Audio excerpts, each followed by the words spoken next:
Chapter 1. The Undead Feast.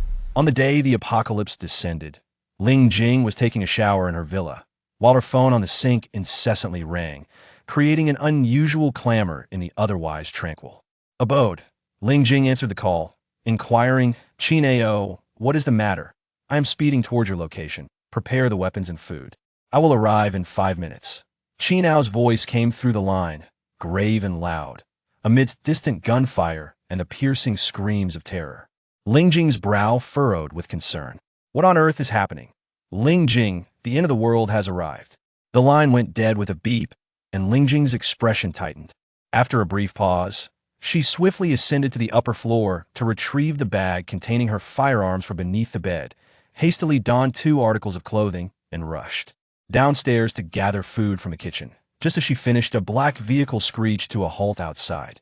Dressed in black, Qin Ao exited the car, took the bag from Ling Jing, and tossed it into the vehicle, his long hair brushing against her face. "We must leave Lan City immediately. There is no time to waste."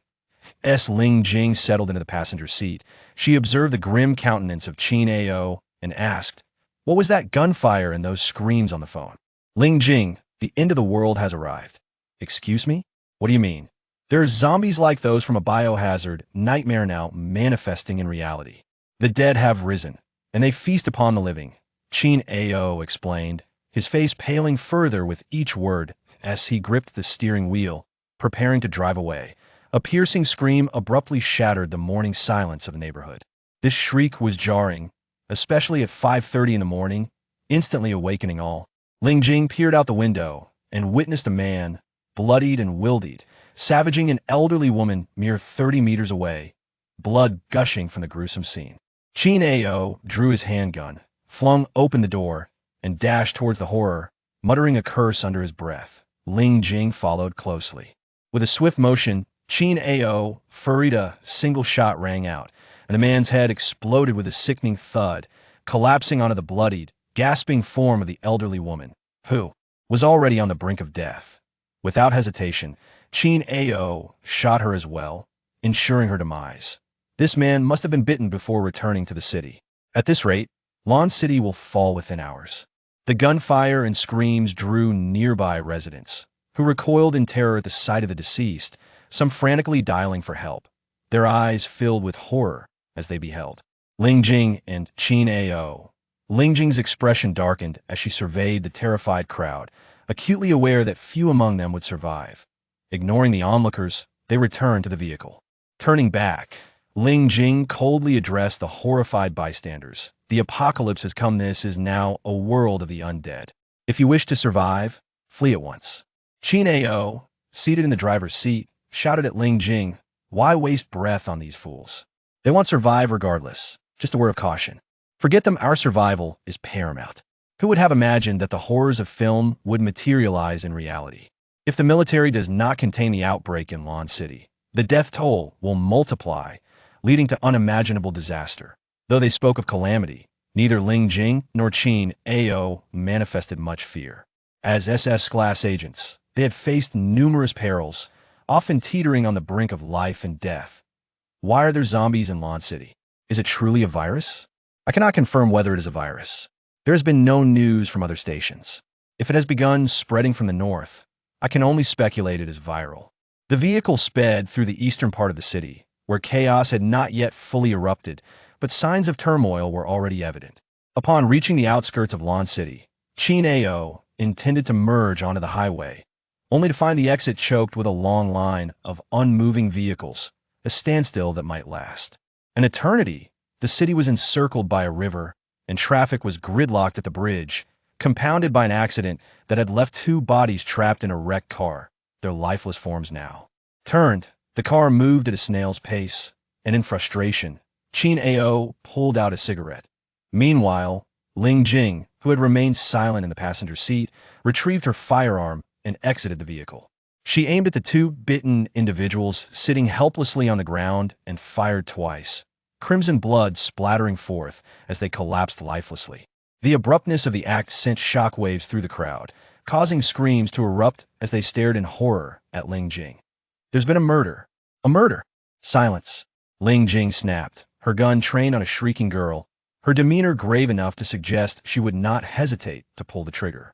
At that moment, Chin-ao also exited the vehicle, bending to drag a corpse towards their car, tossing it inside. A terrifying scene unfolded as the zombies, previously focused on Ling Jing, turned their attention to the fresh corpse, ravenously tearing into it, blood and flesh flying. The grotesque sight left the onlookers aghast, their screams echoing that they're eating people. If you wish to live, leave immediately, you fools, Chin-ao scoffed. The chilling laughter snapped the crowd back to reality, prompting them to hastily flee in their vehicles. They abandoned the highway, and soon traffic dissipated. As Chin-ao returned to the car, ready to stow her weapon, she noticed Ling Jing walking back, and her expression soured. At the bridge's end, chaos reigned, with several zombies tearing into the living, blood splattering the ground. With more undead emerging, the situation grew dire. As people fled towards the outskirts, Chin-ao shifted gears, steering the vehicle to a more open area, locking it before sprinting towards Ling Jing. Armored with 3 handguns and 2 military knives, Ling Jing stood atop a car, her aim precise as she dispatched zombies with deadly accuracy. Chin-ao leaped onto another vehicle's roof, tossing a sniper rifle to Ling Jing. She caught it effortlessly, chamber round, and took aim at a zombie poised to attack a small girl, delivering a fatal shot that splattered blood across the child's face. Ling Jing grimaced, turning to Chin-ao, "Cover me, I will save her." Understood. The 2 women stood atop their respective vehicles, firing at the encroaching undead. The panicked crowd noticed but offered no assistance, consumed by their own desperate need to escape. Ling Jing slung the sniper rifle over her shoulder, pocketed a pack of ammunition, and dashed towards the little girl.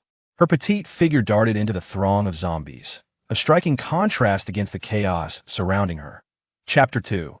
The End of Days. Ling Jing and Chin-ao were elite agents of the state, classified as SS grade operatives, with headquarters in Kyoto, under the formidable organization known as the Shadow Bureau. Chin-ao's every shot was deliberate. She always struck true, ensuring that any zombie attempting to bite would meet its end. Ling Jing was determined to rescue the little girl, her speed astonishing as she covered 200 meters in just 15 seconds, surprising even herself. At least 6 or 7 zombies lunged at the girl, while Chin-ao fired rapidly. But with each fallen foe, more pressed forward, threatening to devour the child. In an instant, Ling Jing arrived, delivering a powerful blow to a zombie's nose, sending it crashing backward and taking down several others in its path. A bloodied zombie lunged at her, its foul maw aimed at her throat, bony hands reaching menacingly. Calmly, he held the little girl with one arm while drawing his pistol with the other, the barrel thrust directly into the zombie's mouth. Bang, blood splattered, a few droplets cascading down the zombie's mouth onto Calm's cheek, chilling him to the bone. The little girl in his embrace was petrified, her large, dark eyes wide with terror, her mouth agape in a silent scream, her complexion growing increasingly pale. Calm's expression darkened as he fired several shots, obliterating the heads of the approaching zombies, and then, in a swift motion, he slapped the girl's cheek. The sound of the slap echoed, leaving Qin Zhao, who was sniping zombies from a distance, momentarily stunned. Could it be that Xiao Ba has been frightened into silence? Just as he voiced his confusion, a piercing wail erupted from the little girl, nearly shattering Calm's eardrums and rendering Qin Zhao speechless. However, the number of people and zombies pouring from the city was escalating, and a stampede ensued, claiming numerous lives. The girl, merely 3 or 4 years old, was not heavy in Calm's arms as he sprinted towards Qin Zhao. With a smirk, Qin Zhao shot a zombie, exclaiming, "The vehicle is outside the bridge." Calm dashed to her side, placing the girl atop the car, saying, "Her family is likely dead, you watch over her. You still intend to go back? With so many in Lan City, our ammunition is limited. How many zombies can we truly eliminate? Every one counts. If we can't return, then we must fight." Calm continued to run, without looking back. Qin Zhao, feeling helpless, noticed the little girl still crying incessantly. She raised her hand to knock the girl unconscious, lifting her sniper rifle to dispatch more zombies. Calm moved with astonishing speed, delivering a powerful punch to a zombie, drawing his military knife to plunge into its skull, then leaping to kick 2 others away. Those rescued fled frantically, not hesitating even for a second. The terror of death suppressed human rationality. All they wanted was to escape. Calm observed the throngs of people, many bitten, standing atop a vehicle. She surveyed the chaos and suddenly realized that even if she managed to keep the zombies from leaving the city, those bitten would soon spread the infection outside. Without hesitation this time, she turned and sprinted towards Xinjiao. Oh, not kill them, it's futile. We must leave. With one arm cradling the little girl under her armpit, she ran swiftly and nimbly. Qin Zhao grabbed her bag and followed closely behind. However, as they crossed the bridge and reached the car, they were met with an imposing 5-meter-high wall that had inexplicably appeared at the highway exit, encircling Lan City, along the sparse tree line. Qin Zhao cursed, "Damn it, is this really a biohazard situation?" In the distance, police officers approached in armored vehicles, some standing atop, to snipe the zombies that surged forth. Given this scenario, I suspect it's definitely a virus. This concealed wall appears to have been premeditated, likely to prevent a viral outbreak that we need to move. Qin Zhao gathered his belongings, while Calm, holding the little girl, made her way towards the newly erected towering gate, threading through the crowd until they stood before the exit. Armed personnel wielding weapons barred the chaotic crowd, with only 2 exits available. Those unbitten were being checked for passage, while the bitten were taken to a quarantine area. Calm produced a necklace from around her neck, a small square the size of a coin, emblazoned with a bizarre flower on one side and the letter S inscribed thrice on the other. The guard merely glanced at it, his expression shifting slightly before allowing them through. Calm had surmised correctly. This organization researching the virus recognized the Shadow Bureau. Once outside, Qin Zhao turned back to question the individuals behind him. "How do you plan to resolve this situation?" "Evacuate those unbitten. The rest will be annihilated with a nuclear strike." To obliterate Lan City would require at least a 5,000-ton nuclear bomb. Calm observed the panic, urgency, and despair etched on the faces of those behind her and tossed the little girl to a nearby person. "Prepare a vehicle for us. We'll need it for our escape." "Qin Zhao, we must go." She re-entered with her pistols drawn. Qin Zhao shrugged and followed suit, always supportive of Xiao Ba's decisions. "We can't help much." Qin Zhao grimaced. "Lan City's population is substantial. I initially thought the bitten would flee in all directions. Judging by their demeanor, they should be able to contain the virus spread." Calm reached the bridge, where police had set up 3 defensive lines with their vehicles, as the number of zombies surged closer, alongside many living individuals. "Every second counts," a tall man wielding a machine gun declared boldly. Calm, expressionless, leapt onto a vehicle's roof, chambering her sniper rifle and taking aim. Bang! A resounding shot echoed as a zombie's head exploded, allowing a few trapped individuals to escape and scramble towards safety. Zombies moved with a sluggish pace. So many managed to survive, yet several were bitten. Calm yearned to shoot those who had been bitten as well, but ultimately refrained from doing so. As time passed, half an hour slipped away. Fewer people fled across the bridge, while the zombies multiplied. When the last person finally crossed, Calm turned, intending to descend and leave, only to hear a horrifying scream from behind. She exchanged a glance with Qin Zhao, both frowning as they looked back. Before them, at the highway's entrance, zombies began to emerge in droves, mercilessly attacking the living. "Shit, I should have shot those injured earlier." Qin Zhao leaped from the vehicle, racing alongside Calm toward the exit. Calm regretted not having dealt with the bitten, but they moved swiftly, weaving through the crowd, accurately arriving beside those now transformed into zombies, shooting them. Down to 8T that moment, the gates began to close. Calm grabbed Qin Zhao, shouting, "Hurry!" Chapter 3, Global Darkness. Calm and Qin Zhao were on the verge of reaching the gate when it slammed shut, the towering 5-meter wall trapping them within Lan City, with zombies in pursuit behind. Calm's face turned ashen as she surveyed the throngs of thousands surrounding them, realizing many were unlikely to survive. The police continued their fight against the encroaching zombies, while Qin Zhao and Calm sprinted from the crowd, seeking refuge in a less populated area. She raised her arm, a grappling hook shooting forth, embedding itself in the top of the wall. The connecting line retracted instantly, pulling them both upward to the edge of the wall. They vaulted onto the wall, and Calm pointed her pistol at 2 uniformed guards, coldly commanding, "Get lost." Fu Shirley's gaze remained fixed on Calm and Qin Zhao, never having anticipated encountering two agents from the Shadow Bureau, especially ones of SSS rank.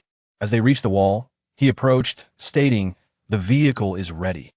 "Understood," Qin Zhao replied curtly, and, alongside Com, they descended the wall to find a black car parked on the highway, identical to the one they had left behind. The little girl remained unconscious, but Com had no intention of taking her along. Addressing Fu Shirley, she said, "You handle these people." Pressing the accelerator, the car sped away, weaving past many fleeing individuals, most of whom lacked vehicles and could only run.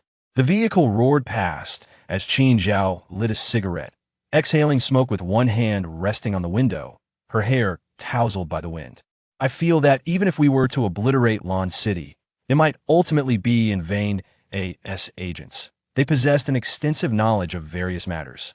Their sharp minds understood the potential actions of organizations engaged in viral research. They had witnessed the destruction of Lon City, reminiscent of a biochemical crisis, under the guise of a nuclear power plant leak. Yet, did they not realize that, akin to the scenario in Lon City, the spread of the virus was inexorable? The journey from Lon City to Kyoto took merely 5 hours, with a direct expressway leading to their destination. Driving with composure, they maintained an impressive speed, effortlessly maneuvering through the heavy traffic. After 6 hours, they finally arrived in Kyoto, passing through the toll gate, on the verge of entering the city. Suddenly, they observed a flurry of vehicles racing away from Kyoto. The expressions on the faces of the occupants were marked by terror, some were even fleeing on foot. On the road ahead, a horde of sluggish, ashen-faced zombies pursued the panicked crowd, while others congregated to feast on corpses strewn across the ground, blood-splattered. Everywhere a gruesome scene. Coldness enveloped their countenance, as she remarked. "Kyoto has fallen. It is indeed impossible to halt the spread of the virus. It has already proliferated," she continued. "Given the speed of the outbreak in Lon City, the situation beyond the city walls must be dire. Likely worse within," mused Qin Zhao, furrowing his brow. "Should we proceed? We cannot go. The population is too dense. If we become trapped inside, no amount of skill will enable our escape," Coldness replied, glancing at the adjacent roadway. "We need to find a place to regroup and devise a plan. At this juncture, both recalled the secret base located on the outskirts of Kyoto, a sanctuary they had established as agents. "Let us head to Fushan." With a swift turn of the steering wheel, Coldness directed the vehicle onto another road, quickly distancing themselves from the bloody tableau behind them. At the foot of Fushan lay a villa district, designed with tranquility in mind due to its suburban location. Thus, despite its size, the population was relatively sparse, with only a few thousand residents in total. Perched atop the hill was a large, independent villa. This was the secret base of Coldness and Qin Zhao. Upon arriving at the villa, Qin Zhao secured the iron gate firmly, and the two entered the house, proceeding to the basement entrance located in the study. Once in the basement, Coldness inspected their firearms, while Qin Zhao sat before a row of computers, attempting to connect with headquarters. However, before she could establish a link, the entire world was plunged into darkness, and the computers ceased functioning. Simultaneously, both Qin Zhao and Coldness succumbed to unconsciousness.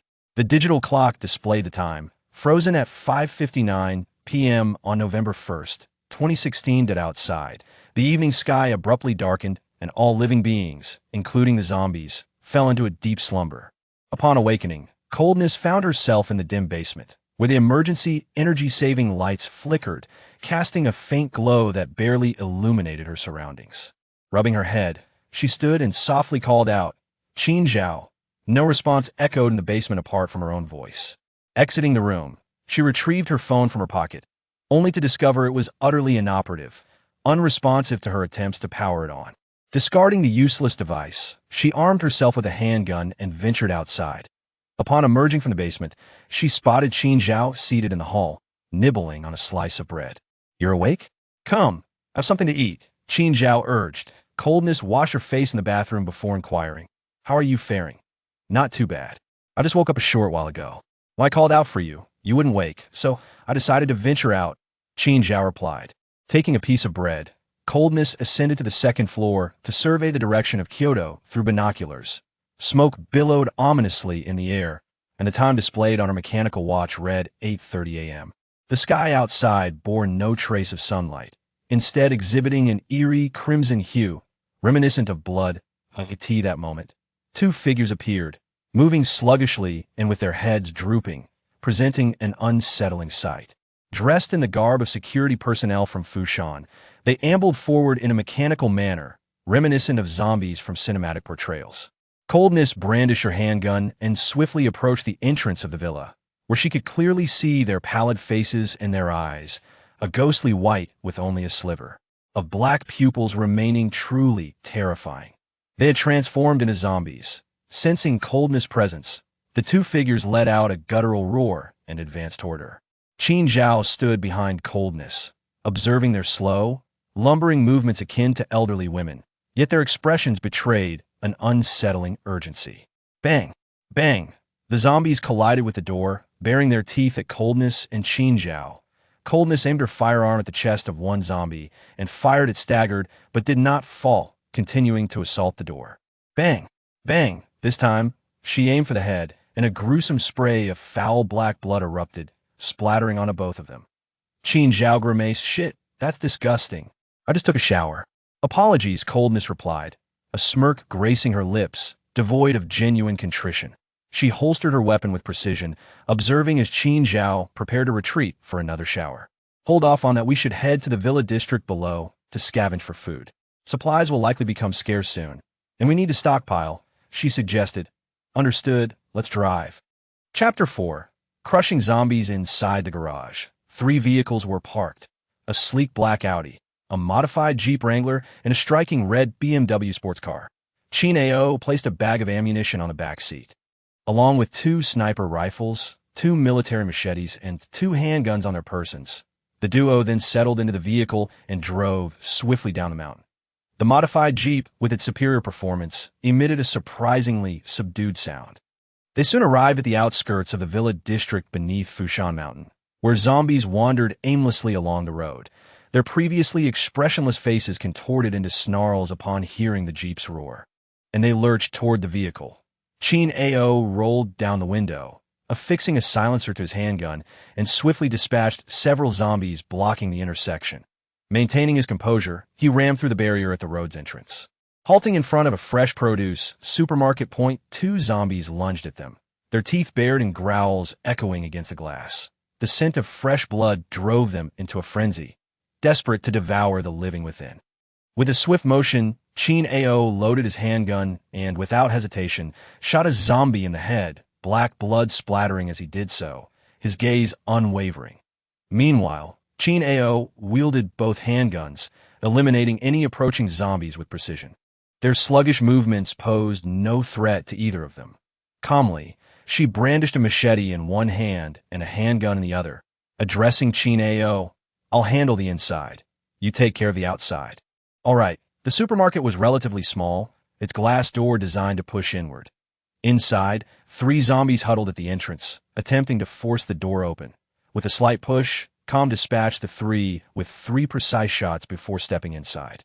The interior was devoid of any remaining zombies, though a foul stench emanated from the corpses at the entrance. Com strode forward, loading boxes and bags of food into the vehicle, while Qin Ao effortlessly dealt with the slow-moving zombies. Feeling no pressure whatsoever. "Hey, hurry up, you talk too much. How about I handle the zombies while you load?" Com shot her a glare before turning back inside. She approached the meat section, gazing at the frozen goods in the refrigerator. On the slaughter table lay 2 headless chickens and a gutted dog.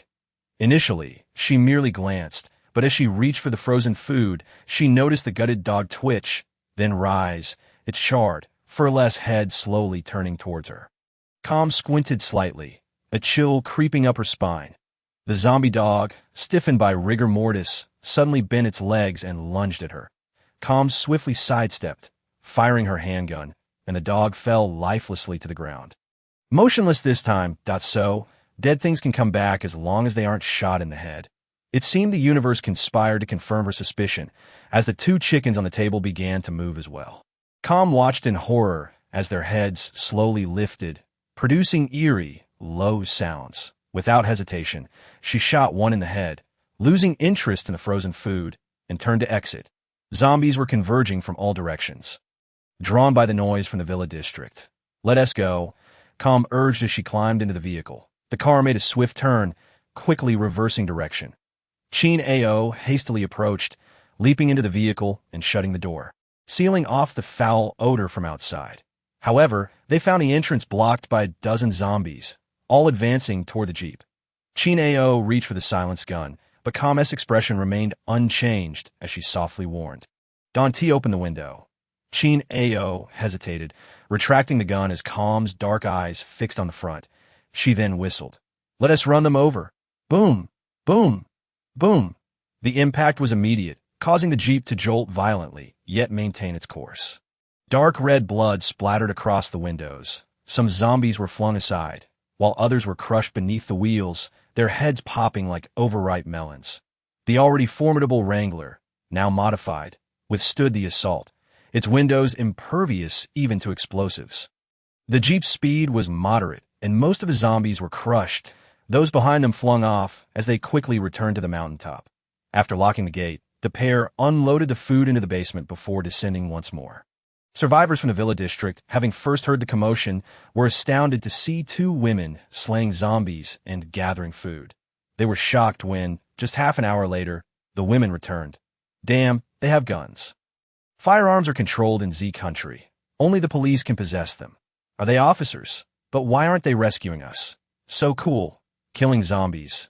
It's unimaginable. The survivors remained hidden in their homes, witnessing Calm and Chin Ao dispatching zombies and collecting supplies.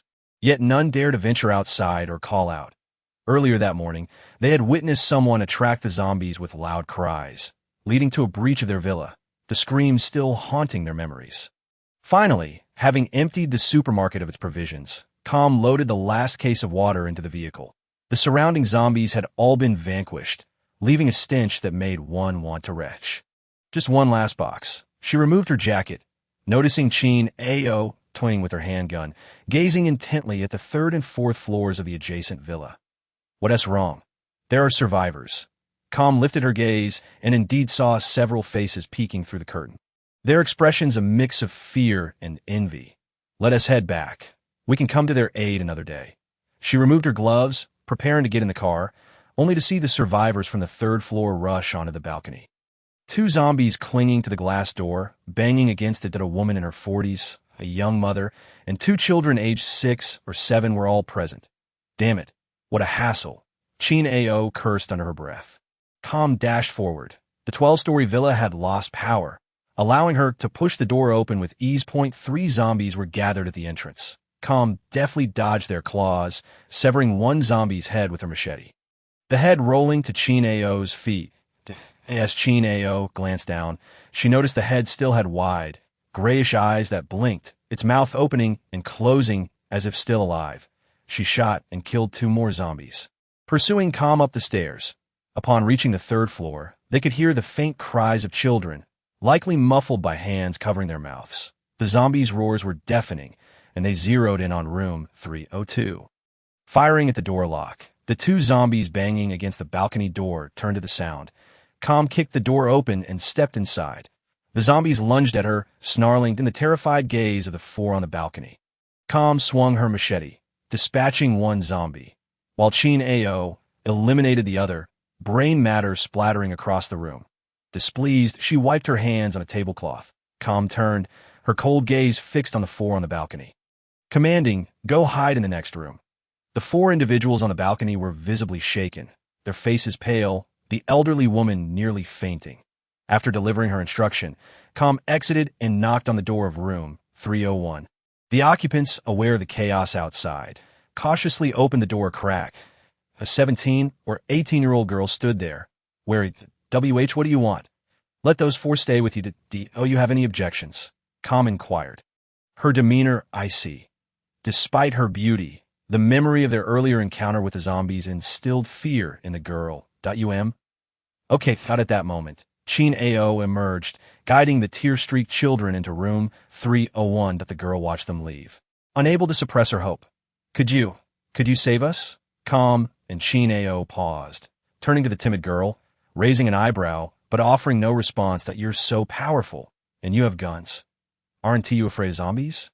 Are you police? Please help us. Benefactors, we beg you." Save us, they pleaded, dropping to their knees, their faces streaked with tears, reflecting fear, uncertainty, and helplessness. Chin Ao sighed softly, while Calm assured them, "We will find a way. You must protect yourselves and avoid making noise that could attract the zombies." "Okay, we will." The door closed once more, and Calm and Chin Ao descended the stairs. As they exited the villa, they spotted a man and a woman banging on the Jeep's windows with metal rods. The sound echoing loudly yet leaving little mark on the glass. Calm's expression darkened. Though she felt little concern, the duo approached cautiously, but upon noticing Calm and Chin Ao's return, they recoiled in fear.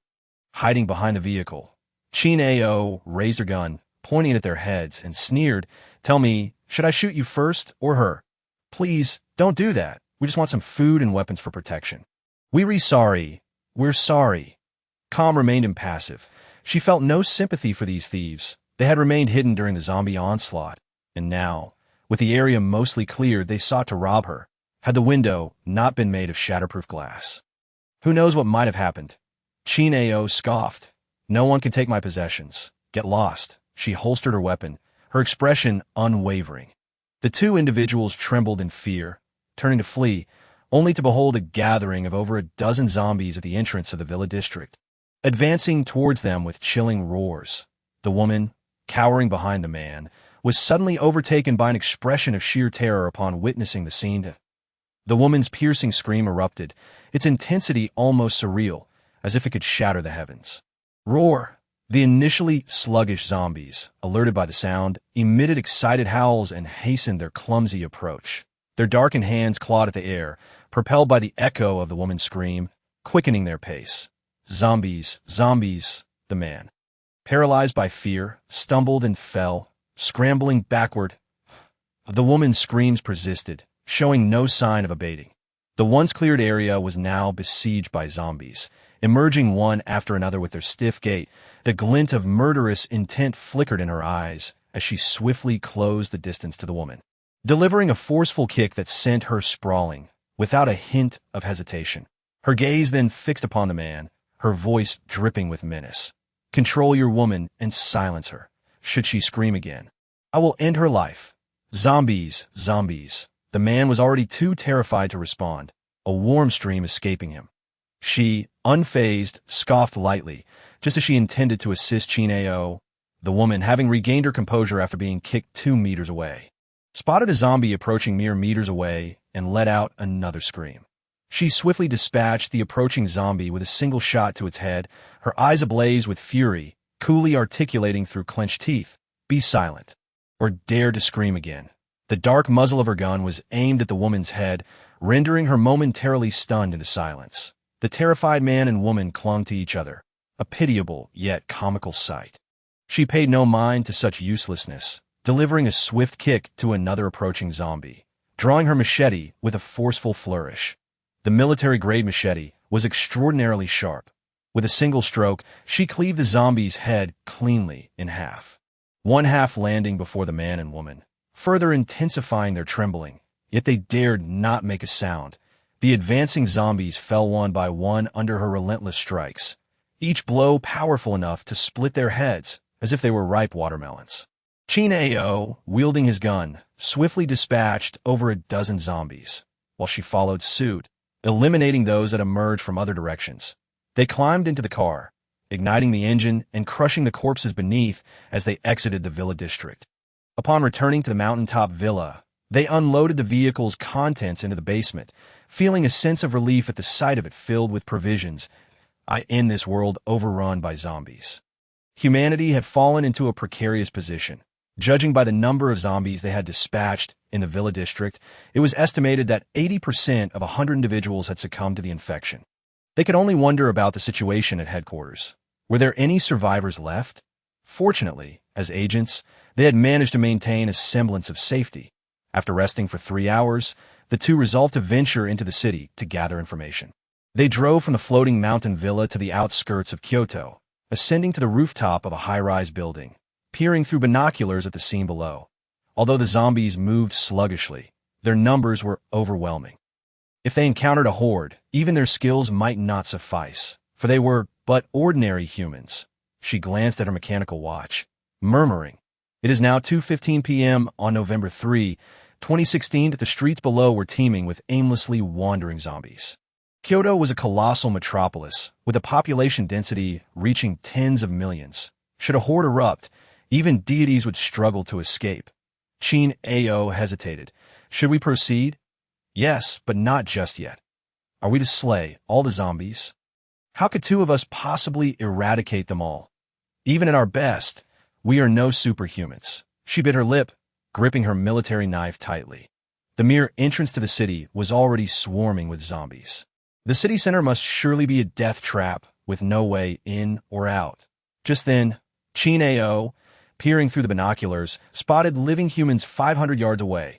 Not zombies, but survivors. She tapped her shoulder, signaling her. Taking the binoculars, she beheld the third-floor room of a nearby hotel, indeed occupied by the living. The proximity of these survivors presented a viable path for assistance. She checked her firearms and blades. Those people must be saved. There are far too few living compared to the zombies. Humanity must unite or face extinction. Chin Ao scanned the surroundings, noting that the crimson hue above had dissipated significantly, with the sun shining brightly and temperatures rising. As she observed the streets below, she suddenly noticed the zombies growing increasingly agitated, perhaps due to the rising temperatures, rendering them more animated. This realization prompted her to murmur, "It seems we absolutely cannot venture out now." The higher the temperature, the more active the zombies become. Chin Ao acknowledged this insight. Chapter 6. Discovery of survivors both arrived at the same conclusion, deciding to wait until afternoon to act. They settled in a shadowy corner of the rooftop, pulling out biscuits from their backpacks, watching as the gray sky gradually cleared, the ominous crimson fading significantly. After 2 hours of waiting, the sun began to descend, and temperatures started to cool. She finished her water bottle, discarding it carelessly aside, and they began to gather their belongings, making their way downstairs. The land of Kyoto was not particularly expansive, yet it housed over 10 million inhabitants. The buildings were closely packed, with only the streets creating gaps between them, allowing passage across rooftops. Once they descended to the 7th floor, they stealthily exited through a window, traversing the rooftops silently toward a distant building. Upon reaching their destination, they faced a challenge crossing the street. Suddenly, she flicked her wrist, launching a hidden device attached to a thin wire into the wall of the opposite building. With a gentle press of a button, the wire retracted, pulling her across and against the wall. That moment. Chin Ao followed suit, employing the same technique, and they cautiously entered a nearby window. Inside was a bathroom, devoid of both occupants and zombies. She advanced with her silenced gun, while Chin Ao trailed closely behind, gingerly pushing open the bathroom door. Hearing no sound, they opened it to reveal a pristine guest room. They had detected the living on the 3rd floor, while they were currently on the 5th. If the lower floors were crowded, this building might be free of zombies. Descending to the 3rd floor, she forcefully pushed open the door, only to be met with a shotgun aimed at her head. "Don't move." The gun, held by Mu Xian, was trained on her forehead.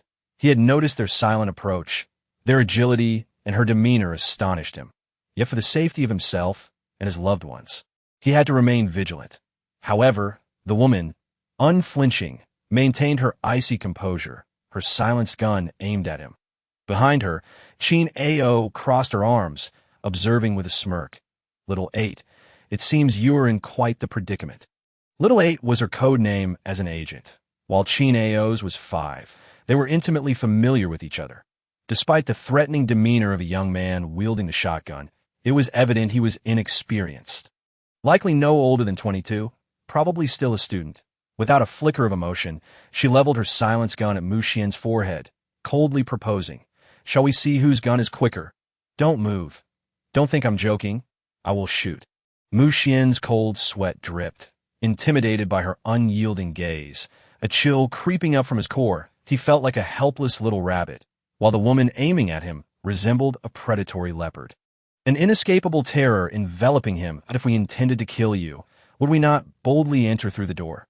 Chin Ao scoffed. She glanced past Mu Xian, her eyes landing on the bed behind him, where a young girl lay, accompanied by several other youths, students, likely along with a few children, all too young to defend themselves in this world. If you pull the trigger, you'll attract the zombies, and it will be the end for you all. She holstered her silenced gun, stepping cautiously toward the bed. The youngest child, perhaps 6 or 7, a girl clad in a pink dress with 2 ponytails, gazed at her with curiosity. Mu Xian lowered his shotgun. Dazed as he looked at them, "If you have the means, please save us." Qin Ao approached. "Our vehicle cannot accommodate so many people." "Little 8, are you truly considering rescuing them?" "Yes." The unwavering tone of her voice silenced Mu Xian and the others. Their expressions filled with gratitude. "There are too many. We can't fit them all." Qin Ao observed the 13 individuals in the room, adding her 2, totaling 15. Impossible to transport. She pulled back the curtain to assess the situation below. Noting the zombies' sluggish movements, reminiscent of frail, elderly individuals nearing death. Behind the inn lies a bus station, where buses await. I will draw the zombies away in my off-road vehicle, while you lead them to the bus and make your escape to the villa district in Fushan. Calmly gazing at Qin Zhao, I smiled and said, "I know what you wish to convey, yet the circumstances have changed. The number of humans is vastly outnumbered by the zombies if humanity does not assist one another. Extinction is the only prospect we face." Qin Zhao remained silent, his expression grim. I patted her shoulder reassuringly. "They will be entrusted to you. Stay calm and return alive." "Understood." I removed the silenced gun, checked my military knife and ammunition, and once assured everything was in order, I opened the door and descended the stairs. As Qin Zhao watched me depart, she turned and cast a cold glance at Mu Xian and the others. "Warning, if anything happens to Xiao Ba, I will toss each of you into the pile of corpses to feed the zombies." Her words were laden with unmistakable intent. Life is a series of wagers. Mu Xian and his companions understood Qin Zhao's meaning, yet they found themselves with no alternative. Remaining here, amidst such a horde of zombies, meant certain death. However, by following the 2 unexpected allies, Qin Zhao and myself, they might yet have a glimmer of hope. Upon exiting the building, I descended to the 3rd floor, intending to cross the street and reach the shops on the opposite side, that I planned to scale the rooftop via the water pipe that ran alongside the window. Retracing my steps to the off-road vehicle, there were no zombies on the 2nd or 3rd floors, and I proceeded cautiously to the stairway's entrance. A faint, low growl reached my ears. 2 zombies lurked just outside. Strangely, these zombies did not move silently. When they became disoriented and aimless, they emitted a low growl akin to a wild beast, comparable to the sound of a cat purring. With careful attention, one could easily avoid or detect nearby zombies. As the zombies caught my scent and sensed my warmth, their low growl escalated into a throaty roar as they turned towards the stairway. This was the moment I had awaited, gripping my military knife tightly. I prepared for the 2 zombies with their ghastly, darkened faces. The instant they appeared, I struck swiftly, driving my blade into their jaws and piercing upwards. Despite their immense strength, the zombies did not manage to retaliate before they collapsed lifelessly. Nearby, several more zombies were present, and I deftly subdued them, gently laying them to the ground. Observing the dark blood seeping from their wounds, I contemplated tearing a piece of cloth from one of the zombies to smear the blood upon myself. Chapter 7. Luring the zombies, the blood had begun to emit a foul odor. While not yet overpowering, it was still nauseating for a woman. I donned my mask and peeked out, spotting a lone zombie wandering near the apartment's exit, accompanied by a few sluggish shadows, 5 in total. Suddenly, I sprang into action, sprinting to the entrance, striking down the zombie with a swift slash. The sound of its fall attracted 4 more zombies from 3 meters away, who immediately charged towards me with low growls. These zombies moved sluggishly, akin to humans walking. I confronted them head-on, dispatching them with precise strikes. However, the commotion caught the attention of other zombies on the street, who, upon detecting the faint trace of human scent mingled with the stench of their kind, found it to be an irresistible temptation. I honed in on my predetermined path, racing forward and effortlessly dispatching 2 more zombies in my way. A leap allowed me to vault over a railing obstructing the road, and I swept my leg to trip a lunging zombie without delivering a fatal blow. I then thrust my knife into another zombie's skull and swiftly made my way to the adjacent building, using a nearby chair to propel myself onto the rooftop. From a distance, the onlookers on the third floor beheld my nimble movements, akin to a sprightly night creature scaling walls and leaping onto roofs. Vanishing quickly around the corner, Yu Xian and his companions stared in astonishment, then turned to the cold-faced Qin Zhao. Realizing that perhaps they had a genuine chance at survival on the rooftop, I found no zombies and proceeded downwards towards the off-road vehicle. Beside it stood a female zombie, her head drooping. Upon catching my scent, she quickly approached. Her visage was smeared with blood, and her clothing was similarly stained that I realized this female zombie was significantly faster than any I had encountered before. As she reached out to grab me, I sidestepped and plunged my knife into her skull. Due to some decay, a few drops of black blood splattered onto my hand that I entered the vehicle. Sealing all the windows, started the engine, and activated the alarm system, the blaring sound piercing the silence of the zombie-infested city. Zombies from within nearby buildings were drawn to the noise, and I pressed the accelerator. Crashing through the zombies before speeding towards the outskirts of the city on the third floor, Qin Zhao and the others heard the alarm. Their spirits lifted. Qin Zhao declared, "We will depart in 3 minutes." The group nodded in agreement, and Mu Xian voiced no objections. He would do anything for a chance at salvation. The off-road vehicle moved at a moderate pace, and I rolled down the windows, firing my unsilenced handgun intermittently. The combination of gunfire and the blaring alarm attracted both zombies and desperate survivors hiding within the buildings. Many peered through the cracks of their windows, witnessing the zombies trailing the sound mechanically, while others caught sight of a military-green off-road vehicle creeping forth at a speed of 10. Any zombies that approached were met with a bullet to the head. I S at the military. Have they come to rescue us? Who could it be? Damn it, they don't realize they're attracting even more zombies. They better not drag us down with them. Who is that? So cool. They got a gun.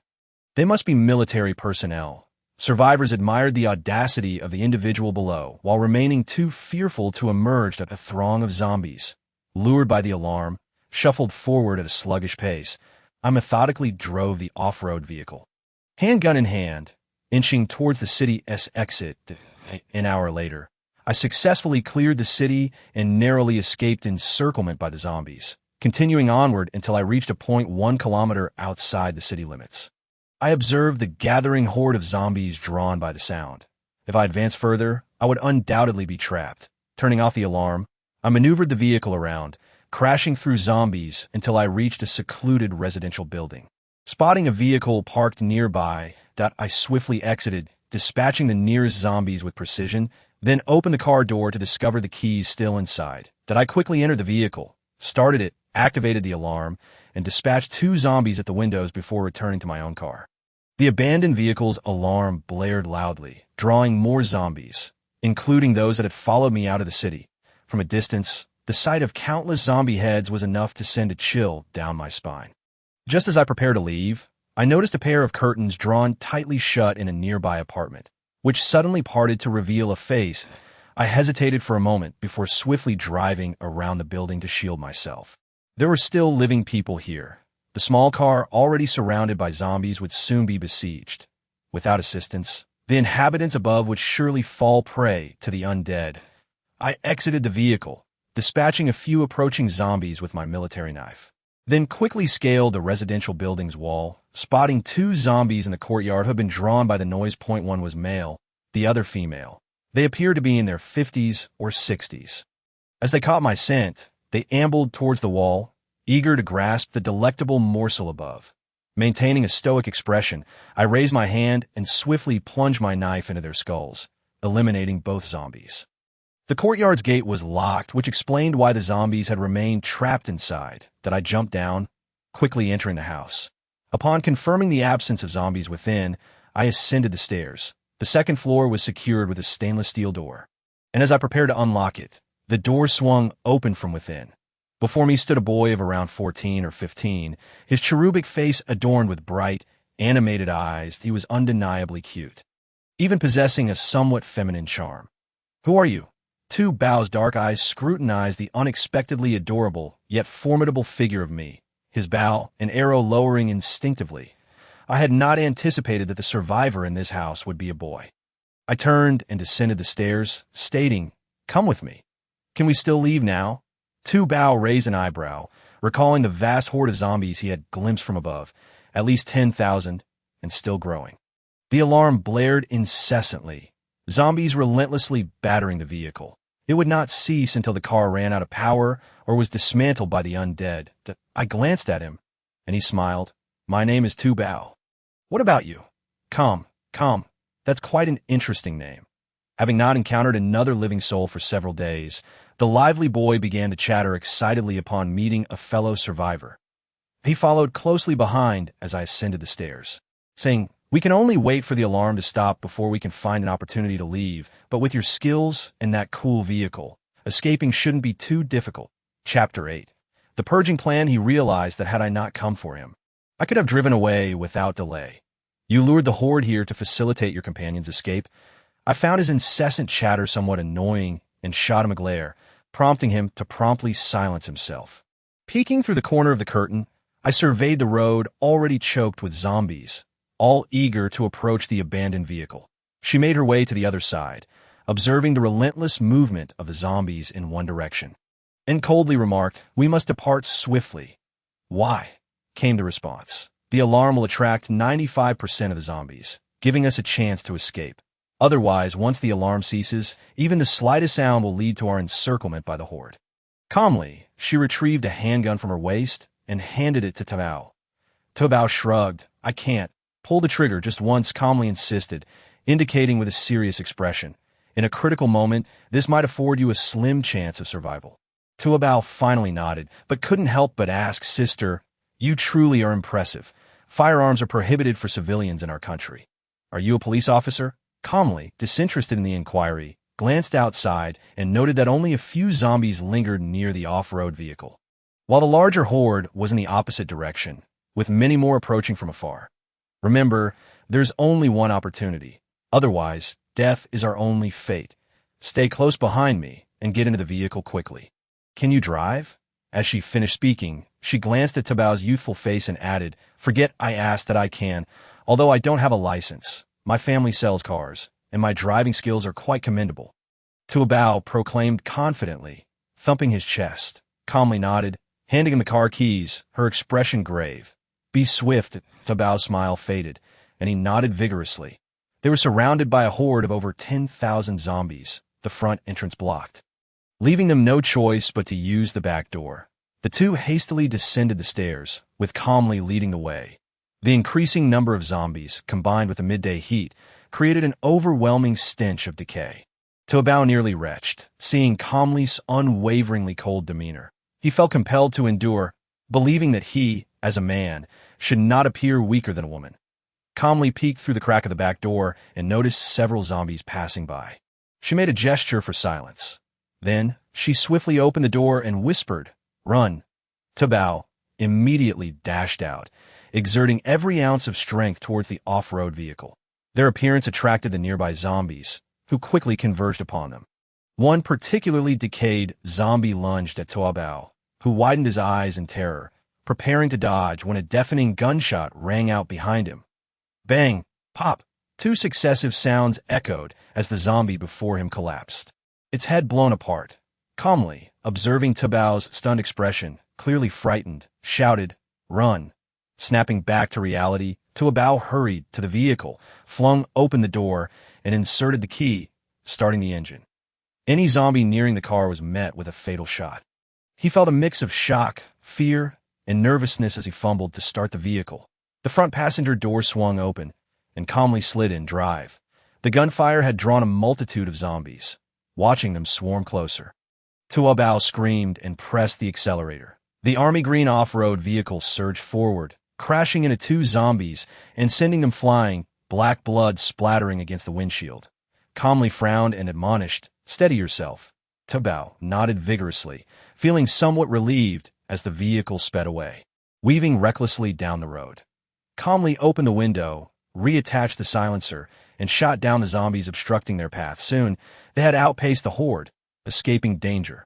Realizing they were safe, Tabao erupted in jubilant laughter, exclaiming, "We are safe." Safe! Calmly secured the gun. To Fushan, slow down as the speed diminished. The noise of the vehicle lessened. When her mechanical watch indicated 5:30, they finally arrived at the Fushan Villa area. However, there was no sign of Qin Zhao. The off-road vehicle drove straight to the mountaintop. Upon reaching the villa's outer gate, they spotted a nearby bus. Stepping out, they found Qin Zhao leaning against a courtyard lamppost, arms crossed at your back. She remarked with a shrug, "Thank goodness you returned. Otherwise, I wouldn't hesitate to eliminate everyone inside." After worrying for most of the day, Qin Zhao felt reassured by calmly safe return as for the individuals disembarking from the vehicle. She was not surprised. Calmly was right.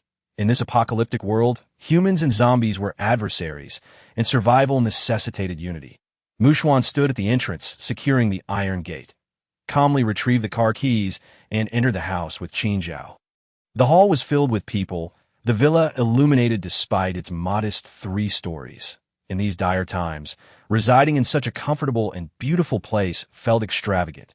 Their presence reassured everyone upon seeing Calmly. Disinterested in the crowd, Calmly ascended to the master bedroom on the 2nd floor with Qin Zhao. "Tomorrow, I plan to eliminate all the zombies in the villa area. These people can reside there afterward." This was Calmly's intention. Their modest villa could not accommodate these individuals, and returning with them was merely a stopgap measure. Qin Zhao shared the same sentiment. After a period of adjustment, the military would naturally initiate rescue efforts. And this Fushan villa was their home, a secret that must remain hidden from others. The villa area already had a considerable population. They had previously dealt with some, and many survivors likely remained. The villa's barriers were quite sturdy. Sealing off 3 exits would suffice. That we set off early tomorrow. For Calmly and Qin Zhao, eliminating the zombies in the villa area was not a daunting task. The next morning, after breakfast, they packed their belongings and departed, not intending to bring anyone else along, driving directly down. During their previous 3 searches for supplies in the villa area, Calmly and Qin Zhao had already dispatched numerous zombies. With a population of only over 2,000 in the Fushan villa area, they had eliminated nearly 300 zombies, that a survival rate of 20% suggested over 500 survivors. With more than 1,000 zombies not congregated together, it would be exceedingly easy for Calmly and Qin Zhao to deal with them. Roar! The zombies, sensing the fresh scent of human flesh, began to approach with their stiff-legged gait. Calmly and Qin Zhao opted not to use silenced weapons, firing their guns directly at the nearest zombies one by one, dispatching them with headshots. They stood their ground, shooting down any zombie that came close until none remained. Calmly reloaded her handgun, turning to Qin Zhao. "Let us move. Time to clear the interior. Let us see who is quicker." Qin Zhao smirked, leading the way into one of the buildings. Chapter 9. The White Pearl. The zombies within the villa area were isolated, posing minimal threat. Calmly, wielding a military knife in one hand and a handgun in the other, entered another building. The entrance to this building was ajar, blood splatters covering the ground, alongside numerous mangled human bones. The darkness, exacerbated by the power outage, cast an eerie atmosphere reminiscent of a horror film, oppressive and unsettling. Calmly pushed open the stairway door, and a more potent stench assaulted her senses. 2 decaying corpses lay sprawled at the stairway's entrance, their heads obliterated. Surprised, Calmly noted the presence of someone who had slain zombies. Impressive. The 2 corpses had evidently rolled down from above, their trail indicating they had fallen from the 2nd floor. The ground floor of the complex housed no residents. Utilized for business, it appeared someone had emerged to crush the zombie skulls and push them down. Survivors must be on the 2nd or 3rd floor. Calmly ascended the stairs swiftly. The doors to the 4 suites on the 2nd floor were tightly shut, with 2 exhibiting sounds of commotion, as if something within was violently battering against the door, mechanically relentless. The other 2 doors remained silent, their entrances grimy, smeared with black blood, evidence of human tampering. Facing each other, these 2 doors aligned in such a way that one could observe everything outside through the peephole. Before she could knock, one door swung open, revealing a 30-something man clutching a baseball bat, eyeing them warily. "Who are you?" Unfazed by his question, Calmly approached the door for which the noise emanated, holstering her gun at her waist. The man, noting her silence and the controlled weapon in her slender, pale hand, assumed she was an officer. Observing her stance before the door, he cautioned, "There are 4 people inside, but given the noise, they might..." Bang! Before he could finish, calmly pried opened the door with her military knife and forcefully kicked it wide. A wave of foul odor washing over her. The zombie at the door was knocked to the ground, but quickly rose again, calmly plunged her knife into the zombie's temple, her hand coated in the repulsive, viscous fluids. Just then, a small zombie charged out from inside and calmly instinctively kicked it in the face, raising her handgun to deliver a precise shot. The impact sent the tiny zombie, appearing no older than 2, flying into the living room. Crashing against the sofa in the center of the living room lay 2 human skeletons, gruesomely gnawed down to the bone, their blood pooling on the floor. They had once been a family. As darkness fell, the elderly and the child, turned into zombies, had devoured their own kin. Calmly flicked her knife, sending droplets of black blood splattering onto the pristine white walls, and stepped onto the balcony to gaze down. To her astonishment, 2 zombies were feasting on the corpse they had previously dispatched. Zombies consuming other zombies. Observing their speed and movements, which exhibited no stiffness, calmly realized with a start that these zombies were indeed evolving over time as they fed. Zombies are evolving, while humanity remains stagnant, a chilling sensation creeping across her scalp. For the first time, she feels an overwhelming terror at the unknown future. In her recent encounters with zombies, she has never been touched. But just moments ago, a zombie clawed at her with force. Fortunately, she was clad in a bulletproof vest. While her outer leather garment was torn, the vest remained intact. Yet, the vivid sensation of her bones nearly being crushed lingered sharply in her mind. She unfastened her clothing, yanking at the fabric over her shoulders to reveal her smooth, pale skin, marred by a patch of blue and purple bruising. Ignoring the man beside her, she knelt before a small zombie. Its flesh had become as soft as expired tofu, much of it having fallen away due to the impact of her handgun, exposing the stark white of its bones and the crimson sinews of its hands and feet. Beneath the delicate ribs lay a dark red heart. Initially merely curious, she suddenly noticed a glimmering object within the heart. Using her military knife, she pried it open and was astonished to discover that the shimmering item was a translucent crystal, about the size of a broad bean, resembling a beautiful bead. What could this be? She held it up to her eyes, sensing an eerie quality in its presence within the zombie's heart, after stowing the white bead in her pocket. She approached the larger zombie at the door, intent on excavating its chest cavity. Regrettably, she found nothing similar there, leaving her puzzled as to why. Now, the most pressing matter was to cleanse the floating mountain villa of all threats. Motivated by the crystal bead, she began to examine the chests of other zombies. And indeed, she discovered 3 more. Once the last building was cleared, the survivors rescued by her and Qin Zhao expressed their gratitude. They disposed of the corpses and sealed the villa's entrances. After Qin Zhao uttered a few words, he and Ling Jing drove their off-road vehicle back to the mountaintop villa. Once there, the 2 of them washed up, had something to eat, and then succumbed to sleep, utterly exhausted from a day of zombie slaying. Tomorrow, they would fortify the lower villa area to establish a temporary base, before dawn on the second day. A piercing scream echoed outside. Jishinran, on guard duty, was evidently unable to confront the decaying zombies head-on. She sat by the pool in the courtyard and instinctively shone her flashlight toward the source of the roar, only to be met with the grotesque visage of a rotting face, nearly causing her to tumble into the pool. Ling Jing and Qin Zhao instantly awoke, gripping their handguns tightly by the bedside. Qin Zhao stepped out onto the balcony, witnessing a zombie waving and shouting at Ji Shinran and the others from a railing, and raised his hand to fire. Suddenly, Red Moon Lotus, who had been a distance away, charged forward wielding an iron rod, striking the zombie's head with fervor. As she swung, she screamed, her voice piercingly sharp. The already softened corpse shattered under the blows, splattering red and white matter everywhere, until the zombie finally collapsed. Lifeless, the courtyard fell eerily silent, the stench and the black blood of the corpse hanging on the railing pervasive. Red Moon Lotus dropped the iron rod and sank to the ground, weeping inconsolably. Her cries haunting Ji Shinran joined her in tears, clinging tightly to Mu Xian. Faced with the sudden onset of the apocalypse, they felt engulfed by fear, confusion, and despair, the weight of these emotions nearly breaking them. Ling Jing merely glanced at the scene before retreating to her bedroom to don a leather jacket and arm herself before heading downstairs. She prepared a bowl of porridge in the kitchen and quickly consumed it, taking 2 pieces of bread with her as she stepped outside.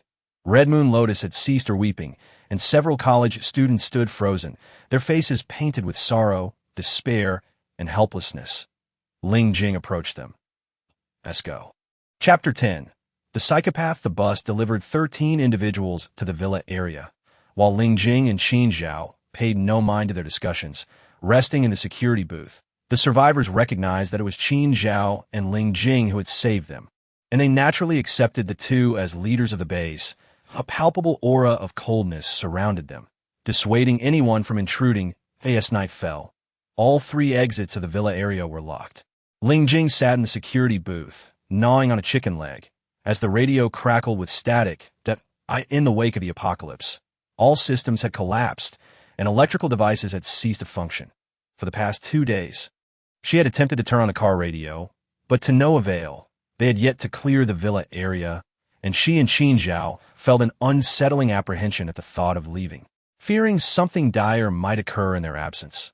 The security booth provided a semblance of safety. After finishing her bottled water, the radio emitted a series of raspy sounds before a voice broke through. After many days of effort, we have restored the operation of the broadcasting station that on November 1, 2016, the O virus erupted in Lawn City. The long night fell on November 1, 2016. Humanity now faces a struggle for survival. We must unite. Those listening, the military has established bases in Luchuan, Luan City, Nanning City, and Sanjiang County. Friends living near these bases can make their way there. With the military's assistance, we will survive. Over the next few days, the military will deploy helicopters to airdrop supplies, including firearms, food, and maps marking the locations of the established bases. Now, let us discuss how to combat zombies. While zombies are slow, they possess immense strength. Anyone who is bitten or scratched will become infected. As Ling Jing listened to the broadcast, a slight relief washed over her. The military was still taking action if humanity did not unite. These newly spawned zombie-like creatures would swiftly supplant humanity and claim dominion over Earth. Qin Zhao leaned against the doorway, offering her a can of beer. Finally, there was communication. Yes, she responded, it will come to pass. Survival of the fittest. If humanity wishes to endure, it will inevitably grow stronger. Qin Zhao gazed into the dense darkness, contemplating the media's reticence regarding the long night, realizing they had yet to comprehend the sudden onset of such darkness. After some time, I plan to modify the vehicle and head south. South? Qin Zhao exclaimed, regarding her with confusion. What brings about such a notion? I am from the south. I lived there until I was 6. I wish to see it again. Qin Zhao fell silent, aware that Ling Jing had been brought to Kyoto from the south. In truth, Ling Jing was not her real name. No one knew her true name. The orphanage had stated she was abandoned at the door, with nothing but a set of clothes and a letter. Upon learning of her origins, Ling Jing had burned the letter, which was typed and ultimately deemed useless. If you go, I will go too. I will not abandon you, Qin Zhao asserted earnestly. Ling Jing smiled faintly, patting Qin Zhao on the shoulder. In the distance, Mu Xian and others were instructing the survivors on how to combat zombies, imparting essential safety knowledge. As night deepened, Ling Jing rested her chin on her hand, gazing into the darkened woods of Floating Mountain. Where greenery was abundant, in the blackness, no zombies roamed. The stillness was so profound that not even the chirp of insects could be heard, creating a bizarre and eerie atmosphere. She squinted slightly, yawning from boredom, feeling an odd respect for those hidden in the shadows, managing to remain concealed for so long. She raised her hand. It was 3:30 in the morning. Having hidden since 11:50, it was more than enough. She stood and walked toward the nearby convenience store, grabbing an apple, washing it, and munching as she stepped back outside. Everyone stop watching. Go to sleep, she instructed the night watch. Sister Jing, we can't. What if zombies come? One replied, caught off guard by her words. Ling Jing cast him a sidelong glance. He was unfamiliar to her. She shrugged and replied softly, there are no zombies now. Only living humans. Humans with ill intentions. Shadows danced in the dark woods. And there were many of them. The agent's vigilance was already high, but since the onset of the long night, her ability to gauge danger had sharpened. Observing these ordinary people, she felt a strong aversion to allowing her hard-won territory to be overrun by others. Drawing her handgun, Ling Jing smirked slightly and addressed the dark woods coldly. "You've been crouching in the shadows long enough. Come out." The night watchmen were startled. "Is someone there?" Meanwhile, those lurking in the shadows froze. Their petite figure standing tall, gun aimed at them. Discovered, with no way to retreat, they were merely a group of civilians and one armed woman. "Humph, you think you're tough? Huh?" A burly man stepped forward from the darkness. Clad in a black trench coat, a cigarette dangling from his mouth, unlit. Following him, more figures emerged from the shadows, surrounding Ling Jing. The onlookers were taken aback. These newcomers bore knives or guns, and had it been just days prior, they would have resembled the scene of a gang confrontation. Who were these people? "What do you want?" The night watchman, Zhou Haoyu, inquired, frowning in fear. "What do we want? We are human, of course that we offer you two choices. First, join us as our subordinates. Second, face death at that moment." Mu Xian and the others arrived, shocked at the scene. "Sister Jing, what do we do?" Mu Xian asked, noting the overwhelming numbers, definitely no fewer than 500, armed with guns and knives. Appearing as desperate outlaws, they were no match for them.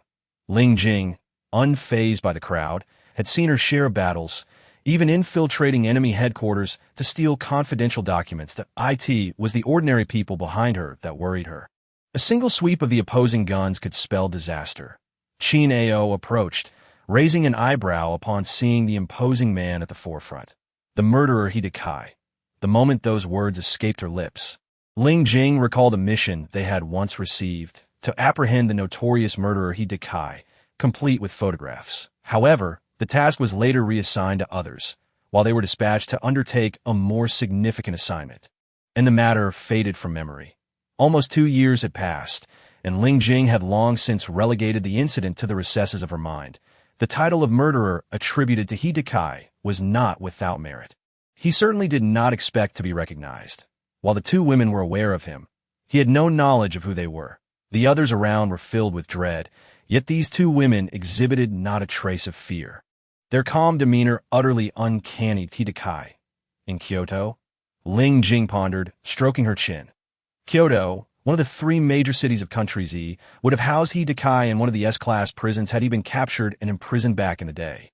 Perhaps, with the onset of the apocalypse and the collapse of the system, Hidekai had managed to escape, liberating the inmates of the prison to establish himself as their leader as for firearms. There must have been plenty within the prison. With the arrival of the apocalypse, the number of zombies had surged to more than 4 times that of humans, resulting in a scarcity of people but an abundance of weaponry. Hidekai was taken aback. "Well, who are you? How do you know me? Are you police?" Chapter 11. The strength of agents. Qin Ao shrugged, clearly intrigued by Hidekai. "I've heard you have quite the reputation for your methods of killing, particularly your fondness for extracting people's eyeballs. When were you imprisoned, Hidekai?" The moment Qin Ao spoke, those behind her gasped in shock. The mere mention of a murderer was already disquieting. However, as the details of his brutal methods surfaced, some recalled events from nearly 2 years prior, when a sadistic killer emerged in Kyoto, notorious for his gruesome tactics. First extracting the victim's eyeballs, then at intervals slicing off their flesh to feed to dogs, cauterizing the wounds with red-hot iron to staunch the bleeding.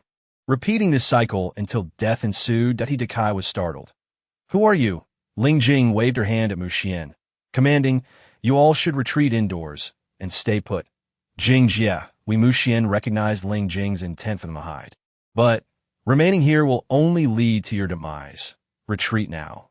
Ling Jing was determined to prevent any loss of life. Hidekai wielded a submachine gun, and a single sweep could take down several. What significance would her efforts to save these individuals hold then? Tu Bao understood the dire situation and said, "Let's go." The group retreated like a receding tide, all taking refuge inside the building. Within moments, only Qin Ao and Ling Jing remained at the entrance. Upon seeing their stance, Hidekai burst into loud laughter, exclaiming, "It seems you are utterly oblivious to the danger. 2 of you wish to confront so many of us? Are you truly unwilling to surrender?" The legendary partnership of Ling Jing and Qin Ao in the world of agents was no mere fabrication. Surviving in a world like the apocalypse without a strong backing necessitated exceptional skill. They regarded the mere murderer with disdain. Ling Jing glanced at Qin Ao, a hint of an ethereal smile gracing her lips. "Are you afraid?" "Yes," Qin Ao replied. She inquired with a teasing tone. "Afraid of what?" "Afraid they won't last 3 minutes." As Qin Ao's words fell, both figures vanished from the entrance with astonishing speed and ghostly agility, swiftly blending into the surrounding walls. The bullets from the submachine gun struck the ground, creating chaotic markings, yet not a single thread of their clothing was disturbed. Just then, 2 gunshots rang out simultaneously, and thereafter, the sounds of repeated gunfire echoed relentlessly. The cacophony appeared to emanate from all directions. And those gathered at the villa's entrance began to collapse one by one. The wails of the dying rose to a fever pitch, casualties mounting rapidly. Amidst the chaos, a shadowy figure moved silently through the darkened woods, stealthily approaching the crowd, camouflaged among those under fire, inching closer to Hidekai. Witnessing his subordinates fall, Hidekai took refuge behind the roots of a large tree, seething, "You bastards, if you have the guts. Face me one-on-one." Suddenly, a whistle pierced the air above. The sound was jarringly out of place amidst the deadly gunfire, causing those who heard it to pause in confusion. Hidekai instinctively raised his gun and fired, but only managed to shoot into emptiness. Ling Jing had already flipped over from behind Hidekai, a handgun pressed against the back of his head, the cold barrel cutting through the winter chill, sending a shiver down his spine, causing him to drop his weapon in fright. In the distance, Qin Ao, brandishing 2 submachine guns resting on her shoulders, smirked derisively. "Quite pathetic, 1 minute and 18 seconds. Ling Jing, with a frosty demeanor, declared, "If you wish to live, drop your weapons, and we can overlook past grievances." "Very well.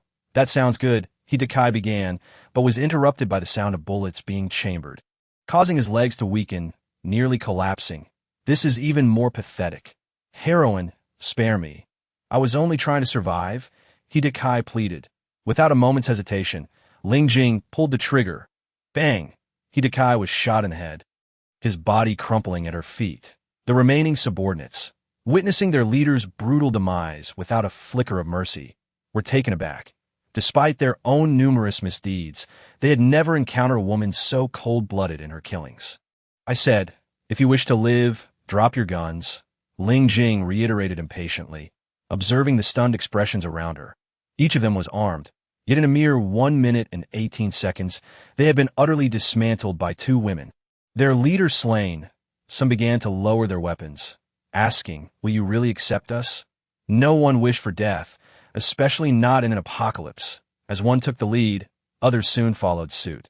Ling Jing approached the entrance, while Qin Ao, looking every bit the goddess with her 2 submachine guns slung over her shoulders, exclaimed, "Let a few of them pick up their guns and come in to register."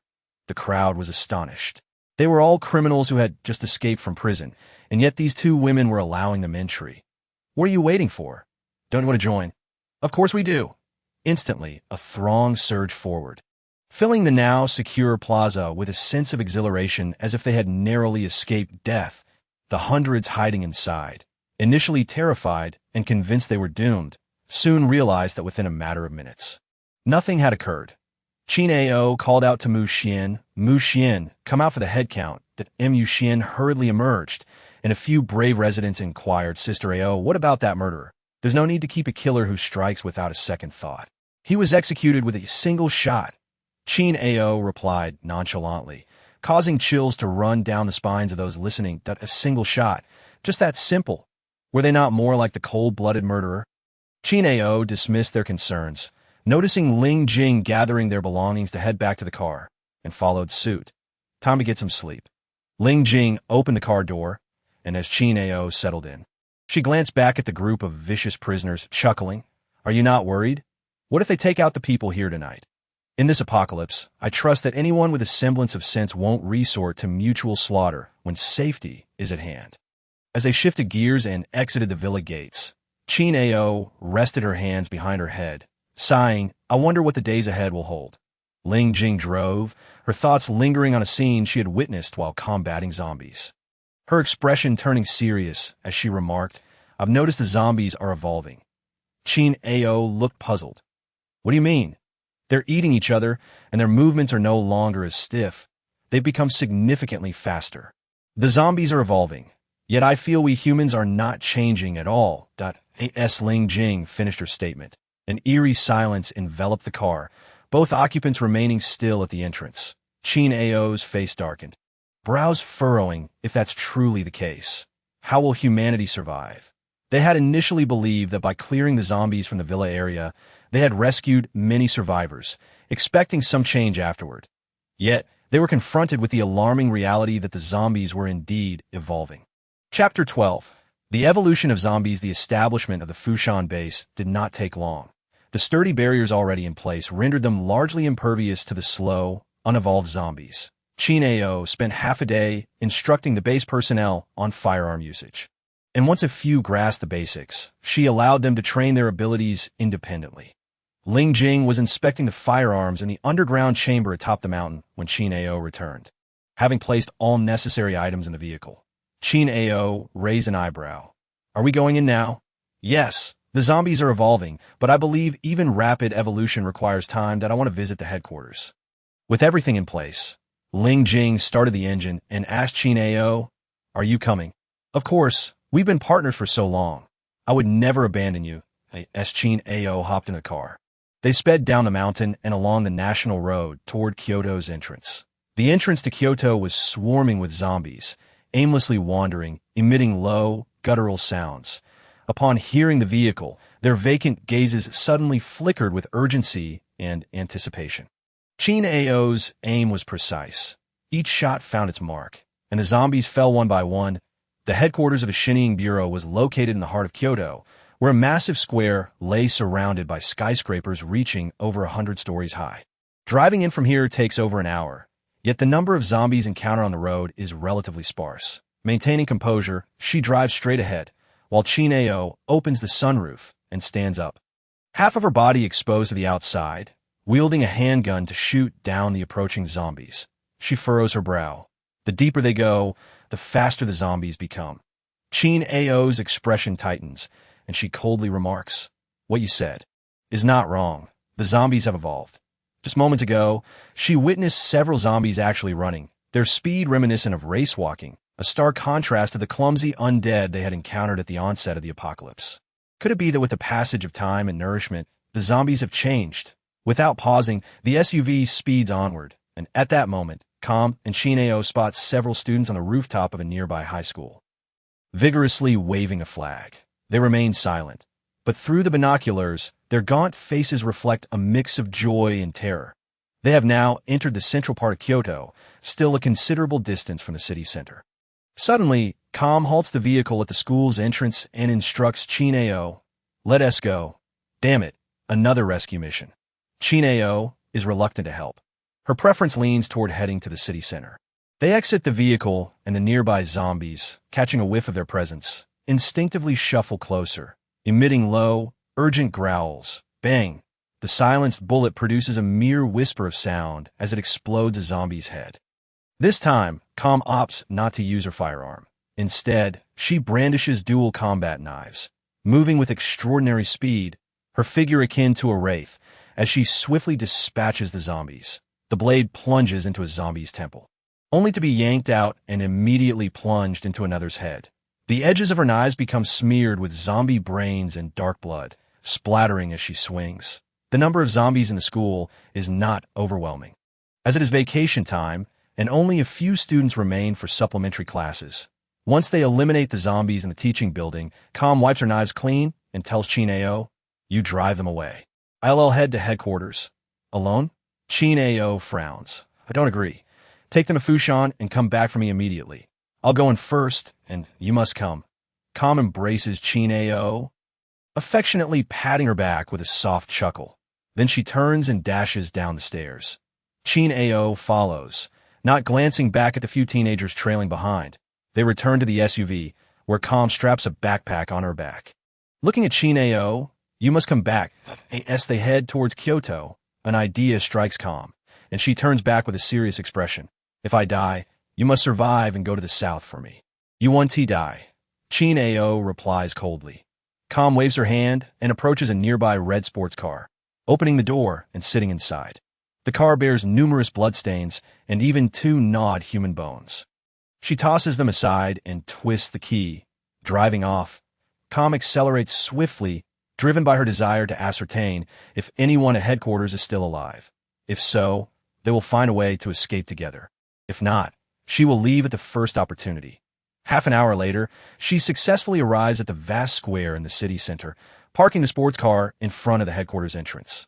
The Shadow Bureau is a clandestine national organization. So from the outside, it appears to be an ordinary commercial building, while the true wonders lie within. She disembarks, shooting down a few nearby zombies, and rushes inside at full speed. The sight before her is grim. Numerous zombie corpses litter the ground, their heads blown apart by gunfire, and most have been partially devoured, confirming her theory that zombies feast on each other. The area has been cleared, resulting in a manageable number of zombies. Calm carries a backpack filled with ammunition. Despite its weight, her speed remains impressive. Upon entering the main door, a foul stench greets her. Corpses lie scattered about, some zombies, others consumed. Days of decay have set in, and maggots begin to thrive. Calm dons a mask, carefully listening for any signs of movement within. The interior is eerily quiet, devoid of any zombie sounds, likely due to prior purging. She breathes a sigh of relief and quickens her pace down the safety corridor to the underground level. The basement is shrouded in darkness, devoid of light, the air thick with the stench of rot. The dim beam of her flashlight reveals bodies clad in the Shadow Bureau's uniforms sprawled across the floor. A chill settles in her heart. The death toll is significant. Did the personnel at headquarters fail to escape? The Bureau possesses an emergency switch, and Calm activates it, illuminating the area with emergency lights. The sight that greets her is horrifying. Corpses strewn everywhere. Not only those of the Shadow Bureau, but also numerous ordinary citizens. It appears that during the onset of the apocalypse, the Bureau had gathered people here for shelter, only to face calamity. As she turns to exit, Calm's pupils suddenly constrict. The square is now swarmed with thousands of zombies, moving in a slow, unified manner toward a single direction. Her appearance draws the attention of the nearby zombies, whose heightened senses prompt them to react rapidly, sprinting toward Calm while emitting terrifying roars that a chill runs down her spine. The entrance is blocked, and the square is filled with zombies, leaving her no option but to retreat. With 2,000 rounds of ammunition in her pack, even using it all would only eliminate a fraction of the horde. Calm hurriedly backs away, shooting the zombies in front of her, quickly shutting the door and securing the lock. Standing before the glass door, she gazes at the grotesque, decaying faces pressing against the glass, realizing that even if Chin Ao were to arrive, escape would be impossible. Chapter 13. The predators, the zombies' sharp claws scrape against the glass, producing a cacophony of eerie sounds as faces press and pound against the surface, smearing it with repugnant black blood. She instinctively steps back, her foot landing on a corpse whose soft flesh crumbles like tofu. At that moment, she finds herself yearning for a cigarette, though she has never smoked. Instead, she pulls out a lollipop, unwraps it, and pops it in her mouth. Surrounded by zombies and corpses, she stands as the last living soul. Calm self-deprecatingly muses whether she should commit suicide the moment the door is breached or fight back. As an SSS grade agent, taking her own life would be a disgrace she cannot bear. She forcefully tosses the lollipop to the ground and turns to sprint upstairs. Upon reaching the rooftop, she surveys her surroundings. The nearest building to the headquarters stands a daunting 300 meters away. Frustration wells within her as she curses the Shadow Bureau's director for constructing the building in the city center, isolated from others. Looking down, she sees the square teeming with zombies, on the verge of congestion. The zombie tide, Kyoto has finally erupted with its first wave of undead. Heading southeast, though some zombies continue to pound at the door below, most are determinedly moving toward the southeast. Once they have passed, she can deal with the remaining few. Just as Calm contemplates this, her attention is drawn to 2 blood-red figures appearing on the wall of the opposite building. These 2 creatures, vividly crimson, resemble skinless, bloodied humans, clinging to the wall like geckos. The moment she sees them, her mind involuntarily recalls the predators from a bioweapon film. The two monsters notice Calm and let out a roar, quickly descending the building and racing toward her. Calm's expression darkens as she watches the predators navigate through the horde of zombies, one leaping to cling to the wall, using all fours to ascend rapidly. In mere minutes, they have scaled half the height of the 50-story building. Calm gasps, swiftly pulling out her sniper rifle and aiming downward. Bang! Bang! Bang! She fires several shots, but the predators dodge with remarkable speed, causing her bullets to strike the zombies below. Instead, a sense of dread fills her. She fires again, but the predators are now upon her, one leaping from the wall, claws bared, lunging at her. Bang! A dull thud echoes as the predator is sent flying, blood spraying as it plummets. She swiftly shifts her aim to the other one. Firing again, the second predator, instead of attacking directly, exhibits cunning agility, leaping around with its grotesque, red skin glistening with repulsive slime. Calm stows her sniper rifle, drawing her handguns as she faces the predator from a distance. Neither she nor the predator makes a move. It appears to be searching for an opening, its blood-red eyes intensely fixed on her, exuding a terrifying aura. This predator is exceptionally intelligent, its speed astonishing. Calm steadies her emotions, slowly chambering her firearm. Click! The predator reacts to the sound, letting out an enraged roar, its massive jaws agape, revealing sharp fangs and a nearly 1 meter long, bloody tongue. Calm quickly pulls the trigger. Bang! The bullet fires instantly. The predator attempts to evade, but no matter how fast it is, it cannot outrun the bullet. Thud! The bullet pierces the predator's skull, sending its body crashing to the ground, just as Calm begins to relax. She notices multiple red hands emerging from the wall. 4 more predators appear simultaneously. A sudden chill grips her heart as she fires at one, retreating toward the stairwell while continuing to shoot. She had no time to ponder why there were so many predators here, nor to reflect on the uncanny resemblance to a biohazard film. With monsters like these predators lurking about, .3 predators let out a simultaneous roar and swiftly gave chase. Their speed astonishing and their movements erratic, leaving her calm demeanor only a means to distract them. She quickly darted into the stairwell, slamming the iron door shut with a resounding bang, locking it tight. Bang, bang, bang! The forceful impacts reverberated through the door, shaking it violently. Remaining composed, she hastened downstairs, holstering her handgun as she leaped downwards. Using the railing for support, she descended with remarkable speed, covering the 50 stories in a mere 3 minutes. She landed steadily on the ground and bolted towards the basement. Behind her, eerie sounds echoed. The predators were in pursuit. The rooftop door was locked, and these cunning predators would surely enter through the windows. However, before she could reach the second basement level, a powerful force slammed in her, sending her crashing onto a corpse in a flash. She drew her handgun and shot the predator, pinning her down, its foul blood splattering across her face, a stinging sensation igniting on her skin. Not daring to linger, she kicked the corpse aside and swiftly rose, aiming her gun at the exit, ready to fire at the first predator that appeared. Bang! Bang! The bullets rang out, and the predators recoiled. She took cautious steps back, feeling immensely grateful that the personnel from headquarters had cleared the zombies during their evacuation. Otherwise, with predators behind and zombies ahead, she surely would have met her demise. The corridor was eerily quiet, allowing her to hear her own breath with clarity. Additionally, she could discern the sound of predator saliva dripping onto the floor. The uncanny silence and strange sounds heightening her anxiety. Sweat began to form in her palms, a combination of exertion and tension. She feared for her life. Yet, until the final moment, she refused to surrender. She would retreat step by step, as the underground headquarters was vast, and all she needed was to find a room to hide and rest, then devise a plan to, as she retreated, the two predators finally revealed themselves. Their outlines only faintly illuminated by the dim emergency lights, crawling along the ground, silently mimicking her movements. Sweat beaded on her forehead, trickling down her cheek and gathering at her chin. Plop! The sound of her sweat hitting the ground was startlingly loud, seemingly disturbing the two predators, who let out a roar and charged towards her. She quickly fired her weapon.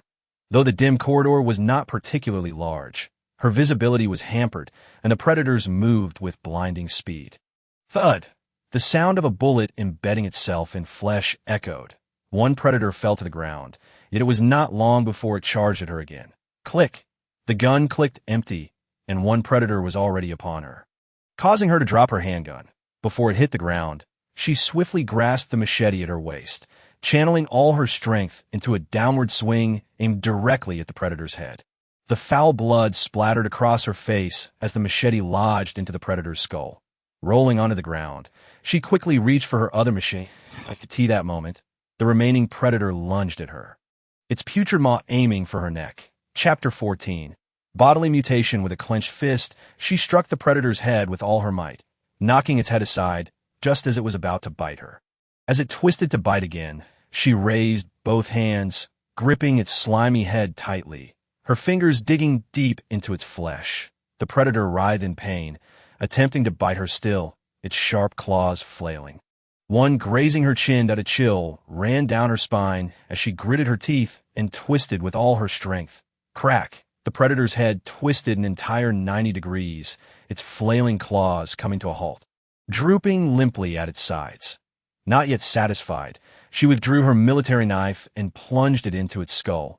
Rising to her feet, she was a mess, her body smeared with the predator's repulsive slime and rancid blood. The area from her ears to chin burning fiercely. She removed her backpack, retaining only her military knife, and made her way down the dim corridor to her room. Inside, there was an iron cage. She stepped in, washing her face and hands at the sink, catching sight of the claw marks on her neck. 3 distinct marks. 2 were shallow, but the middle one was the deepest, flesh peeling back to reveal bloody tissue beneath. She stared blankly for a moment, feeling a heat rising within her, reminiscent of a fever, accompanied by a gradual onset of pain. Had she been clawed by the predator, sealing her fate as a zombie? Defeated, she sat on the floor, unwilling to accept her demise, yet realizing the gravity of her wounds. Rising to her feet, she approached the iron cage, taking a large lock from the table and locking herself inside. She would not take her own life, yet she did not wish to roam as a zombie, preying upon others. Confined within the cage, she mused that once transformed into a zombie, she would be unable to feed and would ultimately starve. As these thoughts coursed through her mind, a wave of agonizing pain surged to her brain, causing her to grit her teeth as beads of sweat streamed down her face, rapidly soaking her clothes and hair. The pain radiating through her nervous system felt as though her very flesh was being torn apart, and unable to endure any longer, she finally succumbed to unconsciousness in the silent room. Not a sound could be heard. The dim emergency light illuminated the decaying corpses on the floor, while the zombies gathered at the doorway, sensing no presence of the living, slowly began to disperse, following the throng towards the southeast. When she awakened, her mind was momentarily blank, jolting upright in shock. Yes, she realized she was still within the cage, her brow furrowed tightly. She recalled being clawed, the wound still stained with predator blood, then succumbing to fever and pain before losing consciousness. Had she survived? Lowering her gaze to her hands, she noted that despite the dim lighting, they appeared pristine, no signs of decay or corruption. What was happening? Rising to her feet, she surveyed her surroundings. Outside the glass window lay the bodies of 2 predators. She had slain them, and despite her injuries, she was alive and well. She had locked the cage without the key, and even with an axe, the lock would be difficult to remove. Raising her hand, she grasped the lock and tugged. While the lock itself did not budge, she felt the iron bars of the cage bend slightly. Taken aback, she suddenly reached out, gripping 2 bars and pulling them apart with force. The eerie sound of bending metal echoed in the room, and soon enough, a gap wide enough for a person to pass through emerged. Blinking in disbelief, she broke into a strange smile. She had indeed been infected, yet instead of death, she felt. Her vision clearer, her strength amplified, and a distinct awareness that her reflexes and precision had all improved. Her body had undergone a transformation. Not wanting to dwell on what she had become, she stepped out of the cage and washed away the grime at the sink, noting that the wound on her neck remained. This was no mere illusion. She opened the door and ventured into another room to shower and change into clean clothes. picking up her backpack on the way out. Upon exiting the headquarters, she spotted several zombies wandering in the distance. Even from over 100 meters away, she could clearly hear their low growls. Uncertain of how long she had been unconscious, the terrifying horde of corpses had long since vanished, with a furrowed brow. She quickly sprinted towards the southeast. As she ran, she began to grasp the extent of her transformation. Her speed was incredible, nearly reaching 20 meters per second, twice the human limit. The horde was moving southeast, and casting aside her chaotic thoughts, she pushed her speed to the maximum. Leaving the zombies behind in a blur point 10 minutes later, she finally heard the cacophony of zombie growls and the intermittent sounds of gunfire. She sensed the imminent danger ahead. No less than 30,000 zombies were congregating together. Her brow furrowed tightly, her gaze fixed ahead at the entrance of a CF, where she could advance from the rooftop, just 500 meters from the horde. She dashed forward, lightly pushing off the railing of a flower bed at the entrance. Landing silently on the rooftop, she effortlessly traversed the rooftops, finally spotting the dense mass of zombies in the distance. There were countless zombies, the stench overwhelming, their horrifying roars echoing clearly.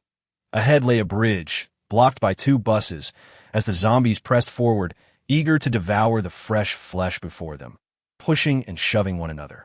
Some tumbled off the bridge, while those that managed to cross were swiftly dispatched by gunfire, creating a pile of corpses nearly 3 meters high as survivors gradually retreated.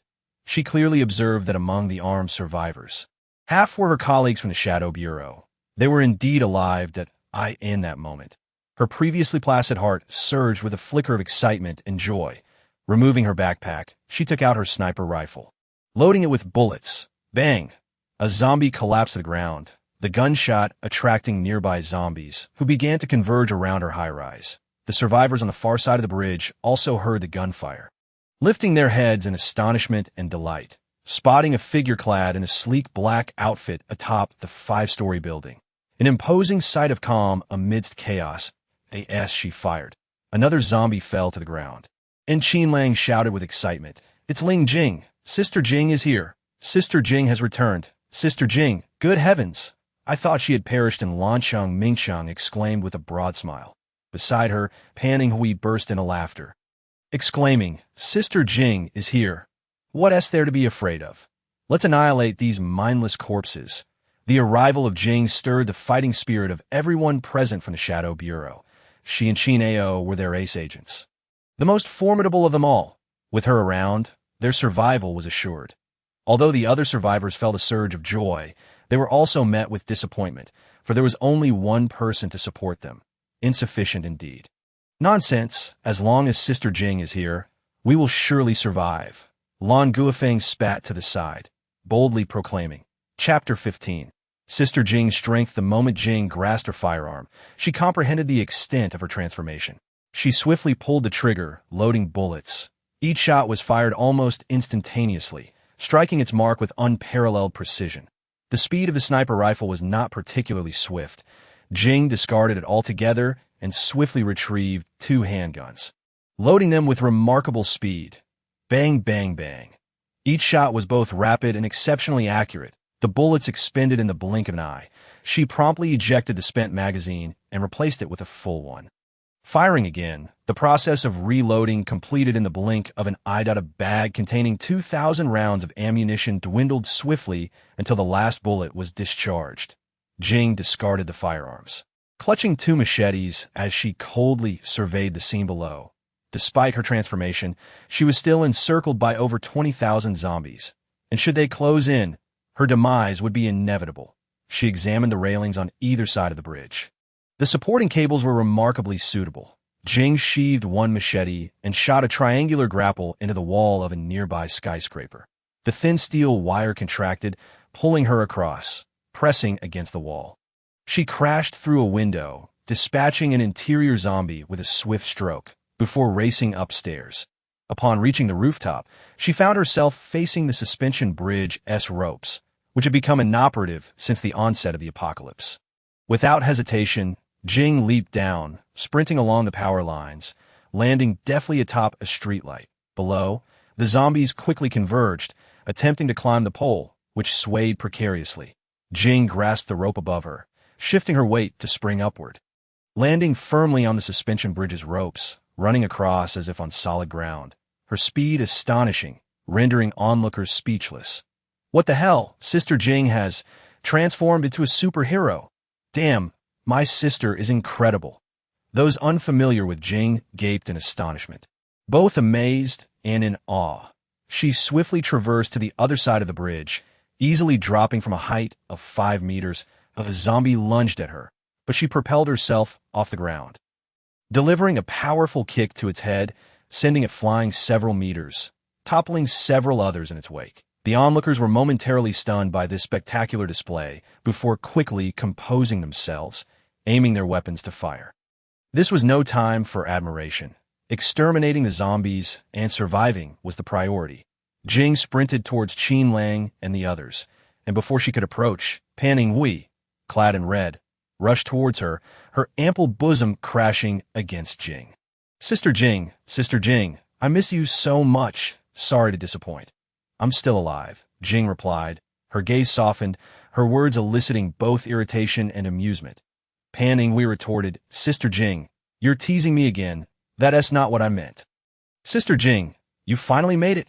Whereas Sister Ao, Lan Guofeng leaned closer, joy evident in his voice. Jing glanced at the horde of zombies blocking the bridge and replied, Qin Ao, is it Floating Mountain? I came alone. She turned to Qin Lang and Ming Cheng, as well as the other members of the Shadow Bureau who were focused on slaying zombies, and inquired, how many bullets do we have left? What's our head count? We have approximately 4,000 to 5,000 rounds of ammunition left, 3 grenades, and a total of 1,737 survivors, Pan Yinghui reported.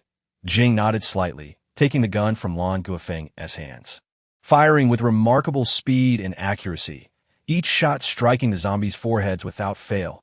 The onlookers were astonished, filled with genuine respect for Jing's prowess. Her shooting was phenomenal, her speed unmatched, and her reloading swift.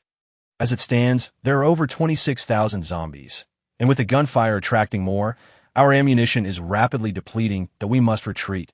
Ming Cheng, Pan Yinghui, take the others and evacuate swiftly. Qin Lang and Lan Guofeng, cover our rear as we circle back to headquarters. From the rooftop, she observed that the zombie presence on the second ring road was minimal, allowing for a safe passage back to headquarters, which was adequately fortified as long as there were no internal issues. They could regroup and rest, and Qin Ao would surely return, enabling them to leave together.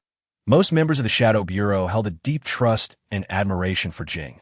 Aside from the few heads, Qin Ao and Jing were their leaders. Ming Cheng and Pan Yinghui dashed back, calling for everyone to board the vehicle's .2 military trucks led the way, followed closely by several buses. Some survivors who couldn't board still pursued on foot, in vehicles ranging from compact cars to sports cars. Jing instructed Pan Yinghui, if the zombies are sparse, head directly out of the city towards Floating Mountain. Pan Yinghui agreed, following Ming Cheng's vehicle towards the second ring road. Lan Guofeng and others gathered the remaining ammunition and firearms, placing them at Jing's feet. She fired rapidly, ensuring no zombie could cross the bridge. Those that attempted to scale the pile of corpses were swiftly dispatched.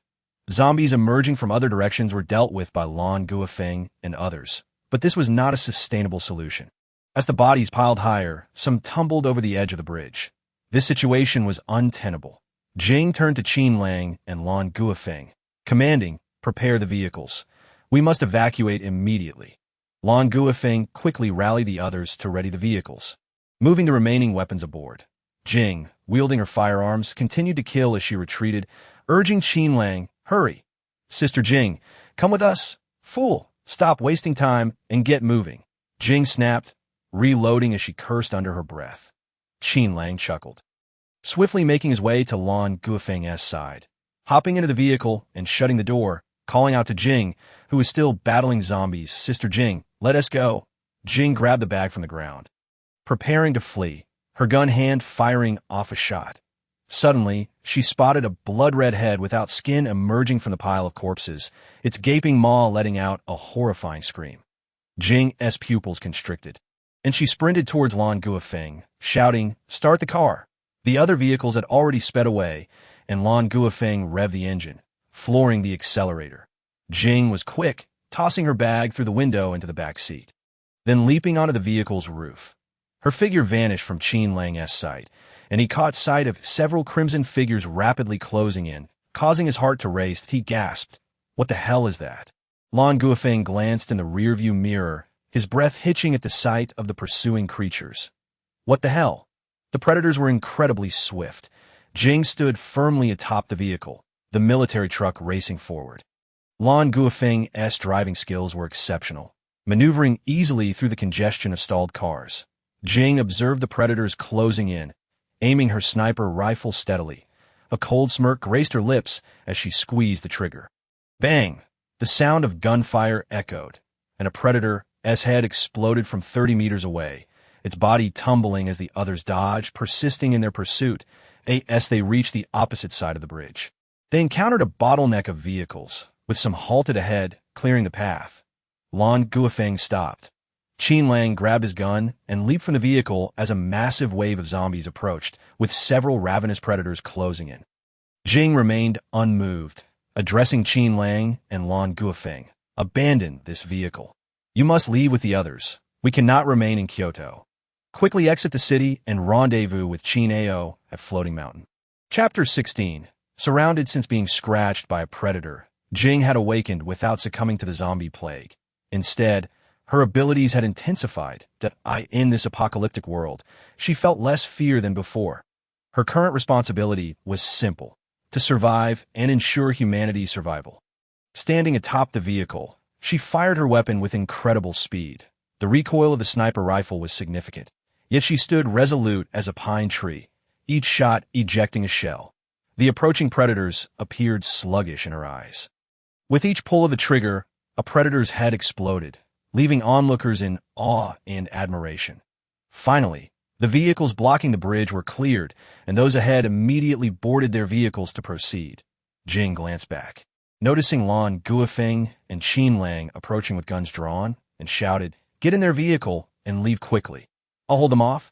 "Sister Jing, stop wasting time and get moving." At that moment, a predator lunged at Jing, who narrowed her eyes, aiming her sniper rifle directly at its eye. Bang! The foul blood splattered across her face, yet she remained unfazed, swiftly pulling the trigger at another approaching predator before leaping off the vehicle and retrieving 2 handguns from the back seat. The predators behind her had been mostly eliminated. Only 2 remained. However, the surrounding zombies were drawing closer, less than 30 meters away, the stench of decay overwhelming. Their decaying flesh dropped bits and pieces as they moved, akin to expired tofu crumbling to the ground. Calmly observing as the vehicles of Lan Guofeng and his companions receded into the distance, she entered her car and maneuvered it to the opposite side of the bridge. Upon exiting, she approached a bus and, with a forceful push using only her hands, effortlessly moved the massive vehicle to block the bridge's entrance. Feeling a surge of strength coursing through her, she continued to obstruct other vehicles at the bridgehead. After driving a military vehicle a short distance away, she retrieved a firearm from within, standing resolutely 100 meters away as the horde of corpses drew near. The densely packed zombies numbered no less than 20,000, instilling a terror that chilled the soul.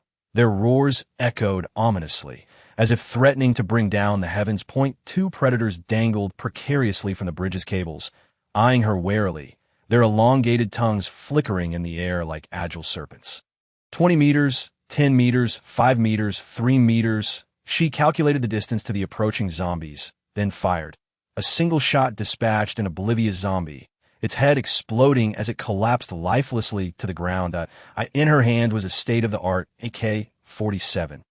And after taking her shot, she coolly glanced at the 2 predators on either side of the cable, aiming at one with a resounding crack of gunfire. The predator reacted swiftly, already swaying to evade as she raised her weapon. The bullet pierced its abdomen, causing it to fall from the cables.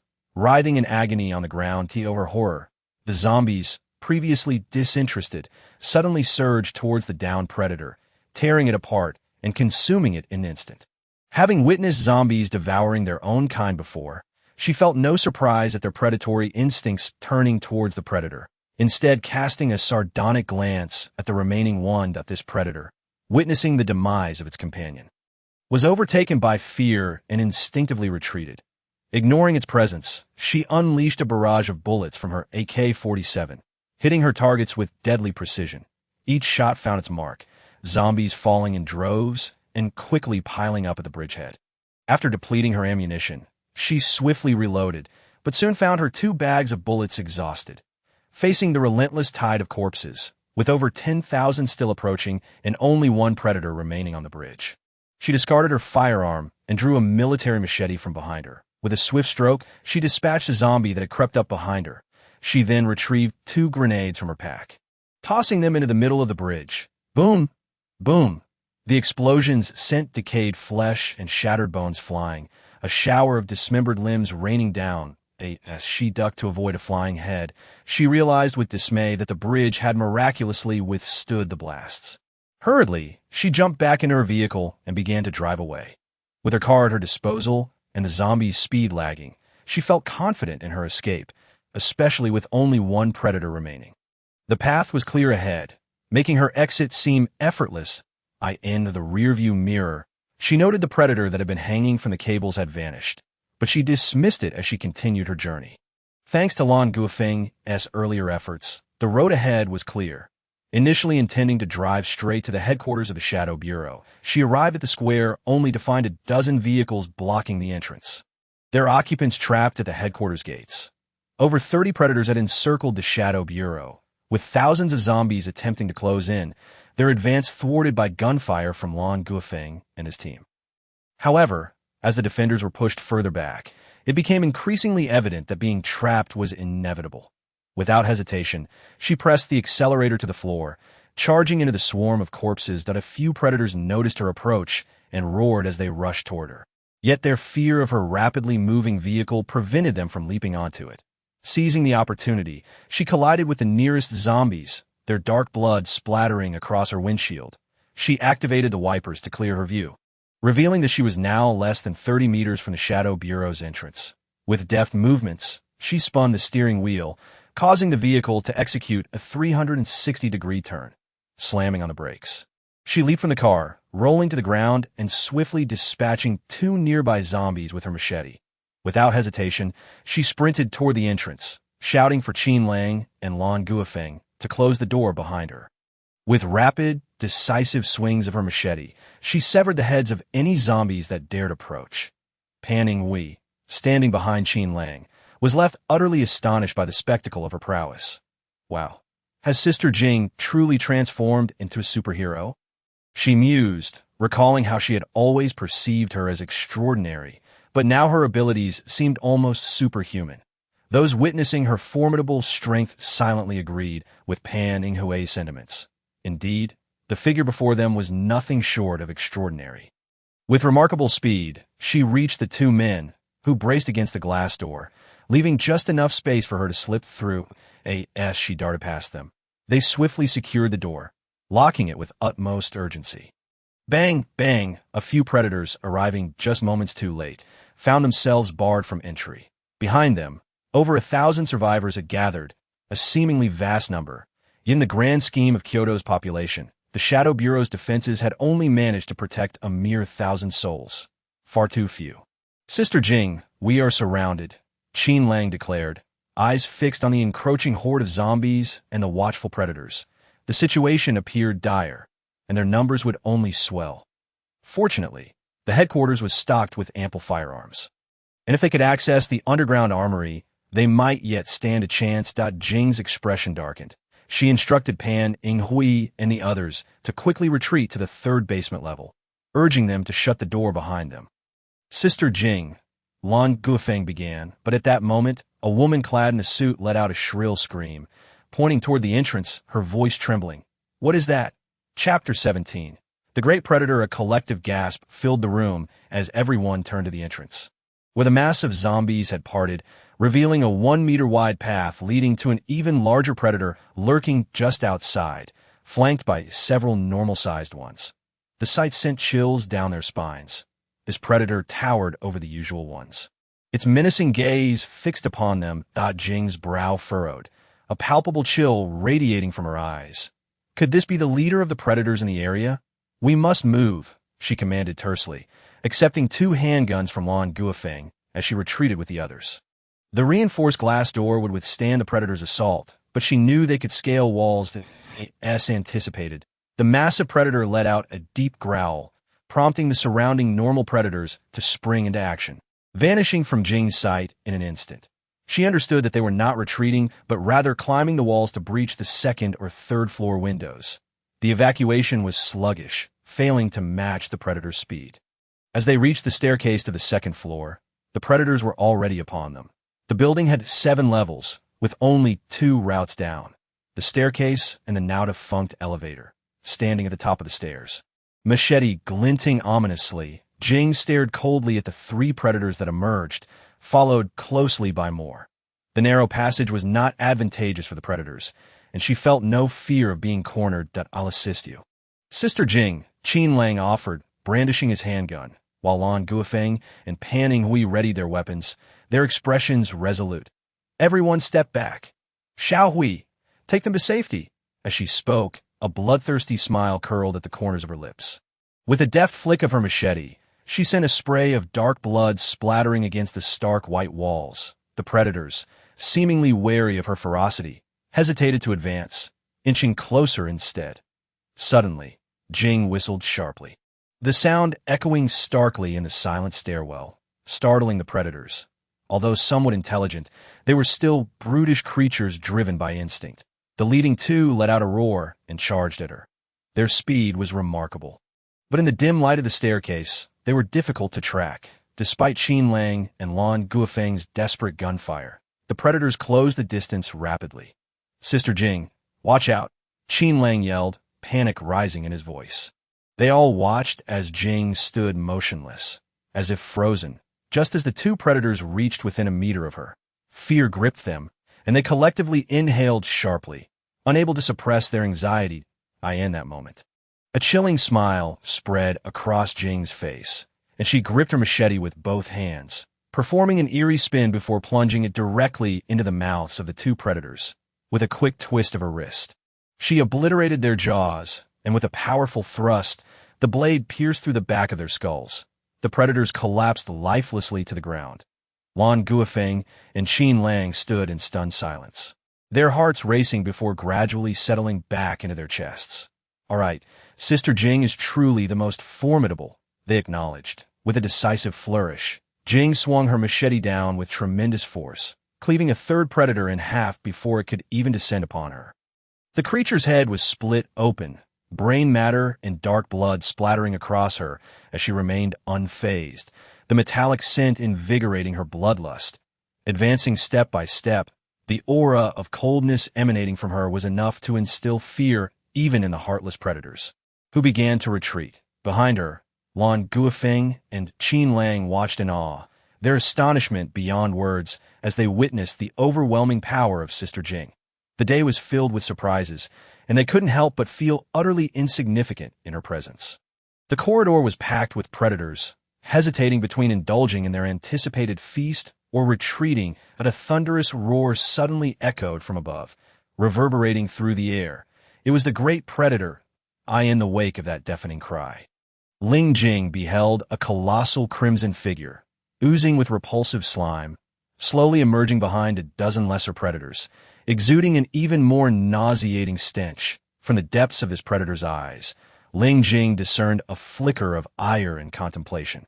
This creature possessed a higher intelligence. The appearance of this formidable beast instantly ignited the fighting spirit of the hesitant predators, who let out a collective roar, propelling themselves towards Ling Jing with renewed vigor. The foul odor assaulted her senses, and she surged forward, her machete slicing through the air like the scythes of death itself. One by one, the predators fell beneath her strikes.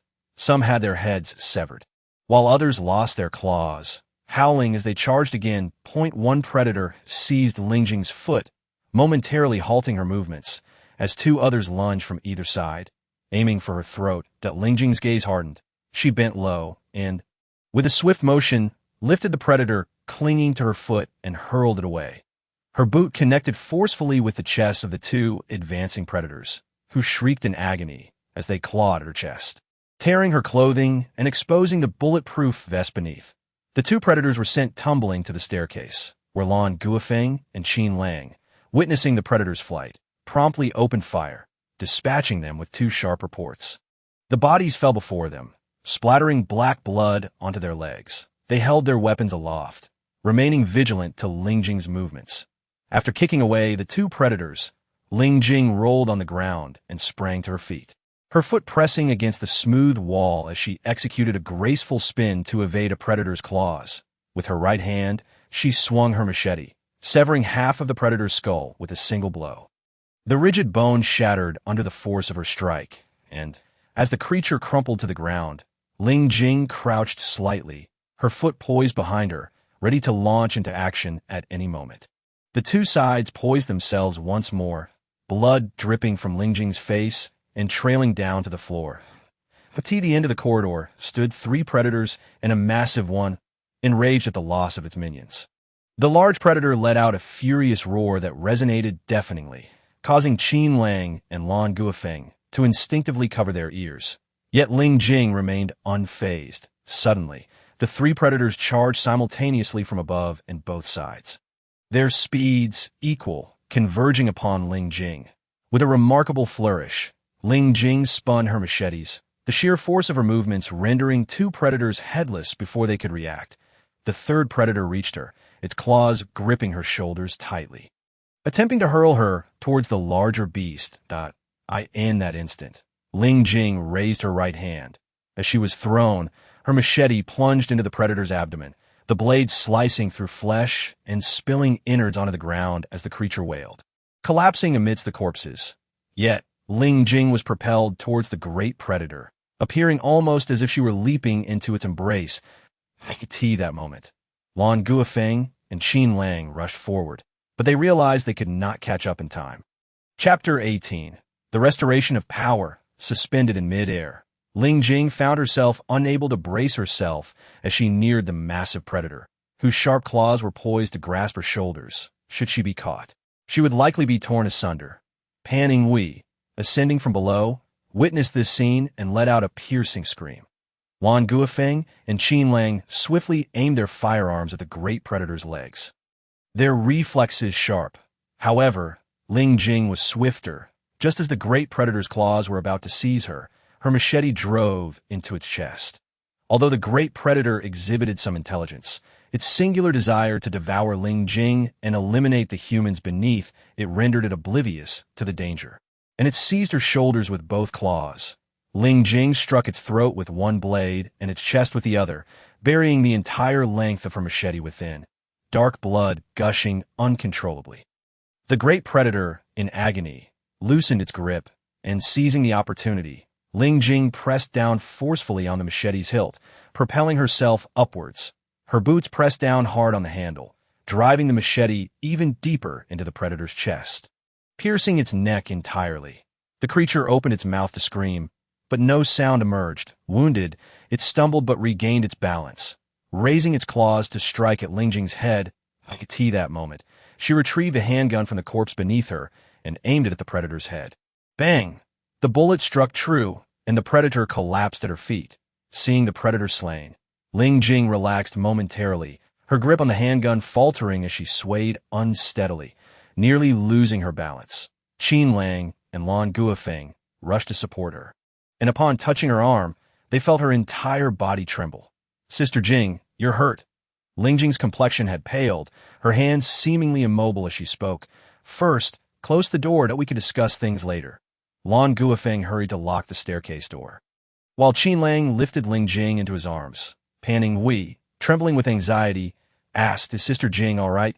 The injury looks severe." "It's serious," Qin Lang replied, leading the way as Lan Guofeng and Pan Yinghui followed closely behind.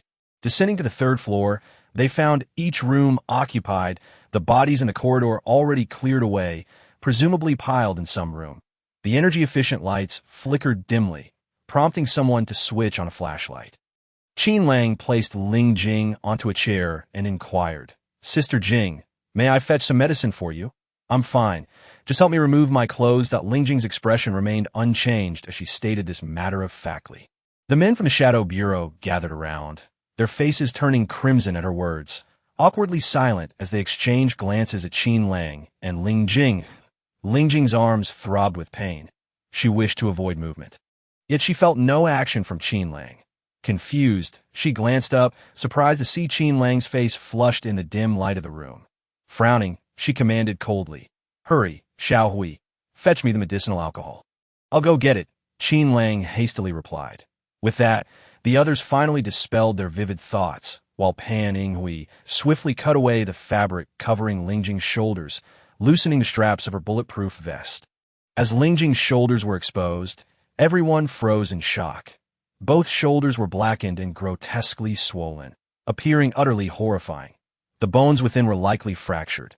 Lan Guofeng, recalling how she had maintained her composure in such circumstances and swiftly dispatched the formidable predator, felt a shiver run through him.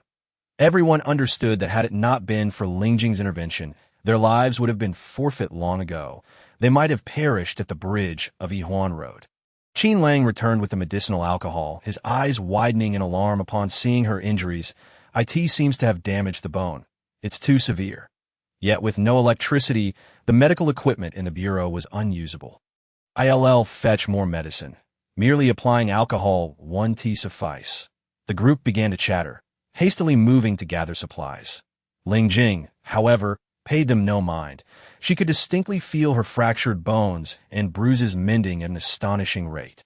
She knew that in just 2 or 3 days, she would be perfectly fine, that we must remain here for 3 days, fortifying the 5th floor as a defensive stronghold, that I require this time to recuperate.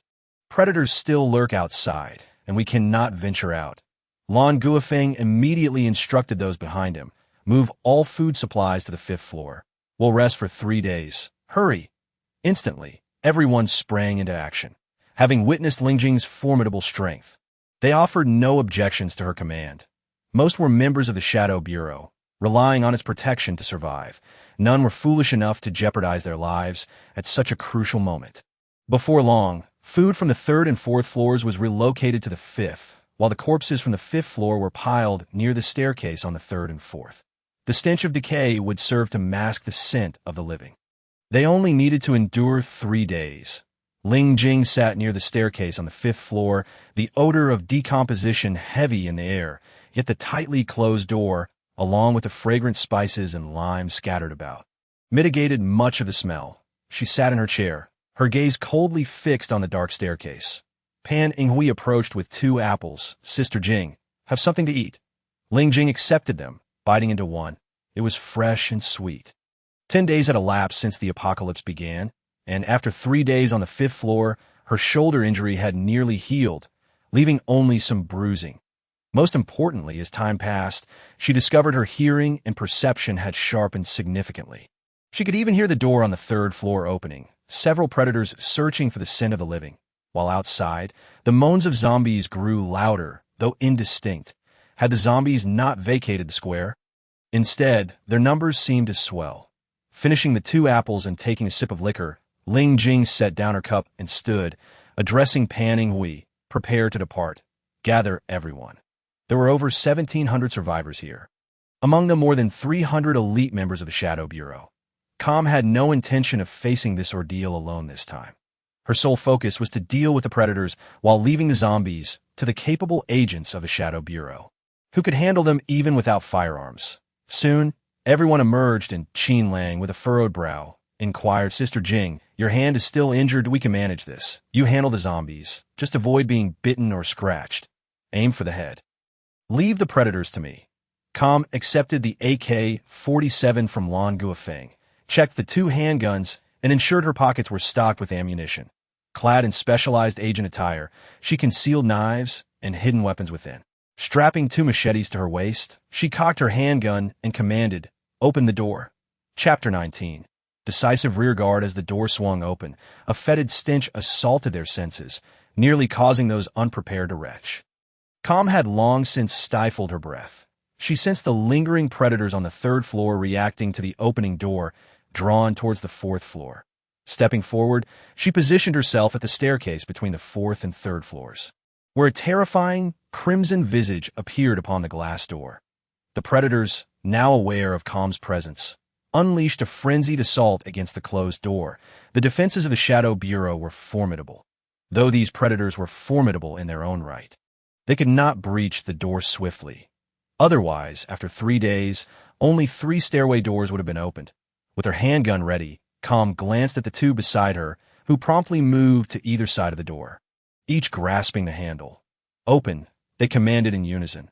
The lock clicked open, and the 2 predators that had been battering the door lunged forward, directly facing Calm.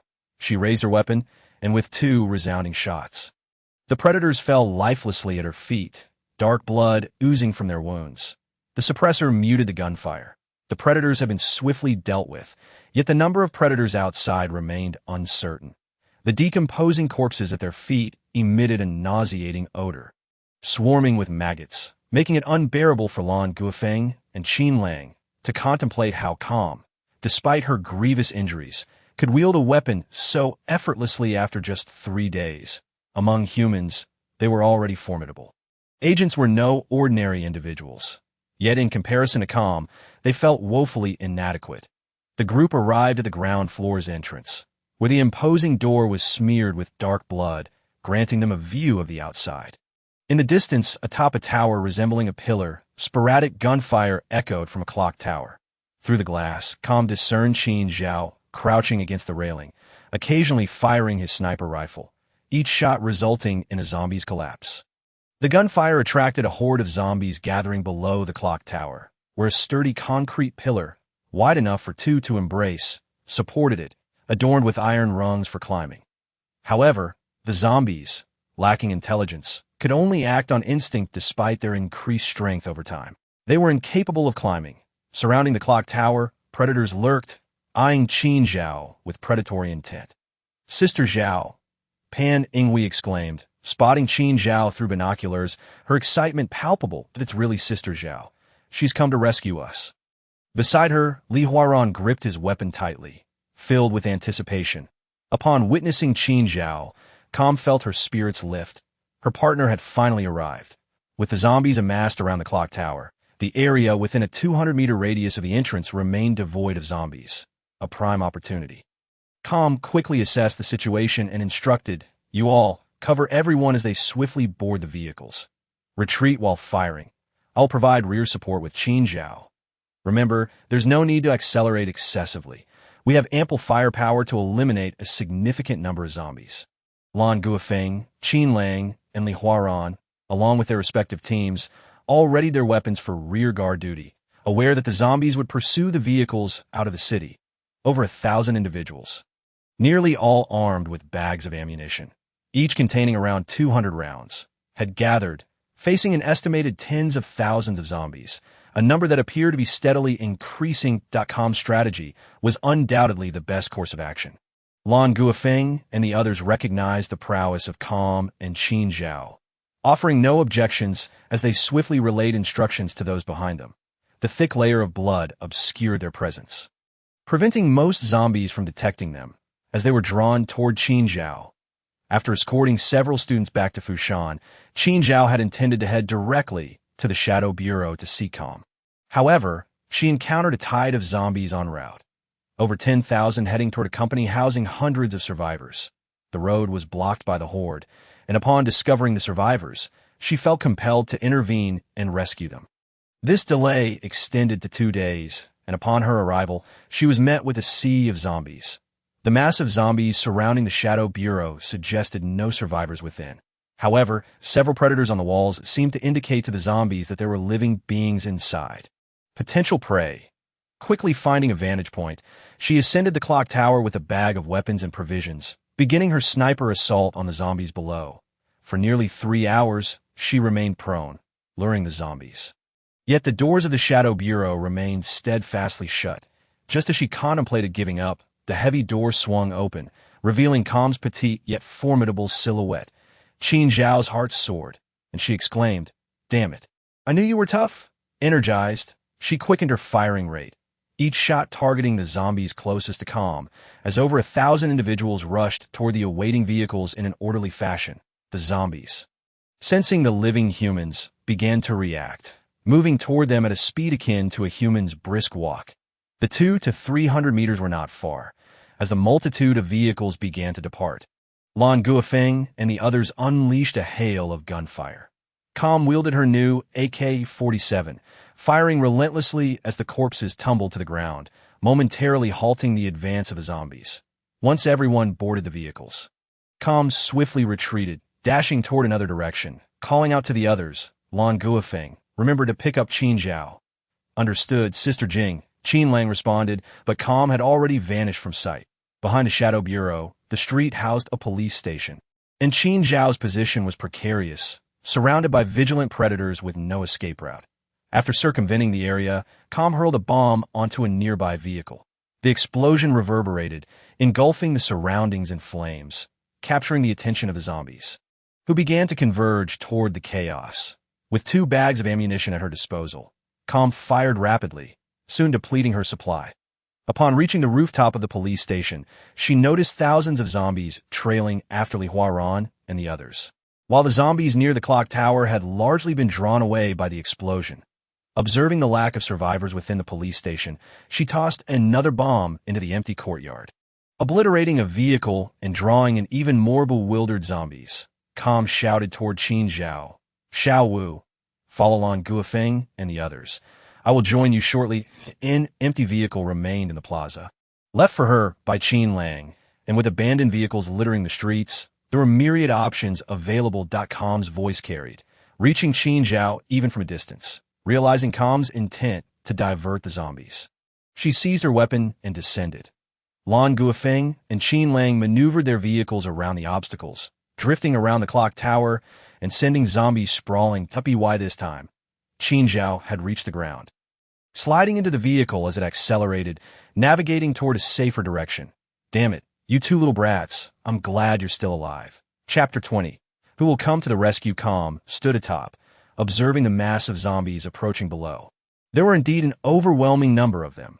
After over 10 days, their skin had rotted severely, their hair nearly gone, exposing grotesque white bones beneath. Seeing Qin Zhao leave in the vehicle with Qin Lang and Lan Guofeng, she sprinted to leap onto another tall building, only to find herself surrounded by 13 predators, all poised menacingly against the wall. Com's expression darkened, her heart sinking as she realized her only escape route lay through this building. If she could enter and exit through a window on the other side, she might find a vehicle and escape this hellish place. The predators appeared even more formidable than those she had faced 3 days prior, likely having grown stronger from their recent feeding, though still not as massive as the colossal zombie she had slain. Their tongues extended nearly a meter, an unsettling sight. Resolute, Com decided to act swiftly. Gripping her AK-47, she unleashed a barrage against the wall, the bullets flying rapidly, taking down 2 predators in moments. However, the others evaded, disappearing into the building's windows. They did not flee. Instead, they concealed themselves in the shadows. Damn it, they're cunning. Tossing aside the AK-47, she still had 3 bombs strapped to her backpack. Should escape prove impossible, she would find a way out. Calmly, she picked up the AK-47 once more, adorned with a row of bullets, and began to sweep the horde of zombies below with a barrage of gunfire, large swathes of the undead succumbing to her relentless assault until her entire magazine was expended in the blink of an eye. Yet, the relentless tide of zombies showed no signs of abating. Her 2 handguns held merely 20 rounds, and with 2 additional magazines in her pocket, she had a total of 40 shots, steadying her mind. She observed several windows of the towering building, noting that the predators, deterred by her proximity, had emerged once again. If she could eliminate these predators, her escape would be assured, for even if she were bitten or scratched, she would not succumb to becoming a zombie. Regaining her composure, a slight smirk graced her lips as she regarded the 2 predators that roared at her, their elongated tongues dancing in the air, spitting droplets of saliva that hissed as they hit the ground, releasing a faint vapor. Come on, all at once, she taunted, beckoning them with a flick of her fingers, her expression one of provocation. The predators, displaying a modicum of intelligence yet lacking in judgment, charged at her upon noticing that she bore no visible weapon. In an instant, she raised her handgun and dispatched 2 of them with precise shots. Dodging to the side as one of the zombies knocked her gun from her grasp, raking her hand with its claws and drawing blood that dripped onto the ground, the wound searing with pain. Drawing forth her machete from her back, she executed a swift sidestep, bracing herself with one hand on the ground as she delivered a powerful kick that sent one predator flying, following through with a roll. She hurled her machete, which embedded itself into the skull of another predator. Just as she was about to retrieve her military knife from her leg, she was tackled by two predators, tumbling dangerously close to the throng of corpses below. Gripping a nearby iron bar with her foot, she propelled herself upward, slapping her palm against the wall for leverage, and with a swift motion, launched a concealed weapon that struck a distant wall. The wire retracting rapidly as she rolled to evade as she prepared to crash through a window, a predator lunged at her face. Cleverly, she executed a swift kick to its claws, pushing off the wall to sprint up the building's side. Suddenly, a gunshot rang out. She turned towards the sound, astonished to see Qin Ao and Lan Guofeng, among others, having circled back to engage the zombies from a distance, systematically drawing away a significant portion of the undead from the periphery. A smile graced her lips as she returned her focus to the pursuing predators atop the building, delivering a decisive kick that sent one plummeting down below that moment. The sky reverberated with the roar of approaching aircraft. She glanced upward, astonished to see no fewer than 10 planes closing in. Among them, 2 helicopters likely tasked with rescue missions. The aircraft, noting the densely packed zombies below, focused on the lone woman in black, who was fiercely battling the predators. Her speed was remarkable, her strength formidable, as she sent predators hurtling away from her. Wei In, observing the scene below, communicated through his radio, "Rescue the subject." The helicopters descended, dropping a rescue line, swiftly approaching her location. Aware that they had come to save her, she resolved that regardless of their identities, survival was paramount.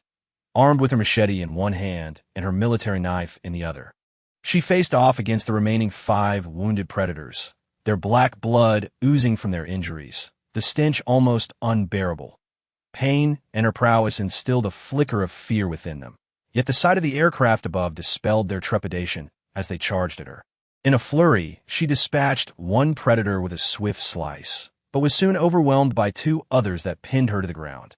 With a rapid kick, she sent one flying, while her right hand plunged her knife into the skull of the other. With her restraints now removed, she sprang up with astonishing agility. Only 3 predators remaining, a fresh claw mark marred her skin, and her gaze turned icy as she spat onto the ground, charging straight at the remaining 3 predators. They reciprocated, their long tongues lashing out. Twisting her body, she evaded one predator's attack, while simultaneously decapitating another.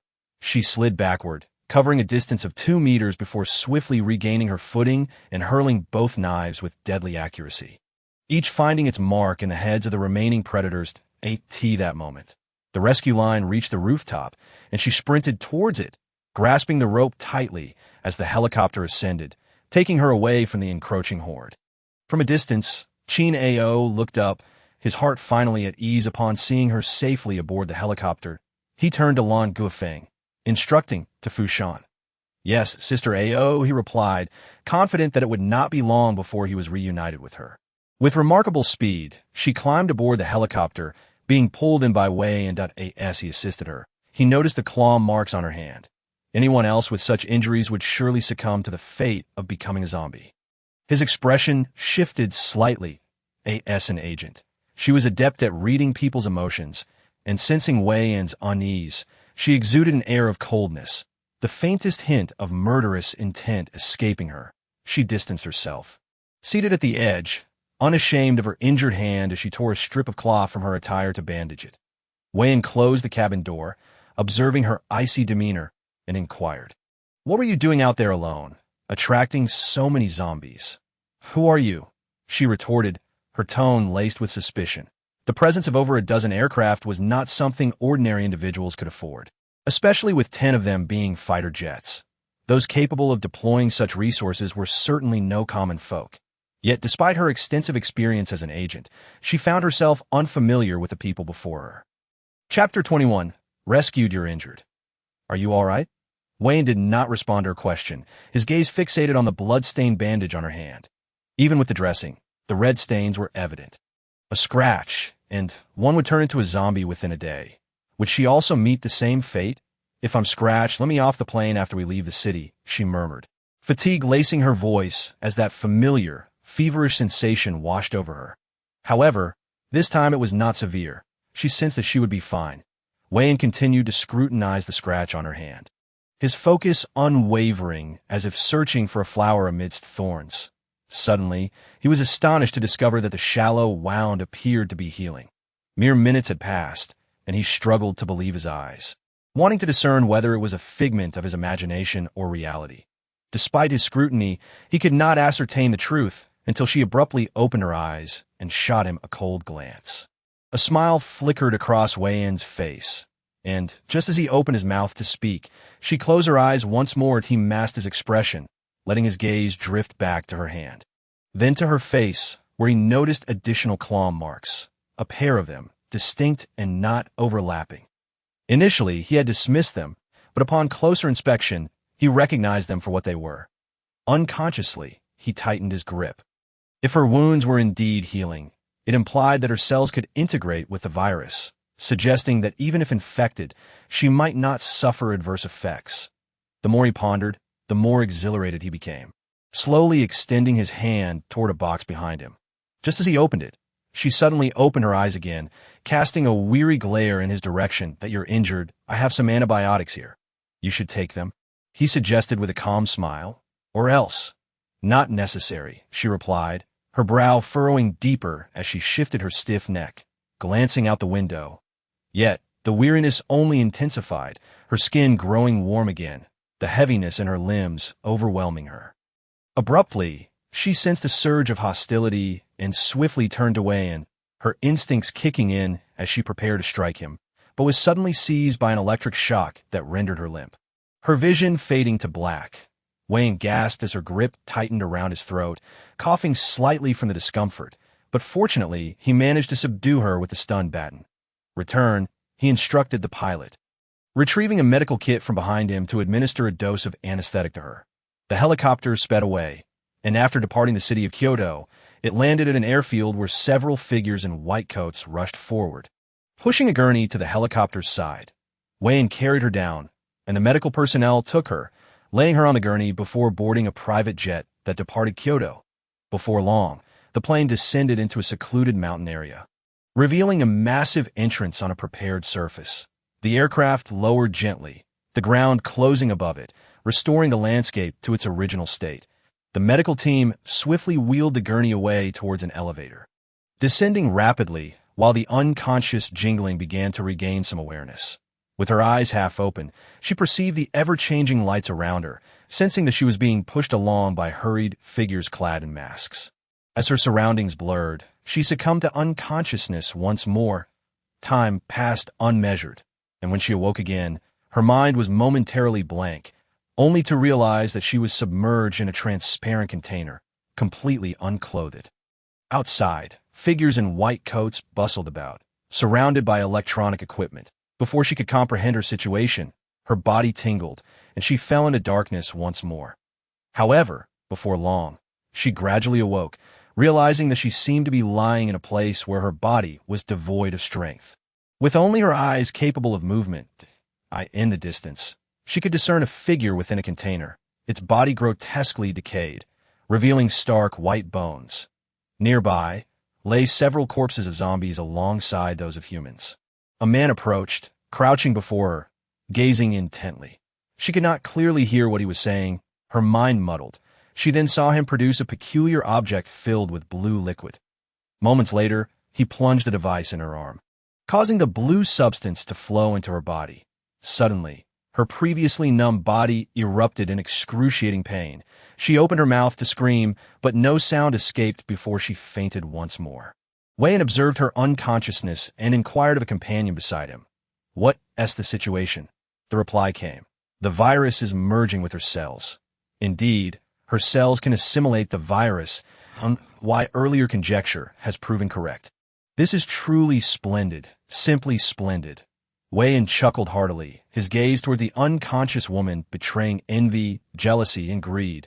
She was a treasure, Once he discovered the reason behind her cell's fusion with a virus, humanity could become stronger, even realizing the dream of immortality. The more he contemplated, the more exhilarated he became, and he deemed it imperative to safeguard her. Extract her blood sample for preservation. I must return to headquarters immediately.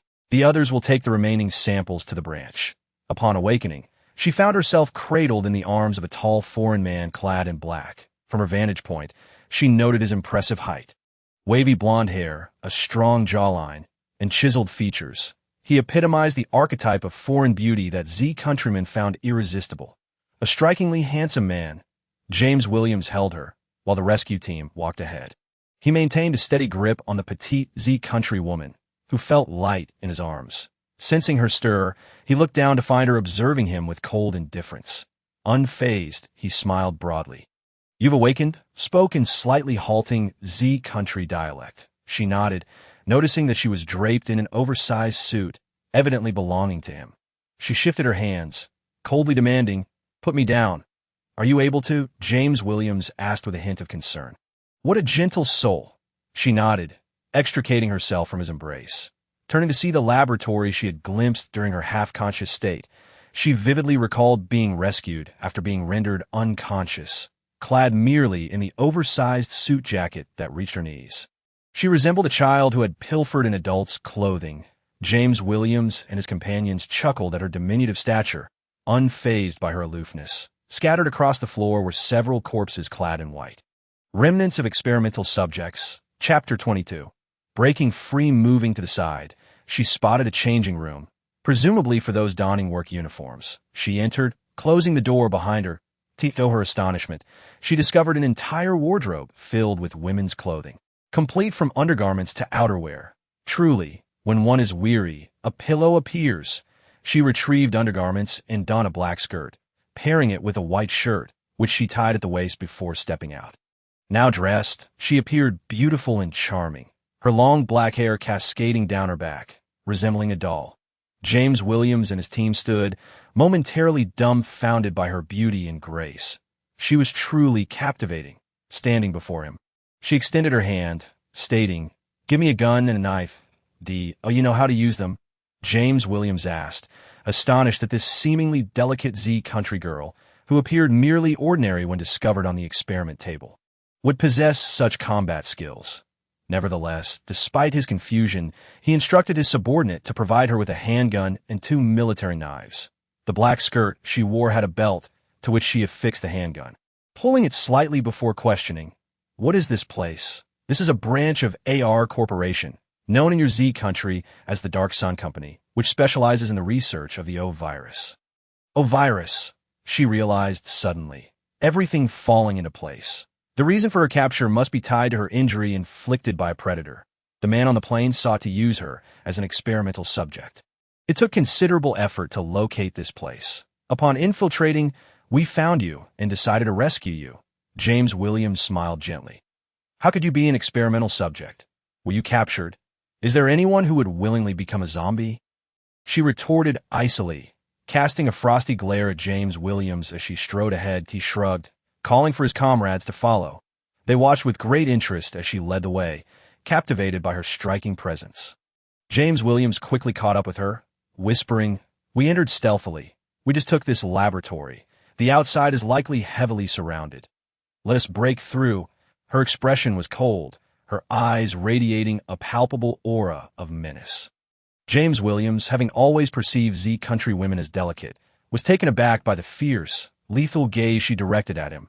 Momentarily speechless, he quickly introduced himself. "I am James Williams. And you?" "Calm," standing at the doorway. She listened intently to the sounds outside. There were 8 of them, all armed with weapons and explosives.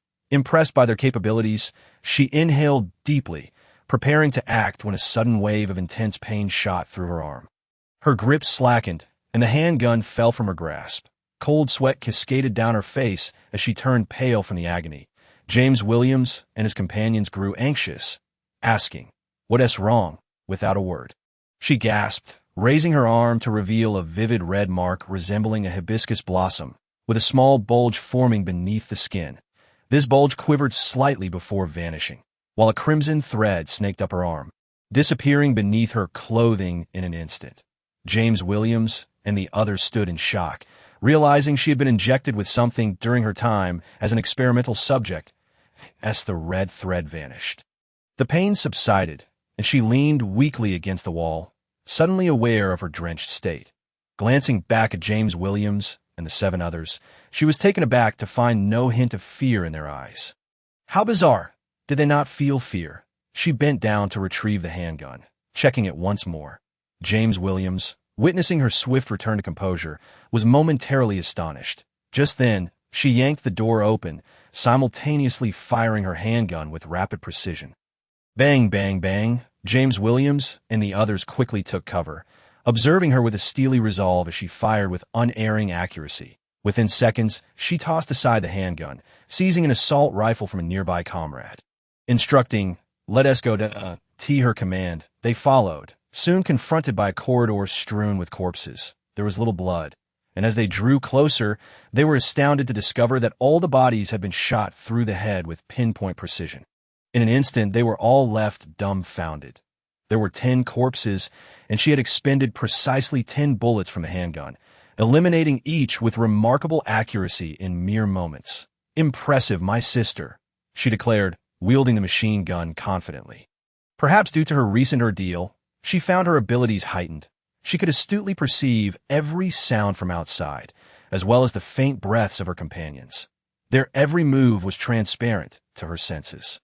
After several twists and turns, she gestured for them to halt, whispering, "There are 37 enemies waiting around the corner." Pulling the machine gun, she warned coldly, "I will make them aware of the consequences of crossing me." Her voice, gentle yet laced with an icy chill, elicited further astonishment from James Williams. Taking the initiative, she strode forth, whistling down the empty corridor. "Hey!" At the end of the corridor, the 30 or so individuals stood agape, momentarily paralyzed with fear, hesitant to fire. After all, she was their experimental subject. If they killed her, where would they find another capable of merging with the virus? It was known that among billions, she was a unique find. Not firing, "Then I shall." With one hand behind her back, she swiftly brought the gun to the forefront and pulled the trigger. Rat-a-tat-tat. The machine gun outpaced the handgun, and while some managed to evade, within mere seconds they had lost half their number. The remaining few, pale and terrified, cowered behind cover, unwilling to show themselves. One brave soul dared to peek out, aiming to shoot at her feet. Bang! A deafening gunshot reverberated through the air, causing him to widen his eyes in bewilderment, unaware of the unfolding chaos in his final moments. Calmly, she retrieved a shell casing, a cold, bloodthirsty smile curling at the corners of her lips. James Williams, gazing at the composed and striking silhouette, found himself utterly dazed. Was she a female reaper? No, she was akin to Satan, a veritable embodiment of the devil.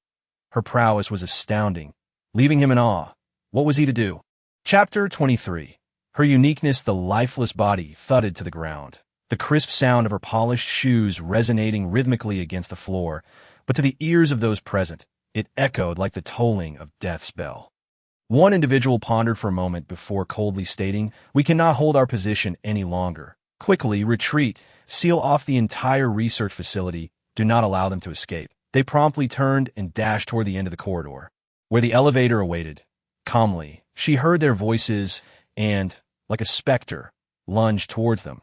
They had not anticipated that the distance of over 100 meters could be traversed so swiftly.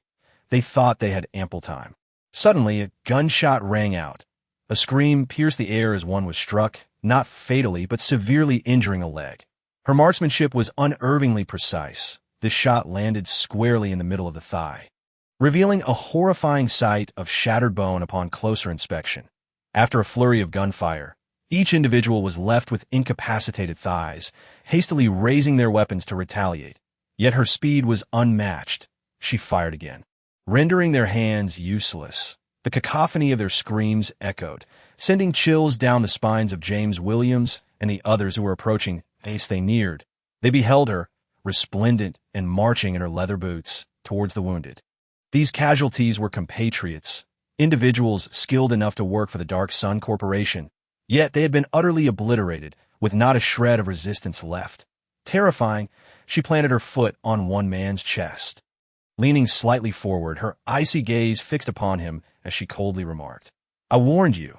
Those who offend me must be prepared to face death. Are you?"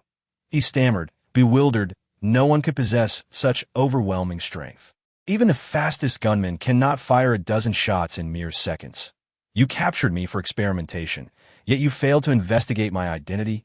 She mused, her thoughts darkening as she recalled being subjected to their whims. A desire for vengeance simmered within her. You are now incapacitated. Why must humanity torment its own kind? Your survival hinges on your abilities. As she released her foot, preparing to depart, a rumble echoed from outside. She could distinctly sense something closing, the sound ominously grinding against the ground. Her expression turned grave. This is bad. With that, she sprinted to the elevator, pressing the close button, and instructed James Williams, "I will ascend first. You follow closely behind." The corridor outside seemed poised for closure. If it's sealed, even their formidable abilities would not guarantee escape. Should the AR Corporation's personnel release a sleeping agent, she would be rendered unconscious and captured for experimentation once more. With this thought in mind, she watched the elevator ascend rapidly until it finally halted.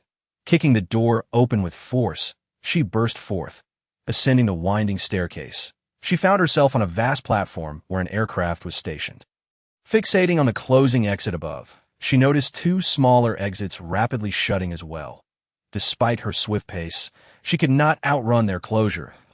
In her moment of desperation, she spotted a long iron chain hanging from a nearby wall. Inspiration struck her as she raced toward it, grasping one end and swinging it with all her might. The chain flew forth, spinning twice around the railing above, while an ordinary person would surely slip if merely swinging the chain. Her speed was extraordinary. With a powerful grip, she launched herself upward. Using the momentum to grasp the railing above, she executed the leap 4 times, and finally, on the last jump, she propelled herself off the railing. Just as the exit sealed shut behind her, rolling onto the ground, she regained her composure and lifted her gaze, only to find 500 armed men coldly staring back at her. Behind them stood Wyan, observing her with a smile. Intrigued by this woman whose cells could merge with viruses, he had just returned from headquarters and was astonished that she had already been rescued. Indeed, she was formidable. Her agility and prowess had transformed her into something akin to a superhero, a person seemingly endowed with extraordinary abilities. "Who are you?" she demanded, standing tall with only a military knife remaining in her possession. With no cover in sight and 500 armed soldiers before her, even her speed could not outpace a barrage of bullets. Wyan regarded her with amusement. "I am Wyan, merely the head of this branch. I must confess, I still do not know your name. However, you are indeed my lucky star. Thanks to your blood sample, I have achieved great success. The higher-ups have promised that once we develop a new effective drug, I will receive priority access. If they could harness her blood to create a serum that strengthened their cells, humanity could become powerful, perhaps even attain immortality. Wyan, I will remember you," she declared coolly, brandishing the knife and sharpening its blade against her palm. Sensing her icy demeanor, Wyan felt a flicker of unease but reassured himself with the knowledge of his substantial forces. Surely, he need not fear a single individual. You would do well to return to the laboratory. As long as you cooperate, your life will be spared. You can survive, and I can obtain what I desired, a mutually beneficial arrangement. Would it not be preferable? Calmly, she rhythmically tapped the knife against her palm, locking eyes with Wyan, and suddenly inquired, "Are you from Z country?" "No, I am from H country." "Thank goodness you are not," she responded, abruptly hurling the knife with great force. As it flew towards Wyan, her body followed suit, transforming into a blur as she sprinted into the woods. In that instant, the knife struck with incredible speed, precisely embedding itself in Wyan's throat. The pain surged. He gazed in horror at the weapon embedded in his neck, his wide eyes reflecting sheer disbelief. How could such a distance yield such accuracy? Calmly's speed was astonishing. She dashed away, her rapid movements evading the bullets that whizzed past her, leaving only traces in the air. The gunfire echoed incessantly. In the blink of an eye, she vanished into the forest, leaving her pursuers dumbfounded. Never had they witnessed such swiftness, their bullets merely grazing her form, and their leader fell before their eyes. What the hell is going on? The foreign men cursed as they hastily pursued her, fearing the repercussions of losing their experimental subject. They knew that failure would bring severe punishment, even death. With this thought in mind, all 500 surged into the woods. Once in the depths of the forest, calmly, like a nimble fox, sought out a hiding spot. Holding her breath, she listened intently as the sounds of pursuit drew near, her brow furrowing as she darted among the trees. As one man passed overhead, she seized her opportunity, swiftly grasping his head in a lethal grip. In an instant, he was dead, silenced before he could utter a sound. Without a moment's hesitation, she descended, seizing an assault rifle and unleashing a barrage upon the others. A multitude collapsed, each shot finding its mark. The enemy retaliated, but she nimbly dodged their bullets, spinning and disappearing back into the forest. Those pursuing her were left bewildered, never realizing where true danger lay. Calmly squeezed the trigger, an unyielding smile playing upon her lips as she observed the advancing figures. James Williams, watching the sealed exit, noted the lingering lights inside. He examined the surroundings but found no switch. His companions frowned, voicing their concerns. Can we still escape? There must be a switch somewhere. Examine every inch, and one would be foolish enough to trap themselves. They searched for half an hour, but the elusive switch remained hidden. Captain, are we going to suffocate in here? Calmly is out. She will come back for us. Let us hope so. But Captain, that woman appears cold and ruthless. I doubt she will return.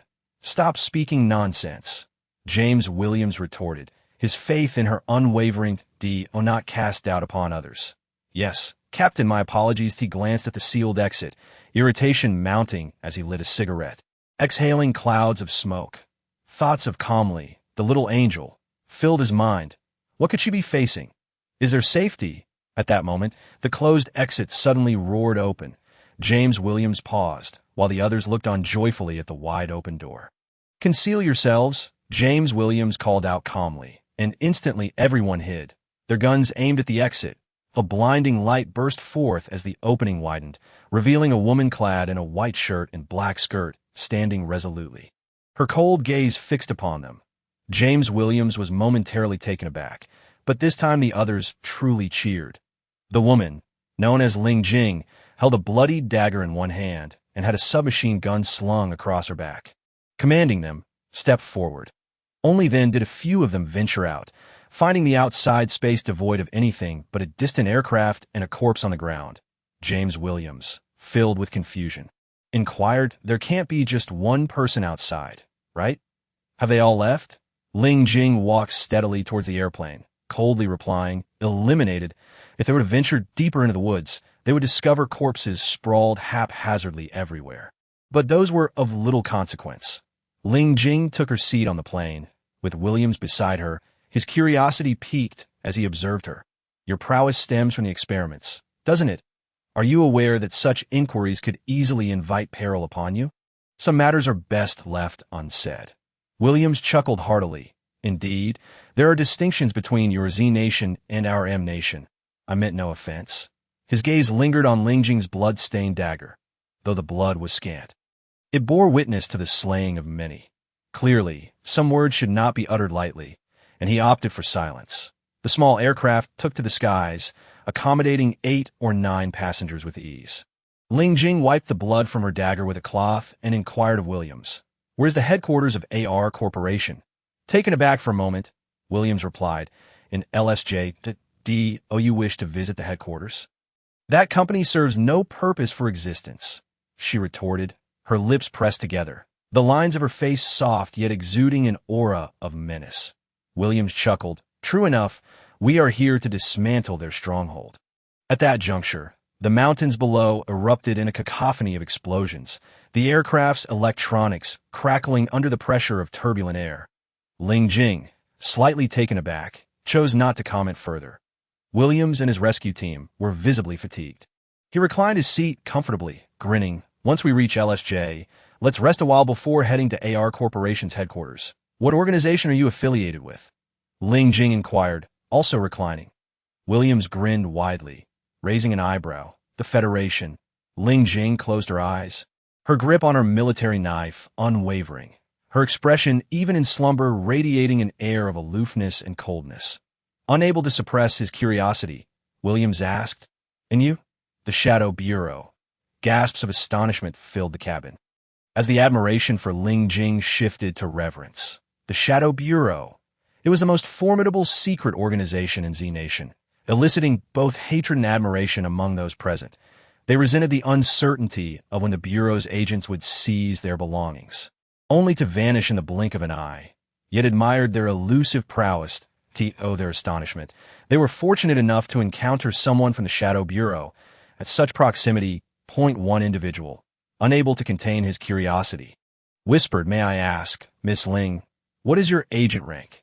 As the question hung in the air, all attention turned to Ling Jing, who, after a prolonged silence, finally responded, 3S. The collective intake of breath echoed, admiration transforming into deep reverence. With envious glances directed at Williams, the captain, fortunate enough to sit so closely beside a deity.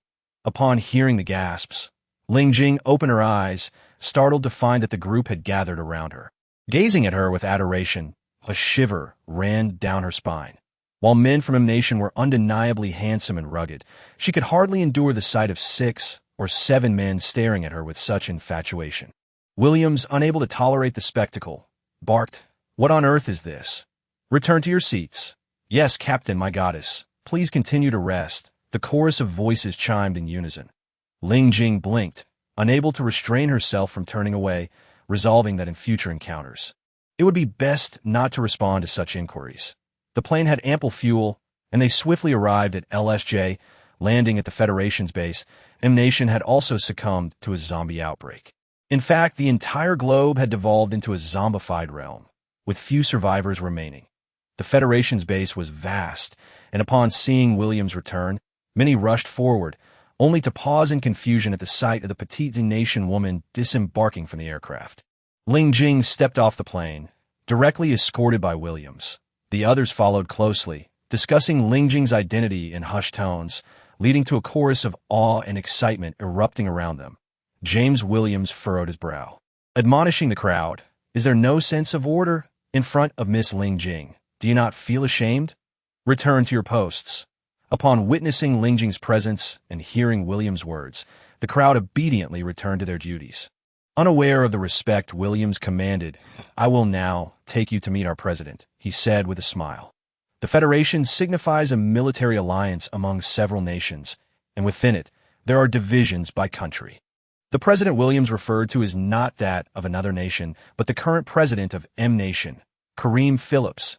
Williams escorted Ling Jing from the airport, where a Lincoln car awaited to take her to the president's residence. President Phillips had long been informed of the Shadow Bureau's arrival, and upon seeing Ling Jing, he beamed radiantly as if basking in spring sunshine. "Greetings, Miss Ling Jing." "Hello, Mr. President." As a seasoned agent, Ling Jing had mastered numerous languages, effortlessly facilitating communication. "Please have a seat, Miss Ling Jing." Phillips kindly gestured for her to sit. Upon arriving at the base, Ling Jing observed a throng of zombies gathering outside. The LSJ Federation base housed no less than 100,000 survivors, and it was only natural that the zombies, drawn by warmth and scent, would congregate here. Ling Jing took her seat as Phillips instructed his secretary to prepare coffee. Smiling, "Miss Ling Jing is the ace agent of the Shadow Bureau. I have long admired you, and it is a rare honor to meet you today." "You flatter me, Mr. President," Ling Jing replied. "I am here merely to destroy the headquarters of AR Corporation, and beyond that, I wish to return to my homeland." "That is entirely feasible. Whatever you require, we can provide," Phillips assured with a smile, though his hair had started to gray due to the apocalypse, and he appeared somewhat haggard yet spirited. Ling Jing stated, "I only need firearms. We have an abundance of firearms and ammunition." "Miss Ling Jing, please rest for now. We can discuss matters tomorrow."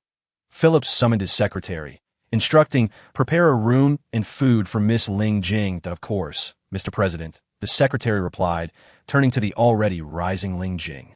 "This way, please, that I will accompany her," Williams said, trailing behind. Ling Jing followed Williams into a room. The building had evidently once been a grand hotel, and the room was well appointed. Ling Jing requested Williams to procure the smallest women's attire available and then retreated to the bathroom for a shower. Having just finished washing, Williams arrived with a set of women's clothing, black shorts and a blue t-shirt. Ling Jing tucked the t-shirt into her shorts, fastening a holster belt at her waist and attaching her military knife and ammunition. Williams, seated on the sofa, observed her emergence and remarked, "Miss Ling Jing, have something to eat and rest well." Yes, the table was already laid out with a sumptuous meal featuring steak, foie gras, and a glass of red wine. Ling Jing sat down and quickly devoured the food, finishing within minutes.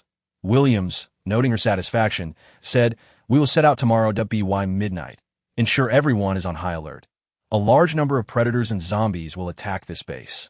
On the plane, she had clearly spotted predators hiding among the zombies, their numbers significant.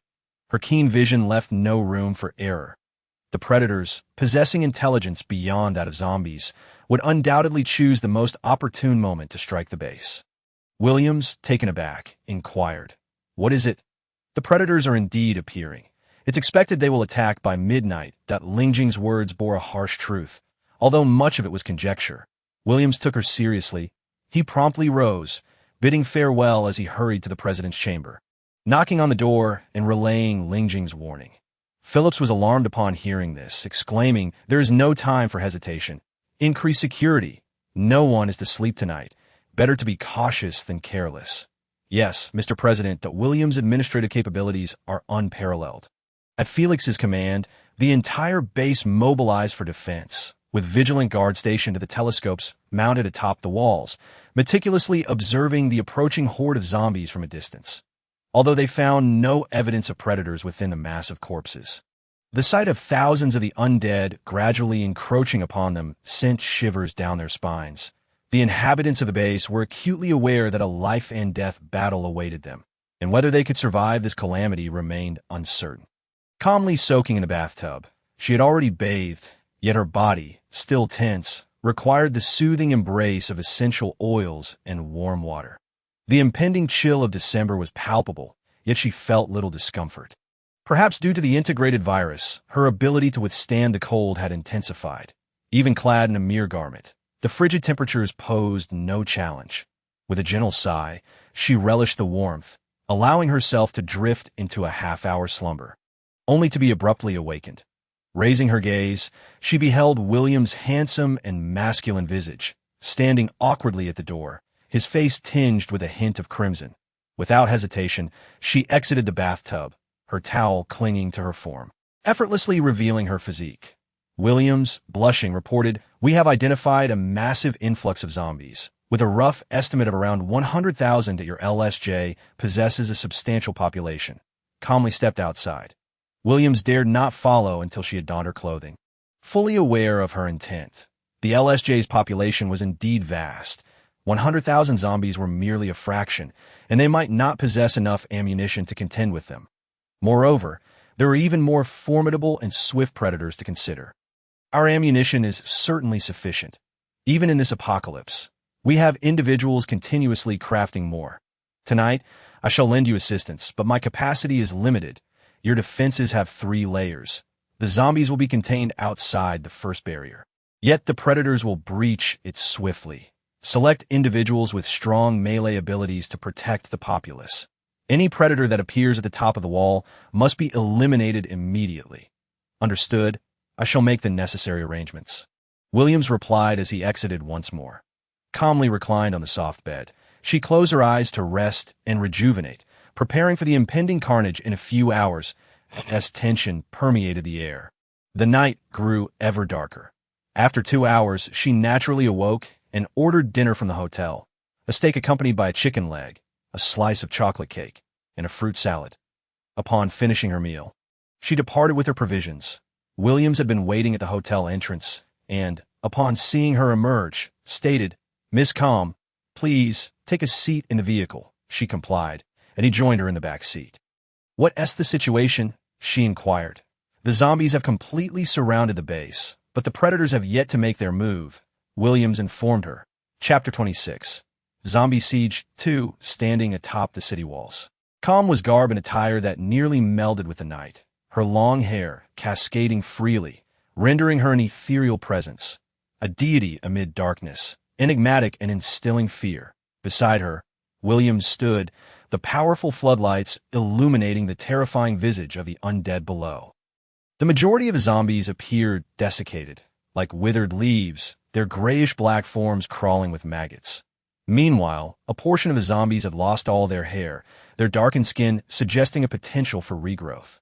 This type of zombie was swifter, stronger, and possessed heightened sensory abilities. The zombies at the base's foot were tightly packed, while in the distance, vast clusters of them continued to approach. The base itself was expansive, akin to half a small city, surrounded by 5-meter-high walls that thwarted the zombies' advance. Yet, such a large stronghold had been encircled by the undead, forming a deadly circle. The number of zombies exceeded 100,000. Possibly reaching over 200,000 in just a few hours, they had amassed with alarming speed. Calm, attuned to her surroundings, sensed predators lurking among the throng of corpses, orchestrating their impending assault. Soldiers stationed on the walls aimed their rifles at distant zombies, exercising extreme caution with their ammunition, conserving each bullet for dire situations. Calm wielded a military-grade machete, 1/2 meter in length, its blade razor-sharp. The cacophony of the zombies' wails and the nauseating stench of decay seemed to engulf the world. "Miss Calm, we have never experienced such a large-scale zombie tide. Could it be related to the predator's arrival?" Williams queried. "This orchestrated movement is difficult to ascertain. Zombies inherently possess a remarkable sense of smell and heat detection. With your base housing around 100,000 living souls, it is not surprising to attract such a horde," she replied, leveling a sniper rifle at a particular spot. Her keen gaze scrutinized the predators mingling within the mass. A hint of derision in her expression. Bang! The gunshot rang out instantly. Following the trajectory of her shot, Williams witnessed a crimson figure fall to the ground, devoured by the surrounding zombies. Not a predator. He had no doubt about what he saw. That dark red hue reminded him of a similar predator encountered during a previous mission, from which they had narrowly escaped. Beneath these walls, how many such predators lay in wait? This, Williams gasped, alarmed if that is the case. With so many predators, what shall we do if they swarm in? Calm's expression turned cold as she regarded Williams. Though a robust man and a soldier, his demeanor shifted under her piercing gaze. A chill racing through his body. "We are prepared," he stammered, his tone suddenly respectful. Calm, unperturbed, noted his newfound deference but chose not to dwell on it. The overwhelming presence of zombies posed an uncertain fate for their base. As time ticked by, Williams inquired about the surrounding situation. Upon his return, he discovered Calm nonchalantly seated at the edge of the wall, casually toying with 2 machetes. Her icy demeanor suggested that the horde below, capable of tearing a person to shreds, was inconsequential. "Miss Calm." Williams approached the edge and peered down, the grotesque faces of the undead sending chills down his spine, while the young woman remained perched atop the wall, gazing serenely at the moon. Calm, seemingly indifferent, was in fact closely observing the entire tide of zombies, the predator's movements, and the relentless surge of the undead. Suddenly, she felt an inexplicable increase in the number of zombies clustering near her. Even those initially drawn to other areas began gravitating toward her. What could be commanding them? Yet within her perception, there was nothing alarming to warrant her vigilance. An unsettling agitation brewed within her.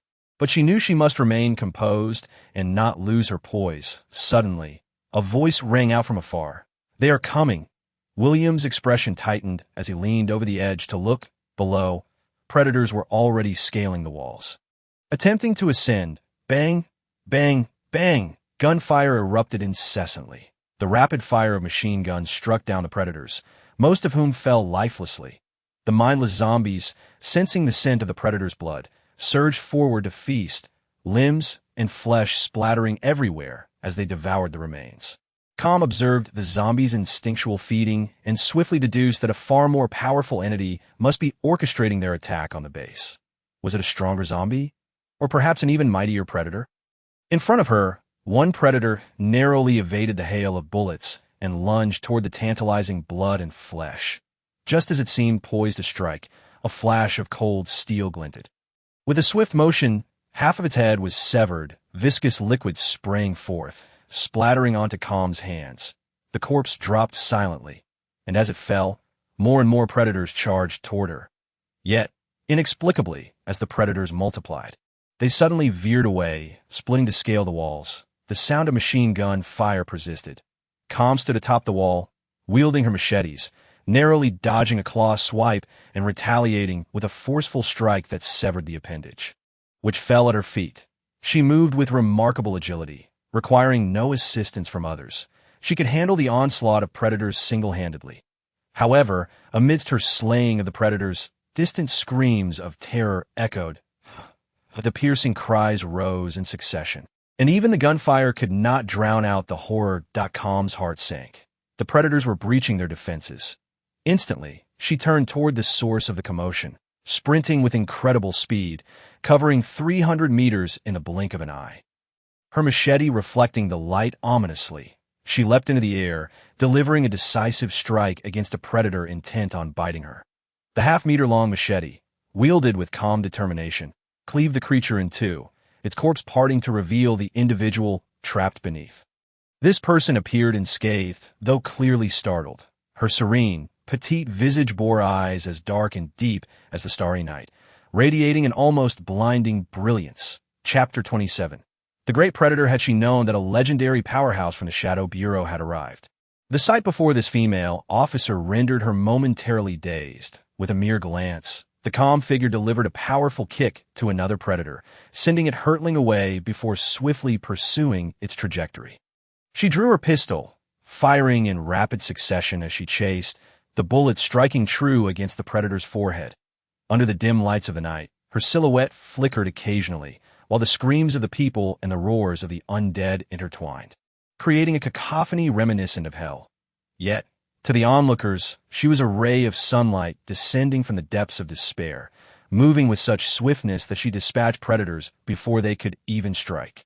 In that fleeting moment, she appeared godlike. The pile of corpses grew taller, and the predators multiplied, and a voice cried out in alarm. Calmly, she turned and hurled her blade, dispatching the last predator, but upon looking back, she saw even more predators scaling the walls. Damn it! Are even the predators unable to hold their ground? She sprinted back, addressing Williams on the wall. Lower the electric fence. Hearing her command, Williams urgently spoke into the radio. Lower the electric fence. Quickly. The priority was to ensure the predators did not breach their defenses. Otherwise, the entire base would be obliterated. However, they remained outside. Over the radio, they could hear the sounds of screams, realizing that their guard was stationed in the outer sector. If the electric fence was lowered, they might save themselves, but it could lead to a complete disaster for those outside. There was no time to deliberate. Go. The urgency was palpable, and the individual understood the gravity of the situation. Promptly pulling the lever to lower the electric fence. From above, a circular net of barbed wire began its descent, while a significant portion of the personnel, following Williams' lead, swiftly retreated to the safety zone, preparing to defend. Meanwhile, others continued to fend off zombies and predators from their original positions. Standing atop the wall, she swung her blade, cleaving down at the predators that dared to emerge, glancing out at the horde of zombies. She suddenly fell silent as eerie shadows began to materialize. With a fierce glare, she kicked one predator off the wall and shouted to Williams, "Go, retreat!" In a moment of desperation, she shouted a command in M language, urging them to fall back. Hearing her voice, Williams followed her gaze and was immediately struck by the sight of even larger predators emerging from the far end of the zombie horde. "Run! Defend within the electric fence! Quickly!" She bellowed. Williams' eyes widened in alarm. Casting aside his previous concerns, he shouted, "Fall back!" The electric fence would take time to lower completely. They had to evacuate before it reached its lowest point. People began to retreat swiftly and orderly. She stood atop the fortress, picking up a machine gun from the ground, pulling the trigger. Bang! One predator fell, blood splattering forth, her expression unwavering as she continued firing. Bang! Bang! The rhythmic gunfire echoed, precise and rapid. Williams had not yet retreated. He raced toward her, his aim impeccably true, each bullet striking its mark. Though not every shot found the predator's forehead, many still fell as they leapt. "Go," she snapped, casting him a fierce look. "That we leave together." He was resolute. He would not allow her to face this alone. The predators emerging were larger and more ferocious than those before that moment.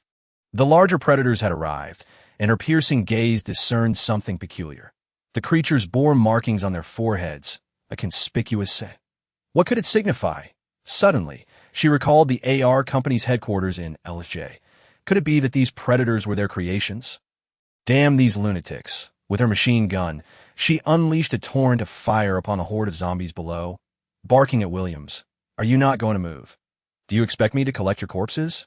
Understanding the urgency, he discarded his heavy machine gun and hastened towards the electric fence. She deftly sheathed her blades, preparing to see who among them was superior. She retreated to a distance of 100 meters from the electric fence. It finally lowered to the ground, embedding itself deep. Williams, standing within, raised his weapon. There's a 1-meter gap here that will open at a critical moment, but only for 10 seconds. Once the predators arrive, you can swiftly enter. They were now on the periphery of the second sector. "They're coming," someone shouted coldly. All eyes turned to the towering walls, where predators even larger than before began to scale. Under the illumination of the high platform, grotesque figures emerged, their tongues, lengthy and crimson, swaying in the air, while viscous droplets of slime dripped from their maws, exuding a foul stench. "Oh my God! What in the world is this?" Listening to the terrified voices behind her, she too was bewildered by the transformation of her once ordinary world into this nightmare. Yet upon closer inspection, there were only 3 predators bearing the mark, slightly larger and darker than their counterparts. The madness of the AR company was evident. Even now, they sought to experiment upon these monstrosities. "Miss Com, hurry inside," Williams called out, with nearly 20 colossal predators looming. He felt a surge of anxiety for her petite frame. How could such a small figure withstand such formidable opponents? Miss Com, silence. She held 2 rapid-fire machine guns, flanked by 2 medium-sized cannons at her feet. Her preparation was thorough, exuding an aura of cold confidence that inspired awe. The 20 predators crouched ominously atop the wall, a sight that sent shivers down the spines of onlookers. These creatures were not only ferocious. The mere scratch or bite could lead to infection, ultimately transforming a person into a mindless zombie. This was humanity's greatest fear. The predators, drawn by the scent of her flesh, found her aroma far more enticing than the fresh blood of their fallen brethren. Igniting their primal instincts, they roared with excitement. Suddenly, all 20 predators leapt down, charging at her with blinding speed. "Fire!" Williams and the thousands beside him shouted in unison, and at his command, gunfire erupted. Bang! Bang! The sound was thunderous and relentless. Bullets avoiding her vicinity as they turned several predators into a mass of chaos. In the blink of an eye, only 2 predators remained, glaring at her with predatory intent. Calmly, she smiled. She had known they were capable. "Hey, come on." Chapter 28. The colossal monsters, the remaining 2 predators, were obstructed by her presence, while more predators continued to scale the wall, some attempting to attack the electric fence, only to be incinerated.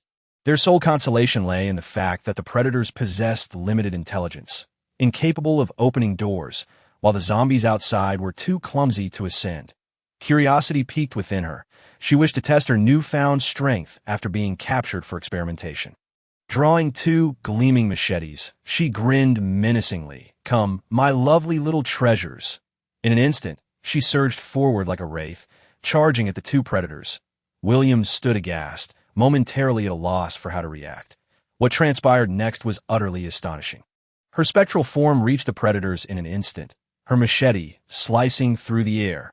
Unaware of the impending danger, the 2 predators extended their claws in eager anticipation of their meal, providing her with a flawless opportunity. With a powerful downward strike, crimson sprayed forth as she severed their claws, sliding deftly between the 2 predators. In that very moment, she unleashed her blades outward, the edges gliding along their legs. The predators howled in pain. Collapsing onto their knees, though their legs remained intact, they lunged forward in agony. She performed a roll, pressing her back against the wall, her blades dripping with dark blood. The sound of the droplets echoed ominously in the silence, resonating sharply in her ears. Adjusting her breath, she watched as the two predators writhed on the ground, then turned to face her, their furious roars filling the air. With a roar, Lungjing merely stood there, her hands rotating the machetes in her palms. The two predators, unaware of the impending danger, had only one intent upon witnessing her movement: to shred the food before them and consume it. They charged at her, bellowing, using both hands and feet in an all-out assault. Such mindless creatures seemed to Lungjing nothing more than imbeciles. Clenching the handles of her machetes tightly, she stepped forward and slashed upward with both blades. The sharp edges carved deep gashes into the predators' throats, and with a swift thrust, she plunged the tips downward. With a couple of muffled thuds, the two fearsome predators collapsed, motionless, aside from the splattered blood that had stained her. Lungjing remained unscathed. A smirk graced her lips as she prepared to turn back when suddenly a chill ran down her neck. A drop of liquid dripped onto her skin, cascading down her back. Before she could react, Williams shouted in terror, "Lungjing, be careful!" Along with his cry, a 2-meter-wide gap appeared in the electric fence, and Williams leapt through, his submachine gun unleashing a rapid barrage above her head. Bang, bang, bang, bullets struck the wall, sending shards of stone and dust flying. Lungjing dropped to the ground, rolling swiftly to the side, and saw a predator, larger than before, dodging atop the wall, its powerful hind legs propelling it forward with alarming speed. Shocked, she quickly looked up, only to find Williams standing before the electric fence, wildly firing his weapon. "Run!" she shouted, launching herself forward with all her might. Yet the predator was swifter than her, and despite her utmost speed, she knew she could not catch up to the massive beast. Williams, no. Don't, fool, fool, fool. She propelled herself forward, her legs pushing off the ground with force, shooting through the air like a bolt, just as she was about to collide with Williams. A crimson tail lashed out, striking her and sending her hurtling away, crashing into a distant vehicle. Glass shattered, and she was cut by the flying shards. She lay on the ground, watching in horror as Williams was struck by the predator, sent flying like a rag doll, landing 10 meters away from her. Blood poured from his mouth as Lungjing's eyes widened in disbelief, and she staggered to her feet, taking hesitant steps toward him.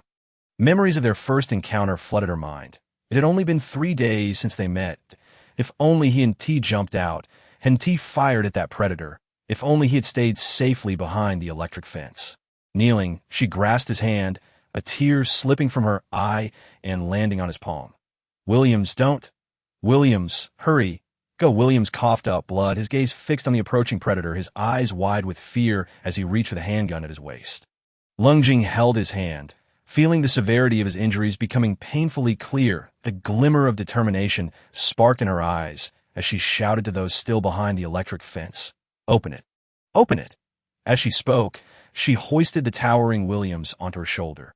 Hearing her cry, someone inside swiftly pressed a button, reopening the gap where Williams had just jumped out with a surge of strength.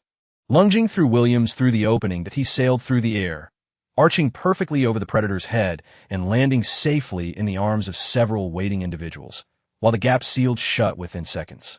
The predator, momentarily bewildered by the sudden turn of events, whirled around, letting out a furious roar at Lungjing. The stench of decay filled the air as it lunged towards her. Lungjing pivoted and sprinted away. But the distance between them was insufficient. The predator charged after her. Its elongated claws swept through the air, sending Lungjing soaring as she felt her insides threaten to rupture upon impact with the wall. With a gasp, she spat out blood, collapsing onto the ground, her vision dimming as she fought to remain conscious. Seeing their prey incapacitated, the predator let out an exhilarated roar, extending its nearly 2-meter-long tongue to ensnare Lungjing. In that critical moment, the thousands of people inside the electric fence shouted in unison, "Get away from her! Fire!" The sound of gunfire erupted, bullets raining down upon the predator. Wounded, it fled behind a cluster of vehicles. "Shit, this monster can actually hide. What are we going to do? We need to send a few people out to rescue her. Everyone cover them," someone suggested. Even though the predator was injured, it was still formidable. Facing a torrent of bullets, It might very well meet its end. As they prepared to reopen the gap once more, several smaller predators suddenly emerged atop the wall, snarling at the unconscious Lunging. They lunged forward. No. Chapter 29. Killing the monster, a few predators sought to claim the delectable meal lying on the ground, unaware that 250 meters away, thousands of soldiers were poised with their weapons. The moment the predators appeared, gunfire erupted. Bang, bang. Under the onslaught, several predators fell, their bodies plummeting from the wall, splattering black blood everywhere. Lungjing's unconscious face was doused with the foul liquid, a few drops trickling down her cheek to her neck. She frowned, gradually regaining consciousness. With a groan, she opened her eyes to see the grotesque visage of a predator, its head riddled with bullet holes, black blood oozing profusely, nearly dripping onto her face. She propped herself up on her hands. Pushing her upper body off the ground, in the distance, someone exclaimed with joy, "She's alive! Thank God, she's alive! How wonderful!" "Cover her!" someone shouted, urging Lungjing. Miss Lungjing, run! She rose to her feet, clutching her still pained arm. The internal agony had lessened significantly. The enormous predator lurking behind a car watched her intently, but did not advance. From its crimson eyes, she perceived a glimmer of intelligence. Lowering herself, she retrieved her two machetes and slid them into their sheaths. Stepping forward, within her, the fiery sensations within her organs were rapidly healing, transforming from unbearable to increasingly bearable. After walking a few dozen meters, she bent down to pick up the submachine gun Williams had dropped. Chambering around and turning to aim at the enormous predator hiding behind the vehicle. "Miss Lungjing, what are you doing?" "Shit, if we don't kill this predator, our electric fence won't hold for long. If this cunning creature breaks through and unleashes the horde outside, the electric fence will inevitably fail after excessive current usage. In that case, our LSJ base will be doomed. Where did this massive predator come from? Such a creature shouldn't exist in this world." Lungjing maintained her composure, advancing step by step. The predator displayed heightened intelligence and greater power. The world had changed, and they could no longer afford to cower. Now was the time to act swiftly while this predator stood alone. With a roar, the predator charged at Lungjing, enraged by her approach. She squeezed the trigger. Bang! The bullet struck the ground, barely grazing its leg and leaving a superficial wound. Click! She chambered another round, feeling the discomfort within her ease even further. She wasn't in a hurry to fire again. The predator, aware of the impending bullets outside, remained hidden, darting between the vehicles. That a clever monster was a terrifying one. Beads of sweat mingled with the foul black blood trickling down her face, soaking her clothes. Cautiously, she crept closer, while those covering her on the other side of the electric fence held their breath in anticipation of the predator's emergence. The smaller predators were gradually diminishing, and those that dared to show themselves were swiftly dealt with. Throughout the night, the sounds of the undead persisted, the stench of death overwhelming and intoxicating to the senses of the ravenous zombies. Lungjing tread lightly, straining to hear the faint sounds around her. Drip, the soft sound of water hitting the ground, along with low, muffled growls. The distance between them was narrowing, and Lungjing suddenly moved, swiftly aiming her gun at the source of the sound. Bang! She struck true, hitting the predator in the chest. The dripping sound was the creature's black blood falling to the ground. The predator howled in pain and charged at her, leaping rapidly between the vehicles. Lungjing fired repeatedly, witnessing several bullets hit the predator, yet it remained undeterred in its assault. It possessed a modicum of intelligence, but lacked any sense of reason. She quickly bent down, rolling on the ground, and turned to aim at the predator's head. A tail, as thick as an arm, swept toward her from the left, and she instinctively raised her gun to block the impending strike. The tail struck the body of the gun with tremendous force, sending her entire being flying, colliding with a nearby Volkswagen. Calmly, she rolled and, like an eel, slipped into the vehicle. The predator pursued relentlessly, extending its claws to snatch Calm, but only grasped a piece of scrap metal, nearly sending the entire car tumbling away. A fierce struggle ensued between Calm and the predator. No one dared to fire a shot, fearing they might hit the swiftly moving Calm. Beads of sweat adorned their brows as they anxiously observed the confrontation. Witnessing Calm's retreat, they collectively inhaled sharply. Gunfire was not an option. One individual attempted to shoot at the predator, but another quickly seized the barrel of his gun, insisting it was unwise. Their speed was too great. Although bullets traveled swiftly, the distance was considerable, and amidst the chaos, they could easily strike Calm instead. Like a slippery eel, Calm darted into the car, swiftly opened a rear door, and slipped back onto the ground. Sprinting forward, the predator roared in pursuit. Its pain was fleeting, only felt at the moment of impact, and once the injury was sustained, it quickly faded to go heal its wounds rapidly. Feeding was the best remedy. In that moment, it yearned to consume Calm, hastening after her. Bang! A gunshot rang out, hitting the predator's thigh. T staggered momentarily, crashing into a nearby car. Upon hearing the sound, Calm regained her focus, propelling herself forward, her foot landing atop a black sedan. In a swift motion, she spun around, drawing a handgun from her waist, swiftly aiming it at the predator's forehead as it struggled to rise. Bang! Whoosh! The bullet pierced the air and lodged itself in the predator's mouth, penetrating cleanly through.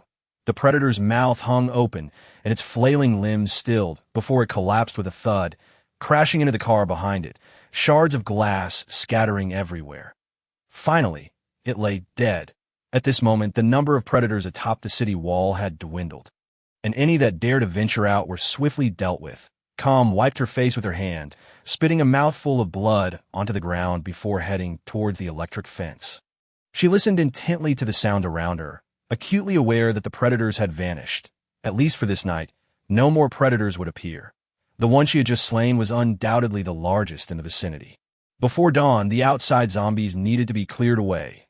With nearly 100,000 zombies present, it was a daunting task.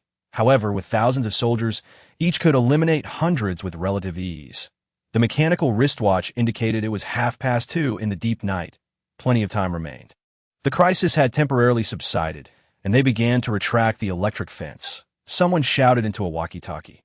Slowly, the electric fence began to rise. Calm's body was largely unharmed, but she felt utterly fatigued, dragging her weary frame forward. A blonde-haired, blue-eyed woman from the United States approached. "Greetings, goddess. My name is Lena. Thank you for saving me." "Where is Williams?" Calm inquired, wiping the blood from the corner of her mouth. In the infirmary." "Let me take you there," Lena replied excitedly, even reaching out to support Calm. Exhausted, Calm permitted her assistance. Chapter 30. Dealing with the corpses. Upon arriving at the infirmary, Calm took a seat, observing through the glass as several individuals clad in blue surgical attire worked to revive Williams. He had sustained internal injuries, but with prompt medical attention, he could be saved. Otherwise, he would not have been hastily placed inside. Fortunately, the medical staff acted swiftly to bring him to the infirmary for treatment. "Goddess, please take a moment to rest. I will have someone check for any injuries you might have." Lena urged that I'm fine. "There's no need to worry about me." Calm declined her offer, standing to leave. "Please inform me when Williams awakens." "Understood, goddess." Calm shot her a glance, but chose not to correct her title. If she wished to call her goddess, so be it. Exiting the infirmary, she unexpectedly found Felix waiting at the door, leaning on a cane and smiling warmly at her. "Miss Calm, President Felix." She merely greeted him, intending to leave. "Miss Calm, on behalf of everyone at the base, I extend our deepest gratitude for your assistance tonight in saving our sanctuary. Although we have suffered losses, the number of fallen soldiers is significantly lower than in the past. Thank you. You're welcome." She felt utterly drained and longed for rest. Raising her brows, she gestured to the Lincoln parked behind Felix, asking, "Could you give me a ride home?" Felix paused momentarily, then replied with a smile, "It would be my pleasure, Miss Calm." "After you." Calm entered the vehicle, settling into the back seat and closing her eyes, sensing Felix and the driver joining her. Observing her exhaustion and the tattered state of her clothing, Felix felt relieved to see she bore no injuries. Upon arriving at the villa, Calm awoke instantly, exiting the car without acknowledging Felix, and headed straight upstairs. The arrival of the president astonished the hotel staff, who stood in respectful silence. Felix instructed those nearby, "Bring Miss Calm several sets of clean clothing and food. She is our benefactor and must be treated with the utmost care." "Yes, Mr. President, if only Miss Calm could remain with us at the base indefinitely." one of the drivers sighed. Felix echoed the sentiment with a shake of his head. That is not possible. She has expressed her desire to return. Indeed, she is from Z country and naturally wishes to return to her homeland. The fact that she risked her life to protect our base is already a tremendous favor. The newly emerged predators are too formidable, and we cannot afford to show weakness. How can a man be outdone by a mere woman? Yes, Mr. President. Com rested at the hotel for a day when Lena arrived again. Goddess, Colonel Williams has awakened. Lena, merely a woman in her 20s and an ordinary police officer, viewed Com as nothing short of extraordinary, like a deity who had descended to help them through their dire circumstances. Com changed her attire and, accompanied by Lena, made her way to the infirmary. Though labeled an infirmary, it resembled a full-fledged hospital. Williams was situated in a small room, receiving in 4 drip. His lips had turned pale, and his long eyelashes fluttered like fans as he offered a weak smile in her direction. "How are you?" Com inquired. Williams made a resigned expression. "I can't move. I'll need to lie still for several days. And I fractured 3 ribs. Healing from broken bones takes time. Lying down for a few days is not sufficient." He likely intended to downplay his condition. Williams recalled how she had rushed to save him without a second thought. The sorrow etched on her face and a single tear that had fallen. Who claimed that spies were devoid of emotion? Who said that agents from the Divine Shadow Bureau lacked feelings? They simply struggled to convey their sentiments. "Wishing you a swift recovery, I asked there's still a flight at LSJ Airport?" she asked. Williams understood her intention to leave and nodded. "Yes, and they are all fully fueled. LSJ Airport has an abundance of flights." When the apocalypse struck globally, how many could truly respond in time to escape? Can you fly a plane by yourself? Of course. Agents were trained to pilot aircraft requiring 2 operators, and for Com. This was no daunting task that Akati took only 6 hours to fly from the United States to Z country. "I'll have a few people fly the plane to take you back." Com raised an eyebrow, then nodded. "That works. However, I have more pressing matters to attend to. The personnel at AR Corporation are still studying these biochemical monsters. I can hardly tolerate it." Noticing that Williams was stable, she stood, saying, "You should rest well." "All right. Once I'm recovered, I'll come find you." Upon hearing this, Com suddenly smiled, nodding before turning to leave. Williams was momentarily taken aback, enchanted by the fleeting smile that graced her face. "That I in their country?" The features of Z nationals were often seen as plain and unremarkable. Yet he could not fathom why, at that moment, gazing at Com's ephemeral smile, his heart raced uncontrollably. He gently pressed his hand against his still painful chest, feeling the rapid heartbeat that surged forth. He was falling for her. As Lena entered the car, she cast an admiring glance at Com, asking, "Goddess, where would you like to go?" "The city gate." "All right." Lena drove swiftly towards the city gate. A day had passed, and the zombies outside had been mostly cleared away. Corpses lay strewn across the ground, being collected by individuals who tossed them into large trucks for disposal far away. Others continued digging graves. Once filled, they were covered with soil. The sheer volume of bodies was staggering. Failure to dispose of them would lead to plagues and disease. Lena drove through the city gate to the perimeter of the secured area established by the base. In the distance, workers buried the bodies, disposing of them by the truckload into deep pits. The apocalypse was indeed a brutal and dark world. These once living individuals had succumbed to death, reduced to mere corpses. Meanwhile, the bodies of the predators were discarded on the ground, lined up for examination, with the largest predator's corpse nearby, twice the size of the smallest variety, a truly fearsome sight. Upon seeing Com, the onlookers displayed admiration and respect, instinctively parting to make way for her. Calmly, she approached, her gaze fixated on the predator's 2 claws, their sharp black talons particularly terrifying. Upon witnessing this, Com felt a sudden sense of relief. These predators were merely reckless, possessing a modicum of intelligence, but not nearly enough to pose a real threat.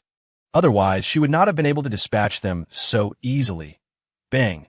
A faint gunshot echoed through the open space, causing Com to furrow her brow as her eyes darted to the distance, where a lifeless body lay sprawled on the ground. The shooter whistled, uttering a curse. "Drop dead, bitch." Chapter 31. Call for help. Com's brow knitted in concern, her tension palpable enough to affect those around her. Lena could no longer contain her curiosity and inquired, "Great One, what is the matter? Why aren't your guns equipped with silencers?" It was customary for firearms to come with accompanying suppressors, and Kam's tone was far from pleasant. Tinged with annoyance, the individuals nearby fell silent, at a loss for words, when Kam continued, "Are you so contemptuous of your own lives that you behave so arrogantly?" Her words were sharper, delivered without mercy. Some faces flushed with embarrassment, while others betrayed anger. They were men of stature, after all. Even if Kam had aided them the previous night, they too had contributed. It was not solely her accomplishment. What right did a Z country soldier have to act so haughty? "What does it matter to you?" One retorted that we don't use silencers. It's always been like this. Those useless, mindless zombies can't even scale the walls. Humph, meddling in affairs that don't concern you. Who do you think you are? Another added, silence. Observing the anger and scorn etched on their faces, Lena interjected, her voice laced with indignation.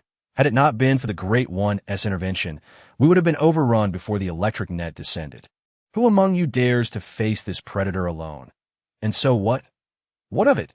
You ungrateful wretches, I still need to. As Lena continued to exchange barbs, Kam had already turned on her heel, taking strides back. Seeing this, Lena hurriedly followed. "Great One, please don't take their words to heart. They aren't worth your ire, these treacherous souls." Kam entered the vehicle, stating simply, "Take me back." Lena promptly drove her back to the hotel. Watching Kam ascend the stairs, she quickly pivoted the car, speeding towards the presidential villa. Once inside, Kam removed her trousers to don a utility belt for weapons, slipping into black shorts and a sleeveless white top. She organized her military knife, machete, and handgun, tying her hair back before turning to open the door. To her surprise, she found Felix standing at the threshold, with Lena behind him. Felix, with a serious demeanor, suddenly bowed deeply. "Apologizing, Miss Kam. I sincerely apologize for the disrespect shown by my compatriots. I hope to earn your forgiveness. It's of no consequence." "Step aside," Kam replied coolly, her gaze fixed on those obstructing the entrance. With a sigh, Felix continued, "I will ensure Miss Kam is provided with ample ammunition and weaponry, along with a plane. I apologize once more that I've said it's of no consequence. The ones courting death are not me. It's not my concern." She walked past him, with Lena hastily following. Outside, a black Buick awaited them. Upon noticing a black bag within the vehicle alongside several knives, she addressed Lena and the others. "You are on your own. Every individual possesses the right to choose and the freedom of thought. That I have done what I needed to do. What happens next is their affair." They drove away from the base. The zombies moved at a pace comparable to that of a human walking briskly. After more than a week, the evolutionary speed of these creatures paled in comparison to that of the predators. The outbreak had decimated the surrounding area, leaving the roads eerily deserted, as if she were the last person in a desolate world. Occasionally, a zombie would appear, but Kam paid them no mind. She checked the map, recalling her familiarity with LSJ City from previous missions. Williams had long since informed her of the AR Company headquarters location. Kam parked her vehicle near the center of LSJ City, seeking refuge in an unoccupied building devoid of zombies or corpses. It was a small convenience store, stocked with abundant food supplies. She grabbed a bottle of mineral water, several packaged sausages, and some bread, filling her stomach while awaiting the onset of night. The darkness served as the perfect veil, a tactical advantage for an operative. After satisfying her hunger, she dozed off, the streets around her having been largely cleared of zombies by the personnel from the Dark Sun Company, leaving the area eerily desolate, littered with paper and debris swirling in the wind. Kam rested with her eyes closed. Two voices suddenly pierced the silence outside, that I distinctly heard a vehicle, yet I see neither person nor car. Could it be an illusion? Stay cautious. Let us grab what we need and leave. They're Z country folks. Kam silently positioned herself beside a shelf. Concealing her presence point, two men entered swiftly, hastily gathering food from the shelves and conversing urgently. "The gates of Tinya Academy are closed. If those little monsters emerge, we're finished. Quit your rambling. There are always people cleaning up zombies here. Just don't mistake us for them. Hurry up, through the gaps in the shelves." Kam observed two dark-haired men rapidly stuffing their bags. Their backpacks filled quickly, and just as they zipped them up, a horde of zombies appeared at the entrance. These zombies, with severely decayed skin, seemed to have once been mere children. As suggested by their attire and stature, oh my god, that's the uniform of Tianya Academy. ISNT, it's supposed to be shut down? One exclaimed. The other reacted swiftly, rushing to secure the convenience store's door. Quick, come help. They swiftly closed the door, hiding behind the shelves before the zombies could react. Perhaps something had drawn the zombies away, as they did not notice the living beings within the small store. After a few moments of wandering near the entrance, several zombies followed the crowd and left. Calm, standing in the shadows of the corner, watched as the two men grew anxious, sweat beading on their foreheads. Pathetic, they're merely incompetent zombies, yet you're terrified. They must have left by now. Let us check. The two stood up, approaching the glass window, where they saw the small figures of zombies staggering toward a certain direction beneath the dim sky. With a sigh of relief, they turned back only to be startled by the sight of Calm standing behind them, casually enjoying a lollipop, nearly eliciting a scream. Fortunately, having endured the apocalypse for some time, they managed to suppress their fright. Who are you? Zhang Jinan asked in a hushed tone. Calm, licking her lollipop while gazing at the zombies outside, replied coldly, just passing by. Passing by? You hardly look the part. And you're armed with knives and guns. All genuine military gear. You display no signs of fear, and the faint light by the window. You seem so clean and beautiful, a stark contrast to our disheveled and foul selves. They thought, baffled by her presence. Meanwhile, Huang Qizhong wore a perplexed expression. Just as they deliberated on waiting for the zombies to disperse before sneaking back, a crackling voice emanated from the walkie-talkie strapped to Huang's waist. A small girl's urgent and terrified voice pierced through. Brother, cousin, hurry, please save us. Chapter 32. The sister is truly beautiful. Upon hearing this voice, both Zhang Jinan and Huang Qizhong jumped in alarm. Their panic evident. Xiaoyan, what is happening? Just now Li Hongyu wandered off, and she has returned with a whole horde of zombies. And now we are surrounded. Brother, cousin, I'm scared. Don't panic, we'll head back right away. Zhang Jinan assured as he and Huang Qizhong opened the convenience store door and ventured out. Their destination was not far, only a 10-minute walk. Clearly, the horde from Tianya Academy had been drawn to their presence. Even if they returned, saving anyone would be impossible. As they grew increasingly frantic, Calm emerged from the convenience store, dressed in a cold, alluring outfit. She turned swiftly, disappearing around the corner. Zhang Jinan and Huang Qizhong, wanting to call for her assistance, found their voices lost, watching her vanish from sight. Anan, why are you dawdling?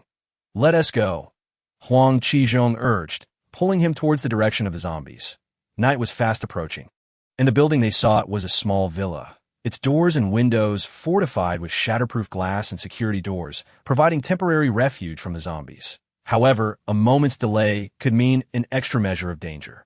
Calm sprinted down the street, her speed remarkable. What would take others 10 minutes, she accomplished in 2 or 3 from a distance. She spotted hundreds of zombies surrounding the seemingly impenetrable villa, pounding against the doors and windows. The glass shattered, leaving only iron bars as stubborn barriers. Clutching her machete, she inched closer and let out a sharp whistle to the horde. Hey! The clear, menacing sound barely registered amidst the cacophony of the zombies' growls.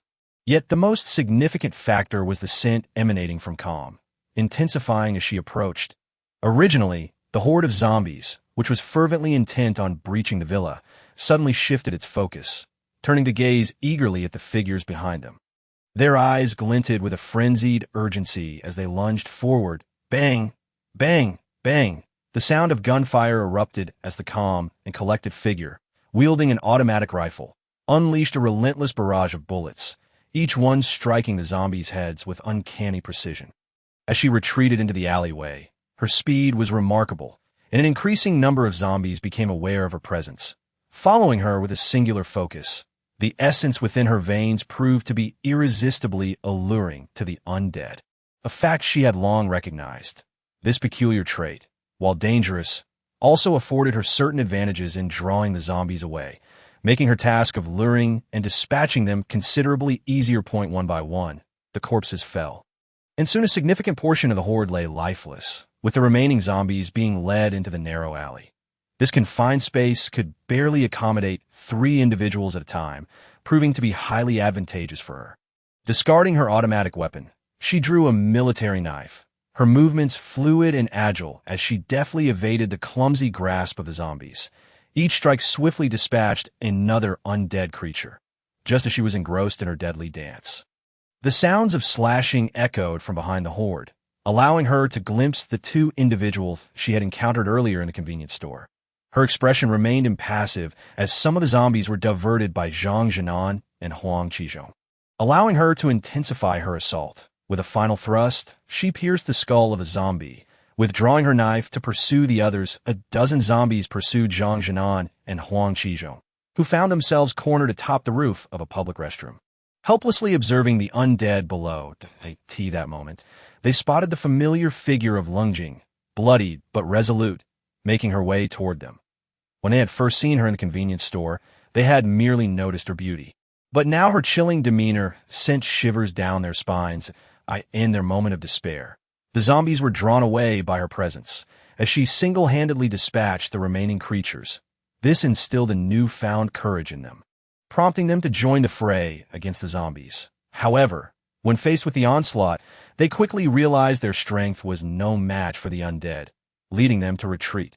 She appeared like a goddess, her slender form now towering in their eyes. It was her. They were saved. We have hope, they exclaimed joyfully. Yet a dozen zombies caught wind of Lungjing's scent and turned toward her, driven by primal instincts devoid of fear. With both hands gripping her machete, each swing severed a head, blackened blood splattering in a grotesque display. Zhang Jinan and Huang Qizhong watched in awe, mouths agape, until Lungjing had eradicated all the zombies. Sheathing her weapons in preparation to leave on the rooftop, the two men snapped back to reality, hastily descending to catch up with her. "Heroine, please wait," they called out. Lungjing paused, casting a cold glance over her shoulder. Despite having saved their lives, her gaze startled them, and they took a few steps back. "Benefactor, I am Zhang Jinan, and this is my cousin Huang Qizhong. Thank you for saving us. May I ask for your esteemed name? Is this a martial arts film? Heroine? Saving grace? What else? Benefactor, you are incredible. Are you a police officer?" "No," Lungjing replied dismissively, continuing on her path. Zhang Jinan and Huang Qizhong hurriedly followed, one on each side, treading cautiously.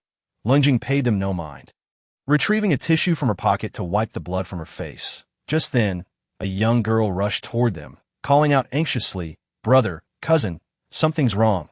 Zhang Jinan and Huang Qizhong were alarmed and quickly approached her, while Lungjing raised an eyebrow, contemplating whether they were facing yet another zombie encounter. "Xiaoyan, what is it?" "Brother, Li Hongyu has been bitten by a zombie. She's burning up. Will she turn to a zombie?" Zhang Yinyan asked, her eyes reddening. Zhang Jinan gasped. "She was bitten?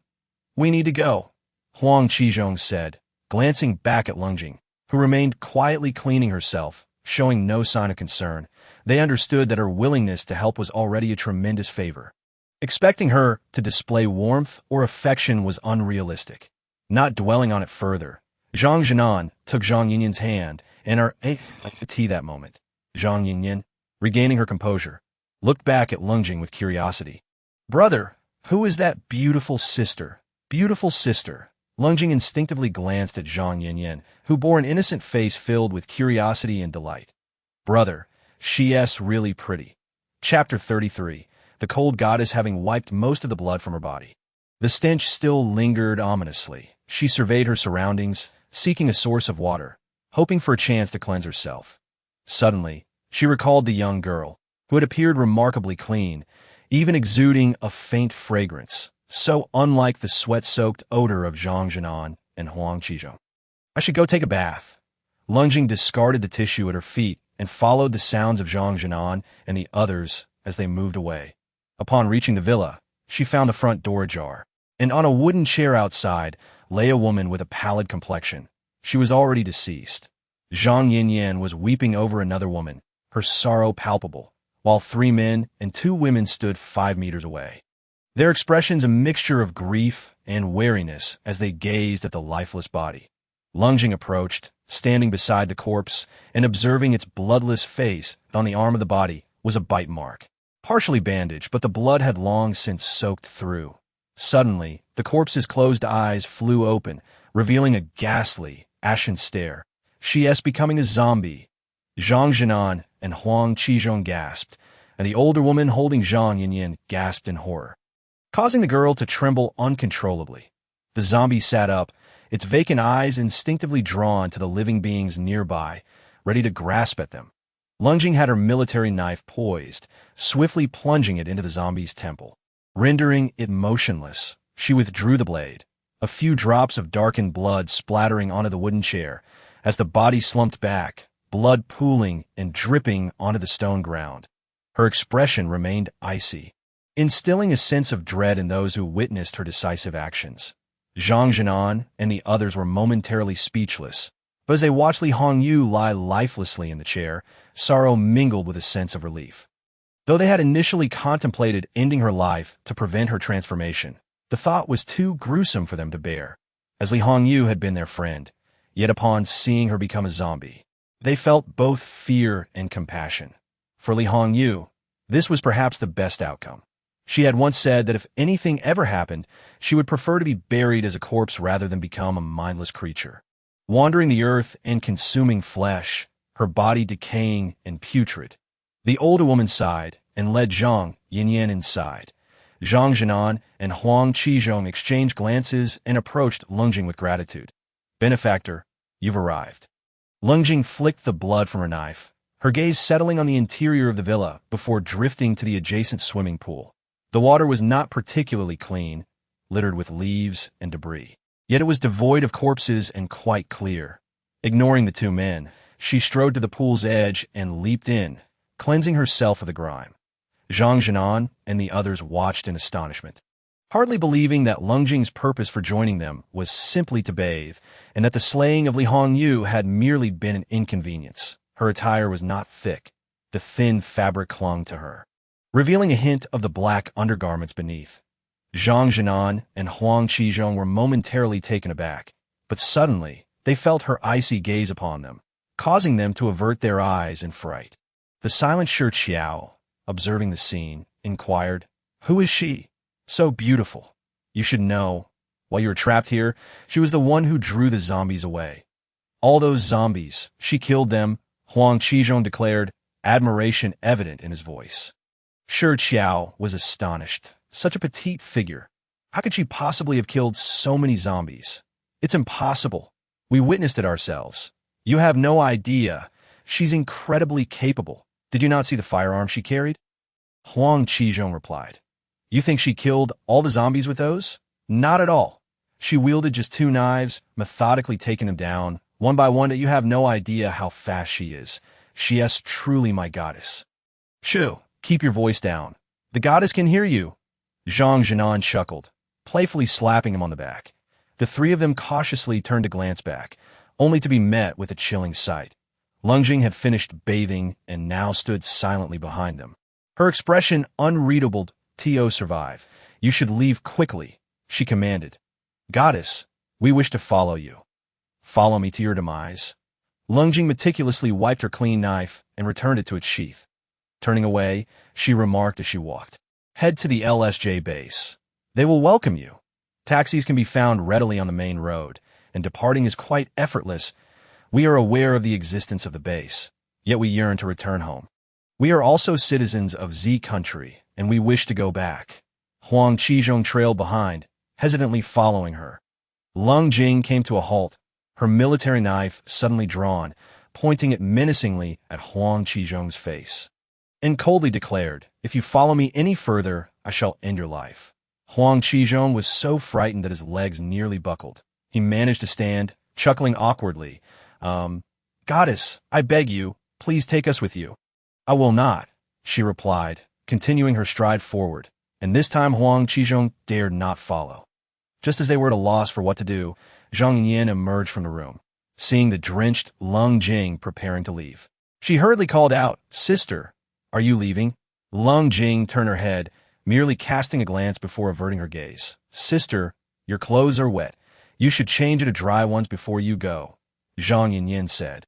Taking a few steps forward, her voice, reminiscent of a 10-year-old child, bore the soft timbre of a young girl. evoking a disarming sense of tenderness. Lung Jing clenched her fists, momentarily unable to take a step forward. She shook her head and turned back to retrieve the clothes from Zhang Yinyan's hands, striding into the villa. Inside the room, she changed into a dress that was a frilly frock. To put it simply, while it appeared cute, it offered no comfort whatsoever. Noticing the wardrobe beside the room, she opened it to find that most of the clothes were similar, though there were still one or two normal pieces. Ultimately, she chose a pleated skirt and donned a shirt that barely covered her chest, tying a firm knot at the front to reveal her slender waist. Gazing at her reflection in the mirror, she assessed, "All right, aside from my lustrous long black hair, I look like a punk." Outside, Zhang Yinyan's voice called out, "Sister, are you ready?" Lung Jing opened the door, touched the handgun at her waist, and said, "You all stay here. Do not wander off. Sister, what are you going to do?" Zhang Yinyan asked softly. Chapter 34. Headquarters of the Dark Sun. Lung Jing did not respond. She stepped outside to find that night had fully fallen, swiftly plunging into the darkness, vanishing in the blink of an eye. The others exchanged glances, but they had all heard Lung Jing's admonition to remain where they were. If it had been anyone else, they might have ignored the warning. However, Lung Jing was the one who had saved them, and at such a juncture, wise individuals would heed the words of the strong. Lung Jing sprinted through the night, akin to a spectral being, disappearing without a trace in an instant, her speed remarkable. The headquarters of AR Company was not far, yet not very close either. After 10 minutes of running, she finally came to a halt on a certain floor. From a distance, she concealed herself in the shadows and clearly observed a glimmer of red in the darkness, the infrared sight of a sniper rifle. Indeed, this was the entrance to the AR Company's headquarters. Yet locating the actual entry point proved to be somewhat challenging. She emerged from the corner of the building and reached the rooftop where the infrared light appeared, standing at the stairway entrance. Feeling the human presence from afar, unlike the absurdity of the world, this aura felt remarkably vivid. She stealthily sprinted forward, and before the other party could react, she plunged her knife into the back of their skull. The victim could only manage a muffled groan before succumbing to death. In the stillness of the night, despite the silence, the distance between floors and snipers was significant.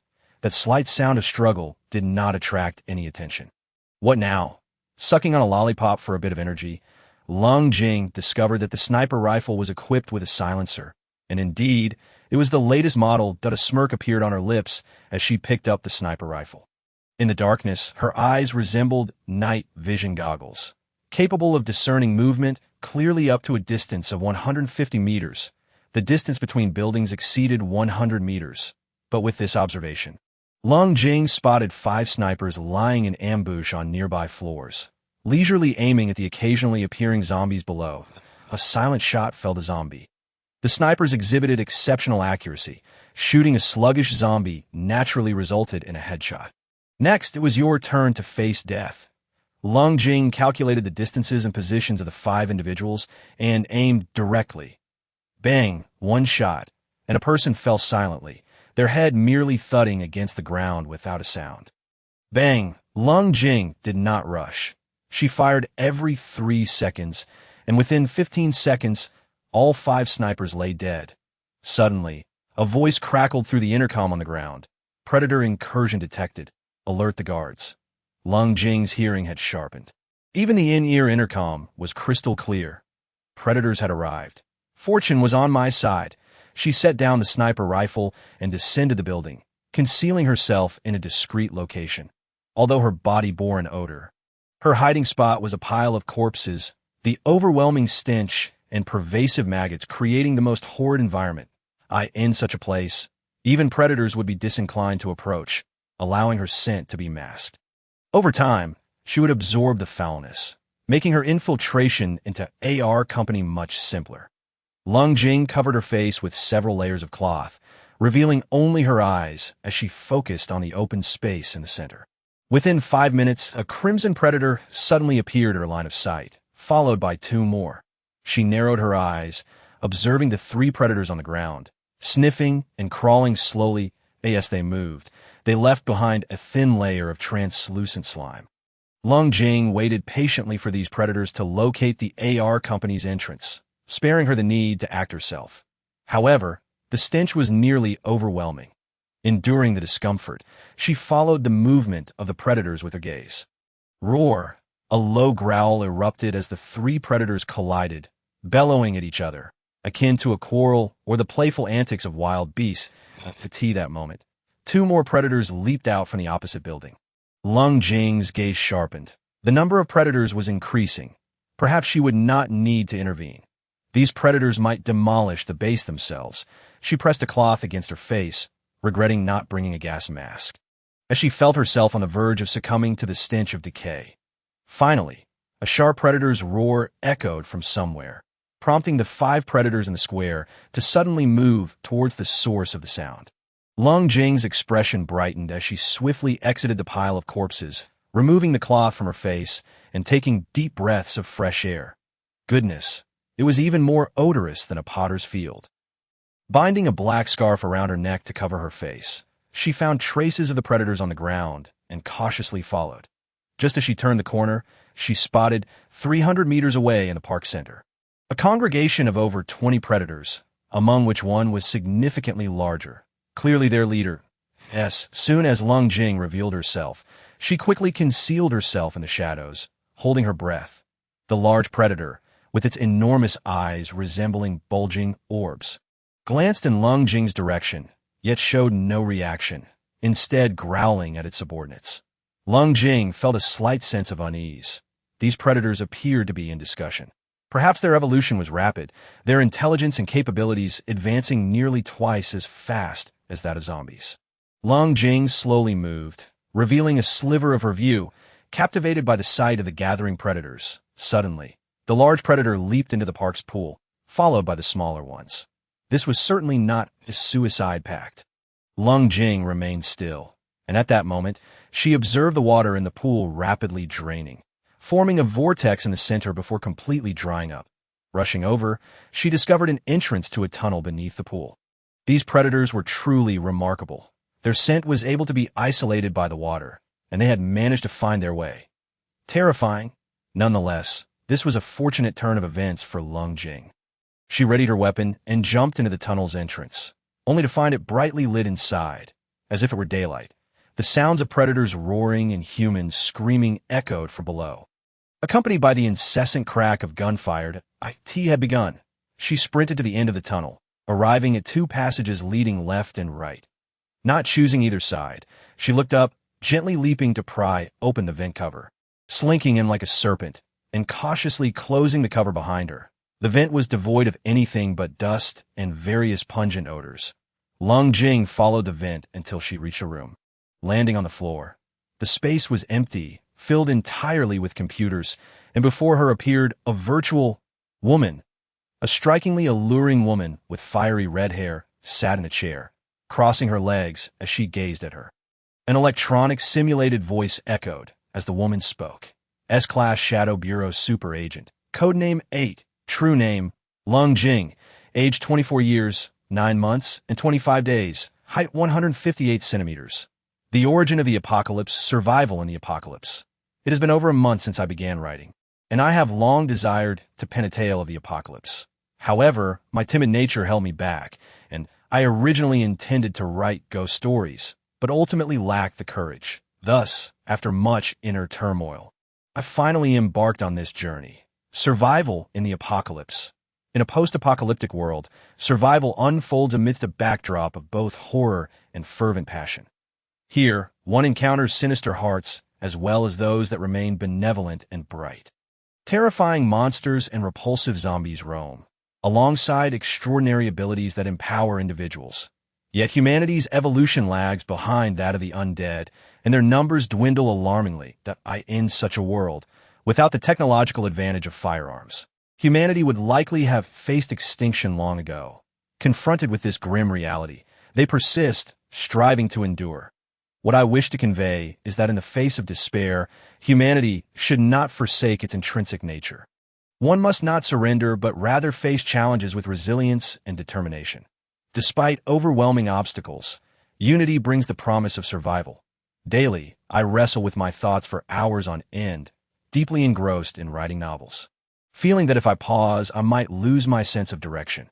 Am I hopelessly addicted? QEQ.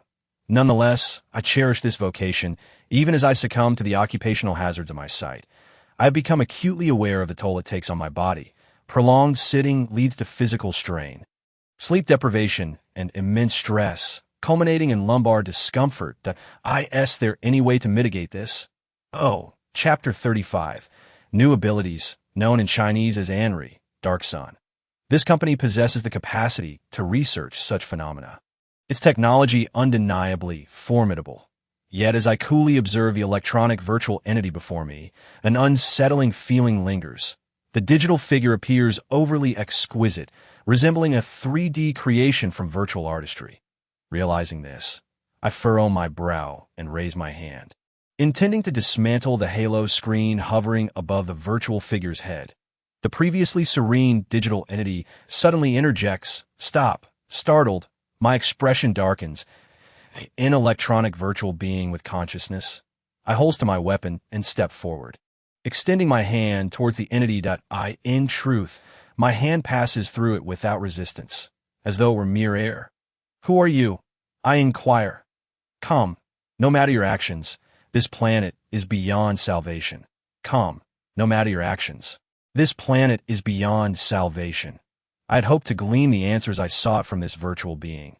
Yet upon posing my question, it gradually began to fade, its electronic female voice echoing the same refrain. I watch coldly as the entity vanishes, retrieving my firearm and swiftly taking cover behind a nearby apparatus, observing two individuals entering through the doorway. These two are clad in the uniforms of the LSJ base. Brandishing powerful K1 handguns, they cautiously shut the door behind them. Point 1 produces a communication device. Whispering, the captain has not detected Miss Ling's whereabouts. We have now infiltrated the Anri headquarters. There are no fewer than 30 predators outside. Captain, please advise. Understood, Captain, that we will evacuate immediately. The two remain oblivious to my presence lurking behind them. Upon hearing their conversation and noting their attire, I realized that Williams anticipated my solitary mission to dismantle the Anri headquarters and dispatched aid. However, they are unaware that I do not require their assistance. As they prepare to exit, the door is suddenly struck by two powerful blows, and through the small glass viewport, a predator's grotesque visage emerges. Its bulging eyes swiveling like a lizard's before it forcefully collides with the door, producing a deafening sound. Shit, have we been detected? They exchange startled glances, cursing under their breath. Little do they know that the predator has already caught wind of their scent through the door's crevice. It is only a matter of time before the door gives way, and as time passes, the two predators have multiplied to 4, encircling the entrance, unwilling to depart. At this moment, a faint scream pierces through the communication device, followed by a low voice warning. The Anri company is researching even more formidable predators. Evacuate! Evacuate! The ensuing chaos is drowned out by screams and the roars of predators. It is clear that the individual has met their demise. Remaining motionless, I recall seeing numbered predators at the base, realizing that the Anri company is indeed developing terrifying bio-weapons. IT is certain that predators lurk within the company as well, and with the 20 or so that have invaded, there may be 30 or even more formidable predators that obliterate this company. Explosives would suffice. Yet what of the LSJ personnel? At that moment, the door, battered relentlessly, finally gives way with a resounding crash that I remain vigilant, observing the commotion at the doorway. As it swings open, I draw my handgun and fire at the first predator that lunges through. Bang! The gunshot startles the two individuals on either side of the entrance. I pay them no mind, and, with 3 precise shots, I take down 3 predators. These 4 are merely ordinary predators, posing no threat to my current capabilities that I know that escaping from this place is not difficult. I call out to the 2, stop dawdling, quickly retreat, and summon the others for a hasty exit. They had not anticipated my presence, remaining entirely unaware. Startled from their stupor by my command, they hastily call for everyone, only to find silence in response. In that moment, they comprehend that only the 2 of them remain to survive. Let us go, this way. I leap, kicking open the ventilation shaft. Yet they hesitate, one of them regarding me with a serious expression, asking, and what about you? I have my own matters to attend to. You should not be here. I raise my hand and dispatch several approaching zombies with gunfire, going wide brow furrows in urgency as I shout at him. Do you wish for total annihilation? At my words, they stiffen, no longer daring to hesitate. Scrambling up the ventilation shaft toward the exit, I had previously climbed through this shaft, leaving traces behind. The two, being clever, follow my marks to expedite their escape. I maintain my aim, eliminating any zombies and predators that appear before closing the door behind me. The ANRI headquarters is vast, certainly exceeding 100 floors. Currently, I remain on the first level, needing to locate explosives. If the branches of ANRI can house aircraft, this headquarters must as well. As long as I escape the detonation zone before the set explosion time, the company can be annihilated. However, I must seal off the entire headquarters after those two have escaped to prevent anything from escaping. I find the elevator on the lower floors. Remarkably, the ANRI company still maintains power. All devices remain operational, and the network is intact, indicating that the company anticipated such outcomes and has been preparing, with satellites still functioning above the Earth's surface. Standing within the elevator, I listen intently to the faint sounds emanating from outside. Due to the chaos caused by the predators and the LSJ personnel, the area is in disarray. Many living souls remain, all employees of the ANRI company. My grip tightens around my handgun as the elevator halts at the 5th basement level. Opening my eyes, I can see through the elevator wall, revealing 20 armed security guards surrounding the entrance that I cannot discern them clearly, only observing indistinct human figures, reminiscent of thermal imaging. Could it be that, due to the viral infection, I now possess the thermal sensitivity characteristic of zombies? Though not entirely clear, a faint shadow lingers and a wicked smile curls upon my lips as I prepare. The instant the elevator doors slide open, I skillfully slip through the ventilation shaft, silently positioning myself behind the armed guards and descending quietly. Hey Bog, with both hands gripping automatic handguns, I fire as the guards turn in surprise. Bang, bang, bang with 20 consecutive shots, each one hitting its mark. The guards fall one after the other, crimson blood spilling from their heads, painting the dark floor with a captivating hue. I aim for headshots, unperturbed by the thought of them rising as zombies. I swiftly delve deeper, catching sight of the walls opposite where some brownish-yellow phantoms emerge before me. This is not the thermal reflection of living bodies, but rather a response from zombies and predators.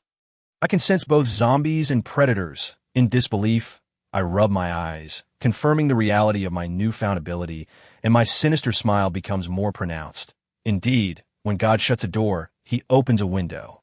Initially, I believed the world to be engulfed in apocalypse, overwhelmed by both zombies and predators, and that these monsters would only evolve further. Just when I thought all hope was lost, God bestowed upon me this ability. What does it mean that there is no way to save this planet? I shall save it. I can vaguely perceive what lies beyond that door and how many creatures dwell therein. With a forceful kick, I fling open the door, unleashing a barrage of gunfire from my automatic handgun. A few zombies, caught off guard, fail to advance before being struck down, their putrid blood mingling with chunks of decaying flesh, splattering across the ground like crumbled tofu. Chapter 36. Class A Predator with an unyielding expression. She moves swiftly, not eliminating all the zombies and predators within, but rather dispatching those that obstructed her path. After surveying the 5th floor, she found nothing of value. Calmly retracing her steps, she sought explosives, needing to comprehend the layout of the Dark Sun Corporation. She entered a chamber filled with computer equipment. Disabling a corner camera, her fingers flying over the keyboard. Suddenly, a message appeared on the screen. Your access to the system has been terminated. Ignoring it entirely, she continued her rapid keystrokes, her fingers a blur, almost becoming an apparition. A seasoned agent, particularly an elite one, she possessed a comprehensive skill set, excelling in the art of hacking into other systems to steal information. Enhanced by her evolution, her mind was sharper, and her actions more fluid. In less than a minute, the message vanished, replaced by, "You have been granted access to the system." She opened the comprehensive layout map of the Dark Sun headquarters, revealing a staggering 137 levels beneath the surface, detailing the functions of various departments and their contents. With just a glance, she memorized the entire configuration. Departing the room, she hastily made her way toward the elevator. Unwilling to linger any longer, a swift resolution was imperative. Upon reaching the elevator, she pressed the button for the 30th floor, where explosives and aircraft awaited. Once the explosives were set, she could swiftly board a plane and escape. She retrieved a communication device from one of the deceased members of the LSJ base and transmitted, "You have 10 minutes to evacuate." Without waiting for a response, she severed the connection. At that moment, the elevator rapidly descended, reaching the 29th floor. Just as it was about to arrive at the 30th, the elevator suddenly halted, stuck between the 28th and 29th floors. Her eyes darkened as she swiftly exited through the ventilation shaft, where she immediately spotted a grenade dropping from above the elevator doors on the 28th floor. Without hesitation, she dove back inside the elevator, prying the doors apart with her bare hands and quickly squeezing into the vent. Her speed was extraordinary. As she entered the vent, the grenade detonated. The explosion severed the elevator's cables, sending it plummeting out of sight. Moments later, it crashed to the ground, erupting into flames, leaving no trace behind. Huddled in the vent, she observed armed security personnel with shields and automatic weapons vigilantly guarding every exit. Their position was right at the entrance. However, she had no intention of pausing on the 29th floor. As she emerged from the vent, attempting to climb into the ventilation shaft of the 29th floor, two predators suddenly leaped out above her. Their gaping maws dripped with foul saliva, and the crimson emblazoned on their foreheads was particularly conspicuous. A chill ran down her spine. Fate had brought her face to face with predators here, likely unleashed by the Dark Sun Corporation to eliminate her. The predators fixed their predatory gazes upon her, and she grasped a metal bar along the wall. Her feet firmly planted on the iron staircase, tightening her grip on the automatic pistol in her right hand. Who would live, and who would die? It all hinged on whose speed was superior. With narrowed, fierce eyes, she suddenly leaped down, grasping the metal bar 3 meters below, her body spinning as she swiftly dove into the 30th floor vent. Yet before she could fully retract, a long, slimy tentacle ensnared her left foot, yanking her back with ferocious force. Her entire body was flung outward, crashing heavily against the opposite wall. Pain seared through her insides as she quickly drew the machete from her waist, slicing down at the predator's long tongue on her second throw. With a sickening squelch, the tongue was severed, dark, rancid blood gushing forth like a torrent. With instinctive agility, she seized a metal bar and swung the machete, severing another tentacle that reached for her. The two Class A predators, their tongues maimed, howled in agony, their fury escalating as they lunged at her. With both hands gripping the metal bar, she swiftly maneuvered toward the vent, kicking one predator away with force. The other followed closely, and she drove her knee hard into its throat, the impact slathering her chest with its foul saliva and black blood. Without a moment's hesitation, she darted into the vent, burrowing 3 meters deeper. The pursuing predator, too massive to fit, extended its meter-long tongue in vain, failing to reach her. The predator's recovery was remarkably swift. In no time, the wound she inflicted had ceased bleeding, fresh flesh rapidly regenerating. Taking 2 steps back, she prepared to delve deeper when, bang, a gunshot pierced the metal, embedding itself in her left shoulder, a mere 2 centimeters from her heart. The bullet penetrated her shoulder and lodged into the wall above. Furrowing her brow, she nearly stifled a groan of pain. Clutching her shoulder, she moved forward. Glancing down, she saw at least 40 to 50 individuals blocking the exit, clearly the source of the earlier gunfire. Suddenly, another bang. A bullet grazed her cheek, embedding itself in the wall above, leaving a painful cut across her face. Realizing she could no longer remain in the cramped vent, she knew she had to act. With a determined fist, she kicked the metal panel away, plummeting to the ground and rolling twice before quickly taking cover behind a pillar. Her movements were rapid, but the gunfire was relentless in an instant. 2 bullets struck her right leg, another grazing her waist. Though the latter merely skimmed her, the pain elicited cold sweat to bead on her brow. Moreover, the assailants were advancing closer from her vantage point. She could see 2 predators pounding on the elevator doors. Taking a deep breath, she reached down to her right leg, where a bullet was lodged between her bones. Gritting her teeth, she pried open the wound with her fingers. The pain shooting through her nerves, rendering her face pale as beads of cold sweat streamed down. Finally, her fingers grasped the bullet and extracted it. Collapsing onto the ground, her right leg lost all strength. The pain radiating from her spine to her scalp, her face drenched in sweat. Yet, noticeably, the wound was healing at an observable speed. Now her shoulder's wound had stopped bleeding. 0.2 meters, 1 meter, half a meter. The distance diminished, and the sound from the elevator entrance grew louder, the door visibly buckling. Just then, a few armed security personnel swiftly crossed the stone pillar and opened fire. Yet, the ground was merely a pool of crimson, the individual nowhere to be found. Suddenly, a drop of blood fell from above, landing among the spilled blood below. Up there, they shouted, quickly looking up, but before they could comprehend how calm maintained her balance overhead. The elevator's metal door was violently breached. The two predators charged at the personnel, roaring as they sent several flying. Point one was seized by a predator, its massive jaws clamping down on the helmeted head before tearing it away. Instantly, the man's head was wrenched off, blood spraying forth like a fountain, drenching the predator in a gruesome hue. The others screamed in terror as they aimed their weapons at the two predators. Although the laboratory predators had been enhanced, they remained uncontrollable. However, the electrical devices implanted within them could be activated should they escape their restraints, leading to their demise. Yet, the switches were not within their reach. The personnel could only retreat hastily. Calm, wedged between the pillar and ceiling, felt blood flow more profusely due to the pressure on her vessels. But her rapid healing was already staunching the flow. The two predators, now diverted, pursued the fleeing personnel. Calm could no longer hold on, sliding down. Just then, the noise of her descent caught the attention of one predator. Chapter 37. Destroying the Dark Sun headquarters. The predator, initially drawn in by the scent of her blood, had pursued the living instead. Sensing her presence, it swiftly pivoted, charging toward her with barely a pause. Calm quickly sidestepped, positioning herself behind the stone pillar as the predator's momentum sent it careening 3 meters before it could turn. Standing face to face with the predator, the other had been lured away by the fleeing individuals, leaving her to confront this one alone. Confident, even injured, she raised her gaze to the cameras in the corner. Shooting down all three with precision, they could hear the sound of gunfire. The predator, previously fixated on her, roared and surged forward uncontrollably. Bang, bang, bang. 3 shots rang out.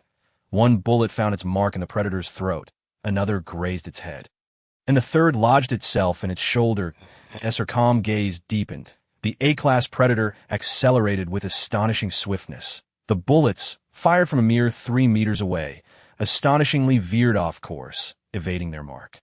Although this was partly due to her injuries, it still left Ling Jing utterly astonished. The predator leapt onto a stone pillar, using its powerful limbs to spring forth, reaching the very pillar where Ling Jing concealed herself in an instant.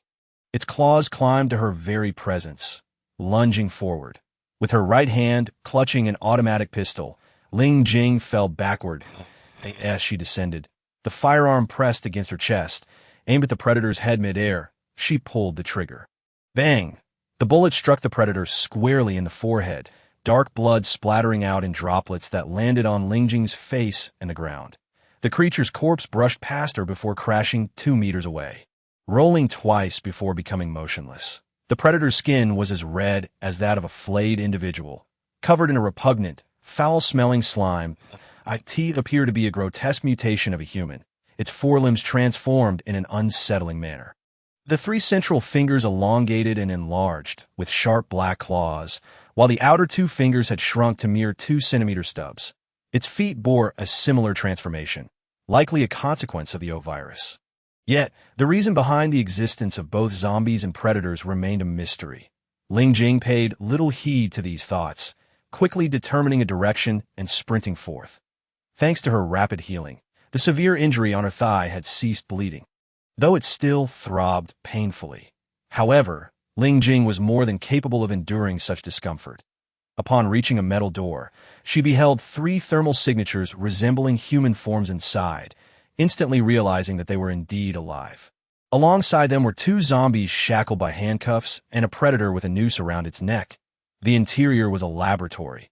understanding that this passage led to a door granting access to an expansive platform outside.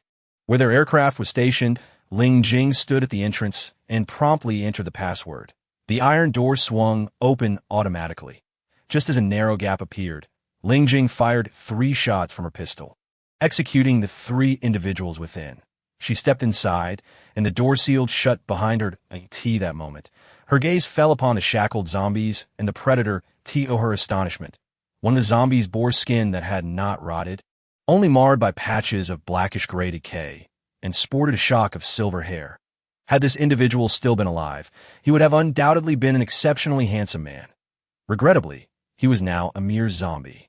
Deceased, Ling Jing had initially aimed her gun at the nearby zombie, executing it with a shot, and the predator met a similar fate as a bullet pierced its forehead. However, when she turned to face the remaining handsome zombie, she lowered her weapon, pivoting to exit through a small door. The zombie, with its vacant gaze, watched her slender silhouette and flowing hair, emitting a low, mournful growl. Ling Jing emerged outside, where 3 fighter jets awaited on the platform. The escape aircraft prepared by the Dark Sun Company were all fighter jets, requiring minimal runway distance for rapid ascension. Ling Jing opened the magazine of her automatic pistol, only to find it completely devoid of ammunition. She had intended to eliminate the remaining zombie, but alas, the bullets had run out. Discarding the empty firearm, she pried 2 tiles from the adjacent wall, revealing a substantial iron block within. This was no ordinary metal. It was one of 2 explosives capable of obliterating a radius of 3,000 meters. Ling Jing had every reason to believe these 2 bombs could utterly decimate the Dark Sun headquarters. Activating the bomb switch, she took the remote control and boarded one of the fighter jets. Seating herself in the cockpit, she activated the communication device linked to the 2 individuals at the LSJ base. Inquiring, "Have you exited?" A man's voice responded, "We have already left." Ling Jing felt a wave of relief wash over her as she flicked on all the aircraft switches, pulling the throttle, causing the jet to swiftly taxi and ascend. As the aircraft powered up, the overhead covering began to retract, revealing a vast exit. With a whoosh, the jet broke free from the underground, soaring into the sky. Ling Jing pressed the device, setting it to explode in 2 minutes. At that moment, the entire Dark Sun headquarters suddenly plunged into darkness, all systems failing. Unbeknownst to anyone, a zombie, its body marred with decay, staggered along the path Ling Jing had taken.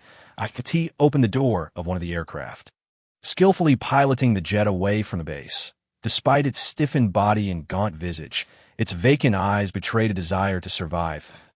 As the aircraft ascended 1,000 meters, the 2 explosives detonated with a resounding boom. A violent explosion, accompanied by a burst of crimson light and fierce vortices of air, jolted the still operational jet, threatening to drag it back into the danger zone.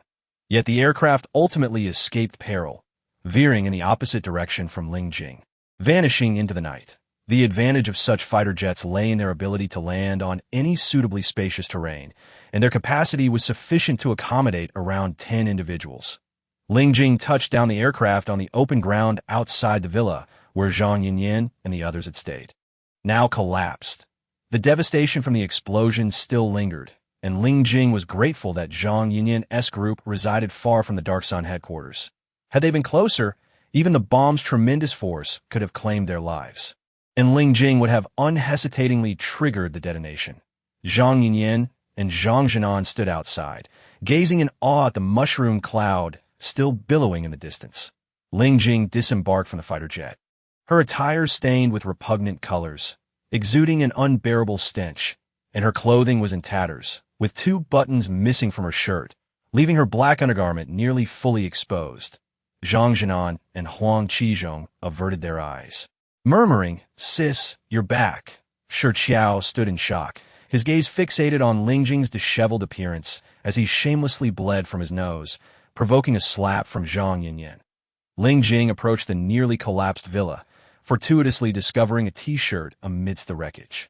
She swiftly discarded her shirt, donning the t-shirt instead. Searching further yielded no pants, so she made her way to the wash basin, shedding her trousers to wash them clean before putting them back on. The others remained speechless until she had finally tidied herself up. "Gather your belongings. We must depart immediately." Zhang Yinyin hesitantly asked. Where to? Z country. The five of them were momentarily taken aback. Initially, they had implored Ling Jing to take them away. But she had refused. Now, only a couple of hours later, she returned in a super cool fighter jet, agreeing to escort them. Ling Jing paid them no mind, her figure swiftly disappearing in the night as she ran to where she had hidden her vehicle. Starting it up and driving back, Zhang Yinyin and the others carried minimal possessions, each with a backpack containing essential survival supplies. Ling Jing transferred the food and weapons from her car to the fighter jet. The three young men immediately rushed to assist, emptying the military vehicle within a few trips. Ling Jing left the car keys inside and boarded the fighter jet, followed by Zhang Yinyin and the other 5 individuals. They had initially traveled together to M country for tourism, only to find themselves amidst the apocalypse just a day into their journey. Chapter 38. The destruction of Fushan Base. The entire world had transformed into a realm of terror. Many of their friends had perished, leaving only 5 survivors. They had believed their chances of survival were grim until encountering Ling Jing. Like a savior, she had appeared, rescuing them from the clutches of death. And now she intended to take them back home. The fighter jet was stocked with ample fuel reserves.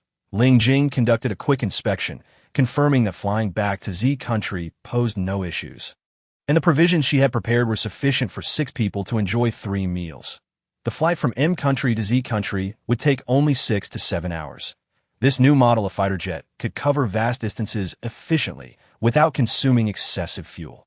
Upon encountering it, Ling Jing had recognized it as a newly produced variant. The aircraft was also equipped with 2 missiles and 50,000 rounds of ammunition, boasting formidable destructive capability. Glancing at her watch, Ling Jing noted the time displayed as 12:38 in the midnight hour, marking 38 days since the onset of the apocalypse.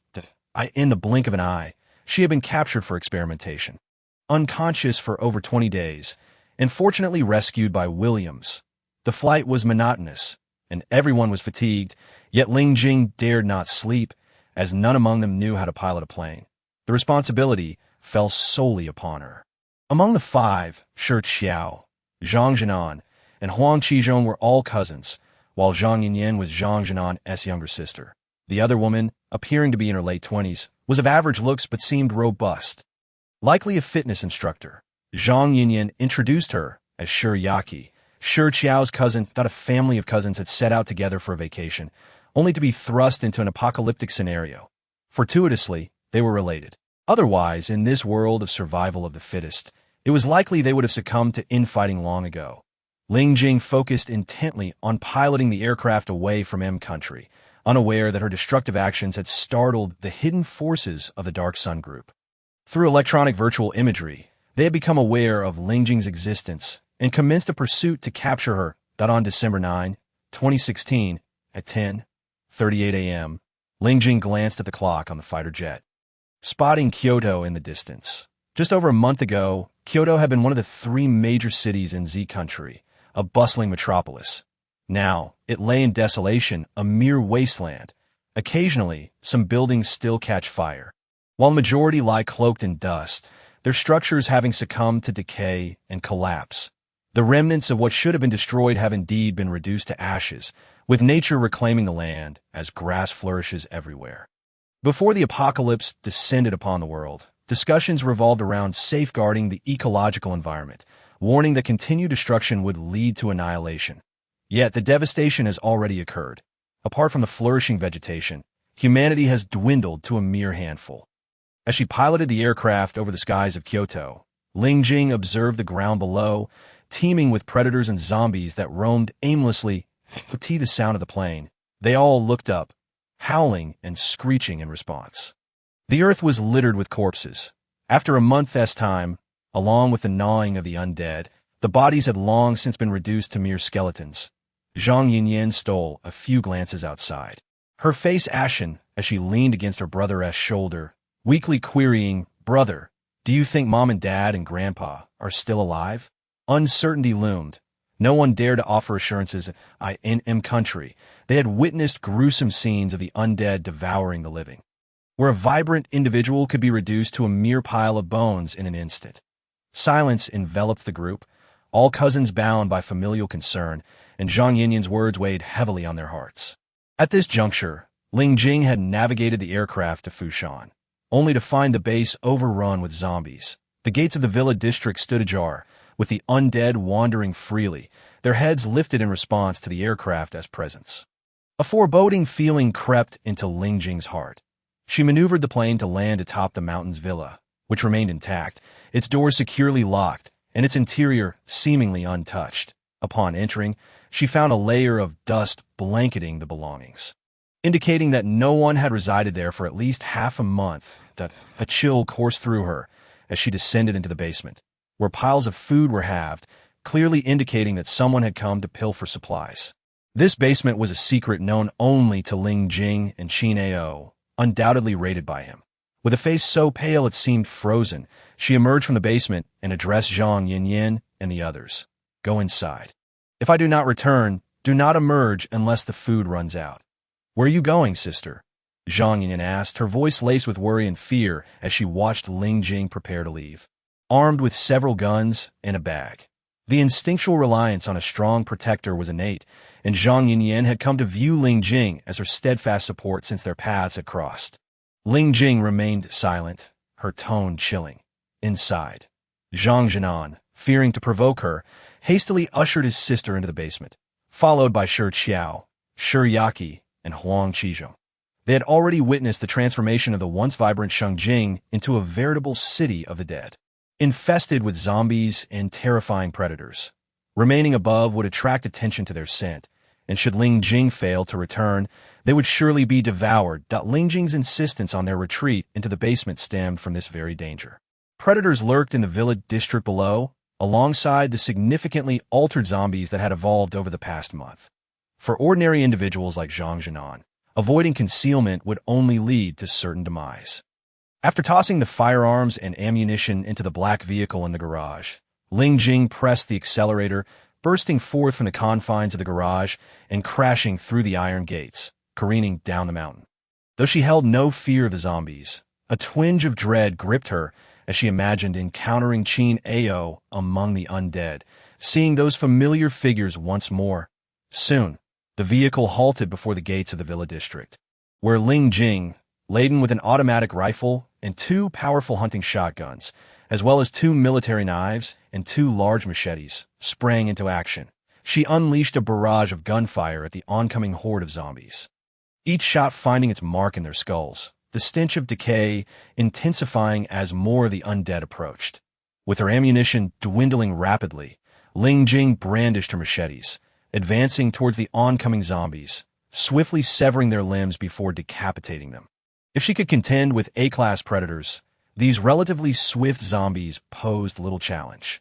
Before long, the entire villa district lay strewn with the bodies of thousands of zombies, their remains creating an unsightly and foul-smelling scene at the entrance. Yet, amidst the carnage, a multitude of predators lurked on the walls and railings, their grotesque faces fixated on Ling Jing, drawn by the allure of fresh flesh after weeks of starvation. With audacious confidence, a particularly large predator leapt from the wall and charged at her without fear. Ling Jing remained unperturbed, her machetes spinning deftly in her hands. Just as the predator was about to pounce, she narrowly evaded its claws, her left hand raising her blade, which silently sliced through its claws. In swift succession, her right hand followed suit, cleaving the predator's head cleanly from its body, which fell to the ground with a soft thud, igniting a frenzy among the waiting predators. With a powerful kick against the ground, Ling Jing propelled herself into a sprint, the predators hot on her heels. Just as one lunged for her waist, a flash of cold steel ended its pursuit, and as the horde chased her, their speed was notable. Yet Ling Jing's own pace had transformed drastically. One by one, they fell until the last predator lay slain. She paused to catch her breath, stabilizing herself as a slight ache throbbed in her legs. The gunshot wound from the previous day had yet to heal completely, yet she felt a sense of gratitude. For an ordinary person, such an injury would require months to recover fully. She wiped the blood and grime from her face, step by step examining the corpses strewn about. Among them, a few bore the insignia of the Shinning Bureau, their remains so decayed that only bones remained, rendering identification impossible.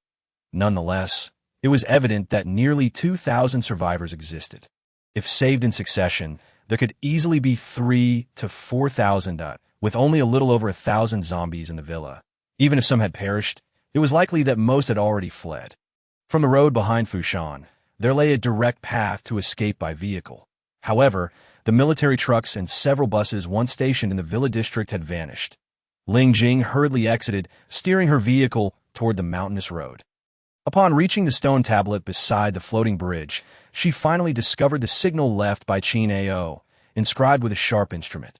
South, Nanning Base, until we meet again. Don't be late, Xiao Wu. Qin Ao's code name was 5. While he referred to her as Xiao Ba, they had indeed survived, making their way south. Knowing she was alive, Qin Ao would only contemplate 2 possibilities. Either she had perished, or she was ensnared by an unyielding circumstance. This message served as a beacon of hope, should she still draw breath. Filled with joy, Ling Jing returned to the mountaintop villa, gathering all the food from the basement that could fit into the off-road vehicle. The 2 off-road vehicles left behind when Qin Ao and the others evacuated remained untouched in the garage. Ling Jing filled the trunks with rice, instant meals, a few changes of clothes, firearms, and survival gear. Then, she discovered welding tools and other items in the basement, reinforcing the other vehicle with steel bars, while also installing iron rods as extra security within the doors. The modification of both vehicles consumed half of her day. Zhang Yinyin and the others did not dare to inquire further. They simply assisted as needed, by the time the 2 off-road vehicles transformed into formidable fortress-like machines. Night had completely fallen to avoid complications. All 6 of them chose to spend the night in the basement. The following morning, after brushing her teeth, Ling Jing donned her waist pack and armed herself before addressing Zhang Jinan and the others, who had also risen to, I've modified the vehicles. Will you accompany me or venture out on your own? Where is sister going? Zhang Yinyan asked in a hushed tone. South to the Nanning base. The base. In this apocalyptic world, a base symbolized the existence of fellow survivors and a bastion of safety. Being from the south, Zhang Yinyan and her companions immediately declared, We'll follow you, sister. Can we go to the south? Certainly, we shall depart at once. Ling Jing turned and exited, firing her weapon to dispatch the zombie loitering at the entrance before climbing into the vehicle. Zhang Yinyan, trusting in Ling Jing, promptly took her place in Ling Jing's off-road vehicle. With Zhang Jinan naturally following suit, leaving Huang Qizhong, Shi Qiao, and Shi Yaqi to occupy the other vehicle, which was quite spacious. Inside the vehicle, they had flashlights, oil lamps, batteries, and communication walkie-talkies. Zhang Jinan, skilled in driving, took the wheel under Ling Jing's guidance, while Zhang Yinyin settled into the back seat, which was primarily filled with supplies and firearms, leaving only one seat available. Ling Jing held onto the walkie-talkie, leading the way while Huang Qizhong and the others followed closely behind. Ensure you learn to use the weapons for your own protection, Ling Jing instructed, tossing a handgun to Zhang Yinyin. Load it, aim, and pull the trigger. Sister, failure to learn means certain death. Your brother cannot protect you for eternity. And neither can I. The words of calmness bore a certain cruelty, and Zhang Yinyan's eyes brimmed with tears, the urge to cry suppressed by fear. Meanwhile, Zhang Jinan, who was driving, let out a sigh. Xiaoyan, Jing Jie is right. Now that you have a gun, you must learn how to use it. Zhang Yinyan nodded, forcing back the tears that threatened to spill over. Yes, I will strive to learn and not become a burden to you. Recognizing this level of awareness is commendable. Humans are inherently fascinating creatures, and the extent of their potential remains an enigma to all. The vehicle exited via the back road of Fushan, which directly led to the highway, constructed by the affluent residents of the area, resulting in minimal traffic. They smoothly departed from Kyoto, en route to the southern base in Nanning, a journey that would traditionally take an entire day at a speed of 120. However, given the current circumstances with zombies on the highways and various dangers lurking, the trip to the Nanning base would likely stretch to 2 or 3 days. Along the way, they would pass another base. Luchuan. Com had no intention of bringing Zhang Yinyin and the others along for the entire journey, as their presence would slow her down. After 6 hours of safe travel, she decided to take over the driving. Com drove directly to the entrance of the Luchuan base, but did not enter. Instead, she turned to Zhang Yinyan and Zhang Jinan, stating, "I'm going to find someone. This base is quite good. You should stay here, sister." Zhang Yinyan protested, unwilling to comply. Calm's expression hardened, her tone becoming much more severe. "I have no obligation to take care of you. Get out." Zhang Yinyan, feeling a sense of dread, was pulled out of the car by Zhang Jinan. She covered her mouth, weeping silently, her eyes filled with sorrow as she gazed at Calm. Feeling a surge of irritation, yet unable to bear her distress, Calm's tone grew even colder. "People like you will only be a burden." Zhang Jinan and the others who had exited the vehicle, including Shi Qiao, turned pale at Calm's words. Zhang Yinyan cried more fiercely, though no sound escaped her lips, her body trembling from the repression. Calm's heart softened. She sighed, her tone softening slightly. "I am going to find someone, and it is inconvenient to take you with me. There are enough supplies in the car for you to use at the base, and you can trade them for other resources and shelter. Return all the weapons to me. Each of you should keep a gun and a military knife for self-defense. Remember, do not trust others easily. If you wish to survive, you must grow stronger." It was the first time she had spoken such a lengthy and earnest discourse, leaving Zhang Jinan and the others in shock, while Zhang Yinyan stared wide-eyed. Taken aback by Calm's unexpected gentleness, dismissing them, Calm called out to Shi Qiao and the others, "Hurry up." Upon hearing her, Shi Qiao and Huang Qizhong quickly moved to transfer several bags from a back seat to Calm's off-road vehicle. She started the engine, casting a final glance at them as she said, "Stay safe. I hope we meet again." The vehicle kicked up dust as it departed, prompting Zhang Yinyan to cry once more. Zhang Jinan comforted her as they climbed into the off-road vehicle, heading toward the gates of the Luchuan base. Without Calm, they would have to rely on themselves from that point onward. Yet, inspired by Calm's words, the five of them felt a renewed determination to survive and one day seek out their savior at the Nanning base. Calm's journey from Luchuan to Nanning was estimated to require 15 to 16 hours under normal conditions.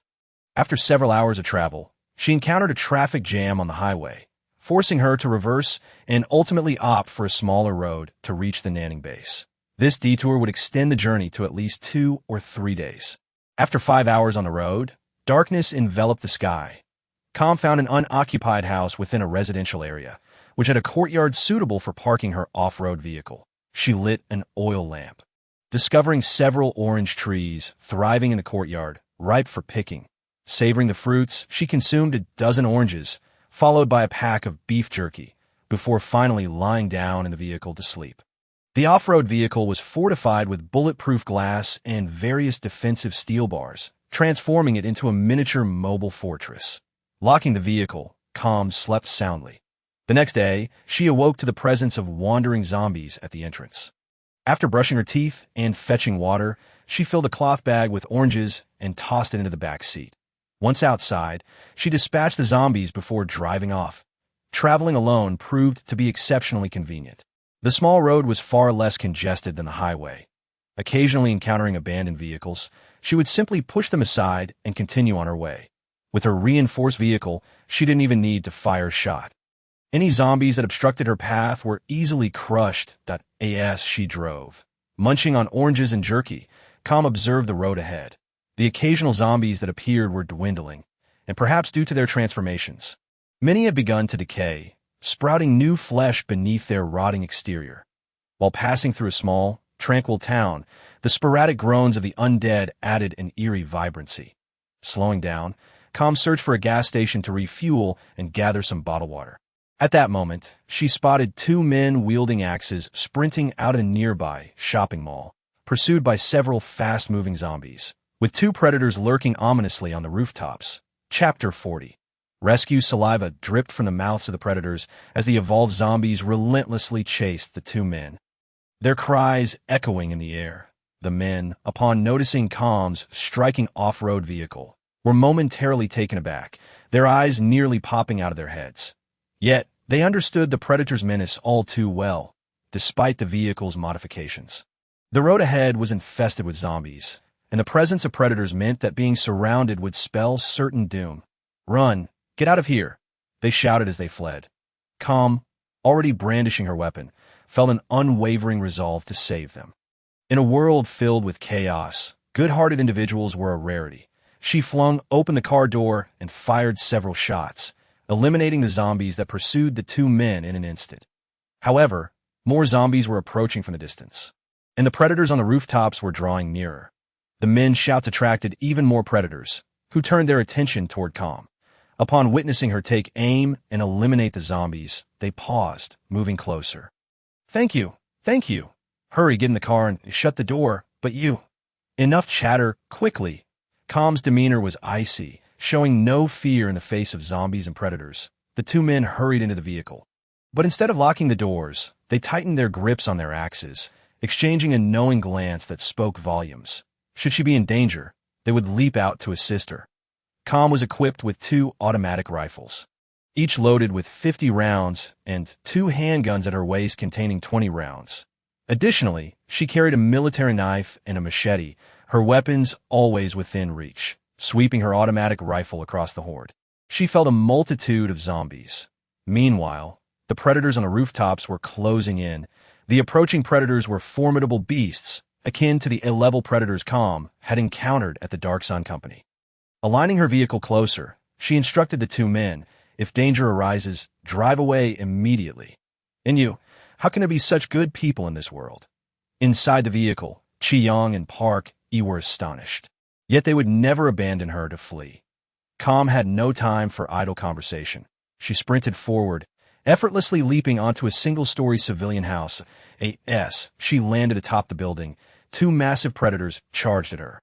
Seeing the predators, which were 4 times her size, leap toward her, Chi-Young and Park felt their hearts leap into their throats, their eyes wide with terror, and, stunned into silence. Chi-Yang's hand hovered over the door handle. At that moment, an astonishing scene unfolded. The 2 predators barreled past, obscuring their view. Suddenly, one predator was sent flying, crashing to the ground. Calm, with incredible agility, deftly evaded the predator's grasp, her machete slicing through the air to sever a piece from the predator's body. In the blink of an eye, 2 of the predators on the rooftop had lost limbs. As Chi-Young and Park watched in disbelief, Calm delivered a powerful blow, splitting the skull of the fearsome predator in half, killing it instantly. That moment, the fallen predator sprang back to its feet, leaping onto the rooftop, lunging toward Calm. A deafening crack echoed as a bullet struck the predator's head, sending its brain splattering across the floor. The stunned gazes of Chi-Young and Park followed as the predator's corpse was torn apart by the approaching zombies. Calm wasted no time, firing her automatic rifle to eliminate the remaining zombies below. Her expression was calm and composed, with her long black hair billowing in the wind, her petite frame exuding an aura that commanded respect. Finally, all the zombies below had collapsed, their bodies rendered unrecognizable. Calm leaped down from the rooftop, landing gracefully on a clean patch of ground, and made her way back to the off-road vehicle. Some dark blood splattered on her, but not much. Calm retrieved a bottle of water from the vehicle, washing her hands and feet clean. Despite it being December, she wore only shorts and a short-sleeved t-shirt, showing no signs of cold. The water in the bottle was not mineral water, but rather stream water collected along the roadside. Intended for washing up after dealing with zombies, dispose of the water bottle, calmly board the vehicle, and address them. There are no zombies here. You may leave. Just moments ago, we were rescuing people, and now we are ushering them away.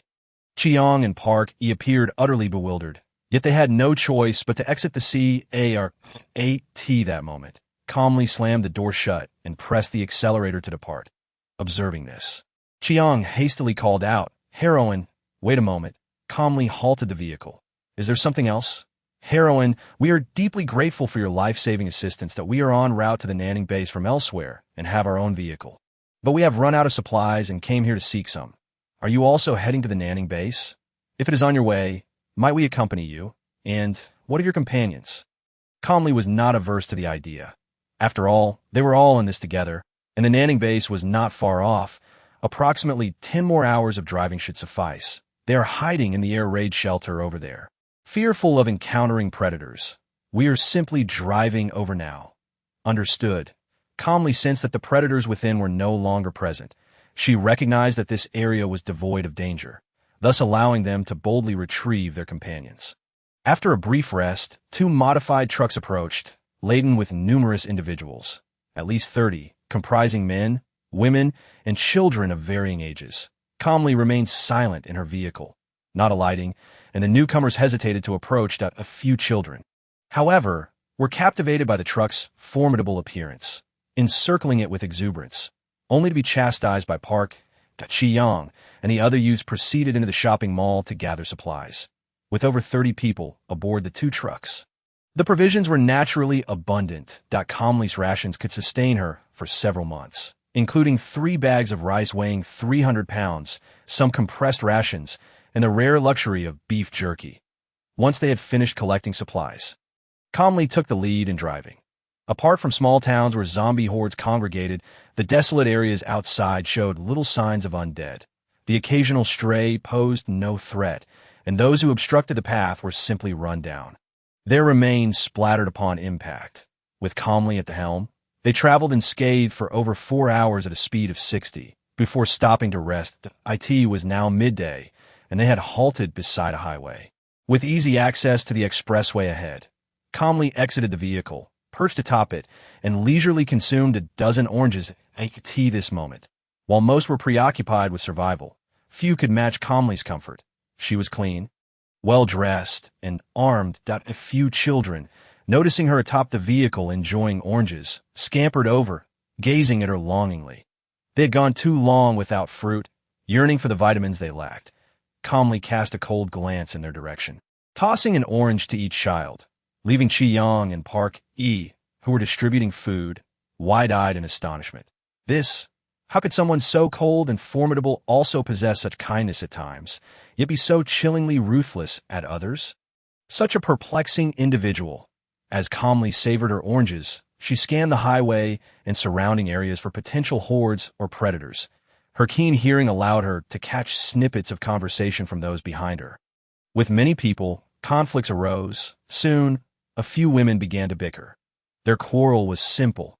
They had gone 3 days without bathing, as they had been in a hurry to reach the base and feared danger on the road, hardly stopping to rest. They had encountered Calmly because they had no supplies and were compelled to venture into town, nearly costing Chi-Yang and Park their lives. I feel like I'm crawling with bugs and bacteria. I desperately want to wash. I see a river over there. Can we go wash up? One of them pleaded with Chi-Yang side, replying seriously, there could be zombies in the water if danger arises. Life is at stake. Just hold on a little longer. We will arrive in half a day. Which is more important, life or cleanliness? Indeed, living is paramount. We must not take unnecessary risks, Parky chimed in. The girls fell silent, recognizing the truth in their words. Ultimately, life was far more valuable than mere cleanliness. Calmly discarded the last piece of orange peel, leaped down from the roof of the vehicle, and declared, "Let us depart." Chapter 41. The mysterious white pearl this time. Calmly opted for the expressway, having noted a significant reduction in vehicular traffic on it, while the smaller roads had become increasingly congested. She maintained a speed of 70, with the two trucks trailing behind her at a steady pace. In this apocalyptic world, companionship was a rare and precious commodity. Humanity is a curious creature when faced with external threats. They instinctively band together. The two trucks, Park and Chi-Yang took charge respectively, but Calmly knew that Chi-Yang was the true backbone of this group. People are not foolish, as long as survival is possible. Who cares about leadership? After all, not many are inclined to court death. Throughout her journey of over a month, Calmly had encountered few reckless souls, aside from that soldier at the LSJ base, who was no longer her concern. After 6 hours on the expressway, Calmly finally spotted the entrance to Nanning City, marked by a toll station. However, the toll booths were blocked by an array of vehicles, and the occupants of the trucks disembarked. Grumbling in frustration that on the other side of the toll station, several zombies, drawn by the presence of humans, began to converge. Calmly retrieved her silenced pistol and swiftly dispatched the zombies, making her way towards the toll booths. 2 lanes were entirely obstructed by smaller vehicles. Calmly approached and, with sheer determination, began to move the cars aside, disregarding the astonished and terrified expressions of those behind her. She cleared a path for herself, directly entering her vehicle and accelerating forward. After a moment of shock, Chi-Young and Park quickly followed suit. The occupants of the trucks marveled at Comley's petite frame. Had she not possessed such striking beauty and been free of zombie stains? They might have thought her a monster. A single woman effortlessly pushed aside a car, as if it were a trivial task. Chi-Young, using the intercom, spoke to Park behind him, chuckling, "I feel utterly useless." "So do I." Parky sighed, adding, "I believe that if we stick with the heroine, we're sure to have meat to eat." That I share the same sentiment. The two exchanged a knowing smile, focusing intently on following the rugged vehicle ahead. Upon reaching Nanning City, they beheld a towering wall blocking the road, lined with obstacles below, where several police officers clad in uniforms stood with weapons drawn, watching their approach. These officers had never encountered such an impressive off-road vehicle. It resembled a true harvesting machine. The blackened remnants of zombies were scattered across its body. "Halt! Prepare for inspection." Calmly brought the vehicle to a stop and disembarked. A female officer approached, smiling as she said, "Hello, please follow me for inspection." Calmly complied, entering a tent. "Please remove your clothing. We need to check for injuries, as this is for everyone's safety." Calmly raised an eyebrow and promptly shed her garments. Inside the tent were two other female officers, who initially treated this as a routine procedure. However, upon seeing Calmly, who was impeccably clean and devoid of any unpleasant odors, as well as possessing a striking appearance and maintaining her composure while driving a formidable off-road vehicle, their demeanor shifted. Yet when Calmly removed her pants and top, they collectively gasped in shock. Her body bore several horrific scars, 3 gunshot wounds and 2 knife wounds on her back, with more on her front. Calmly remained unfazed. These injuries were remnants from her past as a covert agent. Since the mutations began, any wound she sustained would heal flawlessly, leaving no trace behind. The female officers, upon noticing the guns and her scars, quickly discerned that she was no ordinary individual. After a swift inspection, they granted her passage. Donning her clothes once more, Calmly emerged to see several women approaching, holding the access card provided by the previous officer. She returned to her vehicle and drove inside. Just as she reached the entrance, her vehicle was halted. Due to internal safety regulations, vehicles must remain outside. If one wishes to enter, they could only park on the first level and must pay a parking fee. "What is the parking fee?" Calmly inquired directly. Understanding the constraints of the base, which was small and could accommodate many people, she accepted this stipulation. The parking fee was 30 pounds of food per month, with other items being subject to equivalent exchanges, or one could earn military credits. "And how does one earn military credits?" Calmly asked, settling into an empty spot on the first level, leaning back in her seat. The young officer, appearing to be in her early 20s, displayed a youthful complexion, albeit marked by sun exposure. Military credits can be obtained by participating in the hunting of zombies or predators, yielding white pearls as rewards, or by contributing food. "What are white pearls?" Calmly was taken aback, having had no prior knowledge of such a thing. "This is a white pearl." The officer produced a pearl-sized, round, white ore from her pocket, its crystalline surface gleaming. Upon witnessing this, Calmly gasped inwardly, maintaining an impassive facade. "What are the benefits of white pearls?" "You are unaware." The officer seemed astonished. "Indeed. White pearls are substances formed after zombies or predators evolve. They are highly valuable. Consuming them can alter one's physique, enhancing strength, speed, power, and mental clarity." Hiss. Calmly inhaled sharply. She had vanquished countless predators and zombies. Initially, she had noted the existence of white pearls, but as she encountered various challenges, she had dismissed them as mere curiosities, forgetting to investigate their potential further. Present, I had not anticipated that the substance crystallized within the bodies of both the zombies and the predators would be devoid of toxins, and that consuming it could actually enhance one's strength. "How much has she squandered?" Calmly inquired. "How many white pearls are required for a month?" "Just 1 large white pearl will suffice, while 2 smaller ones are needed." Upon hearing this, Calm directly retrieved 4 small white pearls from the pouch at her waist and stated, "That is for 2 months. I will provide more thereafter." The young officer, observing the diminutive white pearls in her hand, was left both amused and exasperated, knowing this all along, yet still requiring me to elaborate. "However, those pearls are indeed quite small. They were excavated at the onset of the apocalypse, hence their size. Com exited the vehicle, secured it, and took with her a change of clothing along with 2 military knives and 2 handguns. Armed with the permit granted by the young officer, she proceeded to a chair placed by the roadside. From her pocket, she extracted a lollipop and gazed at the expansive Nanning base, contemplating the need to scour for news regarding Qin Zhao and others from the Shadow Bureau once she entered. Standing at a petite height of merely 158 centimeters, adorned in a pair of low-heeled sandals, black shorts, and a short-sleeved top, she became a striking figure amidst the desolation of the apocalypse. Before long, Qiyang and the others also passed inspection, with 2 trucks unable to enter, instead halting in the adjacent open space. Over 30 individuals made their way inside, and shortly thereafter, 2 buses approached, allowing the crowd to board. Com stood aside until all had entered, then positioned herself at the entrance. The bus rattled along, navigating the arduous and trepidatious journey, and the occupants, now feeling a sense of safety, became lively and joyful, engaging in animated discussions about their plans for the near future. I need a proper shower. I am utterly filthy. I want to eat, savoring a fragrant bowl of rice. It has been ages since I last enjoyed a warm meal.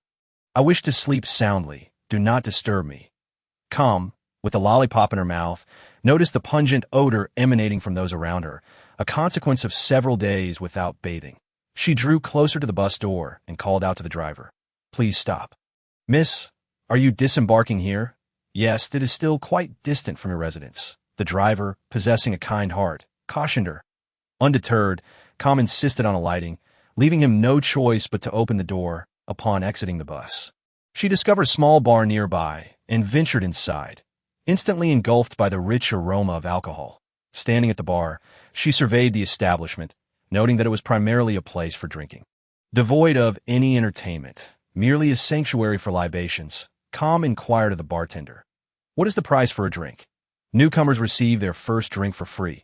Subsequent ones will require a white pearl each. Allowing for 10 drinks in exchange, in this apocalyptic world, has the universal currency transformed into white pearls. Indeed, in the pursuit of greater strength, some have bartered everything they possess. The bartender, a burly man with stubble, spoke with a boisterous manner, yet his bartending skills were deft and his banter engaging. Chapter 42.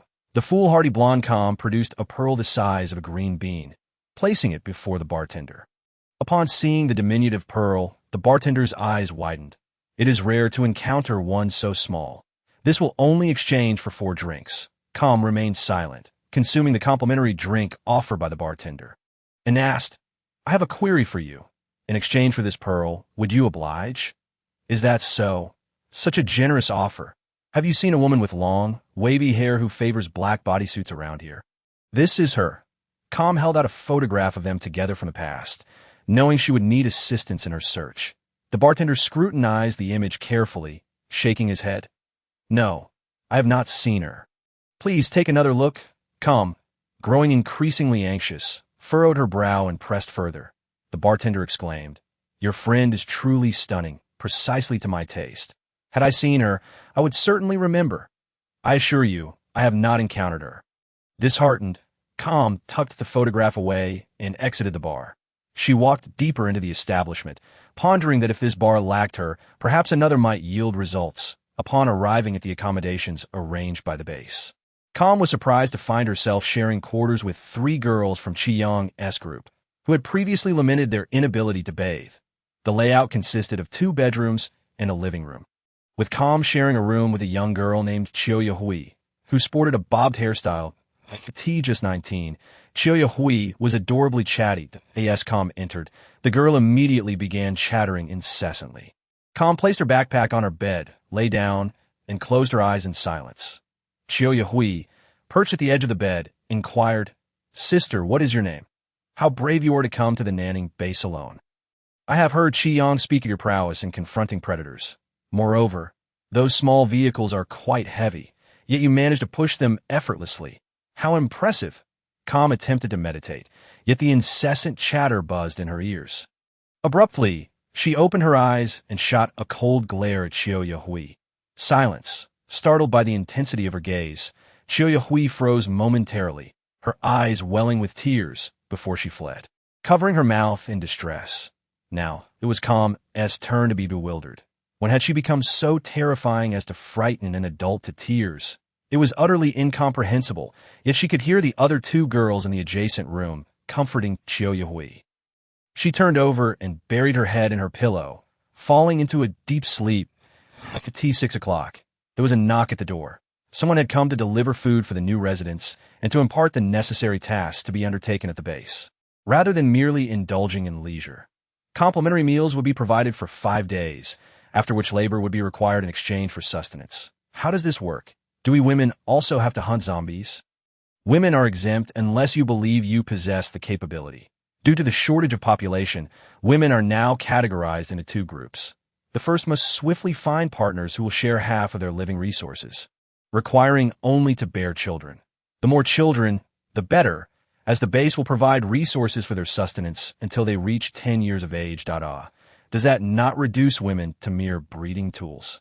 Xiaoyahui looked crestfallen. The other 2 girls appeared equally discontent. The woman delivering the meals offered no further comment, smiling as she added, "There's another option, to engage in work. While hunting zombies to protect the base is one aspect, we also need to be self-sufficient and produce our own supplies. Various tasks such as textile work and agriculture are necessary that a portion of our vegetation is within the base, while another lies outside. Individuals will drive groups out to quickly complete planting and return to harvest. We will be working in the fields. Very well, I will register you. Work arrangements will commence the day after tomorrow, and you will not have the luxury of choosing your assignments. Whatever is required must be done that we understand. Please provide your names. I am Xiaoyahui, 19 years old.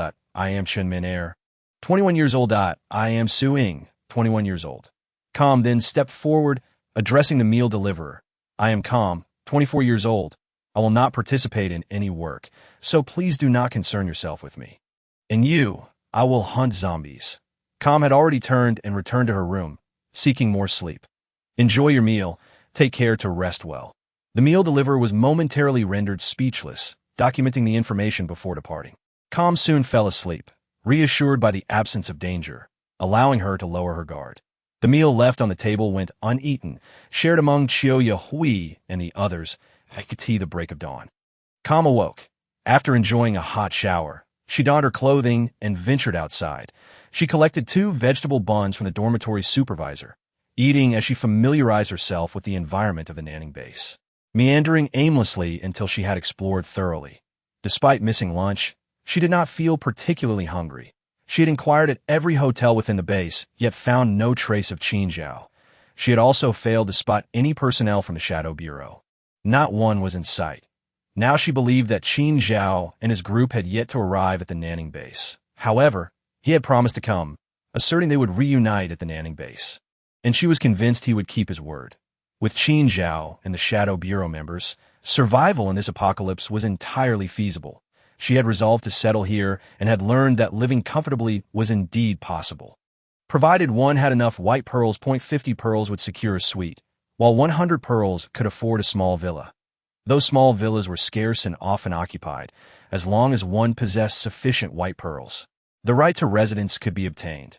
Eager to avoid the 3 women, Calm planned to venture out in the coming days to hunt zombies and procure white pearls, seeking a more comfortable abode in anticipation of Qin Zhao's arrival. As night deepened, Calm sauntered back, lollipop in hand, when suddenly an exceedingly strange sound reached her ears. This peculiar sound was not frightening. Rather, it elicited a flush of embarrassment. Turning her head, she beheld 2 entwined figures shrouded in the shadows. The woman, with her long, pale legs entwined around the man's waist, appeared to have been engaged in their intimate embrace for some time. Calm raised an eyebrow, choosing to ignore them and continue on her way. Unexpectedly, a lewd voice issued from beside her. "Little beauty, how does it feel? Would you like to enjoy such comfort as well? I could offer you a white pearl. What do you say?" A white pearl. Calm turned to face the approaching man, clad in a flamboyant black trench coat and sporting a messy golden mane, his eyes glinting with mischief as he regarded her. Calm, draped in a long coat that concealed her military knives and handguns, found the situation amusing. She had not encountered such reckless individuals since the onset of the apocalypse. This was only the second time. Clearly, He relished playing with fire. Calmly raising an eyebrow, she regarded him as he approached with increasing audacity. The raucous crowd nearby, having just concluded their own escapades, turned to watch the unfolding drama with rapt attention. Indeed, the audacity of people in these times was astonishing. It seemed that in this apocalyptic world, women had been relegated to mere vessels for release and procreation, reveling in their own peril. Having grown accustomed to a fade of indifference, Com had learned, after years of being an operative, to conceal her true nature and showcase the most enchanting aspects of femininity to ensnare her prey. Yet, even before she had made a move, her quarry had already taken a bait, sucking on a lollipop. She delicately tucked a strand of hair behind her ear and smiled. "What's this? You think one white pearl will suffice? Handsome. You must be dreaming. Oh, then how many do you desire?" "3, 5, sweet maiden, as long as you accompany me. I can provide not just 5, but all the white pearls you will ever need for your evolution." Beneath the dim glow of the street lamp, Com's porcelain neck and the seductive glimmer in her eyes ignited a fervent blaze within the blonde-haired man. His body was nearly pressed against hers, ready to embrace her alluring waist. With a swift turn, Com stepped back, pointing her finger at his chest with a playful smile. "Handsome, are you planning to take care of me? Is it for the purpose of procreation or something else?" Goodness, such a fiery temptress. The man beside them, having just finished his own tryst, felt his own desires rekindled. The blonde grinned broadly. "Of course, I can handle both of us." At that moment, he produced 5 white pearls from his bag, eager to stuff them into Com's shirt pocket. But her eyes turned icy as her slender fingers quickly seized his wrist.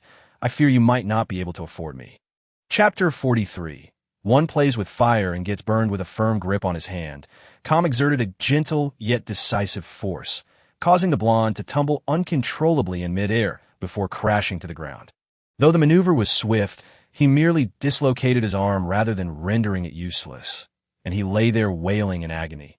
The others stood dumbfounded, and the couple nearby rushed to check on the blonde's condition. The woman anxiously asking, "Wu Xiao, are you all right?" The man glared at Com, his fury boiling over. "You filthy wench! How dare you harm Wu Xiao? Do you even know who he is?" "I know, and I understand that it's winter. And if a few flies happen to buzz around, it's only natural to swat a couple." Com retrieved a length of rope from her pocket, gathering her long, dark hair atop her head. It had been a while since she had fought humans. Her memories of battling zombies and predators flooded back. You vile woman. Wu Xiao is the son of Director Wu. You're courting death. In the Nanning base, you should prepare for your demise." The woman sneered, having long coveted Wu Xiao as favor. Now infuriated that this woman would reject, I in this end-of-the-world scenario, having a powerful protector was a luxury most women could only dream of. This woman was either overly confident or simply foolish, most likely the latter. "Then teach me, how do you write the character for death?" Com beckoned the woman with a finger, smiling sweetly. "Come, show me how it's done." The woman, having been in the Nanning base for quite some time, knew many influential figures. Now, being so ridiculed by Com, pushed her to the brink. She sprang to her feet, ready to slap Com. The resounding slap echoed, but it was Com who struck the woman, hands on her hips, laughing. "So this is how you write death? I will kill you." The woman regained her composure, the sting of her cheek and the curious onlookers driving her nearly to madness as she charged forward. Com's gaze turned frigid as she raised her foot without a hint of mercy, delivering a swift kick to the woman's abdomen, sending her sprawling to the ground.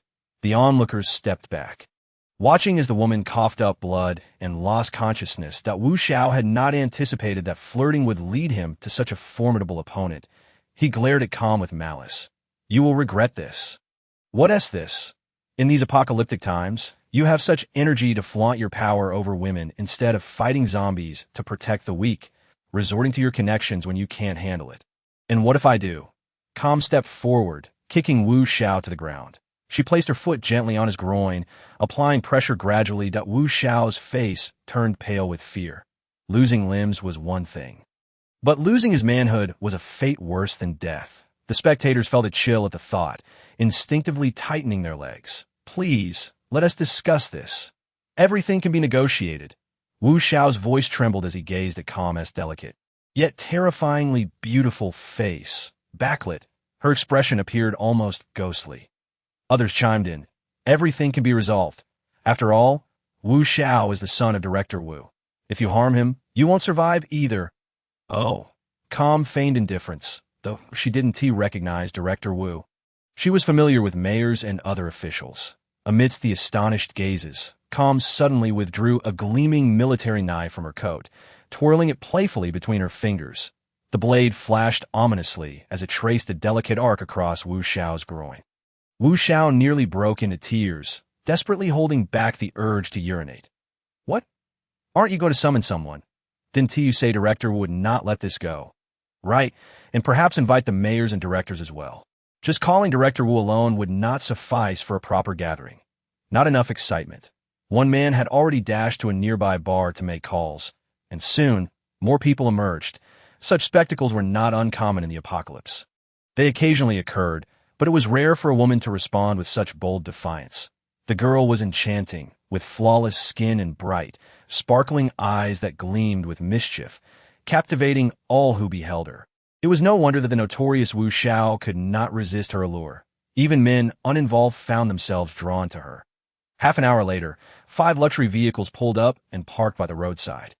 The first to exit was a portly middle-aged man with a balding head, his shiny dome glinting under the lights. Wu Youfu stepped out, immediately spotting his son being trampled by a woman, her foot precisely positioned over his groin. Rage surged within him. You better release my son. Otherwise, you won't leave here alive. Calm pressed the knife down harder, its razor-sharp edge creating marks on Wu Dafa's belt. I am quite curious to see how you plan to kill me. Disdainful of the blonde's vulnerability, she recognized his habitual indulgence in pleasures, knowing how many women had fallen prey to him since the apocalypse began. Such a tyrant was better off eliminated than allowed to continue his reign of terror over women. Wu Youfu, witnessing the knife's glimmering blade, trembled in fear, hastily wiping his sweat with a handkerchief. Let us negotiate, young lady. We can talk this through to my son has wronged you. I apologize sincerely. Really? Calm raised the knife slightly, creating a momentary pause. Wu Youfu exhaled in relief, hastily assuring, I promise. I can give you anything you desire. As long as his son was saved, he could deal with her later. Calm straightened, lifting her foot from Wu Dafa's groin, and upon noticing the dampness in his trousers, she rubbed her shoe against the ground in disdain. Useless man. Coward. With a huff, she turned, causing laughter to ripple through the crowd. Wu Dafa, supported by 2 others, scrambled to the car to change his pants. Wu Youfu sneered, relieved his son was out of danger. Now he could deal with this insufferable woman. Oh, you know how to die. I don't know, but I would like to ask Director Wu. Calm twirled the sharp knife in her palm, eliciting gasps from those nearby. Have you heard of courting death? Have you heard the tale of those who died while courting it? What do you mean? Nothing much. Just a warning that there's no need to rush forward to get slapped in the face. Calm swiftly sheathed the knife, crossing her arms as she observed Lu Tao stepping out of the car. The crowd also noticed Lu Tao's arrival, the second most powerful figure in the Nanning base. Wu Youfu's expression turned to a smug grin. With Lu in attendance, she was surely doomed. However, the ensuing events left them all utterly stupefied. Lu Tao, being the governor of Ji province, was well aware of Calm's identity and had crossed paths with her numerous times. When he received the call, he merely assumed it was someone fearless stirring up trouble, coming to join the fray, only to resolve matters once they had seen enough. However, he did not expect to encounter Lung Jing, the ace agent of the Shunning Bureau. Here, to his astonishment, the little ancestor had actually arrived, truly a stroke of fortune. He hurried forward, rubbing his hands together and smiling as he said, Director Lung, what brings you here? If Xiao Lu knew you were here, he would surely come out personally to greet you. Chapter 44. The aftermath of consuming the pearl. What a joke, a super assassin. If offended, would not know how they met their demise. Moreover, Lung Jing was the premier agent of their nation, engaged in significant matters for the welfare of the country. He must show her the utmost respect. The smile on Lung Jing's face lingered as she nodded slightly to Lu Tao, saying, I've encountered a bit of trouble. I'm truly sorry to trouble you, Not at all. It's an honor for Xiao Lu to assist Director Lung. He replied. Wu Youfu's smile froze on his face, and then, trembling, he He collapsed to the ground. Upon seeing this, Wu Dafa, who had just exited the vehicle, was so frightened he quickly retreated back inside, shivering in fear. The onlookers were left dumbfounded. Here was Lu Ju, the second in command of the Nanning base. Bowing and scraping to a girl who appeared no older than 20, their worldview was shattered. Disregarding the crowd, Lu Ju turned to the plump, bald Wu Youfu, sneering, "How dare you cause trouble for Director Lung? Xiao Wu, I truly don't know whether to say you're too arrogant or simply oblivious. Enough, you can leave now. Bring your police uniform and credentials tomorrow. You no longer deserve to be a director." Wu Youfu's face turned ashen, yet he dared not show any defiance. He scrambled to his feet, bowing deeply. "Yes, thank you, Lu Ju. Thank you, Director Lung. That I, a mere insignificant person, have offended Director Lung. I shall take my leave now. I am truly sorry. As he spoke, he attempted to leave. Wait a moment. Lung Jing suddenly interjected. Wu Youfu halted, his body stiffening as he turned around. A mere district director like him, able to retain his title within the base, was already a mercy from Lu Ju. Lu Ju's decision to suspend his position and let him go was a great favor. He had hoped to slip away, but it now seemed impossible. "Director Lung, is there anything else you require?" he asked, wishing he could kneel and call her grandma.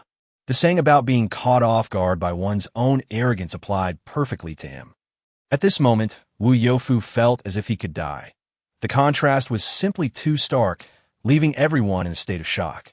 They gazed at the cold smile on Lung Jing's face, instantly realizing how short-sighted they had been. It was truly a sight to behold.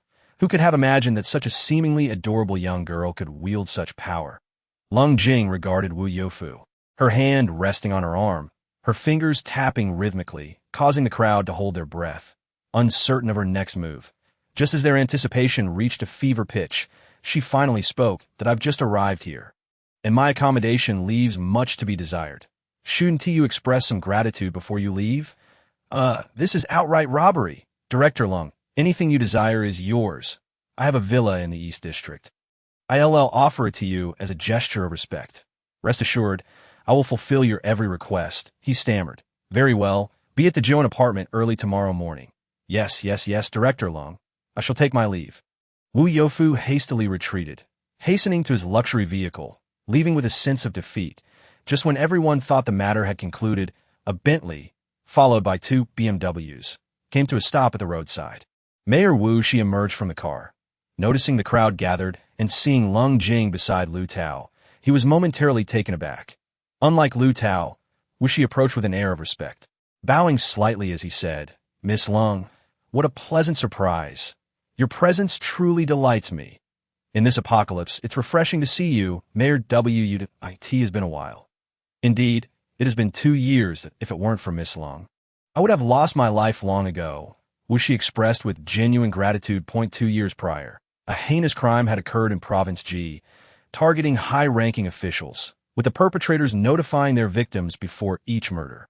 When Wu Shi received his death notice, he believed his end was nigh.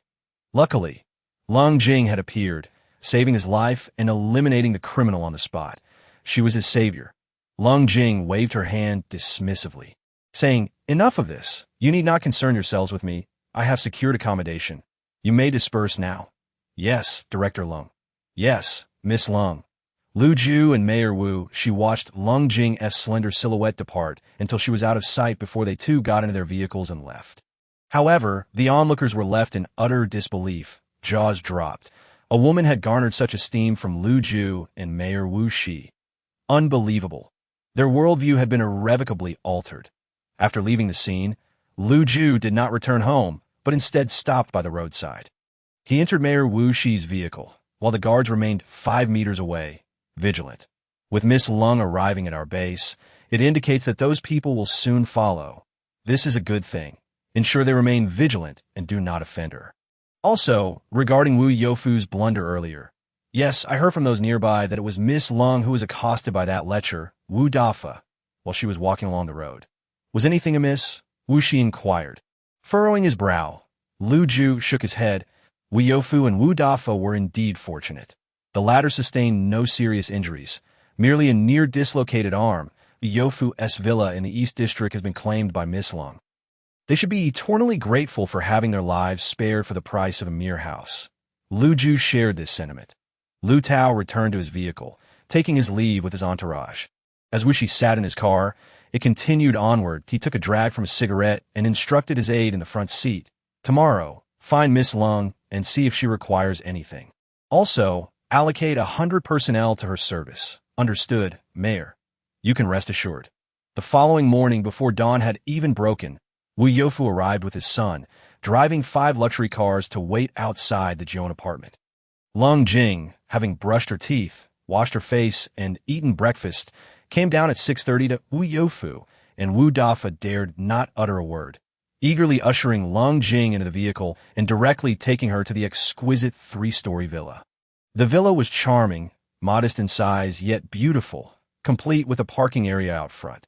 Lung Jing was quite satisfied as she entered and surveyed the interior. Very nice AS for the things he used. Rest assured, everything was replaced last night.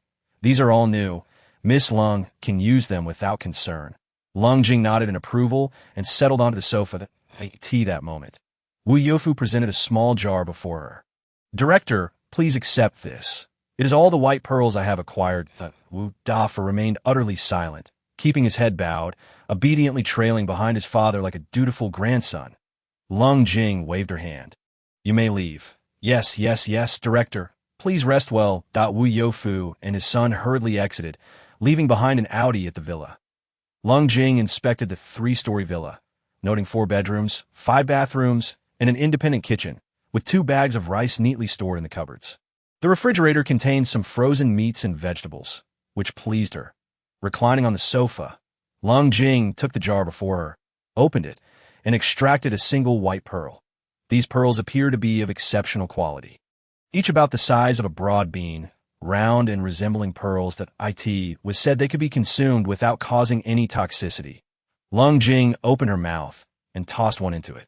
But before she could even chew, the pearl vanished inexplicably. Stunned, she smacked her lips, feeling nothing at all, no sensation of water, not even the slightest discomfort, yet the pearl had indeed disappeared. She rushed to the mirror, opened her mouth, and examined it closely for some time, but found nothing amiss. Unable to quell her curiosity, she took another pearl, opened her mouth wide before the mirror, and tossed it in. A bizarre scene unfolded. The pearl slowly dissolved before her eyes, vanishing like mist, yet she felt no sensation. Despite the pearl's hardness, she didn't even feel the experience of consuming a candy. Grabbing a handful of pearls, Lung Jing stuffed them all in her mouth, blinked, closed her lips, then opened them again. Gone. Every last pearl had disappeared like tea that moment. She suddenly felt a warmth in her chest, akin to the sensation of a stone heated by the summer sun pressed against her skin. Bearable, yet uncomfortable. Before she could react, she noticed a black, viscous liquid slowly oozing from her face. This black liquid seeped out continuously, and her entire body felt heated, her hands and skin beginning to ooze the same black substance. Oh my goodness, how disgusting! Lung Jing exclaimed, eyes wide as she dashed into the bathroom. Chapter 45. Departure in the bathroom. It took 2 hours to wash away the incessantly oozing black liquid. Squatting before the mirror and observing for a long while, she finally saw no more of the repulsive substance. The heat within her body subsided, and she exhaled a sigh of relief. Indeed, consuming unknown substances recklessly was ill-advised. It was utterly revolting. The feeling was far worse than being splattered with the black blood of a zombie. Wrapped in a towel, she stepped out in search of clothing, only to find Wu Shi, the mayor, and several men and women standing at the door. Ling Jing possessed an exquisite figure, although she was petite. Her form embodied the quintessential southern woman, characterized by a generous bosom, a slender waist, and long legs, a perfect golden ratio. Following her transformation, her beauty had intensified, having recently shed a layer of black, viscous substance. She now appeared even more striking. Her skin was pale yet flushed, delicate and supple, akin to a piece of white jade tinged with pink. Her hair was damp, water glistening on her skin, resembling a lotus emerging from the water.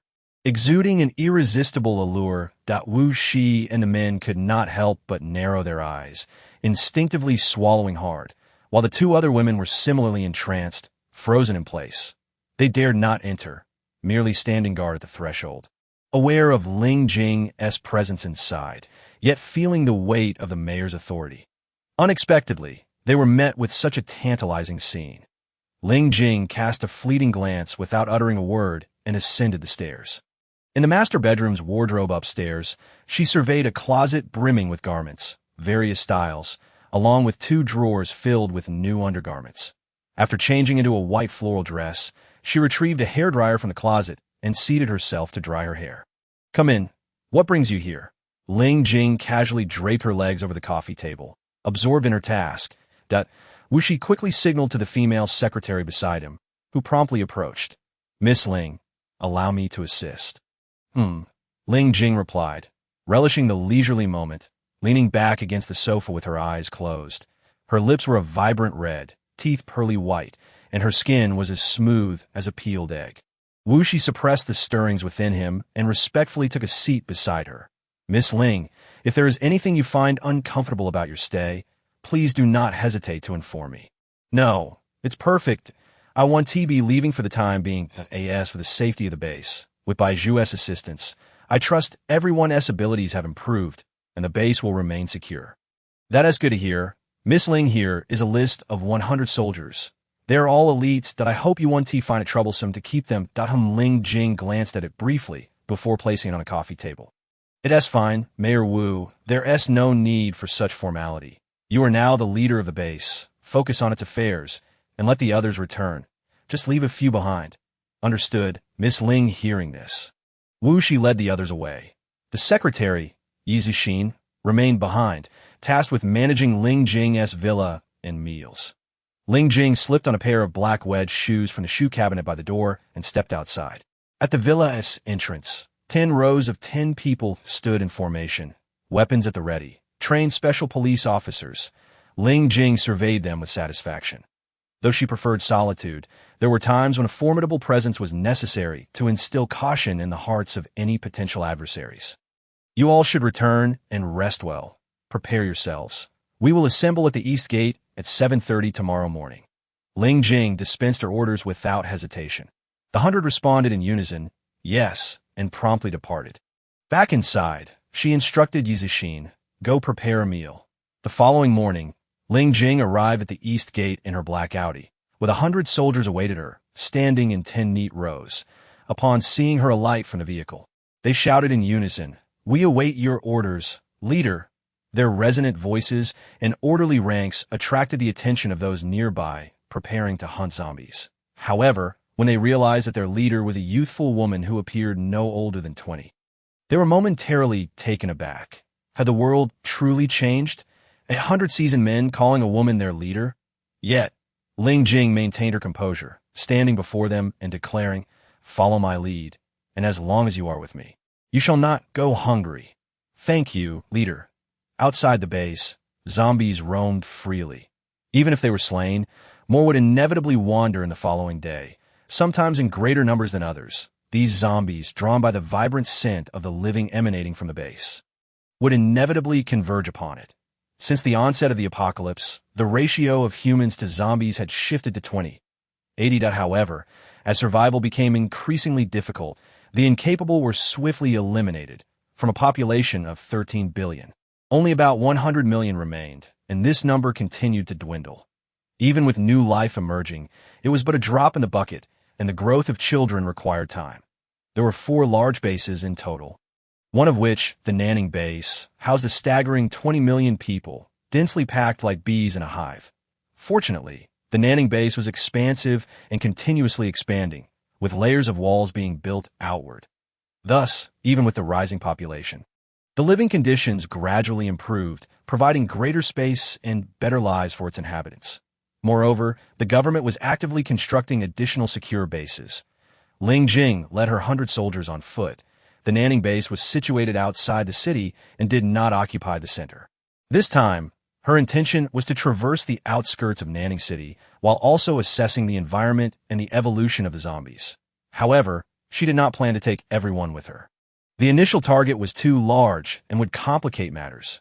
She selected 10 individuals to step forward and address the remaining 90. The safety of the base is paramount. I will only take 10 of you with me each time. The rest will remain on standby at the base. Understood. Ling Jing, disinterested in memorizing names, instructed, write your numbers on yourselves from 1 to 10. Let S move. Yes. Ling Jing retrieved her off-road vehicle, while a modified military truck was brought forth. 4 individuals joined her in the Audi, and she ordered 2 of them to transfer half of the supplies from the truck to her vehicle before they set off. They might be away for 2 or 3 days. So provisions were essential. Since they were hunting zombies, none should be left behind. Once outside, they drove along the desolate road, overgrown with wild vegetation. Ling Jing sat in the passenger seat, idly twirling a handgun. Her movements so fluid that only a blur remained visible. The 3 men in the back were captivated by her skill. The vehicle's pace was leisurely, yet Ling Jing soon detected the presence of zombies nearby. And at that moment, one staggered out from the side of a shop. The creature's flesh was a grotesque mix of fresh and decaying tissue, exposing patches of white bone. Ling Jing twirled her gun. And before the rear seat occupants could comprehend her actions, a faint gunshot echoed, and the repulsive zombie collapsed. The vehicle halted beside the fallen creature, and 2 men disembarked, expertly using knives to pierce the zombie's chest and extract a pearl the size of a broad bean. The first kill yielded a bijou, bringing joy to the group. Ling Jing continued to toy with her handgun, and once the men returned to the vehicle, they resumed their journey. As they ventured deeper, they encountered an increasing number of zombies, eventually reaching the outskirts of Nanning City. Ling Jing led the way, surveying her surroundings. The ground was littered with bones, remnants of past lives. In the distance, a body hung from a wall. Likely a suicide from the onset of the apocalypse, an arrow embedded in its skull, while crows pecked at its decaying flesh alongside writhing maggots. Ling Jing instructed, familiarize yourselves with the terrain and stay together. Do not wander off. Leader, should we not take the vehicle? No, we will explore the vicinity first and return at night. Understood, leader. Ling Jing moved forward with minimal gear, 2 handguns, 2 automatic rifles, and 2 machetes, while the 10 men carried bags filled with ammunition and explosives. The group moved swiftly, Ling Jing almost striding confidently down the street. They encountered no zombies, only remnants of the past. After about 10 minutes, Ling Jing finally heard the faint growls of zombies in the distance. Over there, Chapter 46. The ancient sword Ling Jing guided her team toward the source of the zombie sounds, spotting a horde amassed at the entrance of a restaurant, as if something inside was enticing them. Driving their frantic attempts to enter, Ling Jing instructed her team, find cover, aim carefully, and conserve ammunition. Stay alert for any predators lurking nearby. Yes, leader. The 10 quickly located a convenience store with a steel grate door. Lowering the gate made a clattering noise that attracted some of the zombies, who began searching for the source of the sound. Ling Jing and her team leaped to the second floor. Breaking in through a window, the interior was devoid of zombies, though there was ample congealed blood on the floor. Ling Jing signaled from the window. Instantly, the first team member shouted, "Fire!" Bang! Bang! Bang! Gunfire erupted as the elite officers demonstrated their impressive marksmanship, rarely missing their targets. Most bullets struck the zombies' heads, causing many to fall, yet more zombies continued to pour out. Ling Jing surveyed the surroundings, noting that wherever zombies appeared, predators were likely to follow. However, once all the zombies were down, she detected no sign of predators. Stepping outside, she encountered a small zombie, an infant. Without hesitation, she kicked the creature aside, decapitating it with a single blow. The small, dark head rolled down the staircase, leaving behind a trail of grimy specks and a pungent odor. Dongfeng, cowering within the cold storage room, dared not venture outside. He glanced at his trembling girlfriend beside him, reflecting that had it not been for his wits, they would have surely fallen prey to the monsters lurking outside. When the apocalypse struck, she had been dining with her friend at a restaurant. They had been on a date, having just exited a nearby museum to enjoy a meal, only to encounter the onset of chaos. Upon awakening, he roused his girlfriend with the intention of escaping, only to witness a horrifying scene of cannibalism unfolding outside. Stopping in his tracks, he grasped her hand and fled into the hotel, ultimately seeking refuge in this cold storage facility. Inside, they found a stockpile of fruits and vegetables, adjacent to a meat refrigeration unit. But after a day, the chill had nearly dissipated. They spent countless days in this dim confinement, surviving on the meager supplies. Yet as time dragged on, despair began to gnaw at their spirits. Now, with the monsters having tracked them down, starvation was no longer their only threat. They faced the grim possibility of being devoured. A phone. I'm scared. Bangi clutched her boyfriend's arm, the foul stench enveloping them, almost numbing her senses that it had been an eternity since they last bathed or washed their hair. They had witnessed another couple who had once sought refuge with them, only to be consumed by the monsters when they ventured outside. The gruesome memory was still vivid in their minds. Dongfeng comforted his girlfriend, gently patting her disheveled, greasy hair. Do not fear. I will protect you. Everything will be all right. They were determined to survive. Surely, someone would come to their rescue. Steeling himself, he approached the cold storage door. Reaching out to unlock it, as he pulled it open, an odor unlike that of decaying corpses assaulted him. Within the shadowy confines, two filthy, malodorous figures clung to each other, staring blankly at him. Dongfeng was taken aback. Mere moments after he had spoken, someone had opened the storage door.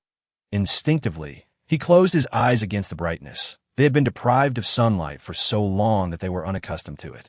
The figure stepped onto the somewhat cleaner ground, observing the two disheveled individuals before turning to leave. Hearing the footsteps retreat, Dongfeng hastily pulled his girlfriend along, chasing after the figure. Upon stepping outside, as his eyes adjusted to the light, he was nearly knocked off his feet in terror. Bangu fainted, her eyes rolling back. Weak in the knees, he scooped her up, navigating over the scattered limbs and severed body parts, and knelt behind the figure who had saved them. Thank you for your life-saving grace, he expressed gratefully. There's water over there. Go wash up, the figure replied, tossing him a bottle of body wash and gesturing towards a distant faucet. Dongfeng hurriedly carried his girlfriend to the water source, turning on the tap and rinsing off without regard for the cold. Bangu jolted awake from the shock of the cold, her gaze falling upon the gruesome scene of corpses, causing her to cling tightly to Dongfeng. Phone. I'm so scared, do not fear. Let us wash ourselves first. We will be fine, he reassured her. They scrubbed their bodies multiple times, yet still felt unclean, hesitant to continue bathing in their damp clothing. Dongfeng inquired, Excuse me, can you tell us what has happened to this world? The figure, named Jing, was surveying the landscape when suddenly she noticed the nearby museum in advertisement caught her eye, prominently displaying a beautifully crafted sword that appeared to be a promotional effort for the museum prior to the apocalypse, showcasing newly acquired replicas of the ancient swords Long Yuan and Moi. These were purportedly forged from the hardest tungsten steel. Jing recognized the advertisement's exaggeration, but the sight ignited her desire to forge a sword of her own. While a broadsword would suffice, it was often too short for her needs. She entered the museum, prompting the accompanying individual to follow her. Inside, they approached a glass display, where Jing, excitement evident on her face, tapped on the glass before delivering a swift punch that shattered it. She retrieved two swords, each encased in a scabbard, one slender, the other more robust. Jing unsheathed the one labeled Long Yuan, admiring the intricate, ancient patterns adorning its blade. The craftsmanship was impressive. Although she could not confirm if it was indeed tungsten steel, it felt substantial and well-balanced in her hands. Satisfied with the Long Yuan, she then drew the Moi sword. Testing its weight against a nearby wooden post, it was not as heavy as the Long Yuan, but was still quite manageable, measuring a meter in length. Observing her contentment, the other individual blinked and remarked, Boss, can this really serve as a weapon? It was evident that efforts had been made to promote their national culture. Yet Jing recalled her previous mission involving the protection of the Mo family's Qingshi sword, which had been remarkably well-crafted and surprisingly weighty despite its size. Legends claimed it was forged from mysterious iron, a notion she had dismissed at the time, yet now the desire for such a weapon lingered in her thoughts. However, the Mo family was located far away in Yun province. Exiting the museum, Jing found Dongfeng and Bange had managed to find clean clothes to change into. They appeared weary, having scarcely slept and surviving on raw provisions from the cold storage for over a month. Their faces gaunt and resembling the undead, to ensure their safety, Jing decided to return them to the vehicle, allowing them to rest inside while the four of them remained outside to guard them. With her newly acquired replicas of ancient weaponry, she felt a surge of eagerness to test their efficacy against the undead. Without hesitation, she set off, but an uneasy premonition washed over her. Turning back, she instructed her companions, "You all stay here. Do not follow. Boss, I'm going to test the sword's effectiveness. They need protection, so you all focus on gathering white pearls. Remember to be cautious. Signal if you encounter danger. Your lives are paramount." Yes, the others took refuge in the vehicle, as most of the zombies had been eliminated and no predators were in sight, that a few lingered outside, smoking and chatting, while 6 others set off to search for white pearls. Inside the vehicle, Dong Feng and Ban Gue, having eaten, soon succumbed to sleep. Jing, armed with the 2 swords and additional weaponry, wandered aimlessly. Rarely did she indulge in leisure activities. Her time was predominantly devoted to training. As an operative, self-discipline was paramount, and the bustling chaos of shopping held little appeal for her. This area was known for luxury goods. Although many were destroyed in the apocalypse, several establishments retained their original charm. Standing before a shoe store, Jing observed the array of footwear within, ultimately selecting a pair of black boots before stepping outside. After leaving the shoe store, she perused a nearby perfume shop, continuing her stroll. In the distance, she noticed a car, slightly rocking, and as she approached, she was met with the haunting visage of a small zombie trapped inside. A little girl, no older than 7 or 8. Clad in a pink dress, starved and emaciated, her body was little more than skin stretched over bones, and nearly all her hair had fallen out. Upon seeing Jing, she aimlessly banged against the car door. Jing, disinterested in the pitiful sight, moved on, soon spotting her intended targets ahead, 2 predators feasting on a corpse. Jing grinned as she unsheathed the moist sword, letting out a whistle to attract the predators' attention. Upon hearing the sound, they immediately turned towards her, excitement evident in their movements as they charged forward. Jing awaited their approach, sidestepping one predator while delivering a swift kick to the other, her movements fluid. With a swift motion, she brought the moist sword crashing down, cleaving the first predator in 2, its entrails spilling onto the ground. The second predator, having regained its footing, lunged at her with a roar. In a flash, Jing struck it with her sword, sending it crashing into a nearby abandoned vehicle, shattering glass all around. Drawing the long yuan, she readied herself as the predator lunged again. She stepped back, bringing the long yuan down in a diagonal slice, severing half of its head from its body. The blade was slick with blood, and as Jing contemplated washing it clean, a sudden sound caught her attention, the heavy dragging of something behind her. Turning swiftly, she squinted down the street, spotting a towering figure emerging from the intersection. Upon seeing this giant, her pupils dilated in disbelief. It resembled a mutated, enhanced human from a horror film, an avenging goddess. Its massive frame was 3 times that of a human, adorned with ghastly scars and various terrifying weapons embedded in its body. Most alarming of all was the enormous axe it dragged behind it. A chill ran down Jing's spine. She could not fathom the strength of this monstrous being. Damn it, is it truly a biological crisis? Even such a creature has emerged. A tumult of 100,000 alpacas surged within my calm heart. Nearly cursing the ancestors of everyone in the Dark Sun Company, she retreated step by step, gazing at the colossal form of the monster, aware that if she did not vanquish this creature, it would surely bring calamity to the Nanning base. This abomination was far too terrifying for ordinary mutants.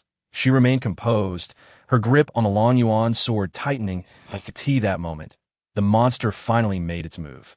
It charged towards her with alarming speed, each footfall reverberating as if the earth itself would tremble. With several nimble leaps, she, being petite and swift, dodged the monster's massive axe, but in doing so, numerous cars were left in ruins, some igniting into flames. With no options left, the axe swung wildly, the howling wind slicing past her ears. Should it connect, she would either die or be left grievously injured. Increasing her speed, she leapt onto the roof of a nearby car and then sprang onto the flat roof of a 1-story house. However, just as she turned back, she was startled to see the monster leaping after her. Its giant axe aimed directly at her head. Instinctively, she raised her long yuan sword in defense, bracing herself against the oncoming blow. The clash of metal echoed loudly, and as the weight of her arms pressed down, a crack appeared in the sword. Weakness flooded her legs, and she knelt, the sword shattering as she fell. The axe came crashing down towards her shoulder. A direct hit would cleave her in two. Her eyes glinted with a cold resolve, and she instinctively pressed her body down against the flat roof. The blade of the axe grazed her shoulder, and the massive creature proved unable to leap the 3-meter height of the roof. Its axe thwarted by the wall, miraculously sparing her life. Even so, her shoulder was severely injured, the blade having scraped past her collarbone, sending jolts of pain coursing through her. Yet there was no time to relent. Dismissing the so-called tungsten steel materials as a sham, she furiously discarded the long yuan sword and seized the automatic rifle slung behind her, unleashing a barrage at the monster's head. However, no matter how many bullets she fired, the creature seemed impervious to her attacks. The monster hefted its axe, using a car to propel itself up onto the flat roof. Coldly, she took 2 steps back, glancing around and realizing there was almost nowhere to evade. The roof was narrow, and she was cornered. Suddenly, her gaze fell upon a window on the building behind the monster, just wide enough for a single person to pass through, and it was open. A chance presented itself. She remained composed, observing the creature's every move. Though the monster's actions appeared agile, they were still lacking compared to her own.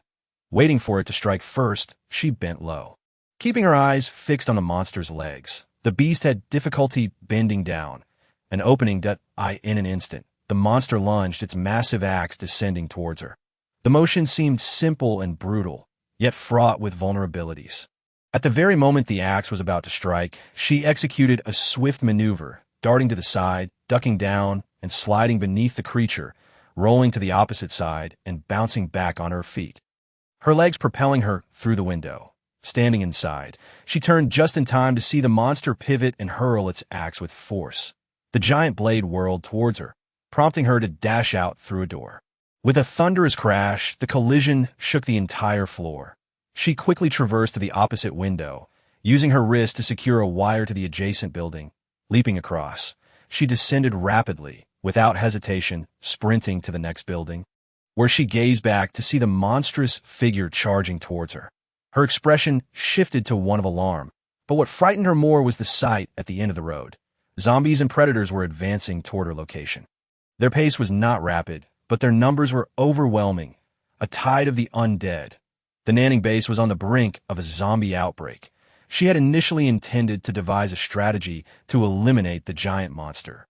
But now it was clear that the survival of the Nanning base was the utmost priority. She disregarded the creature, vanishing into the stairwell, hastening towards the city entrance where the vehicles were parked.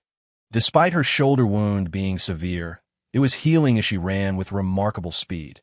Others had extracted the white pearls, and with a bounty of pearls saved 2 individuals, their spirits were buoyed with joy. Number 1 glanced anxiously towards the city entrance, the direction in which she had departed, the cigarette but in his hand nearly burning to his fingertips. Suddenly, amidst the desolate streets, he caught sight of her petite silhouette. Coldly, she approached with astonishing speed, reaching them in the blink of an eye. Without a moment to spare, she commanded, "Get in the car. We need to return to the city immediately and issue the highest urgency signal." The utmost urgent signal was the red flare. Number 1 wasted no time, retrieving the flare gun and firing it into the sky. The flare illuminated the sky, signaling an impending catastrophe for the entire Nanning base. All those hunting zombies outside, upon seeing the long unfading flare, turned pale and hastily retreated. Coldly, her shoulders soaked in blood, staining her shirt crimson, had no time to dwell on it, shouting, "Get in the car, let us move." Number 1 drove swiftly, glancing back at her shoulder in horror. "Boss, what happened? A zombie tide is upon us, no fewer than tens of thousands, perhaps even more. And predators too. We must act quickly and fire another flare." Number 3, upon hearing this, retrieved another flare from his bag and shot it into the sky. Number 2 attempted to bandage Coldly's wound, but she declined. "I'm fine. Don't worry about me." Chapter 48. Bombing the zombie horde, the vehicle sped along the road, returning much faster than the journey there, taking merely half an hour. They entered the base, where number 1 rushed to the top of the wall. Once again brandishing the flare gun, the red flare soared into the air, igniting a state of alarm within the base. Coldly disembarked from the vehicle, addressing a nearby officer, quickly called Director Liu and Mayor Wu. Instruct them to prepare for battle at once. What on earth is happening? A zombie tide is approaching. Hurry! Coldly winced in pain, the discomfort of her healing bones and flesh rendering her pale. She sat in a nearby chair, observing the frantic activity around her. Had she not wished to avoid being the last person in this world, she would never have risked her life to intervene in this matter. How many among the people were truly united? How many were truly formidable? Faced with the onslaught of zombies and predators, the survival of this base remained uncertain. The 2 survivors from the vehicle were brought in, examined, and assigned to assist as more individuals began to mobilize.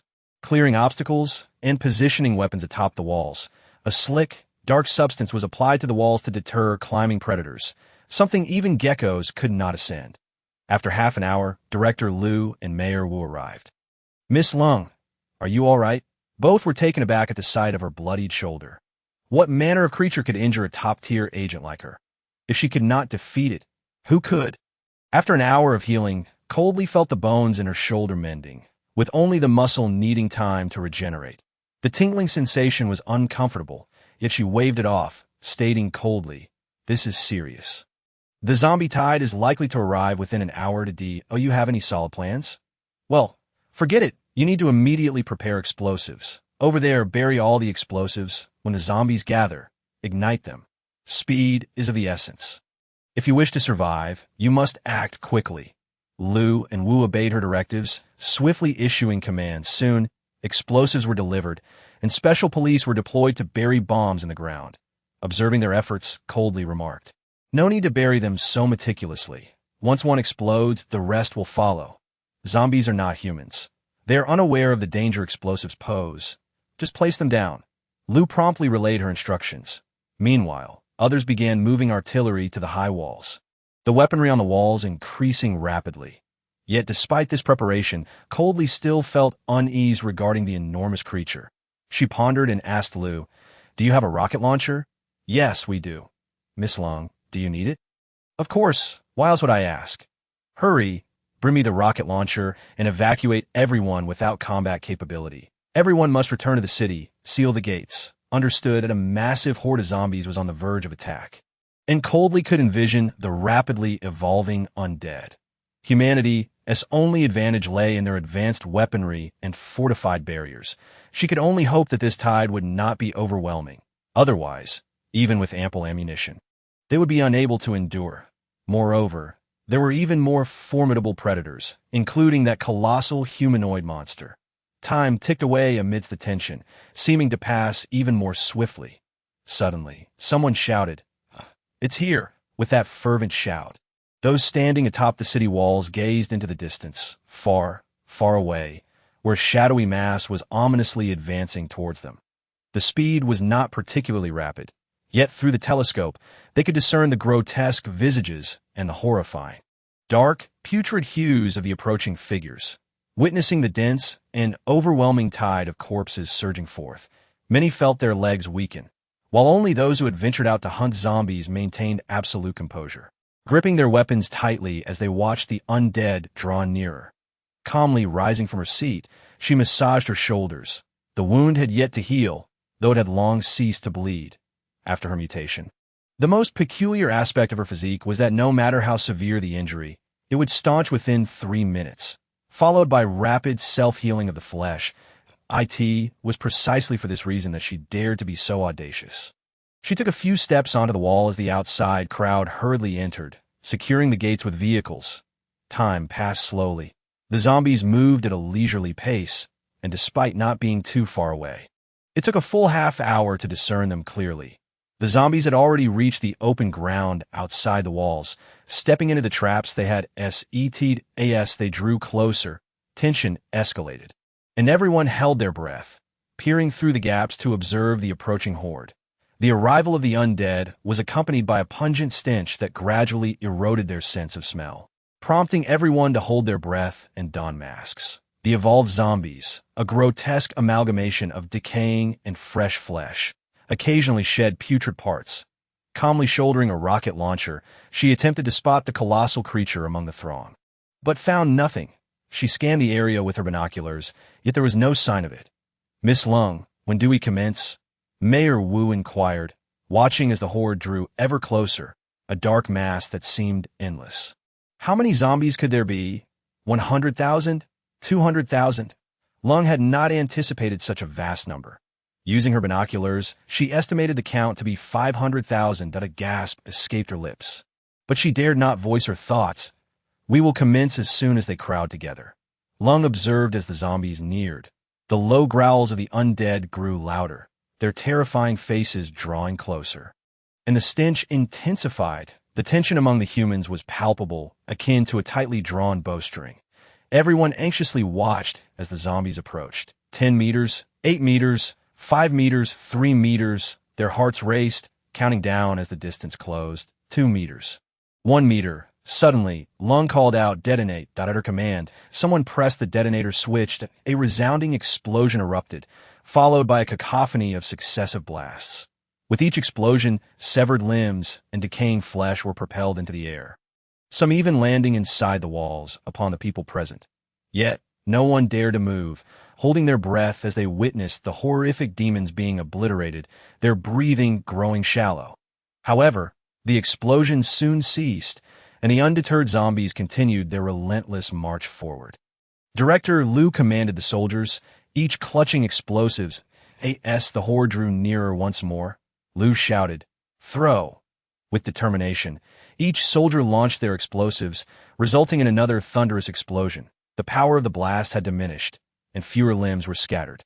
After a series of 3 detonations, the area beyond the city gates was littered with heaps of corpses, the acrid stench mingling with the anguished cries, assaulting their senses.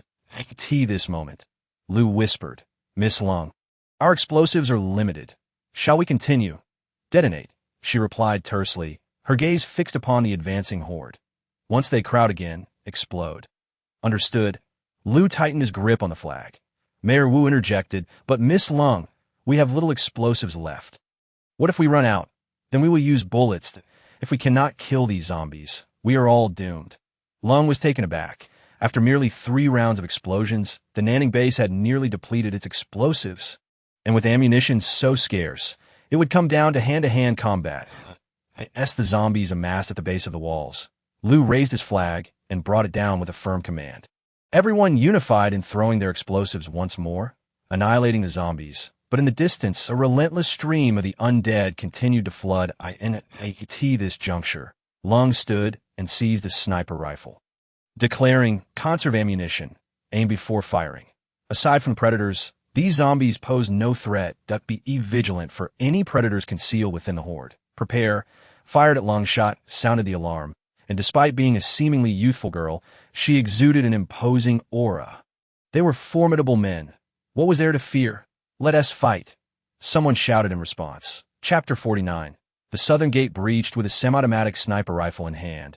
Lung aimed with precision, striking the zombies squarely in their foreheads, dispatching them from afar. The soldiers' marksmanship was commendable, with most hitting their targets 7 or 8 times out of 10. Satisfied, Lung instructed her subordinates, "You too, direct others to the city gates to prevent the predators from climbing up." "Yes, Chief," they replied, promptly executing her orders. Shouldering her rocket launcher, Lung surveyed the surging tide of corpses, her scalp prickling with unease, initially reassured by witnessing several predators slip while attempting to scale the walls. She now felt a sense of calm. Her only focus was on defending the gates. Just then, she finally spotted the colossal creature. Towering 2 to 3 times above the other zombies, it strode toward them with each step echoing with immense weight. The surrounding zombies instinctively parted to avoid it, creating chaos as those that fell were trampled underfoot. My heavens! What in the world is that? "Ah, a monster! A monster!" Mayor Wu gasped, nearly collapsing against the wall.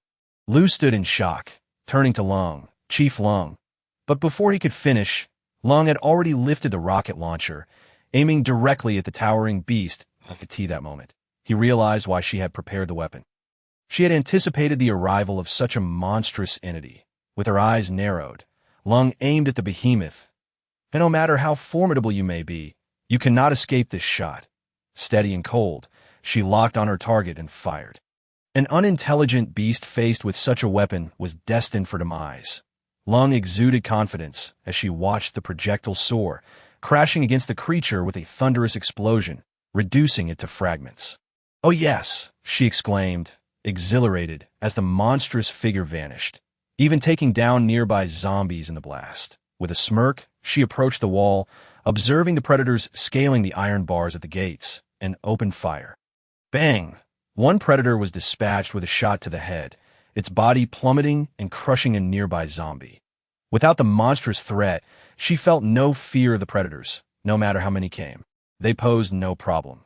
Yet before Lung could revel in her triumph, Lu rushed over, exclaiming, "Chief Lung, trouble, trouble, what is it?" The southern gate has been breached by predators, and a massive horde of zombies is flooding in. "What?" Lung gasped, horror dawning upon her. "It's over. The Nanning base is doomed." She could afford no further delay. Leaping from the high wall, landing steadily on the ground from a 4-meter drop, and sprinting toward the southern gate while shouting, "Units 1 through 50, accompany me to the southern gate. The rest guard the eastern gate.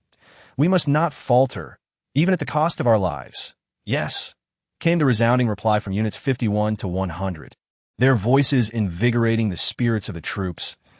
That moment. Mayor Wu also instructed others to assist. Lung moved with incredible speed, nearly reaching 30 to 40 meters per second, vanishing from sight in the blink of an eye. Stunned, the onlookers soon followed suit, chasing after her. Upon reaching the southern gate, Lung found many zombies trapped at the entrance, hindered by a line of buses. To enter, they would have to push the vehicles aside. But with so many, it was impossible to do so in a short span of time. Amidst the chaos, terrified screams mingled with gunfire and cries of despair. Lung drew her pistol, charging forward to eliminate a predator feasting on a victim with a precise shot to the head. Then swiftly aimed at the remaining predators. Bang, bang, bang! The predators fell swiftly, yet a gap had already been opened, wide enough to allow 2 zombies to pass through, and one by one, they began to pour in. Lung observed as predators leapt over the heads of the zombies and instructed the soldiers stationed there, "You handle the zombies. Defend your positions at all costs. I will deal with the predators." Lung's swift elimination of the predators astonished everyone. In this dire moment, no one questioned her authority. Some hurried to bring vehicles, surrounding the entire gate in a protective barrier, blocking any possible entry. Those skilled in firearms stood atop the vehicles, eliminating zombies as they emerged, while explosions intermittently reverberated outside. Ling Jing, calm and composed, gripped the Moi sword tightly. This blade, the Long Yuan sword, had been severed during the encounter with the colossal beast in the city. Though the Moi sword appeared to be of inferior quality, it should suffice to dispatch a few predators. She untucked her shirt from her trousers, securing it tightly at the waist as she monitored the predators evading bullets. The predators, seeking an opportunity to break through and launch an attack, were preparing to strike. Ling Jing observed them intently, noting 5 predators lurking within the bus. With a swift flick of her wrist, she leaped atop a police car. Her laughter chilling yet unyielding, embracing the chaos with unwavering poise. More zombies began to spill through the widening gaps, their numbers increasing. Suddenly, Ling Jing sheathed her Moi sword on her back and leaped from the car's roof. Sprinting forward, the officers hastily dodged her, engaging the zombies and predators. Miraculously, they managed to take down 2 eager predators, erupting in cheers of exhilaration. Ling Jing dashed to the front of the bus, exerting her strength to push the 2 buses together. Creating a barricade, a zombie, just reaching the gap, was crushed into a grotesque pulp. The foul stench of decaying flesh permeated the that moment. A predator leapt from the bus window, lunging directly at Ling Jing. Her reflexes were quicker. She swiftly retreated, executing a backflip, her black leather shoe connecting with the predator's jaw, sending it soaring 5 meters into the air before it crash-landed. In an instant, Ling Jing sprang to her feet, deftly drawing the Moi sword as the predator descended before her, delivering a lethal strike that cleaved it in 2, black blood mingling with putrid entrails spilling onto the ground. Just then, two more predators charged towards her. Ling Jing sidestepped, sprinting 2 swift strides, using a car for leverage to vault gracefully onto its roof. This series of elegant, dynamic maneuvers captivated onlookers, leaving them in awe. Was this a martial arts film or a science fiction spectacle? Meanwhile, in the distance, numbered 1 through 50 arrived in vehicles, swiftly disembarking to form ranks beside their cars. As the zombies pushed against the gap once more, a grotesquely mangled corpse tumbled to the ground. "Aim and fire, we must hold the line," someone shouted. Instantly, all attention focused on the bus's crevice, where zombies continued to emerge. These zombies, driven by an insatiable hunger for fresh flesh, were met only by a barrage of bullets that exploded their heads. At this juncture, Ling Jing had already dispatched 2 predators, leaving only 1 remaining. This one, displaying a modicum of intelligence, cowered inside the bus, biding its time to strike unnoticed. Yet its massive form rendered it cumbersome within the vehicle, hampering its movements. Observing its clumsiness, Ling Jing called out to number 1, "Give me a handgun." Her own firearm was devoid of ammunition. Upon hearing her request, number 1 promptly tossed his pistol to her. Ling Jing caught it deftly, landing on the ground, her gaze icy as she watched the predator lurking within the bus. Raising the gun, she spoke with a seductive lilt, "Bang!" At the sound of her command, the gun fired, the bullet piercing the bus's metal frame with uncanny accuracy, embedding itself in the predator's forehead. The creature fell silently, its intelligence proving futile, akin to that of a mere toddler. In Chapter 50, a decisive strike. Ling Jing dashed forward once more, single-handedly taking action. She pushed the bus again, leaping onto its roof, her handgun firing several rounds into the heads of the zombies below. With the gun now empty, she used a cloth to cover her nose, drawing her moist sword and kneeling on the bus's roof, slashing through the zombies as if they were mere cabbages. These zombies lacked any semblance of intelligence. Even as new flesh began to sprout on their bodies, they remained oblivious to the impending danger. Ling Jing's strikes were swift and relentless, her strength and endurance augmented by her unique mutation from the virus. Handily dispatching the zombies, she felt no fatigue as the corpses piled around her, and the zombies began to scale the growing heap. She shouted to her comrades, "Hold your positions, I will take care of the zombies." With that, she leaped down, sprinting towards the city wall. Upon reaching the top, she swiftly gathered 2 iron chains from the ground, securing them to the wall's iron bars. Once confident in their stability, she leaped down.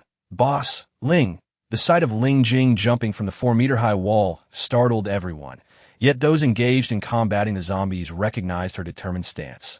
One hand gripping the iron chain, the other wielding her dazzling ancient sword, continuing to slice through the zombies with ease. Ling Jing. These zombies posed little threat. As long as she wasn't overwhelmed, her life was not in jeopardy. After dispatching a number of zombies, she noticed more predators approaching from the east gate. Reassured by the defenses at the east gate, she called to those above, "Give me 2 guns," with one end of the iron chain secured around her waist. Dangling 2 meters above the ground, the zombies below were unable to reach her. She adeptly caught 2 automatic machine guns, taking aim and firing at a charging predator with a resounding bang. Overconfident, the predator was obliterated, its body rolling twice before coming to rest. Other predators, weaving among the zombies, evaded her bullets with remarkable speed, and though her aim remained precise, she managed to fell only 4 of the 7. The remaining 3 predators, drawn by her scent, refrained from entering the base, instead snarling and glaring hungrily from below. Ling Jing hung above, finding amusement in their foolishness. She oriented her machine guns downward, dispatching 2 with swift precision.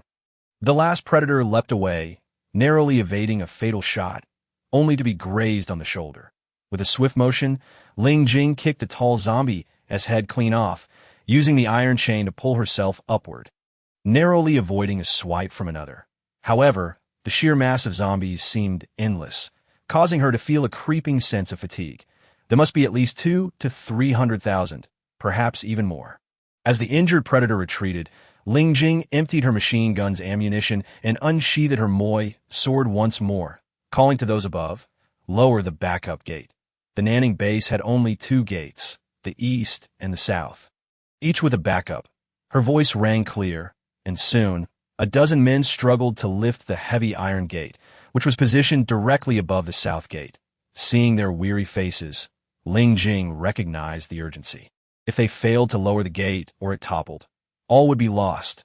She swiftly returned her moist sword, using all her strength to scale the wall, unbinding the iron chain from her waist. The men, panting heavily, strained under the weight of the solid iron, which was both massive and unwieldy. Ling Jing positioned herself in the center, binding several heavy iron chains to the gate before declaring, 1, 2, 3, let go. At her command, a dozen men released their grip simultaneously, and with a thunderous crash, the iron gate plummeted, crushing a horde of zombies beneath its weight. In that instant, Ling Jing acted decisively, pulling on the two heavy chains. Others joined her, synchronizing their efforts as they gradually raised the gate, which was now smeared with the grotesque remains of zombies. 1, 2, 3. They chanted in unison, and through their collective strength, they finally hoisted the gate upright. Yet gaps remained on either side, allowing zombies to attempt entry from the flanks. Fortunately, these spaces were narrow, resulting in only a few zombies managing to breach. Ling Jing secured the chains and instructed her comrades. Each of you defend 10 spaces beside the gate. Remember, do not let the zombies near the gaps. The rest, follow me down. Having given her orders, she leaped down, landing with a thud atop a bus. Swiftly, she drew her moist sword and jumped down, shielded by the bus, rendering her actions unseen. Within the gaps, shadows of Ling Jing moved, mingling with the terrifying forms of the zombies.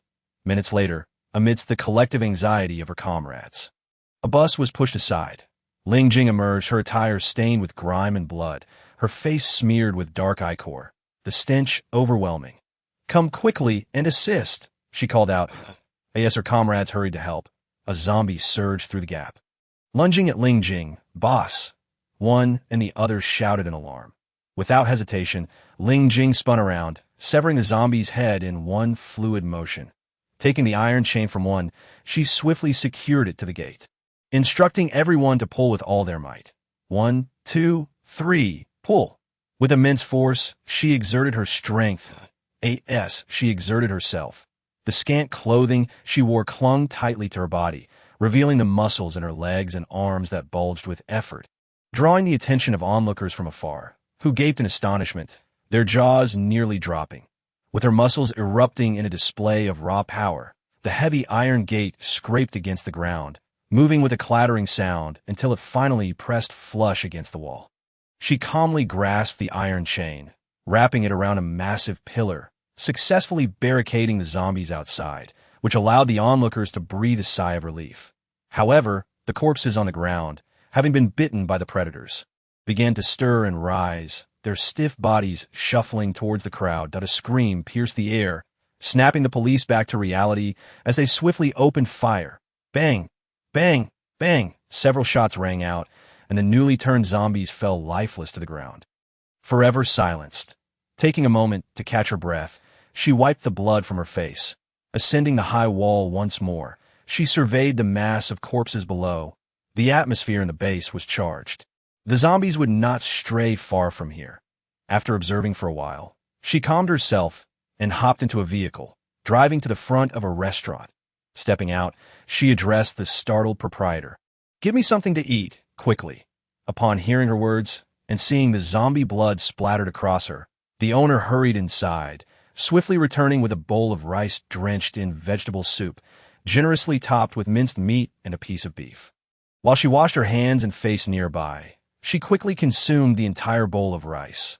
Her speed was impressive, yet she did not appear to be wolfing it down. Noticing her rapid intake and the black blood dripping from her, the owner, understanding the peril she faced while protecting the base, gently urged, "Slow down. There's more if you need it." "Thank you," she replied coolly. In no time, the large bowl was emptied, and she set down her utensils, returning to her vehicle to drive back to the southern gate. Now that her hunger was sated and her strength renewed, she grasped the moist sword and, following her previous method, secured herself with iron chains, hanging from the city wall to execute the zombies below. Lacking any intelligence, The zombies appeared as bald heads from her vantage point, and she fixated on the decaying flesh and fresh, bloody remnants. The visual impact striking her deeply. Maintaining her composure, she appeared unfazed. Otherwise, the close proximity and necessity to aim for headshots would surely leave a psychological scar on any ordinary person. Chapter 51. Carnage with the Moya's sword in hand. She swung it repeatedly, unaware of how long she had been hacking away, perhaps 1,000 times, until the number of zombies dwindled and darkness began to envelop the sky. As night fell, the zombies decreased in number. Taking a deep breath, she pulled the iron chain back to the city wall, her body covered in dried blood. Lying atop the wall, she gazed at the moon tinged with a hint of crimson. Reminiscent of blood splattered across its surface. Slowly closing her eyes, she murmured, "Go fetch some food." The distant sounds of zombie growls filled her ears, and the living presence within the base felt like a beautifully crafted steak placed before someone who had not eaten for 3 days, driving them into a frenzy. Even the most formidable among them would tire. The corpses piled at the base of the wall, black blood pooling on the ground. More zombies awaited her blade, and she needed a moment to rest. As she lay still, a voice rang out from below, "Can't you resolve this any faster? It's maddening. With all of you and your guns, why does it take so long to take down a few mindless zombies?" Useless! In an instant, her closed eyes snapped open, and she sat up, turning to face the source of the voice. Approaching under a nearby streetlight was a man in his 20s, cursing as he walked. His hair was styled in a half-long, dyed yellow fashion, and he appeared visibly agitated by the sounds of the zombies. His anger painted across his face, his insults poured forth, and the exhausted defenders, who had been tirelessly battling the zombies, were incensed by his brazen disrespect. Calmly, she stood, sheathed the Moya's sword, and leaped silently from the wall. As she landed, those who noticed her wore expressions of intrigue. Many recalled how the former director Wu's son had met his demise, and had he not been spared the trouble, he might have suffered a fate worse than death. This current provocateur seemed to be courting disaster even more fervently. Continuing his tirade, he seemed oblivious to the danger looming behind him. When he finally registered her presence, he nearly stumbled back in shock. Her face was smeared with blood and grime, her clothing a tattered remnant of its former color. Hardened by dried blood, the odorous scent emanating from her caused him to recoil in disgust. "You dead woman, lurking silently behind me, to frighten who? Get lost." She regarded him coolly and inquired, "Could you repeat what you just said?" The air around her crackled with an aura of menace, and the chilling silence caused everyone to instinctively draw breath. Yet the provocateur, seemingly lacking any sense of danger, retorted, "What? Did I say something wrong? You people are utterly useless. What does the state even fund you for? You wield weapons but do nothing." Without hesitation, she delivered a resounding slap that echoed through the air, causing him to crash to the ground, blood and teeth scattering. "Useless?" she echoed, stepping forward, towering over him. With a swift motion, she crushed his arm beneath her foot, the sound of bones snapping resonating ominously. His anguished cries filled the air, akin to a pig being slaughtered. Unfazed by his suffering, she stepped onto his other arm, breaking it as well. As he writhed in pain, she casually placed her foot upon his groin, speaking with a casual demeanor, "We all toil tirelessly, risking our lives to ensure the safety of this base and protect you from being devoured by zombies, and you dare label us as useless?" The provocateur, now frightened, trembled at her words, his pain momentarily jolting him to awareness. "Do you know who I am? Knowing your father means nothing to me. I would feel remiss if I did not end your life."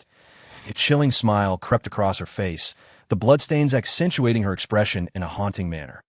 Finally, he succumbed to fear, exclaiming, "No, you can't kill me. My father is a high-ranking officer."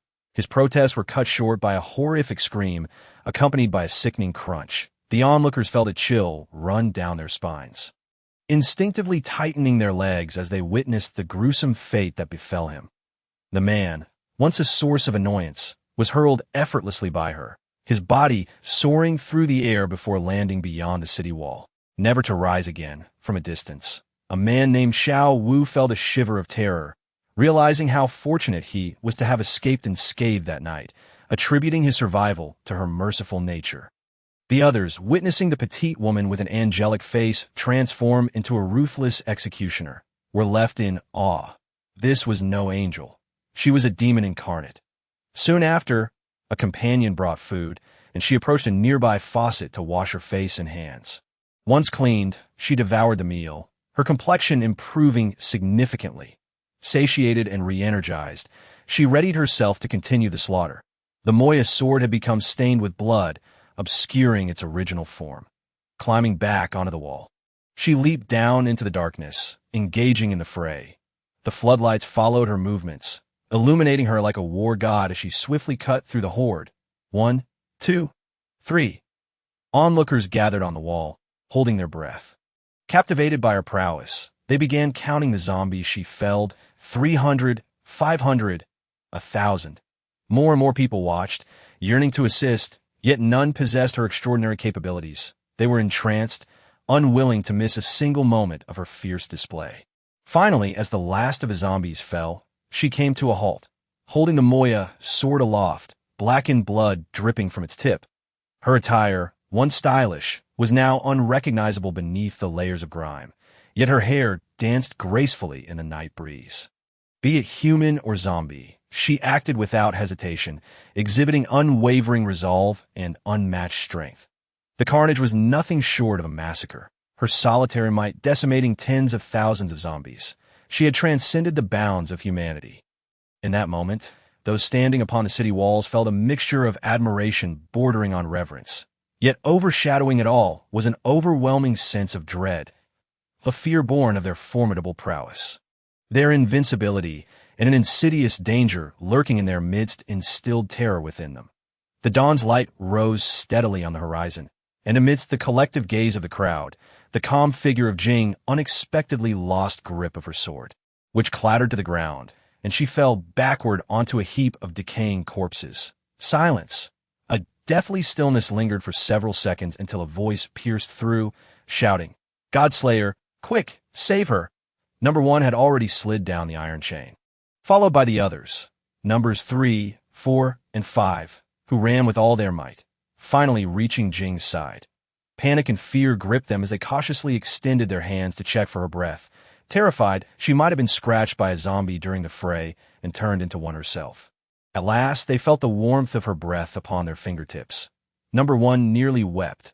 "Boss, the boss is still alive." On the city walls, countless voices erupted in cheer, uncertain whether they rejoiced in their own survival or in the continued existence of their protector. Chapter 52. The zombie's gratitude. Is she truly not waking? A voice resonated heavily, laced with concern and uncertainty. "I cannot ascertain.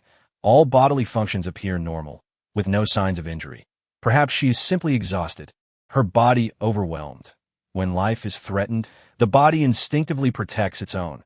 Miss Jing remains in this state of unconsciousness to recuperate her strength. So, it is thus." Wu Shi sighed, self-reproach evident in the wrinkles lining his face. "Had it not been for her, our base would have fallen, and all would have perished. It was she alone who safeguarded us. Miss Jing possesses extraordinary abilities. She is no ordinary individual. Mayor, there is no need for excessive concern." Upon exiting the room, Jing slowly opened her eyes, propping her forehead with one hand, her brows knitted tightly. Her body felt achingly weak, and more importantly, she was ravenously hungry, clad in a set of pajamas. She collected a pair of denim shorts from the wardrobe, donned a pale pink blouse tied at the waist, fastened her belt, and equipped herself with a handgun and military knife from a bedside. This was her villa, where she had collapsed after slaying the last zombie, evidently rescued by her comrades. As she descended the stairs, she caught sight of the Mo-Sia sword gleaming atop the living room cabinet. Freshly cleaned, while Yi Zixin busied herself in the kitchen, the aroma of sumptuous dishes wafting through the air. Jing's hunger intensified. Approaching the kitchen doorway, she spotted a plate of greens on the table, grabbed a pair of chopsticks, and began to eat. Yi Zixin, having stir-fried some beef, turned to see Jing devouring the vegetables with delight. "Sister Jing, you're awake. Let me serve you some rice," setting down the meat.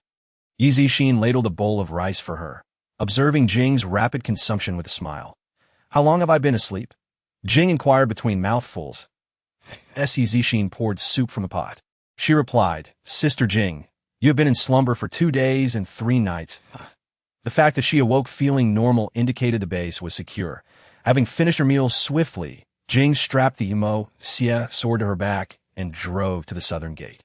3 days had passed since the zombie tide, and few remained on this side of the wall. Outside, vehicles moved back and forth. The multitude of corpses nearly blocked both the eastern and southern gates, necessitating their removal to prevent a stench that could lead to disease. Better to dispose of them far away. Yes, she emerged. A wave of fervent adulation greeted her. The crowd erupted in cheers for their great hero. Though fear lingered, they recognized Jing as a human, their protector, ensuring the survival and flourishing of their base as long as she remained. The cheers crescendoed, an overwhelming tide of sound. Jing paid little heed to their adoration as she stepped past the bodies.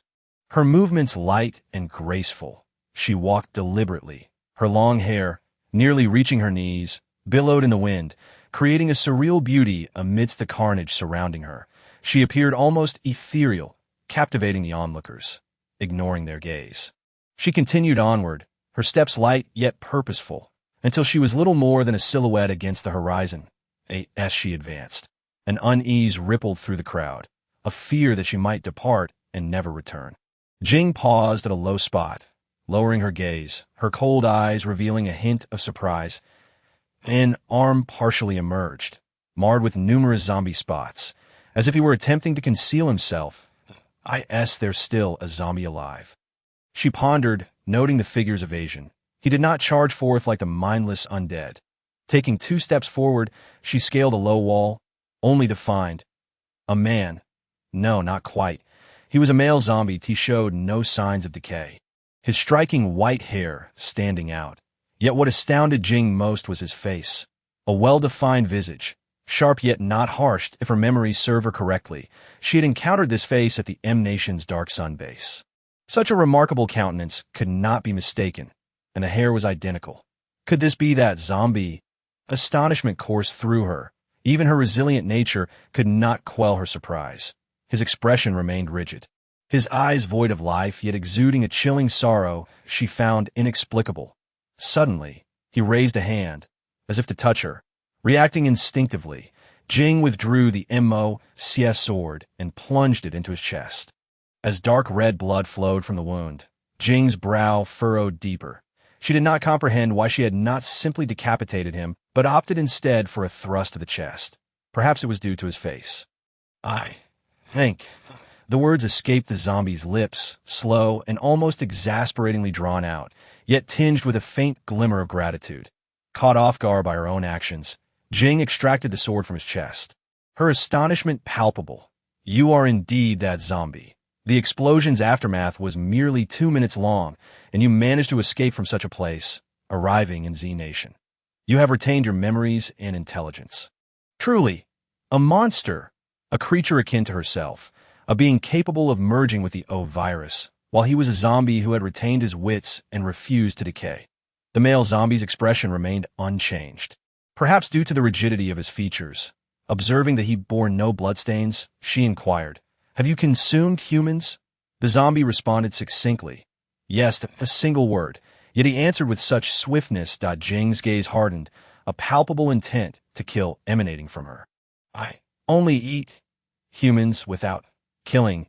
Yet another maddeningly slow utterance. Jing, however, displayed remarkable patience as she cast a glance towards the distant truck disposing of corpses. "That I can spare your life, but should I discover you have taken a life, do not blame me for claiming yours. All right." Jing rubbed her forehead in frustration. Conversing with such a lethargic creature was maddening, especially with the dark red blood still seeping from his chest. She possessed an ample supply of white pearls in her pocket and, on a sudden whim, retrieved a few, placing them in his mouth. "Leave this place. Go as far as you can. Your abstention from consumption does not guarantee your immunity from human violence. Zombies and humans are irreconcilable foes. Take heed." Turning her back, Jing exited the low dwelling. As she retraced her steps, the crowd noticed her return, and several rushed to her side. "Sister Jing, look." Number 7 held up a bag brimming with pearls, each the size of a broad bean, certainly several hundred in total. Others gathered, presenting their bounty with gleeful expressions. Sister Jing, behold! So many white pearls, all thanks to your efforts. Sister Jing, once we've cleared everything, we will deliver these white pearls to you. Indeed, Jing glanced at the collection with interest. The pearls could enhance physical abilities that I in this world. Despite her formidable powers, she felt insufficiently strong. These pearls were of paramount importance. Upon returning to the villa, Jing contemplated calling Mayor Wu. At that moment, he was discussing fortifying the base's defenses. Upon hearing her voice, he exclaimed joyfully, Miss Jing, you have finally awakened. Is there any news of Qin Ao? None, Miss Jing. Might it be that Miss Qin did not arrive at the Nanning base, but instead went to another one? Wu, she speculated. Jing considered this. She had always believed Qin Ao would follow the information left behind and come directly to Nanning. Perhaps she had encountered trouble and remained at another base temporarily. Very well. If Qin Ao has not arrived, I shall seek her out. I will be departing for a while. Should Qin Ao and her companions arrive during my absence, instruct them to wait at the base for my return. Understood. Should you require anything, do not hesitate to ask that I will arrange for any weapons and ammunition you need to be delivered. Take care. Indeed. Chapter 53. Teasing the zombie boy awakening from her slumber. Jing noticed the sky had grown dim, suggesting imminent rain. Whether it rains or not, the ground outside the city walls is entirely stained with filthy blood. A heavy downpour could wash away those stains. Calming herself, she scratched her head and, upon descending the stairs, noticed that number 1, number 2, and number 3 were seated on the living room sofa. The moment they saw her, they sprang up from the sofa and saluted. Bossed on the coffee table lay several bags, each filled with white pearls. She gathered her hair and sat down on the sofa, commanding, sit. Yes, boss. The 3 large men immediately complied, their earlier casual demeanor replaced with a newfound formality in her presence. Unbothered by their attitude, she inquired, How many? This time, we have a total of 23,756 pearls. All here. All of them?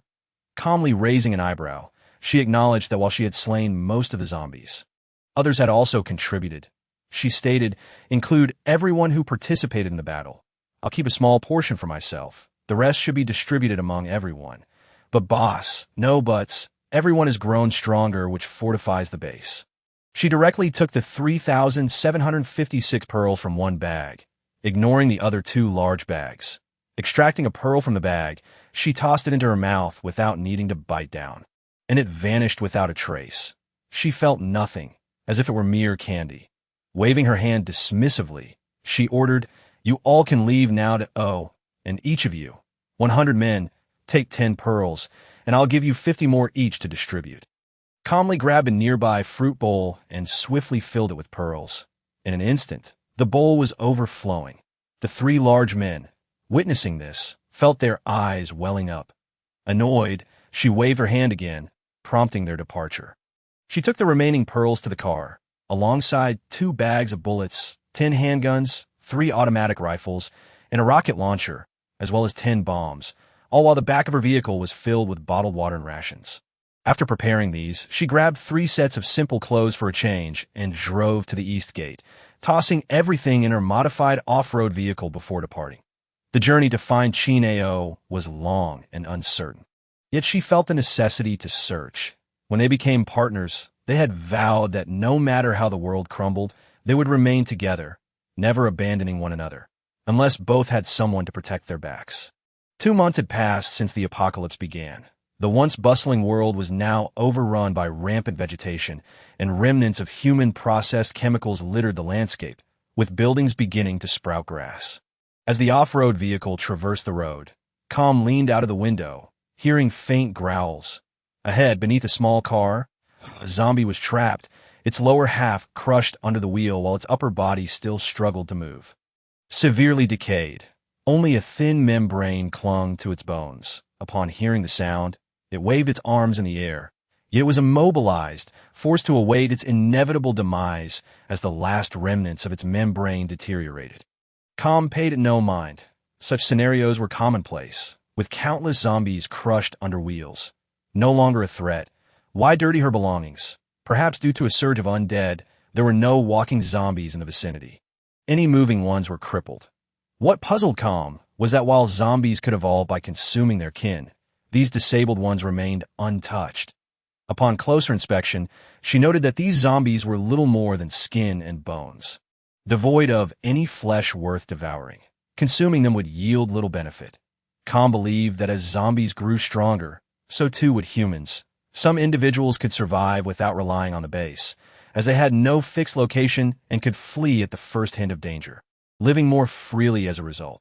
Maintaining a speed of 40 miles per hour, Calm opened a bag of chicken feet. Munching while driving, in truth, many areas were devoid of corpses, merely desolate, as zombies were social creatures. After circling near the east gate, she turned onto the road leading to the south gate. Initially intending to investigate whether zombies truly no longer roamed nearby, she unexpectedly spotted a strikingly handsome zombie with silvery white hair. Moving forward with stiff, deliberate steps, his movements were amusingly slow, akin to that of a tortoise, at least in Calm's eyes, yet he bore an air of arrogance, standing tall with one hand in his pocket. The blood on his chest had dried, suggesting that the wound no longer bled. Calm drove closer, a playful impulse arising within her. She slowed her vehicle to a crawl, trailing beside him, and let out a whistle. "Hey, zombie boy." The male zombie turned to face her, his eyes reflecting an unidentifiable emotion, surprise mingled with a hint of delight. What is in? Calm listened as he spoke each word slowly, not expecting him to inquire about her name. "Calm, beautiful." The male zombie seemed to attempt a facial expression, contorting his features into a comically pained grimace. Calm burst into laughter, waving goodbye as she said, "Good luck, zombie boy." With that, her vehicle roared away, accelerating to 80 miles per hour, departing like an arrow shot into the unknown. The male zombie watched her vehicle vanish before him, unable to resist the urge to chase after her, only to stumble and fall to the ground. Unbeknownst to Calm, she perceived this slow-witted, talkative, and rather feeble male zombie merely as an amusing jest. Her vehicle sped onward, and after approximately an hour and a half, she left the urban sprawl of Nanning for the outskirts. Reflecting on her surroundings, she retrieved several cans of red spray paint from a paint shop and spray-painted the highway sign with the letters XWNNJD, Little 5, Nanning Base, pleased with the bold letters emblazoned on the sign. She returned to her vehicle and continued driving. Should Chineo pass by, he would undoubtedly see those letters and recognize her location. Settling back into the car, Calm drove onward, knowing she could not rush through the search for her companion. This time, she reduced her speed to 30 miles per hour, leisurely cruising along that if confronted by zombies, she could simply exit the vehicle and deal with them before continuing her journey. As night approached, she arrived at Port City. Port City was not significantly smaller than Nanning. It was quite expansive. However, it lacked a base, leaving her uncertain about the presence of any survivors. Calm drove into the city. Observing the overgrown weeds lining the roads, she sensed the presence of numerous zombies nearby, albeit at a distance, as they had yet to notice her. Slowing her speed further, she spotted a gas station not far ahead. She parked her vehicle, noting 3 zombies in the convenience store adjacent to the gas station. These 3 zombies appeared to have been living quite well lately, looking healthier than those she had encountered in the outskirts. Armed at all times, she exited her vehicle and strode over, kicking open the convenience store door. Bang, bang, bang. 3 shots dispatched the zombies, and she approached, deftly using her military knife to carve open their chests and retrieve 3 pearls. Perhaps due to the zombies' near-equal evolution, each one seemed to possess at least 1 pearl. Calm wiped the pearls clean with a tissue and pocketed them before refueling her vehicle and filling 2 empty containers with gasoline. The off-road vehicle had been modified with bulletproof glass, ensuring that even in the event of an attack, it would not shatter easily. After making all necessary preparations, she continued her journey. Port City was encircled by a winding river, and entering the city required crossing a bridge. As Calm approached the port bridge, she sensed that within the radius of her heat perception, the only entities present were zombies or marauders. Any that came near were swiftly eliminated. However, upon nearing the port bridge, she discovered signs of life within a nearby school. Yes, living beings, surprised yet undeterred, she pressed on toward the bridge. Yet as she approached, her instinctual sense of danger grew increasingly pronounced. Her intuition warned her of impending peril, urging her to reconsider. Yet another voice within her insisted she must proceed, to go or not to go. Chapter 54. The Water Monster. Calm halted her vehicle, retrieving a lollipop to suck on, squinting slightly as she gazed ahead. In the distance, she could vaguely make out the towering bridge. There was danger beyond that bridge. Despite her strong sixth sense, her heat perception revealed no immediate threats, no formidable predators, no hordes of zombies, no humans. Only a few scattered zombies lingered nearby. Yet, the more she observed, the greater her sense of crisis intensified, compelling her to venture forward. Just then, the sky rumbled, and suddenly a torrential downpour began, accompanied by fierce winds that drenched the earth in an instant. Crushing the lollipop between her teeth, Calm shifted gears and pressed the accelerator to the floor. She was not one to shrink back. Having made the decision to proceed, hesitation was unwarranted. The vehicle sped along the road, rapidly approaching the bridge. As she neared, her sense of danger surged, ultimately giving rise to goosebumps. Suddenly, she beheld a terrifying sight against the backdrop of the dimly lit sky illuminated by lightning. A multitude of horrific creatures clung to the bridge, crawling and hanging while emitting croaking sounds reminiscent of frogs. On the ground below, enormous, slippery forms akin to octopuses swarmed, blocking the entire path across the bridge. Calm swiftly slammed on the brakes, skidding 50 meters before finally coming to a stop. At this moment, the cacophony of vehicles and the heat emanating from the engines attracted those creatures.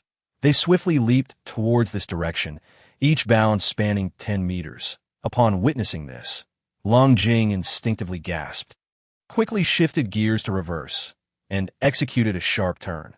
The vehicle sped away once more, but as she adjusted the front of the car and drove forward for about 10 meters, a resounding thud reverberated from the roof, followed by a series of pounding impacts. The sudden pressure on the vehicle made her acutely aware that her off-road vehicle had become ensnared. She felt an immense sense of relief that she had chosen an off-road vehicle instead of a conventional one.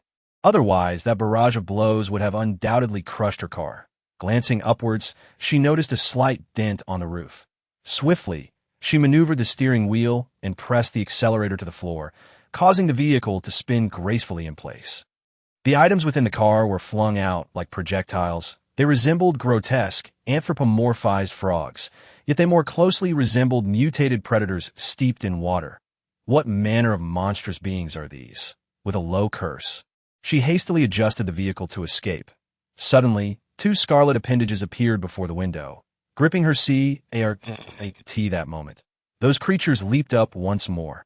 Through the rearview mirror, Long Jing observed two elongated monsters clinging to the sides of the buildings, effectively immobilizing her vehicle. Were they intent on preventing her escape? If that were the case, there was nothing more to say. Once she felt the car steady, she swiftly turned off the ignition, flung open the door, and bolted out. Her reflexes were sharp. As she exited, she immediately shut the door behind her and sprinted forward. The moment those creatures caught sight of this delectable morsel fleeing, they discarded the cold metallic box and pursued her. One of the monsters was remarkably swift, closing the distance in the blink of an eye, its maw gaping wide as it prepared to bite down, with its cavernous jaws lined with razor-sharp fangs. Long Jing was certain that a single bite would result in her dismemberment. She deftly planted her foot on a nearby trash can, propelled herself upwards, executed a backflip, and aimed her firearm at the creature's head. Bang! The bullet pierced through droplets of water and into the monster's skull. The creature's body, propelled by inertia, collided with a utility pole and crumpled to the ground. However, Long Jing dared not celebrate prematurely. She quickly sidestepped a gaping maw, wielded the MO-CS sword in her left hand, and severed a crimson tongue that shot towards her. Rolling on the ground, she raised her handgun and shot through the head of an approaching aquatic monster, the icy blood splattering across her face. With a swift kick, she sent the corpse tumbling aside, only to see more water monsters lunging at her. She leaped into the air and dashed into a nearby residential building. Inside, she observed that these monsters, hindered by their massive size, could not enter immediately. Armed with her handgun, she seized the opportunity to eliminate them one by one as the number of slain water monsters increased. She felt a momentary alleviation of pressure, only to suddenly feel a tightening sensation around her leg. Instinctively, she fired a shot at her feet. Looking down in the dim light, she clearly saw a sharp, crimson tentacle retracting in pain at it. Was then that Lung Jing realized that, at some point, grotesque and repulsive tendrils had infiltrated the house, drawing closer to her. She retracted her handgun and brandished the MOCS sword against the menacing tentacles. They surged towards her in droves, quickly ensnaring her and dragging her out, that if she were to be pulled outside, those creatures would overwhelm her, leaving her with no chance of survival. Desperately, Long Jing severed the tentacles encircling her feet, then forcefully slapped the ground, propelling herself upward. Using her legs, she kicked away two tentacles that lunged at her, grasped the banister of the staircase, and spun her body upwards. Upon reaching the second floor, she swiftly located a window and leaped out, sprinting away into the distance. For the moment, she left the vehicle behind, prioritizing her escape. Freed from her constraints, Lung Jing ran with astonishing speed, quickly outpacing the pursuing water monsters. She paused atop a building, rain pouring down upon her, leaving her slightly chilled. Casting a glance towards the bridge, she pondered whether the creatures she encountered were indeed predators. After the polar night, even humans had largely transformed into zombies. What else could possibly emerge? Nothing would surprise her anymore. She descended from the rooftop to the second floor, finding no zombies or other monsters below. With her enhanced night vision, she located a clean set of clothes in a room and changed. This was a humble dwelling, and the wardrobe contained clean bedding. Lung Jing laid it out and rested on the bed, though her mind remained preoccupied with thoughts of her vehicle, preventing her from falling into a deep sleep. As soon as the rain ceased, she awoke. Quickly donning her gear, she sprinted towards the bridge. As she drew nearer, her pace slowed, and she paused to assess her surroundings for any lurking monsters. Without the downpour, she could clearly sense the faint warmth of heat sources. It seemed the zombies had gone into a frenzy over the corpses of the water monsters she had slain, feasting on them. Not detecting any presence of the water monsters, she stepped outside and swiftly eliminated the zombies. The off-road vehicle was still there, having been dragged to the edge of the bridge, nearly falling into the water. Lung Jing approached, pulled the vehicle back to a level position, and extracted the white pearls from the zombies' bodies. With the rain having stopped, the water monsters had vanished without a trace. She gathered all the white pearls into a bag and sealed them in a box. Had it not been for the box and the weight of the vehicle, she wondered if the zombies and water monsters would have sensed the pearls. After changing into dry clothes in the car, she drove away from the port bridge, continuing her journey. She anticipated that it would take quite a while to encounter any humans, but unexpectedly, just a kilometer past the port bridge, she came across a makeshift barrier. Although the port city lacked a government-established base, humans are intelligent beings. In the face of danger, they would undoubtedly find a way to survive. These obstacles were passable for her vehicle. After driving for 10 minutes, she finally encountered a towering wall that obstructed the main road, and on top of the wall stood numerous individuals armed with firearms, patrolling the area.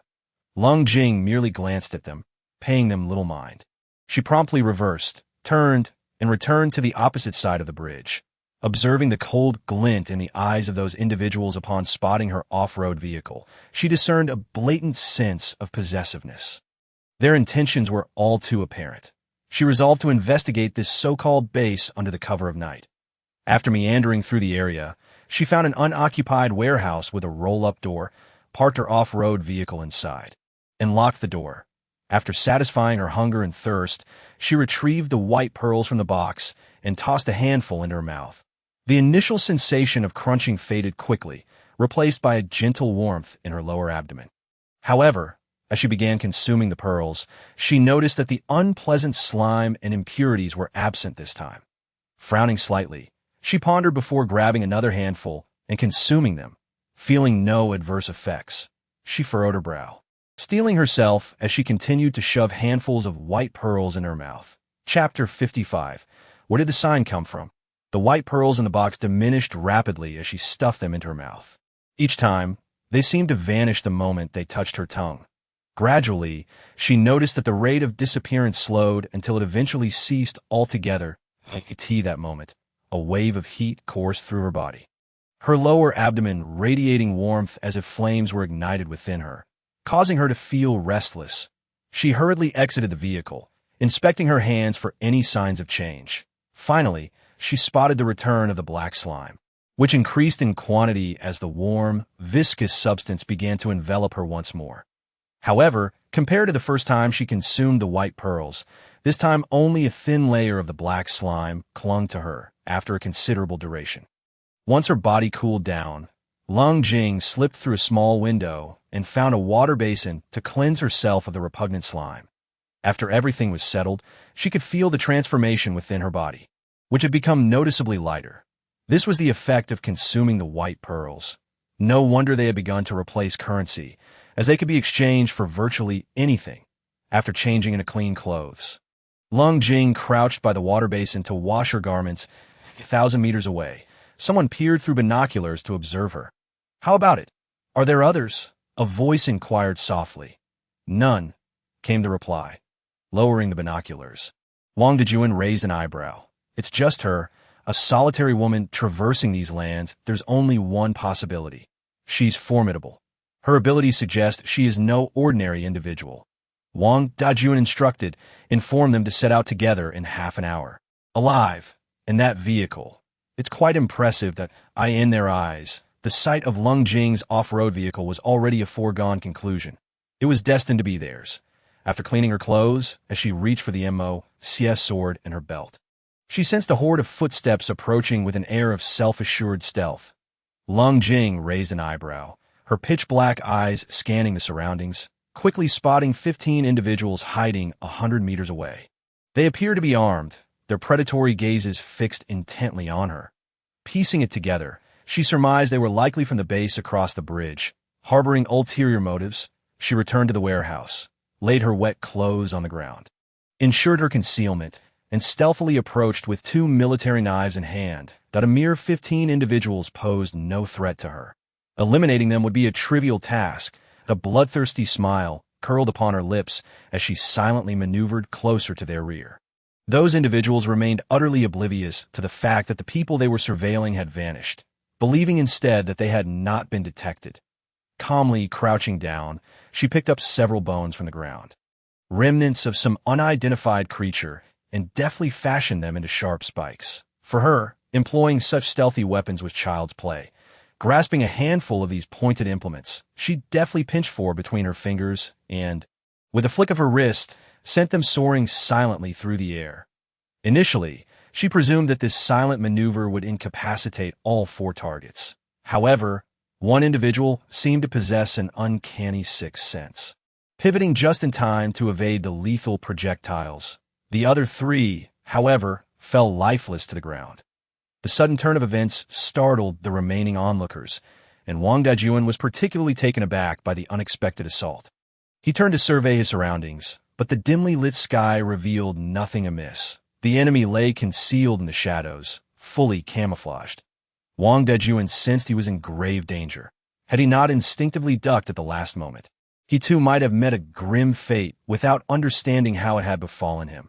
Observing their cautious demeanor as they hid in the darkness, one might assume they were bracing for a formidable adversary. The night had completely enveloped the surroundings, and she, who had never known fear, felt emboldened by her augmented abilities. Her thermal vision could clearly detect figures up to 150 meters away. Even if they sought refuge behind iron walls, it would be futile. With a handful of bone spikes still in her grasp, she approached stealthily from another direction. Mere humans did not instill fear in her. It was the water monsters lurking beneath the bridge that troubled her most. Silently closing in from the opposite side, she peered through a shattered window, finding their terrified expressions rather amusing. Did they not realize that nocturnal leopard is the most terrifying of hunters? Once more, she clutched 4 bone spikes in her hand and, in an instant, hurled them forth. The projectiles flew with barely a whisper, with a series of almost inaudible thuds, for individuals fell without uttering a sound, leaving Wang Dejuan momentarily stunned as he turned to look back. Yet he saw no one. Who was it? Who? The uncertainty of danger instilled fear within him, and he bellowed, "Who the hell is messing with me? Show yourself!"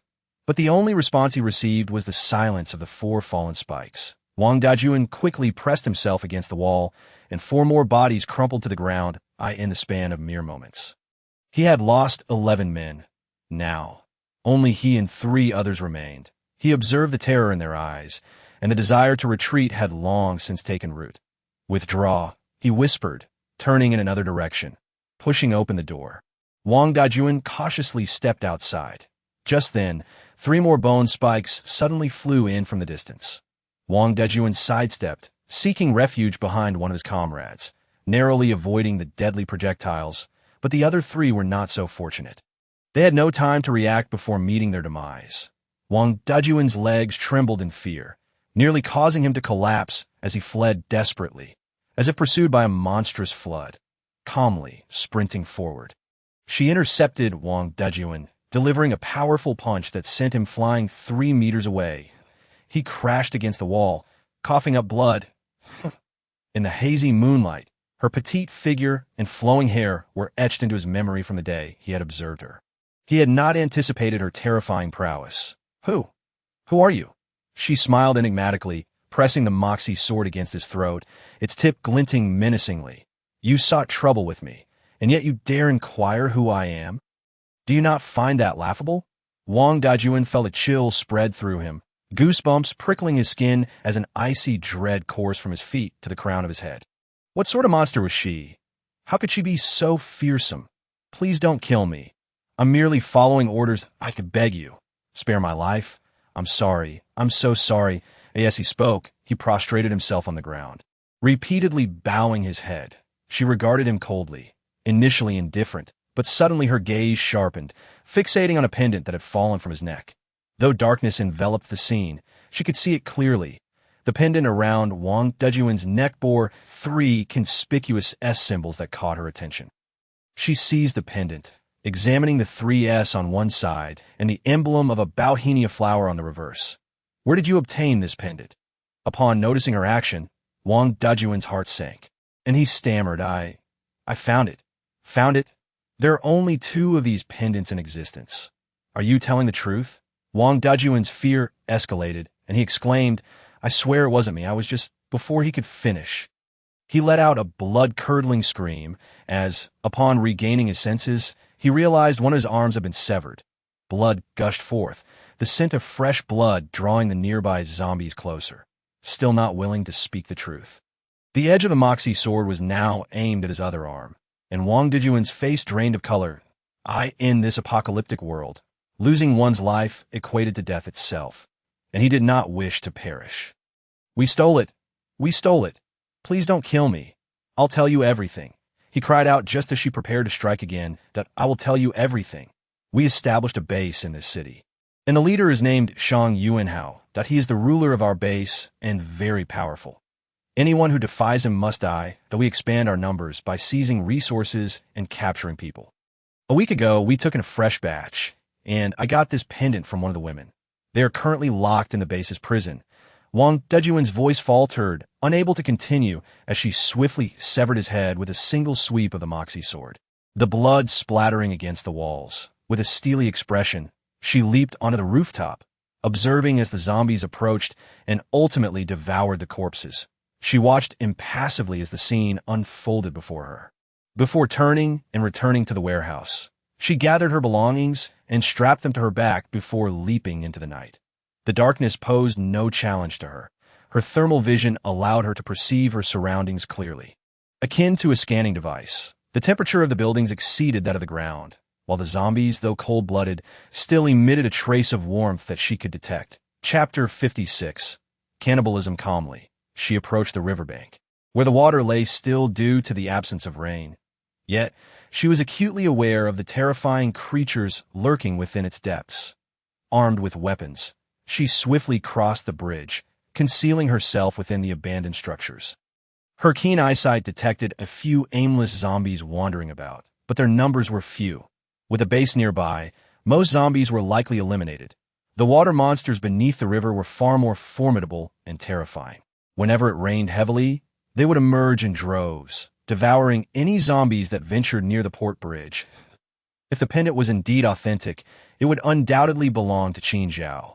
The 3S pendants of Shadow Bureau were limited to just 2, hers and Qin Zhao's. With an additional pendant in circulation, its material, design, and size left no room for doubt. It had to be Qin Zhao's. However, in this unpredictable world, she could not assume that the formidable Qin Zhao had been captured. Nor could she entertain any notions of luck. Moving swiftly through the building, she soon reached the outskirts of the port city base. Her vision was exceptional, allowing her to see clearly even in the night and far into the distance. Slipping in unnoticed was not a challenge. She sought the base's vulnerabilities and potential entry points amidst the darkness that a base that had survived the apocalypse must possess some degree of capability. The zombies were manageable, but the true threat lay in the predators. These predators possessed incredible speed, immense strength, and razor-sharp teeth and claws, capable of consuming one in the blink of an eye. The port city base, established by ordinary people, had managed to endure thus far, indicating that its inhabitants held some merit. Blending into the shadows, she seized an opportune moment to swiftly scale a wall, leaping and landing silently behind an unsuspecting individual. With a flash of her military knife, she plunged it into the back of their skull. The person did not emit a sound as they crumpled lifelessly. She steadied their body, dragging it to a hidden spot to conceal it before slipping further into the darkness. At this moment, Shang Yuanhao was in a lavish room of a villa, having just finished a bout of pleasure. Several naked women lay on the bed, each one radiant and delicate, in the tranquility of the previous era. Only the wealthy could indulge in such luxury. Now, in the apocalypse, what skills could these women possess? Their sole talent lay in satisfying men in bed. Otherwise, they faced certain death. Recently, among the new arrivals, a few women had striking appearances. Yet they were incredibly stubborn, showing no sign of submission. Had he not been too lazy to train them, he would have already claimed them by force. Shang Yuanhao dressed and approached the window. Glancing down at the darkened exterior illuminated by distant lights, unable to discern any trace of zombies. What of those individuals? Any reactions? Boss, one of his subordinates replied, they claim someone will come to rescue them, warning that our cannibalism will surely bring retribution. Retribution? I would very much like to witness what form this retribution takes. Shang Yunhao stepped outside, followed by a subordinate, who momentarily eyed the women on the bed with a glint of desire, only to quickly avert his gaze and follow Shang Yuanhao downstairs. Boss, let us see how much cargo we have left. That a significant amount, but those people refuse to consume the meat we provide. 2 of them starved to death yesterday. Waste not. Understood. The preparations are underway. Today I plan to slay 3 more, ensuring ample provisions for tomorrow's meal. The younger brother respectfully reports from behind. Initially, the thought of consuming human flesh is repulsive to them, leaving psychological scars. However, when faced with extreme hunger, a sense of survival eclipses such mental barriers. Let us proceed and take a look. Shang Yuanhao sneers. The younger brother follows closely, clutching a flashlight in the shadows. Lung Jing moves swiftly, detecting a faint metallic scent of blood in the air, subtle yet intensifying. Sensing an approaching presence, she swiftly conceals herself within the shadows. Holding her breath, she observes 2 individuals walking ahead, moving towards the source of the scent. Following their path, she watches as they enter a dimly lit dining hall. Upon entering, they venture further inside. She glances around, lightly steps forward, and with a nimble push against a nearby railing, gracefully leaps to the second-floor window. Noticing that there are no living souls on the upper level, Lung Jing exerts a slight force with her arm, effortlessly gliding through the window, crouching silently within. A floodlight sweeps across the area. She stealthily approaches the door, gently opening it before descending the stairs with haste. Midway, she hears footsteps ascending, prompting her to retreat quickly, pressing herself against the corner of an air conditioning unit. Her body adhering to it like a gecko as the individual passes by, she strikes swiftly, her military knife plunging into the intruder's skull, dragging the lifeless body into a nearby room. She descends the stairs once more. This time, the lower level is cleared on the opposite side. She spots a corridor. To her astonishment, the 2 individuals she had seen earlier stand conversing. She strains to listen. People these days are so emaciated, lacking flesh. The 3 we just slaughtered won't suffice for tomorrow's provisions. We need to add 1 more. Shang Yuanhao remarks that a voice from within responds, fresh meat tastes best when cooked. I'll have someone bring it over shortly. Slaughter it, and let it bleed out. We can cook it directly tomorrow without needing to preserve it, but it's up to you. You handle the cooking, comes the reply. With a glance inside, Long Jing observes 3 freshly decapitated bodies. Akin to pork, carelessly discarded on the counter. While several individuals are busy cutting them up, the bodies still retain warmth. The heat resonates with her. Her eyes narrow as she comprehends their gruesome intentions. Cannibalism. These individuals are slaughtering humans to consume them. The two at the door turn to leave. Long Jing hides behind a potted plant, sensing movement above. With a swift motion, she propels herself off the plant, her body soaring lightly as she braces herself against the ceiling, watching as a man walks past. This base has existed for quite some time, as long as the apocalypse itself. The depths of their depravity in resorting to cannibalism is unfathomable. A surge of murderous intent wells within her. Once the man enters the slaughterhouse, she descends, military knife in hand, approaching the door. Inside, 5 individuals wield knives that appear to lack significant lethality, their combat prowess minimal. With narrowed eyes, she returns one knife to its sheath and retrieves her handgun from her waist. Equipped with a silencer, she swiftly emerges, firing with precision. Bang, bang, bang. 5 bullets find their marks, claiming the lives of 5 before they can even react. At that moment, the grim scene within the slaughterhouse unfolds before her. Several corpses hang from a charcoal furnace, meticulously stripped of their innards, even their skeletons disassembled, presumably used for broth. Nearby, a large bucket brims with severed heads, each pierced by a stake to prevent reanimation, but a small channel rests atop the table, where 3 corpses are being dissected, one already eviscerated. The stench of blood is overpowering. A red plastic bucket nearby is filled with the blood of the recently slain. Various grotesque body parts dangle from hooks: hands, feet, phalanges, scalp, skulls, eyeballs, and even male genitalia. Long Jing's gaze darkens as she absorbs the horrifying sight, and she spins to leave. These people must die. This time, she will not allow any of them to survive. With deliberate steps, she exits, no longer concealing her presence, striking down any living soul in her path. Her speed is remarkable. Within mere minutes, the slaughterhouse is devoid of life. Suddenly, she spots numerous containers nearby, within which the shapes of living individuals can be discerned, captives. Imprisoned souls. Armed guards patrol the perimeter of the containers. Chapter 57. Is human flesh delicious? Assessing the terrain, Long Jing notes that the containers stand exposed, devoid of cover, while several floodlights hover nearby to prevent escape. She also spots snipers positioned atop the adjacent buildings. Adhering to the shadows, she launches a concealed weapon, embedding it into the upper beam.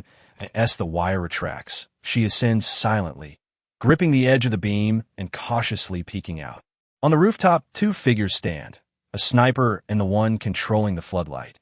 Long Jing stealthily navigates closer, executing a quiet leap to their side, unnoticed by either. Her gaze suddenly falls upon the ground, where she discovers a disturbing sight: bones, remnants of those who have been devoured. The sight intensifies her bloodlust. Crouching, she picks up several sturdy bone fragments, meticulously sharpening one end. She hones in on the oblivious duo. Bone spikes nestle between her fingers, and with a swift flick, sends them flying. The spikes find their mark, piercing the skulls of both, their bodies collapsing silently. The light operator sways, teetering on the edge of the rooftop. But she quickly moves to catch him, dragging the corpse back to safety.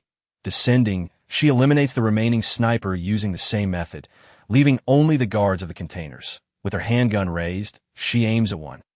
Bang! The sound is muted, and the man collapses. The sudden noise startles the 2 nearby, who instinctively raise their weapons towards the source of the shot. With 2 more muffled shots, they too fall, their bodies thudding heavily. Drawing the attention of 3 others as they approach, Long Jing fires again, taking them down as well. She can clearly see that the area is now devoid of enemies. Moving closer, she examines the containers. Where the captives appear weak, numbering over 100, the sound of weeping echoes from within. Will we die? They are demons, pure demons. Long Jing observes their resilience, their refusal to succumb to Shang Yuanhao's tyranny. Suddenly, a familiar voice pierces through the atmosphere. Qin Lang, I think I'm going to die.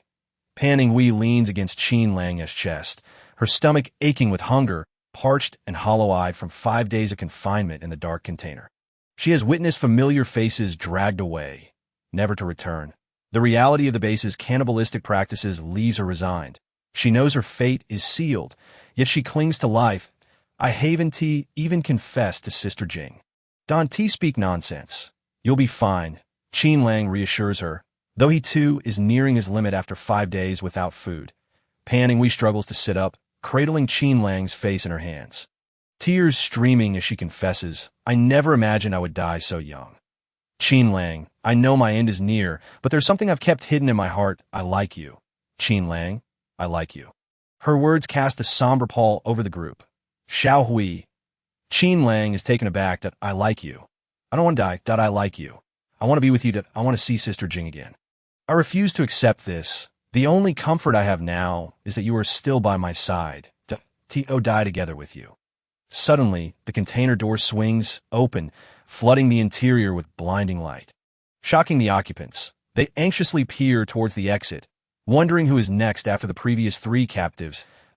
As their eyes adjust, they see a petite figure illuminated by the floodlight, her eyes glimmering with an eerie green hue against her long black hair.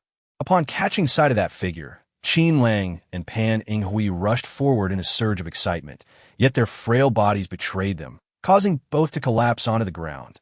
Jing Jia, is that you? Could it really be you? Jing Jia, is it truly you? Pan Inghui choked back tears as she gazed at the silhouette, her haggard face a canvas of sorrow and joy. The stench emanating from within the container was nauseating. With excrement strewn about, they could distinctly see the gaunt faces inside, hollowed by days of starvation, their vacant eyes suggesting they were merely clinging to life.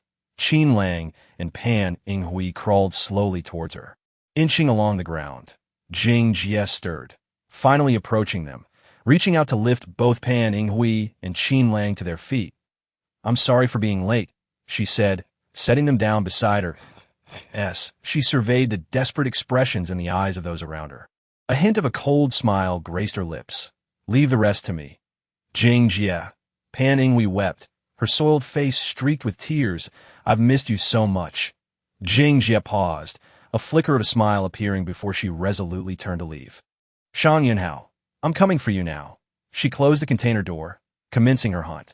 Though these people had consumed the white pearls, they posed no threat compared to her. They were as vulnerable as ordinary humans. She had merged with a virus, undergoing a mutation, having ingested more white pearls than anyone else. Who could possibly rival her? Jing Jie's foremost objective now was to eliminate Shang Yunhao, followed by the annihilation of everyone in the base. Those who could feast on human flesh no longer deserved to inhabit this world. Swiftly, she raced through the base, methodically clearing each area. The number of inhabitants was significant, undoubtedly exceeding 3,000 in a span of 2 hours. Jing Jie quietly dispatched them all, leaving only Shang Yunhao and a few women who resided in the largest villa.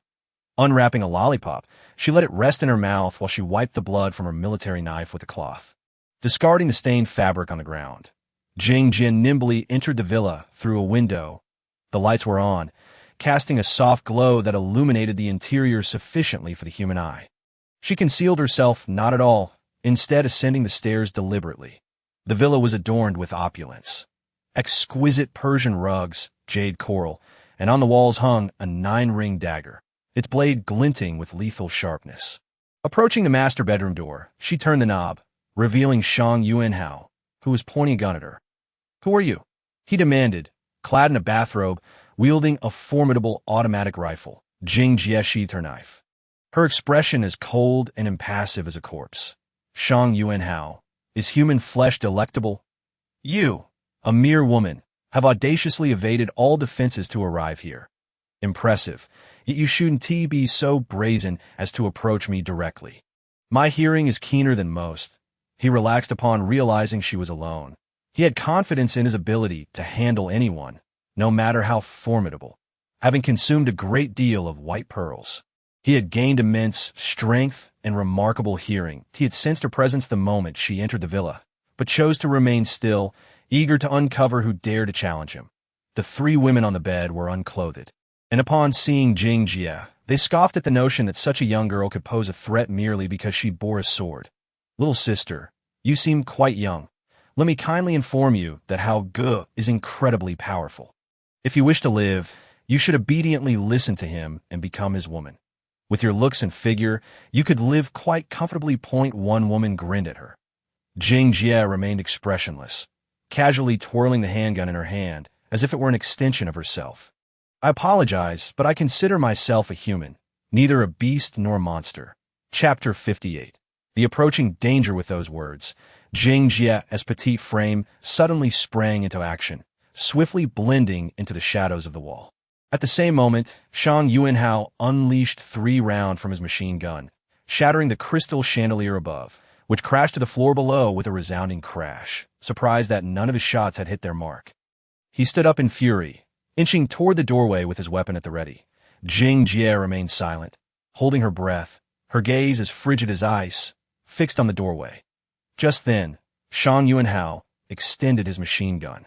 Jing Jie acted immediately, seizing the gun's barrel, twisting it with formidable strength until it contorted grotesquely. She pivoted, delivering a powerful kick. Shan Yuanhao was taken aback but swiftly used the momentum from her kick to retreat. Jing Jie was faster, following closely behind, delivering a swift hand strike. Hearing the rush of wind, Shan Yuanhao raised his arm to defend himself, but the force of her strike was terrifyingly strong. His hand bent at an unnatural angle, the bones shattering beneath the impact. "Ah!" he screamed, but his reflexes were quick, and he retaliated with a kick aimed at her lower body.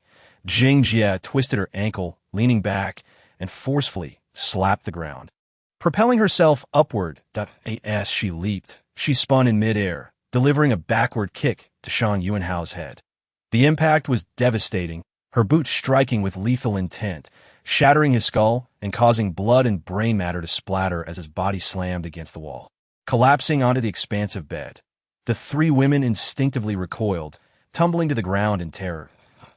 "Please spare us. We're sorry. Have mercy," they cried out, desperate for their lives. "We were coerced. If we didn't obey Shan Yuanhao, we would have been killed. We only wish to survive." Jing Jie coldly observed them as they knelt, begging for mercy. They had thrived on human flesh without remorse. Her hand fell upon the table, where she picked up 3 pencils, flinging them with force. The world fell silent. She was not a man, had no interest in women, nor was she a saint capable of forgiving those who had forsaken their humanity. Having resolved the matter, Jing Jie filled 2 buckets with water from the tap and opened the container door. Upon seeing her return unscathed, Panning Hui and Qin Lang exchanged glances, a glimmer of hope igniting within them. "It's all right now. Come out, drink some water, and rest. I'll fetch you something to eat." With remarkable speed, Jing Jie exited the base, seeking out a nearby supermarket where she dispatched 2 predators and several zombies. Returning with a large bag of snacks, everyone emerged, sitting on the ground, filthy yet rejuvenated by the water they drank. Jing Jie opened the bag, distributing food to each individual to restore their strength. "There's water over there. Go wash up. I'll get some rice." Although the slaughterhouse was filled with human flesh, there was a storeroom in the dining area stocked with rice. It appeared these individuals had scavenged supplies from nearby rice warehouses or supermarkets. Despite the presence of food, they resorted to cannibalism. In this apocalyptic era, meat was the only thing lacking. Humans could survive without consuming flesh, yet these people, driven by gluttony, deserved their fate. Jing Jie retrieved a large iron pot, filled it with rice, added water, and set it over the fire. At a total of 103 individuals remained alive. Qin Lang and Panning Hui leaned against each other as they recounted their harrowing experiences. From a Luchuan base to their current location, they had initially intended merely to rest before proceeding to the Nanning base, only to find themselves imprisoned in this den of cannibalism. "What about Qin Ao?" Jing Jie inquired. "Ao Jie went missing near the Pearl River outside Port City. We have no idea if she's still alive." Jing Jie, "We're sorry. There's no need for apologies. Go wash up. The porridge will be ready soon. A single pot would suffice for about 30 or 40 people." So Jing Jie instructed Qin Lang to keep watch while she sought out 2 more pots. cleaning them and preparing them for cooking. The warm glow of the fire illuminated their faces. Having just consumed a few snacks, they felt somewhat better, though hunger still gnawed at them. Jing Jie took two of the healthier individuals to find bowls and chopsticks. And by this time, the porridge was ready. Having been confined in the container, they had been on the brink of starvation, believing death was imminent, yet they had miraculously survived to taste the warmth of freshly cooked rice porridge. Holding their bowls, they wept as the apocalypse descended upon them. They felt lost and terrified. They had barely managed to survive against predators and zombies, only to nearly perish at the hands of their own kind. The bitterness of their plight was beyond description. Nonetheless, they had indeed survived, holding steadfast to their principles, refusing to partake in cannibalism or succumb to temptation. Their tears resonated, echoing in the open space. Jing Jie, carrying a bag of dry food and a bottle of guava juice, approached the edge of the base, gazing into the outside world. The stillness of the exterior contrasted sharply with the cries behind her. They were uncertain how much longer they could endure in this desolate world, yet the mere act of surviving was a victory in itself. Taking a bite of the dry, compressed rations, she calmly picked up a nearby stone and hurled it with force into the darkness. With a splash, it struck a zombie, bringing it down to the ground. After finishing the rations, she gazed at the pitch-black night sky, knowing there were still 2 hours until dawn. Turning her head, she saw that the others, having satisfied their hunger, had simply collapsed onto the ground and fallen asleep, huddled together for warmth near the fire. Qin Lang approached slowly and seated himself beside her. "Sister Jing, thank you for coming." Calmly, she placed a tag around her neck. It was Qin Ao's tag, and she was determined to find him. Glancing back, she noticed Pan Yinghui sleeping against Ming Cheng and Lan Guofeng. Among this group of survivors, most were familiar faces, several from the Divine Shadow Bureau. She recalled the words she had overheard when the door was opened and fixed her penetrating gaze on Qin Lang. "Take good care of Xiao Hui. I know you like her. Sister Jing, you know, my hearing is extraordinary. I heard everything you said. Treat her well. Xiao Hui is very beautiful." "Yes, I love her." Qin Lang looked at the faint smile on Pan Yinghui's face illuminated by the firelight. He had always liked this woman, but had never dared to confess his feelings. Calmly supporting her chin with one hand, she gazed into the distance and softly said, "Tomorrow we set off. I will escort you to the Nanning base before continuing on my own. Sister Jing, I must find Qin Ao. She hasn't arrived, so I will go in search of her. Initially at the Fushan base. We did not wait for you, and Sister Ao felt guilty, but we didn't know where to look for you. Later, when a large number of predators appeared, we had to evacuate. Sister Ao knew you wanted to come south, so she left a message heading to the Nanning base, which is why we all came. Many stayed behind at the Luchuan base, but we followed Sister Ao to the Nanning base, only to encounter the predators."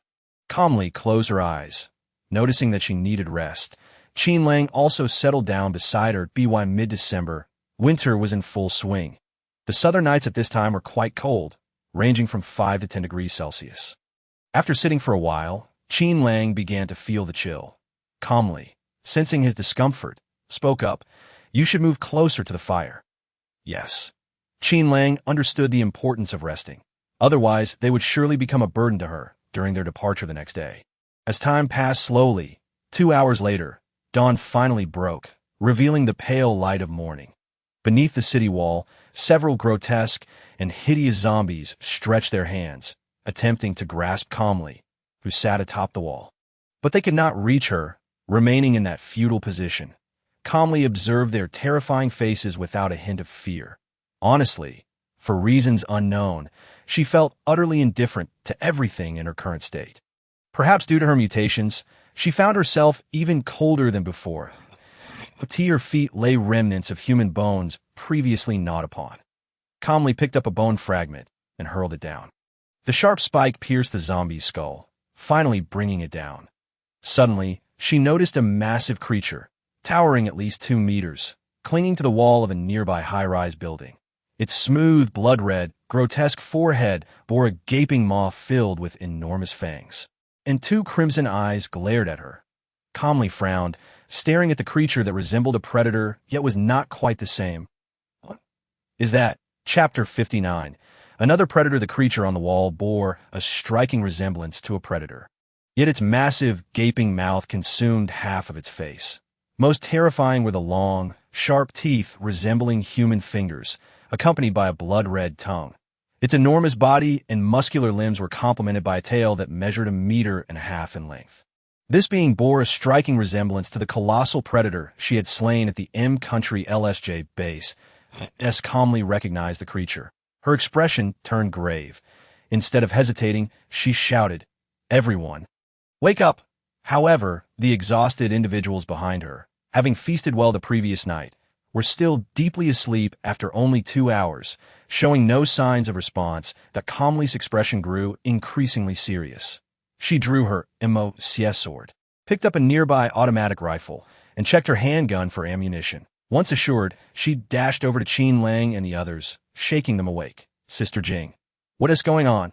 Panning Hui, too fatigued to move, suddenly froze, her eyes wide in astonishment as she gazed into the distance. "What is that?" she exclaimed. Qin Lang and the others turned to see the colossal creature descending from the wall, and Comley's expression grew even graver. "Hurry!"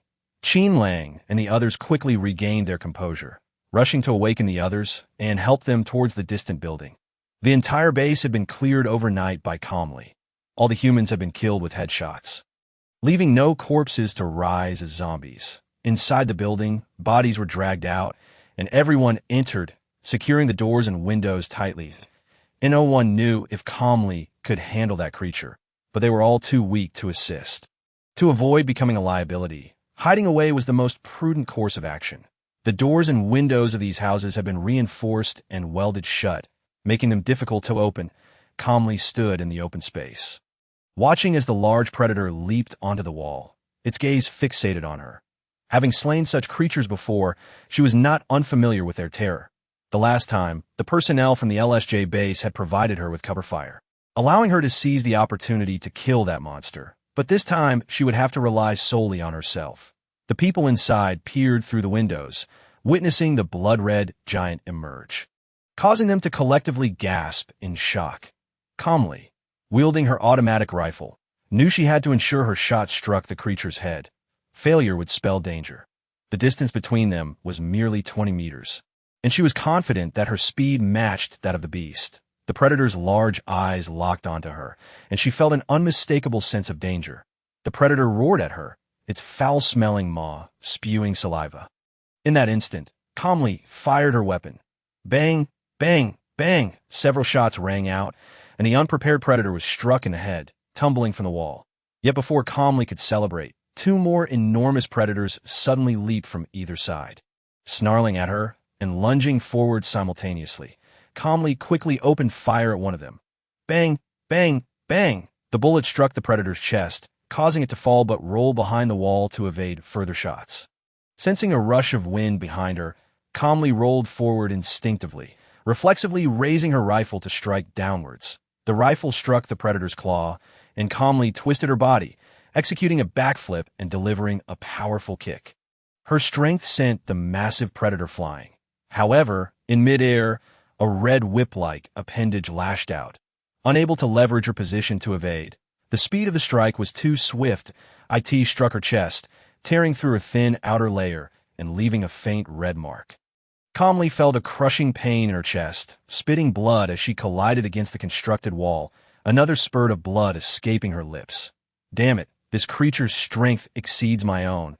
Her insides felt as though they were about to burst, and she half-knelt on the ground, stifling a groan and swallowing the blood in her mouth at that moment. The injured predator charged at her, swinging a massive paw.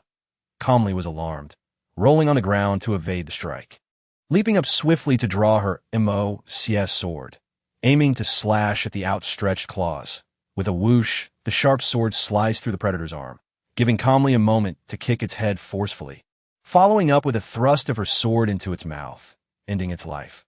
Just as she dispatched it, Calmly almost immediately withdrew her sword and dashed towards the other side. She sprinted along the perimeter of the base, moving swiftly as the giant predator pursued her, kicking up clouds of dust in its wake. That It was a rapid succession of events that left the over 100 people inside in stunned silence, their hearts nearly leaping from their throats. Sister Jing, so powerful, to contend with such monsters, and three of them. Is she a goddess? A deity? Calmly raced forward, feeling the predators closing in behind her, spotting a distant shipping container. She swiftly ducked inside, running further within. The predators, with their bulk and speed, were hindered in the narrow space, to their disadvantage. Hiding in the confined passage of the container, calmly glanced back as the predators forcefully slammed against the containers, trying to break through, but their movements were clumsy and restricted. With a cold smile, calmly swiftly slid into a nearby gap, leaping up, pressing against the container's metal surface, bracing herself with her feet against both sides. With a powerful swing of her merciless sword, she aimed for the predator's neck. However, the predator crashed into the container, disrupting her strike. Her sword only managed to slice halfway through, oozing foul black blood. Desperate to leap onto the container's top, calmly realized her foot was ensnared by the predator's tail. Before she could sever it with her sword, she was flung out, crashing against the opposite container. Bang! The sound echoed, and calmly felt her insides nearly shatter from the impact. A blow to the head nearly caused her to lose consciousness. She yearned to wield her sword and continue her assault, but a forceful slap sent her crashing to the ground. Calmly, she expelled a mouthful of blood, her gaze fixed on the predator's gaping maw as it lunged toward her, in a desperate bid for survival. She grasped the merciless sword and thrust it with all her might. The blade pierced the predator's mouth, causing its movement to falter and come to a halt, its lifeless body collapsing atop her. The chilling black blood oozing over her that moment. She coughed up another spurt of blood, straining to extricate herself from beneath the predator's carcass. With a sudden effort, her head spun, and she succumbed to unconsciousness.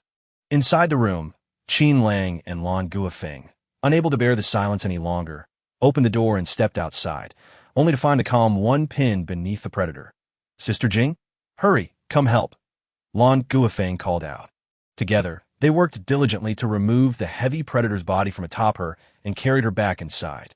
Pan Ninghui fetched water to wash her face and enlisted a few others to prepare hot water for a cleansing bath. Washing away the congealed blood from her body, as they gazed upon her bruised form, they recalled her fierce battle against the predator. Had she not been formidable, she surely would have perished. While dressing her, Pan Ninghui felt a surge of sorrow, tears streaming down her cheeks. In the past, she had lamented the treachery of the world, bemoaning those who, despite living in an era of peace, sought to retaliate against society. The experiences witnessed within the Shadow Bureau had fostered a deep aversion to malevolence. Yet now, she found herself yearning for that world, where at least the facade of tranquility prevailed, far preferable to the chaos they now faced. How is Sister Jing? Qin Lang entered the room, glancing at the still unconscious figure. He sighed. She should be fine. Sister Jing has a remarkable recovery ability and will regain consciousness soon. Pan Ninghui reassured him, her senses catching the aroma of food wafting in. She stepped outside to find that the others had prepared porridge, each savoring their bowls with delight. Chapter 60. The coming storm when Calm regained consciousness. She could hear the voices of those outside, accompanied by the faint sound of breathing and the rustling of Pan Ninghui washing clothes. She sat up, covering her face with her hand and rubbing her weary eyes. The discomfort within her body had nearly dissipated, though she still felt a lingering tightness, remnants of internal injuries caused by the predator's assault. As she pulled back the covers, she noticed Li Huairan slumped in a nearby chair, his head hanging awkwardly, struggling for breath due to the constriction of his airway. Putting on her shoes, she realized her clothes had been changed, a clear indication of Pan Ninghui's care. Approaching the doorway, she saw Pan Ninghui diligently washing her bulletproof vest and pants. The water in the bucket was remarkably clean, and the scent of laundry detergent felt refreshingly pleasant amid the prevailing stench and desolation of their world. It was only through enduring such a brutal apocalypse that people learned to cherish and yearn for peace. Calm leaned against the doorframe, observing Pan Ninghui, upon catching sight of her in the light. Pan Ninghui turned, her face alight with joy. Sister Jing, you're awake. How long have I been asleep? Calm inquired, noting the daylight still lingering, while those who had been hungry for so long either slept or remained vigilant. Yet appeared rejuvenated after bathing. You've been unconscious for just over 6 hours. Sister Jing, you should rest a little longer. Panning Hui, recalling the sight of Calm's unconscious face when they extracted her from beneath the predator, felt a wave of concern. The impact had been severe, and if not for the sight of her now standing strong, Panning Hui would have feared for her life. Sister Jing, your injuries don't seem light. Are you truly feeling all right? I'm fine, Calm replied, placing a hand on her chest, where she felt her cells and tissues rapidly regenerating, a remarkable sensation that filled her with joy. Yet as she listened to Panning Hui's words, she could not shake the feeling of being a monster. Turning to her room, she gathered her belongings, strapping on her sword, handgun, and machete, while attaching 2 military knives to her leg. Hearing the commotion, Li Huaran awoke, astonished to see Calm fully armed. Sister Jing, where are you going? To gather some supplies. It will take a day and night to travel from Port City to Nanning Base. That I need to ensure your safety first before I seek out Qin Ao. Calm's resolve was firm, and neither Panning Hui nor Li Huaran dared to question her further as they watched her leap down from the city wall. The 3 or 4 meter drop was effortless for her as she swiftly dashed forward. Disappearing between the buildings, Qin Lang, witnessing the scene, descended from the wall and approached Panning Hui and Li Huaran. When did Sister Jing wake up? She still has injuries. Why didn't you stop her? Sighing, Panning Hui set down the basin and hung Calm's clothes to dry on a nearby tree. Sister Jing said she needed to find some supplies for the journey to Nanning Base. She truly is. Qin Lang marveled at the direction in which Calm had vanished, filled with admiration and gratitude for her strength. Calm reached the bus station in Port City, eliminating the zombies within before loading rice and snacks from the convenience store into the vehicle. She drove the bus to the exit of the Port City base. Stepping out, she gazed up at the overcast sky, a sense of foreboding washing over her. T.O. returned from Port City to Nanning Base. They must cross the port bridge.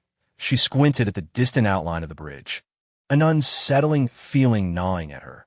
If they did not leave quickly, dire consequences awaited them. With this thought, she hurried back to the bus station, commandeering another bus and calling out to those on the wall. Hurry, get down. We must leave Port City before the rain begins. Calm's expression was grave, and the crowd on the wall, all saved by her, hastened to comply, grateful for her guidance. As ominous clouds loomed closer, her sense of dread intensified. Quickly, don't gather any belongings. We leave immediately. Calm shouted, her urgency palpable. The crowd, sensing her unease, hurriedly boarded the 2 buses, with Qin Lang and Li Huaran each taking the wheel. Sister Jing, get on. Move fast. Don't stop after crossing the bridge. Head straight out of the city. I'll follow behind you.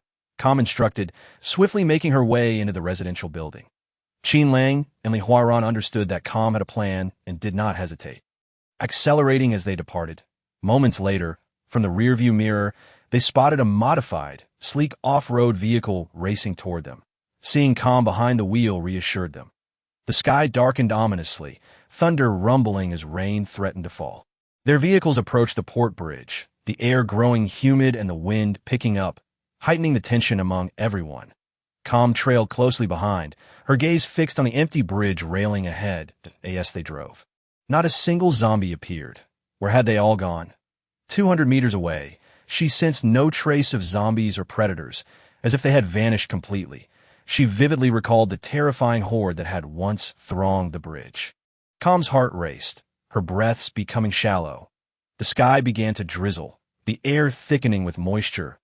As the 2 buses reached the bridge's entrance, the sound of their engines was nearly drowned out by the thunder. No water monsters emerged. Everything remained eerily silent. Yet Calm felt no relief. She dared not make a sound, praying for their safety. Suddenly, her gaze fell upon the river beneath the bridge, where the waters churned violently, forming terrifying whirlpools. Instantly, Calm reacted, leaning out of the window and shouting, "Full speed ahead!" Qin Lang and Li Huaran heard her command and instinctively pressed the accelerator, their speed soaring to 120. The buses surged forward at breakneck pace, the inertia causing the passengers to lurch backward. Before they could fully comprehend the situation, enormous, red, tentacle-like appendages resembling those of an octopus clambered up the bridge railing. As these appendages appeared, they witnessed monstrous creatures emerging from the water, their massive jaws lined with jagged teeth and bulging grayish-white eyes locking onto them, beginning to sprint forward. What is that? Help! Help! The buses reached their maximum speed just as the water monsters emerged from the depths. Still disoriented, the expansive port bridge quickly neared its end when suddenly, a creature resembling a frog leapt into the road, its putrid maw gaping wide as it bellowed at the vehicles. The path ahead was blocked. And Panning Wee, seated beside Calm, rolled down the window, firing her handgun at the water monster. The creature recoiled in pain, leaping aside. The first bus passed safely, but just then, the second bus was met with a colossal, 30-centimeter-wide red tentacle that ensnared its body. Without hesitation, Calm seized her machete and hurled it toward the tentacle, aiming to sever it. The mountain-cutting blade struck with remarkable precision, stabilizing the bus that had just begun to teeter. After a brief skid, Li Huaran swiftly regained control, accelerating away. The tentacled creature, having lost a limb, let out a deafening roar and plummeted back into the water, splashing wildly. Calmly, she pressed the accelerator to speed away, finally exiting the harbor bridge. However, just as she intended to continue, two tentacles seized the vehicle. Her expression hardened, and without a moment's hesitation, she turned off the engine, leaped through the sunroof, and brandished her moist sword. Delivering a swift strike against the two tentacles, with a sickening squelch, the appendages were severed, dark crimson liquid splattering towards her. Yet, Calmly had little time to react as a veritable tide of tentacles surged towards her like a monstrous wave. Chapter 61. A life-and-death struggle without a second thought. She leapt from the rear of the vehicle, exerting all her strength to push the off-road car away. Her might was tremendous, sending the vehicle soaring 30 meters like a stone. In the ensuing inertia, she was propelled backward, performing a somersault in midair, her moist sword slicing through two tentacles that nearly grazed her. Meanwhile, the spot where her car had halted was struck by 7 or 8 tentacles, creating a gaping crater and leaving the road in tatters. The bus nearby came to a halt, and Panning Hui disembarked, followed swiftly by Li Huaran and Qin Lang, who rushed over to see Calmly, surrounded by a horde of monsters. They immediately drew their firearms to fire. Calmly dodged left and right, only to glimpse the 3 fools standing next to her vehicle, shooting wildly. "Damn it, are you trying to get us all killed?" She bellowed without hesitation, directing her voice at Panning Hui and the others.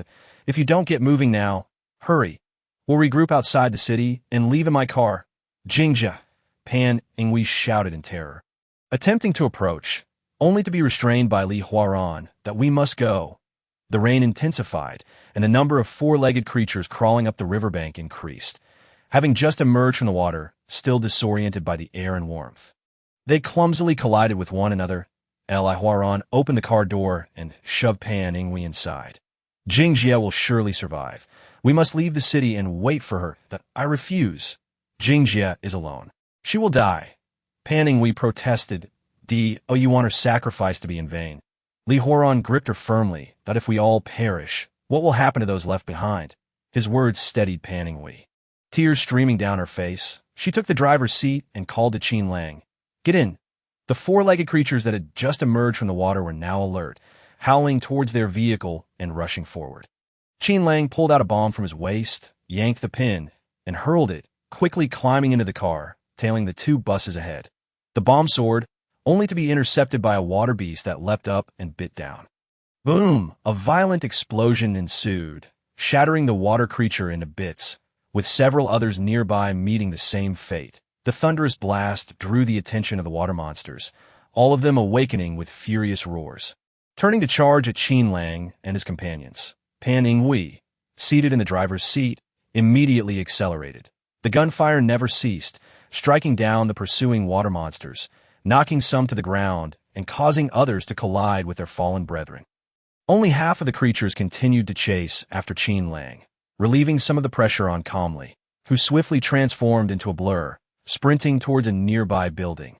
Her speed was astonishing. In an instant, she slipped through the shattered window of a store. Without a moment's hesitation, She dashed through the narrow aisles as two smaller monsters followed, crashing violently into the shelves, with the shelves already devoid of goods. They toppled over and calmly reached the back door of the shop, kicking it open and pressing herself against the wall as a creature lunged out. She swiftly swung her moist sword downwards, severing its head.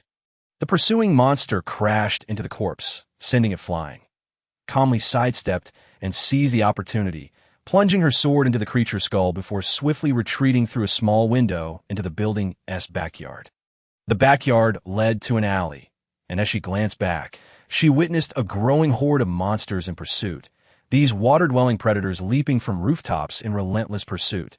They possessed thermal sensing abilities and could detect the scents wafting through the air. Calmly knew she had to escape the harbor city. Only when the rain ceased could she hope to evade these monsters. She ran with remarkable speed, only to find the alley ahead blocked by an iron fence. 2 meters high, with a dozen zombies trapped inside, shrieking. Calmly disregarded the zombies. They were no threat compared to the predators lurking in the water. She quickened her pace, bending her legs and leaping 3 meters high to clear the fence and land inside the alley. The zombies, seeing food fall from the sky, rushed forward, reaching up to grab her. Calmly landed forcefully on the heads of 2 zombies, using them to propel herself for another jump. The impact was tremendous. Shattering their necks with a sickening crack, the 2 zombies collapsed, motionless. Calmly leapt again, but at that moment, a predator suddenly sprang from a nearby window, slamming into her midair.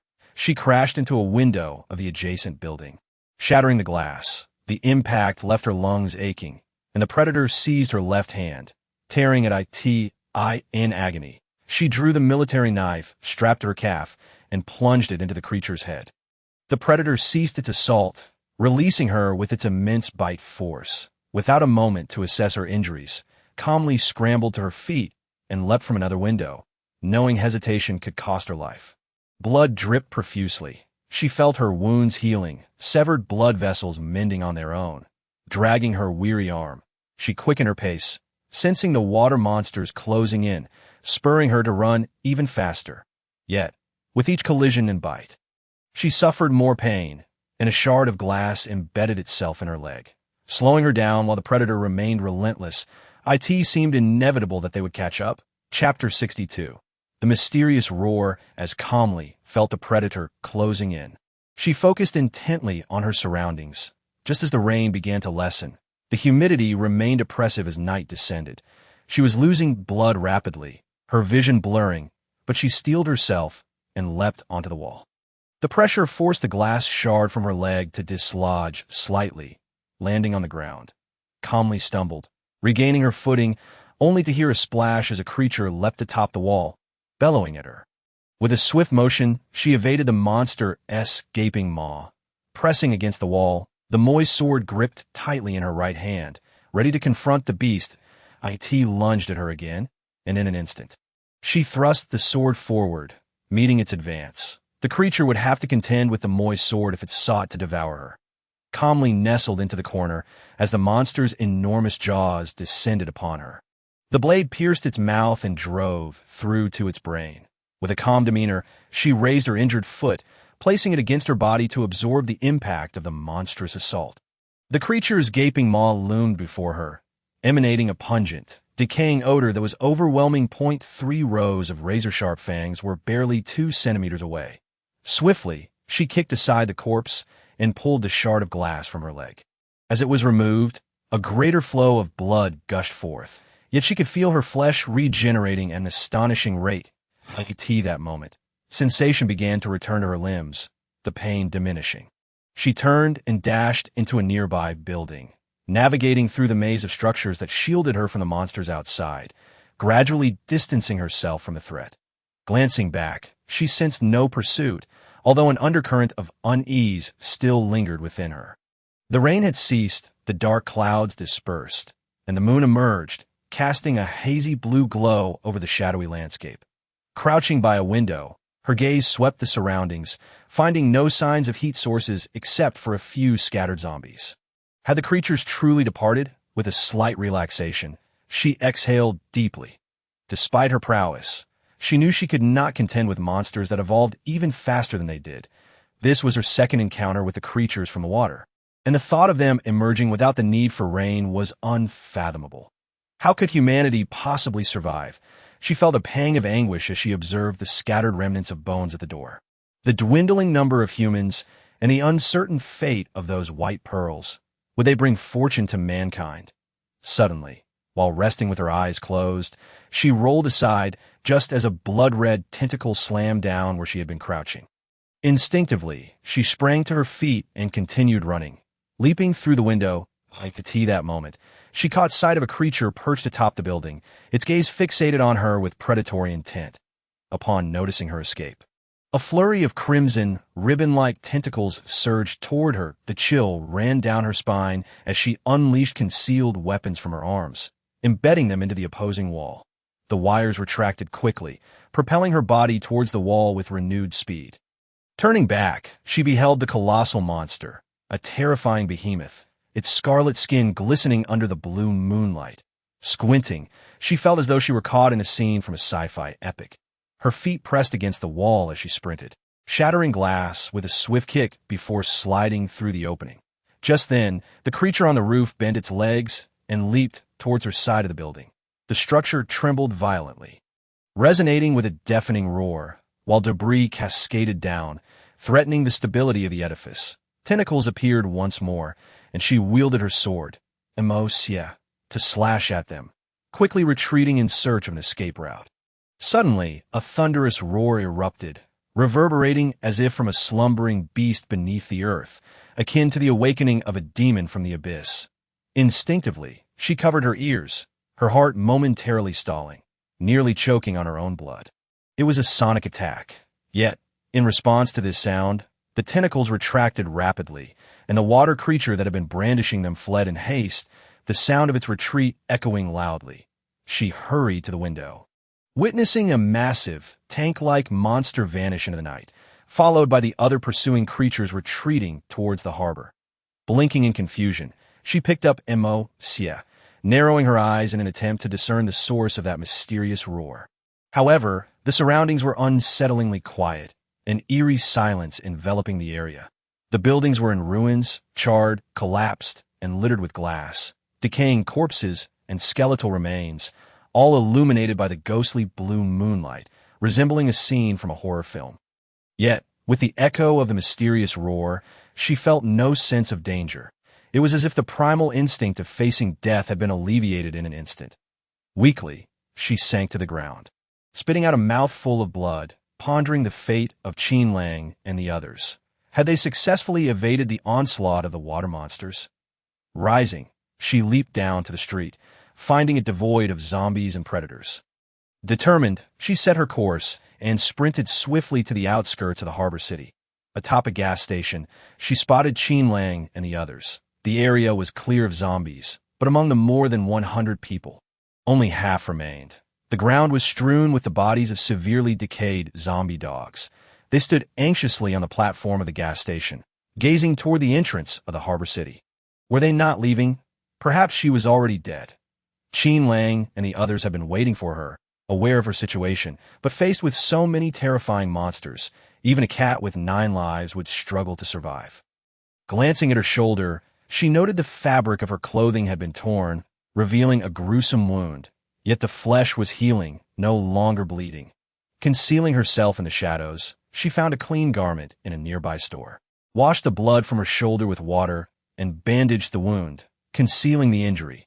Dressed in black, with long hair stained dark, her expression was somewhat fearsome against the night, her eyes glimmering with a faint green light.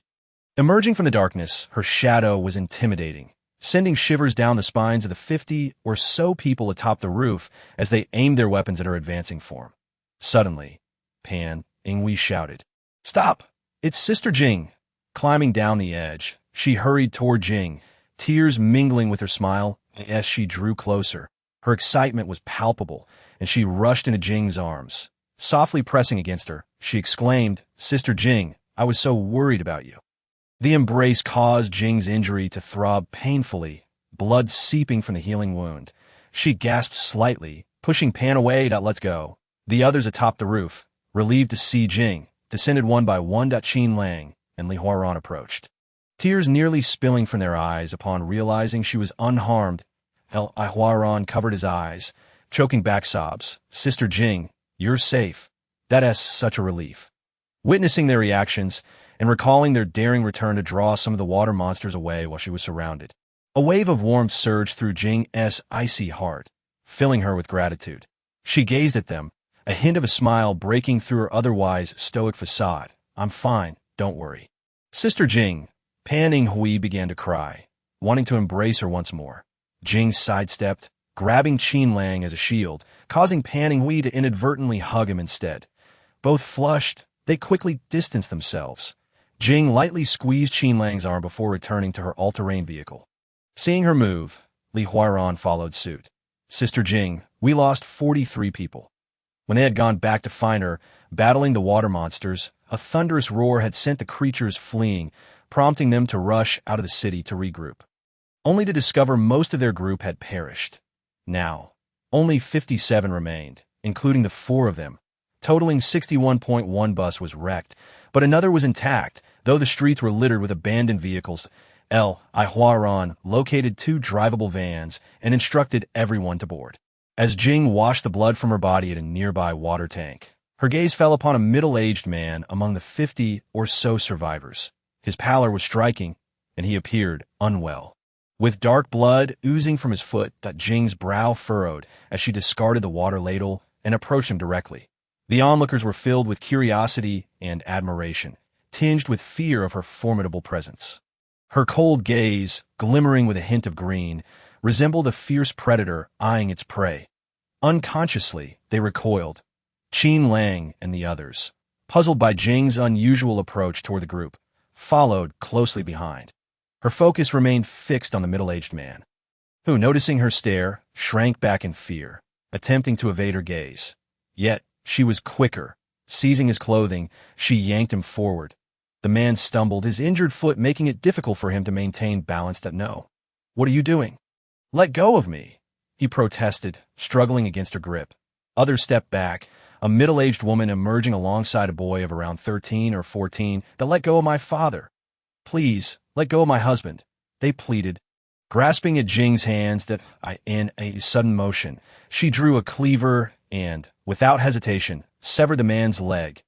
Blood gushed forth as he fell to the ground, howling in agony. Crouching down, she pushed the boy and the woman aside. Grasping the severed limb, her gaze fixated on the crimson fluid flowing from it, unwavering in her resolve. The man writhed in pain, nearly losing consciousness, the excruciating sensation overwhelming him. Yet Jing's grip was firm, applying enough pressure to staunch the bleeding. Pan Hui, uncertain of Jing's intentions, quickly tore a strip of cloth and rushed forward to bind the man's wound. However, at that moment, Jing's expression turned impassive, her voice devoid of emotion, as she calmly stated. P.S. Beyond saving and one knew why lunging had severed the man's leg. The stench of blood and decay was pervasive. Over 50 individuals gazed in terror at lunging, then at the middle-aged man sprawled on the ground. A middle-aged woman and a youth rushed forward, hurling insults at lunging. Why did you harm my father? You wicked woman!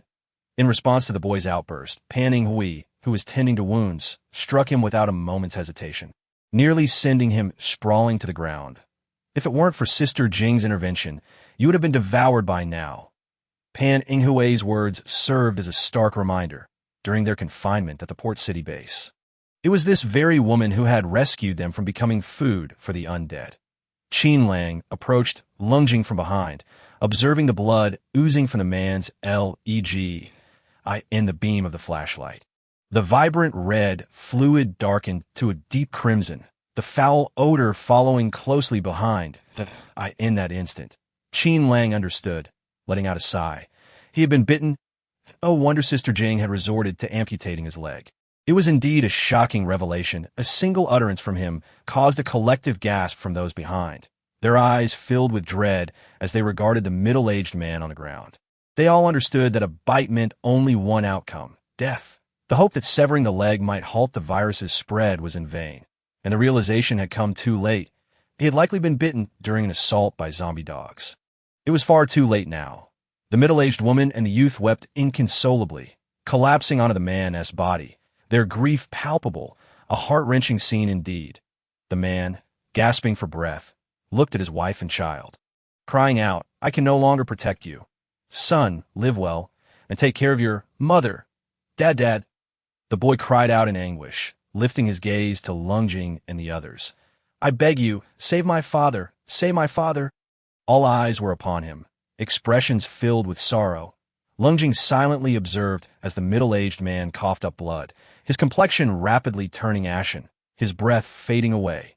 With a subtle gesture, Lung Jing instructed Li Huaran and Pan Ing Hui to seize the middle-aged woman and the boy, pulling them back a safe distance.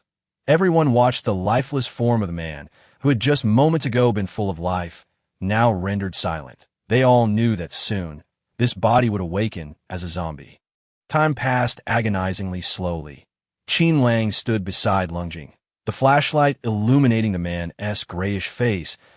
In the stillness, only the muffled sobs of the middle-aged woman and the boy could be heard, the tension and fear mounting with each passing moment. Suddenly, the corpse's eyes snapped open, the pupils a lifeless gray, a low growl emanating from its throat as its head turned to face Lung Jing. A collective gasp erupted from those behind, retreating in alarm, while the middle-aged woman and the boy fell silent, staring in disbelief at the reanimated corpse. It had transformed into a zombie, with skin ashen. It suddenly grasped Lung Jing's foot. Another gasp echoed as those behind reacted, but Lung Jing remained unfazed. With a swift, decisive motion, she severed the zombie's hand, her blade plunging into its skull, drawing forth dark crimson blood that splattered gruesomely. The woman and child recoiled, covering their eyes in horror. Qin Lang addressed the group. "Get in the vehicle. We must depart." The crowd moved hesitantly, but without delay, squeezing into the vehicle, seeking safety and protection to survive. The horrifying imagery of Lung Jing's lethal actions lingered in their minds, instilling fear, yet survival left them with no alternative. The events of the day, along with memories of past tribulations, reminded them that following these formidable individuals was their only chance at survival. Armed with firearms and blades, these resilient figures were their bastion, their shield in this terrifying apocalypse. Having a powerful ally was indispensable for survival. As Lung Jing settled into her vehicle, she surveyed her surroundings, noting the eerie silence. Not a single zombie was in sight, nor any living creatures. That it seemed that the unwise animals had perished. Those that feasted on carrion had succumbed to the virus, becoming zombies themselves, like the felines, canines, and even rodents that littered the ground, along with scavengers like ravens and vultures. The world had irrevocably changed. The only sustenance left for humanity comprised plants and fruits, while the remaining meat came solely from those who had not succumbed to zombification. Yet, how many such beings remained in this altered reality? Qin Lang and Pan Ing Hui shared a vehicle, while Li Huaran followed, Lung Jing in another. Exhausted and drained, Lung Jing found it difficult to endure as Li Huaran drove. She reclined in the back, succumbing to sleep despite the vehicle's bumps and jolts. The journey proceeded steadily, devoid of any zombie encounters. The tranquility was punctuated only by the sound of the vehicle. The trip from Port City to Nanning Base, if traversed smoothly on the highway, would take merely 3 hours. However, with only one vehicle permitted on the highway, often encountering blockages, they had to navigate around abandoned cars, significantly slowing their progress. After 3 hours, they finally reached the outskirts of Nanning, and it was during this journey that they encountered their first zombie. The creature was trapped beneath a wheel, struggling futilely to free itself, causing the vehicle to rattle ominously. Lung Jing remained asleep, yet the vehicle halted. An accident had occurred on the highway just 2 days prior, resulting in a blockage. They were forced to stop and clear the path to continue onward. As the vehicle came to a standstill, Lung Jing awakened before Li Huaran could call out to her. "Sister Jing, the road is blocked by cars." Sitting up, Lung Jing grabbed a bottle of mineral water from the back, taking a few swigs, then retrieved several packs of compressed rations, tossing them to Li Huaran. "Take these to Xiao Hui and Qin Lang." Her vehicle was stocked with ample supplies, mostly consisting of compressed food and packaged snacks like dried beef jerky and chicken legs, true treasures in these times.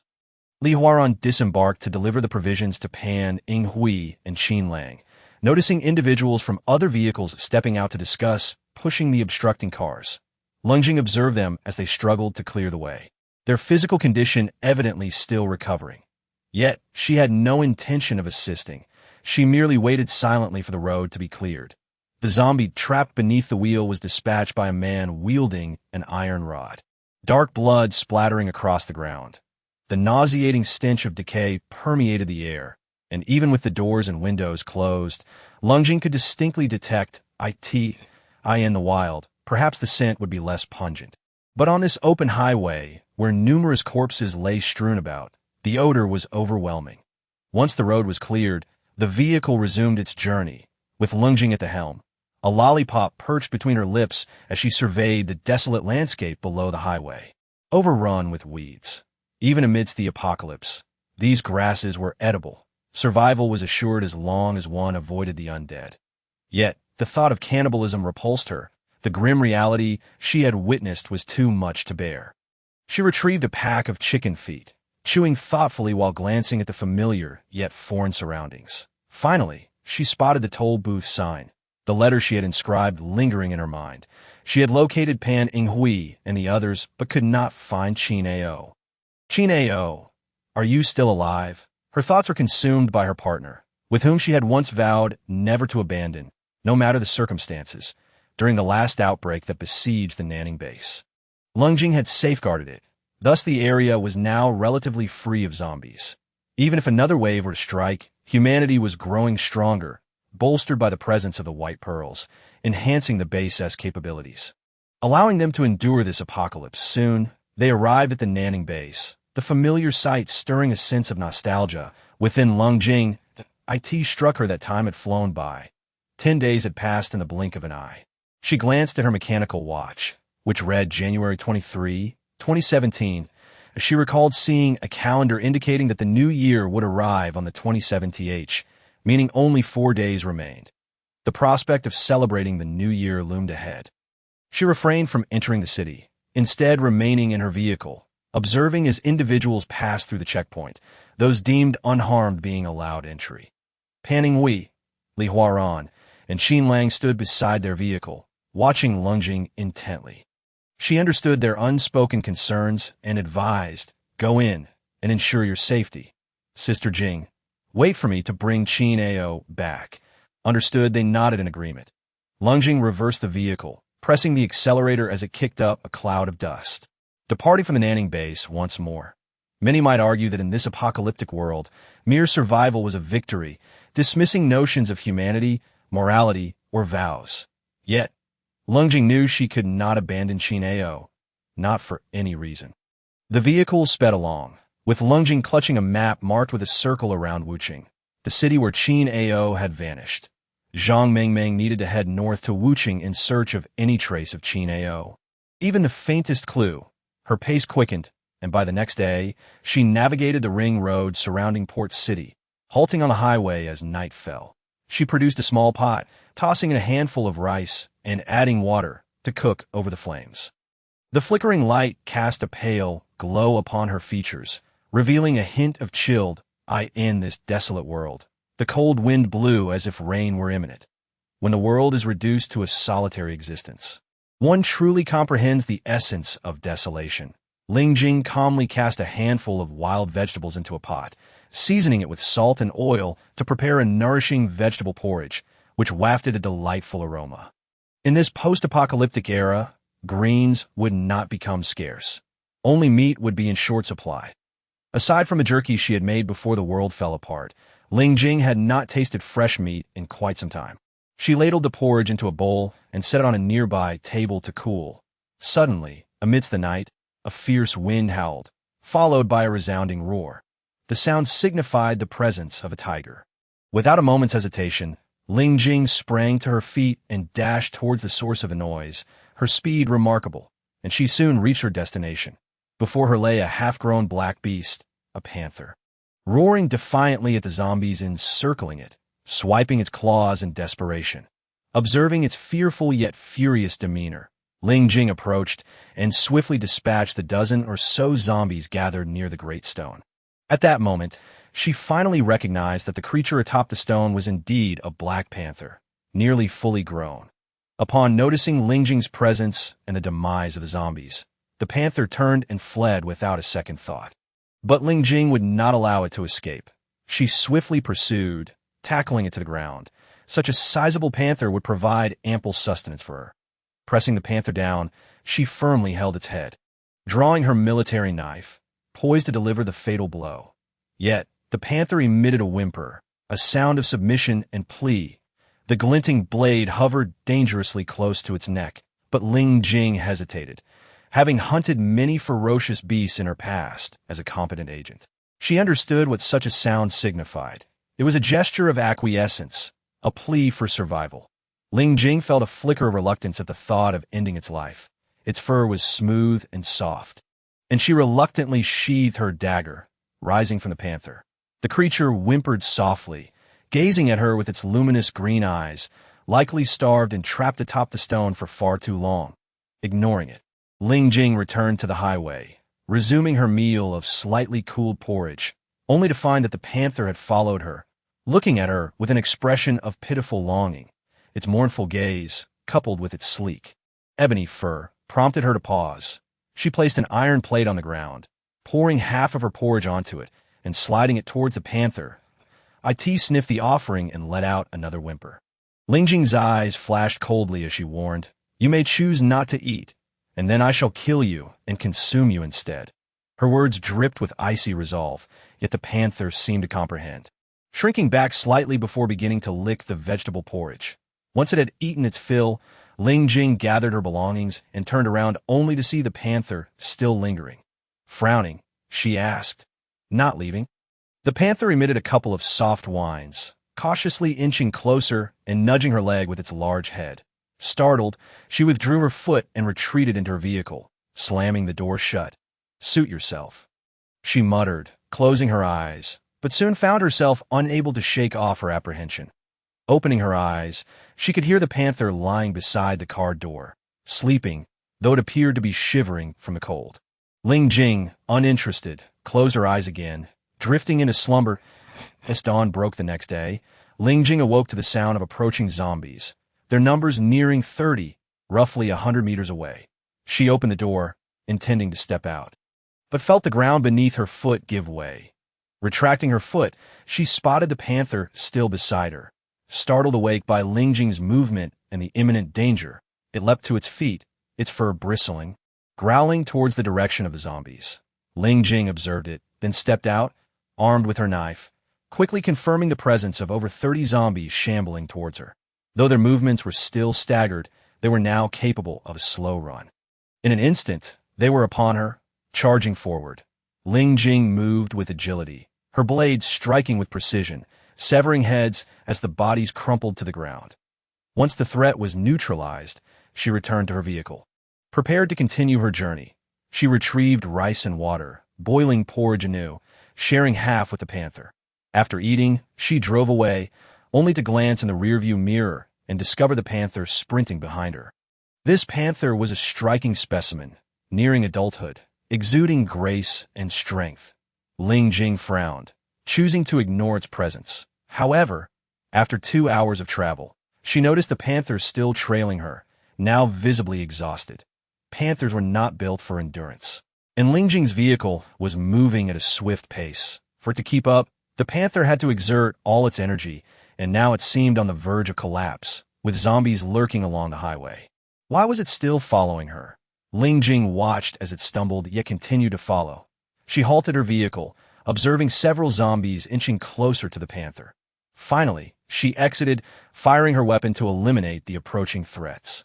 Then approached the panther, lifting it into her arms and placing it in the passenger seat before closing the door. The panther panted heavily, its dark eyes fixed on her. Ling Jing pressed the accelerator, resuming her journey toward Wuching, considering the panther a silent companion for the road ahead. Chapter 65. Wuching. Ling Jing gazed at the desolate city ahead, where zombies wandered aimlessly. Wuching appeared utterly abandoned, even in other areas. Traces of human activity were faint. Yet, after circling the outskirts of Wuching for over an hour, she encountered no sign of life. only the undead. This could only mean one thing. Wuching had transformed into a city of the dead, populated solely by zombies and predatory monsters, devoid of human existence. Standing atop a building, she scanned the horizon with binoculars, confirming that only aimless zombies roamed the streets. Would Chin Ao be here? She was uncertain. Noticing a few zombies clustered around an off-road vehicle, gripping a handful of wooden stakes, she hurled them, piercing through the skulls of the zombies, rendering them motionless as they collapsed to the ground. Ling Jing descended swiftly from the rooftop, observing the grime left by the zombies on doors and windows. Opening the vehicle door, she glanced at the panther within, then reversed the car. With nightfall approaching, she needed to find a place to rest before attempting to enter the city the following day. Ling Jing located an abandoned civilian house on the outskirts of Wuching, securing her vehicle within the yard. The yard boasted several orange and pomegranate trees, laden with fruit. Ling Jing entered, picking a few guavas to wash at the outdoor faucet. The area was eerily quiet, devoid of zombies, and the well water was fresh. While enjoying the guavas, she glanced at the panther at her feet, ignoring it as she ventured inside to search for food. In the kitchen, she rummaged through the cupboards, discovering a half-filled jar of millet, remarkably preserved, with limes sprinkled outside to deter pests. Alongside the millet, she found 2 bags of biscuits and a bundle of noodles, as well as several eggs. However, given the passage of time, the eggs were likely no longer edible. Discarding the eggs, she cleaned a pot and lit the gas stove to cook, realizing there were vegetables in the yard. Though somewhat wilted, she gathered some, washing them before stir-frying them to accompany her meal. Outside, the occasional sound of a howl echoed, reminiscent of a wild beast call. The panther ate alongside her, and Ling Jing pondered how beasts managed to survive in this desolate world devoid of food. Did they consume living creatures, plants, or even zombies? If they could eat zombies, would they not risk becoming one themselves? Ling Jing's mind raced with uncertainties, yet she had no intention of experimenting. After finishing her meal, she left the dishes unattended, discovering that the bathroom still had water, albeit rendered useless due to the decaying corpse lying within. Its visage was grotesque, and the once pristine bathtub was now filled with thick, foul water, swarming with maggots and exuding an unbearable stench. Covering her nose, she stepped outside, bending over in discomfort as the odor overwhelmed her senses. She had merely wanted a bath. Sighing, Ling Jing reached for the shampoo and body wash resting by the door, closed the bathroom door, and fetched a bucket to collect water outside, opting to wash in the open air. The panther lay quietly in a corner of the corridor, sleeping. After cleaning herself, Ling Jing ascended to the second-floor bedroom, retrieving a fresh set of clothes from the wardrobe. She then took a clean blanket downstairs, laid it out in the living room, and settled down to sleep in the stillness of the night. The sounds of zombies and the wind grew increasingly pronounced. The following morning, Ling Jing awoke, washed the off-road vehicle, and noticed that the fuel tank in the back was nearly empty. She needed to find a gas station soon. After savoring a warm porridge breakfast, she gathered the oranges and guavas, placing them in the vehicle before stepping outside. After some contemplation, she decided against entering Wuching directly. Locking the vehicle securely, she armed herself and stepped out, glancing at the weary panther. After some consideration, she chose to leave it behind in the yard, setting off lightly equipped. Ling Jing surveyed the overcast sky. It was still early, around 5 in the morning, with the sun yet to rise, casting a dim light over the landscape. She sprinted along the road, dispatching any zombies she encountered and collecting white pearls from their remains. Not every zombie possesses a white pearl within its decaying form. The meager collection that Ling Jing has gathered along her journey is far from substantial. Upon reaching the outskirts of Wuching, she carefully stows the white pearls and ascends a tall building. The floors above are devoid of zombies. For this structure is an office building. Its pale blue glass windows, albeit severely damaged, offer an unobstructed view. Stopping at the summit, she retrieves her binoculars to survey the interior of Wuching, where her gaze stretches far into the distance. Observing the sluggish, vacant-eyed zombies meandering aimlessly, their throats emit faint, low growls, akin to instinctual sounds born from within. The absence of purpose among them paints a dire picture. Crouching motionless, her eyes fixed intently on the distant entrance of Wuching, she perceives the walls of the towering buildings adorned with crimson predators. These creatures are of considerable size, and though Lung Jing is formidable, she knows that should she find herself trapped within the zombie city, it would be a matter of survival at best. Every creature instinctively understands the necessity of avoiding danger in pursuit of safety. Thus, she cannot risk entering the heart of Wuching. Yet, to uncover the whereabouts of Qin Ao, she must venture inside. Qin Ao, oh Qin Ao, where could you possibly be? As the sun begins to rise, casting a warm glow, the absence of industrial pollution over the past 2 months has allowed the natural ecosystem to cleanse itself of harmful substances, restoring a semblance of normalcy, perhaps even exceeding it. The lingering stench of decay still pervades the air, yet the rapid growth of plants has purified it. The dark red hue of the sky has vanished, replaced by a clear expanse, and the light of the rising sun casts an enchanting radiance that captivates the soul. Lungjing pulls a guava from her pocket and bites into it, observing a few wandering zombies below. She swiftly dispatches them with a few well-aimed wooden stakes. However, at that moment, she suddenly halts, sensing a faint growl emanating from behind her. Silently, she turns to find a predator's claw gripping the edge of the wall. Its grotesque visage and bulging eyes fixated on her with a bloodthirsty gaze. Taking a deep breath, Lungjing coolly regards this monstrosity, feeling the presence of 2 more climbing up from below. She has been discovered. The predator, with its keen sense of smell, differs from the zombies that have lost their sight, smell, and taste in their decay. Instead, it possesses an acute thermal sensitivity. While the predator's sense of smell is heightened and its vision superior, it lacks the heat-sensing ability, illustrating the age-old adage of trade-offs. Drawing her moxie sword from her back, Lungjing dismisses the 3 predators as insignificant threats. Since Wuching's transformation into a zombie-infested city, food has been scarce. Encounters between predators and zombies are infrequent, leading zombies to resort to cannibalism while predators hunt them, albeit with a modicum of restraint against their primal urge to feast. The emergence of a living target is a tantalizing temptation. The predator roars at Lungjing, eagerly charging towards her. Its speed is impressive, not a direct sprint, but rather a series of agile leaps along the wall, closing in on her. Observing its movements, Lungjing plants a right foot firmly on the ground. Using her left to spring off the adjacent wall, evading the predator, as it pivots to continue its assault, she swiftly beheads it with a single stroke of her sword. Dark red blood sprays forth, drenching her in its viscous warmth. Without pausing, she turns and races onward, pursued by 2 additional predators.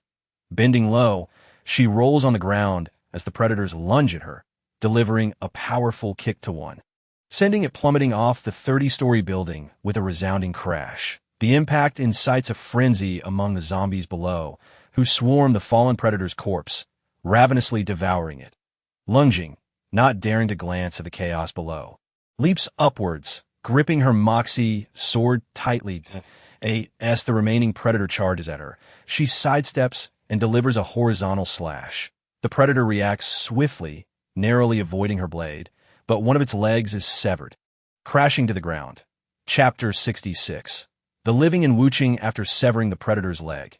Lungjing pursues its retreating form, raising her sword to carve a deadly arc through the air. The predator, deprived of life, is propelled by inertia over the wall, crashing down and crushing 2 zombies in its descent. Standing at the edge of the wall, Lungjing observes the mass of zombies gathered below, their cries mingling with the chaos as they consume the remains of the 2 predators. Now buried beneath their ravenous throng, she casts a fleeting glance before turning her attention to the last predator's corpse, extracting her military knife to plunge into its chest, revealing a dark red heart within. The predator's body is cold, its surface temperature hovering around 10 degrees, while its heart pulsates a deep crimson hue. Unlike the putrefied flesh of zombies, the predator's composition is distinct. They have become monstrous hunters devoid of decay. Their flesh intact, with skin transformed into a layer of dark red, soft tissue, continuously secreting a viscous, dark red fluid reminiscent of amphibian skin. Breaking open the heart, she finally discovers a white pearl, securing it carefully. However, the encroachment of zombies around her is now undeniable, and she realizes she is surrounded. Though the 30-plus stories shield her from detection, The presence of predators poses a lethal threat from such heights. The mass of zombies below is densely packed, and a potential stampede looms. Resuming her seated position, she wipes the predator's blood from her hands on her clothing, disgusted by the residue.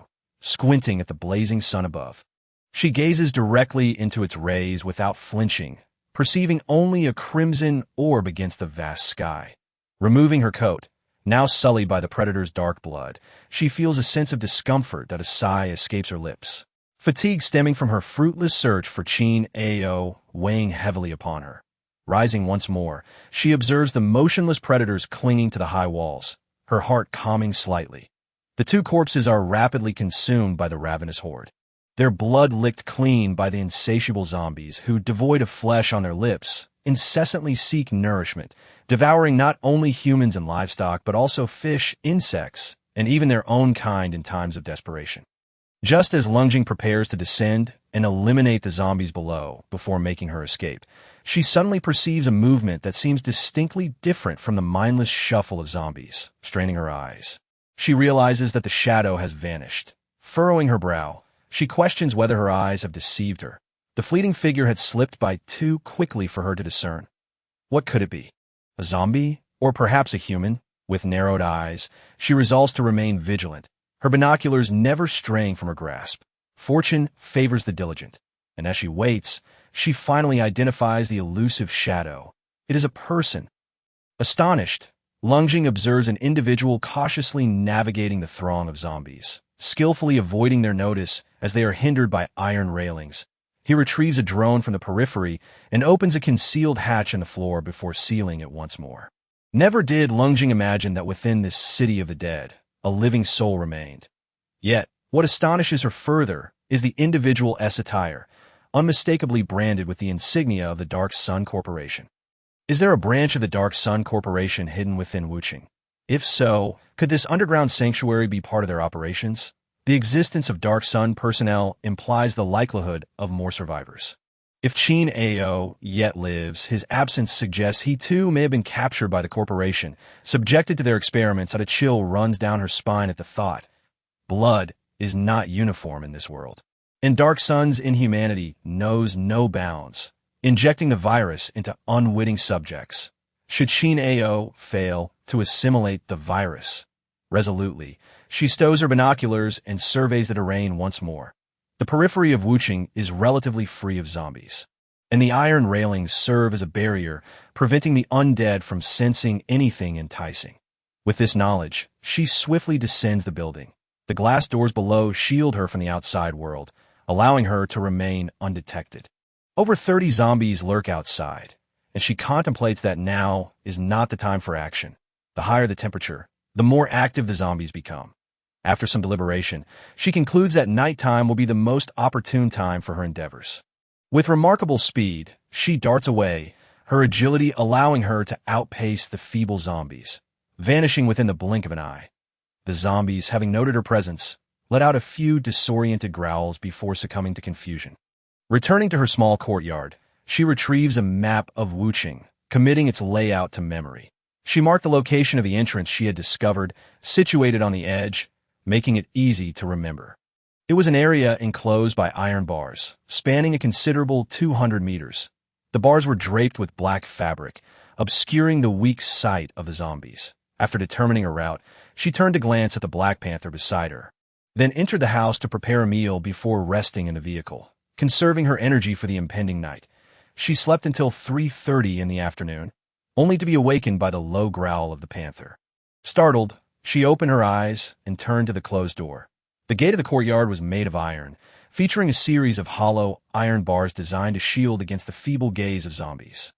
At that moment, the fabric had been torn down, allowing 2 zombies to reach out with their hands in an attempt to claw their way inside. The faces of the zombies were terrifying, their features starkly defined, with lifeless eyes fixated on the panther, which was bristling just 2 meters away from the door. Calmly, she rolled down the car window, clutching 2 wooden stakes between her fingers, and hurled them out. During her time at the Harbor City base, she had discovered that these small, needle-like weapons were remarkably effective against both zombies and humans. With her enhanced abilities, she could control the speed of the projectiles. easily penetrating the zombie skulls to disrupt their internal structures. The two stakes flew out, piercing the vacant eyes of the zombies, rendering them motionless. However, she could clearly see two figures lurking about 50 meters behind the zombies. Indeed, they were two individuals. She could sense their heat signatures distinctly. Initially, she paid them no mind, but as she observed them approaching upon witnessing the zombies' demise, she realized that anyone daring to traverse this desolate world alone must possess considerable strength. Their audacity implied they were formidable. Exiting the vehicle, she locked it and regarded the two men with a cool, piercing gaze as they emerged. She approached them directly, opening the door. The two corpses at the entrance were in a state of severe decay, emitting a foul stench that even the panther, following closely behind her, found repugnant enough to sneeze twice at the tea that moment. On the road outside, she finally discerned the two men whose clothing appeared relatively clean. One had a scruffy beard and single eyelids, likely in his 30s, while the other was younger, perhaps in his 20s, with a strikingly handsome face marred by particularly unattractive upward-slanting eyes that bore an unsettling, lecherous gaze directed at her. Calmly furrowing her brow, she sensed the animosity emanating from them. The older man suddenly broke into a grin, exclaiming, "I never expected to find such a beautiful young lady all alone at the edge of Wuching. Sixth brother, what a stunning girl. I like her." The younger man, with his lecherous gaze, eyed her hungrily, his lust palpable. Chapter 67. The eerie powers the lecherous man's words prompted a boisterous laugh from the bearded man. "It's been ages since I've played with a woman. In this apocalypse, finding a female is harder than climbing to the heavens. Besides, I can't exactly settle for a female zombie. Can I? It's been torture." "Indeed, sixth brother, who would have thought we'd finally encounter a gem like this? Absolutely gorgeous. Look at those legs, so tender and fair. And that chest. Wow. Simply stunning." The lecherous man continued to ogle her, his admiration quickly devolving into a sordid desire. Despite the frigid winter of Kyoto, she was unperturbed. Clad only in the simplest of garments, that it was as though she were impervious to the cold. Her body seemed adept at adapting to the fluctuating temperatures. With a cold gaze, she regarded the two men, a murderous intent stirring within her as she envisioned them as mere corpses. The panther sensed the ill intentions towards her, its fur bristling in defiance, emitting a low growl in warning. Ordinary individuals would likely be terrified by a panther of such stature growling at them. Yet the two men appeared unfazed. Instead, they were intrigued, with the bearded man exclaiming, "Is that a panther? It looks impressive. I haven't had meat in ages." His gaze lingered hungrily on the panther, causing a shadow to darken her face. She had no intention of sharing her precious food. It was her right alone to enjoy her meal. The lecherous man, visibly excited, moved to approach. The panther, sensing the threat, growled fiercely at him. However, just as it lunged forward, it suddenly trembled, collapsing to the ground with a pitiful whimper. Calmly taken aback, she furrowed her brow as she watched the panther cower fearfully behind her. She had sensed a strange disturbance moments prior, and turned to fix her gaze on the lecherous man's unsettling eyes. They were grotesque, exuding a sinister, predatory aura that only intensified her discomfort. I could see that moment. As their eyes locked, a sudden pain struck her head, causing her heart to race. It felt as though someone had dealt her a blow, leading her to believe that this was no mere coincidence. It was undoubtedly the work of the man before her. "What did you just do?" she asked, her expression unchanging, though her demeanor grew increasingly frigid. "How was it possible? Sixth brother, could she be stronger than us?" The bearded man frowned, stepping forward to push the lecherous man aside, snorting, "Useless fool. Let me handle this." Standing 30 meters away, the bearded man surveyed her with a mocking grin. "Little beauty, if you yield to me, I'll let you off easy and ensure you live comfortably in this apocalypse. What do you think? Do you even think you're worthy?" she retorted with a cold laugh. Her words dripping with disdain, her vibrant red lips uttered chilling words that sent both men into a fury. The bearded man cursed. "Damn it. You filthy whore. You think you're so special. Huh. I looked at you because I deemed you worthy. I'll ask you once more. Will you submit or not?" Calmly, she found the two men amusing in their stupidity that a smile crept across her face, sweet yet frosty, as she uttered for words, Two foolish imbeciles. How dare you? The bearded man was visibly enraged. Yet instead of charging at her, he suddenly gestured with his hands. Her previously indifferent expression morphed into one of bewilderment, almost shock. To her astonishment, two fiery orbs suddenly ignited in the bearded man's hands. Yes, flames. She could distinctly sense the heat emanating from them. What in the world? Before she could ponder further, the man hurled the fireballs toward her. Reacting swiftly, she kicked the panther to the side and dodged the attack. The fireballs collided with the door, erupting into plumes of white smoke. Damn it, I missed, the bearded man exclaimed, conjuring two more fireballs to launch at her. Initially intending to evade, she was suddenly seized by a sharp pain in her head, causing her to momentarily lose her balance. Quickly regaining her composure, she dove to the side, but her arm was still struck by a fireball, igniting her sleeve in flames. Reacting with remarkable speed, she tore off the burning fabric, exposing her unblemished arm. She weaved left and right, convinced that the dizziness she felt was the result of the lecherous man's actions. What the hell? I can endure becoming a monster, but what are these two clowns? Having navigated the apocalypse for so long, she had never encountered such a phenomenon. As her head continued to throb intermittently, the bearded man's flames began to wane. Observing their weakening state, she felt a cold smirk emerge on her lips. With a swift motion, she dashed toward the lecherous man, delivering a punch that sent him crashing to the ground. Utterly defenseless, the lecherous man offered no resistance, collapsing pathetically. Without hesitation, she threw her military knife toward the bearded man's skull. Clang! The knife ricocheted back. She quickly retrieved it, realizing the bearded man had deflected it with an axe he wielded, showcasing impressive reflexes. Growing wary, she took a few steps back and delivered a swift kick to the lecherous man, knocking him unconscious. The bearded man, taken aback by the woman's prowess, realized he was now left alone. He had never anticipated that a woman could be so formidable, dispatching his companion with such ease. "Who are you?" he inquired coldly, retreating slowly. After surviving in the apocalypse for over a month alongside the lecherous man, they had always bullied others, reveling in their dominance.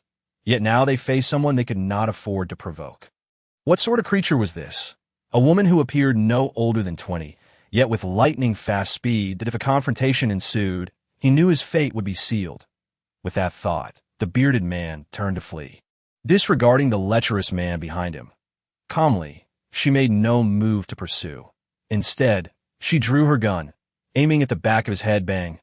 The muted report of the silenced gun rang out, and the bearded man stumbled forward, collapsing to the ground, blood seeping from his head.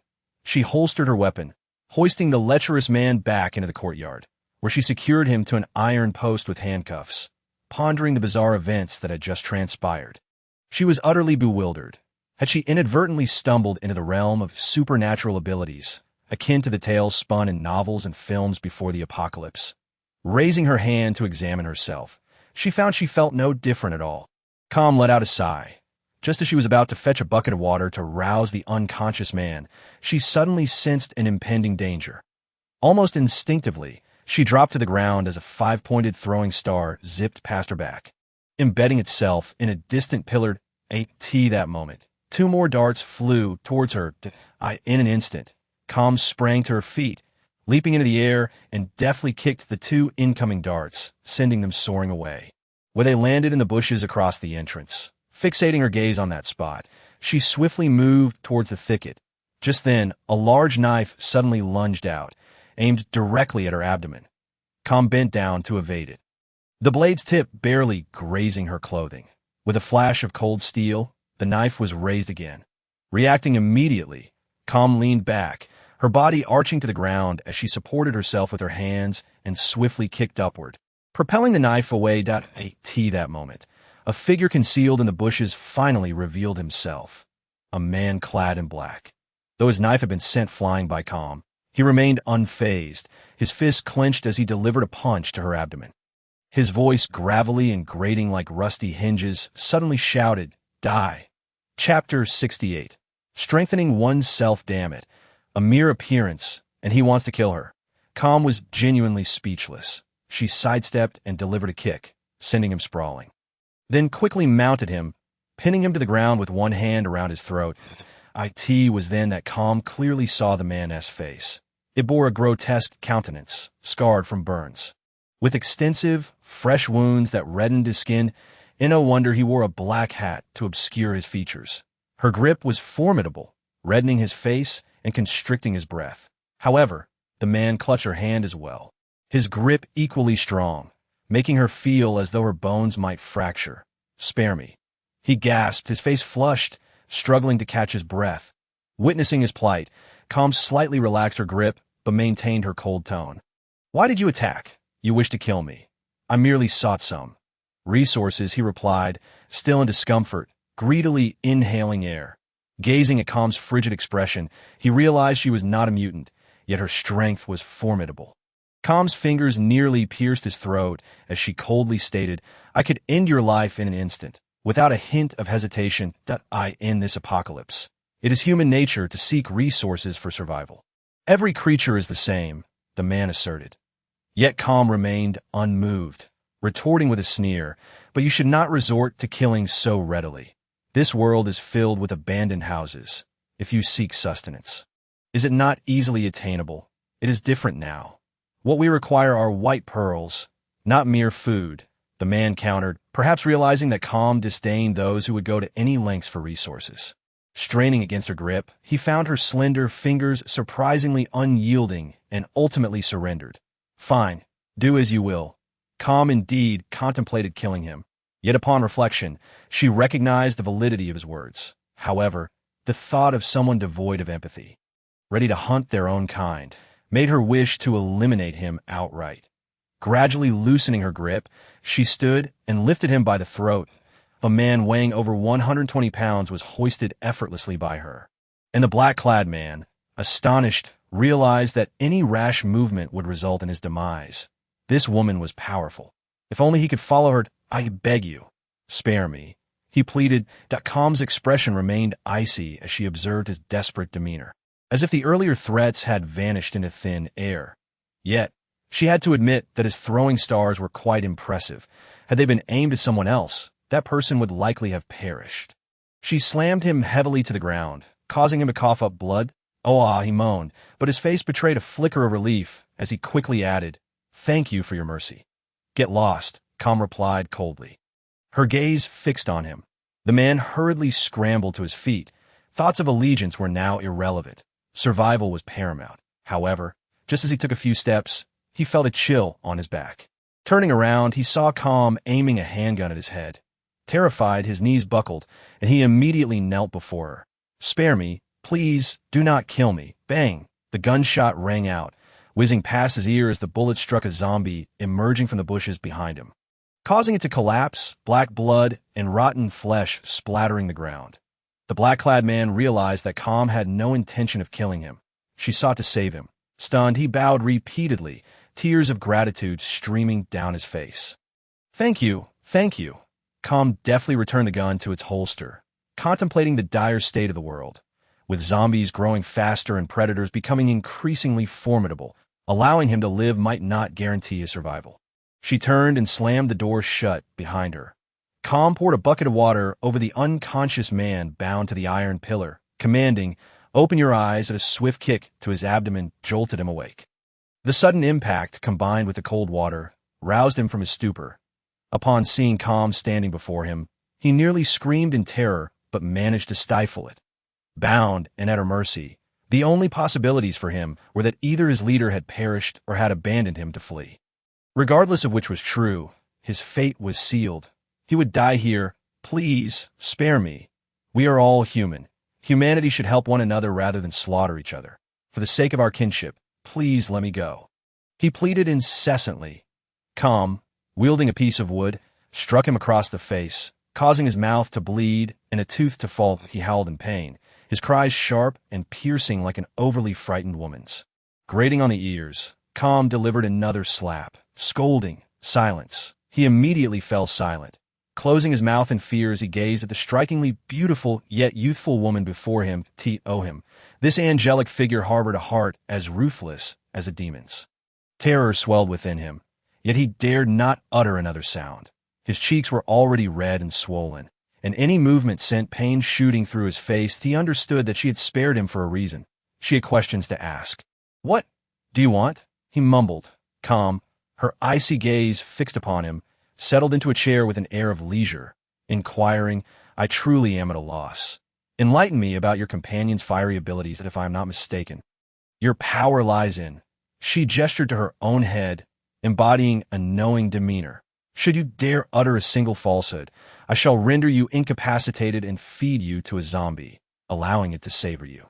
Slowly, the man, nearly soiling himself in fear, knew she would make good on her threat.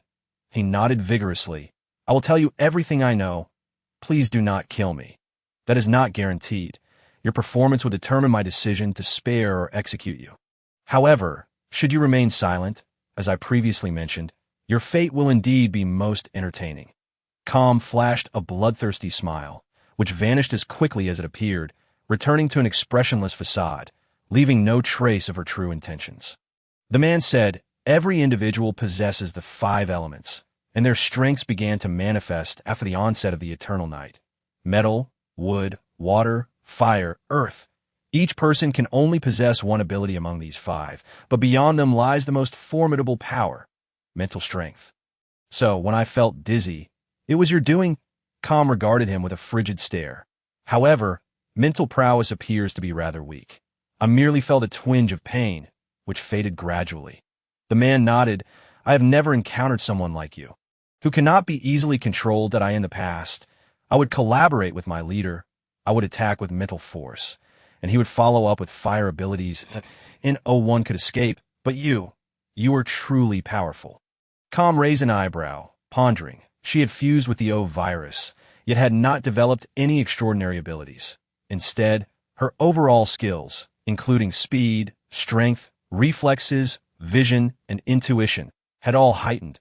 She lacked fire abilities or any of the other 4 powers. Nor did she feel any mental strength. She felt utterly ordinary in that moment. What had once seemed like an advantage now felt like a liability.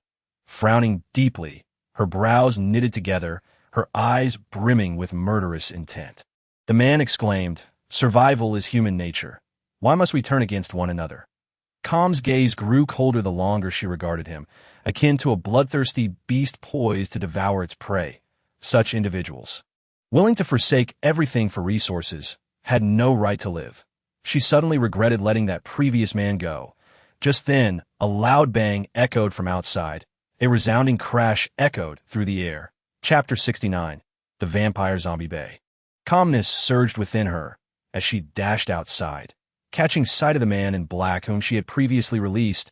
Now hiding within a humble dwelling, he wielded a metal rod, striking at the zombies attempting to break through the iron door. She observed him with a cold gaze, devoid of any intent to aid. Regret for having spared him briefly crossed her mind, but witnessing his struggle against the encroaching zombies, she deemed her decision to withhold a final blow as an act of considerable mercy. From a distance, she concealed herself behind a wall, watching impassively. She did not perceive herself as heartless. Had she lacked the ability to defend herself, she would have perished countless times over. The iron door proved to be robust, and the man in black occasionally managed to dispatch 1 or 2 zombies. However, the cacophony attracted an ever-growing horde. Furrowing her brow, she scrutinized the advancing undead. Suddenly, beneath a nearby tree, she spotted a particularly filthy zombie, its body smeared with grime, standing there with a pale, ashen face, the putrid marks of decay noticeably faded. The visage was unmistakable. Calmness was taken aback, raising an eyebrow as she regarded him leisurely. Among zombies, only the famished or exceptionally powerful would turn on one another. Their true desire lay in the consumption of human flesh, the fresh blood coursing through human veins. This particular zombie was one she had encountered at the Nanning base. Known as Bay, his striking features rendering him remarkably handsome, even as a zombie. His hair had grown slightly, mingling with the stench of decay, and as the wind rustled, it danced about. He seemed to notice her too. His somewhat rigid form turning to face her, a hint of a smile gracing his lips. Indeed, it was a smile, far more radiant than the one he had worn at the Nanning base, illuminating the surroundings as if the very heavens dimmed in comparison. Yet beneath the pallor of death, There was an unsettling beauty, frail yet captivating. Calmness shook her head, aware that continuing to gaze upon him might lead her into temptation. However, she found herself unable to avert her eyes. Slowly, an idea blossomed in her mind. If other zombies could evolve, so too could he. The decaying flesh upon his form began to transform, gradually reverting to a more human semblance. His skin had not rotted. Could that imply he might regain his humanity? With such thoughts swirling, she initially intended to approach him, but the strength of her resolve held her back. She turned, retreating to the small courtyard. Closing the door and draping a black cloth over it, the male zombie watched her leave without hesitation. A profound sense of disappointment flooding his being, he observed the frenzied man in the courtyard. A wave of murderous intent washing over him. Moments ago, he had witnessed the man attempt to ambush her, yet she had shown remarkable kindness by sparing him. The male zombie had no intention of letting that man escape, which had drawn the horde upon him. Calmness regarded the man in the courtyard. Should she discard the man or deliver a fatal blow? Somehow, gazing at the grotesque figure before her, her thoughts drifted back to the male zombie. Frustrated, she bit her lip, her gaze icy as she stared at the man, akin to a bitter enemy. The man trembled in fear, too terrified to utter a sound, the roars of zombies resounding beyond the 3 houses separating them, knowing that any noise would attract the horde. Yet, the chilling presence of calmness rendered him nearly paralyzed. That moment, Black Panther cautiously approached her side, nuzzling against her leg. The warmth of its furry head against her skin prompted her to exhale, suppressing her rising irritation. What madness was this, to be so perturbed over a zombie? Before long, piercing screams emanated from the nearby building. The man in black, after struggling in vain, had the iron door finally breached. And the zombies surged forth, devouring him alive, his screams echoing in the air, causing the man before her to tremble uncontrollably. Calmness ascended to the 2nd floor, peering down from the balcony.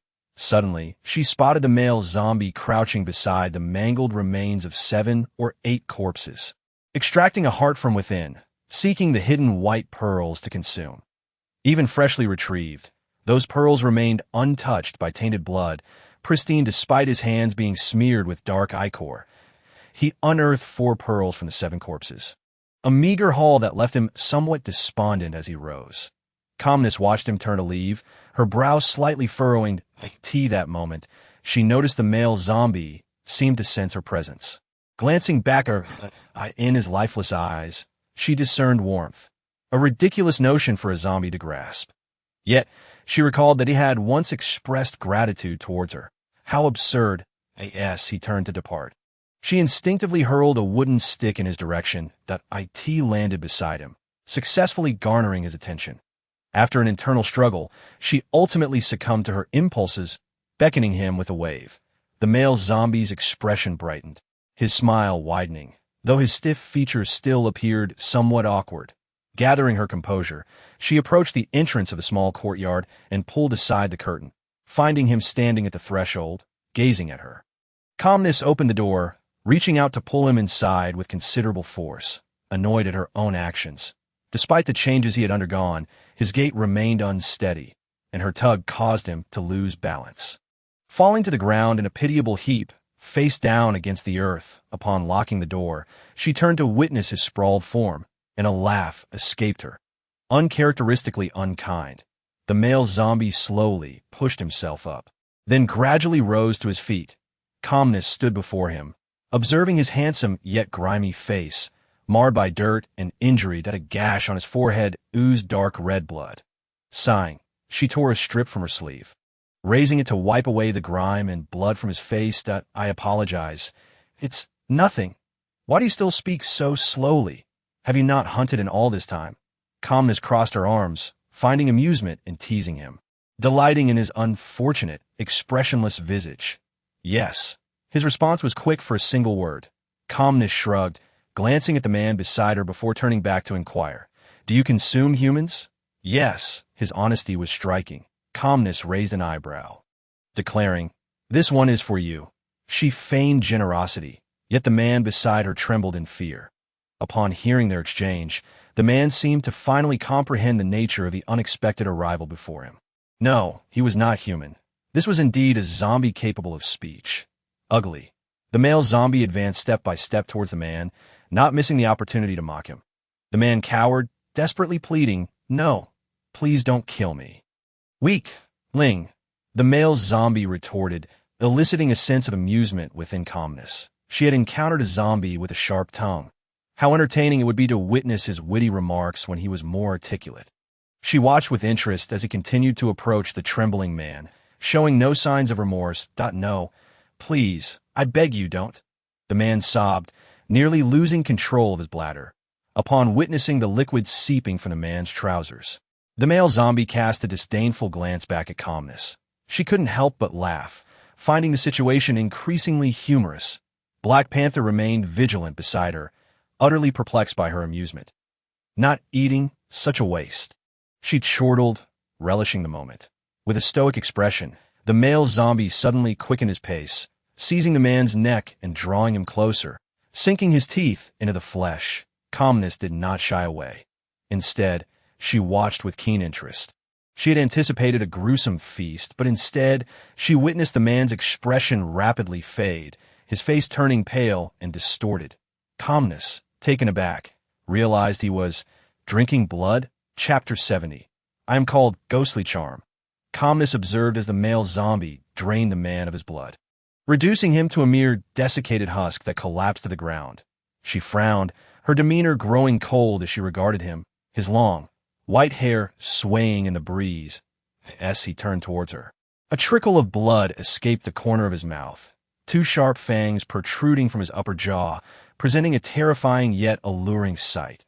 "Perhaps I should not allow you to continue consuming humans, but rather eliminate you. I harbor ill will towards you." The male zombie sighed, his expression remaining impassive, his features still stiff. Paint a person's surface is simple, but to know their heart is complex. Humans are already so, and you, a zombie, consume flesh by instinct. Keeping you close poses too great a risk. I apologize. The male zombie regarded her, his lifeless eyes appearing somewhat revitalized after the blood, their hue deepening as he stared directly at her. Calmness was bewildered by his self-deprecating remarks and coldly replied, "I do not trust you that I have aided you thrice. Now, you may leave. I desire to be with you." The male zombie spoke, his calm gaze chillingly fixed on the door. "Leave. I have no need for you. Wish to save your friend. Assist." The male zombie's speech was excessively lengthy, reminiscent of conversing with someone who stuttered. Upon hearing this, Ling Jing's expression hardened as she regarded the male zombie, her hesitation palpable. Indeed, how could she alone hope to locate Qin Ao in Wuqing? Or rather, she might even meet her demise in that city. This peculiar zombie seemed as though he had been sent by fate to aid her. "Yet I cannot trust you that I will prove to you." The male zombie struggled with his clumsy speech. Nevertheless, Ling Jing could unmistakably sense that he appeared significantly better than before. It seemed that consuming human blood was genuinely beneficial for him. Ling Jing was reluctant to dwell on it further. She noted that the sky had grown considerably dimmer. Checking her mechanical watch, she realized it was nearly 6:30. The murky sky did not hinder her vision, allowing her to see the male zombie's glowing green eyes in the encroaching darkness. You remember your name?" Ling Jing inquired as she walked into the kitchen, kindled a fire, and pulled out a chair to sit. She went to the yard to pluck a few oranges and guavas to eat. The male zombie finally made his way to the kitchen and sat down. With his movement, the sound of creaking bones echoed, revealing his stiffness. "Cold. Gueme, have you truly come to think of yourself as a ghost?" His manner of speaking was discomforting, prompting Ling Jing to dismiss him while she heated the remaining porridge in a pot over the gas. She served it to the Black Panther. Quickly finishing her fruit, she declared, "Let us set off." Gue Mei rose, watching Ling Jing's slender silhouette, and gestured with his hand, a peculiar glimmer in his gaze. They exited through the door. And while Ling Jing moved swiftly, the male zombie was notably slower. Ling Jing pondered that if they were to reach the outskirts of Wuqing, potentially the base of the Dark Sun Company, quickly, they could not afford to go at a snail's pace. She retrieved the off-road vehicle, bringing the Black Panther along and placing it in the back seat while Gue May occupied the passenger seat. Casting a glance at him, she noticed his movements were somewhat awkward. His hands seemed to struggle with fastening the seat belt, as though it were beyond his capability. Though his expression was devoid of emotion, Ling Jing sensed his feelings of helplessness and self-disdain. She was unaware of what kind of person he had been in life. But no one would desire to become a soulless zombie driven solely by the urge to consume raw flesh. Ling Jing leaned over to lengthen the seatbelt and secure it for him. You zombies can consume fresh blood and flesh to evolve. I noticed you seem to improve after eating that. Perhaps if you eat more. Her words faltered and her brow knitted involuntarily. What did she mean by that? Did she think he was handsome enough to justify his cannibalism? Ling Jing felt a surge of annoyance and pressed the accelerator to speed away. Unbeknownst to her, those eyes, still somewhat lifeless, held a peculiar glint, akin to a smile, as they fixated on her. Ling Jing was in search of Qin Ao. As for the zombie, he had claimed he would assist her, and that must surely be to facilitate her quest for Qin Ao. The vehicle wasn't particularly fast, but it was a marked improvement over Gue May's tortoise-like pace. After half an hour, Ling Jing parked the car in an unoccupied warehouse, wanting to ensure that her hard-won Black Panther would not inadvertently fall prey to zombies. The warehouse was tightly sealed, with only 2 small ventilation openings, making it impenetrable to either zombies or predators, she felt assured. Gue May stood nearby as she confirmed that everything was in order before stepping outside to lock the warehouse. Unable to contain himself, he asked, "What if you encounter an accident and do not return?" Ling Jing paused, then comprehended his meaning. If she were to encounter an accident and fail to return, no one would be there to open the door for the Black Panther, leading to its starvation. She replied, "Better to starve to death than be devoured by zombies. Is that so? If I truly do not return, I entrust its care to you." May was momentarily taken aback, the corpse-like spots fading from his pale face, rendering him even more handsome. Though his pallor suggested fragility, he stared at Ling Jing, her words of entrustment resonating within him. "You will not be attacked by zombies. I believe in you. As long as you are not captured by humans, you will survive." Ling Jing had faith in him, in his capability. Furthermore, she believed she would survive, no matter the peril. This was a lesson ingrained in them before becoming agents. Even in utter despair, one must believe in oneself, for until the final moment of death, one must hold onto the hope of survival. Glancing around, Ling Jing focused on a few zombies ahead. These were truly mindless creatures, devoid of consciousness, driven only by the instinct to feed, aimlessly wandering while emitting low growls. Ling Jing turned to Gue May and said, "You are a zombie. They will not harm you, but the moment I appear, they will swarm towards me." Her blood was warm, its scent alluring, and due to genetic mutations, her blood was even more enticing to the zombies. Gue May nodded and inquired, "Where do we gather?" 1,500 meters ahead. "There is a gate cloaked in black cloth. Wait for me there, and I will join you." All right. Just as Gue May affirmed, Ling Jing had already turned to enter a building. He watched her figure gradually fade into the distance. Unable to suppress a faint, imperceptible smile, he moved cautiously, his legs still unsteady. Since parting ways with her at the Nanning base, he had adhered to her words, refraining from consuming living beings, only feeding on the white pearls after they had been slain by humans. Yet, how many white pearls could there be? His strength was insufficient, and he could acquire but a few, hindering his evolutionary progress. He pondered his identity, vaguely recalling the name Gue May emerging within his mind. Hence he adopted it. He was in the dark about his origins, how he had become a zombie, or if he had once been human. Thus, he staggered towards Wuqing, unexpectedly spotting her again, unable to resist following her. She was remarkable, navigating danger with the grace of a gentle breeze. He felt envious and elated to see her, his affection for her growing. Slowly making his way forward, he understood that the distance was arduous for him, especially with the lurking zombies and predators surrounding him. In the eyes of these grotesque monsters, he appeared weak and fragile, a mere shadow of what he once was if he could still breathe. He would hold his breath at last. He arrived beside the iron fence, staring blankly at the interior shrouded in black cloth. The fence was anchored by large pillars, impervious to the assaults of zombies. He could not enter, As he grew increasingly anxious and bewildered, he caught a whiff of Ling Jing's delightful scent. Just then, Ling Jing's face emerged from the side of the black cloth, parting the iron fence to create an opening large enough for one person. She reached out, pulling him inside. Chapter 71. A sea of clone corpses. The nearby zombies, upon sensing the enticing aroma of fresh blood, quickly dissipated. The black cloth, smeared with the black blood and rotting flesh of zombies, effectively masked her scent. Otherwise, Ling Jing, being such a large living target, would have been discovered long ago. She observed May's expressionless face and quietly asked, "You have difficulty moving.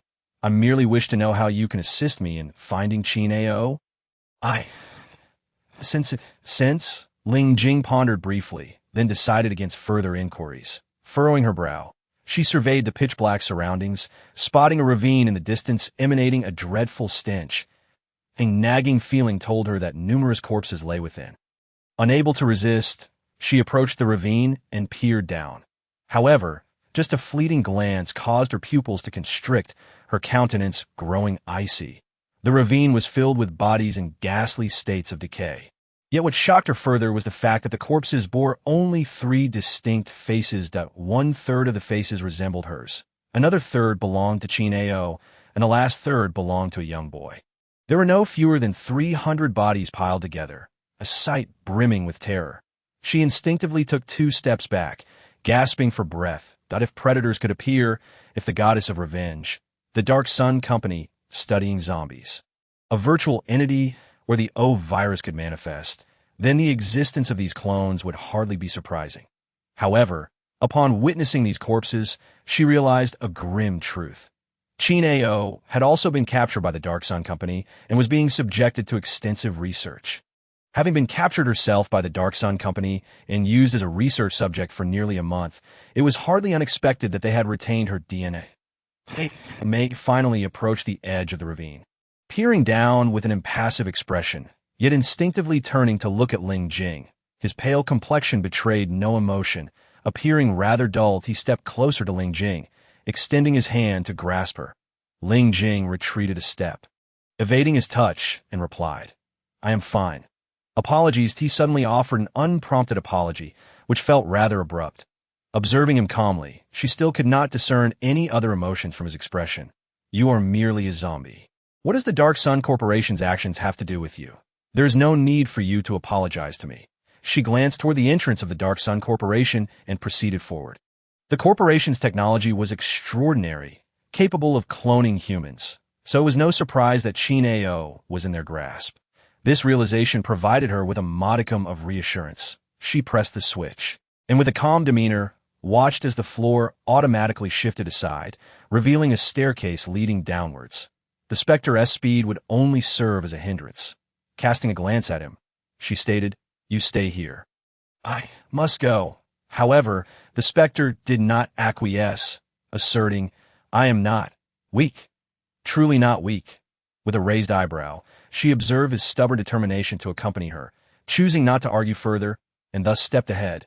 The two descended the staircase, entering a realm illuminated by blinding white lights, where everything appeared pristine, including the walls, contrasting starkly with the dark night outside.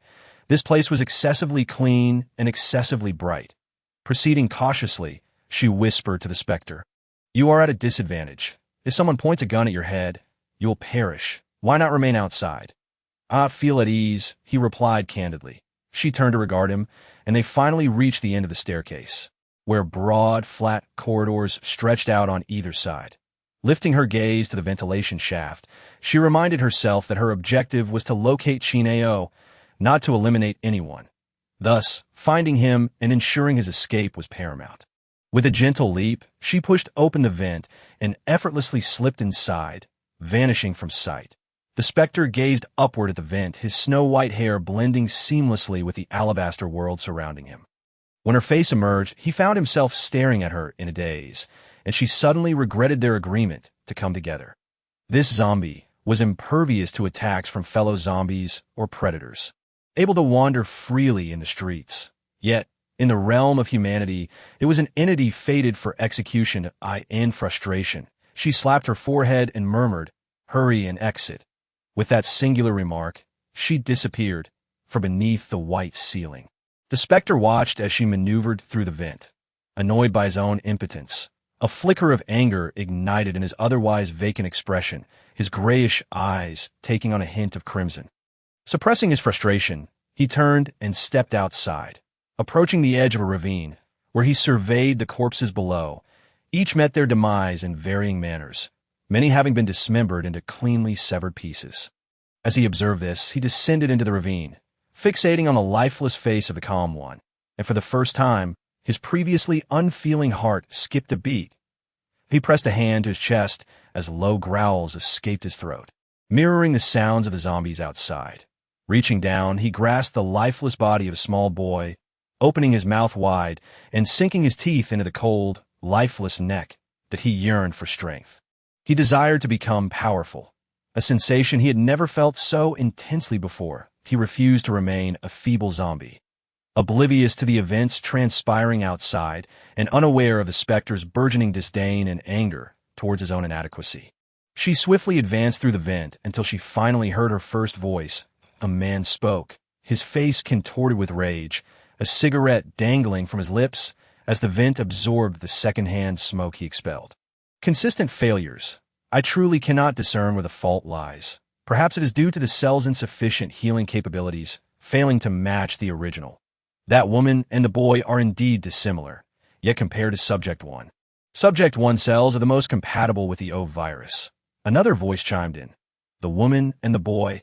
Upon hearing this, she instantly recognized whom they were discussing. Indeed, Chin Ao and the small boy, also subjected to experimentation, were both present here. Subject 2's fusion with the O virus was deemed unsuccessful. Subject 3, while capable of fusion, exhibited no abnormalities whatsoever, truly a failure. The search for Subject 1's whereabouts had revealed that she had previously been sighted at the Nanning base, implying she could not be far. Subject 1 is formidable. They absolutely must capture her. IT was uncertain how much she had changed over such an extended period. Both men expressed their lamentation and desire to obtain the specimen they referred to as Subject 1, and it dawned on her that they were indeed discussing herself. If no other individuals existed who could merge with the O virus and undergo transformation, who else could it possibly be but her?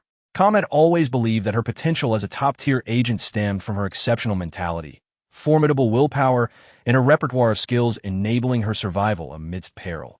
She prided herself on her fearlessness, convinced that she could face any challenge with composure. Yet upon hearing these men discuss her and others as mere subjects for experimentation, assigning them code names and deliberating their utility, a suffocating rage ignited within her, a flame burning fiercely. Who was responsible for the apocalypse? It was them. Their reckless pursuit of viral research had brought about the world's destruction, leading humanity to the brink of extinction, while they continued to discuss extraordinary abilities and transformations. It was utterly detestable. She opened the vent, slid down to the ground, and rushed forward, seizing one of them with a single hand and grasping tightly around their throat. Her hands, seemingly delicate, felt like iron as they clutched the necks of both men. They had no chance to react to the sudden turn of events, their eyes widening in shock as they caught a glimpse of her face. Before they could utter a word, she struck swiftly, crushing their throats with a sickening crack, blood pouring forth along her fingers. Drawing her military knife, she plunged it into the heads of both men, her gaze cold as she regarded their lifeless forms, which appeared to writhe in disbelief. Yet, did they truly comprehend the fate of those who had become zombies outside? Each individual possessed the right to choose how to live, yet their frenzied experiments had stripped countless people of that right. Of the over 6 billion people on the planet, how many still remained alive? Chapter 72. The Zombie Assault. Standing at the entrance of a laboratory, she sensed movement outside. This was likely just the first level.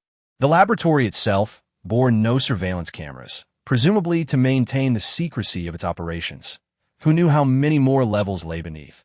The underground base of the Dark Sun Corporation was vast, and she began to search for information on the facility using the nearby computer equipment. Just then, the electronic avatar appeared beside her. She stood tall, easily reaching a height of 1.70 meters. With long legs and an imposing bosom, clad in a black strapless dress that exuded sensuality. Did the electronic avatar understand what constituted a desirable figure? Did it know that a woman should possess ample bosom, long legs, and a shapely backside? She merely cast a glance before returning to her task. Calm, you have successfully exited the base and can survive well outside. Why do you wish to appear? Seeking someone. Do you wish to find her? The electronic avatar seemed to glean her intentions, and suddenly an image materialized beside her. A long-haired Chin Ao, encased within a tubular container, covered in various substances. Chin Ao.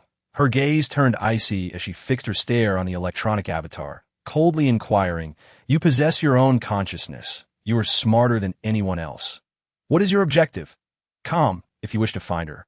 I can provide you with information, even the entire map of the base, that I hope you will not disappoint me. However, I must tell you this. Come, the Earth has been destroyed. You cannot save it. It is finished. Whether it is finished or not is irrelevant. Provide me with the information." She had long since lost interest in whether the Earth was truly doomed. I do not want clones. I only want Chin Ao. She understood that many clones existed within this facility, and who could ascertain whether the experimental subjects were Chin Ao or merely her clones. You could discover whether they are clones yourself. Come, the Earth is finished. Come, the Earth is finished. The electronic avatar seemingly aimed to brainwash her, incessantly repeating the same phrase. She disregarded it, focusing on the data that appeared on the computer, confirming that Chin Ao was located on the 56th underground level. She turned and exited without hesitation, heading straight for the elevator. Calmly, she opened the door and pressed the button for the 56th level AS. She lifted her gaze to the surveillance camera installed within the elevator. Her expression remained cool. With each descending level, she could see the personnel swiftly assembling. She no longer cared about being exposed. Let it be. The 56th level arrived in no time, and as the elevator doors opened, she beheld rows of armed security personnel, shields and guns at the ready, vigilantly watching her approach. The appearance of Subject 1 was an exhilarating event for the Dark Sun Corporation, which had already reached a fever pitch in their eagerness to capture this experimental subject. As the elevator door opened, she swiftly exited through the top vent and maneuvered through the ventilation system. Her speed was remarkable. Even the narrow vent did not hinder her pace. Suddenly, the sharp sound of a gunshot rang out as a bullet pierced through the air in front of her. With a moment of calmness, she swiftly maneuvered behind the armed men, descending silently from the ventilation shaft and concealing herself behind a pillar. Her arsenal was limited, comprising an automatic rifle, 2 handguns, 5 clips of ammunition, 2 military knives, a moist sword, and 2 broadswords. She observed the men, each intent on capturing her. Clad in helmets, they were unable to utilize the wooden stakes tucked in their pockets, while she possessed at least 1,000 of them. Rendered useless, just as she was about to draw her weapon, she noticed a predator looming above her, its gaze fixed intently, drooling viscously, exuding a foul odor. Cursing under her breath, she thought, the folks from the Dark Sun Corporation have truly lost their minds to unleash a predator amidst such chaos. Yet, the predator remained still, merely emitting a series of guttural sounds. Narrowing her eyes, she saw the armed men turning their heads in her direction. In that instant, the air felt as though it had solidified. With their weapons aimed at her, while the predator above craved her flesh, she quickly hid behind the pillar, and a hail of bullets erupted, some striking the column, others whizzing past on either side. Amidst the gunfire, the men advanced at that moment. The predator finally sprang into action, leaping down from above. Reacting almost instantaneously, she drew the moist sword and raised it defensively. The predator's claws clashed against the blade, and with a forceful strike, they were cleaved in two, but the predator recoiled in pain. But she seized the opportunity, advancing toward it with the moist sword raised high, her movements swift and powerful.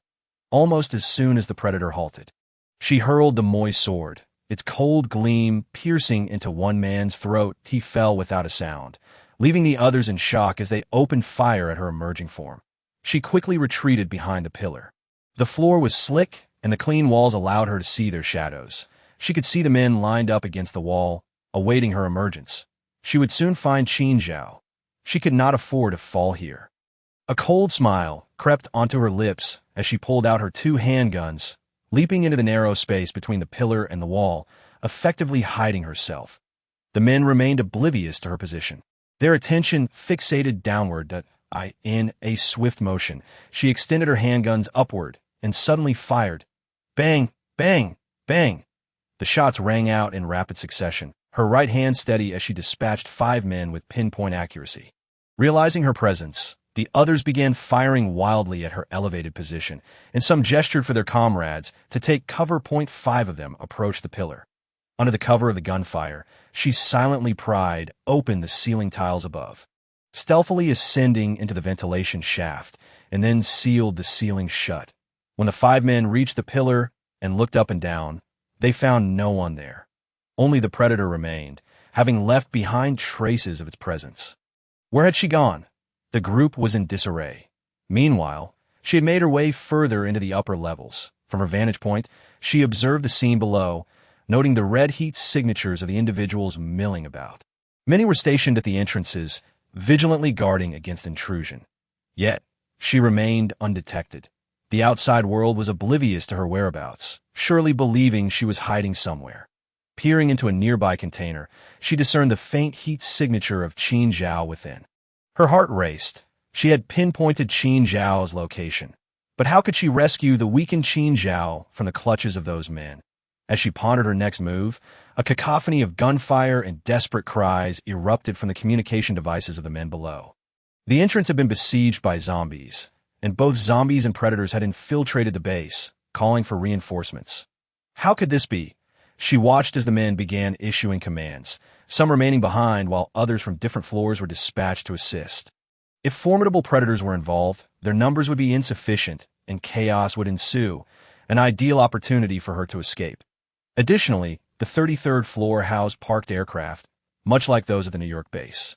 However, if Wu's city were to be destroyed, the external threats would be dire. She cursed quietly. No more explosions. Waiting in silence, she listened to the rising clamor of screams and turmoil as throngs of predators breached the base, advancing to the 14th floor while continuing to request assistance. Zombies possess an innate ability to sense food. Although the corpses outside were partially concealed by the black cloth, the zombies continued to roam nearby. Clearly drawn by the scent, it was evident that nearly all the zombies and predators from Wu's city had converged here. Help! Reinforcements needed on the 17th floor, Chapter 73. I will not abandon you. The situation below grew, increasingly frantic as time passed without any sign of her, leading to a surge of panicked pleas for help. The upper floors had already succumbed to the onslaught. The tide of corpses and predators was truly terrifying. She observed the mounting panic among the men. Once devoured, if they were consumed entirely, it would be one thing, but if they were only partially devoured, so long as their heads remained intact, they could still be considered alive, faced with the impending disaster and the overwhelming surge of zombies and predators. Fear would grip anyone. No one wished for death.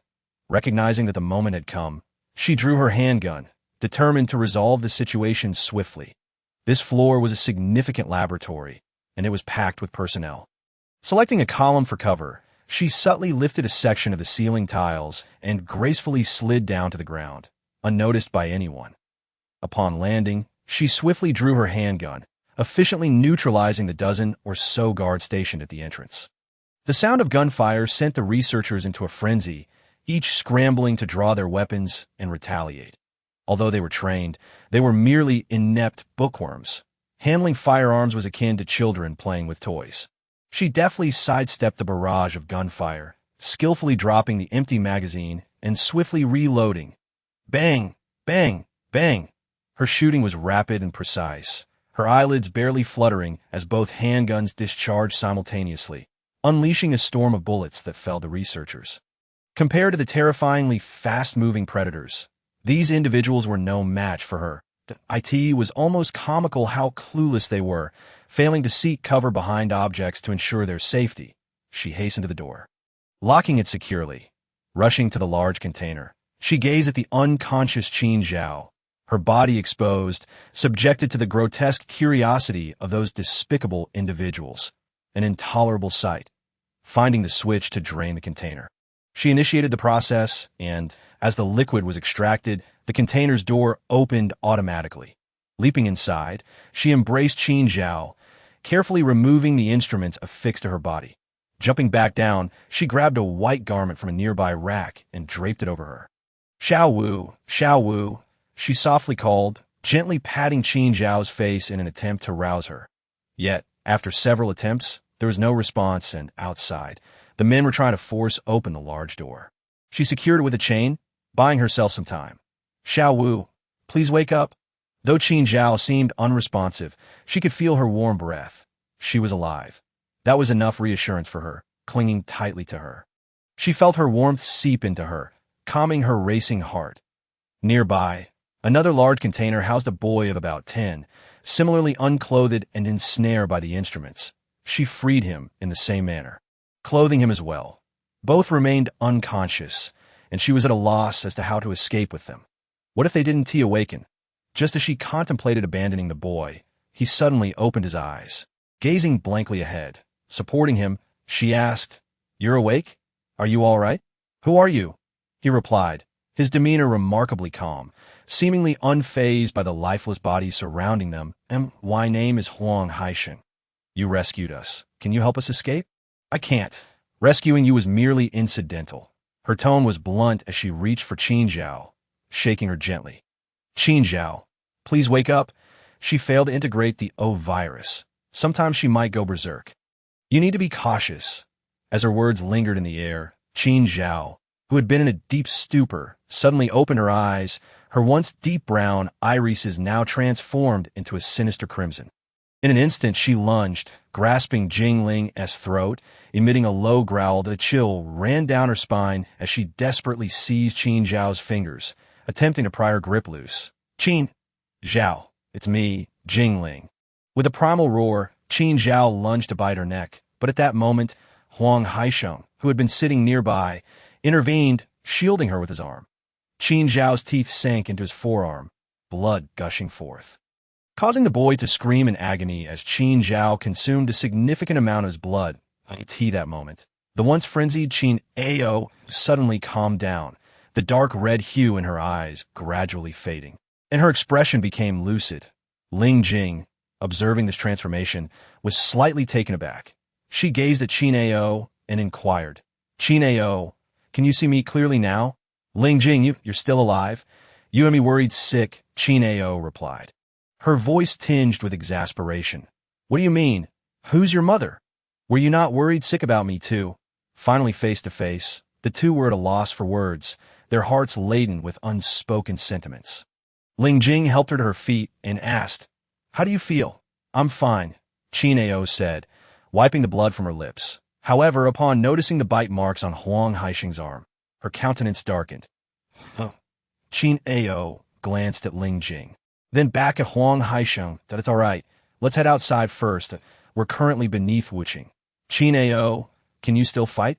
Ling Jing questioned. Qin Ao stood up and smiled. "Of course, I'm fine." She straightened herself and sighed.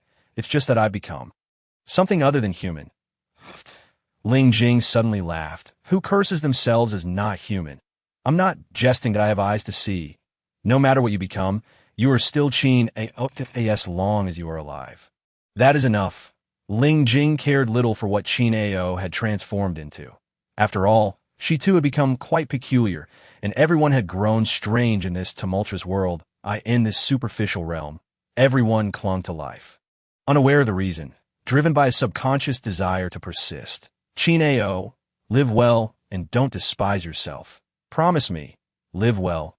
But can I really continue to live well?" Qin Ao raised her hand, uncertain how long she could endure in this state. "Let's just get out first." Huang Haisheng's youthful face bore little expression, save for the pain from his injured arm. Ling Jing observed him, unsure whether to reveal that she had been infected by the virus, yet did not share his condition.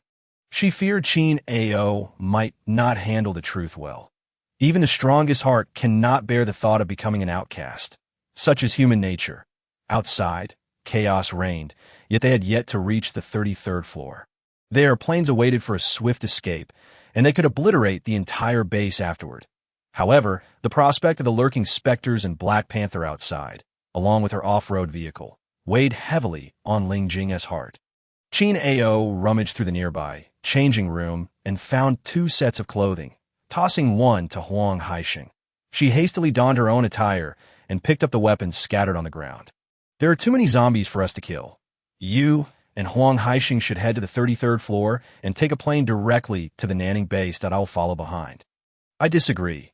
If we leave together, Qin Ao declared resolutely, locking her gaze onto Ling Jing.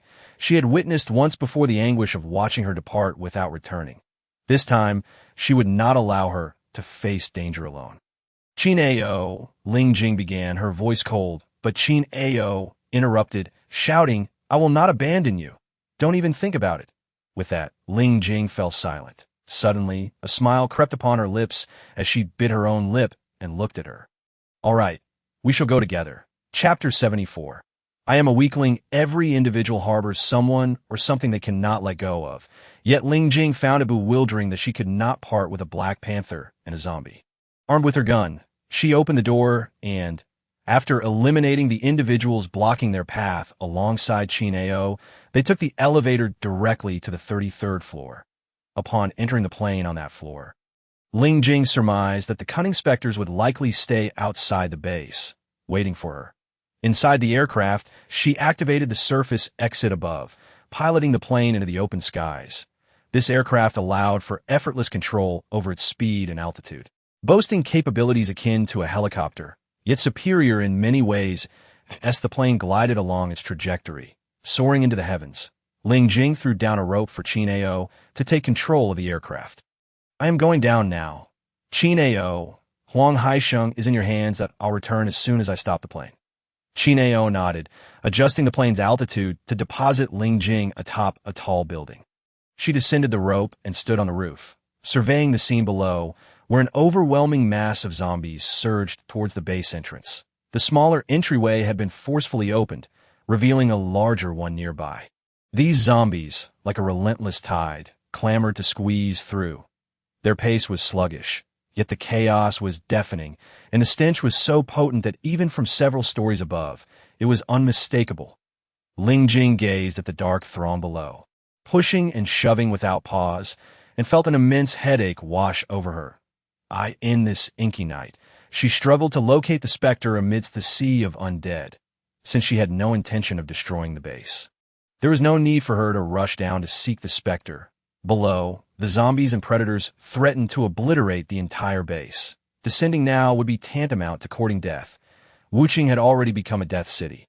A city of corpses. The personnel at the Anri base were taking grave risks constructing their stronghold within this corpse-laden city to prevent their research from being unveiled. Now, the base was teeming with the living, and the zombies, driven by the scent of fresh blood and flesh, would only surge inside. Eventually, the base would be overrun, and its inhabitants would perish, unable to escape the onslaught of the zombie tide. They had barely managed to ascend to the 33rd floor in the nick of time, while some had taken flights out, yet not everyone was so fortunate. Ling Jing stood at the edge of the rooftop, watching the ravenous horde below, bitterly reflecting on the fact that those zombies were once living, breathing humans. How naive she was, still young enough to feel sentiment for the undead. The night deepened as time passed, and the distant sounds of cannon fire and explosions barely stirred the air, instead inciting the zombies to push further inside. After 2 hours of waiting, Qin Ao stealthily approached alone, with a population exceeding 2 million in Wuqing. The zombies amassed here represented half that number, an astounding million eager to force their way inside. The vantage point from which they observed was not particularly close, and after 2 hours, the majority of zombies had likely infiltrated. Any luck? Ling Jing asked, her gaze fixed upon the zombies, her eyes emitting a faint green luminescence as she surveyed the tide below, still unable to spot the specter. Who are you searching for? Qin Ao inquired. Ling Jing glanced at her and replied, a zombie. What? Qin Ao thought she must have misheard. Seeing Qin Ao's astonishment, Ling Jing unapologetically chuckled. It's a zombie I inadvertently saved in New York, country that IT possesses its own consciousness and can even speak. It is not merely a mindless flesh eater. Has the world truly changed?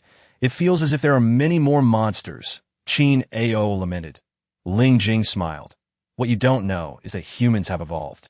They can conjure flames, manipulate water, accelerate plant growth, and control earth and stone. There are even those with mental powers who can influence others. Have I been a test subject for too long? Why does it feel like I'm in a fantastical world? I feel the same. The two exchanged a knowing smile. Time ticked away.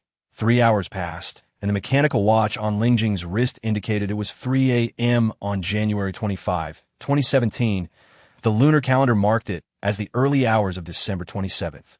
2016, they'd spent a full 5 hours in this precarious position. Thankfully, they were no longer ordinary people. Otherwise, they would have either frozen or succumbed to exhaustion. The number of zombies below had dwindled, leaving only a few that had been trampled and were now struggling futilely to rise. With so few zombies remaining, the threat had significantly diminished. Lingjing planned to close the gaping door, effectively trapping the million zombies inside. She turned to Chin Ao and said, "There's a tightly shut iron gate warehouse down the East Alley Street that I left the off-road vehicle inside, along with a Black Panther. Please don't harm it. Once you retrieve the vehicle, come back for me. Why don't you go get it yourself?" Chin Ao raised an eyebrow. "Do you intend to venture into the sea of corpses?" Lingjing countered with a raised brow. Chin Ao surveyed the ground littered with corpses and blackened blood and decided against it. "You go find the specter. I'll retrieve the vehicle. If I can't find it, so be it. After all, it's just a zombie." Understood. The two descended the building together, with Lingjing heading towards the base entrance while Chin Ao took the opposite direction to fetch the vehicle. Lingjing moved swiftly, reaching the entrance and pulling the door shut. After a moment's thought, she brought over a vehicle to block the entryway. Still feeling it was insufficient, she pushed over another vehicle, straining to place it atop the first. Only then did she feel a sense of relief.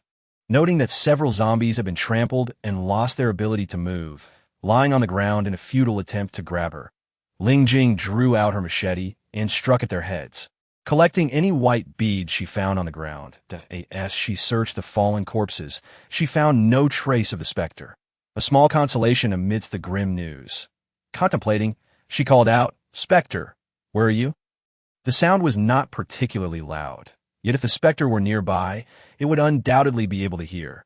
However, amidst the pitch-black night, the only response came from a few zombies that had not entered the base. Could it be that the specter had truly followed those zombies inside? Surely not. Was it possible that due to the overwhelming number of zombies, the specter had succumbed to a loss of will, transforming entirely into one of them? As these thoughts raced through her mind, Lingjing felt an inexplicable heaviness settle in her heart. She searched around but found nothing. Suddenly, she recalled the mass of corpses piled in the nearby ravine. She approached the edge and peered down. Most of the bodies had been devoured, leaving only the severely decayed corpses that the zombies had ignored. Lingjing scanned the area, yet there was still no sign of the specter. For a moment, she felt an unsettling emptiness, as if something vital was missing. Perhaps he truly had left. Just as this thought crossed her mind, Chin Ao drove up. She turned to leave, her heart heavy with regret. Suddenly, illuminated by the headlights of the off-road vehicle, beneath the black cloth of the iron railing, a pair of feet emerged, caked in congealed blood. Lingjing felt a surge of excitement as she hurried over, lifting the cloth to reveal the specter sitting on the ground, expressionless and devoid of emotion. Yet his vacant demeanor inexplicably made Lingjing feel as if he were disdainful of her. "At long last, I found you. Did you not hear me calling? Don't zombies have good hearing? Why did you not respond?" Lingjing bombarded him with questions. The specter raised his head, his eyes glowing green, fixed intently on Lingjing's somewhat disheveled face, which remained beautiful and vibrant, captivating him. But he mumbled, enunciating each word slowly. "I am weak chicken." Hearing his sluggish speech, Lingjing could not help but blink, bemused by the fact that both he and others had taken to berating themselves today. If he recognized his own frailty, he should strive to grow stronger. To express such self-loathing was indeed to be weak. With a frown, she reached out and poked his forehead. Chapter 75. All are aberrations observing his expressionless face. There was a certain pitiable quality about him that was heart-wrenching. Becoming a zombie was not his choice, and no one wished to become a loathsome creature. You will grow stronger. You are not a weakling. Everyone transitions from weakness to strength. No one is born strong, nor is any zombie inherently weak. Your comfort feels empty. The specter managed a faint smile, barely perceptible. Ling Jing shrugged. Well, it's better than nothing. Are we leaving or not?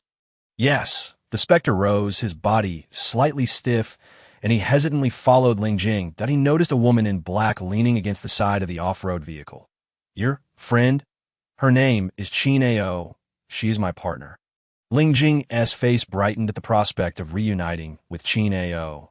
Upon hearing this, the specter endeavored to muster a friendly expression, but instead achieved a rather ghastly visage, prompting him to abandon the attempt. Hello, he greeted, articulating each word deliberately. Qin Ao raised an eyebrow, noticing the specter's appearance, and let out a low whistle, exclaiming with a rogue-like demeanor. So it turns out you have a handsome zombie companion. No wonder you are willing to keep him around. Absolutely not. Ling Jing dismissed the comment nonchalantly, hopping into the vehicle, only to discover that the Black Panther in the back had fainted and was bound up. She blinked. It tried to bite me, so it had to be restrained, Qin Ao replied, feigning innocence. The little creature was quite adorable, yet it did not warm up to her. Ling Jing simply said oh, as she took the passenger seat. Leaving the specter and the panther in the back, Qin Ao drove them along the highway leading to the aircraft parking area. Upon arrival, she lowered the plane's rear hatch, allowing Ling Jing to drive the off-road vehicle inside, fitting it snugly. Once out of the vehicle, Ling Jing inquired where to next. Qin Ao retrieved some supplies from the back of the vehicle, stating, given my current state, do you think I'm suited for crowded places? What if I bite someone? Having spent so long in the lab, Qin Ao had come to realize that she was now a virus carrier, and biting someone would turn them into a zombie. In essence, she was a living embodiment of the virus. Qin Ao, don't say such things that we don't need to go to the base to survive. Can I traverse this post-apocalyptic world alone? Qin Ao had made up her mind. She intended to stick with Huang Haisheng, that young brat. They were both monsters, and monsters were best suited to coexist. You know I'm not in favor of that. Ling Jing felt a pang of discomfort at her words. Oh, you truly think I'm a normal person? Qin Ao, when I was in Kyoto, I was scratched by a predator, yet here I am. Still alive. Oh, you believe I am normal? Ling Jing spoke with a hint of bitterness, though she had not intended to reveal this. Qin Ao's disdainful expression had compelled her to speak, drawing the military knife strapped to her thigh. Ling Jing made a shallow cut across her palm, allowing blood to flow. Within moments, the wound began to heal, and in less than 2 minutes, her skin was restored to its pristine state, if it were not for the lingering bloodstains. One might have thought the injury an illusion. Qin Ao watched in stunned silence, glancing at Huang Haisheng behind her and then at the zombie specter beside her. Suddenly, she burst into laughter, tears streaming down her cheeks as she wiped her eyes. What a ridiculous ensemble we make. A small child who won't turn into a zombie after being bitten, a zombie who retains his intellect, a Black Panther, and a person who is injured by a predator yet remains unscathed. What kind of absurdity is this? Yet, those outside had acquired abilities, while they had gained nothing. Qin Ao, we once vowed never to abandon one another. Ling Jing harbored a deep-seated fear of losing Qin Ao after finally finding her. With a sigh, Qin Ao conceded, all right, we will stick together. Thus it shall be. Ling Jing extended her fist, and they exchanged their signature gesture. The two shared a knowing smile, declaring in unison, best partners. Ling Jing tossed a handful of white beads, numbering at least 100 or 200, to the specter, instructing him to guard the plane, while Qin Ao took a rest in the off-road vehicle, fearing an uncontrollable urge to bite someone. She locked all the doors. Huang Haisheng, still just a child, had faced a multitude of challenges and had mostly become unfazed.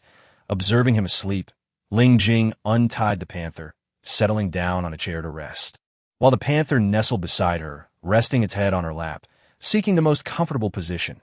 The next day, Ling Jing awoke early, gazing out at the overcast sky, the eastern horizon tinged with a hint of yellow, signaling the imminent rise of the sun. She checked her mechanical watch, which read 5:30 a.m. The sun was about to rise. Ling Jing stifled a yawn. She had only slept for 2.5 hours and still felt slightly drowsy. But the fatigue had dissipated. Awake? Yesterday, they had been filthy, and now they needed to locate a clean water source nearby. They remained in the vicinity of the civilian house where they had spent the night. Ling Jing gathered her belongings and noticed Qin Ao still asleep in the vehicle.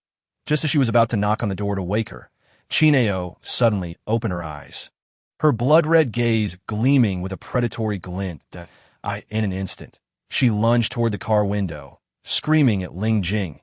Ling Jing, taken aback by her feral expression and the wild, bloodthirsty look that suggested she had lost her sense of self, leaped onto the roof of the vehicle, sitting by the sunroof and cracking it open.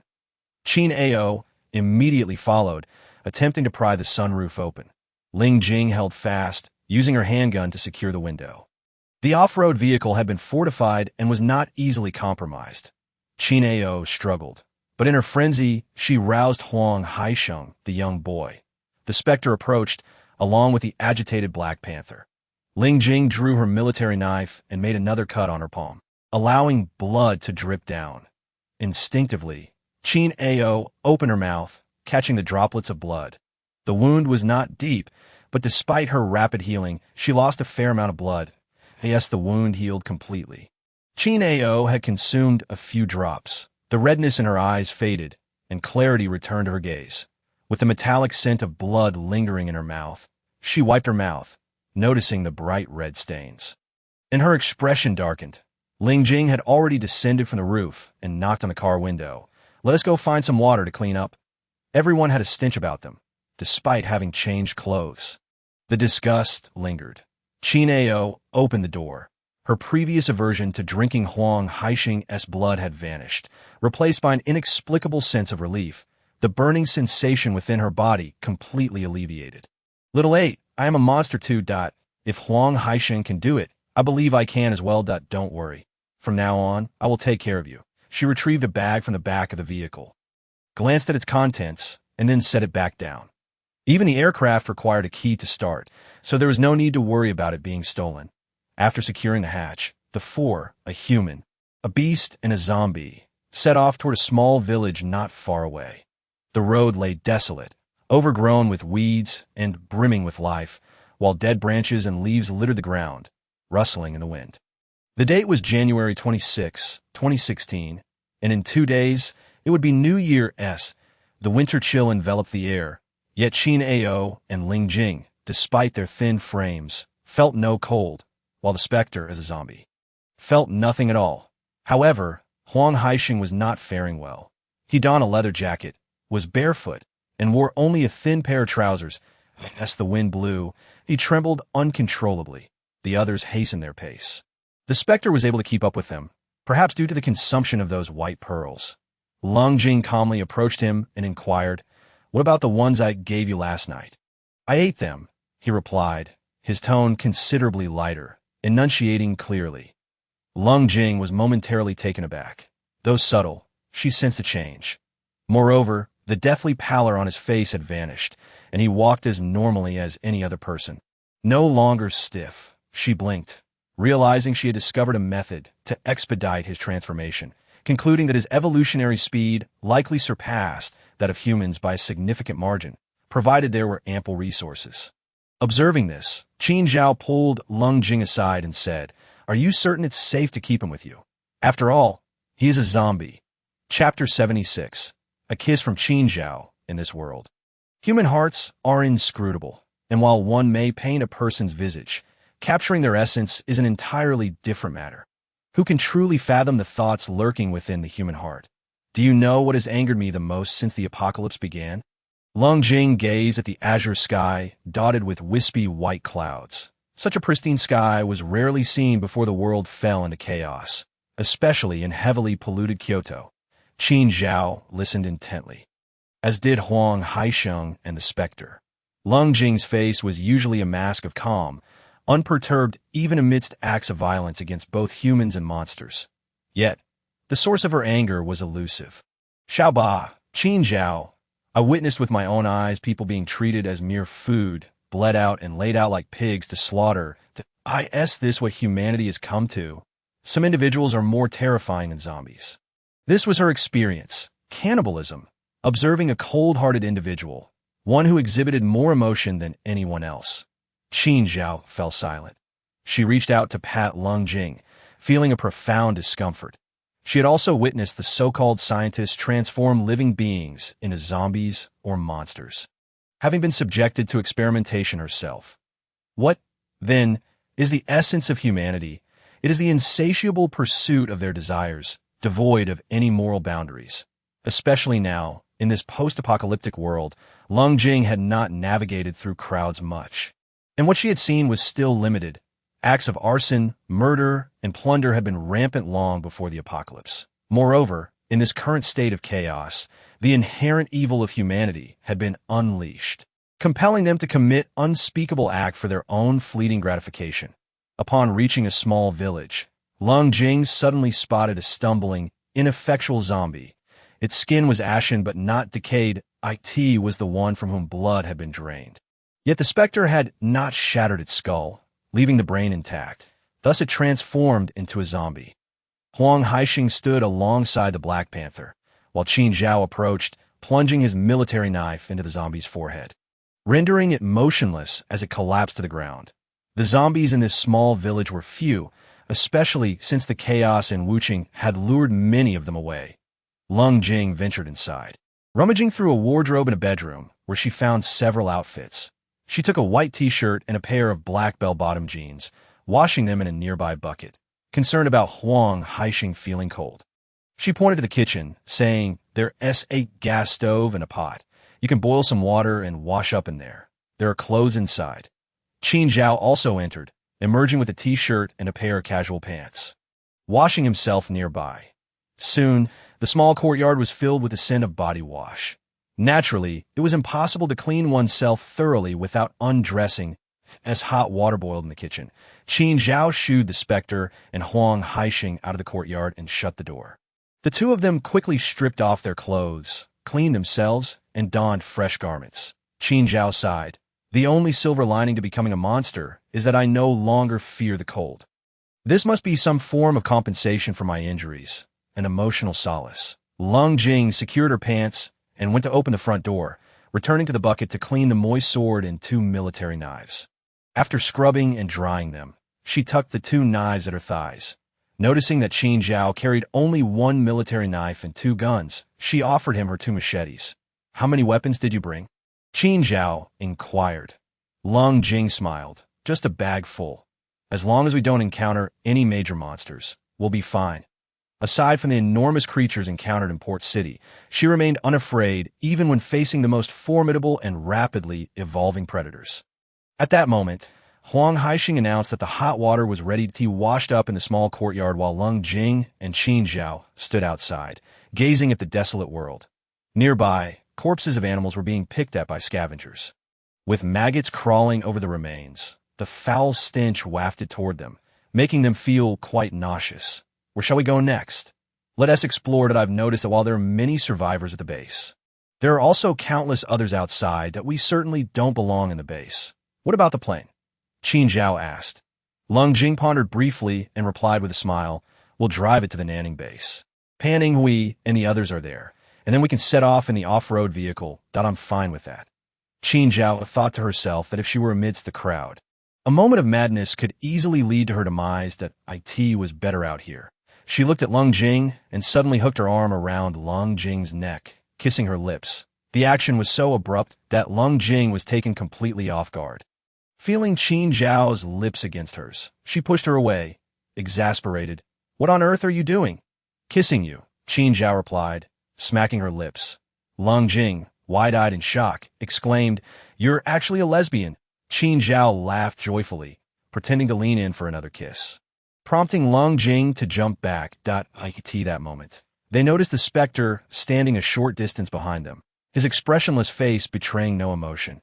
Yet he was intently staring at Lung Jing, specifically at her lips. Strangely enough, despite his seemingly impassive demeanor, the sight stirred an unsettling feeling within Lung Jing and Qin Zhao. Though Lung Jing was less perturbed, she shrugged it off and playfully chased after Qin Zhao. Attempting to strike her, Qin Zhao dashed away, and since their reunion, laughter finally filled the air.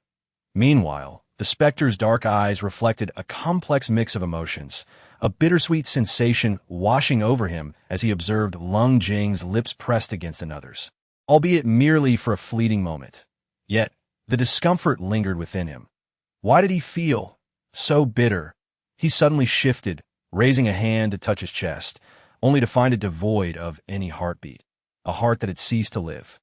He was a being with a dead heart, distant from the vibrant, pulsing hearts of the two women. He gazed forlornly at their playful chase, oblivious to Huang Haisheng standing behind him, holding a bowl.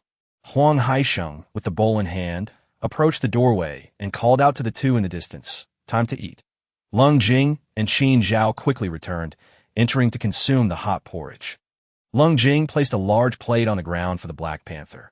Observing the panther's sleek, glossy coat, Qin Zhao asked, "Where did you find such a creature?" "In the woods. It was cornered by a horde of zombies on a rock." Huang Haisheng replied, nodding as he ate, "It seems rather rare. I doubt we have them in Z country." "Indeed, Z country has no Black Panthers," Huang Haisheng confirmed. "It seems it was imported, regardless of its origins. Now that it had chosen to accompany him, he would protect it as best he could." Initially, Lung Jing had contemplated that if they faced starvation, she might resort to cooking it, but seeing its docile nature now, such thoughts had dissipated. After finishing their meal, they gathered all that they could carry from the small courtyard and returned to the aircraft. They took off directly for the Nanning base. The journey to Nanning was brief, taking less than 40 minutes. Upon arrival, their plane attracted the attention of the entire base. However, Lung Jing did not enter. Instead, she sought out Panning Hui and the others, handing over the plane and the keys to her villa. "Sister Jing, has Zhao found you?" Qin Lang inquired, with the others watching her expectantly. Lung Jing affirmed, "Qin Zhao is safe." "That's wonderful. So what are you all planning?" "We intend to continue our search for survivors." "Follow me." The group drove to the outskirts of the base, where they spotted a small fighter jet surrounded by onlookers. Panning Hui and the others, recognizing its worth, were awestruck. This was the ultimate escape tool for the apocalypse. Complete with weaponry and ammunition, that we're giving you this plane. Even within a base, safety is not guaranteed. Zombies and monsters continue to evolve. You must protect yourselves. We are leaving now to AT that point. Qin Zhao had already driven the off-road vehicle down from the aircraft. Through the car window, the occupants were not clearly visible. Huang Haisheng stepped out of the vehicle, and Lung Jing entrusted him to Qin Lang, reminding him, "Take good care of him. This child would not turn into a zombie from a bite and could control Qin Lang's blood. If others were bitten, he might be able to assist. Sister Zhao, Sister Jing, take care." Lung Jing got into the car and waved as they drove away. Chapter 77. The Inflated Zombie Without Huang Haisheng. The off-road vehicle was quite spacious, comfortably accommodating 3 people and a Black Panther, with enough room in the back for one person to lie down and rest. The Spectre felt as if he had no body heat, his entire being cold as ice, seated in the middle, while Qin Zhao drove and Lung Jing sat in the passenger seat. That a duo comprising a lone zombie and a sleek Black Panther presents quite an intriguing combination. Setting forth once more from the base in Nanning, a calm demeanor enveloped them, particularly as they reunited with Qin Ao, which brought her immense joy, allowing her previously taut heart to relax, her countenance adorned with a radiant smile. The desolate highway was intermittently dotted with abandoned vehicles and the occasional lifeless body. Near the Nanning base, the presence of zombies had significantly diminished. Those that needed to be eliminated had been dealt with. Initially, the horde had surged in overwhelming numbers, with Nanning's population hovering around 3 million. Gradually, they had slain many, allowing some to survive and scatter, resulting in the demise of hundreds of thousands during the onslaught, thereby alleviating the burden on the Nanning base considerably. With no particular destination in mind, they meandered leisurely, the vehicle crawling along the narrow road. For them, even the water outside was safe to drink, unlikely to cause mutation. After traversing for over half an hour, they finally stumbled upon a quaint little town. The houses were sparsely scattered, the area desolate, with untamed grass overtaking the unpaved roads that eye in the distance. 2 zombies could be seen shambling along, their heads drooping. Their hair was nearly all gone, perhaps due to a lack of sustenance, rendering them gaunt and repulsive in appearance, their flesh barely clinging to their bones. Qin Ao frowned, her expression one of disdain. Truly hideous. How many zombies have you seen that are even remotely attractive? Lung Jing chuckled. Isn't that one right there? Without hesitation, Qin Ao accelerated, maintaining her speed as she approached the two zombies. The vehicle's iron edges swiftly toppled the frail creatures. Stop, Lung Jing commanded. Upon halting, she opened the car door and stepped out, followed by Qin Ao. As they rounded the vehicle, they discovered that Lung Jing had already dispatched the two zombies and was in the process of excavating their chests. What are you doing? Extracting white pearls. This is beneficial for us all. From the two corpses, she procured a single pearl the size of a broad bean, its crystalline beauty glistening in the sunlight. As Lung Jing held the pearl aloft, it shimmered with a captivating blue hue. Oh, she exclaimed, noticing the blue light emanating from the pearl. She rummaged through her pocket, producing other pearls to compare under the sun, revealing a fascinating array of colors. Some glinted brown, others red, green, and blue, with one radiating a striking golden hue. Could this represent the 5 elements of gold, wood, water, fire, and earth, and the colorless ones? Perhaps they signify mental energy? Lung Jing pondered, unable to decipher the mystery surrounding these newly discovered items. The origins of the apocalypse remained shrouded in enigma. What had caused it? What triggered the eternal night? Now, the white pearls and the inexplicable forces allowing humans to conjure fire from thin air. The emergence of predators and zombies, and the monsters lurking in the waters. These questions left her feeling utterly perplexed. Humanity's insignificance seemed all too apparent, with their minds too minuscule to grasp such vast mysteries. Carefully placing the pearls away, she smiled at Qin Ao. I'll save some for you later. Can we really eat something extracted from a decaying corpse? Qin Ao remarked, regarding the grotesque remains with a mix of repulsion and intrigue. Indeed, the world is utterly insane, Lung Jing replied, settling back into the passenger seat, where she wiped the blood from her military knife with a tissue before returning it to its sheath. As they continued their journey, the noise attracted more zombies, many emerging to attack their metallic vehicle. Lung Jing emerged through the sunroof, wielding a long iron rod, ready to fend off the approaching creatures. With each strike, she pierced the zombie skulls with precision, ensuring her own cleanliness while sparing the vehicle from further contamination. After about half an hour, the majority of the zombies in the small village had been eliminated.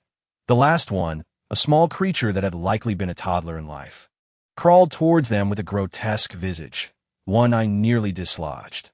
Lung Jing dispatched it swiftly, then commenced her search for white pearls. The enigmatic presence, the ghostly figure, followed suit, standing by her side. Noticing his dazed expression, she handed him a dagger. Qin Ao joined them, and their efforts yielded swift results, soon gathering all the pearls. Once back in the vehicle, Lung Jing surveyed the 30-odd pearls they had acquired, her spirits lifted. After distributing them, 10 for the ghostly figure, 10 for the Black Panther, and the remainder for Qin Ao, she pulled the panther close and playfully tossed a pearl into its mouth like a treat. Qin Ao chuckled at her carefree demeanor. These pearls are so precious. Those outside would toil and fight for them. Yet here you are, feeding them to a small beast. If others knew, they'd be furious. That's called being willful. If they had the ability, they could indulge too. So you're willful now? Qin Ao teased, tossing a pearl in her own mouth. Her surprise, it vanished without a trace, leaving no sensation behind. She blinked, uncertain, and glanced at Lung Jing. How was it? Quite the experience. I assent it. I found it rather amusing. Felt like nothing at all. I thought I was seeing things. Indeed, it's quite surreal. Who could have imagined the existence of such extraordinary phenomena? Qin Ao rolled her eyes at Lung Jing's gleeful expression as their vehicle exited the small village, only for a sudden, overwhelming stench to fill the air. Indeed, it was an atrocious odor. Lung Jing pointed out a nearby civilian house, a 2-story structure adorned with mosaic tiles, its decor surprisingly appealing amidst the desolation. Surrounding it was a patch of sweet potatoes and sugarcane. Without needing further prompting, Qin Ao halted the vehicle, her brows furrowing in distaste as she glanced at the Black Panther and the ghostly figure behind her. Who is the culprit? At that, Lung Jing burst into laughter. The ghostly figure exited the vehicle, his body exuding a layer of black viscous liquid, an utterly repulsive sight. Go find some water to wash off. You smell awful, that I'll help you clean up. Xiao Wu, consuming those white pearls will help purge the impurities from your body. It'll do you good, of course. Qin Ao heeded Lung Jing's advice. She parked the vehicle nearby, tossing the handful of pearls in her mouth. Moments later, her body was covered in the same foul black ooze. Spotting a stream in the distance, she knew Lung Jing was there bathing the panther. Approaching, she was taken aback to find Lung Jing wrestling with a zombie barehanded. The panther was engaged in a brutal struggle, having tackled one of the undead and tearing into it, the scene gruesome and violent. Yet, Lung Jing's carnage far surpassed the panther's, standing in the water, which reached her thighs. Her long hair floated in the current as she dispatched the approaching zombies with swift, claw-like hands, severing heads from bodies and casting them ashore. Her movements were rapid, each unconsumed. Waterlogged zombie appearing pitiably sluggish for each one that approached, Lung Jing dispatched it with ruthless efficiency, the pile of corpses on the bank steadily growing. Qin Ao stood by, kicking one zombie's head clean off, then grabbing the panther and tossing it into the water, reaching in to wash its mouth with stream water. If the panther ingested any rotting flesh, it would face dire consequences, truth be told. While the panther might despise her, she held no animosity towards the creature. Submerged in the water, the panther's mouth was cleansed of the putrid remnants. Before it could react, it was unceremoniously tossed onto the bank. With a disgruntled whimper, it glared at Qin Ao, who motioned for help from Lung Jing. Qin Ao refrained from entering the water. Although strong, she couldn't match Lung Jing's prowess. Unable to hurl the bloated zombie weighing over 200 pounds ashore, she instead attracted the attention of the approaching undead. Seeing her efforts, Lung Jing followed suit, retreating while holding the panther firmly. Yes, they did. The sound of zombie growls accompanied by a cacophony of shuffling feet echoed ominously. A horde of at least 100 drawing near. It became clear why the small village had housed only a few dozen zombies. The rest had congregated here. Lung Jing said nothing, delivering a swift kick to a zombie, its flesh crumbling like tofu, splattering Qin Ao in the process. Seriously, can we not have a moment's peace? Sorry, let us eliminate them quickly, so we can clean up. This is revolting. Lung Jing swiftly decapitated one zombie and sent another sprawling. Her efficiency was astounding, each head removed with the ease of picking fruit. Qin Ao, opting for her military knife, found the waterlogged zombies particularly easy to pierce. After about 10 minutes, the stream was finally clear of zombies, allowing for a thorough cleansing of the water and providing safety for any survivors. Lung Jing began to excavate the corpses for white pearls, advising Qin Ao, you and Xiao He should wash up. She's a female, don't worry, there's shampoo nearby. Qin Ao glanced at the panther, shrugging. She doesn't let me touch her. Lung Jing raised an eyebrow, noticing the panther gazing at her with a pitiful expression. After a moment's consideration, she decided to take matters into her own hands. Over 100 corpses had accumulated a considerable number of white pearls, perhaps due to their prolonged immersion in water. Under the sun's radiant glow, they shimmered with a cerulean hue. These must be the water element white pearls, she mused as she calmly collected them and said to Qin Zhao, I shall give you half. After all, they need to be consumed before they can be cleaned. Qin Zhao had already washed himself sufficiently, and upon seeing the pearls in her hand, he took a handful and stuffed them directly into his mouth. She also fed 10 pearls to Xiao He, noticing the foul stench emanating from it growing increasingly potent, prompting her to embrace it and cleanse it in the water.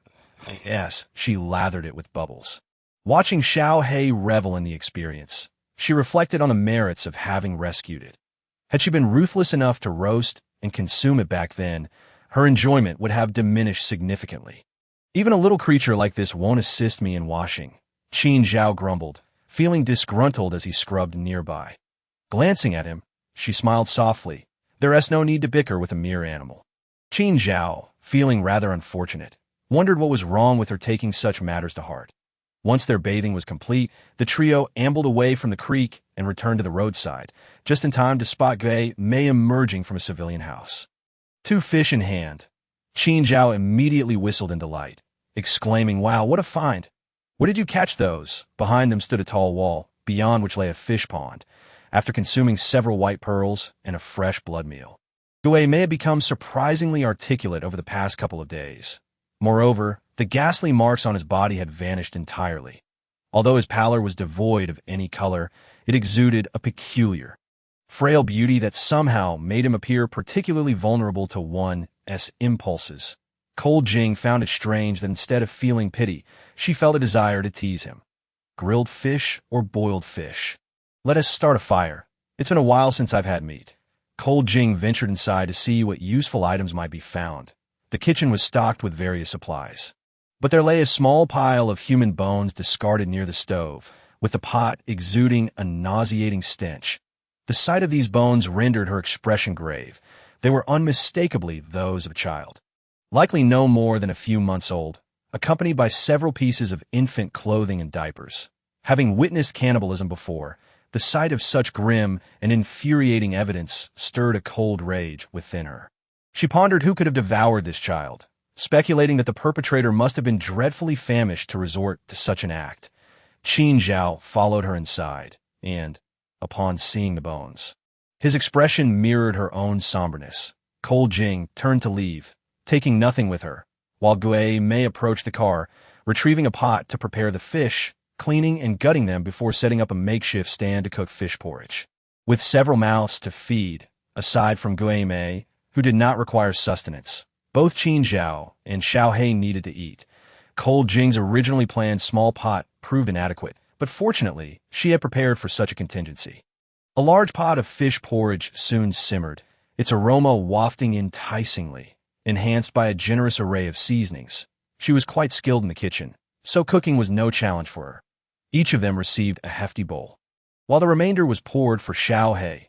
Watching it devour the food with gusto brought her a sense of joy. Initially, wandering alone through this apocalyptic world, she had not anticipated any semblance of a good life. Considering solitude to be the norm, her only hope had been to find Qin Zhao. Now, with an additional pet and an unexpected companion in the form of a zombie, she cast her gaze upon Gui Mei. He sat there, expressionless, his face devoid of emotion. Perhaps that was the only expression he had adopted since his transformation. Cold Jing occasionally felt a pang of sympathy for him, a solitary figure, now a zombie. If he were like other zombies, blissfully ignorant and devoid of memory, it might have been easier to accept. However, he retained his intellect, and she wondered if he had any memories left. He knew who he was, but also understood the value of gratitude. Despite lacking power, he had ventured into danger merely to express thanks. Cold Jing found it difficult to articulate her feelings, yet she understood that his existence as a zombie was not without its trials. "How do you feel after consuming those white pearls?" she asked, having washed the dishes and returned to sit beside him. Gui Mei turned his face towards her, his gaze fixed intently upon her. Cold Jing felt a shiver as he stared without responding. His eyes lingered on her lips. Recalling the moment when Qin Zhao's lips had brushed against hers, he averted his gaze, a flicker of anger igniting within him, though he could not pinpoint the source of his ire. "Well, you've become quite articulate," he replied.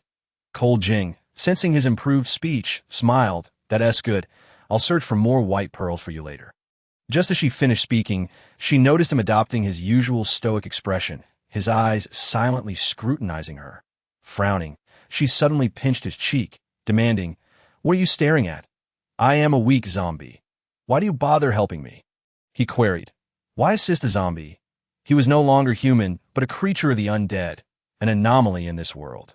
After the apocalypse, humans and zombies had become bitter enemies. Humans sought to exterminate zombies, while zombies sought to consume humans. Yet, here was Cold Jing, traversing the apocalypse with a weak, helpless zombie, even offering him precious white pearls. Fundamentally, there was nothing about him that warranted her assistance. Perhaps it was simply because you are different, she mused. Cold Jing sat on the ground, gazing skyward. It was already afternoon, the sky shrouded in a dim haze, with dark clouds rolling ominously in the distance, suggesting an impending storm. "You are special, aren't you? Who knows why I chose to help you? Perhaps it's a matter of sentiment. Just like Xiao He, it's merely a small creature. Her words trailed off as she sensed a shift in Gui Mei's mood. Nearby, Qin Zhao erupted into laughter, having comprehended that she likened a zombie to a mere pet.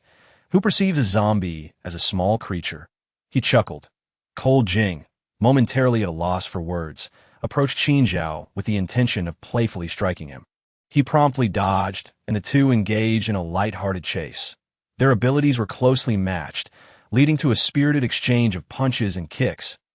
As their playful scuffle continued, a flash of lightning illuminated the sky. Followed by a torrential downpour, accompanied by fierce winds, they rushed to the car, pulling Gui Mei in with them and shutting the door.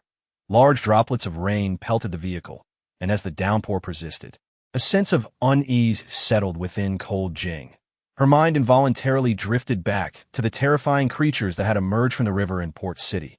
The aquatic monsters dwarfed the land-based zombies and instilled a profound sense of dread in her. Cold Jing, unfamiliar with the southern regions, could only hope that there were no large rivers nearby. Qin Zhao glanced at the pitch-black sky outside and remarked, "This weather is the worst storm I've ever witnessed in my life." Chapter 79. Qin Zhao, as confession, the storm raged outside. With fierce winds and torrential rain, in such conditions, it seemed unlikely that any creatures would venture forth.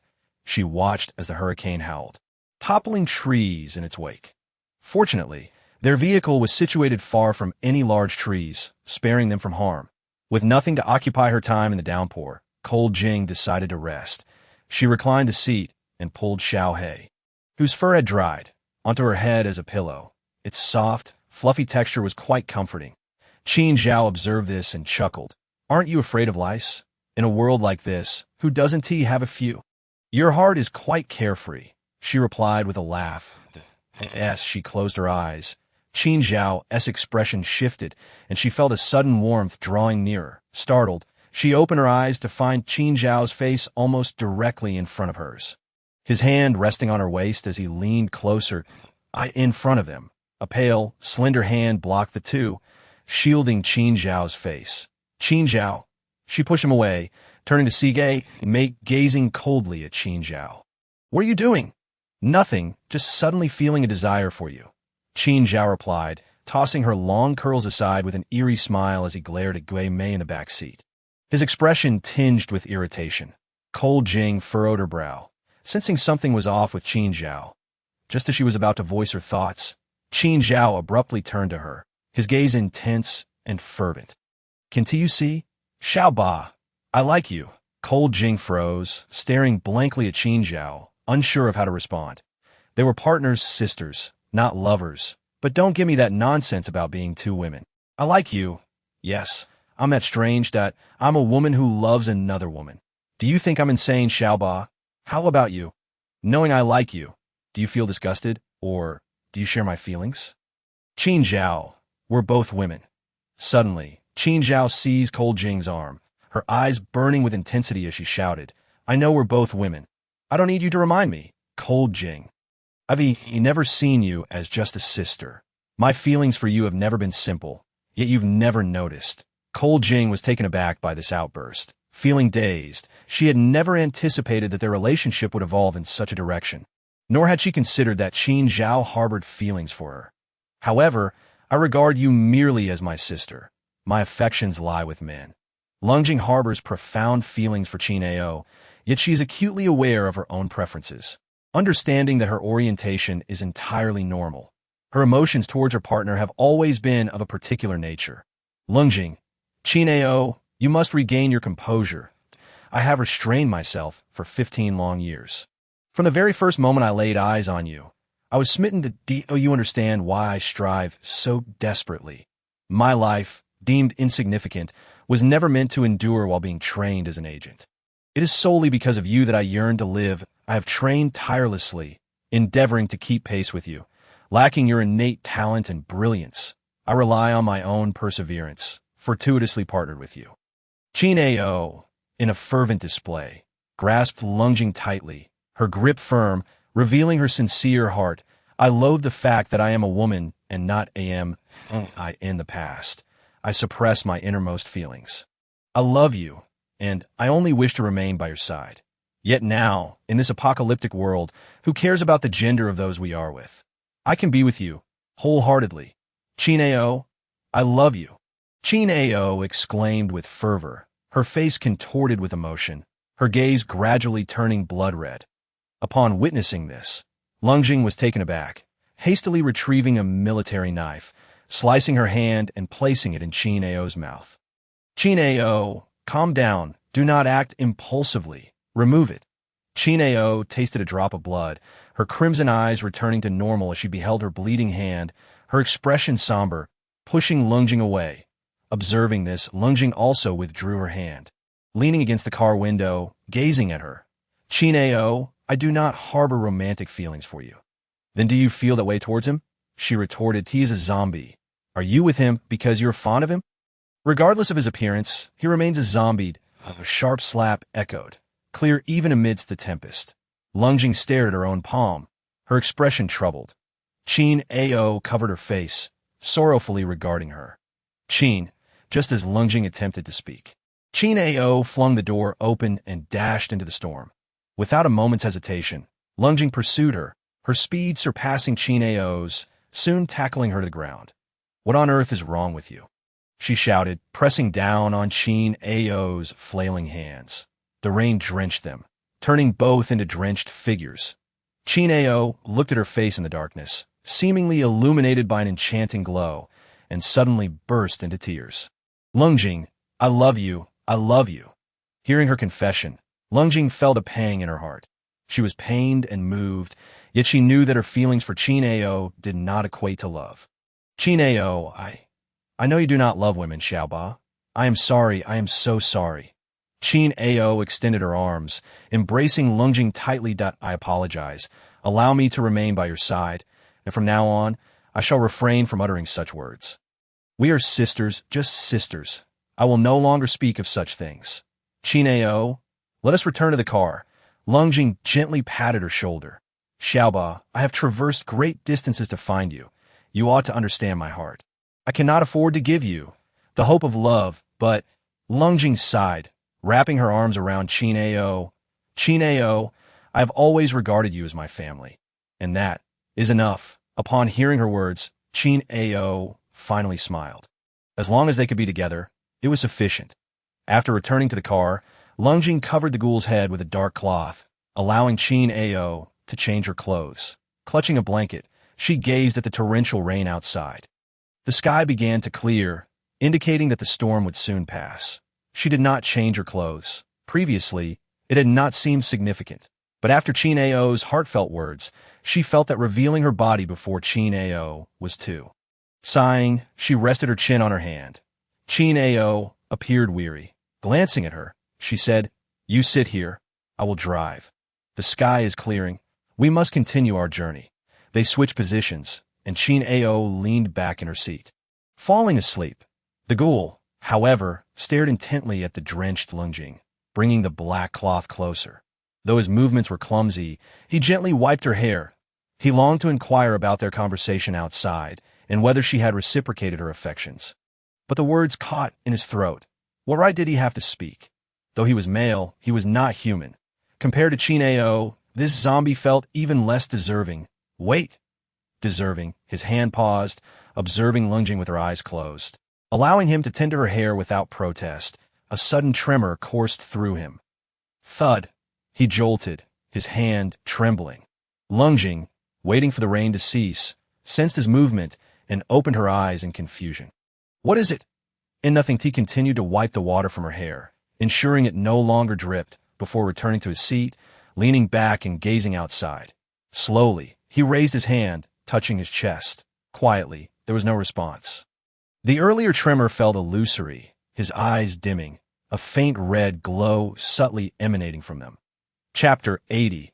A sense of crisis. The sky outside gradually brightened, and the rain lessened. Such storms arrive swiftly and depart just as quickly. Though somewhat alarming, they're far more preferable than a persistent drizzle. The surroundings were drenched. Lungjing retrieved some clothes from a back and entered a nearby civilian shelter to change out of her wet garments. Upon emerging, she noticed the ghoul staring intently at the rainwater pooling at his feet. Due to the heavy downpour, Water cascaded down the hillside, creating various depressions. She approached him and, seeing his serious demeanor, smiled. "Let us go." "Where to?" he inquired, realizing that regardless of their destination, they needed to depart. Roaming aimlessly in this desolate world was akin to him. Without a heart, devoid of emotions, and lacking memories, he had no idea what his purpose was. "The world is vast, and there are endless paths to traverse. Let us proceed." Lunging settled back in the car, turning on the heater, observing the fuel gauge displaying 1/3 full, contemplating the need to find a place to refuel. The vehicle resumed its journey, but due to the recent downpour, the surroundings were riddled with puddles and fallen trees obstructing the road. Lunging drove cautiously, occasionally halting to clear the debris from the path. After half an hour, they finally encountered a gas station. After rummaging about, Lunging filled the car's tank and replenished 3 empty bottles, which would last for quite some time. This gas station was isolated, positioned beside the highway with abandoned vehicles scattered around. Leaning against the railing, she took a sip of water while the ghoul stood atop the car, wearing a stoic expression as if contemplating life. Lunging had always wished to discern any change in his expression, but each time, she found only the same unyielding face, making it impossible to tell. Chin Ao remained asleep in the car, while the Black Panther stood beside Lunging. This aimless existence felt somewhat disheartening. She idly shook the water bottle when suddenly, an unsettling chill crept over her. This acute sense of danger struck her unexpectedly. Lunging lifted her head, astonished as she scanned her surroundings. The atmosphere was tranquil, with only a gentle breeze swaying the trees. After the torrential rain, the weather was clear, the foliage vibrant. The scenery was truly delightful. In such serenity, how could there be any danger? Suppressing her growing unease, she turned to comfort the Black Panther, patting its head reassuringly. Yet the foreboding sensation lingered, an undeniable peril lurking nearby. Narrowing her eyes, she beckoned the panther to the car, raising her hand to knock on the window. Chin Ao awoke, seeing her standing outside, and inquired, "What is it?" "We must leave here immediately." After the heavy rain, recalling the dangers encountered in Port City, Lunging had developed an ominous premonition regarding rainy days. Moreover, given the current situation, she felt increasingly uneasy. However, within her line of sight, there were no zombies or predators, nor any signs of life. With a range of 150 meters, she could perceive thermal energy signatures. Anything alive or dead would be visible. Yet, upon scanning the area, she found nothing, which only heightened her anxiety. The ghoul descended from the roof and took a seat in the back, while Lunging entered the car. Starting the engine, the vehicle sped along, but the sense of crisis intensified for Lunging, following her like a shadow. Resolutely, she halted the car, firmly gripping her automatic rifle, standing atop the vehicle. Chin Ao, noticing her tense demeanor, stepped out in confusion and asked, "What is wrong?" Lunging furrowed her brow, surveying the surroundings. It was 3:30 in the afternoon. Following the downpour, the sky was adorned with blue and white clouds, the sun shining brightly overhead, casting a clear light upon the world. Despite the pleasant weather and the damp ground, an unsettling feeling gripped her. "I sense danger. We are being watched." "What danger could there be?" Chin Ao dismissed her concern. "Who are we to fear those monsters?" Lunging remained silent, her vigilance unwavering as she scanned her surroundings. Yet, after waiting for over an hour without any sign of danger, she began to feel perplexed. Chin Ao chuckled. "I think you are being overly paranoid. I do not share such sentiments. The sky is darkening." The ghoul leaned out of the car window, addressing Lunging, calmly descended from the roof of the vehicle without uttering a word. She directly entered the car. This time, Chin Zhao was at the wheel, heading towards Gue County. The distance from Gang City to Gue County was not far, requiring approximately an hour and a half for the journey. Allowing them to arrive before dusk, the car maintained a steady speed, and along the way, the instances of fallen trees became increasingly rare, sparing them the need to frequently disembark to remove the obstacles. After an hour and a half, they finally spotted the sign for Gue County. "Let's find a place to stay at the outskirts. We can explore further inside tomorrow morning," calmly suggested. Chin Zhao replied with a smile. "As you wish." They located a small courtyard with a wall on the outskirts of Gue County and parked the car inside. calmly headed straight to the kitchen to inspect the available provisions. In the rice jar, she discovered a bundle of noodles. "Let us make noodles for dinner." She set up a pot, washed the rice, and lit a fire before venturing outside to gather some vegetables from the garden. Unlike animals, plants appear to have flourished after the apocalypse, growing at least twice as large as before, while animals had largely perished. It was indeed peculiar. However, the thriving vegetation was a boon for humanity, alleviating the fear of starvation. After washing the greens, she returned inside to find the porridge nearly ready. Calmly took a clean frying pan, placed it aside, and poured oil to stir-fry the vegetables.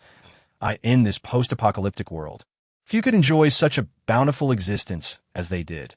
Lacking meat, they settled for a simple meal of porridge and vegetables. After tossing a few white pearls to the specter, Calmly and Qinzhao sat down to dinner, with Xiao He munching alongside them.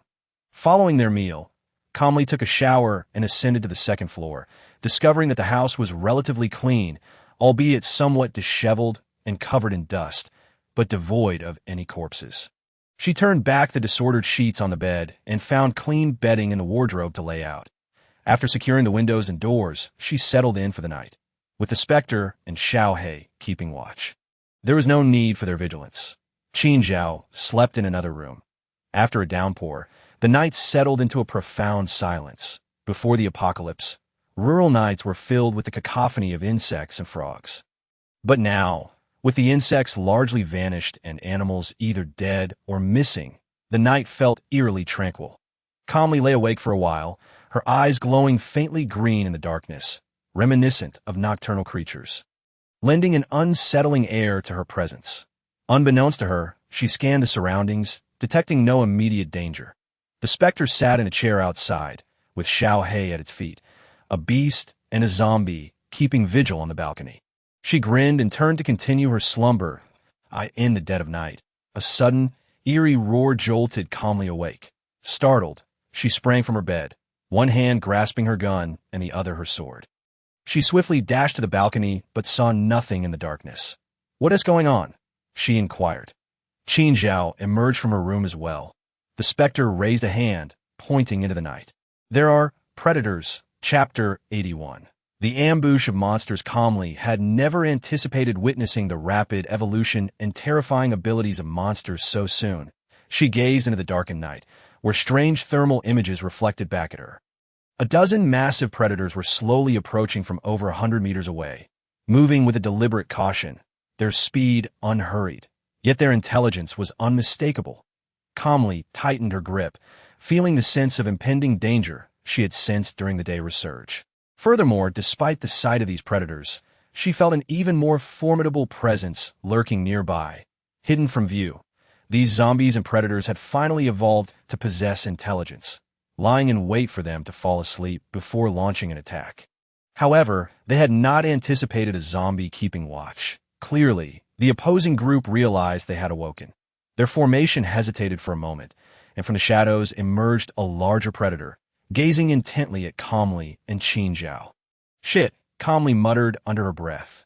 After being infected, Qinzhao could also discern these monsters in the dark. Including the leader, there were a total of 28 predators, all of which were the largest type she had encountered a fortnight ago. The one leading the pack was undoubtedly the alpha of this group. Its skin was a deep crimson, its body as large as an adult elephant, with a muscular upper body and 2 powerful hind legs, and a tail measuring at least 2 meters long, adorned with 2 sharp black horns atop its head. The predators had undergone further evolution. Calmly's brow furrowed as she looked at Qinzhao. "We can only fight with all our might." She never expected that upon awakening, she would encounter predators employing strategies to ambush them. What a mad world this has become. Qinzhao held her guns firmly. Her marksmanship was impeccable, and all she needed to do was accurately target the predators' heads. "Leave that one to me." Calmly gripped her automatic rifle tightly, her focus locked on the predator alpha. Though a sense of uncertainty gnawed at her. Since the onset of the apocalypse, even the one she had encountered at the M-Nation's LSJ base had not instilled such a feeling of threat. Among their group, Calmly was the strongest, and without uttering a word, Qinzhao merely nodded in agreement. The specter stood aside, observing the terrifying predators with a bitter heart. These monsters were far more powerful than he. He truly felt like a burden. "Take care, Xiao He," calmly glanced at him, and after uttering those words, she leaped from the balcony, landing in the courtyard below. In a swift motion, she vaulted onto the top of the wall. Gazing at the restless predators below, fresh blood and flesh were right here. Why were they not attacking? Calmly observed the predators, silently watching them. They had not yet realized. So what were they waiting for? Even in the darkness, Calmly felt no fear. Her eyes could clearly discern what lay within the night. She furrowed her brow, adhering to the principle of remaining motionless unless provoked. If these predators refrained from attacking, she would not mind avoiding a brutal confrontation. Qin Zhao leaped down beside her and inquired, "Are we going to fight?" Of course they would fight. It was merely uncertain what the predators were waiting for. Calmly felt a twinge of unease. Outnumbered, even with guns in hand, their speed was swift. Should they sustain severe injuries, escape would be impossible. Time ticked by. A small thermal signature, the size of a 6 or 7-year-old child, emerged behind the massive predator in the night. A zombie. Calmly froze momentarily, watching as the small zombie leaped onto the predator's back, sending chills down her spine. That was undoubtedly a zombie, though she could not see its features clearly from a distance. She recognized it for what it was. She smacked her lips, feeling parched. "Qin Zhao, did you see that?" "What?" Qin Zhao lacked the vision to see that far. She could only perceive the 20 or so predators within 100 meters. With the appearance of the small zombie, Calmly soon spotted others emerging, one after another. Her mouth grew increasingly dry as she sensed impending doom. The horde of zombies and predators began to close in. Calmly's gaze fixated on the small zombie atop the largest mutated predator, and finally, their group drew within 50 meters. Suddenly, the small zombie was fully exposed beneath Calmly's watchful eyes. She gasped, her ominous premonition materializing into reality. Before her stood a 7 or 8-year-old zombie, with a male figure in front, dressed in garments so stained that their original color was indiscernible, resembling a school uniform. Its hair had vanished, and its red eyes glowed ominously. Its human teeth transformed into terrifying animalistic fangs, the corners of its mouth curling into a bloodthirsty grin, fixated intently on them. "What the hell is that monster?" Qin Zhao couldn't help but curse. Calmly offered a bitter smile as she surveyed the hundreds of zombies and over 30 predators. "Are we going to survive this?" "We can." Qin Zhao glanced at her, his gaze filled with unwavering determination. "Even in death, I will ensure your survival." Calmly was taken aback, letting out a resigned sigh. "Qin Zhao, enough talk. Xiao Ba, we must survive." Calmly had never contemplated her demise, no matter the danger. She would fight to the end. Turning back, she saw the specter had secured Xiao He inside the vehicle. Standing outside, his eyes sparkled as he gazed at her in the night, revealing a faint red glow. She paused, glancing back at the small zombie's eyes, which also glimmered red. What on earth? Yet before she could ponder further, the small zombie suddenly let out a piercing scream, reminiscent of a monstrous roar from a film. Echoing sharply in the night, Calmly's heart raced as she witnessed the zombies surge forward as if spurred on by adrenaline. Indeed, they were running at a speed normal for humans. Damn, the zombies are evolving at an alarming rate. As Qin Zhao began firing, the gunshots rang loudly in the night, accompanied by the terrifying roars and the sounds of bodies collapsing. Each shot she fired struck true, exploding the heads of the zombies. She cheered as the horde of over 100 zombies quickly dwindled to half.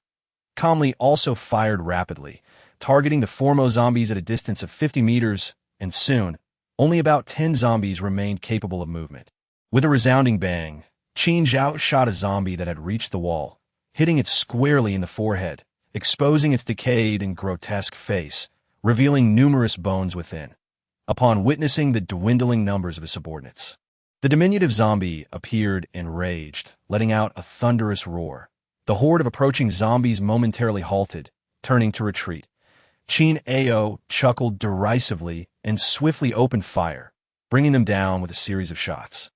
Instantly, the open ground before the civilian dwelling was strewn with the bodies of the fallen zombies, their predators remaining motionless. It was initially assumed that escape was impossible, but unexpectedly, half the threat was neutralized with merely gunfire. However, The true menace was yet to come. It was crucial to remain composed, as these zombies were merely the weakest of the small zombies' minions. It was anticipated that the subsequent 30 or so predators, followed by 2 mutated ones, would soon join the fray, culminating in a confrontation with himself.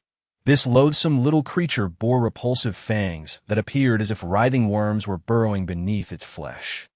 Its fingers were adorned with elongated claws, and the mere thought of those talons raking across one's skin was enough to evoke a shudder. Chin Ao mercilessly dispatched the remaining feeble subordinates of the small zombie. Infuriated, the small zombie's eyes glowed a more intense crimson. It howled once more, prompting the 30 or so predators to surge forward.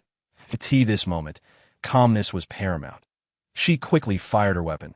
The automatic rifle's rate of fire was rapid, and her aim was commendable. Within a mere 50 meters, as the predators closed in to within 10 meters, they had already brought down a dozen. Yet over 20 remained.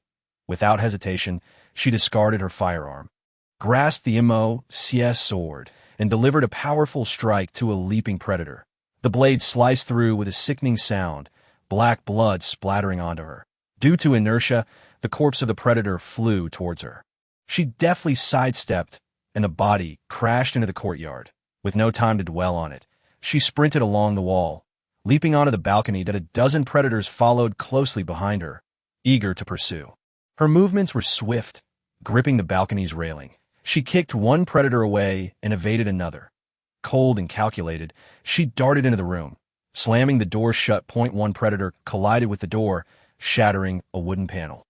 She raised her hand, bringing the merciless sword down decisively, severing the predator's head from its body. At that moment, more predators poured in through the windows. She swiftly drew a military knife from her leg and hurled it at one predator's head, plunging it deep into its skull, ensuring its demise. There was no time for complacency. She dodged a claw aimed at her, bending low to swing the merciless sword, severing the hind legs of 3 predators. 2 fell, incapacitated, while she plunged her knife into the head of another, her sword cleaving through the skull of yet another. Yet 3 more predators rushed in. With no time to ponder, she kicked aside a corpse and, using the force of her hands against the ground, propelled herself upward, kicking one predator away, sending it crashing onto her neatly made bed. The 2 remaining predators, undeterred by their fallen companion, lunged at her with gaping jaws and razor-sharp claws, aiming for her throat. She swiftly retaliated, delivering a punch to one predator's head while simultaneously striking down the other with her sword. The actions were nearly simultaneous. One predator fell lifeless, while the other was sent sprawling. Just then, the predator that had fallen to the floor regained its composure and charged at her. Cold drew her sidearm and fired twice, the bullets slicing through the air, embedding themselves in the foreheads of 2 predators. Ending their threat, as more predators surged forward, she opened the door, slicing down one as it entered, then quickly darted out, kicking the door shut behind her. She raced to the window, slaying 2 more predators as they attempted to follow.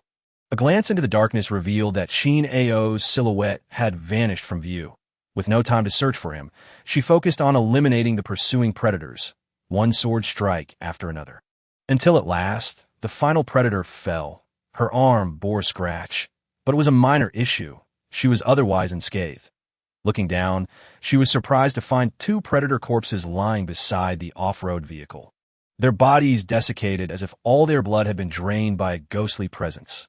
She leapt down from the balcony, spotting Chin Ao returning from a distance, his eyes flickering with a faint crimson glow. Cold observed him with concern. His demeanor was clear-headed, yet the red glimmer in his gaze likely indicated a viral response triggered during the fray. Blood stained the corner of his mouth, and upon noticing it, she furrowed her brow, contemplating the unsettling resemblance between his symptoms and those of the ghostly entity. The only distinction was that the latter was a true zombie, whereas Chin Ao still possessed a human form. Yet now was not the time for contemplation. Cold signaled to Chin Ao, indicating the remaining 2 predators and the small zombie. .1 for each of us. All right, the usual rules apply. Let us see who is faster. Absolutely. A faint smile graced her lips as she adjusted her grip on the merciless sword. Before she could act, Chin-Ao had already leapt onto the high wall and sprinted towards the distant predators and the small zombie. One predator, noticing him approach, let out a deafening roar and gave chase. Another predator, eager to join the fray, lunged at Cold as she leapt onto the wall, aiming her pistol at the small zombie.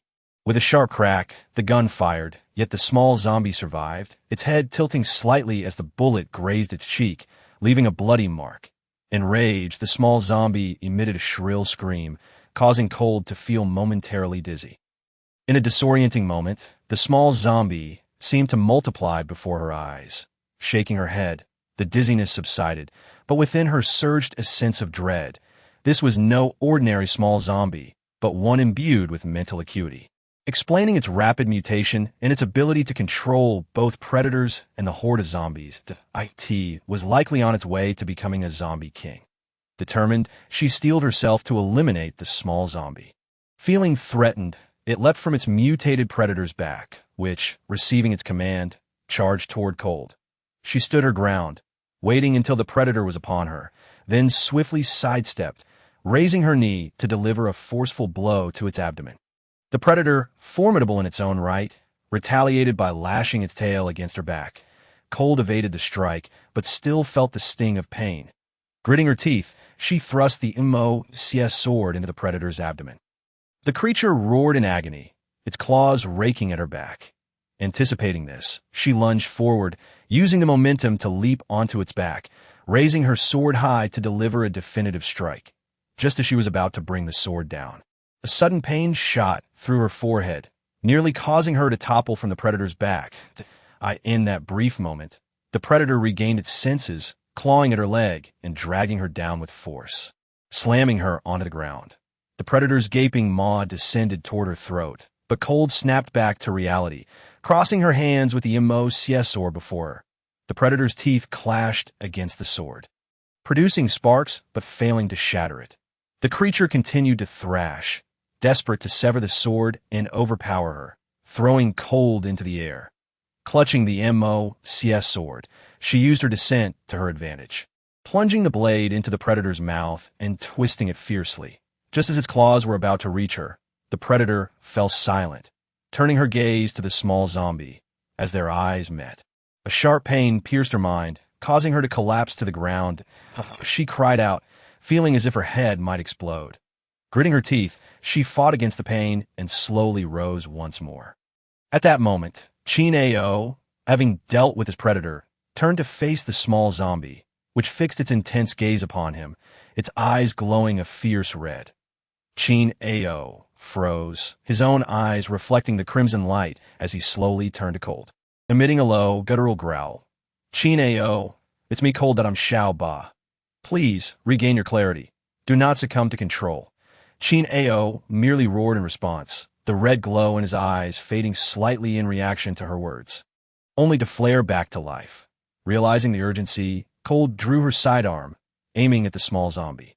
However, the pain in her head made her hands tremble, and the small zombie remained agile, evading the shots. "Chin-Ao, snap out of it. I'm Xiao Ba, I'm Cold. Chin-Ao, Xiao Ba, you must run." Chin-Ao's hands morphed into claws as he staggered forward, his movements stiff, uttering pained words that he was under control. Yet a flicker of rationality remained. Though it was fading fast, the small zombie, sensing the lack of conflict, let out an even more ferocious scream. Finally, Chin-Ao lost all semblance of reason, lunging at Cold. Enduring the pain in her head, she prepared to offer her blood to him when, unexpectedly, the agony vanished. Simultaneously, a piercing scream erupted from the small zombie's direction. She barely had time to react. Upon seeing Chin-Ao lunging towards her, she swiftly raised her hand to shield herself, only to be bitten by him, blood gushing forth rapidly. Drawing in a sharp breath, she noticed the red hue in Chin-Ao's eyes dissipate. Calmly, she glanced towards the small zombie, only to find two zombies thrashing on the ground, a phantom tightly pinning down the repulsive little creature, its head buried in the small zombie's neck. Chapter 83. Blushing, you little sister. The small zombie struggled and shrieked, but soon quieted down significantly, its body gradually withering away. Feeling Chin-Ao release his grip, calmly pulled down her sleeve and approached the phantom and the small zombie. Upon reaching the phantom's side, she momentarily froze. The phantom slowly raised his head, revealing his crimson eyes and dark red pupils. His mouth smeared with blood. One hand clutched the small zombie's neck while the other grasped its head. Having already separated its body from its skull, calmly observed, suddenly breaking into a smile, she collapsed onto the ground. The phantom quickly reached out to support her. "Are you all right?" Hearing his fluent words, calmly laughed even more heartily. "It seems you're also a psychic zombie." Calmly, The phantom lifted his sleeve to wipe the blood from his chin, his gaze dimming. "I'm sorry." "Why apologize? If it weren't for you killing it, I would have died." She raised her hand, pressing it against her somewhat dizzy head, affected by the small zombie's psychic energy, feeling slightly nauseous, turning to look behind her. She saw Chin Ao standing nearby. His gaze fell upon Calmly's bloodied arm, his expression somewhat somber. Calmly stood up and said to them, "Let us go." Upon returning to the small courtyard, the air was filled with the stench of blood and decay. Xiaohong incessantly scratched at the car window, eager to escape. Calmly understood she shouldn't keep Xiaohong confined, but it was still just a small creature. As long as it didn't cause trouble, that would suffice. Continuing to keep it locked up, Calmly went to fetch water to cleanse the grime from her body, all the while contemplating the events of the day. The zombies had evolved a leader capable of commanding numerous subordinates and employing ambush tactics. This small zombie was still foolish. If the zombies continued to evolve, it would likely bring even greater calamity to humanity. Feeling somewhat heavy-hearted, she changed into clean clothes and ventured outside, noticing the phantom skillfully disposing of the corpses of the predators, whose chests were in ruins, likely having been gutted already. "Your hand?" The phantom spoke somewhat slowly, but no longer in a manner that made it difficult to understand. Calmly smiled slightly and replied, "My hand is fine. Thank you. How do you feel after consuming that small zombie?" "Not bad. Quite all right." He struggled to conjure a hint of a smile. Calmly, unnoticing, was startled by a smile, causing her to shiver slightly. "Your smile is quite chilling." The phantom's expression stiffened, his face falling as he turned away to continue disposing of the corpses. Once he had finished, Calmly closed the door and opened the car door to let Xiaohong out. "These are all white pearls, quite impressive, and sizable too." The phantom presented a small bag of white pearls to Calmly, his tone upbeat, almost as if showcasing a treasure. Calmly picked one up, noting it was roughly the size of a quail egg. "What about the little zombies?" she inquired. The phantom rummaged through his pocket, producing a pearl slightly larger than a quail egg, stating, "This one, see? This should be a psychic white pearl. It's likely the same type as that little zombie. Consuming it would be beneficial for you," Calmly remarked, just as she noticed Chin Ao emerging, having cleaned himself up. She walked towards the kitchen to prepare a meal. The time on her mechanical watch read 4:30. She needed to cook something before continuing their journey. Chin Ao entered, rolled up her sleeve, and observed the newly healed skin. The wound had nearly mended, leaving only a faint mark. She felt a pang of regret. "I'm sorry." That was quite a forceful grip, very vigorous. Calmly shook her hand and asked, "What vegetables do you wish to eat?" Calmly. Chin Ao furrowed his brow, looking at her. Calmly raised an eyebrow and shrugged. "So, what were you about to say?" "I'm all ears. I am merely a ticking time bomb, a potential threat to you at any moment. Xiaoba, our continued companionship may bring you danger." "Uh-huh. The porridge is nearly ready." Calmly maintained her expression, stirring the porridge in the pot with a spoon. Chin Ao gritted his teeth. "Xiaoba, just kill me." Clang. Calmly forcefully tossed the spoon onto the stove, spinning around to deliver a slap. But her hand halted mid-air. She glared at him, visibly angered. "Do you think I made the arduous journey back for what? Do you think I risked so much to rescue you from Wuching just for this? We promised never to abandon each other. Chin O.D. Oh, you really think I would forsake you over this? But there are no buts. You are my sister. I would never abandon you." She had journeyed from Lijiang, traversing from Beijing to Nanning Base, searching tirelessly until she found him. "Let me tell you, if you dare to die, I will never forgive you. Chin Ao, you would better live, and live well."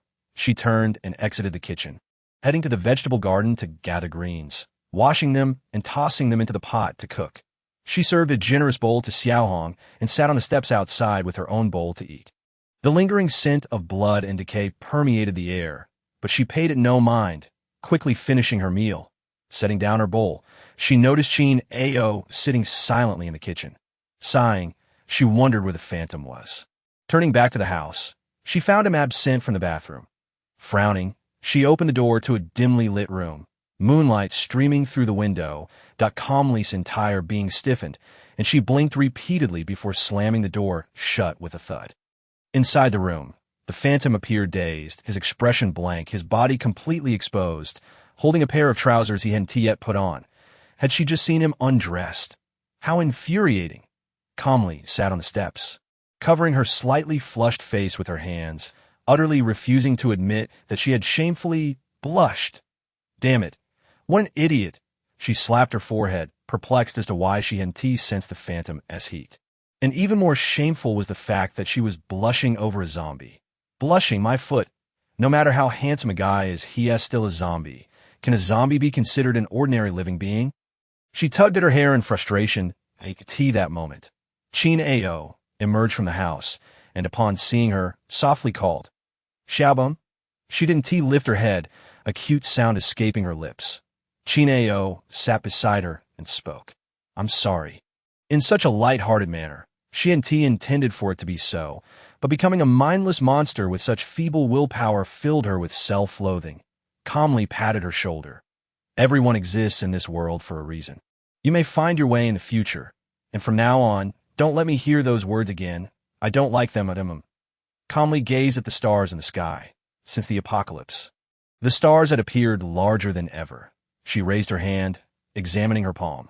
I wonder what abilities lie within me. Perhaps it's psychic power. The phantom emerged from the house, stating, "Your control ability is quite strong. Humans evolve slowly, and your psychic energy evolves even more slowly. How do you know? I consumed the small zombie's white pearl, so I can sense it. You and I share the same type. After consuming the white pearl, the phantom's speech had already returned to normal, so he had spent all that time in there just to eat the white pearl? The phantom sat beside her, and aside from his pale skin and dark red eyes, he appeared entirely normal. You will become even more formidable. The phantom gazed at calmly, suddenly proclaiming, Chapter 84, Luring Zombies Out of the City. Thank you for your kind words. I hope so. Calmly thought lightly, having momentarily forgotten the earlier embarrassment of catching a glimpse of the phantom. The three of them sat on the steps, looking up at the sky. The odor of blood and decay hung heavily in the air, amplifying the sense of desolation. As dawn broke, the vehicle continued its journey. Calmly stood atop the car, with Guisien just ahead. Bathed in morning light, Guisien appeared tranquil compared to the previous night's chaos. Calmly's mind remained occupied with thoughts of the small zombie from last night. She was troubled about whether to return to the Nanning base to warn them to be cautious. But then she reconsidered. If they couldn't even learn to be wise themselves, how much could she truly help? Thus, she dismissed the thought. The vehicle pressed on, many houses reduced to a state of ruin, the ground littered with corpses already overgrown with moss, some still writhing and emitting faint growls towards their vehicle. Truly, it resembled a desolate hellscape. Holding a pair of binoculars, Calmly was uncertain if there were any survivors in Guisien, but given the desolate world, even if there were, it would be difficult to find them.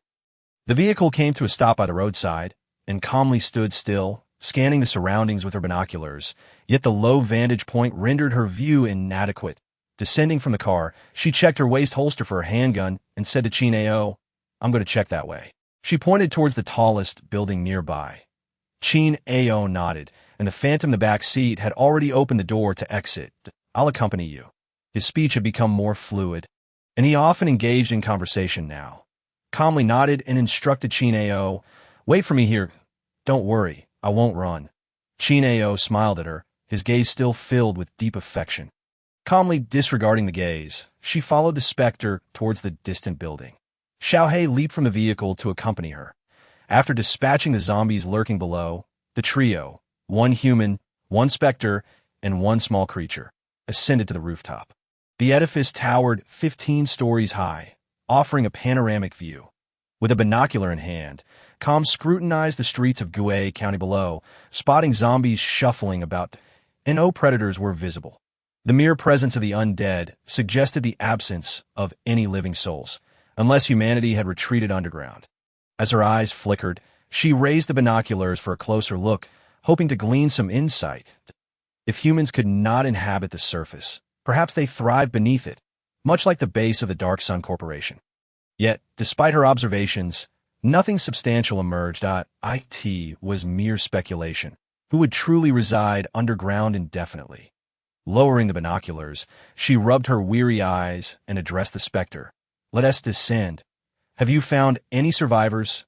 None, but I firmly believe there must be living individuals here. She replied, leading the way with Xiao He trailing beside her, his long tail swaying. The specter, following behind, remarked, I think you ought to return to the Nanning base. This, Calm chuckled softly, glancing back at him. And then what? What difference would returning make? The world has irrevocably changed. Like attracts like, why venture into such perilous territory alone? Last night's brutal confrontation weighed heavily on the specter. Witnessing Calm's struggles filled him with unease. He wished for her safety. He did not want her to face danger. You don't understand, he muttered. Calm offered no further explanation. Upon reaching the ground level, they spotted 2 zombie corpses beside the vehicle, where Qin Zhao was meticulously cleaning his knife. Calm smirked, shrugging. Let us head into the city. Found anything? Qin Zhao climbed into the car. Calm shook her head. No, over 60 billion souls have seen 81% transformed into zombies. How many of those who survive can there possibly be? The numbers are dwindling rapidly, and a new life takes 9 months to bring forth. Now, 3 months into this apocalypse, the population decline is staggering. In essence, her lengthy monologue conveyed the stark reality. With so few people left, how could finding survivors be a simple task? Well, if we find them, we do. If not, we cannot force it, she concluded. With a wooden stake in hand, she opened the car window as they gradually entered the county town. The number of zombies increased, and any that came too close were swiftly dispatched by her thrown stakes. These were still ordinary, unevolved zombies, significantly inferior to those that could run and leap, encountered the previous night. Not long after, they realized the horde was swelling. Retreat, Calm commanded, that we cannot press forward with so many zombies. We'd be trapped inside. The vehicle reversed and exited the county town. Calm contemplated the need to commence a zombie purge. She decided to push aside abandoned cars blocking the road, positioning them in the middle as she gripped her stake. Watching the approaching zombies, she began to throw stakes with precision, each one piercing an eye and reaching the brain, effortlessly slaying the undead. The specter, observing, picked up a stone from the ground and attempted to mimic Calm's technique. Thud! The pebble struck a zombie, but merely caused it to stagger before it continued its advance. Qin Zhao scoffed. Pathetic, the specter remained silent. Continuing his futile attempts, his strength was adequate, but his aim left much to be desired. Calm glanced at him, amusement dancing in her eyes. His words were quick, yet his precision was lacking, almost akin to a fool. Her smile broadened as the number of fallen corpses multiplied and the advancing zombies surged closer. Hand me the black bag from the car, Calm instructed, which contained firearms and ammunition. The specter complied. Calm swiftly retrieved a pistol, loading it with bullets. Bang! A projectile shot forth, slicing through the air and embedding itself in a zombie's skull. Suddenly, Qin Zhao shouted from the back. Calm turned to see a cluster of zombies emerging from the nearby forest. Their decaying flesh crawling with maggots, some still fresh. You deal with those. I'll handle this side, she directed, firing rapidly and efficiently, each zombie that approached meeting a swift demise. Qin Zhao managed to take down several himself. But as more zombies appeared, he glanced at the dwindling supply of ammunition. Frowning, he remarked, we don't have enough bullets to clear an entire county. Retreat, Calm ordered decisively, firing as she backed away. The specter had already secured Xiao He and the bag in the vehicle. Qin Zhao took the driver's seat, simultaneously firing and shifting gears, urging Calm, get in. Calm climbed into the car, bracing herself against the door while continuing to shoot at the pursuing zombies. The sheer volume of the undead was overwhelming. Should we lure them out of the city? She pondered. That's not feasible. If the zombies scatter into the wilderness, they will pose a threat to any survivors out there, Calm reasoned. Qin Zhao scoffed. Who would live in a wild? Everyone seeks refuge in a base, right? Hurry, step on it, Calm urged. Qin Zhao accelerated, quickly distancing them from the horde. After driving several kilometers, they halted. Calm exited the vehicle, nursing a headache. Chapter 85. The Spectre commits murder. The area was infested with zombies, and as she furrowed her brow in confusion, a sudden whistle echoed from a nearby house. The sound was jarring, instantly capturing her attention. Glancing towards the building, she noticed a woman standing behind a slightly parted curtain, waving at them. Indeed, there were survivors. A wave of relief washed over Calm as she turned to Qin Zhao. Let us go. To her surprise, actual living individuals existed. They had taken a different route to Gue County and thus had not encountered any survivors. The house in the distance was substantial, its walls high, smeared with the remnants of decayed corpses, likely a barrier against the stench that would attract the zombies. Qin Zhao disembarked and followed Calm towards the wall that a small gate opened, revealing a man clad in a black t-shirt and light blue jeans, eyeing them warily. Who are you? Why provoke those zombies? Ordinary people, Calm replied, taking in the size of their refuge. How many of you are there? 17. Why not head to the Nanning base? She inquired. The Nanning base was a mere few hours' drive from Gue County, and reaching it would spare them the anxiety they faced now. Did you come from the Nanning base? The man's eyes brightened at the question. Calm nodded. The defenses at the Nanning base are robust. If you go there, your circumstances will improve. Not possible. The man sighed, then suddenly smiled. Enough of that. You two women are quite bold to drive around in this chaos. Are you coming in? No need, Calm frowned. We just disturbed the zombies in the county. They're likely heading this way. Stay hidden and avoid exposure. After conveying her warning, Calm returned to the vehicle with Qin Zhao. The Spectre was wide-eyed, surveying the surrounding foliage, seemingly captivated by something interesting within. Qin Zhao hesitated to start the car, and Calm sat beside him in the suddenly quiet vehicle, the only sound being Xiao Hei's breathing. After a moment, she suggested, You drive. I'll take the roof. Recalling how effective she had been with a metal rod atop the car during their time in the village, she felt it would be beneficial. All right, Qin Zhao agreed without objection.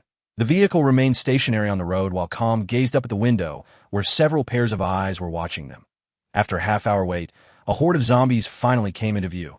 Their numbers thickening, their growls audible in the distance. They're coming, Qin Zhao said, his spirits lifted. Calm emerged through the sunroof, securing a rope around her waist and fastening it to the vehicle as she wielded two metal rods. The individuals in the house watched in astonishment, bewildered by their audacity. What are they doing? Do they intend to fight zombies that way? What if they get bitten? Are they insane? Calm's gaze burned with determination as the zombies drew closer. The Spectre joining her atop the vehicle. What are you doing out here? She questioned, frowning. Helping you, he replied, snatching one of her metal rods. Calm raised an eyebrow and retorted, Enough! Don't hinder me, I'm not hindering you. I can handle it, the Spectre insisted. Seeing his unwavering resolve, Calm relented.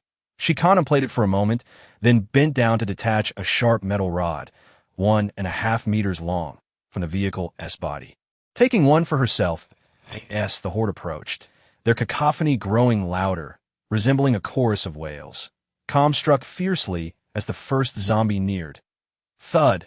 The iron bar plunged directly into the zombie's skull, blood and brain matter splattering grotesquely. An utterly revolting sight. Thrust in and pulled out. Beside her, Gue mimicked her movements. The zombies were no longer sluggish. After 3 months of evolution, they could now sprint with alarming speed. Qin Ao maintained a speed of 15 kilometers per hour, carefully monitoring the distance of the pursuing undead. Calmly, she and Gue stood atop the vehicle, wielding iron bars to pierce and extract. Observers within the building gaped in astonishment, exclaiming how cool it was, an utterly unexpected method. Yet, could one sustain such effort continuously? The iron bars were not light. After all, how could they maintain such balance atop the moving vehicle? As the car gradually pulled away, the horde relentlessly pursued, growing ever larger.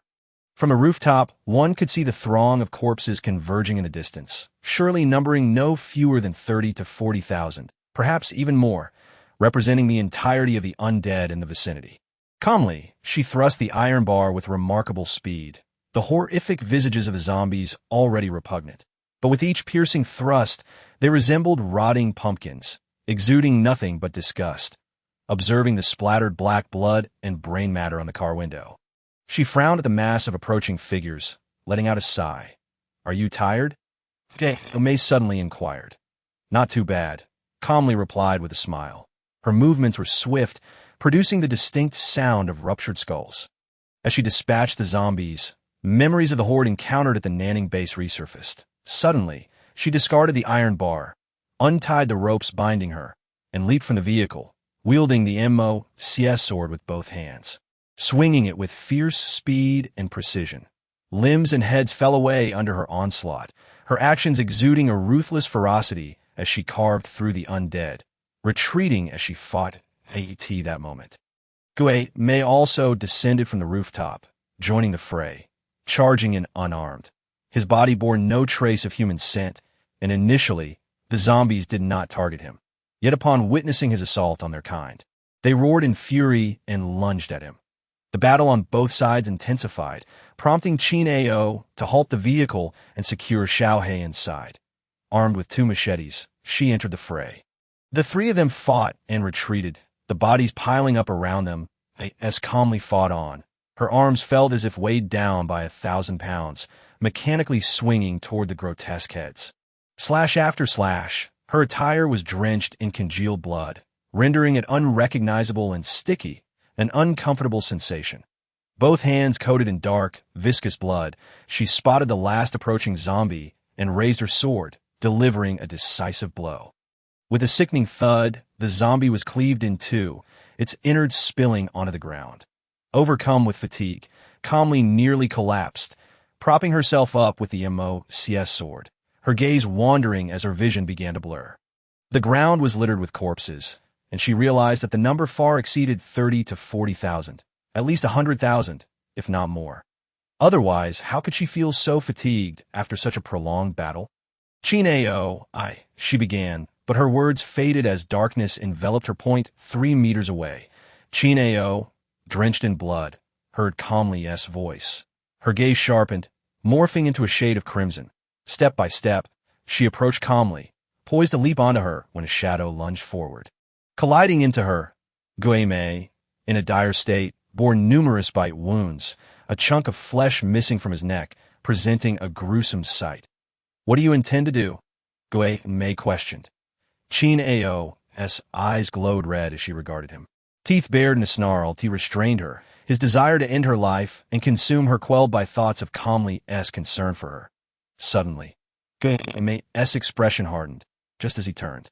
An iron rod struck him on the head, plunging him into darkness. The assailant, wielding the rod, had initially believed he was rescuing the woman from zombie, but upon striking the attacker, he was met with the sight of the woman's blood-red eyes. Causing his heart to race, without a second thought, he fled. Run!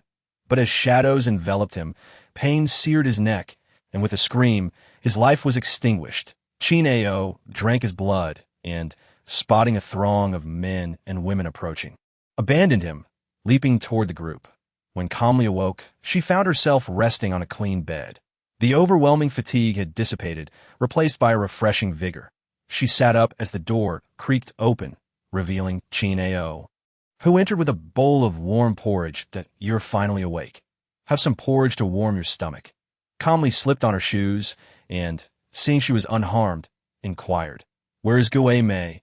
Chin Ao's expression shifted subtly, and she suddenly exclaimed, calmly, May is killed. Will you still keep him?" "What?" Chapter 86. He shed tears, he has slain others and drained their blood. Everyone witnessed it. Chin Ao's agitation was palpable, calmly shook her head. "Impossible, T is a zombie. There's nothing impossible about that." Chin Ao followed her outside. She insisted, "Take a look. You must see." On the ground lay 6 corpses, drained of blood, their skulls punctured, ensuring they would not rise again. Calmly recalled witnessing this before. She had once severed the eye of the zombie Gueme, who had left such bodies in his wake. Impossible, calmly frowned, raising her gaze to see Gueme outside. Bound by chains, looking disheveled, his once handsome face marred by blood, his dark eyes glimmering, his body adorned with various wounds. Doubt clouded her thoughts. Why do you refuse to believe? He wouldn't kill without reason. But he has. You see, perhaps you doubt because you haven't witnessed it firsthand. Do you not trust me? Chin Ao's agitation escalated as she grasped Calmly's arm, shaking her. Have you fallen for him? Do you prefer him over me? Chin Ao, enough. Calmly rubbed her temples in frustration and approached Gume, unbinding his chains and removing the cloth from his mouth. Chin Ao was on the verge of frenzy. Her face contorted in rage. Calmly, you truly don't believe me that I do. But he has saved us. Calmly did not turn to look at Chin Ao. Her focus remained on Gueme, who appeared pitiful, drenched in blood and exuding a foul odor, while those around her kept a wary distance. Gueme looked at Calmly, his expression stiff, yet his tone carried a sense of urgency and helplessness. Calmly, I did not kill anyone. Calmly regarded him, her emotions a tumultuous blend of confusion as she shook her head, unsure whom to trust. She extended her hand, about to wipe the blood from his face. Gueme reached out, yearning to grasp her hand. Suddenly, Chin Ao approached, dragging a dark object behind her. Calmly, be rational. He is merely a zombie. Calmly observed the lifeless body lying on the ground, and a chill gripped her palm. In a sudden motion, she swatted Gueme's hand away. Leave. Calmly, trust me, I did not. I hear you're the only zombie. Who else could it be? Chin Ao sneered. Gueme felt a pang of hurt from Calmly's gaze. He longed to explain, but the words eluded him that he was at a loss. Indeed, he was the only one among them who was a zombie, not human. Who would believe him? He parted his lips, but fell silent. Desperately searching for a defense, I did not. A feeble excuse. Do you think your words will convince anyone? Chin Ao retorted. Calmly observed the turmoil on Gueme's face, realizing it was no longer mere expression, but a mixture of anxiety and distress. Taking a deep breath, she lowered her head and pressed her hand to her forehead. Say nothing more. Chin Ao, you all go inside. Calmly. Chin Ao called out, fearing that Calmly might choose to believe Gueme. Inside, Calmly shouted, her countenance darkening, revealing a hint of menace. Chin Ao staggered back, unable to suppress her retreat, casting an indignant glare at Gueme before exiting. The others, equally fearful of Calmly, hurried inside. Calmly took a deep breath. Her gaze fixated on Gueme, who appeared dejected. Leave it, I did not. Gueme protested. I woke up bound. I am not the only one who consumes flesh. Why won't you believe me? In his urgency. His words flowed fluently and rapidly. Calmly offered a cold smile, shaking her head. What does that matter? How can I trust you? But I did not. Xiao He is dead. Do you know why? Calmly pointed at the lifeless body on the ground. Initially, she had not favored keeping a pet, finding it troublesome. Yet over time, Xiao He's loyalty endeared him to her, and she had grown fond of the silent creature. But now, he lay dead, brutally slain. Blood drained, lifeless on the ground, his once vibrant form now a mere shell, still dark and glossy, yet utterly silent. Gueme gazed at Xiao He's body, memories of their brief companionship flooding his mind, stirring a pang of sorrow within him. Calmly chuckled softly. Whom do you think I should choose?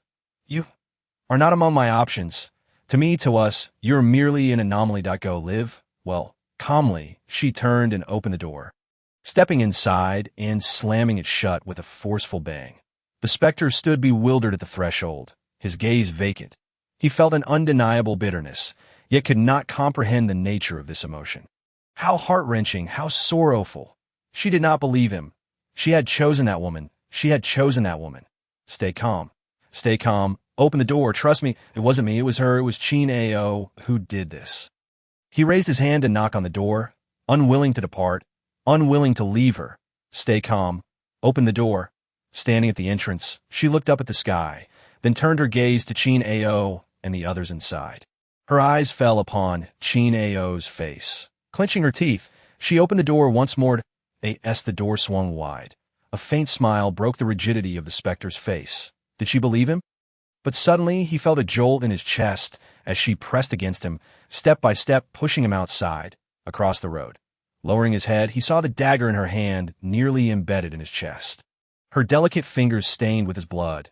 It was no longer the dark hue he was accustomed to, but a vivid red, warm and alive.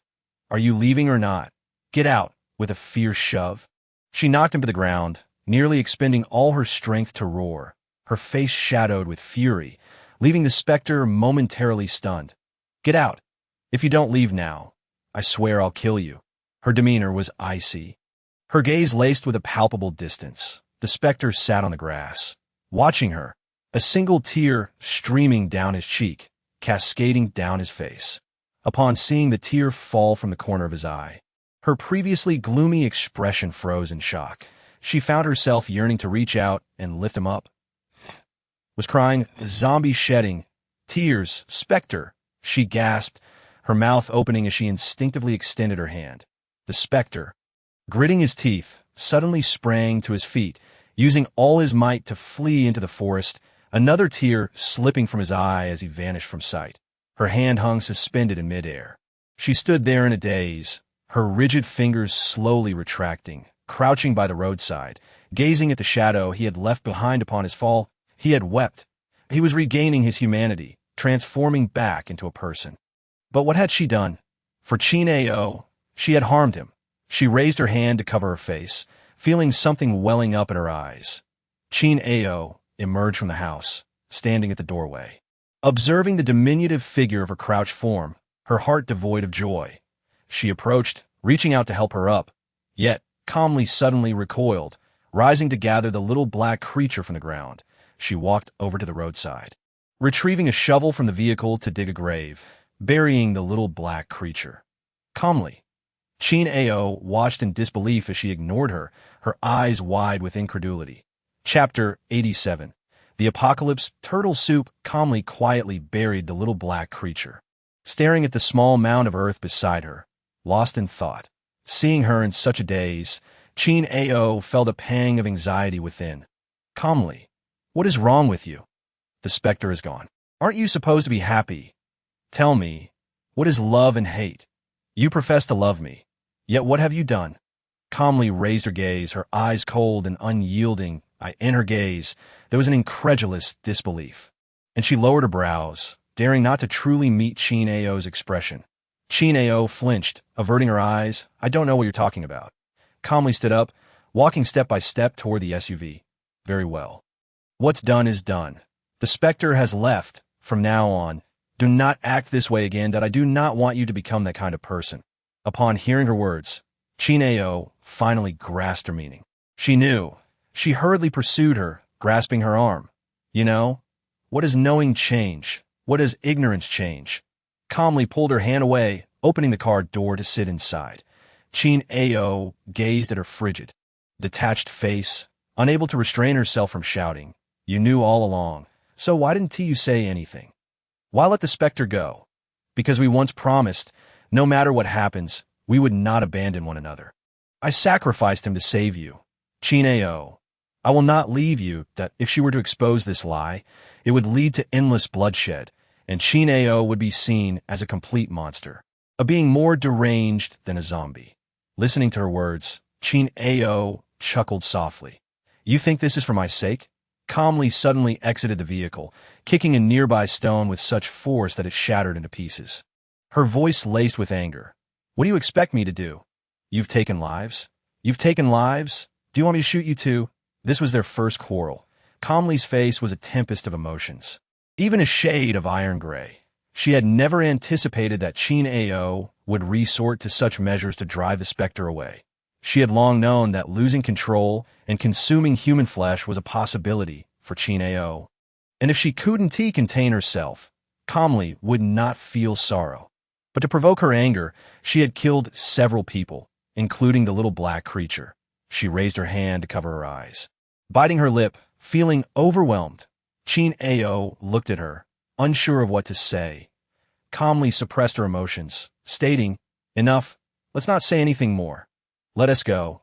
The corpses on the ground had been overturned, and Bai Zhu was unearthed. Placed in the trunk of the vehicle, calmly got into the car, no longer wishing to discuss the matter. But as she entered, she noticed Qin Ao still standing beside her. "Get in. We're leaving." Qin Ao lingered there, her expression one of grievance. Seeing the discomfort on her face, calmly sighed. "Come on, are you planning to stay here with these corpses through the night?" Qin Ao hesitated for a moment before finally opening the door and climbing in. Calmly drove away, but in this vast world, she was uncertain of their destination. Though there were still living people in Guixien, after what had transpired with Qin Ao, she suddenly felt indifferent. She no longer wished to concern herself with future events. One must be ruthless. One must be heartless.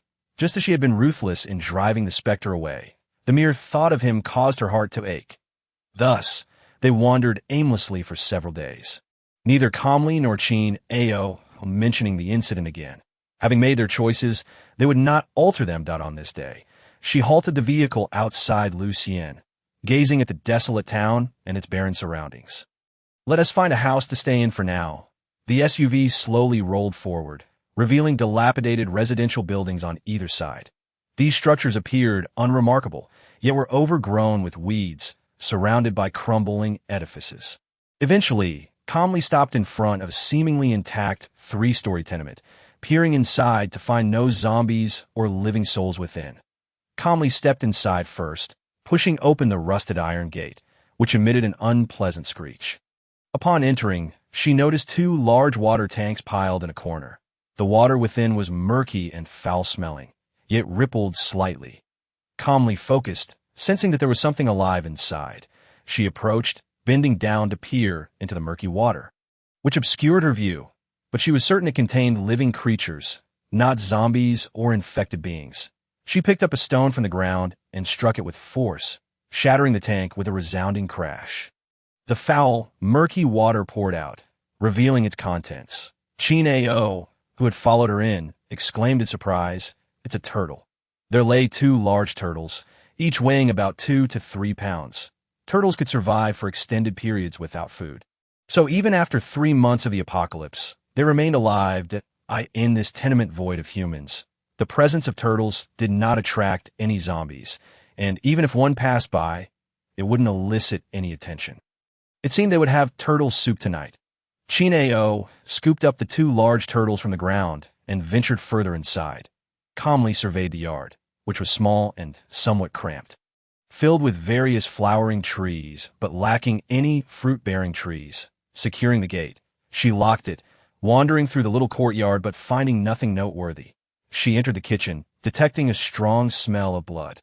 Qin Ao was inside skillfully preparing the turtles, expertly removing their shells, their heads discarded into the stove, already charred. Turtles are quite pungent. If not handled properly, they are inedible, but when prepared correctly, they can be quite delicious.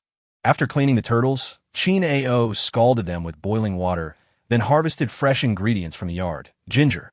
The kitchen was stocked with jars and containers, filled with preserved dried goods and various spices. Calmly sat outside in the courtyard, sharpening a bamboo stick. She had exhausted her supply of wooden stakes back in Guixien, and now that things had quieted down, it was prudent to prepare more. Stones would not penetrate the skull as effectively as wooden stakes. She worked swiftly, soon crafting a sizable bundle of bamboo skewers, wrapping them up and placing them in the car before locking it again. Calmly re-entered, drawn by the enticing aroma of the cooking meat. "Let us eat." Calmly fetched a bowl, serving herself a portion of rice topped with turtle soup, sitting on a chair outside, savoring each bite. Occasionally, eerie sounds echoed in the distance, sending chills down her spine. She watched as she ate delicately yet rapidly, finishing a large bowl in no time. After washing her bowl, she emerged to find Qin Ao showering in the bathroom. Without hot water, neither of them seemed to mind the cold.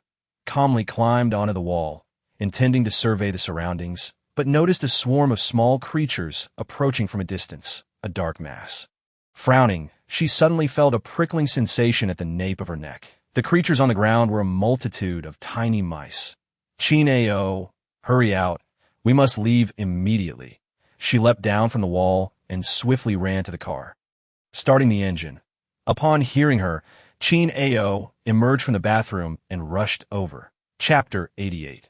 The Terrifying Zombie Rats. Chin Ao was clad only in a white bath towel as she quickly entered the vehicle, slamming the door shut with a resounding thud.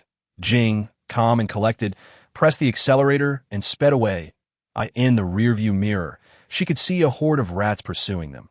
Their speed was not particularly swift. Yet Jing's keen eyes discerned the unmistakable crimson glow in their eyes, indicative of a viral mutation. If even the rats had mutated, what hope remained for humanity in this world? Jing did not drive hastily. She maintained a slow pace on the highway, observing the movement patterns and direction of the zombie rats. The sight of zombies attacking in frenzied packs before the apocalypse had been terrifying enough. But now, with the rats mutated, should they launch another assault, it seemed that even the most formidable creatures would find no escape. She furrowed her brow tightly, momentarily at a loss for what to do. It appeared that humanity's chances of survival had dwindled to nothing. Suddenly, she felt an overwhelming desire to visit the Nanning base. With this thought in mind, she turned the car around, intending to head back to the Nanning Highway. Just as she made the turn, she noticed that the formation of the zombie rat horde trailing behind had inexplicably changed. Frowning, she quickly adjusted the steering wheel to maintain her distance. The zombie rats appeared to move forward in a seemingly erratic manner. Yet they demonstrated an eerie synchronicity, emitting horrendous screeches that were unlike the low growls of typical zombies or the frenzied howls of discovery. They retained the vocal characteristics of rats, their fur showing little decay, suggesting that their mutation had occurred not long ago.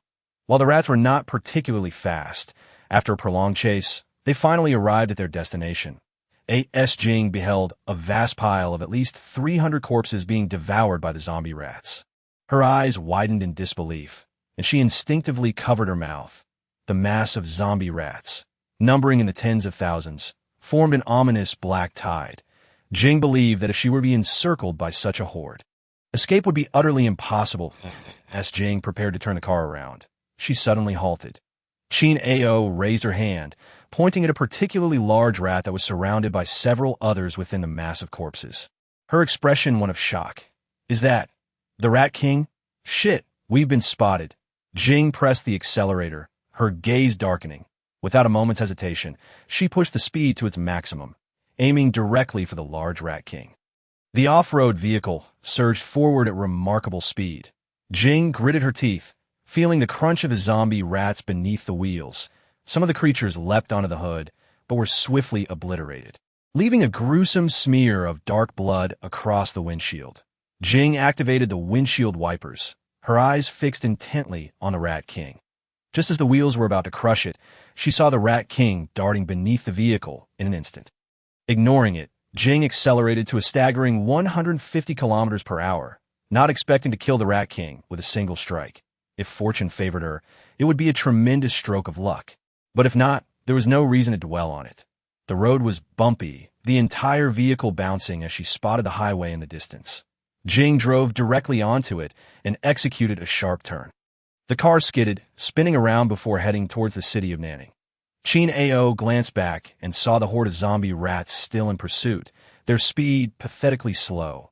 In no time at all, they were left behind. Among the throng, the Rat King stood prominently at the forefront, rising on its hind legs and barking at their vehicle.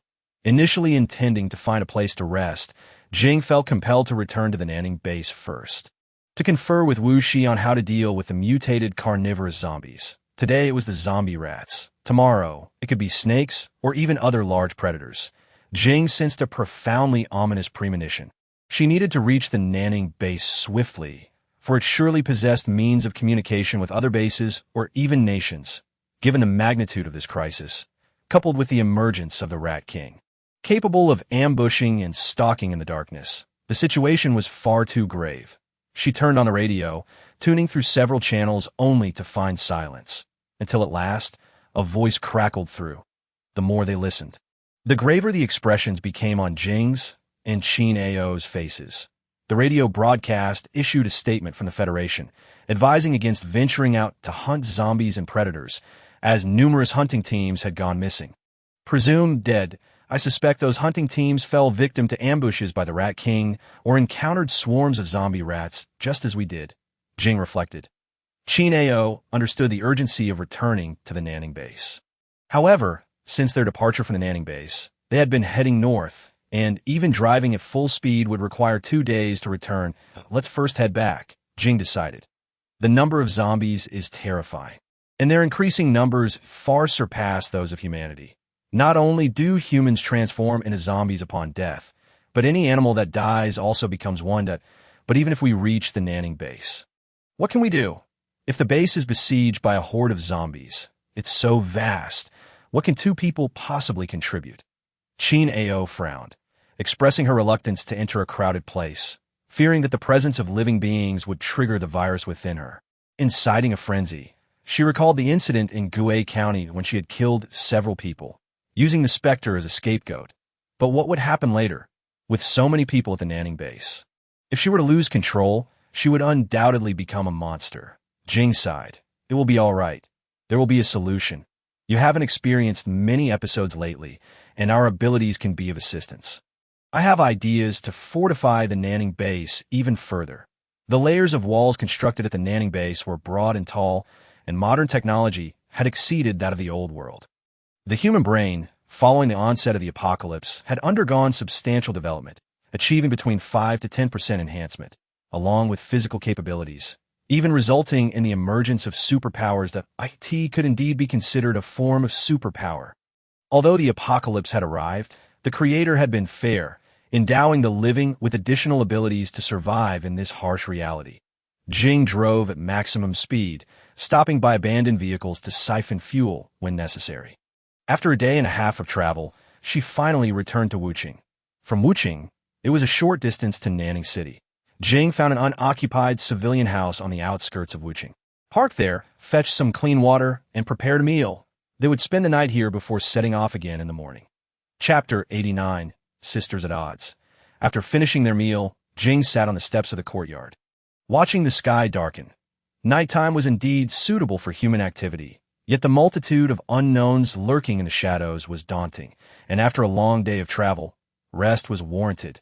Jing remained vigilant, aware that as the apocalypse dragged on, the threats they faced grew increasingly terrifying and perilous.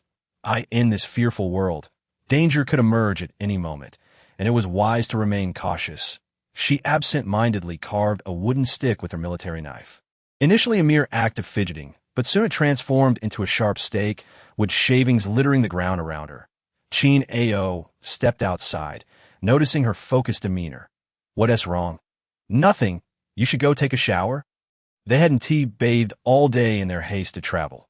If they set off early in the morning, they would reach the Nanning base by midday. Qin Ao opened her mouth, intending to say something, but the words faltered at her lips. She was aware of her own faults and the thoughts plaguing her mind. Those of the zombie man, that cursed zombie man.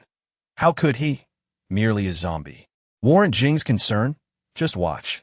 I'm going. She knew she had no right to voice her opinions, resigned to comply with her own dictates. Yes, she filled a bucket with water to bathe. The dim glow of a solitary candle flickered on the countertop in the darkness. Jing leaned against the wall, closing her eyes for a moment of respite. Recently, an unsettling feeling had plagued her, an intuition that someone was following them, perhaps not even human. Yet, the entity had yet to reveal itself, leaving her uncertain of its intentions. Regardless of the outcome, she could not afford to expose their positions to one another. Night deepened. Jing opened her eyes upon sensing that the candle was nearing its end. She reached for another candle to light and placed it beside the flickering flame. This small glimmer of light served as a beacon of hope and warmth in a world shrouded in darkness. Supporting her face with one hand, she couldn't help but think of the specter. The specter had departed. Jing was unsure of the emotion she felt towards a mere zombie. All she knew was that since the specter's departure, her joy had diminished significantly. In the past, even in the absence of anything extraordinary, being with Qin Ao had never elicited such feelings of melancholy.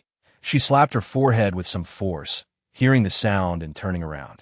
Qin Ao stood at the doorway, clad in a snug purple dress and slippers, her long hair cascading loosely. Calmly rising, She was seized by Chin Ao as she passed by. Calm, I will take a shower first. We shall continue our journey tomorrow. Calm, do you hate me? Chin Ao inquired. No. How could I? Calm understood that they all knew the truth of the matter, and there were no longer any secrets between them. What needed to be said must be articulated clearly, lest everyone harbor unspoken thoughts. Chin Ao, I do not hate you that I in this world. I am but an orphan. Since I met you, you have always been like a sister to me. Therefore, no matter what you have done, I could never hate you or abandon you. You are my sister. But I drove him away. After a pause, Calm smiled and replied, He is a zombie. We are humans, that we are inherently on opposing sides. So separation was inevitable, merely hastened not dwell on it. I shall take a shower, and we can set off early in the morning. All right. Chin Ao watched as Calm went to fetch water for her bath. She took a seat in the spot where Calm had just been. The warmth of her presence already dissipated. She ran her fingers through her hair, biting her lip in agony. After a moment's contemplation, she suddenly stood and walked towards the bathroom. Calm had just finished washing herself and donned her clothes when she was startled to see Chin Ao standing at the door. She opened it and asked, What is it? Nothing. I will go to sleep now. Calm gave her a curious glance, draping a towel over her head as she rubbed her damp hair, casting a peculiar look outside, in the darkness. She still felt as though that pair of eyes observing them had not departed. Who could it be? Entering the room, she found Chin Ao lying on the bed, which had long been arranged. She approached and sat down to continue drying her hair. Her long black hair gradually dried as she leaned against the headboard, illuminated by the flickering candlelight, revealing a book that had been placed on the table, a rather trivial young girl's novel. After studying it for a while, she realized Chin Ao was not asleep, but was watching her intently. She turned to her and asked, Did I disturb you? No. Chin Ao sat up, glancing at the book in Calm's hands. Seeing it was merely a dull romance novel, her interest waned. Leaning against the headboard, she turned to Calm and asked, Calm, do you think we can return to the way things were before? The apocalypse had descended for 3 months now, and you're contemplating this. I simply wish to return to the past, to a life devoid of constant danger, where everyone thrived and was happy, and where there were no unresolved tensions between us. Life, alas, often does not unfold as one wishes. You have become more sentimental than I. Chin Ao, you have been overly sensitive lately. An exceptional agent. You should not harbor emotions that are unwarranted. What we must strive for is to maintain a heart that is utterly calm and devoid of compassion. It is easy for you to say, but deep down, Calm, you like him. Chin Ao fixed her gaze on Calm's eyes. Calm's expression darkened. She set down her book, her anger simmering as she exclaimed, What do you mean by that? Did I not tell you not to overthink? Why can't you let go a little? Chin Ao, when did you become like this? What kind of person am I? How much do you truly know? Chin Ao reached out, tugging at a strand of Calm's hair. If I do not voice my affection for you, how would you know? You have become utterly unreasonable. Calm immediately rose to leave, but Chin Ao grasped her arm tightly. As she turned back, she was confronted by the sight of Chin Ao holding a handgun, its barrel aimed squarely at her head. You, Calm, why do you pity me? I do not need your pity at all. Do you understand? Chin Ao's expression was sorrowful, yet her eyes bore a mix of despair and madness. Observing her in such a state, Calm, who had initially intended to struggle, let her hands drop. She smiled faintly and asked, What of your pity? I do not need your pity. Who would pity you? Chin Ao, I do not pity you that I have told you. I regard you as family, yet now you point a gun at me. Do you wish to kill me, or merely cripple me? Calm, do not blame me. Chin Ao pulled the trigger, firing a shot into Calm's chest. Chapter 90. Hand in the darkness, the impact of the gunshot sent Calm stumbling back against the wall. Pain radiating throughout her body, particularly at the site of her heart. Warm liquid flowed steadily from her wound, an excruciating agony spreading. Chin Ao, do not blame me, Calm, but I cannot possess that which I desire. Others shall not have it either. But I truly do not wish to kill you.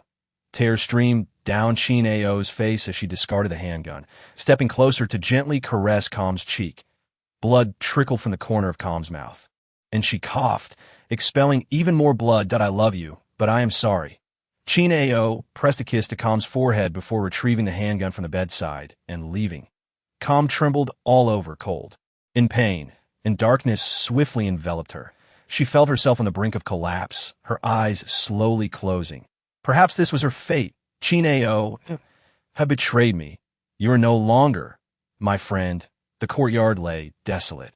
The off-road vehicle long gone, driven away by Chineo.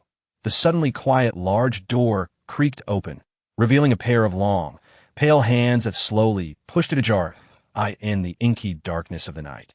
Nothing was visible but the figures staggered inside, moving towards the faint flicker of candlelight, their steps somewhat unsteady. Under the candle's glow, a pale face gradually became discernible, framed by shoulder-length white hair and crimson eyes. The specter entered, retrieving a candle from the side to relight it, then took another to ignite.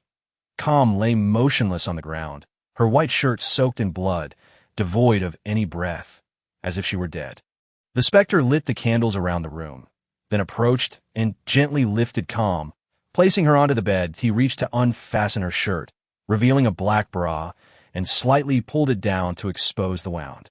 Pressing his hand against her heart, he could still detect a faint pulse. She would not perish. The specter picked up a military knife from the table and began to carefully slice open the edges of the wound. Gradually, he could clearly see the weakly beating heart. A dark speck indicating the bullet lodged within the incision deepened. More blood flowed forth, and his eyes turned increasingly crimson, the desire to consume her blood intensifying.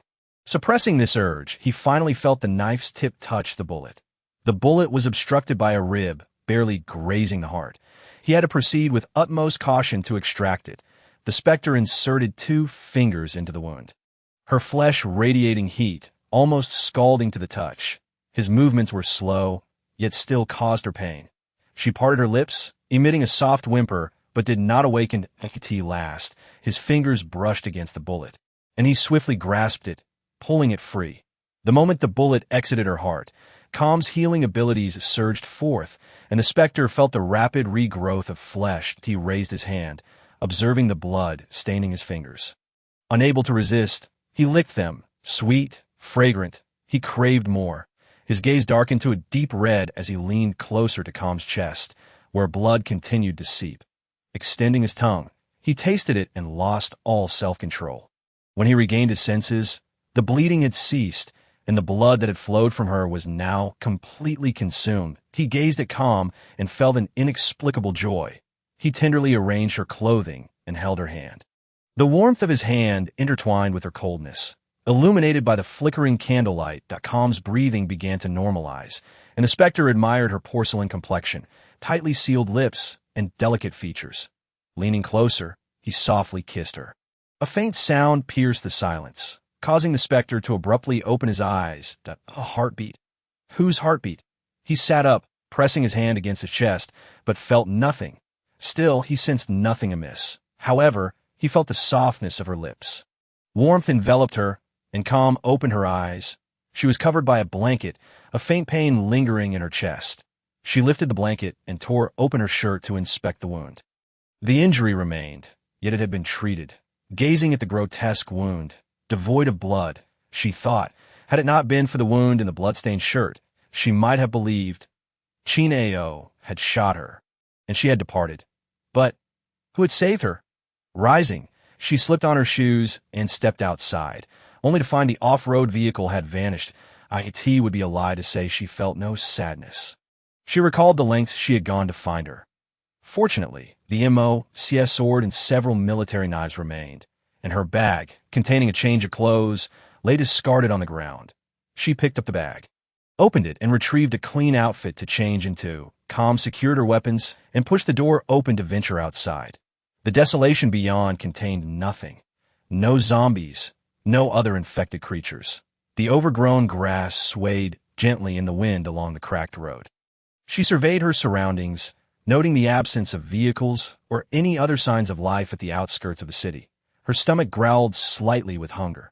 After a moment's contemplation, she returned to gather some food to satiate her hunger before setting out on foot with her belongings. The apocalypse had persisted for so long, and she had always relied on the off-road vehicle by her side. Now alone, she once had Xiaohei, the specter, the vehicle, and Chineo. Yet now, she found herself utterly alone. And the sudden solitude left her feeling as if the road ahead was shrouded in uncertainty. However, despite the turmoil within her heart, the necessary tasks must still be undertaken, and the matters at hand must be addressed. She must hasten to the Nanning base to prepare the personnel there, as an ominous premonition lingers in her mind. Her belongings are sparse. After satisfying her hunger, she feels her wounds have nearly healed. She fiddles with the bullet, placing it into the pocket of her vest, and once she has determined her target, she begins to sprint. Her speed is remarkable, racing along the main road at a pace no less than 40 miles per hour, akin to that of a small vehicle, though the only distinction is her capacity for fatigue. Nevertheless, her objective is to locate a functional car to drive to the Nanning base. After running for half an hour, she finally spots vehicles on the road. Numerous ones. Approaching, she casually picks up a rag from the ground and wipes the dusty window, revealing a remarkably clean interior. After all, the vehicle is well sealed, surveying her surroundings. She pulls on the car door, which surprisingly swings open to her astonishment. The keys are still inside, accompanied by a note on the driver's seat that reads, "Feel free to use. The tank is full." It appears the owner had switched vehicles and left this one behind for those in need. Stepping aside, she opens the fuel tank only to find a third full, indicating someone has siphoned some gas. She manages to find additional fuel in other nearby cars, filling this one to about 80% capacity. This amount is sufficient for her journey back to the Nanning base. Upon entering the vehicle, she discovers 2 bottles of untouched, purified water in the back seat. Chapter 91. Strategy Discussion. She retrieves a bottle, unscrews the cap, takes a sip, and, gazing at the dusty window, sprinkles some water to clean it, preparing to start the engine and depart. However, as she turns the key, the engine sputters a few times before dying. Likely due to disuse, she exits the vehicle, raises the hood, and begins to make repairs. Fixing a car is not particularly challenging. She quickly finds the necessary materials from other vehicles and soon has the car running again. Successfully starting the engine, she drives towards the Nanning base. Taking the ring road, she swiftly exits the boundaries of Wuching, enters Guxian, and then arrives at Gangsha. Within 2 hours of her departure, she finds herself within the confines of the Nanning base. Signs of human activity are apparent. As there are survivors within the base, as she approaches, she wonders if she might encounter Qin Zhao. However, considering Qin Zhao's intent to kill her, it is unlikely he would venture to the Nanning base. If they were to meet, what would she do? Shoot him. With a sigh, her expression grows increasingly frosty. Sensing no unusual phenomena around her, she accelerates, hastening towards the Nanning base. At last, she returns to the Nanning base. Little has changed. After undergoing a check at the East Gate tent, she drives directly inside. Heading straight to the villa, which has been maintained by Yi Zixin, she feels secure, knowing no one would dare encroach upon her residence. Upon her return, she instructs Yi Zixin to prepare a meal. Having gone a day without sustenance, she feels somewhat weakened. After taking a shower, she notices Pan Yinghui and Qin Lang have arrived, along with Li Huaran and Ming Cheng, all agents of the Shadow Bureau. "Sister Jing, how are you? Did Sister Zhao not return with you?" Pan Yinghui rushes over, initially intending to give her a warm embrace, but Jing's demeanor is so frigid, radiating an aura of ice, that she merely sits down beside her, a white towel draped around her neck. Pan Yinghui stands awkwardly, while Qin Lang urges her to take a seat, then quietly inquires, "Sister Jing, please do not mention Qin Zhao in my presence from now on, and if you encounter him, keep your distance." Why? Jing's words leave everyone momentarily stunned. Among the 2 ace agents, Jing is decidedly more difficult to approach than Qin Zhao, who has always been the amiable older sister type, whereas Jing is, as her name suggests, cold, calm. Yet, what does this have to do with anything else? Jing has no intention of concealing the truth from them. Qin Zhao has become a being capable of shooting her own partner in the chest and is now consuming human blood. If Pan Yinghui and the others were caught off guard, how could this happen? Pan Yinghui gasps, her face paling. Qin Lang, Ming Cheng, and the others are equally alarmed. Qin Zhao would actually shoot Jing. They have always been the best of friends. As close as sisters, let us set aside her matters for now. Upon my return, I do not intend to leave immediately. Other carnivorous creatures that have consumed infected corpses are beginning to mutate into zombies. Outside Wuching, I encountered zombie rats. One can only imagine the number of rats. This time, we must strengthen the defenses of the Nanning base, for greater dangers lie ahead. Yez Sheen. Contact Mayor Wu Shi. Yes, Mississippi Mayor Wu is already en route. Sheen replies. Jing nods, noticing a considerable number of people standing outside the villa. Upon stepping out, she realizes it is her 100 elite soldiers. The soldiers, filled with excitement at the sight of their commander, chant in unison, "Commander." Jing remains silent, removing the white towel from her neck, and approaches them, asking, "Have all of your abilities awakened?" "Report, Commander." "Among us, only 37 have awakened their abilities." One soldier steps forward, saluting before speaking loudly. Jing strokes her chin, saying, "Those who have awakened, step forward." Her command, 37 individuals emerge from the ranks, while the others step back, enviously watching those who have lost their individuality. The first soldier stands among the 37 who have awakened. With only 37 out of 100 having awakened abilities, Jing feels a hint of disappointment. She had hoped that given the scarcity of humanity, fortune would favor them, resulting in at least 50% awakening. These individuals are trained special forces, possessing excellent physical attributes, and yet only 37 have awakened. A disheartening reality. She speaks, "Tomorrow morning, 63 of you will assist in constructing defensive measures for the base. The remaining 37 will train with me." "Yes, Commander." The 63 look enviously at the 37, thrilled at the prospect of training alongside their commander. A rare opportunity indeed. Just as she finishes giving orders, she spots a black car parked at the roadside. Wu Shi disembarks, followed closely by two other vehicles, one containing Director Lu Tao and the other James. Jing raises an eyebrow. The individual stepping out of one of the cars is none other than William James. Seeing William James at the Nanning base takes Jing by surprise. However, the entrance is not a place for idle chatter, so she proceeds inside. Wu Shi and Lu Tao treat Jing with utmost respect, while William James, aware of her temperament, smiles and follows her in, saying, "I have been sent to collaborate with the base. I did not expect to encounter you here. It brings me great joy, Jing. I have missed you." William James is tall and handsome, with chiseled features, deep-set blue eyes, and well-groomed golden hair of moderate length. Suddenly being told by him that he misses her leaves Jing expressionless, while the others blush. Westerners often speak their minds without reservation, whereas Easterners tend to be more reserved, leading to speculation that something romantic may have transpired between them during her time in the M country. "I'm equally glad to see you," Jing replies sincerely. William James beams, taking a seat beside her. Once settled, Wu Shi asks, "Miss Jing, we are pleased to have you back. Do you bring any troubling news?" "Yes, carnivorous animals have consumed infected corpses and contracted the virus. That I believe it will not be long before we face an assault, so we must prepare defenses beforehand," Jing states, crossing her arms. Her physique is impressive, enhanced by the mutations. Her skin is fair, her features exquisite, resembling a young woman in her 20s. Dressed in a sleeveless top, her figure is fully revealed, causing the others to avert their gaze, only to find themselves unable to maintain eye contact with her, creating an oppressive atmosphere. Jing, uninterested in their discomfort, declares, "Let us discuss the specifics of our preparations in detail." "Yes, we will follow Miss Jing's guidance. Indeed, whatever directives you have, we shall comply." Chapter 92. The antidote to the virus. What Jing seeks is the stability of the Nanning base. Fortunately, both Wu Shi and Lu Tao are receptive to her suggestions. After she shares her thoughts, they take their leave to implement her recommendations. In the villa, only William James, Pan Hui, and a few others remain. At which point Yi Zixin announces that dinner is ready.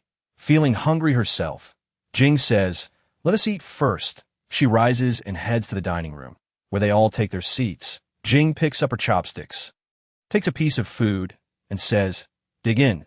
Only then do the others begin to eat. William James chuckles, "Jing, I did not expect you to discover so much. It seems the LSJ base requires such defenses. Of course, you may contact your people as you see fit. We have a dedicated radio station, as does the Nanning base. Don't you listen to the radio?" William James inquires. Jing raises an eyebrow and replies, I do, though infrequently. She traversed the outdoors with relentless vigor, lacking the leisure to indulge in radio broadcasts. Indeed, the experiential wisdom gained from practical engagement in the wild far outweighed any insights gleaned from the airwaves. William James, upon hearing her response, erupted in a hearty laugh. Calmly, she refrained from further conversation, consuming her meal with remarkable speed and veracity, swiftly finishing 2 bowls of rice that, why easy Sheen, aware of her hearty appetite, had already placed a freshly prepared bowl in front of her as soon as she set down her utensils. Once the meal concluded, Pan Ing Hui and Qin Lang prepared to depart. Calmly addressed them, saying, "Come early tomorrow morning, and we shall train together for 2 days." "Certainly, Sister Jing," responded Qin Lang and his companions, their spirits elevated as they cheerfully departed. Now, only calmly, William James and Yi Zixin, who was tidying up in the kitchen, remained in the villa. James, captivated by Calmly's enchanting demeanor, found her beauty utterly mesmerizing. He leaned closer, slightly bowing his head to address her. "Miss Jing, do you think of me?" Caught off guard by his flirtation, Calmly had not anticipated such forwardness from James, yet her feelings for him were anything but reciprocal. "Not at all," she replied, a hint of disappointment evident in her tone. James sighed, genuinely professing, "But I love you." "Yet I do not share your sentiments," Calmly retorted, raising her hand to dismiss him, crossing her legs, and regarding him with a challenging gaze. "I doubt you journeyed from the M country to the Nanning base merely to profess your affection. What business could possibly warrant your presence here, esteemed officer? I find you quite intriguing." Even in this apocalyptic world, the existence of love between men and women remains perfectly normal. "However, I shall not accept your declaration of love." Her words effectively silenced all of James's attempts at courtship. With a resigned shrug, he took a seat, saying, "Very well. Let's not dwell on this, and my purpose here is not to discuss such melancholy matters." Calmly had encountered numerous challenges recently, and the betrayal by Qin Ao had profoundly impacted her. Even though she had once trusted implicitly could ultimately betray her. Consequently, she had become increasingly cold-hearted. "Then what brings you here?" "This time, we have developed a true antidote for the O virus. One that is effective as long as a person has not fully succumbed to zombification, as long as the antidote is administered before complete transformation. The individual will not mutate into a zombie." Straightening in her seat, Calmly furrowed her brow and inquired, "Is what you say genuinely true?" "Indeed, it is entirely accurate. There is no reason for me to conceal this from you. However, the antidote is not here. Come, I shall show you." As James spoke, he moved toward the exit, while Calmly remained seated on the sofa. Turning back to see her unmoving, he chuckled. "Do you still not believe me?" "I believe, but allow me a moment to change," Calmly replied, disregarding James, and ascended the stairs. Upon entering her room, she opened her wardrobe and retrieved a pair of hot pants and a white cropped shirt. Tying her long hair into a high ponytail, she equipped herself with the Moe sword, 2 military knives, and a handgun, donning a vest before descending. James waited at the door, and upon seeing her emerge in such a striking outfit, he sighed, "I still love you, Jing. After our experiences at the LSJ base, I realized I have fallen for you. My affection will not waver, should you ever find it in your heart to love me. Please consider my feelings. You country folk are so forthright about your emotions." "I am well aware," she replied, "that I too am quite candid about my feelings. I already have someone I like." James's expression darkened. A rueful smile crossing his face, "It appears I am without hope." Not wishing to linger on this topic, Calmly stated, "Let us be on our way." The two exited and drove away from the villa, stopping before a well-decorated large hotel after traversing several streets. "I am currently residing here. Come on up," James cheerfully invited. Following him, they ascended to the 7th floor, where the hotel was expansive, featuring 10 rooms on each level. They halted at room 701, and upon entering, they were greeted by 3 burly men in military uniforms, James's soldiers, who were well acquainted with Calmly from their time at the LSJ base. They were astonished to see her there. "Miss Jing? My goodness, I never expected to see you here. Chief, you are truly remarkable," the men exclaimed, eager to approach, but Calmly stood aside, observing them with a cool demeanor. James cleared his throat, asserting, "You all wait outside. You cannot enter without my permission." James's open-mindedness as an countryman elicited knowing glances among the three, but calmly remained impassive, taking a seat with an icy composure that could chill the air. The trio quickly composed themselves and exited. Once the door closed, James smiled apologetically. They did not mean any harm. "And the antidote?" calmly inquired. Noticing her unchanging expression, James couldn't help but sigh internally. He walked to a nearby wardrobe, opened a drawer, and produced a white lockbox. Presenting it to Calmly, he placed it on the table and opened it. Calmly peered inside, revealing 10 transparent vials filled with a faintly green liquid, shimmering with an otherworldly glow. "This is the antidote for the O virus?" she questioned. After the apocalypse began, many had come to understand that the calamity stemmed from the Dark Sun Corporation's viral creation, yet the cause of the Eternal Night remained a mystery. If the arrival of the Eternal Night was indeed linked to the viral outbreak, she had initially thought there was no hope for a cure. Yet, unexpectedly encountering James had led her to this antidote. Such a remedy should be produced in large quantities. The ghost flower is exceedingly rare, and it blooms for only 3 days each month. Our aim in bringing these antidotes is to ensure that every base receives a share, facilitating the creation of more antidotes to sustain humanity. Chapter 93. The ghost flower. Researching the antidote requires 3 materials, 2 of which are relatively easy to procure: zombie blood and white pearls. But what exactly is the ghost flower? In response to Calmly's confusion, James produced a photograph. This is the ghost flower, the green, skull-like shape at the top. This plant species emerged after the apocalypse.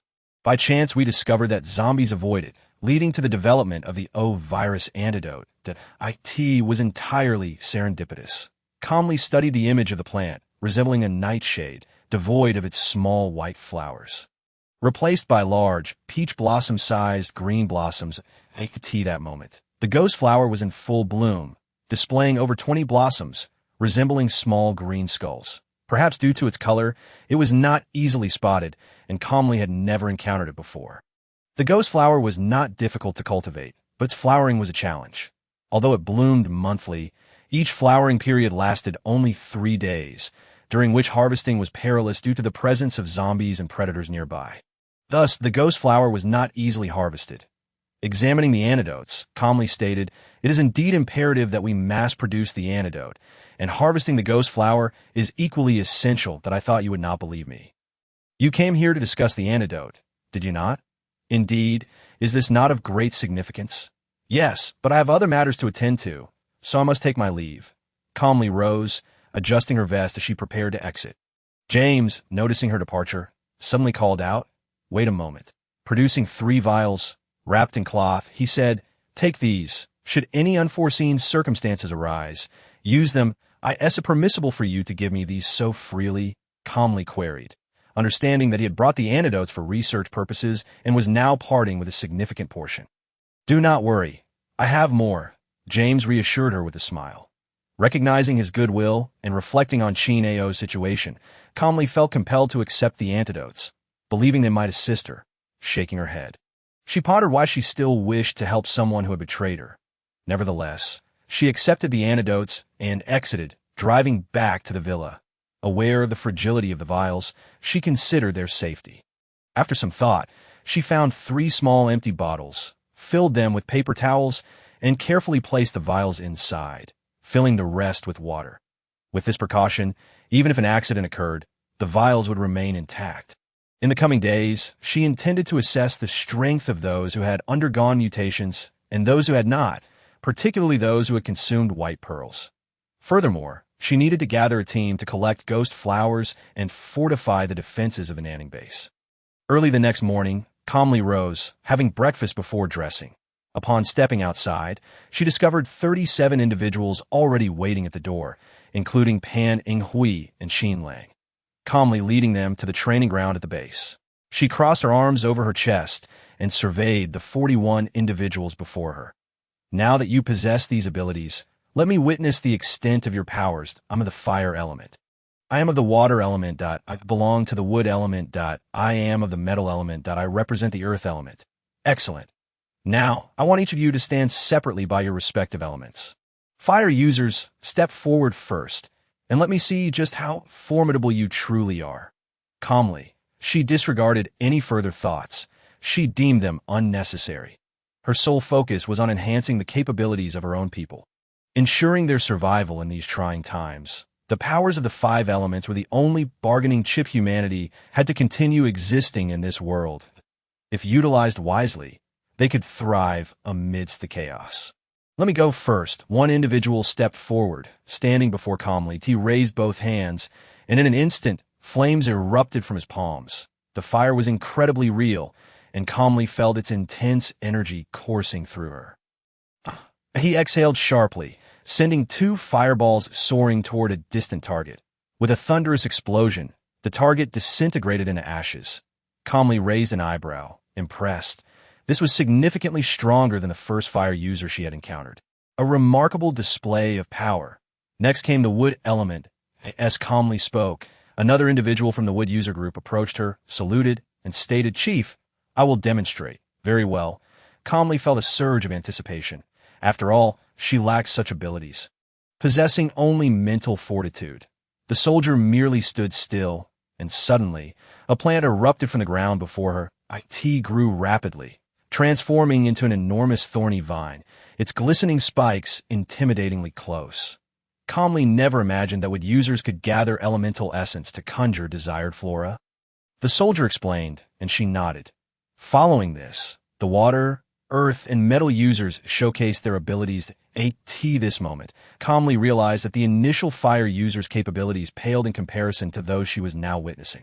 Perhaps the heavens still looked favorably upon humanity, granting them new powers to survive in the apocalypse rather than extinguishing their hope entirely. This was a stark contrast to previous circumstances that it became clear that both water and wood abilities could significantly enhance the team's chances of survival, alleviating concerns about sustenance, while also possessing offensive potential. The fire, metal, and earth users exhibited strong attacking capabilities, but their elemental resources were limited, leading to exhaustion over prolonged use. Calmly observed their strengths and concluded that, among the five elements, only two could provide humanity with the resources necessary for survival, while the other three were primarily offensive in nature. She pondered, stroking her chin, wishing for additional abilities that could unleash widespread devastation, akin to the elemental forces of wind or lightning. Panning Hui, Qinglang, Mingcheng, and Li Huaran, have you not awakened any powers? Calmly inquired. Looking at the Ford, in response to her question, Panning Hui and the others could only shake their heads. Sister Jing, we are truly just ordinary people, devoid of any powers. That aren't we rather useless? Pan Inghui replied with a bittersweet smile. Calmly observed the disappointment etched across their faces. Everyone yearned for stronger abilities in such dire times. Yet the truth was undeniable. The absence of such powers was disheartening. Even without supernatural abilities, one can survive in the apocalypse. Moreover, who can guarantee that you will forever remain without powers? She spoke, unable to suppress her thoughts upon seeing their forlorn expressions. And what about you, Sister Jing?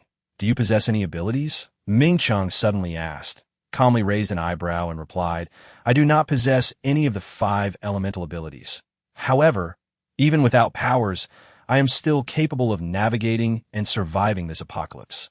With the enhancement from the White Pearl, your physical capabilities have significantly improved. If you put in the effort, you can become as strong as I am. This motivational speech was something Calmly never expected to deliver. Perhaps a sign that the arrival of the apocalypse had made her more sentimental. In the ensuing hours, Calmly instructed them on the training regimen, elucidating the necessary tasks, and integrated Qin Lang, Li Huaran, and Ming Cheng into the training alongside the other 63 individuals. Currently, the zombie presence within the Nanning base was minimal. Previous slaughters, coupled with humanity's relentless hunting, had drastically reduced their numbers in the vicinity. Occasional stragglers were swiftly eliminated to prevent future threats. Their aim was to eradicate any potential dangers, ensuring a safer environment for humanity. That evening, after dinner, while practicing target shooting in the living room, Wu Shi and Lu Tao arrived, accompanied by Williams James. Calmly held bamboo skewers in hand, with a wooden target marked with concentric circles positioned at a distance. With casual indifference, she tossed the skewers. Seated comfortably on the sofa, occasionally snacking on treats from the table while effortlessly hitting the target without even looking down, why Easy Sheen, observing nearby, was thoroughly impressed by her prowess. Miss Mayor Wu and Director Liu have arrived. Yes, please serve them tea. Calmly leaned back against the sofa, casually tying her long hair atop her head, and asked, "What brings you here so late?" Regarding the antidote, Miss Jing, we possess the formula, equipment, and personnel for its development. But we are lacking one crucial ingredient. Wu Shi began, but his words trailed off. Calmly met his gaze, interjecting, "You lack the ghost flower, do you not?" Indeed, Wu Shi acknowledged, aware that finding the ghost flower was not an insurmountable task. Yet the process was fraught with peril. Given your formidable abilities, I am confident you will successfully locate the ghost flower. He continued, aware it was a burden to involve her, yet they could not help but seek her counsel. Calmly crossed her right leg and stated, "Tomorrow, I will lead a team to search for the ghost flower. As for the other matters concerning the base, I leave them in your capable hands." "Not at all. Miss Jing, it is an honor for us that you care so deeply about the Nanning base," Lu Tao said with a smile, feeling both grateful and somewhat apprehensive about her concern. Before the apocalypse, Calmly had already earned everyone's respect as a top-notch agent. In this new world where strength reigns supreme, it was entirely natural for them to seek her protection for survival. After discussing various matters, Wu Shi and Lu Tao shifted their focus to defense strategies. Calmly listened silently, not intending to interfere, but merely encouraging them to take action. However, it was evident they regarded her as the focal point of their discussions. Once all topics had been addressed, Calmly had no further suggestions, merely keeping the defense of the human base in mind, ensuring that preparations were made for other bases as well. Understood. Lu Tao and Wu Shi had come to trust Calmly implicitly. Had it not been for her during the last wave of the zombie onslaught, the entire base might have been obliterated. They wished to revere her as a deity, hoping she would remain with them and not venture elsewhere. Having reached an understanding, Calmly intended to discuss matters with Williams James. However, noticing that Lu Tao and Wu Shi remained seated, she raised an eyebrow and asked, "Is there something else?" "No. Miss Jing, please continue your conversation." The two exchanged glances before departing in their respective vehicles. Calmly crossed her legs and turned her attention to Williams James, who appeared relaxed, resting his hand on the armrest and observing her with a smile. Calmly took a sip from her cup and inquired, "If you have something to say, I suggest you do so promptly." Jing, James suddenly called out. Calmly paused, her expression icy as she replied, "I believe our relationship has not yet reached the point where you can address me so casually. Please call me Miss Jing. We have shared life and death experiences. You know I love you, and while I recognize you do not feel the same, my affection remains unaltered. It is merely a form of address. So do not be overly concerned." And then, Calmly placed her cup down. "When do you intend to leave? Do you seem eager for my departure?" James remarked with a rueful smile. "Let us discuss serious matters. The ghost flower blooms only at the end of each month for 3 days. Once those 3 days pass, it withers rapidly. The method of harvesting is also unique. It requires silver instruments to cut the flowers and place them in silver containers. You certainly have done your research. Thank you for the information regarding the ghost flower and the antidote." During her time at the LSJ base, when confronted with the first formidable super predator, she could not help but recall how James had recklessly ventured forth. Even now, the memory lingered in her mind. It was evident that James harbored genuine affection for her, a fact she was well aware of. However, she did not reciprocate those feelings. Deep down, she regarded him merely as a friend. "Are we going to collect the devil-esque trumpet tomorrow?" James inquired. Lunging, understanding his question indicated that the flowering season of the plant had arrived, replied, "Yes, we shall set off early tomorrow morning. Take care. I will be leaving the day after. Be safe. Take care." Among friends, words were often superfluous. James leaned closer, gazing down at Lunging's serene and delicate face. Her obsidian-like eyes devoid of any variation. He sighed. "I am so close, yet you show no reaction at all. And what do you wish to do?" Lunging remained as unyielding as a mountain. James chuckled. "Though we cannot be lovers, may I kiss you?" Just this one step. No, then may I kiss your cheek instead? This is customary among friends in the West, James retorted. Lungjing contemplated refusing again, but upon seeing the anticipation in his eyes, she found herself, inexplicably, agreeing. Very well, just this once. James finally smiled, leaning in to place a kiss upon Lungjing's cheek. I love you, my goddess. Lungjing watched him as he stood, turned, and departed without hesitation. She raised her hand to touch her cheek, where his kiss lingered, warm and tender. Alas, such unreciprocated feelings, while deeply moving, weighed heavily upon her heart. The following morning, Lungjing beheld the 37 individuals waiting at the entrance, including Pan Inghui Point 2 from each of the 5 elements, gold, wood, water, fire, and earth, will accompany me. The rest shall remain at the base to continue training. The 10 individuals chosen by Lungjing were filled with excitement. Departing surely meant leaving the base to undertake a mission. Were they to hunt zombies? The mere thought sent a thrill through them, especially at the prospect of being with their leader. Leader, we will ensure the mission is completed. This time, we're not hunting zombies. We're merely searching for a plant known as the devil-esque trumpet. Here are silver scissors and 10 jars. This quest for the devil-esque trumpet is crucial for the development of a cure for the O virus. Do you all understand? Understood. The 10 voices rang out in unison. Lungjing wasted no time and boarded the vehicle, followed closely by the others to the eastern gate of the base. They were seeking. Their pace was brisk. Searching for the devil-esque trumpet could not be solely reliant on vehicles. Thus, they would proceed on foot, scouring the vicinity of the base. Just as they prepared to exit the city, James arrived in a vehicle, stepping out to call out to Lungjing. What brings you here? I leave tomorrow, so take care of yourself. Also, the devil-esque trumpet flourishes best in areas with dense zombie miasma. Understood. Take care. You must survive, James said earnestly. Lungjing met his serious expression with a nod, turning to follow the others outside. After a few steps, she paused, glancing back at James and smiling. Thank you. You are my best friend. James stood momentarily stunned, watching her sprint away, quickly disappearing into the thicket with the other 10. A smile broke across his face. Your words bring me great joy.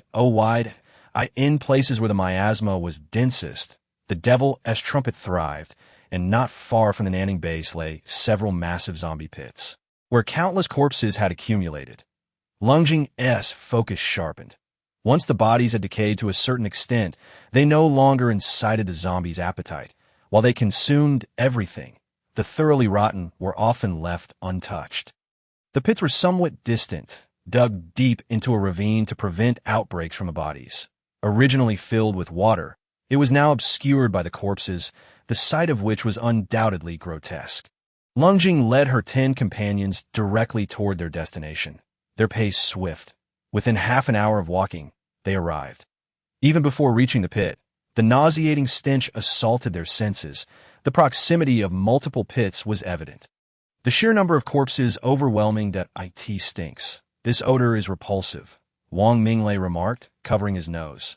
Beside him, Chiozei sighed, there are just too many bodies. They had all participated in the initial cleanup, and the sheer scale had been staggering. Lungjing remained silent, donning a gas mask and advancing to the edge of the pit. Peering down, she beheld the massive chasm filled with corpses. Rainwater had accumulated, turning the murky water a sickly black. Some bodies had not yet rotted completely. Floating on the surface, their exposed bones, decaying flesh, writhing maggots, and buzzing flies creating a horrifying tableau. Unfazed, she surveyed the surroundings, intent on discovering the devil-esque trumpet. In such a vast pit, it was certain one would be found. Grasping a few wooden stakes, she noticed a flock of crows perched silently upon the nearby trees, their eyes a ghostly white. Zombie crows. Closing her eyes, she refrained from looking for the devil-esque trumpet at the pit's edge. Knowing they must depart silently to avoid alarming the ominous flock, we must leave immediately and quietly, Lungjing instructed, her voice barely above a whisper. The others exchanged glances, startled by the dense congregation of crows surrounding them. The mountain was teeming with crows, certainly numbering over 100,000. As the floating corpses stirred, maggots emerged, prompting the crows to swoop down and feast. Attracted by the rotting flesh and insects, the dark mass of crows posed a grave threat. If they were to attack, annihilation would be swift. The group began to cautiously retreat, noting the crows remained motionless, perhaps unaware of their presence. Suddenly, a few crows turned their heads, their gray-white eyes fixated on them. Next, twisting unnaturally, the eerie, raspy caws sent shivers down their spines. Lunging observed with growing unease. If this multitude of crows were to assault the Nanning base, their defenses would be utterly ineffective against an aerial assault. Gradually, they managed to retreat without raising an alarm, perhaps due to the distance. Over 100 meters kept them hidden from the crows' senses. The path ahead appeared clear, as long as they maintained silence. Escape would be assured. Lunging remained vigilant, clutching the wooden stakes tightly. She followed closely, ensuring the others moved with utmost care. All were professionally trained, executing a silent and swift retreat, but just then, Lunging caught sight of a shadow darting from the nearby thicket. The figure moved quickly, the heat signature unmistakable. It was a predator. Here, in this place, a predator? Is fate truly against us? Lunging thought, gripping her wooden stake, readying herself to strike as the predator closed to within 50 meters. If she could eliminate it before it made a sound. Yet, just then, the predator opened its maw, unleashing a thunderous roar. The sound echoed across the open wilderness. With that deafening cry, Lunging hurled her wooden stake, and the flock of crows above erupted into a cacophony of flapping wings. "Run," she shouted, her voice cutting through the chaos. As Lunging cried out, Wang Minglei and the others wasted no time, sprinting away without hesitation. Their speed was commendable, yet on land, they could not hope to match the flight of the crows. As the crows took to the air, Lunging looked back to see a vast swarm circling overhead, blotting out the sun as they descended. Aware of her limitations, without any abilities, she possessed only a faint trace of mental power she had yet to master. She observed the approaching crows. Chiozei turned, wielding an automatic rifle to fire at the crows. In a split second, Lunging leaped forward, tackling Chiozei to the ground as a swarm of crows soared overhead. In a swift motion, she seized one of the crows, squeezing tightly until it shattered in her grasp. As the mass of crows descended upon them, a wall of earth rapidly rose before them. With a thunderous crash, the wall formed, and thorns erupted from the ground, encasing Lunging and Chiozei within. Chiozei, possessing water-based abilities, found himself unable to act. Lunging could see through the earthen wall and thorns, witnessing the dense mass of crows swirling above, diving down and pecking frantically at their makeshift barrier. Though the wall would not collapse entirely, the sheer scale of the thorny cage was draining Chiozei's energy rapidly. In that brief moment, the earthen wall began to crumble, and the thorny enclosure could not hold for long. If this continues, they will inevitably perish. Though calm, a sense of urgency grips the heart. Yet, the more anxious one becomes, the less one can afford to panic.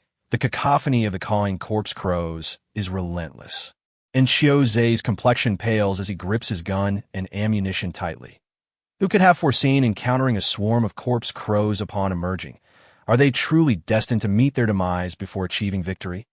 At that moment, through the thorns, a pit of corpses shrouded in black miasma comes into view. Miasma. In an instant, a glimmer of determination ignites in her gaze, and she turns to Lin Feng, who is similarly concealed within the thorny enclosure. Lin Feng, concentrate a fireball over the pit of corpses to ignite the miasma. Although the corpse crows are not afraid of fire, flames can scorch their feathers. If they take flight, we shall gain a chance to escape. Lin Feng's face brightens at her words. 9 o'clock direction. Quickly, the thorny enclosure is about to give way. He positions himself and conjures a fireball outside the thorns, pushing it forth with intent. They are not far from the pit, and the miasma is dense. Upon contact, the fireball ignites violently, and they watch as the corpse crows hovering above are set ablaze and plummet to the ground. It works. Without further prompting, they reinforce the thorny enclosure and inch closer to the raging fire at the pit's edge. More and more corpse crows are consumed by the flames. Just then, a corpse crow slips through the gaps in the thorns. Calmly, she seizes it and crushes it in her grip, blackened blood and decaying flesh staining her hands.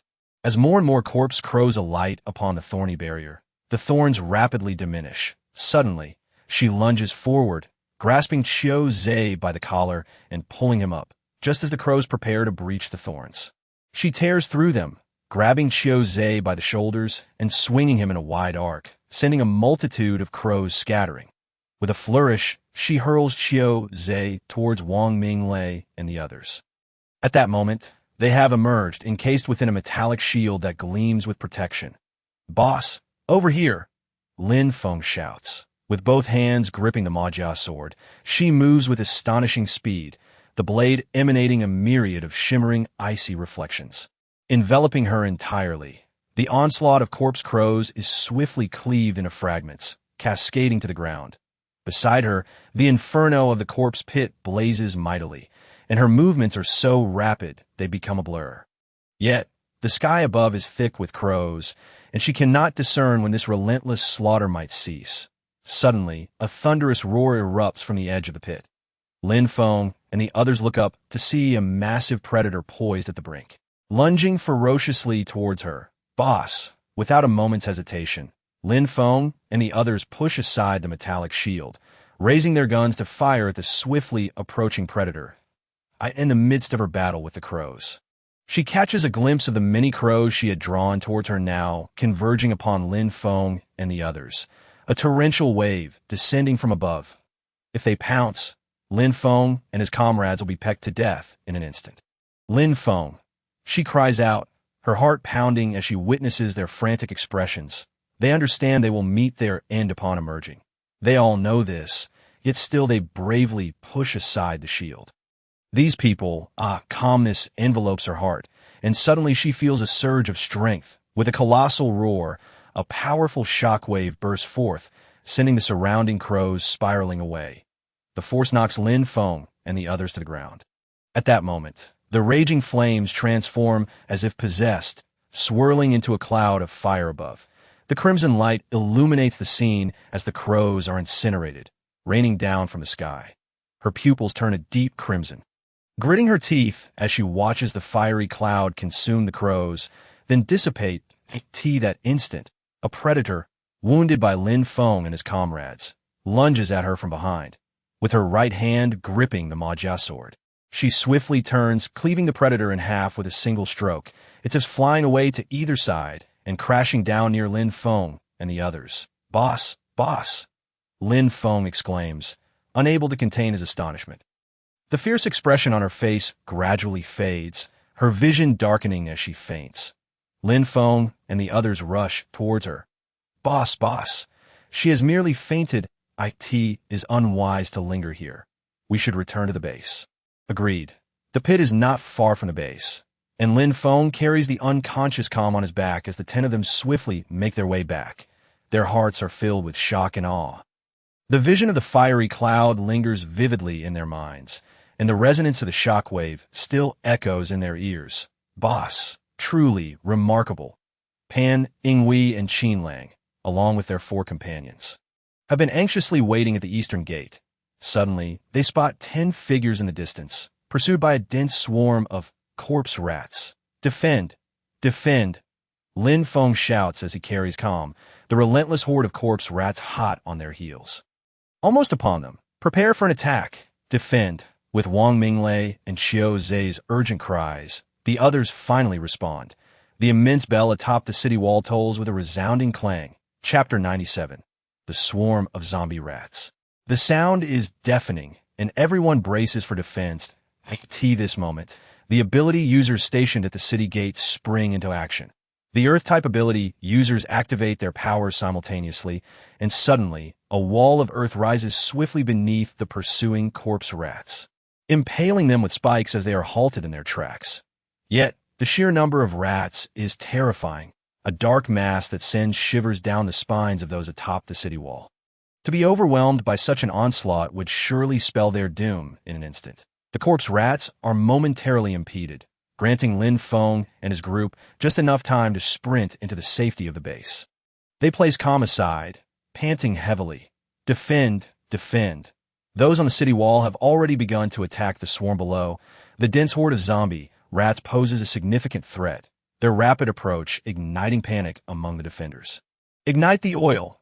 A voice cries out, and the walls, drenched in oil, burst into flames, forcing the defenders back to the second wall. Pan Ninghui clutches Calm tightly as they retreat, spotting Wu Shi and Lu Tao arriving in a vehicle. Upon witnessing the approaching swarm of zombie rats, their expressions shift dramatically. "Miss Lung?" Lu Tao exclaims, alarmed to see Calm unconscious. Cough, cough. At that moment, Calm stirs, coughing and gasping for breath, finally waking. Amidst the din, her ears ring as she groggily hears Pan Ninghui's voice and others calling out to her. Jing Jia, wake up." Pan Ninghui gently sets her down on a nearby chair, while Lu Tao quickly hands her a cup of water, which Pan Ninghui helps her drink as the water flows down. Calm regains her clarity, though her head throbs painfully. She raises a hand to her hair, gazing at Lu Tao before, in her dazed state, she seems to perceive the intricate neural pathways and anatomical structures of his body. "Is my brain malfunctioning?" She shakes her head, expelling the confusion, and blinks. Spotting the flurry of activity around her, she asks, "What happened?" "Jing Jia, you fainted. Lin Feng carried you back, and now the base is under attack from the zombie rat swarm."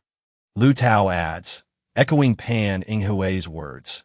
Calm realizes that their meticulous preparations for defense were entirely justified. The relentless tide of rats would leave them with nothing. The oil burns thickly upon the walls, incinerating the small zombie rats into charred remains. The sight of the endless swarm approaching instills fear in everyone's hearts. As Calm's headache subsides, she rises, feeling somewhat weak, but aware that half an hour has passed since her return, and she is no longer in grave danger. Pushing aside Pan Ninghui, she leaps onto the city wall, then bounds to the outermost rampart.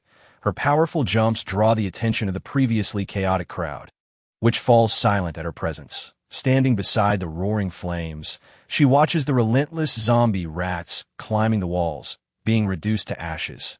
Yet, in the distance, she spots a multitude of predators emerging. Amongst the towering predators stands a figure.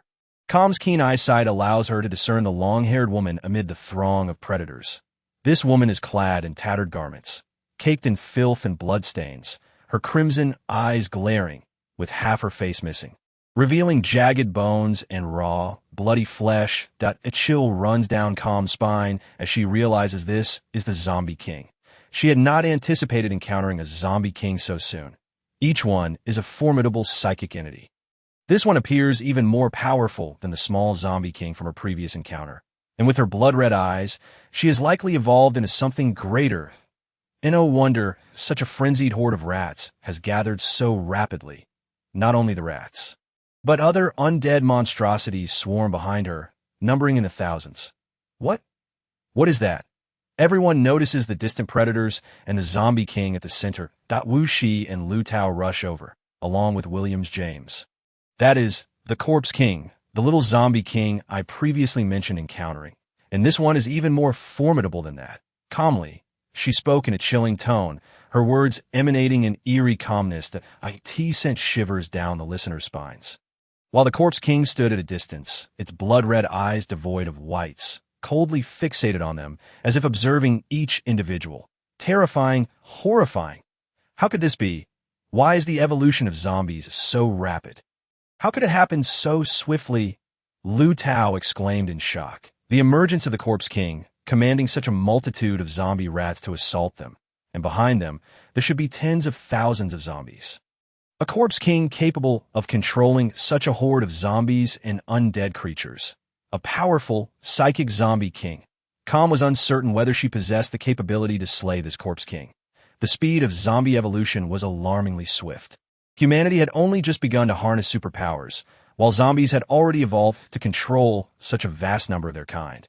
Were humans simply foolish, or were zombies inherently gifted? Wu Shi, standing beside Calm, inquired, hearing her words. "Can we win? We must find a way, for if we fail to eliminate these zombies, only one fate awaits us in this world. It is either you die or I perish, leaving them no choice but to confront the threat, without retreat." Everyone understood that there was no path of escape. However, with Calm present, the group's spirits were somewhat steadied. Yet, Calm was not infallible. Panning Hui, trailing beside her, furrowed her brow upon seeing the distant Corpse King and asked, "Sister Jing, what shall we do? We must slay the Corpse King. Everything else will fall into place thereafter." Calm's immediate task was to devise a means to vanquish the Corpse King. Yet that ghastly creature stood far away, surrounded by a dense throng of zombie rats, which appeared to be nearing their demise, the air thick with the acrid scent of charred flesh. Observing the rapidly diminishing horde, Calm noted that the Corpse King remained motionless. Was it not planning to approach? If it had the audacity, why not advance? She turned to Lu Tao and said, "Hand me a rocket launcher," just as she had slain that colossal monstrosity before. It could also be employed to eliminate the Corpse King before her. Before long, someone brought the rocket launcher. Calm raised it, only to find the Corpse King's gaze fixed upon her as a massive predator approached, hoisting the Corpse King onto its back and fleeing. Chapter 98. Exiting the city again after witnessing the Corpse King's disappearance, the other undead creatures and predators also retreated. In an instant, they all withdrew, like a receding tide. Indeed, the Corpse King had orchestrated the assault of these zombies. Calm understood that this was merely a test, and more ferocious attacks awaited them. This wave of assault dissipated. The Corpse King had only employed a swarm of zombie rats to gauge their strength, its true intention likely to await a more opportune moment for a more serious attack. An opportune moment. Calm surveyed the retreating horde, recognizing that its scale was undoubtedly not smaller than the zombie tide that had once besieged the Nanning base. Following this test, the next formal assault would likely not be so easily weathered. How vexing. She sat down, propping her forehead with her hand, her head bowed so that none could see the turmoil in her expression. How vexing, truly vexing. She glanced at the shoes of those nearby, pondering whether the lives of so many could be preserved. The weight of responsibility felt unbearably heavy. The charred remains of the zombie rats lay piled outside. The tide of undead had receded, and others began to clear the mess outside. After returning to the villa, Calm took a hot shower, standing before the mirror, admiring her flawless, porcelain-like skin, a true embodiment of beauty. Grasping a dagger from the countertop, she made a shallow cut on her arm.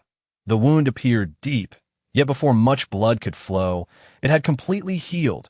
Her healing abilities had intensified, as long as the injuries were not life-threatening. They posed little threat to her. Reflecting on the events that transpired in the zombie pit, she covered one eye with her hand, her inky black gaze revealing nothing. Though she sensed a change, she had transformed. Able to perceive the fluctuations around her, the waves of thought. The specter had spoken truthfully. It was indeed psychic power. She possessed psychic abilities, yet there seemed to be something unique about her psychic energy. Initially, she felt perturbed, but now it appeared that this differentiation could be advantageous, as her growing powers would enable her to protect others more effectively. Protect others. While she contemplated, a voice from outside interrupted her train of thought. "Miss, Mayor Wu has arrived." Without needing to be reminded by Yizixin, Calm already knew that not only was Wu Shi present, but also Williams James. She donned her clothes and exited, finding Wu Shi and James seated in the living room, and took a seat beside them. "Miss Lung." Calm's demeanor was somewhat aloof, not merely indifferent, but imbued with an unsettling detachment that seeped through her eyes. Observing her, James was momentarily taken aback, as it seemed she had not displayed such emotions earlier. How strange! What could have transpired in just a day? Calm remained unaware of Williams James's thoughts. She awaited Wu Shi's intentions that Wu Shi wasted no time. Upon seeing Calm seated, he immediately stated, "Miss Lung, what are your plans concerning the emergence of the Corpse King?" This Corpse King was akin to an absolute sovereign, commanding all the zombies. If they surged forth en masse, their base would be doomed. Calm regarded him and replied, "The Corpse King is a psychic zombie, capable of controlling other undead. This Corpse King differs from the one I encountered previously. Its evolution rate is astonishingly rapid. The last one only commanded 100 or so zombies and predators, while this one controls vast hordes of zombie rats and other zombies, including several predators. Eliminating the Corpse King will not be an easy feat. Then what shall we do?" Wu Shi exclaimed in alarm. Williams James, too, bore a troubled expression, confronted with the prospect of a massive horde of zombies. My goodness, this was even more terrifying than a tide of undead. for spontaneous zombie waves lacked a master. Comparatively, they represented a mindless onslaught. Yet this time, with the Corpse King in control, it would be far from easy to navigate this crisis. Sigh. James let out a breath of exasperation. Calm provided no glimmer of hope to Wu Shi, merely stating, "Relax. This initial probing attack has incurred significant losses for them. They will not launch a subsequent assault so soon, so there is no need for concern that we still have time to prepare." This hardly sounded like good news. "All right, let us return. I shall ponder a solution." Calm was beleaguered, utterly at a loss that Wu Shi departed. James remained seated on the sofa, while Calm remained silent, her expression devoid of any emotion, exuding an air of detachment. Her demeanor was anything but approachable, and James leaned on his hand, silently observing her with an intense gaze. Yizishin busied herself in the kitchen, occasionally glancing at the two, finding their stillness amusing. Though James was a foreigner, he was strikingly handsome, with deep-set features and blue eyes, appealing to the aesthetic sensibilities of Chinese women. Being stared at so intently by such an individual was undeniably disconcerting. Yet Calm remained immovable. How impressive! Calm remained still, lost in thought, her mind racing. For instance, she could see the ants on the ground with remarkable clarity, discerning their joints and limbs, even from a distance. Likewise, she could observe the tree outside, noticing luminescent veins ascending from its roots. It was a wondrous world, a brand new realm. Moreover, she could hear conversations with remarkable clarity, far surpassing her previous abilities, with a range extending 300 meters, truly astonishing. Her hearing extended to 1,000 meters, and she could perceive even the minutest details of the ants' movements. Perhaps, following the emergence of the Corpse King, she had undergone a transformation herself, thanks to those undead crows. Initially, she had worried about the repercussions of the Corpse King's arrival, but now she felt a surge of confidence, a confidence that could instill absolute hope in the base. James, fixated on her, suddenly realized that this was rather pleasant. Just watching her brought him joy. Enough staring. Calm suddenly turned her head to glare at him, rising abruptly to ascend the stairs. Yizishin emerged from the kitchen and inquired, "Miss, dinner's ready." Calm vanished around the corner, while James scratched his head, noticing Yizishin regarding him with an amused expression. Feeling somewhat awkward, he coughed and said, "I shall take my leave now." "Take care, sir." Yizishin watched as James departed, then returned to the kitchen to finish preparing the last two dishes. Once the final plates were brought to the table, she saw that Calm had already come down from upstairs. After finishing her meal, Calm retreated to her room for a proper nap, resting for just over 2 hours. Upon awakening, she felt invigorated, while Yizishin had already gone to sleep. In the darkness, the surroundings were anything but quiet. With her newfound abilities, the world seemed to have become cacophonous, as she could distinctly hear sound from afar or even the faintest noises. She was still unsure how to adjust to this, forcing herself to endure the continuous barrage of sounds flooding her ears. Standing at the door, gazing at the night sky, Calm observed the inky expanse dotted with stars. A truly beautiful night. She must go and gather more of the ghost flowers. It would be best for her to venture out alone this time, for in the event of danger, she could swiftly escape with this thought in mind. She calmly returned to her abode, equipped herself, and set forth. Chapter 99 was Shao. For her, in such a world, traversing alone was considerably more effortless. It wasn't that she truly lacked companions she wished to bring along, but rather that those she longed to have by her side were no longer present. They had departed.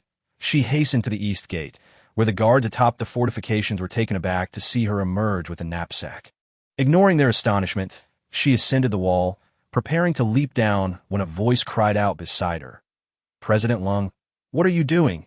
Turning around, she saw Lu Tao gazing at her with a mixture of surprise and concern. "Are you frightened?" she stated. "I must go out." "President Lung, how long do you plan to be gone?" "I'm going to gather ghost flowers. I shall return once I have collected enough." Cole Jing had no intention of hiding her purpose from Lu Tao. Despite his obsequiousness, he was, to be fair, quite a decent person. Upon hearing her intention to gather ghost flowers, Lu Tao visibly relaxed. Cole Jing, uninterested in further pleasantries, leaped down from the wall. She landed gracefully and effortlessly from the 5-meter height. then vanished like a fleeting shadow into the night, leaving the onlookers in astonishment. Lu Tao wiped his face with his hand, exhaling deeply in relief.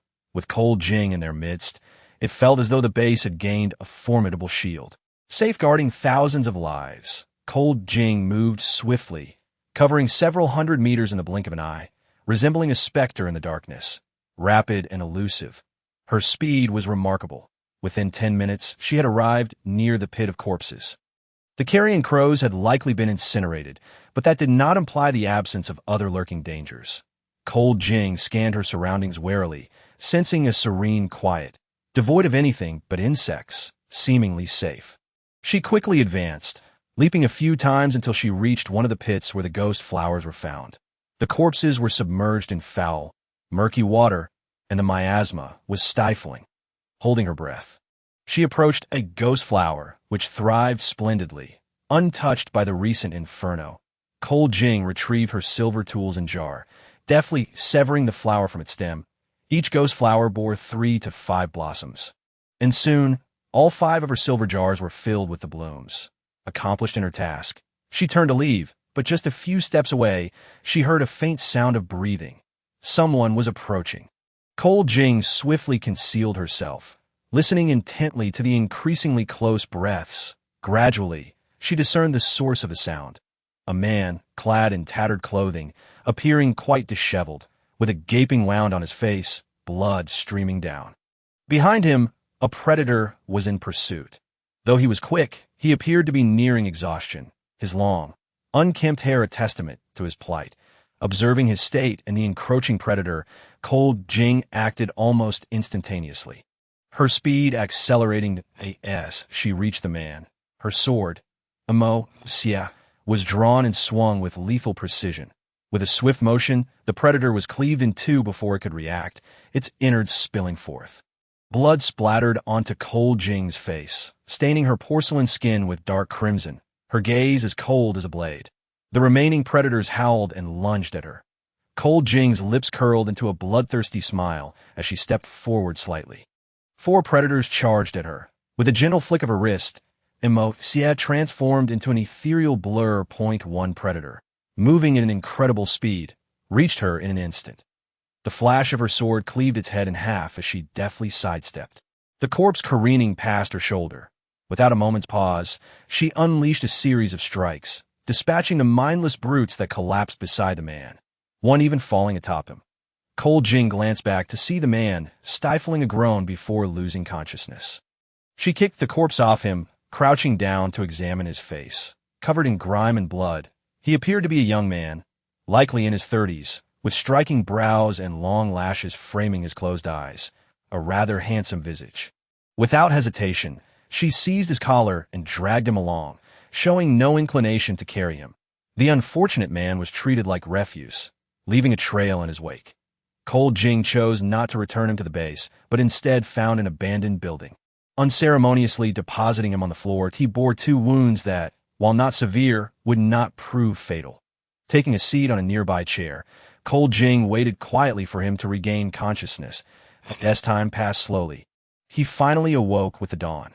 Cold Jing sat with her legs crossed, regarding him coldly, as if observing a corpse. The man coughed and felt at his wounds. "I didn't expect you to be one of the fortunate ones who survived a predator attack without mutation," Cold Jing remarked bluntly. The man felt a jolt of anxiety but managed a sheepish grin. "Thank you for saving me last night. It was a mere trifle." Cold Jing rose to leave. The ghost flowers in her jars would remain fresh for 10 days, and she needed to take them back for the researchers to concoct an antidote. As she turned it apart, the man called out, "Wait a moment. There's something else?" She inquired. "Not far ahead lies the Nanning base. You can register upon entry. My name is Washao. But may I ask yours?" "Lung Jing," she replied curtly. "A pleasure to meet you. I am indeed grateful for your life-saving intervention. Are you heading to the Nanning base?" "May I accompany you?" "Suit yourself," she said, continuing on her way, her pace unhurried, while Washao had a jog to keep up. "You truly are remarkable. If it were you, you could surely annihilate the corpse nest in Shangyang village," Washao remarked with a grin. "Shangyang village?" Cold Jing paused, glancing back at him. Nodding, Xiao continued, I traveled from the capital and arrived here just a few days ago that I encountered a corpse nest while passing through Shangyang village. How formidable was that corpse nest? Did you see the corpse king? Cold Jing queried, pondering where the corpse king might be nesting. Her surprise, just as she considered resting, a pillow had been offered. How fortunate. Xiao shook his head. I did not see it. I observed those zombies standing like an army and surmised it was a corpse nest, but I dared not venture in that I never expected to be discovered and pursued until I encountered you. How fortunate it was. Had I not met you, I would surely have perished. Chapter 100. Journey to the Corpse Nest. Upon returning to the base, Cold Jing took Xiao back to her villa, unceremoniously tossing him into the bathroom before heading to Wu Shi's residence. Wu Shi had been waiting eagerly and was overjoyed to see Cold Jing return with the ghost flowers, promptly driving her to the laboratory. The laboratory was well concealed, surrounded by armed soldiers providing unwavering protection as they entered. Wu Shi explained, these matters pertain to humanity's ability to resist the virus, hence the heightened security. It should be, Cold Jing replied, following him through numerous twists and turns until they descended 5 levels underground, finally arriving at the laboratory. Inside was immaculate, requiring disinfection and dust removal before entry. Standing at the entrance, Cold Jing allowed the gusts of wind to envelop her before stepping inside. A few individuals awaited her, their expressions filled with anticipation. This is Miss Lung Jing. Wu Shi introduced, we have long admired your name. We are grateful for your continued protection, the doctors expressed, thanking her for their survival through the recent zombie tides. Cold Jing merely nodded, showing no interest in their names, and placed the 5 silver jars down. These contain the ghost flowers. I leave the antidote to you. I have matters to attend to, she stated. Turning to depart, Wu Shi hastily followed her. The doctors, excitedly eyeing the jars, elicited a sigh from Cold Jing. Wu Shi caught up, and they took the elevator back to the surface. Miss Lung, Wu Shi called as they exited. Cold Jing glanced back at him. Are you planning to venture out again? He inquired. Nodding, she replied, someone has discovered the corpse nest. It is likely that the corpse king resides within, that if we can secretly eliminate the king, the weaker zombie creatures will pose no threat. How many people will you need? I do not require assistance. I have my own choices. Cold Jing declined Wu Shi's offer, getting into her vehicle and driving back to the villa. Upon her return, she found Xiao seated at the dining table, indulging heartily, his manner most unrefined. Yizixin stood nearby, serving him rice. This is delicious. Give me another bowl, Xiao unabashedly requested. Yizixin chuckled softly.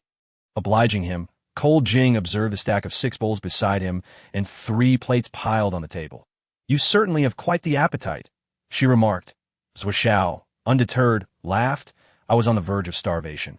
My journey consisted solely of wild herbs and fruits.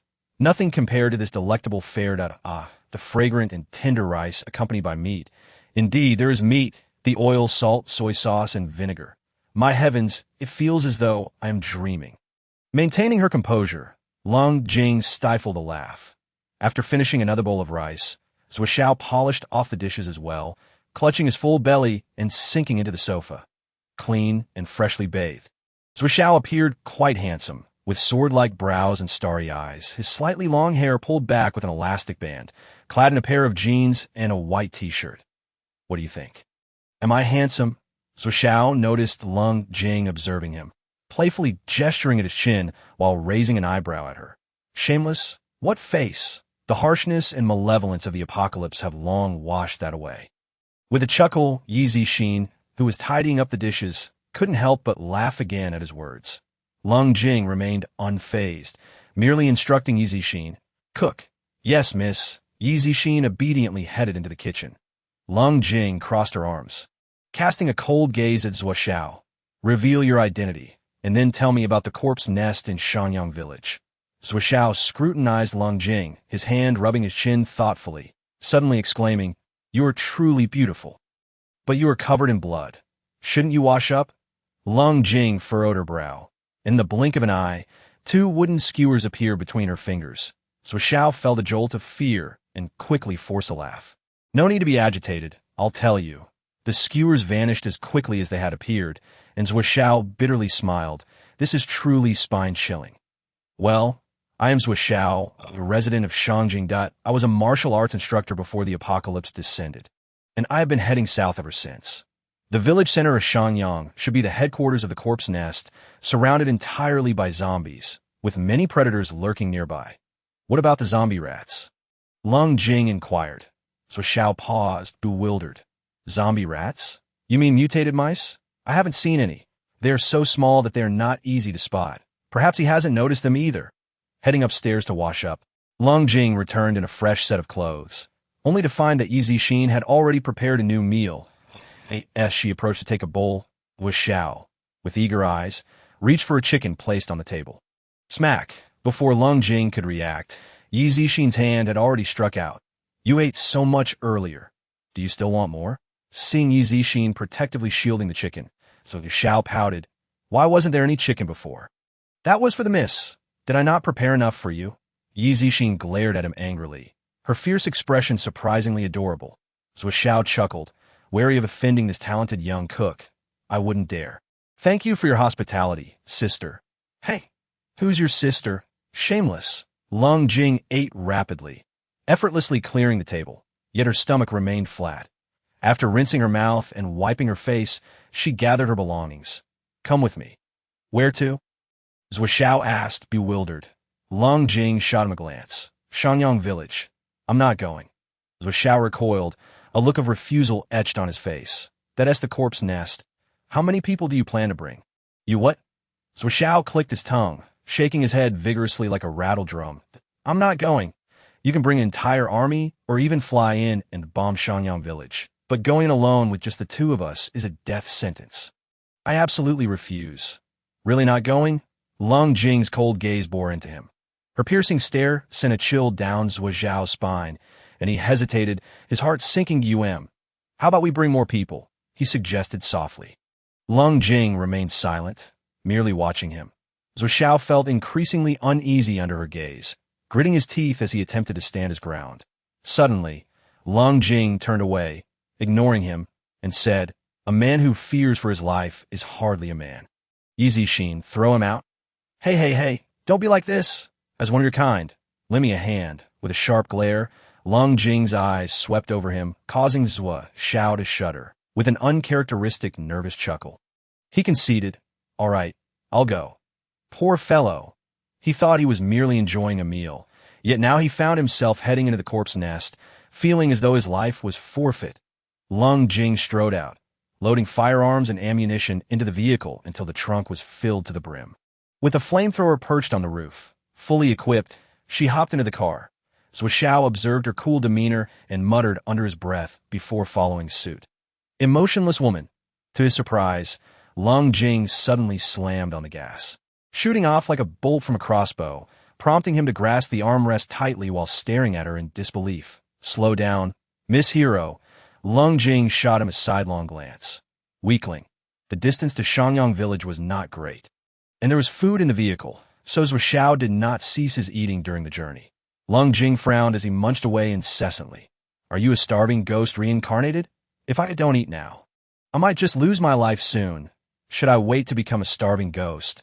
Such overly cautious thoughts. For Lung Jing, this was merely a mission to eliminate a corpse king. Although there was a possibility of being trapped in the corpse nest, she had survived even after a bullet had grazed her chest, proving she wouldn't perish so easily. After all, it was merely a matter of killing a corpse king. Zhuo Xiao observed Lung Jing's resolute demeanor and could not help but set down the bag, gazing at the chicken feet within. Everyone likely had their own principles. If it weren't for her, he would have perished yesterday. Soon, they arrived at Shanyang village, and indeed, it was not far at all. The vehicle halted at a considerable distance, where they could already see shapes reacting to the thermal sensors nearby. These were the lifeless forms of the zombie rats, patrolling the perimeter. These zombie rats had likely not been transformed for long, retaining their rodent-like features, though some fur had begun to shed, exposing grotesque, rotting flesh beneath. Such zombie rats were abominations, a perversion of nature, akin to the appearance of zombies themselves. How do we get in? This place is already surrounded by zombies. Zhuo Xiao had the ability to sense the presence of the zombie rats, and the fact that he could be injured by predators without mutation suggested that his abilities were somewhat akin to Lung Jing's. His strength was commendable, and it was precisely for this reason that Lung Jing insisted he accompany her. "You stay in the car and do not come out." Lung Jing opened the car door. Strapping on her firearms, that it was not difficult to slip past these patrolling zombie rats. But the real challenge lay within, where the zombies waited, followed by the mutated ones, and, finally, the more formidable predators. Upon locating the Corpse King, it would surely be protected by predators, and she had no certainty regarding the Corpse King's capabilities. Could it sense their presence within a certain range? After all, it was a psychic Corpse King. Fully armed, Lung Jing donned a high-fiber, bulletproof vest and protective gear on her legs, essentially prepared for battle. Zhou Xiao had intended to insist on joining her, but as he watched her change clothes right before him, his face flushed red, her snow-white skin and slender waist. He quickly turned away, unable to bear the sight. When he finally summoned the courage to glance back, Lung Jing had already dressed. "Are you even a woman? Did you not see me here?" His face flushed. The hint of pink on his sun-kissed skin perplexed Lung Jing. "So what?" she inquired. Zhou Xiao was left speechless, his mouth agape, unable to utter a single word. Lung Jing raised an eyebrow. "In my eyes, there is no significant distinction between men and women, and besides, I am wearing undergarments." Before the apocalypse, she had often seen women in bikinis on the beach, all bare-skinned, never contemplating such matters. Why should she care now? And what was there for him to concern himself about? With that statement, Zhou Xiao found himself at a loss for words, strapping her sword. On her back. Lung Jing instructed, "You just stay put in the car, be a good boy. You're going alone." Zhou Xiao had expected her to allow him to enter with her. "I might die in there. And if I do not return, it means I have perished. You can drive away." That sounds rather undesirable. Lung Jing pondered, then added, "Perhaps I want to die, but it will be exhausting to kill the Corpse King. And you need to help drive me back. So, he was merely a chauffeur all along." Why couldn't she have explained herself properly? Zhou Xiao was momentarily at a loss for words. "I never intended to bring you along," Lung Jing stated, abruptly taking off in a sprint, her form a blur as she sped away. Zhou Xiao had wanted to say something, yet his jaw dropped in astonishment at her speed. That martial arts? Lung Jing moved with such swiftness that the recently mutated zombie rats, barely transformed, could hardly keep pace, and they were momentarily distracted by a noise before losing sight of her, returning to their confused state. With her rapid pace, Lung Jing paid no heed to the patrolling zombie rats. She quickly reached the second line of defense, where the lower-tier zombies roamed. They appeared unremarkable, scattered about, but any ordinary person would have fled at the sight of such a horde. However, based on the thermal readings, some within had already evolved into the second stage of zombies. These creatures had shed their decaying flesh, sprouting new skin and blood, which had begun to regain its crimson hue. Calmness exhibited no hesitation whatsoever as she swiftly surged in front of the zombies, wielding 2 daggers in her hands. The undead, realizing the presence of a fresh human, barely opened their mouths to emit a scream before their skulls were pierced by her blades. The lifeless bodies collapsed to the ground, and Calmness moved with remarkable speed, darting along the path where the zombies were arrayed, her military knives flashing in a rhythm of lethal precision. Each stab was executed with astounding rapidity, resulting in a multitude of corpses falling at her feet. These utterly non-threatening zombies posed no challenge to her. After dispatching a significant number of ordinary zombies, she flicked her wrists, sending the bloodied blades spinning to expel a cascade of dark blood. Raising her gaze, she surveyed her surroundings and noted the absence of any ordinary zombies. That moment, she found herself at the edge of Xiaoyang village, with a distance of 2,000 meters ahead, leading to a second-tier horde of evolved zombies. Calmness, unperturbed even in the face of predators, felt little trepidation regarding the second-tier zombies, which were merely stronger in force and slightly quicker in speed and reaction. This time, she refrained from running, instead sweeping her eyes around to detect any hidden dangers. Her eyes, equipped with an innate thermal sensing ability, provided her with significant advantage and reduced her risk considerably. After scanning the area, she noticed only a few distant zombies ambling toward her, with a substantial number of her subordinates swiftly perishing. The Zombie King must have sensed it, prompting a control of the undead to investigate. Calmness stepped forward and soon encountered the second-tier defensive zombies. Their decayed flesh was absent, replaced instead by a blood-red hue. And their skin appeared to be regenerating, some looking almost indistinguishable from a normal human. Upon observing these zombies, a sudden realization struck her, leaving her momentarily stunned. If these zombies completely regained their human appearance and infiltrated the base, the consequences would be unfathomable. Her brow furrowed deeply as she contemplated the plausibility of such a scenario. Yet, she had no time to dwell on it. The zombies had already detected her presence. Calmness approached, watching as the zombies charged toward her with impressive speed, now capable of matching that of a normal human, that if they were any stronger. Chapter 102. The female zombie king Calmness remained utterly composed as the horde of zombies surged toward her. Numbering at least in the hundreds, with swift precision, she sheathed her two military knives in their respective holsters, drawing the merciless sword from her back. The first zombie reached her, and with a decisive swing, she cleaved it in half, the upper half of its head flying away. Her movements were fluid and unceasing, the merciless sword dancing in her hands with both speed and accuracy, reminiscent of her earlier encounters with the corpse crows. Blood splattered as she dispatched the hundreds of zombies at her feet, her body now stained with the gruesome remnants of battle. Spitting to the side, she leaped into the air, kicking up a small stone as she did. With a deft strike of her left foot, the stone flew toward a nearby building, and upon impact, a dozen predators sprang forth, all lunging simultaneously at Calmness. Her eyes darkened as she swiftly drew her handgun. Taking aim at one, bang. The bullet shot forth in a perfect line, embedding itself into the forehead of a zombie. The creature crumpled to the ground, sending dust flying. A cold, bloodthirsty smile crept across Calmness's face as multiple bullets followed suit. Bang, bang, bang. 15 bullets were fired in rapid succession, 13 finding their mark while 2 missed vital areas. The wooden stake she had been holding was launched, eliminating the injured predator. These two were merely ordinary predators, with the more formidable ones still lurking within. Increasingly, more zombies and predators began to converge on her, though they posed little threat compared to those guarding the zombie king. She retrieved a lollipop from her pocket, unwrapping it and placing it in her mouth. The sweet sensation spread through her mouth as she blinked, and in an instant, she was racing forward, her speed nearly blinding as she covered 100 meters in the blink of an eye. In a moment, she crouched low and leaped, landing atop a flat-roofed building. Across from her was a 7-story residential building, its facade adorned with mosaic tiles and a large billboard, albeit charred, within mere moments.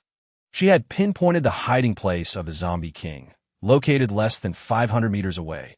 However, surrounding the building were massive predators, the most evolved she had encountered thus far. The floors were lined with zombies that had nearly regained their human forms. If one did not look closely, they could easily be mistaken for living beings.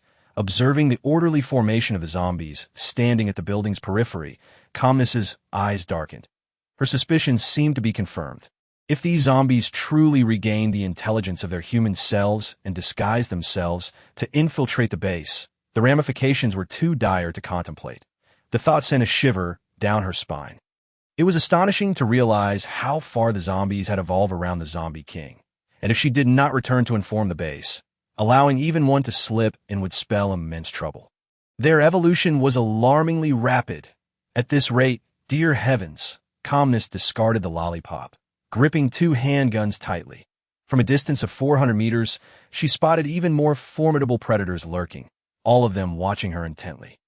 In this den of zombies, Calmness felt akin to a delectable steak faced with a pack of ravenous wolves. Just as she prepared to fire upon the zombies, a woman's face suddenly appeared at the 6th-floor window. The skin was somewhat flushed, devoid of decay. Calmness was momentarily taken aback. Upon closer inspection, she recognized the visage of the female zombie king. Compared to 3 days prior, she appeared significantly more appealing now. Her bald head belying the absence of decay, clearly once a beauty in life. Finally, she revealed herself. Calmness broke into a grin at that moment. The female zombie king opened her mouth, emitting a sinister cackle directed at her. Calmness could see the sharp teeth glinting within her gaping maw. The rapidity of her evolution was indeed reminiscent of a specter, able to absorb blood to enhance her own power. Yet the specter paled in comparison to her beauty. "Dear little girl, soon you shall descend into hell." Without a moment's hesitation, Calmness leaped from the rooftop, landing with a thud that crushed a zombie beneath her feet. She performed a backflip, kicking another zombie away. Bang! The force of her kick sent the pursuing zombies tumbling. With her handguns blazing, Calmness unleashed a flurry of bullets. The transformed zombies fell to the ground, while the predators could not evade her expertly aimed shots. Observing the demise of her minions, the female zombie king on the 6th floor bared her teeth at Calmness. Suddenly, she unleashed a deafening roar that echoed throughout Zhaoyang village. Upon hearing the sound, Calmness swiftly leapt back onto the flat roof, sensing a wave of impending danger. What had she done? Meanwhile, Zhou Xiao, waiting outside, heard the roar and flinched, nearly spilling the bag of chips in his grasp. "Oh my God, that scared the life out of me." He glanced around, puzzled, noticing that all the zombies seemed to be retreating. Retreating? Damn it, that girl is inside. The zombie king must be planning something grave. "I must save her." Zhou Xiao hurriedly rummaged through the car, and after a moment, he unearthed a rocket launcher from the back seat. However, considering the multitude of monsters inside, he realized that entering would likely only add to the number of casualties. And the girl had instructed him to stay put. Though small, she possessed an extraordinary and terrifying power. After much deliberation, Zhou Xiao found himself at a loss for what to do. Damn it, I still feel like I can save her. Zhou Xiao flung open the car door and dashed out. To hell with it. If I die, at least I'll have been a hero. Armed with 2 machine guns and the heavy rocket launcher, he sprinted forward. The roar had cleared the area of zombies, and as he ran, he stumbled upon a sea of zombie corpses strewn about, the stench lingering in the air. These zombies, slow and decayed, were the most basic type. Each had met their end with a single, decisive blow, devoid of any extraneous wounds. The girl truly was formidable, he mused, continuing his sprint. As he progressed, he began to hear the chaotic roars emanating from within. Rather than hesitating, he charged in. Seeking a slightly elevated flat-roofed building, he ascended to the 5th floor, finally gaining a glimpse of the situation ahead. Chapter 103. The speaking zombie king Calmness stood with only the Mo.CS sword in hand. Embodying a warrior akin to a battle G.O.D. Zhou Xiao, she resembled an ancient general facing countless foes alone, a sensation that stirred excitement within him. Yet, now was not the time for such sentiments. He observed hordes of zombies closing in, waiting for Calmness to tire before they pounced. Calmness is merely a single individual, and she cannot struggle for much longer. This is the singular thought occupying Zhou Xiao's mind at this moment. Yet the more he dwells on it, the greater his anxiety becomes. In his grasp lies a rocket launcher, containing 3 explosive charges, and he is also equipped with 5 essential grenades. Gritting his teeth, he retrieves a grenade from his waist, pulls the pin, and hurls it with force towards the distance. The grenade arcs gracefully through the air, landing among the mass of corpses at the periphery. Boom! A violent explosion ensues, sending putrid flesh flying and severed limbs scattering. The sudden blast instinctively draws the attention of the zombies, many of whom appear bewildered. Upon hearing the explosion, Calm glances towards the direction of the village outskirts. Before returning her focus to dispatching the undead, as the bodies accumulate, she stands atop a flat-roofed building, eliminating one zombie after another. The entrance now nearly barricaded by the heap of corpses that lie in the distance. Predators lurk with watchful eyes, while the female zombie king has yet to command them to attack. The preceding assaults have merely compelled the zombies to engage, and now the predators remain stationed at the perimeter, demonstrating a level of intelligence that exceeds Calm's expectations. With a single stroke, she cleaves a zombie attempting to ascend from the stacked mass below in half, then kicks another one away. Calm surveys the distance and swiftly leaps across to the opposite flat-roofed building. Upon her arrival, the stacked zombies resume their relentless piling, while some rush up from the stairwell, emitting low growls from their throats. Calm quickly approaches, delivering a kick that sends the stair-climbing zombie plummeting down. Black blood and rotting flesh splattering, the stench overwhelming. Observing the zombies that tumble and then rise again, she turns, firmly grasps the iron door, and slams it shut, locking it securely. She glances back, spotting a predator lunging towards her. She sidesteps, delivering a swift kick to its midsection, sending it crashing into the mass of corpses below. As she looks back, she notices the female zombie king peering silently from the sixth-floor window of a nearby high-rise. Calm squints slightly, her MOE sword continuously reaping the lives of the zombies. These bloodthirsty creatures have yet to develop any semblance of intelligence. Their ravenous instincts remain unchanged. Even for Calm, such relentless slaughter can be exhausting. Moreover, the zombies below, whether under the female zombie king's control or driven by instinct, have increasingly mastered the art of climbing, with more and more of them surging onto the flat roof. Calm positions herself at the edge, sprinting rapidly, which allows her to swiftly decapitate the zombies, as their speed pales in comparison to hers. It is akin to her initial experience at the Nanning base, where every strike would send the bodies of the undead tumbling down. At this moment, Calm wishes fervently for a second MOE sword, for with two, her pace of execution would be even swifter. However, just as she is gaining momentum in her onslaught, she notices the encroaching zombies beginning to retreat like a receding tide. The zombies crashing against the iron door cease their movements, all of them withdrawing to a distance of 30 meters, encircling Calm with bared teeth. Calm remains silent, aware that these zombies, spurred by their primal rage, will not halt unless commanded by the female zombie king in the distance. What is the female zombie king's intent? Calm's gaze meets hers, feeling an intangible pressure bearing down upon her. She offers a cold smile, locking her eyes on the female zombie king. She is fully capable of confronting this situation head-on. She is no longer the untransformed self of the past. Her focus sharpens, her mental energy colliding with that of the female zombie king in a stalemate. At that moment, as the female zombie king remains motionless, a predator clinging to the wall suddenly crawls over, crouching at the window's edge. Inside, another predator seizes the female zombie king, lifting her onto its back. The predator swiftly descends the wall, landing on the ground. The female zombie king's gaze remains fixed on Calm, intense and filled with a terrifying bloodlust. She advances step by step towards Calm, who meets her with an equally cold stare.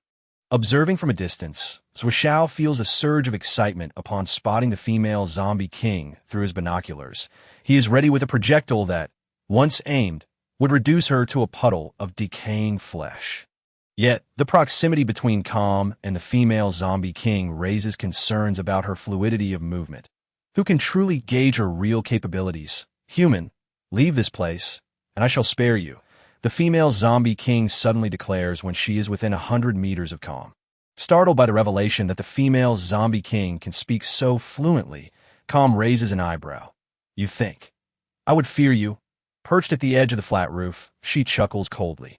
Unless you wish for mutual destruction. The female zombie king's expression appears vacant, yet Calm discerns a flicker of anger in her eyes.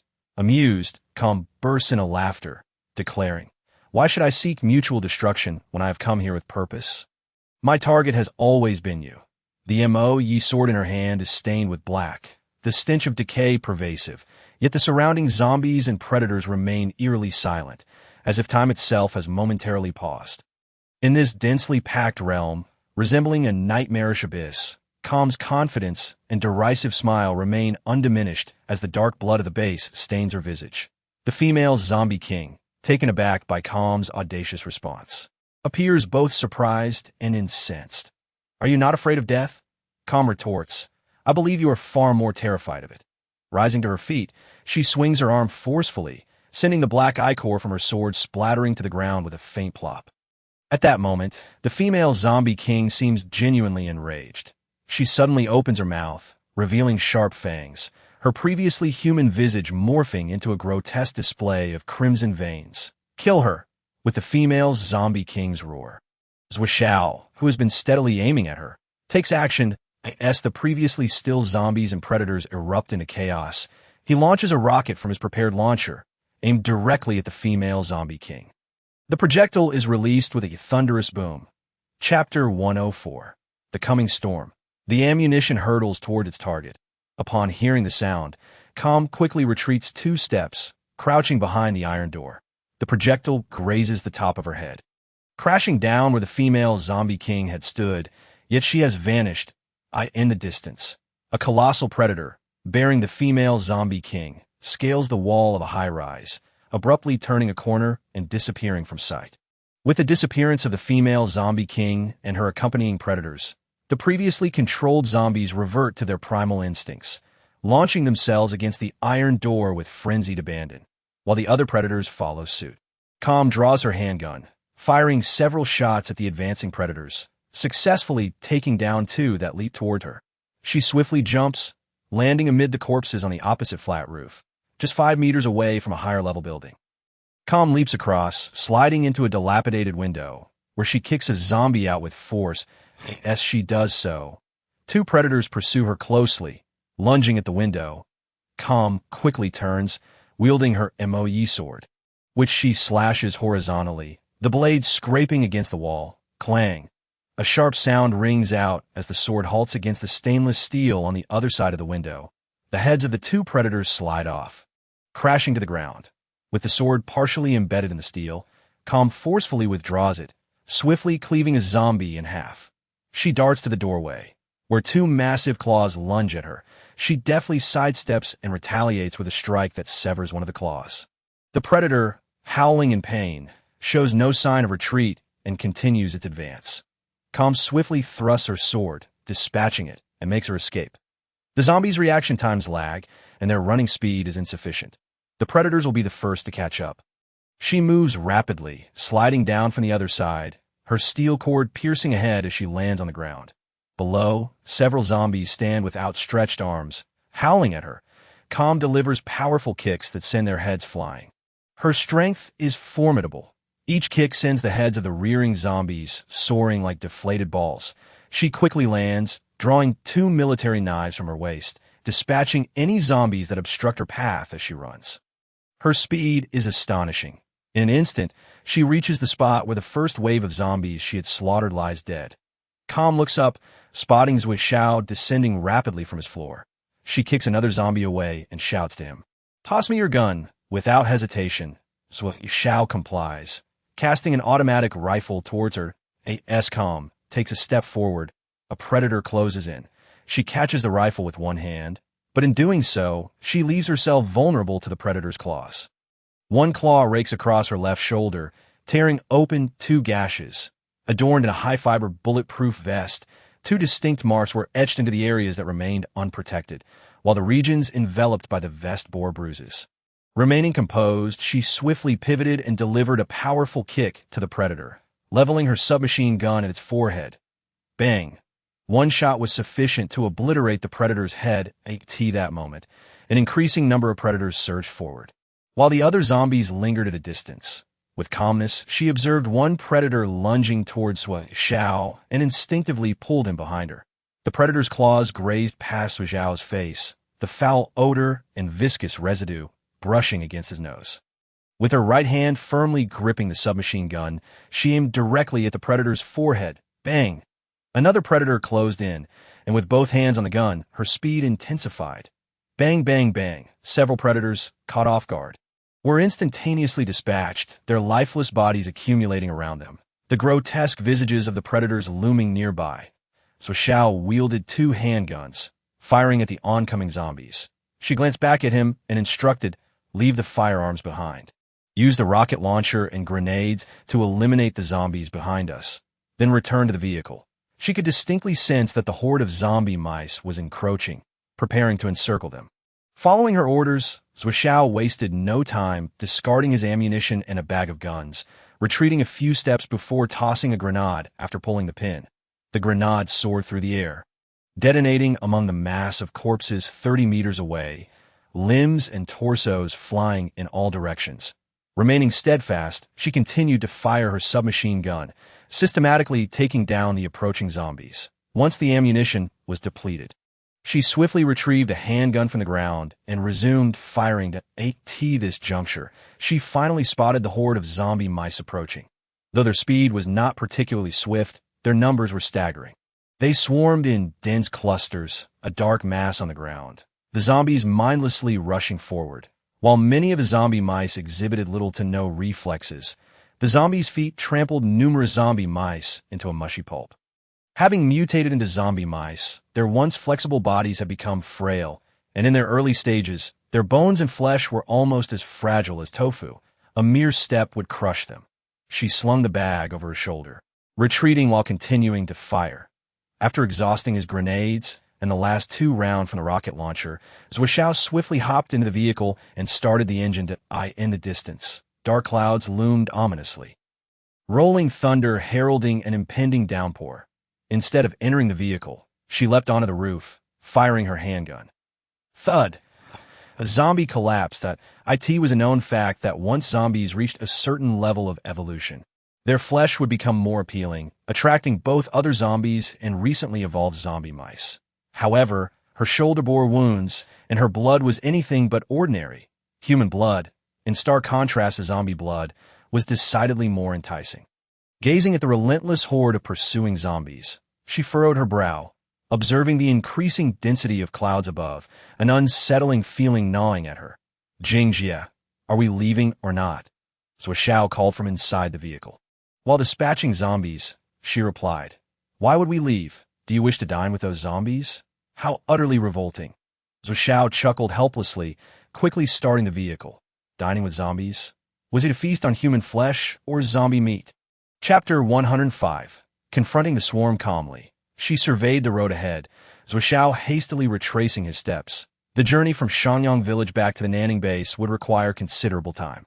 This was not a sustainable strategy. Observing the increasingly thickening clouds, rain began to pour in the distance. The zombies continued to pursue them, and she had exhausted all her ammunition. The zombies moved slightly faster than the zombie mice. She entered the vehicle, retrieving a sizable bag from beneath the rear seat, and returned to the roof through the window. Slow down, she urged. Zhuo complied, reducing speed, and caught sight of the advancing horde in the rearview mirror. Slow down even more. If we go any slower, we won't escape. Zhuo decreased to a mere 25 miles per hour. Noting the zombies drawing ever closer, he remained vigilant through the rearview mirror. Prepared to accelerate should the vehicle be breached by the zombies. Calmly, she opened the bag, revealing a substantial bundle of wooden stakes, squinting slightly at the 7 or 8 she grasped. Watching the zombies close in, she felt their pace was still too swift. Slow down even more. Damn it, Zhuo muttered under his breath, yet he complied, dropping to 15 miles per hour, crawling like a snail that he leaned out the window, shouting, What exactly is happening? Just as the question escaped his lips, he noticed several faint shadows flicker, and a few zombies collapsed. The bullets had run dry. What was that? His gaze sharpened as he witnessed more shadows darting through the air, each one barely perceptible. Thud! More zombies fell at last. He discerned the object striking the zombies, a small wooden stake, only slightly longer than a barbecue skewer, had penetrated deep into the eye sockets of the zombies. He had previously discovered this bundle while searching for ammunition inside the vehicle, initially believing them to be for grilling.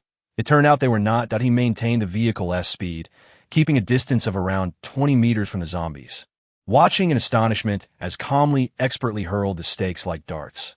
Each time, 3 to 5 stakes found their mark, precisely embedding into the ashen eyes of the zombies, causing them to collapse lifelessly. The stakes were thin and feather-light, with a single bundle containing over 1,000 of them. He clearly observed that there was not just one bundle in the vehicle. There were likely tens of thousands of stakes. Incredible, Zhuo marveled. Calmly crouched atop the vehicle, deftly holding 4 stakes in one hand, she exerted just the right amount of force to launch them. Her precision was impeccable. The stakes possessed a lethality comparable to that of a crossbow or bow and arrow, easily penetrating the zombies' eyes and destroying their internal structures. With each throw, the stakes dwindled in number, and the zombies were rapidly decimated. The zombie count was decreasing, yet the horde of zombie mice remained substantial. Although the zombie mice were smaller and thus presented a more challenging target, eliminating them was still within her capability. However, exterminating such a vast number of zombie mice was no trivial feat. There were simply too many, and retreating was the only viable option. The wind began to pick up, the clouds above swirling ominously. Although she had successfully located the zombie king this time, she regretted not having killed it. However, she understood that the zombie king would soon reappear. She anticipated their next encounter, knowing it would be a battle to the death. return to the city. She wished to avoid further entanglement. The heavy rain was imminent, and the journey from Shangyang village to the Nanning base would require traversing the Qingjiang River, a significant waterway. Accelerate, she commanded once more. Without hesitation, as Xiao pushed the pedal to the metal, the vehicle surging ahead. As the horde of zombies and zombie mice gradually faded from view, calmly returned to the vehicle to assess her supplies.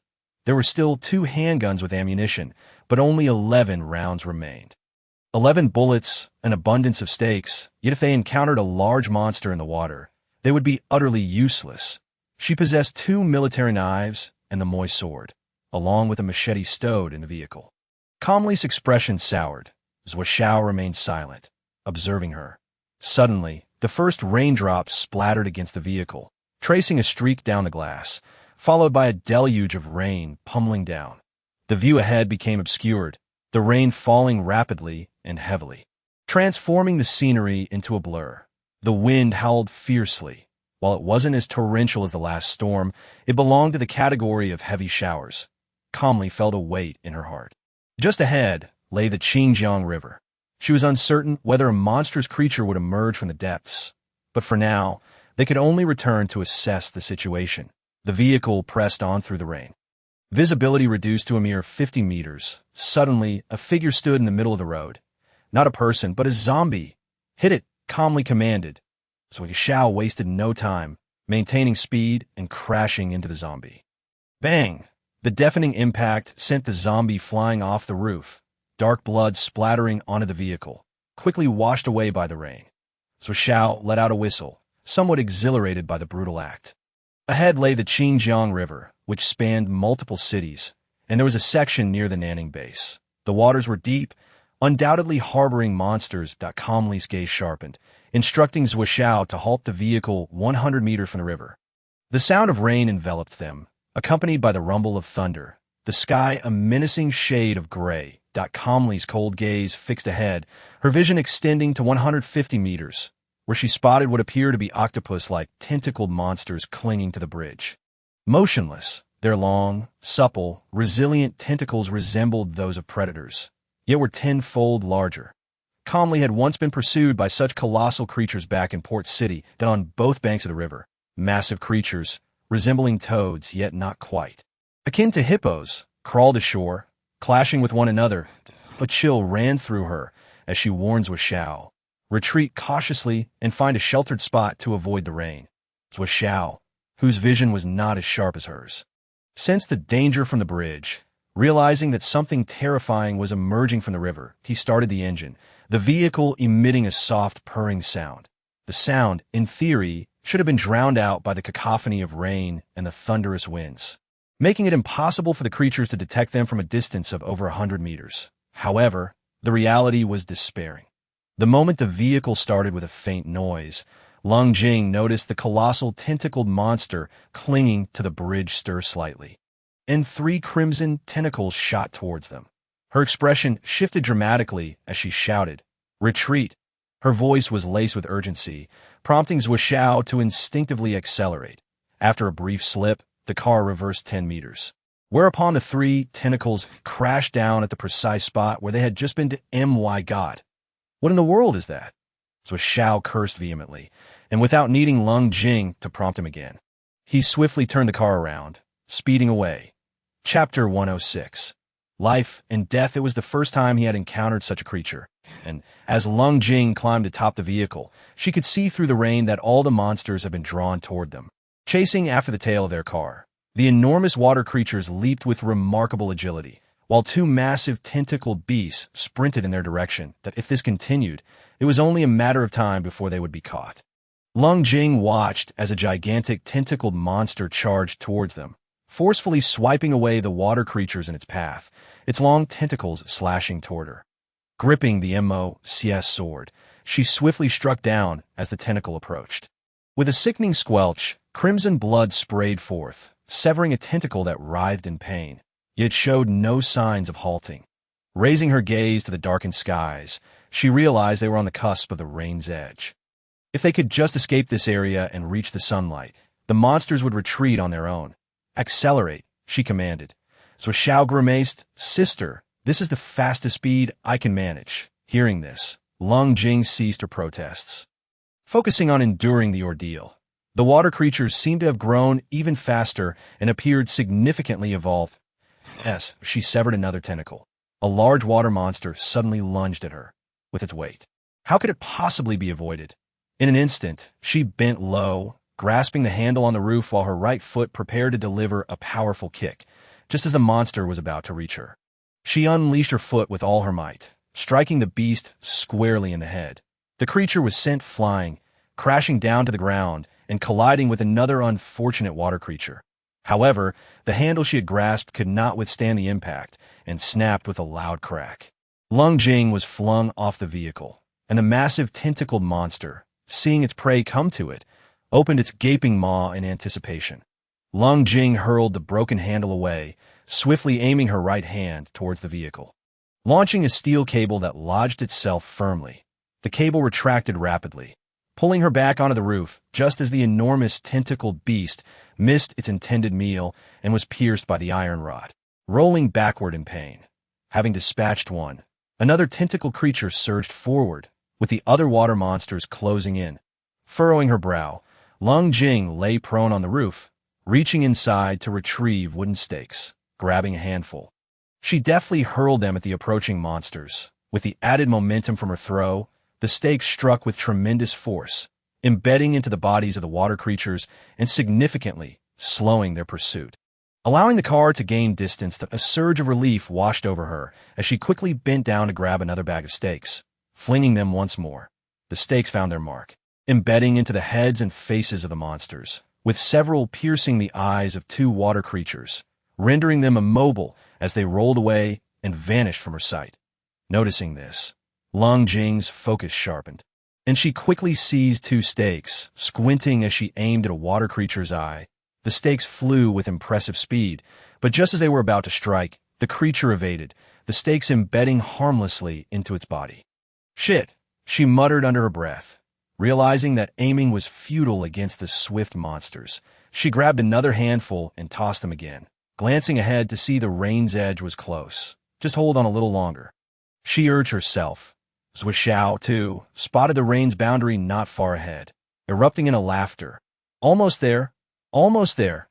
Lung Jing tossed another handful of stakes, and the pursuing water monsters became a grotesque sight, their bodies riddled with stakes. Just as they neared the rain's edge, the car suddenly skidded with a loud bang. Lung Jing was jolted violently, flung from a vehicle as it lost control and careened toward a parked car by the roadside. Zhuxiao. As the vehicle was about to collide, Zhuxiao leapt from the car, rolling onto the roadside. Damn it, he cursed, glancing up just in time to see a shadow loom over him, a gaping maw descending ominously. Lung Jing lunged forward, grabbing him and rolling him out of harm's way as the water creature missed its target. Yet another creature swiftly followed, and without hesitation, Lung Jing drew her merciless sword. Cleaving the first water monster in half, blood sprayed forth as she ducked, the corpse soaring overhead. Zhuxiao was momentarily stunned. Lung Jing sprang up, using a nearby rock to execute a spinning kick that sent a water creature flying. "Damn it, you fool, run!" she shouted. With her scathing reprimand, Zhuxiao snapped back to reality, spotting an approaching tentacle. He drew a fruit knife from his person, ready to strike. But Lung Jing was quicker, severing the tentacle before it could reach him. The severed tentacle writhed on the ground, reminiscent of a lizard's tail that continues to twitch after being detached. "You absolute fool! Hurry up and go!" she exclaimed, exasperated by his dawdling, kicking another water creature away. She turned to flee. Realizing he couldn't afford to linger, so Zhuxiao hastened to follow, his speed commendable, but still lagging behind Lung Jing. Just as he feared for his life, a tentacle coiled around his leg. "Ah, help me!" he screamed, desperately swinging the fruit knife. With a swift slice, he severed the tentacle, but more tentacles surged toward him, accompanied by the relentless water creatures. In despair, he closed his eyes, bracing himself for the inevitable. Suddenly, he felt himself lifted off the ground and flung through the air. Ahead was the sunlight, and Lung Jing had thrown him with all her strength. Instinctively, Zhuxiao opened his eyes to see her standing tall, surrounded by countless water monsters and several tentacles that engulfed her completely. Words failed him as he realized that in the face of danger, instinct drives one to survive, not to sacrifice one's self for others. No. He collapsed to the ground, the surface beneath him pristine and warm under the sunlight, while just 10 meters away, darkness loomed, accompanied by a light drizzle. Several water creatures attempted to break through, but halted at the edge. Turning back towards the spot where Lung Jing had stood moments before point one by one, they lunged, quickly forming a grotesque, crimson mound of flesh. So Xiao stared at the monstrous accumulation with wide eyes, filled with despair. Chapter 107. Confidence separated by mere 10 meters. One side was a scene of carnage, while the other basked in glorious sunshine. So Xiao felt a chill run through him. Overwhelmed by a sense of helplessness, just when he thought all hope was lost, the mound began to tremble, and suddenly, from the top, the merciless sword pierced through the head of a water creature. Zhou Zhao's heart raced with tension. 8T that moment. 8 tentacles from the surrounding tentacled monsters descended with great force. Bang! The mound erupted as if in an explosion, the tentacles wielding tremendous power, smashing through the water creatures. Amidst the chaos, Lung Jing, drenched and visibly exhausted, emerged, swiftly landing on the ground and immediately sprinting towards Xiao without uttering a word. Her speed was astonishing, and with the merciless sword in hand, she reached the sunlight in an instant. The pursuing tentacles recoiled at the touch of sunlight, retreating rapidly. Standing in the light, Lung Jing gazed at the massive tentacled creature roaring at her, nearly collapsing under the strain. Her left hand was drenched in blood, dripping continuously, the metallic scent mingling with a putrid odor, threatening to induce nausea. She sheathed the merciless sword and silently turned to leave. Her hair was matted with a viscous substance, her clothes soaked, and her arms stained with blood, yet her legs were unharmed, allowing her to walk normally. So Xiao, however, couldn't help but smile. Though Lung Jing said nothing, he felt a surge of joy as he followed closely behind, his eyes misty. After walking a short distance, they spotted a house in the distance. There were no zombies or monsters inside. Upon entering, Lung Jing discovered the place was a mess, likely raided by survivors long ago. Nevertheless, she found clean clothes and a wardrobe and shower supplies in the bathroom. Turning on the faucet, she found no water. Frowning, she stepped outside. Outside, a shallow stream flowed with crystal-clear water.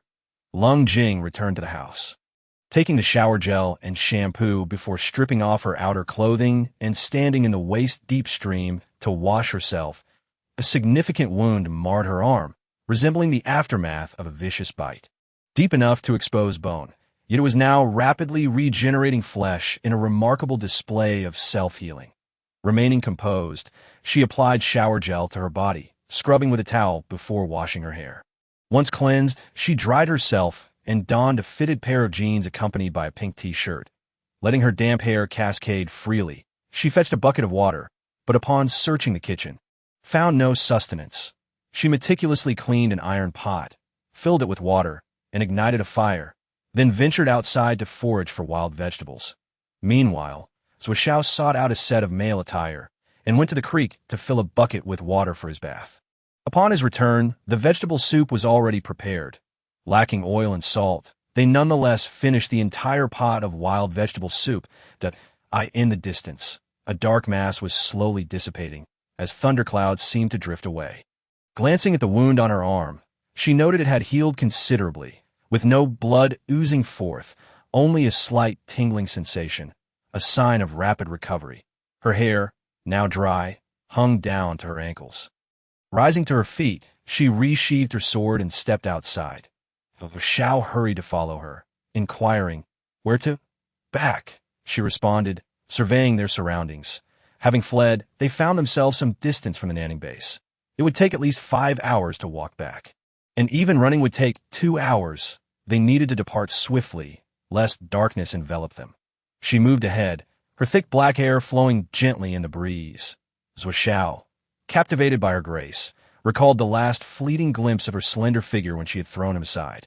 This person truly was impossible not to admire. From time to time, she glanced at her arm, feeling pain, yet her expression remained largely unchanged. Turning to Zhou Xiao, She stated, "We must return before nightfall, that I will follow your lead." He replied, and no sooner had he spoken than she began to run, her speed quickly reaching 40 miles per hour. Zhou Xiao hastily kept pace, aware of her capabilities. 40 miles per hour was hardly her limit. Such speed was effortless for her. This seemingly slow pace was merely to accommodate him, making him feel rather inadequate. Coldly, she raced ahead, her long hair trailing behind her like a beautiful arc the rain had ceased. The heavy downpour had come swiftly and departed just as quickly, leaving sunlight in its wake. The water monsters and tentacle beast had long since vanished, and even the corpses had disappeared, likely consumed after their demise. After crossing the Qing River, they reached the Nanning base in just over half an hour, finally arriving safely. The wound on her arm had nearly healed, and upon returning to the villa, she asked Yizixin to prepare a meal. Zhou Xiao lingered nearby, asking, "May I practice with you?" Taken aback, she inquired, "You wish to train? To learn survival skills?" "Yes, I feel rather weak compared to you. That it is not that you are weak. Rather, I am exceedingly strong," she replied with an impassive demeanor. Her words momentarily stunned Zhou Xiao, who couldn't help but laugh. Her confidence was genuine, and indeed, she spoke truthfully. She was formidable, far too powerful for everyone around her. Observing his self-deprecating demeanor, she remarked, "You could train with them." With her consent, Zhou Xiao finally felt satisfied. Once Yizixin finished cooking, coldly ate her fill before heading upstairs to rest. Fatigue weighed heavily upon her. She had longed to lie down and rest. And now, nestled in the clean, soft bed, she could finally close her eyes in peace. Zhou Xiao did not linger in the villa. He took her words to heart and sought out Qin Lang. Upon learning of Coldly's agreement, Qin Lang warmly arranged for Zhou Xiao to have a room to rest, providing him with 2 sets of clean clothing and some personal items. Lacking sleepiness, Zhou Xiao inquired about Coldly. As they discussed her, Qin Lang shared insights about the Shadow Bureau and matters concerning Qin Ao. While Qin Ao's situation was not a secret, his betrayal struck a painful chord for all involved. When Pan Wei approached and overheard, she sighed, "I wonder where Sister Ao is." "Who knows? She certainly isn't nearby the Nanning base," Qin Lang lamented. Zhou Xiao, however, expressed curiosity. "What does Qin Ao look like? I have a photo. Let me show you." Pan Wei replied, retrieving a pocket watch from around her neck. Inside was a photograph of 2 individuals, one being Coldly, the other a stunning beauty with flowing waves of hair. "This is Sister Ao." So Xiao took the photo, raising an eyebrow in surprise that I've seen her just days ago. His revelation startled both Qin Lang and Pan Wei. "Where?" "On the outskirts of Tang County. At the time, I thought she was a zombie." "How could that be?" Qin Lang was incredulous. "It's true. I witnessed her draining the blood from a predator." Zhou Xiao insisted, "I swear it was no lie." "If you saw clearly, how are you still alive?" Pan Wei was slightly furious. With a sigh, Zhou Xiao explained, "I once had a pair of binoculars, but I lost them in Shangyang village. I saw her break the neck of a predator with her bare hands and drink its blood." Recalling the scene, he thought it implausible that a living person would drink predator blood. She had to be a zombie. His words left both Pan Wei and Qin Lang in shock. "If this is true, we must inform Sister Jing," Qin Lang declared gravely. Chapter 108. The fate of Qin Ao. Coldly slept through the night, waking only when the sun peeked through the next morning. She raised her left hand to find the wound had vanished. Her skin restored to its former state, save for a faint pink mark where the injury once lay. After running her fingers through her hair, she dressed in a shirt and a pair of black hot pants. Securing her belt before heading downstairs, her long hair trailed behind her, almost touching the floor, yet Coldly showed no inclination to style it. It must be noted that she genuinely cherished her long hair. Even in the apocalypse, a woman's desire to be beautiful remains. Seated on the sofa, she rested her chin on her hand, while Yizixin prepared breakfast in the kitchen. After a moment of contemplation, she retrieved the moist sword, only to discover a chip on the blade. This sword would likely not accompany her for much longer. It seemed destined to break. Coldly sighed, realizing she should seek out the Mo family to find that ancient sword. Or perhaps acquire another knife to avoid being left defenseless once this one became unusable. Having grown accustomed to wielding such a length of weaponry, she found shorter blades cumbersome. She washed her face and finished her breakfast. Just as she felt satisfied, Qin Lang, Panning Hui, and Zhou Xiao arrived, followed by Li Huaran and Ming Cheng. Seeing them, coldly regarded them from her seated position. You all came together. Is there something you need? Sister Jing, there is something we must inform you. Qin Lang and Panning Hui replied, their gazes fixed on her. Coldly nodded slightly, prompting, speak, that he said he saw Sister A.O. in Tong County. Qin Lang reported that Coldly's indifferent expression shifted. Her gaze sharpening as she furrowed her brow. Is that true? Zhou Xiao affirmed. I distinctly remember her. She was beautiful.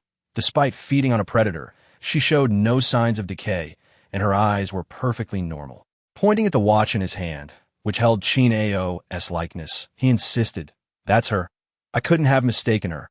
Coldly took the pocket watch from Zhou Xiao, asking, how many days has it been since then?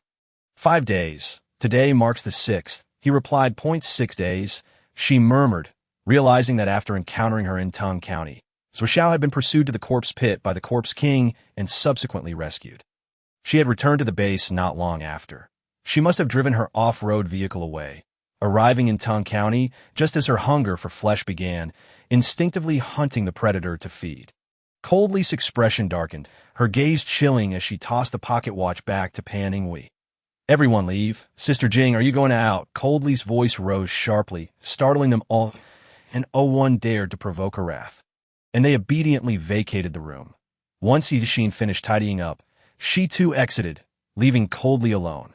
Feeling agitated, she collapsed onto the sofa, a sense of numbness washing over her.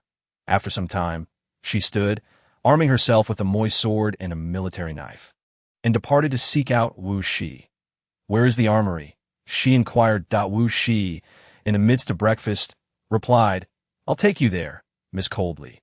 Just a moment. Just get someone to take me, she began, but Wu Shi was already on her feet. Calling for the driver, they arrived directly at the armory, and with her abilities and standing, taking what she needed was a mere formality, with no one to question her. Within, Coldly selected a crossbow, 2 long military knives, a pistol with a bag of ammunition, and a large knife. Loading these onto the vehicle, she turned to Wu Shi, stating the corpse king should not appear in the short term, but defense remains paramount. Where is Miss Coldly heading?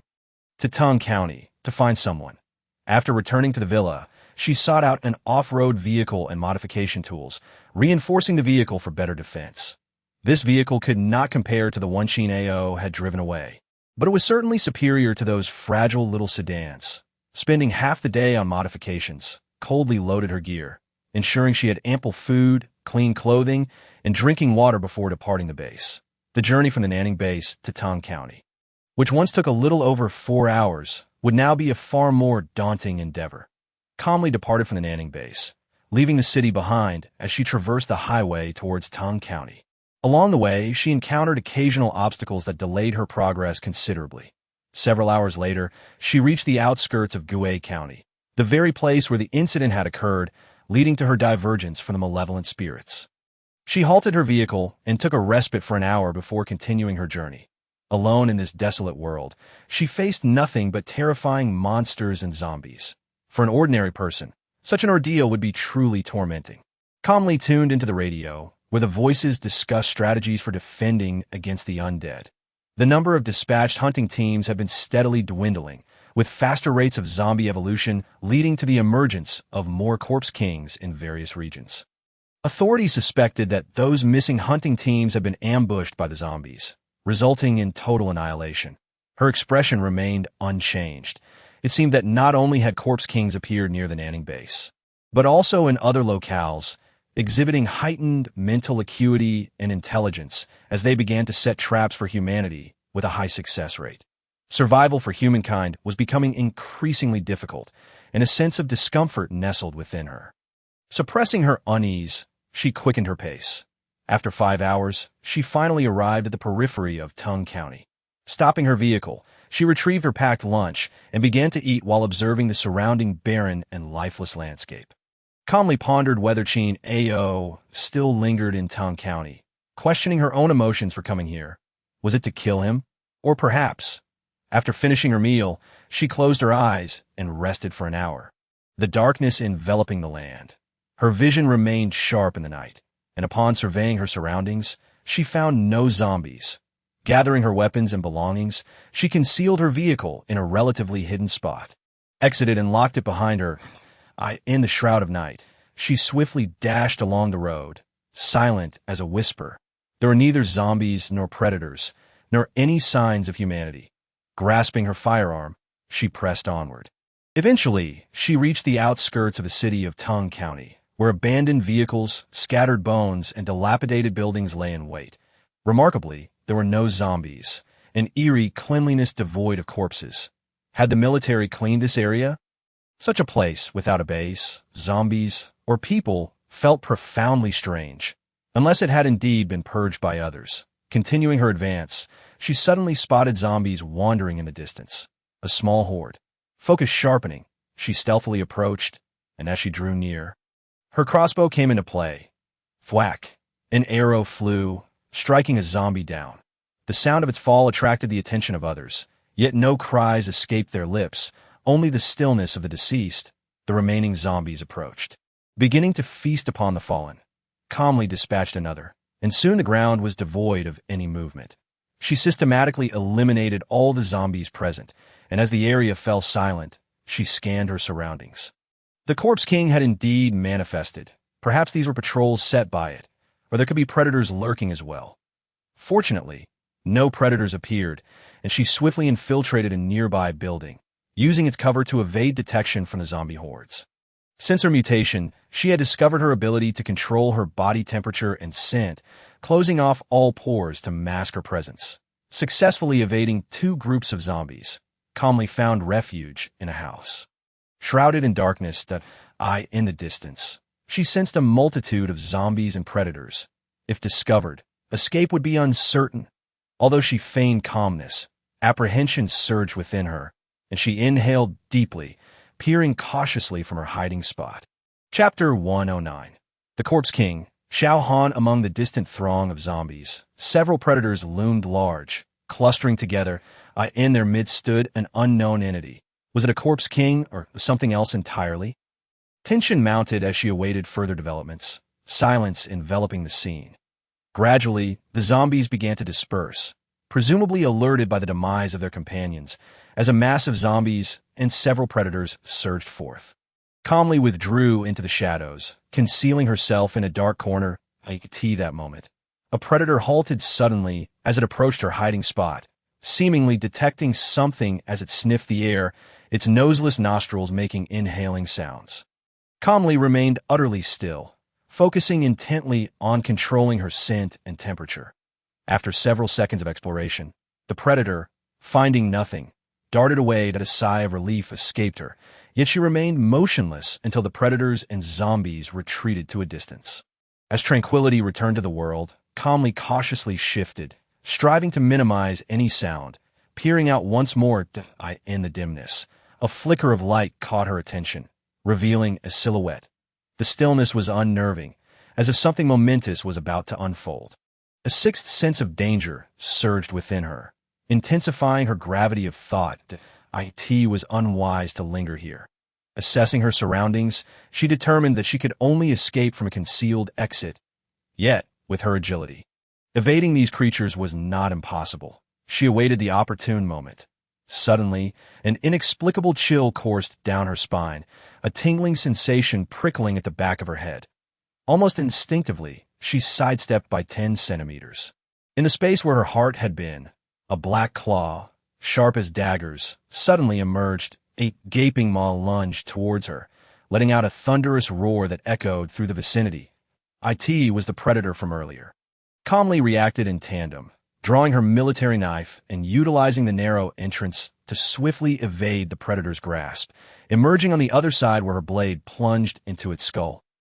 Thwack! The stench of blood splattered around her, and a glance revealed more predators and zombies converging upon her. If she did not escape swiftly, she would surely be trapped.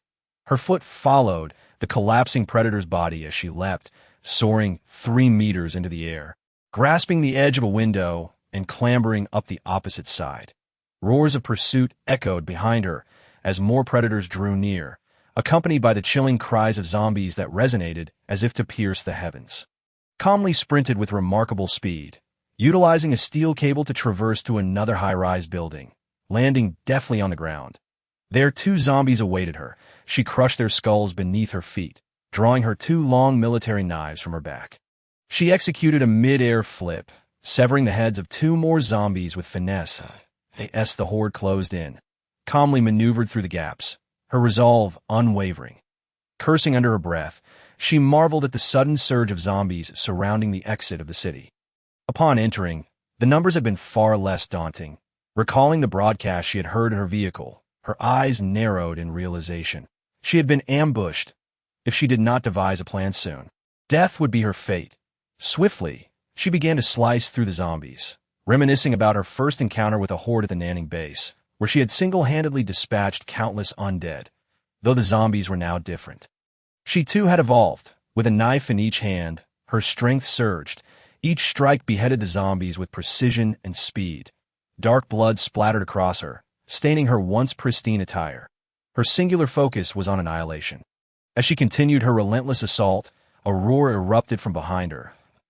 In response to that sound, the zombies that had previously encircled her began to retreat, clearing a 30-meter space. The mingled stench of decay, blood, and an unsettling fish-like odor filled the air. Calmly frowned, turning to see a figure standing 20 meters behind her, an enigmatic man clad in a black tailcoat, with short black hair and a pale complexion reminiscent of a vampire from Western lore. Yet his features bore an Eastern countenance, his eyes glowing crimson. Calmly surmised that this must be the Corpse King, now evolved to possess intelligence akin to that of a human. It had been long since she encountered someone with such an alluring aura. And to her surprise, he was a man. "Who are you?" calmly inquired, her gaze cold. The man smiled. "In life, I was known as Xiao Han. I have no desire to assume another name, so you may call me Xiao Han." I never anticipated that zombies could evolve so swiftly, becoming indistinguishable from humans. Calmly flicked the congealed blood from her long knife, spitting a mouthful of blood upon the ground. Xiao Han chuckled, revealing two sharp fangs. A sight that did indeed evoke the image of a vampire. Calmly pondered the origins of the virus, how humans transformed into zombies, and whether this evolution was merely to give birth to vampires. Had those legends been mere fabrications? "I offer you two choices. How does that sound?" Xiao Han remarked, his gaze lingering on Calmly's exquisite features. He was no longer the mindless zombie driven solely by hunger. Calmly regarded him, choosing not to respond. Xiao Han extended his hand, grinning, "Become my woman, and I shall spare your life." Calmly paused, momentarily taken aback before bursting into laughter. Her smile was radiant, even with blood smeared across her face. It resembled a vibrant flower blooming amidst the depths of hell. With a slight tilt of her chin, she regarded Xiao Han with disdain and mockery in her eyes. "Are you even human anymore? Or perhaps a man? You are merely a cold corpse." Xiao Han's expression turned icy as he remarked, "Since that is the case, there is nothing more to discuss. I did not come here to meet my demise. However, before we engage, may I pose a question?" Lung Jing, regaining her composure, inquired, "Have you ever encountered Qin Ao?" "Qin Ao, that woman?" Xiao Han suddenly chuckled and snapped his fingers. "Indeed, I have met her. She is currently my captive." As if to provoke Lung Jing further, Xiao Han licked his lips. "The flavor is quite delightful." Lung Jing gazed at him, her eyes beginning to redden. Upon noticing the change in her gaze, Xiao Han exclaimed in surprise, "Ah, so you are the same ilk." Chapter 110. No Way Out. Lung Jing tightened her grip on the military knife, her voice cold. "Release Qin Ao, or else I will kill you." Her gaze was frigid, imbued with an unmistakable aura of lethal intent, causing even Xiao Han to feel a slight chill within. He sneered, "And you think you can do that? Go ahead, give it a try." With a slight curl of his stiffened lips, Xiao Han lunged forward, accelerating toward Lung Jing with astonishing speed. So fast. Lung Jing instinctively raised her arms to block, positioning two knives before her. Clang, the sharp sound rang out. And it was only then that she noticed Xiao Han wielding a 30-centimeter-long blade. His strength was considerable. As a strike descended, Lung Jing felt a tingling numbness in her arm. She swiftly rolled to the side. Aiming a kick at Xiao Han's lower body, he immediately spun away, retreating 3 steps with his toes barely grazing the ground. his right hand clawing toward Lung Jing's throat. The glint of his deadly nails shone ominously. Threatening to extinguish her life, Lung Jing quickly retracted her two knives and unsheathed the merciless sword from her back. Her movements were swift. As Xiao Han advanced with renewed vigor, she swung her sword horizontally. Xiao Han's expression hardened, and he fell backward at a 90-degree angle, the merciless sword slicing past his face, severing a few strands of hair. Lung Jing was relentless, not allowing Xiao Han a moment to react. Though this formidable zombie was powerful, she was by no means weak. The sword flashed with countless icy glimmers, almost forming an impenetrable wall of blades, effectively pinning Xiao Han down. He found himself forced to retreat step by step. Observing his predicament, Lung Jing suddenly smirked, uttering two words, weak chicken to her taunt. She distinctly noted Xiao Han's expression darken, fury igniting within his eyes. Men possess a more intense sense of pride than women. And even in a zombie state, possessing regained memories and intellect, he surely retained his sense of dignity. She was confident in her assessment. This zombie had been provoked into rage. Humph, you will soon learn the consequences of mocking me. With a sudden proclamation, Xiao Han's hands transformed into claws, his crimson eyes growing ever more vibrant, his previously modest nails elongating several centimeters in an instant, resembling the infamous 9-in white bone claw. Come on, let us see who will have the last laugh. Lung Jing narrowed her eyes, and in an instant, Xiao Han blurred into motion, becoming a mere phantom. She focused intently, and almost instinctively, she twirled and slashed with her sword. Clang! Another crisp sound echoed, yet he had vanished. A chill swept over her from behind. She swiftly pivoted, raising the merciless sword in defense. Suddenly, a force struck her, causing Lung Jing to stagger back 2 steps. A sharp pain piercing her chest point, 3 claw marks had torn through her clothing, leaving their mark upon her skin.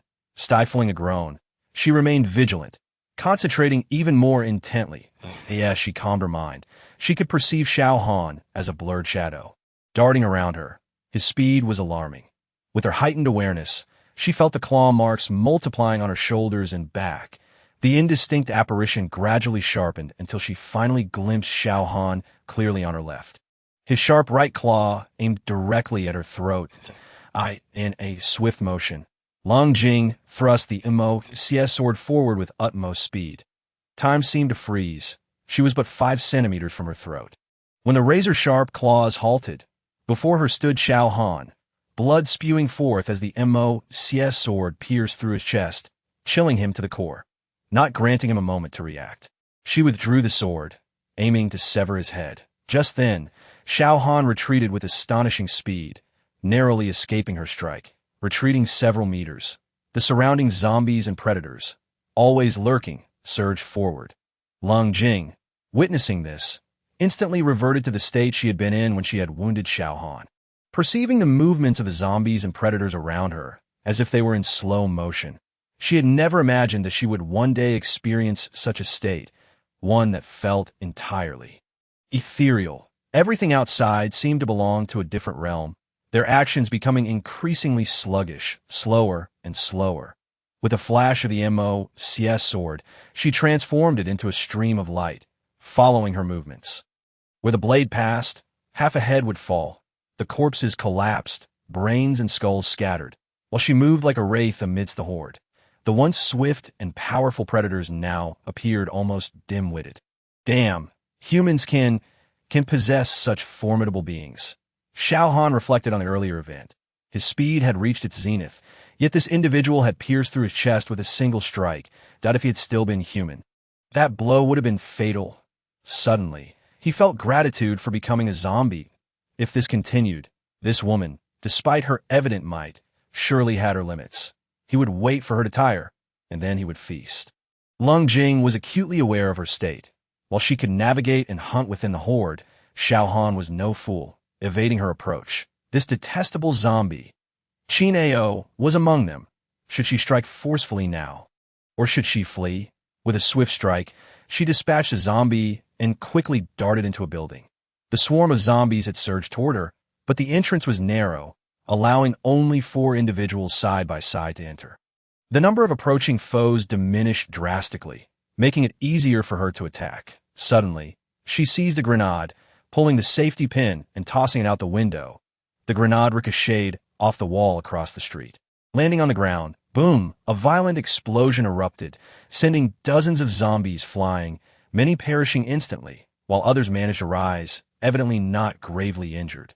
Those wretched, shambling corpses. Turning, Lung Jing dashed up the staircase. It was impossible for her to annihilate all the zombies here. Her abilities simply did not allow for it.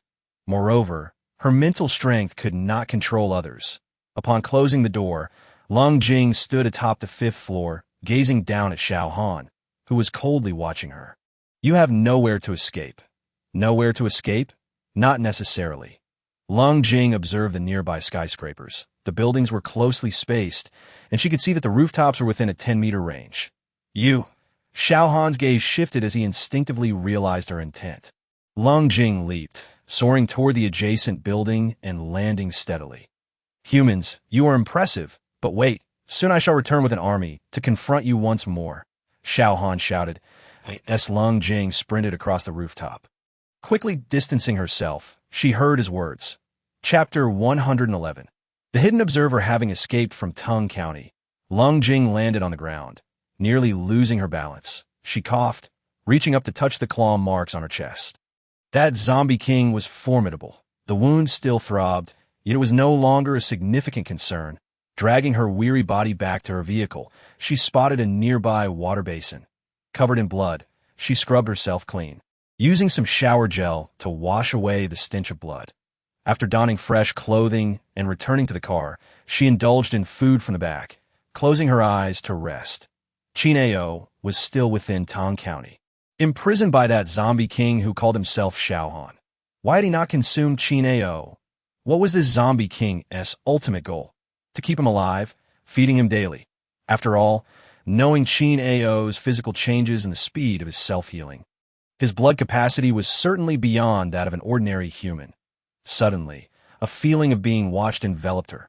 Startled, she opened her eyes, swiftly exiting the vehicle with her firearm drawn, scanning the empty street. There was no one in sight. Frowning, she advanced.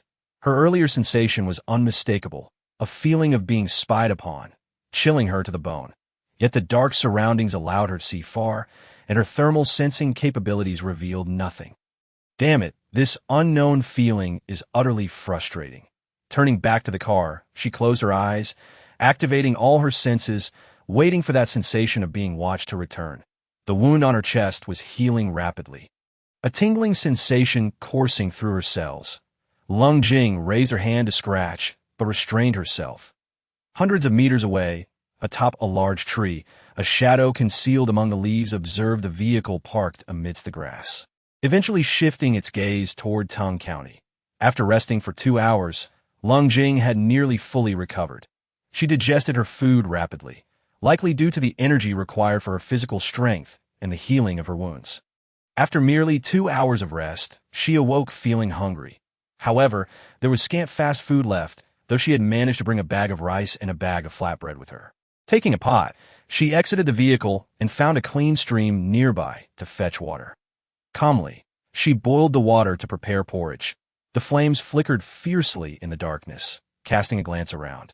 She noted nothing unusual. The water soon reached a boil, and the fragrant aroma of rice porridge began to waft through the air.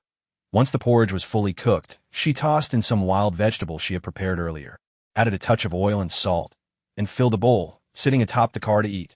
The temperature in the south had begun to warm, and an occasional foul odor wafted in from an unknown direction. Taking a deep breath, she quickly finished her meal. As the porridge cooled, it was now 3 a.m, with 2 hours remaining until dawn. How was one to endure such days? She sighed, contemplating if those zombies would indeed evolve into intelligent beings akin to vampires. She wished they would do so swiftly, allowing humanity and the undead to face off in a final duel, thus alleviating this interminable existence. Calmly, she recognized her inability to rescue Qin Ao from within, gritting her teeth as she gathered her belongings and moved closer to the outskirts of Tung County. She halted upon sighting the first zombie, quietly tossing a wooden stake she held. The stake struck the zombie's eye, causing it to collapse lifelessly. Observing this, she frowned and surveyed her surroundings. The corpse lay on the ground, seemingly without other zombies appearing to devour it. Impossible. Could it be that the surrounding zombies were too distant to notice? Frowning slightly, she gazed at the wandering zombies and suddenly picked up a small stone from the ground. Hurling it with force, that it landed beside the corpse, striking the shattered glass of a nearby building. Crash! The sound of breaking glass finally caught the attention of the nearby zombies, who began to approach the corpse with low growls. A gust of wind swept through, carrying with it a pungent stench of decay. When would this nightmarish world come to an end? Unsettled, she suddenly sensed faint footsteps behind her. Quickly turning, she spotted a familiar silhouette in the darkness. 100 meters away. Upon seeing this figure, the sky began to brighten slightly, revealing a handsome face in the dim, pale light. Calmly, she stood there, momentarily stunned before muttering, "Ghost! Spectre!" Unable to resist, she stood up, just as uncertainty gripped her. The silhouette vanished. Blinking, she gazed in the direction of its disappearance, noticing a vague figure swiftly making its way toward Tongue County, maintaining a distance of 100 meters from her. Unconsciously, she began to follow. Strangely, as this figure passed by the zombies and predators, it was not attacked. They appeared to regard it as one of their own, or perhaps a superior being, a specter. Could it truly be you? Instinctively, she chased after the figure, watching as it distanced itself further from her. She quickened her pace, but more zombies and predators began to take notice of her. She was an anomaly, for the blood coursing through her veins was undeniably real. Even if mutated, it only made her blood and flesh more enticing, drawing these zombies and predators to encircle her. Observing the path ahead blocked, she drew her treasured sword, Moxie, and began to slay the zombies. The echoes of zombie roars resounded through the air, while predators lurked menacingly around her, occasionally lunging forward. With a swift strike, she cleaved a predator in two, stepping onto its remains to leap and kick another zombie away, knocking down even more behind it. Narrowing her eyes slightly, she entered a state of heightened perception, causing the approaching zombies and predators to slow down in their movements. Meanwhile, her speed accelerated, transforming her into a blur as she darted through the horde, severing heads and spilling blood in torrents. This area seemed to host nearly all the zombies of Tongue County, and she mechanically swung her sword, striking and cutting down one after another. Her long sword danced, creating a phantasmic display. Finally, she felled the last zombie, kicking away a nearby predator. Kneeling on one knee, she braced herself against the ground, only for the Moxie sword to snap with a resounding clang as it met the earth. Sighing, she looked at the broken blade, lamenting its loss after having been by her side for so long. The sight of the sword, now stained with blackened blood, evoked a deep sense of sorrow within her. Yet, there was no time for such thoughts. She retrieved the remains of Moxie and sheathed it.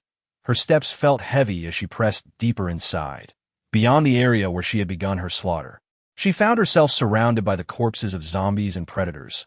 The blackened remains formed small streams, reeking of rot, decay, and dismembered limbs. This horrifying scene resembled hell itself, while the sun began to cast its warm rays upon the land. After walking for a considerable time, she finally reached the end of the carnage, where a figure stood in the middle of the road, covered in blood and holding a severed head. He smiled at her. "You've arrived." Chapter 112. Affection in the center, gazing at her, was the specter. Though he was drenched in blood, there was no mistaking it. She knew him well that a smile broke across her face as she approached him step by step. The head he held belonged to the zombie king, Shao Han. "Oh, it truly is you." She collapsed to the ground, merely 3 meters away from him, feeling lightheaded. The specter tossed aside the head and rushed to catch her. "Are you all right?" "I'm so tired, so tired." She leaned against his sticky, blood-soaked body, both of them covered in grime, yet an overwhelming sense of joy and security enveloped her. The specter looked down at her beaming smile. "Marred by filth, I'm here. Don't be afraid." He lifted her effortlessly, striding toward a nearby building. Uncertain of his intentions, she only realized when they entered the house, to her astonishment, it was impeccably clean, and there was even water available. Exhausted and weak, she slumped onto a chair in the bathroom. This was the residence of that individual named Xiao Han. He had fully regained his memories and intelligence. Although he retained his bloodthirsty nature, he had developed a sense of cleanliness. Just like you. Calmly, she listened to his leisurely words, unable to suppress a smile. The specter was preparing a bath, glancing back at her as he replied, "I've always been tidy." Indeed, she recalled that when she first met him, he had never been excessively dirty. He maintained at least a semblance of cleanliness, unlike the filthy, decaying, and foolish zombies outside. "That I'm so tired and so hungry." Sitting on the chair, which lacked a backrest, she felt herself slumping down, losing strength. Just as she prepared to become intimately acquainted with the floor, the specter caught her. "Pull yourself together. You still need to take a bath." He frowned slightly. Concern etched on his face as he noticed her weakened state, his expression softening. Calmly, she realized how much she truly missed him, despite being a zombie. Or perhaps not even a zombie at all. She had no idea what kind of creature he truly was. They had not spent much time together. Yet her longing for him was undeniable. Being in his embrace brought her immense comfort. Perhaps, as Chineo had said, she had fallen in love with this zombie, a human who had never formed emotional attachments to anyone, had inexplicably developed feelings for a creature of the undead. Coming to this realization, she closed her eyes, feeling little resentment or bitterness in her heart. Rather, it seemed only fitting. "Are you truly all right? Can you wash yourself?" The specter gently touched her increasingly feverish skin, clearly sensing her heart racing. Calmly, she reopened her eyes, smiling at him. "I can't wash myself. You'll have to help me, and while you're at it, you should wash yourself too. Did I ask that permissible?" The specter hesitated. Calmly, she urged him, "Could it be that zombies are aware of the differences between men and women? Or perhaps you simply don't want to help me because you find me repugnant?" "I do not. I care about you." The specter scooped her up and sat in the chair himself. "If that is the case, then I shall assist you with your bath." He wore a serious expression, though he still didn't fully grasp the concept of gender differences, recalling how she had always hidden whenever they bathed together. However, as he lifted her shirt, memories of their previous encounters flooded his mind, particularly the time he had been unable to resist licking the blood from her skin. The warmth of her soft skin and gentle touch left him momentarily frozen with hesitation. Calmly observed his dazed expression, revealing uncertainty and confusion. It was amusing. "Aren't you going to hurry? The blood on me will dry, and I'm so hungry," she prompted him, suppressing the strange thoughts that surged within him. The specter began to unbutton her clothing point one by one. The buttons came undone, revealing the pristine skin beneath. Contrasting starkly against the blood-soaked remnants, he suddenly felt an overwhelming sense of temptation. Finally, all the garments were stripped from Ling Jing's body, and the specter cradled her, intending to carry her to the water-filled bathtub. Ling Jing hastily interjected, "Wait a moment." "What is it?" the specter inquired, somewhat perplexed. Ling Jing sighed and replied, "Please wash off all the blood from my body and head before placing me in a bathtub." "Oh," the specter responded, complying as he carried the naked Ling Jing to the shower head and turned it on. Ling Jing attempted to move her hands but found herself still lacking strength. However, seeing him still dressed ignited a sense of unwillingness within her. "Take it off," she suddenly declared, frowning at his clothes. "Take off your clothes. Hurry, let us wash together, and then we can eat that." Ling Jing's brows slightly furrowed. The specter, acknowledging her request, gently set Ling Jing down on her feet and proceeded to remove his own clothing. His fair skin was slightly cool, yet remarkably smooth, and a hint of muscle could be seen, which fascinated Ling Jing.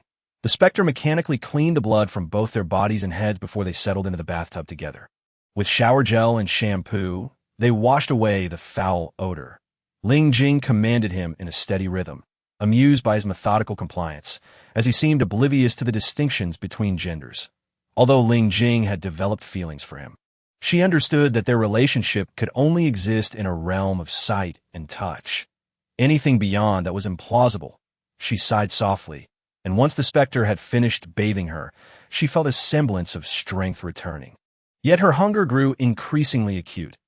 After donning her clothes, Ling Jing stepped out first, her damp hair dripping water down to her ankles.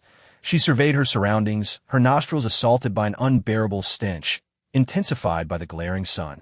Ling Jing furrowed her brows and said, I need to find someone. Let us meet outside the city shortly. I know you wish to find Qin Zhao. She is over there. The specter indicated towards a distant high-rise as he saw Ling Jing heading that way. He swiftly moved to grasp her hand. What is it? Ling Jing asked, puzzled by his sudden action. You know she despises me, to the extent that she would rather cause you pain than spare me. Ling Jing's expression grew serious. She suddenly lifted her gaze and smiled. It's all right, as long as I like you. Wait for me outside the city. Don't leave, understood? I'll go with you. Upon hearing her declaration of affection, the specter could not release her wrist. Her warm touch brought him immense comfort.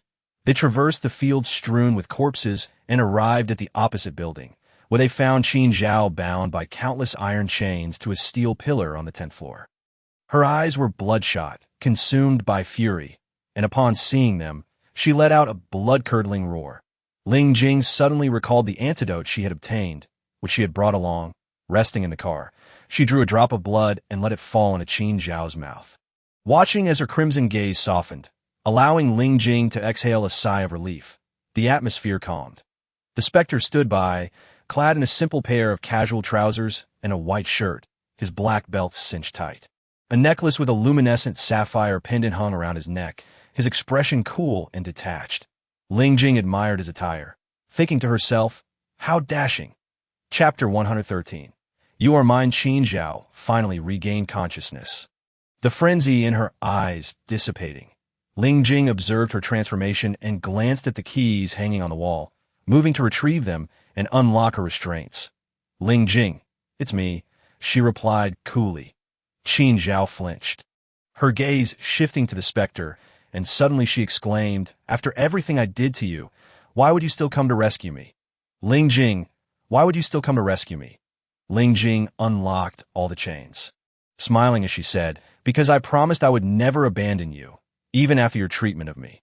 Even if you were to perish, it must be before my eyes. This was the very reason she had persisted. Qin Zhao offered a bitter smile, staring at her motionless. But I am no longer who I once was. I have taken lives, many lives. Ling Jing spoke. No, Qin Zhao shook her head. I have taken more. I have killed, consumed, drained their blood, feeling it coursing through my veins, sensing their warmth fade away, perceiving their heartbeats slow to a halt, their trembling bodies, their fearful, resentful gazes. All of this torments me, making me wish for death. Ling Jing raised her hand and struck Qin Zhao across the face, meeting her gaze as she said, it's all right, it's all in the past. Many things can be changed. O Ling Jing, there was nothing in this world that could not be forgiven, nor any emotional knot that could not be untied. Qin Zhao was taken aback by the slap, and by the time Ling Jing had freed her from the chains, she said, let us go. But I am no longer normal. Now, a remedy has been developed that can completely eliminate the O virus from your system, allowing you to return to your former self. Ling Jing led the way down the stairs. The specter followed closely, and after a prolonged moment of hesitation, Qin Zhao joined them. Upon exiting, they crossed over countless corpses, finally reaching the outskirts of the city. Ling Jing guided them to where the car was parked. Fortunately, the zombie king, Xiao Han, had thoroughly cleared out the area, and the vehicle remained untouched. Ling Jing opened the trunk, retrieving a box from beneath the seats, and extracted the vials contained within. She had prepared syringes for injection, ready at all times. Drawing a dose of the antidote, she injected it into Qin Zhao's arm. As the antidote entered her system, Ling Jing observed green markings spreading along Qin Zhao's arm, resembling vines swiftly growing along her veins. As the green traces spread, Qin Zhao collapsed, letting out a pained scream. How do you feel? Ling Jing asked, noting that although Qin Zhao appeared distressed, she was still holding on, her face pale and beaded with sweat. I can endure it. All right, I'll prepare something to eat. Ling Jing took a loaf of bread from the car while filling a pot with water, then began to cook porridge. Cooking rice was impractical in the wild, but porridge was more feasible and nourished the body better. Once the pot of porridge was ready, the antidote fully took effect within Qin Zhao. The green traces vanished completely, and to their delight, Qin Zhao could feel her heightened senses from the mutation fade away, allowing her to return to her normal state. She was finally herself again. Overwhelmed with joy, she gazed at her hands, tears of happiness streaming down her face.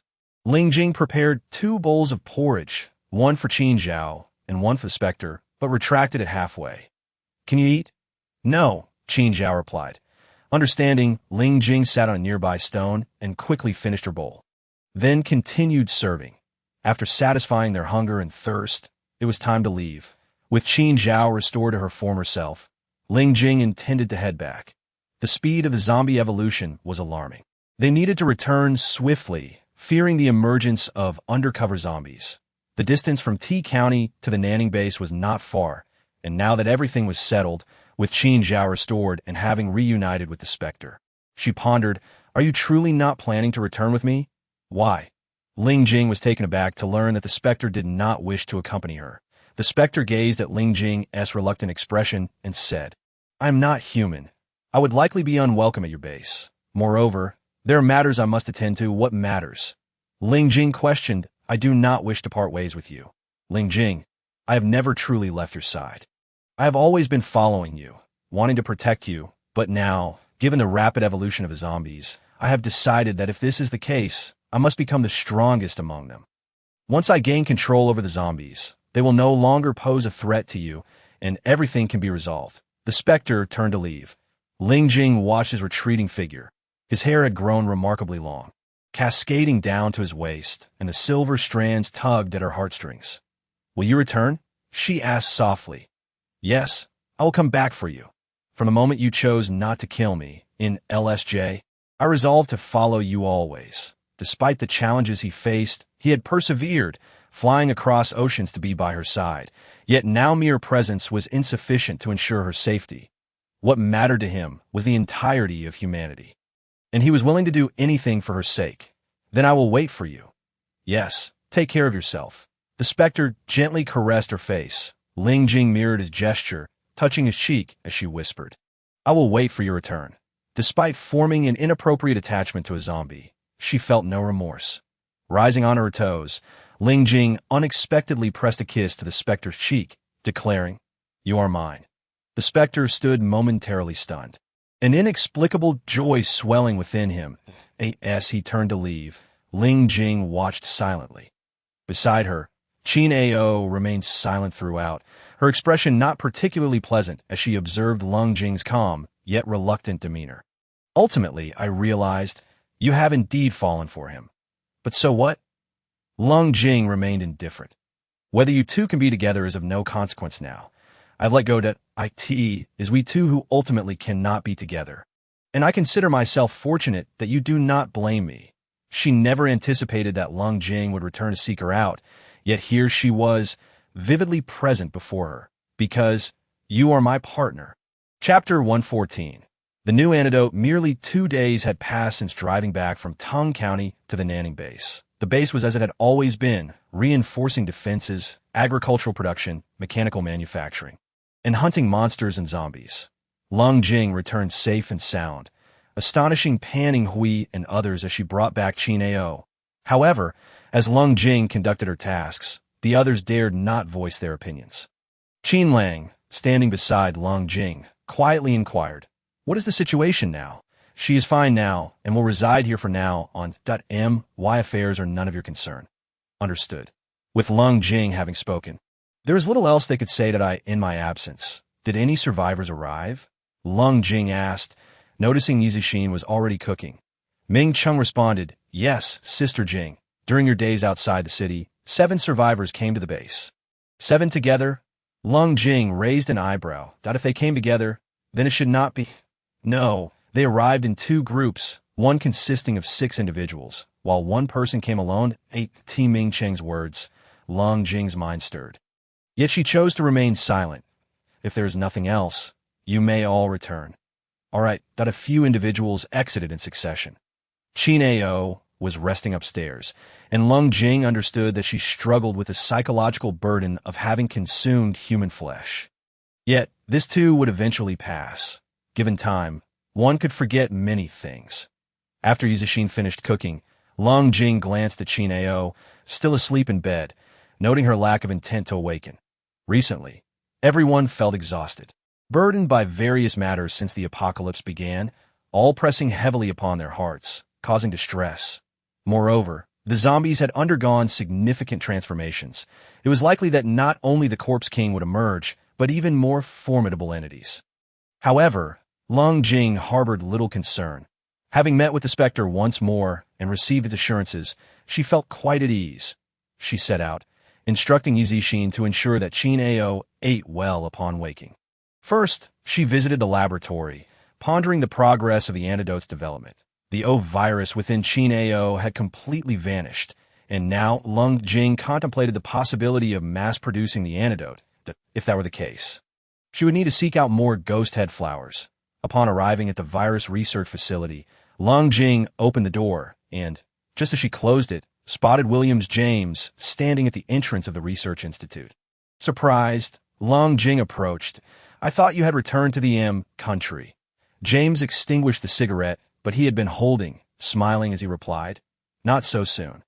Powerful zombie kings have emerged everywhere, setting traps to hunt humans. I may need to stay here for a while. I guess there a Corpse King on your side? Aren't you going back to help?" As the laboratory door opened, Lung Jing entered first. James chuckled. The absence of one person won't prevent survival. This was indeed true. Listening to his words while observing the elevator descend, Lung Jing suddenly felt that the base could continue without her. However, her presence made their lives somewhat easier when zombies next attacked. She should observe from the sidelines, allowing them to take action rather than rushing in herself to resolve everything. "I heard you brought someone back this time. Is it Qin Ao, your equally legendary partner?" Startled by his words, Lung Jing nodded. "Yes, it is heard that a lot has happened recently, but it is now in the past. Your partner is quite impressive. The legendary agents of the Spectre Bureau, 2 god-tier operatives. Super aces who have never failed a mission, completing each one flawlessly." James reminisced about the period before the apocalypse, during which they both admired and found it troublesome to deal with Lung Jing and Qin Ao. The 2 ace super agents. After all, no one knew when they might become targets of such individuals. The elevator halted, and, as the doors opened, just a little further ahead was the disinfection door. Lung Jing approached, peering through the glass at the researchers in white coats diligently at work. Their tasks appeared light and devoid of danger, yet the pressure they bore was immense. The chilling air from the disinfection door carried a strong scent of disinfectant. As the glass door opened, Lung Jing donned a white coat and mask. "Miss Lung Jing, you have arrived."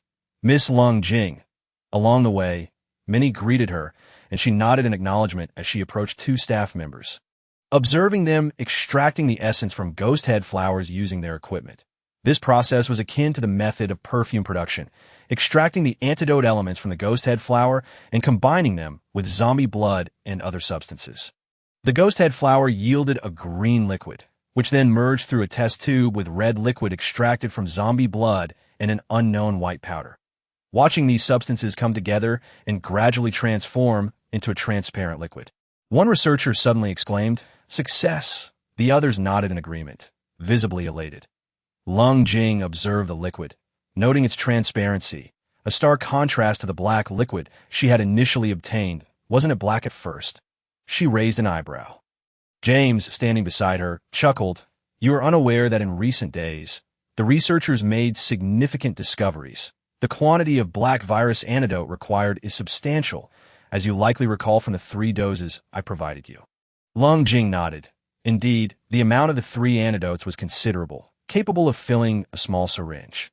James continued, "The newly developed antidote allows humans infected with the zombie virus to have a variable period of 30 minutes to 2 hours before transforming into zombies.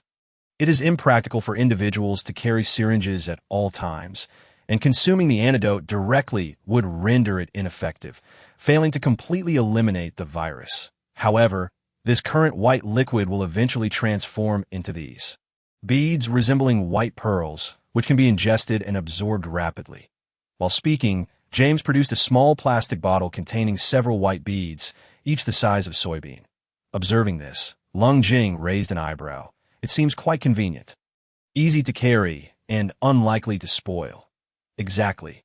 Therefore, we must extend our gratitude to the diligent researchers and to you," James remarked, looking at her. Lung Jing was somewhat puzzled by his statement. It is your procurement of such a large quantity of ghost head flowers that has propelled our research forward. While there is an abundance of zombie blood and white beads, ghost head flowers are rare. James had always been unaware of where she sourced so many ghost head flowers. Lung Jing chose not to respond. Turning to leave that moment, someone handed her a transparent plastic bottle. Miss Lung Jing, here are 10 doses of the antidote for you. Chapter 115. Investigation. Lung Jing regarded the white bottle in his hand, saying nothing as she reached out to accept it, placing it into her bag. Exiting the research institute, she gazed at the overcast sky. It was already February as she got in her car. James followed and opened the door to join her. Don't you have your own vehicle? Lung Jing inquired. James smiled. I wanted to accompany you for a while. There's not much to do around the base, and with no zombie tides approaching, I can't return just yet. You could go to the training ground to work out. Lung Jing pressed the accelerator as they headed back to the villa. James kept his gaze on her profile, sighing, I always feel like you will never belong to me. I have never belonged to anyone. Lung Jing understood James' feelings. He had expressed them plainly during their last encounter at the villa. This time, she had no intention of giving him any false hopes. Some matters were best resolved early to avoid further complications down the line. As she drove, nearing the villa, she added, I have someone I like. To be precise, I have someone I love now. So, James, I had already told you not to. I know. Lung Jing, do you not realize that your bluntness can be quite hurtful? With a sudden jerk, Lung Jing slammed the brakes, bringing the car to an abrupt halt. Due to inertia, James nearly flew out of his seat. Fortunately restrained by his seatbelt, I only wish to avoid complications, and I do not want to create any false hopes for others. So, I apologize. Even if it hurts you now, it spares us both from greater pain in the future. You're not charming at all. Thank you for the compliment. Lung Jing opened the car door. James followed suit, leaning against the car door as he watched her. Can you tell me who it is that you love? Lung Jing paused, surprised by his question, and let out a resigned sigh. How could she explain? Should she reveal that the one she loved was not human, but a zombie? There is no need for you to accompany me. I intend to pay a visit to the new arrivals from a few days ago. You may return now. With a calm demeanor, I locked the vehicle and proceeded on foot. The entire Nanning base can accommodate as many as 100,000 individuals, and the ongoing expansions render it ever more vast, encircling layer upon layer, providing ample protection for its inhabitants. Mingxing mentioned that among the two groups of newcomers, one individual arrived independently, and a bit of inquiry would reveal his identity. However, several days have elapsed since then, and I am uncertain if any incidents have transpired. After walking for a while, I noticed James trailing behind. I glanced at him briefly and chose not to engage further. Observing the indifference etched on my face, James felt a mixture of amusement and helplessness. I know precisely where those individuals reside. I halted my steps, directing my gaze towards him. James's smile widened. They are located in Building 13. Level 9, Room 903 of District 3. I raised an eyebrow and resumed walking. How do you know this so accurately? I happened to be present when they arrived, so I took an interest. Additionally, some peculiar occurrences have transpired recently. James replied with a smile that I scrutinized his ever-present grin, perplexed as to why he seemed so cheerful. What was there to be happy about? You appear indifferent to these strange events. After all, it's merely a matter of individuals going missing within the base. Correct?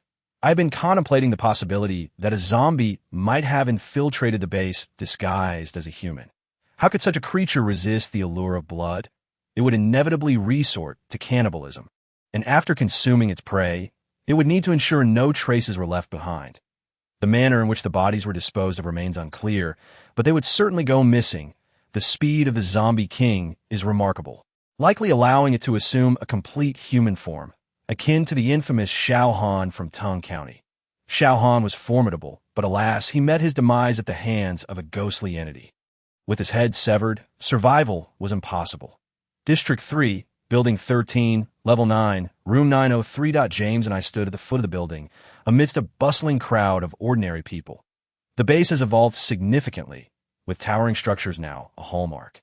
And zones have been established, divided into 5 districts, each housing 30 high-rise buildings with 30 floors each. We took the elevator directly to the 9th floor.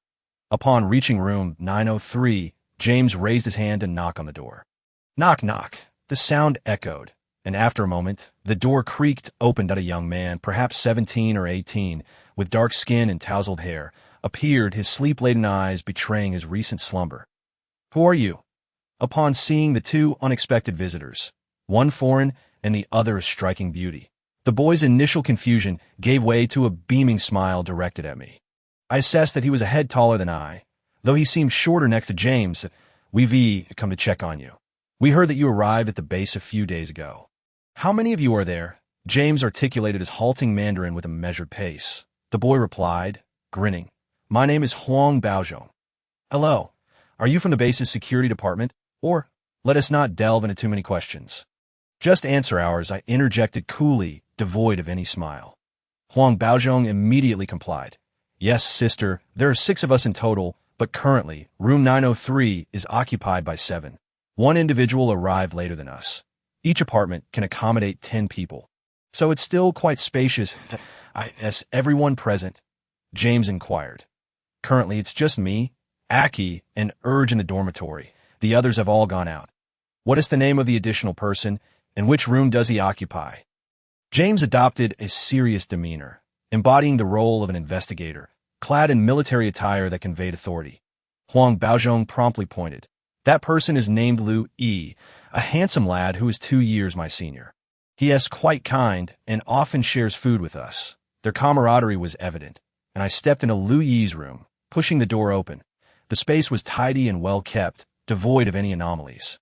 Appearing utterly ordinary, Huang Baozhong asked in confusion, Is something wrong? Nothing at all.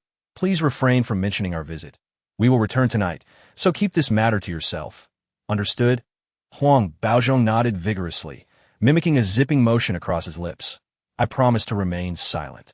With no substantial findings, James and I descended the stairs. Where do you intend to go now? I casually replied, I'll wander about. You needn't accompany me, that I dislike having someone shadow me, especially since James harbored such feelings towards me. Chattering incessantly along the way, James gazed at me, a hint of sorrow in his expression. It seems I am quite bothersome to you. That is not the case. I merely prefer solitude. However, it appears you are particularly concerned about the newcomers. James remarked, his brows furrowed. Chapter 116. A lesson for the rogue, I did not conceal my thoughts. During my journey to Tung County in search of Chin Ao, I encountered a zombie king named Xiaohan. Do you know what this zombie king looks like? Apart from slightly paler skin, it resembles an ordinary human in every other aspect, and their speed is remarkable. They're quite intelligent and exceptionally cunning. So, what do you think would happen if such a zombie king infiltrated the base? My expression remained calm as I uttered these earth-shattering words. James's complexion paled. He was at a loss for words, as the implications of this matter were deeply unsettling. Thus, you seek to ascertain whether any of the newcomers have infiltrated our ranks. Indeed, the zombie king evolves into a nearly indistinguishable form of a human. And this transformation has only recently occurred. Therefore, we can rule out those who have been in the base for an extended period. Our focus should be on the new arrivals. That I narrowed my eyes slightly.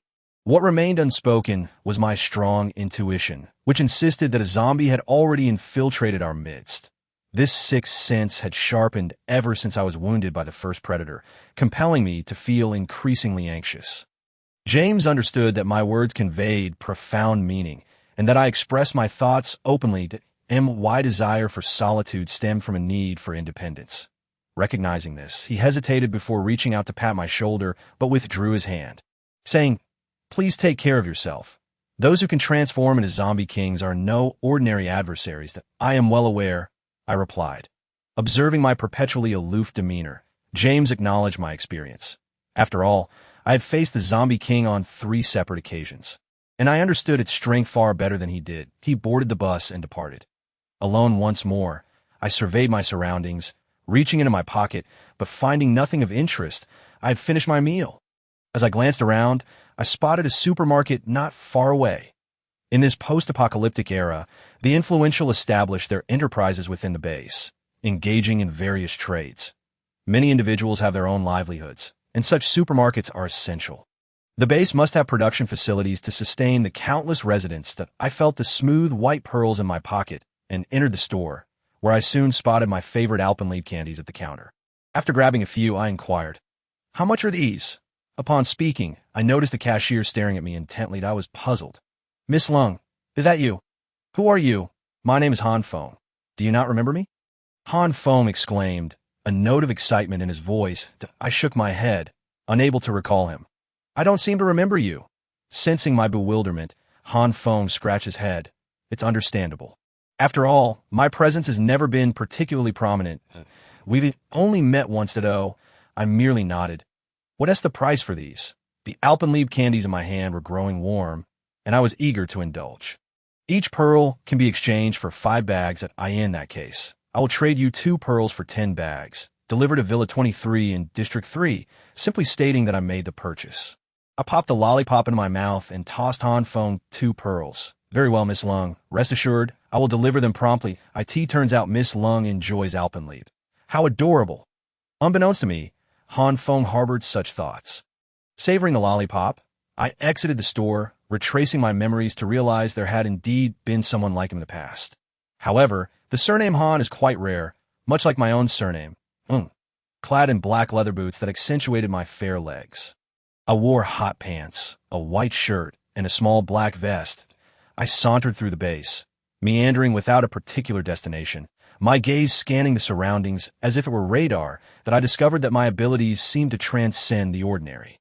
I could perceive the flow of energy within an individual's body and even discern variations in body temperature, akin to a thermal sensor. The colder the area, the more blue it appeared, while warmer regions radiated red. As I ambled through, this newfound perception proved to be rather intriguing. Having finished the lollipop, I slipped my hands into my pockets. To the center of the base lay a vast square, which also served as a training ground, dominated by a grand bell tower that displayed the clock's hands indicating 6 in the afternoon. Feeling a tad hungry, Ling Jing calmly retraced her steps, passing by a bustling bar filled with a motley crowd. "Miss, are you alone?" she was asked. "Bring me 2 martinis, and what do you have to eat?" The bar offered steak, pasta, and stir-fried rice on the 3rd floor. The bartender, a burly man with a bushy beard and a jolly visage, appeared somewhat inebriated. Ling Jing nodded as she noticed he had already prepared the martinis. "Thank you, a white pearl .2 martinis and a white pearl, not too expensive." Ling Jing downed the martinis in 2 swift gulps, savoring the familiar taste that wafted through her senses, reminiscent of long-lost moments. The bar was dimly lit with flickering lights, and patrons danced in the pool of music. Some noticed Ling Jing, the beautiful girl who had quickly finished 2 martinis, and they gathered around, whistling and making lewd remarks. "Hey, beauty, how about we share a drink?" "Sure, it's on us. I don't need your drink." "Step aside." Ling Jing's expression darkened slightly as she regarded her obstructed path in the dim light. Her identity remained a mystery to many, and not everyone recognized her. Her tone was icy, bordering on haughty. One man with dyed red hair chuckled. "Don't be so cold, beauty, it's just a drink. Aren't you being a bit stuck up? You look stunning, and on such a chilly night, it's dull to be alone. Aren't you here to enjoy yourself?" As the little man reached out to touch Ling Jing's arm, she furrowed her brow and swiftly gripped his wrist, applying pressure that revealed a distinct mark on his bone. "Ah, Honggu, save me!" The little man yelped, trembling in pain, nearly collapsing. Red hair, witnessing the petite girl inflicting such harm in front of so many, felt his pride wounded. "Damn it, you little brat. How dare you hurt my man? Are you tired of living? Do you know who I am?" Red hair's words were cut short as Ling Jing seized his throat, choking him until his face turned crimson. Rendering him speechless, he grasped her slender wrist, struggling to pry it away, but to no avail, emitting faint, agonized sounds. The onlookers were taken aback by Ling Jing's sudden ferocity. The music abruptly halted. "Miss, please let him go. My subordinates have been rude. I apologize on their behalf." Chapter 117. Control your dog. The bar fell silent, all eyes fixated on Ling Jing as she held Red Hair captive. The petite girl exerted considerable strength, rendering a man of 6 feet tall immobile. That moment, a man in a white shirt descended from the upper floor. He had short black hair and a tall, lean physique, with rolled-up sleeves revealing muscular arms adorned with a Swiss luxury watch, suggesting a history of wealth. "Miss, I sincerely apologize. Could you please release them?" he asked with a genuine smile. Ling Jing regarded him coolly, remaining silent and motionless, her expression as frigid as a winter's day. All present recognized him as the owner of Amandi's Bar, a notable figure in District 3, rumored to have no ties to the authorities, and having quickly established his foothold here within just a month and a half. Previously, troublemakers had been dealt with harshly, yet this time, the owner approached personally to apologize. What was going on? The girl, firmly gripping one of his subordinates, continued to fix her steely gaze upon him, clearly a newcomer. "Control your dog." Ling Jing finally released her grip. The man grinned widely. "Miss, I did not expect to meet you here. Thank you for granting me this courtesy. Have you finished your performance?" "Yin Gaoxiu, I spared you last time, but seems you have not kept your dog in check this time." Ling Jing's icy glare bore a hint of menace. The little man had already been carried away, while red hair sat on the ground, clutching his neck, the feeling of suffocation and helplessness still fresh in his mind, a terrifying brush with death. Many struggled to comprehend the scene before them. Yin Gaoxiu, sensing her words, chuckled helplessly. "Miss Ling Jing, your keen eyes remain sharp as ever. I thought the dim lighting would conceal my presence. Besides, it has been several years since we last met." Ling Jing shot him a cold glance before turning to ascend the stairs. Yin Gaoxiu followed her, stating, "Let me treat you to dinner." "No need. It has been 3 years since we last saw each other." "Ling Jing, we are old friends. Surely, we can get along amicably. You need not maintain such a frosty demeanor." Ling Jing paused on the steps, standing 2 levels higher, meeting his gaze. "Yin Gaoxiu, by our respective standings, we are not friends. You belong to the underworld, while I serve the state. We are fundamentally opposing forces, making the term friend entirely inappropriate." Yin Gaoxiu's background before the apocalypse was that of a powerful figure in the southern underworld, a facade of legitimacy hiding his darker dealings. Their acquaintance stemmed from a time when Ling Jing needed an item from the Shadow Bureau that was in his possession, originally government property intercepted by his men. When she confronted him, Ling Jing triumphed, impressing him with her prowess as a woman defeating a man. This incident had a profound impact on Yin Gaoxiu, and he remembered it vividly. Few knew the details of their past, but upon hearing Yin Gaoxiu's words, many recognized her as the infamous Ling Jing, the one who single-handedly cut through hordes of the undead. It was no wonder that even this mysterious man treated her with such respect. She possessed extraordinary abilities that do not dwell on the past. That was long ago. We could not be friends then, but perhaps now we can. Don't you think? After all, we are old acquaintances. Yin Gaoxiu followed her up to the 3rd floor, eager to order 0.5 steaks, 5 pasta dishes, and 2 home-style stir-fried dishes. He spoke before Ling Jing could voice her order. Ling Jing raised an eyebrow, surprised at his awareness of her hearty appetite. Yin Gaoxiu, sensing her gaze, grinned. "I've heard much about you. I just never dared to visit." Even as an ordinary person, she had been formidable, and now, in this post-apocalyptic world, she seemed almost divine. Yin Gaoxiu found her intriguing, particularly her perpetually deadpan expression that rarely revealed any emotion unless provoked. It was a curious blend of amusing, formidable, and endearingly naive. However, her strength was anything but naive. Ling Jing chose a seat, leaning back in her chair, closing her eyes in silence. Yin Gaoxiu remained quiet as well. The two enveloped in an unusual tranquility. The chef promptly prepared their meal. 5 steaks and 5 pasta dishes. Ling Jing wasted no time, picking up her knife and fork to dig in. Yin Gaoxiu, however, sat opposite her, merely observing. Ling Jing, uninterested in his presence, focused solely on her meal. "Is it delicious?" he ventured. "Perhaps I should have made it medium rare for you. Could you spare me a word or two? It's quite awkward talking to myself." Ling Jing continued to eat, dismissing him entirely. Despite his comments about feeling awkward, he bore no signs of discomfort. The staff and chef watched in disbelief, their boss, typically so commanding, reduced to such a state before a woman. Ling Jing glanced at him briefly before returning to her meal, intent on filling her stomach for the challenge ahead, hunting the potential zombie king lurking within the base.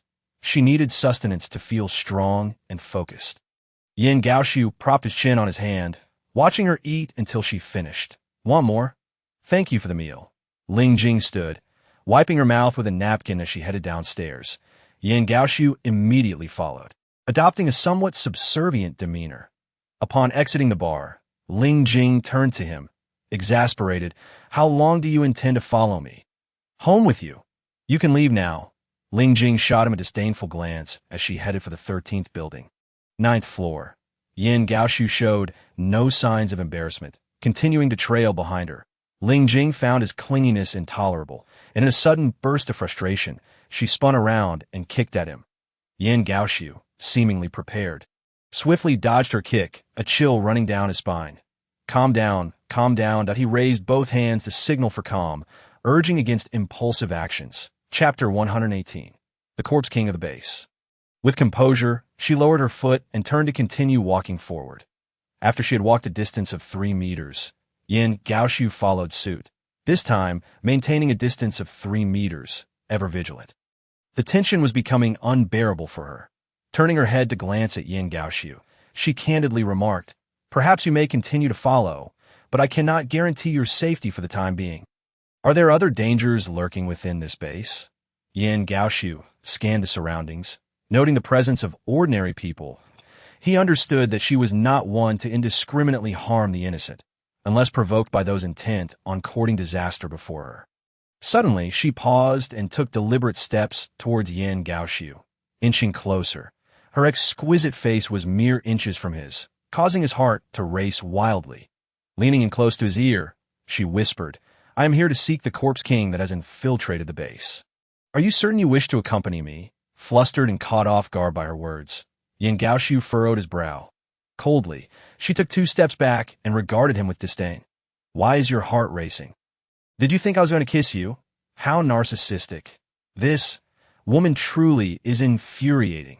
Yan Gaoxiu gritted his teeth, feeling a surge of frustration. However, what astonished him more was the revelation she had just made. He hastily caught up with her. "Is what you said true? How could there possibly be a Corpse King here?" "Believe it or not," she replied. Already arriving at the 13th building, she pressed the elevator button. Yan Gaoxiu entered, his expression serious. "Given the gravity of the situation, you should inform Wu Shi and Lu Tao, and risk alarming the snake in the grass." "Well, that is a valid point, but you alone." "Silence." She shot him a frosty glare as she stepped into the elevator, and he quickly followed. She had already clarified the situation, yet he insisted on tagging along, prompting her to lose interest in further discussion. She could not guarantee the swift capture of the Corpse King.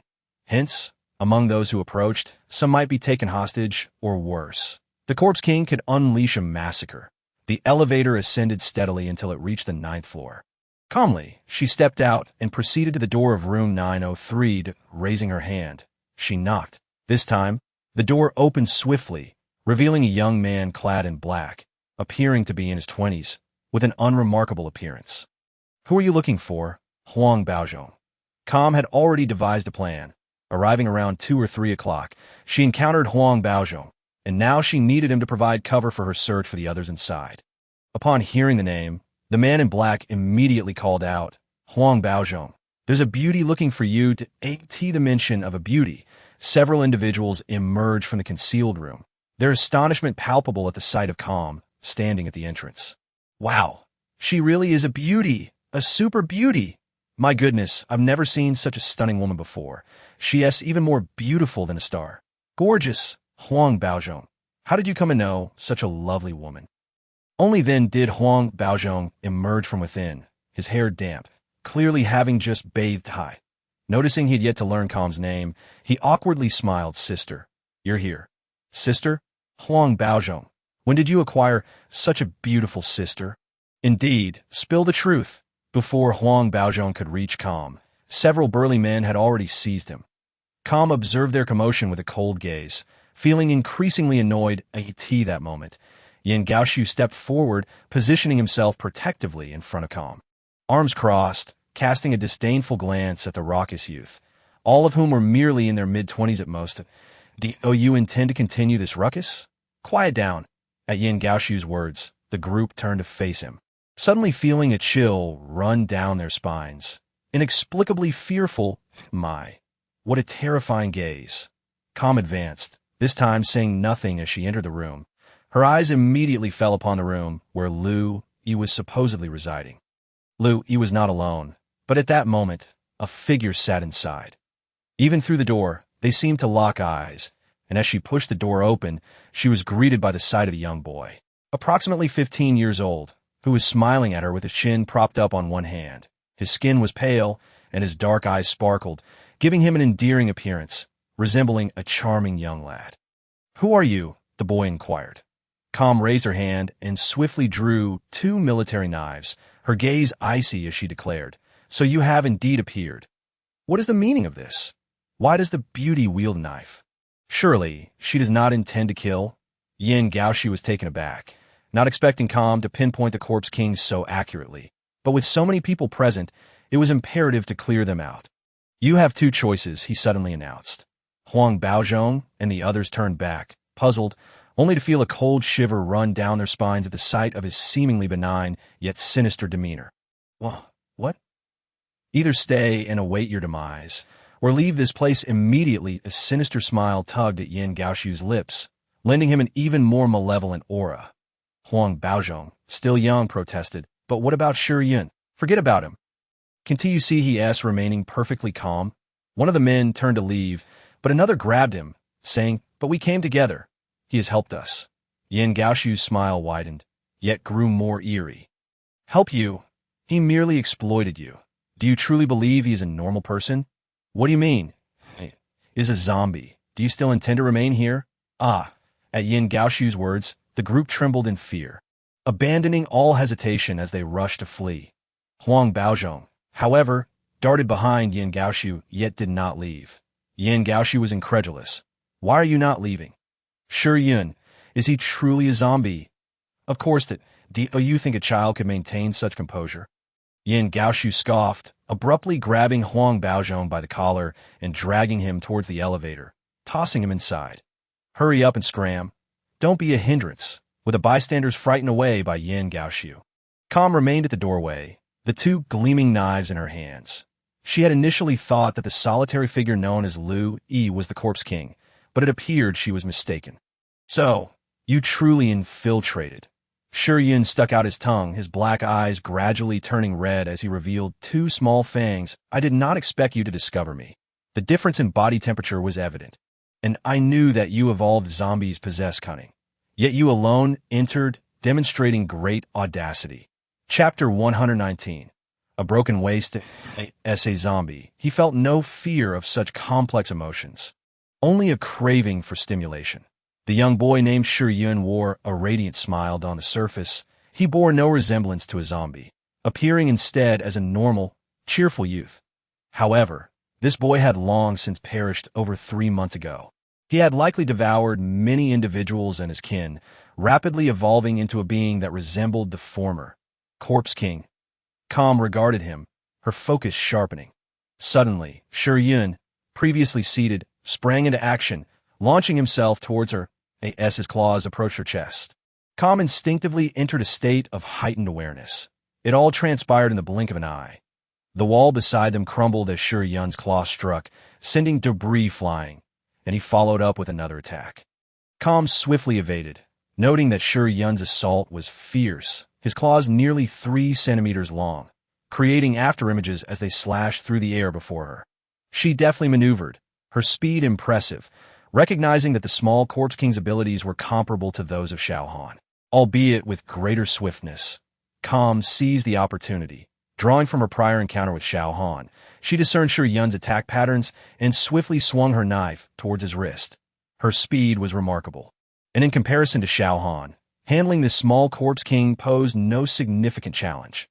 Shi Yun was struck by the blade, pain shooting through his wrist as he recoiled, casting a cold glare at the blood dripping from his wound. "You dare to injure me? Very well. You shall pay dearly for this," he sneered, charging at her once more. This time, Shi Yun's force was tremendous, propelling Calm backwards until she collided with the wall, nearly spitting blood. As his claws lunged for her face, she quickly turned her head, his nails grazing her cheek as they embedded into the wall. Calm swiftly retaliated, kicking him away, transitioning into an offensive stance as she charged at Shi Yun. "You wretched human! Shi Yun leaped from the ground, adhering to the ceiling, his head tilted at an unnatural angle as he gazed down at Calm. Observing this bizarre maneuver from the doorway, Yin Gaoshu felt an icy dread creep into his heart.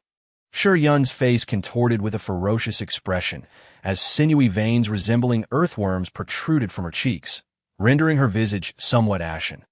Calmly, she retreated 2 steps, her brow furrowing in response to the unexpectedly cunning little zombie before her. As she furrowed her brow, the little zombie king unexpectedly began to climb onto the rooftop, swiftly making its way toward the door. Without hesitation, she commanded, "Close the door." Yin Gaoshu, quick to respond, immediately pulled the door shut with a resounding bang. The iron door slammed shut just as the little zombie king collided with it, producing a thunderous sound that echoed through the air. Seizing the opportunity, she hurled a military knife toward its head. Clang! The knife missed the little zombie king, ricocheting off the iron door. She deftly caught it again, but as she turned her gaze back to the little zombie king, she saw a figure flash before her eyes. The little zombie king charged at her once more. Swiftly, she thrust the military knife forward, her feet nimbly tapping the ground as she retreated, executing a backflip, her black leather boot connecting solidly with the little zombie king's chin. Though the impact was slight, her strength was formidable enough to dislodge a small piece of flesh from its jaw. Infuriated by the thwarted attacks and injury, the little zombie king howled in rage, accelerating toward her, colliding directly into her as she landed. She was sent flying, heading straight for the window. Bang! A violent crash resonated, accompanied by the shattering of glass and the zombie king's roar. Shi Yun plummeted from the 9th floor window, descending rapidly, while the little zombie followed closely above her. At this moment, she still clutched a military knife. Pain coursed through her body, yet the little zombie, unable to exert force in midair, presented the perfect opportunity for her strike. Without a hint of hesitation, she hurled the knife toward the little zombie king. T reached out to grab the knife, catching it, but in that instant, bang! A gunshot rang out, the bullet slicing through the air and embedding itself into the little zombie king's head. In the ensuing chaos, she missed the chance to deploy the grappling cable, crashing down onto the ground and creating a significant crater. Suddenly, 2 figures descended from above, the commotion having already attracted their attention. Yin Gaoshu hurriedly descended from the 9th floor.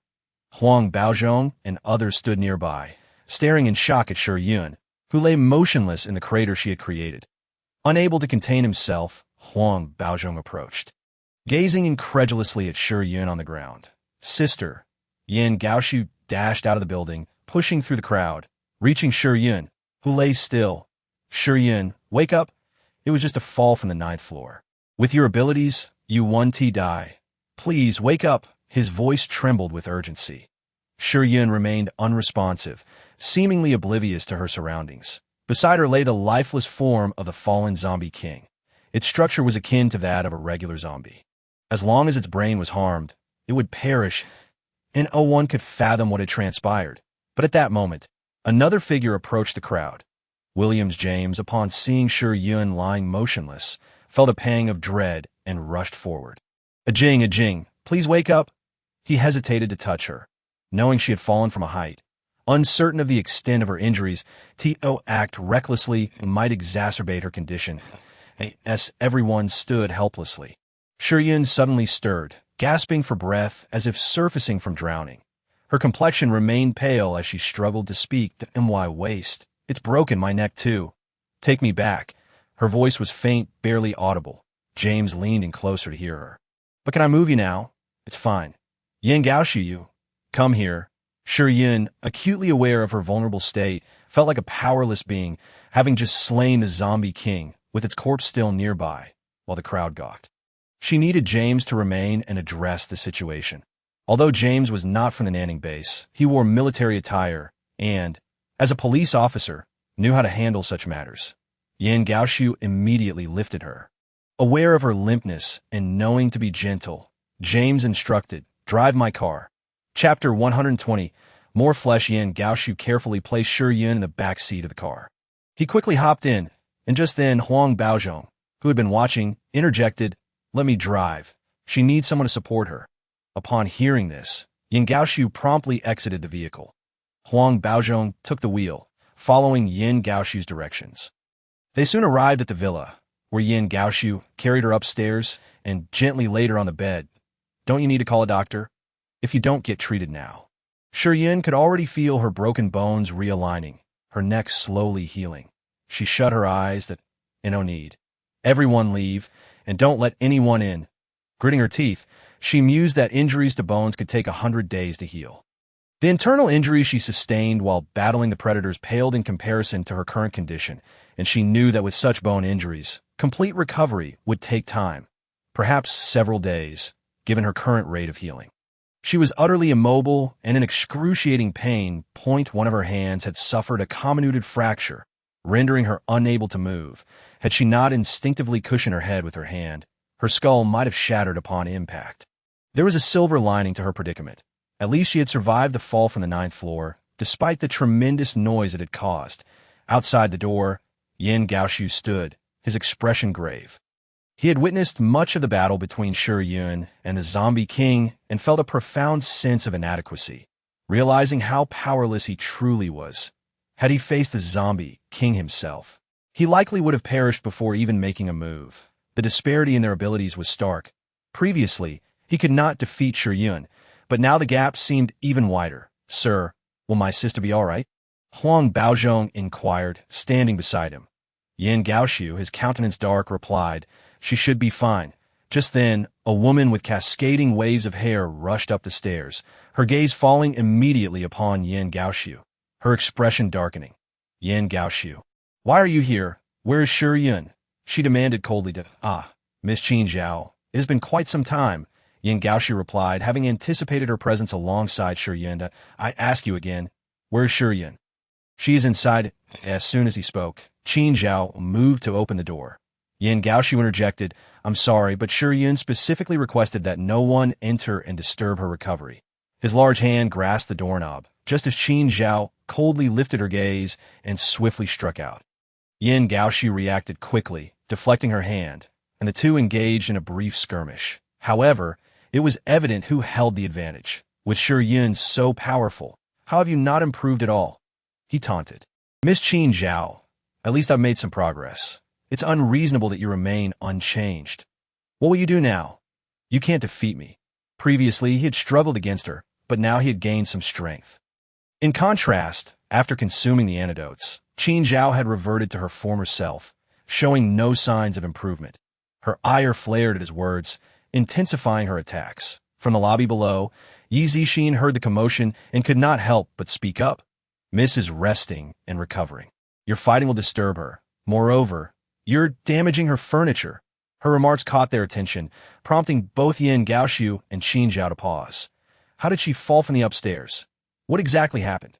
Qin Zhao queried, her tone sharp, though she did not genuinely intend to force her way through the door.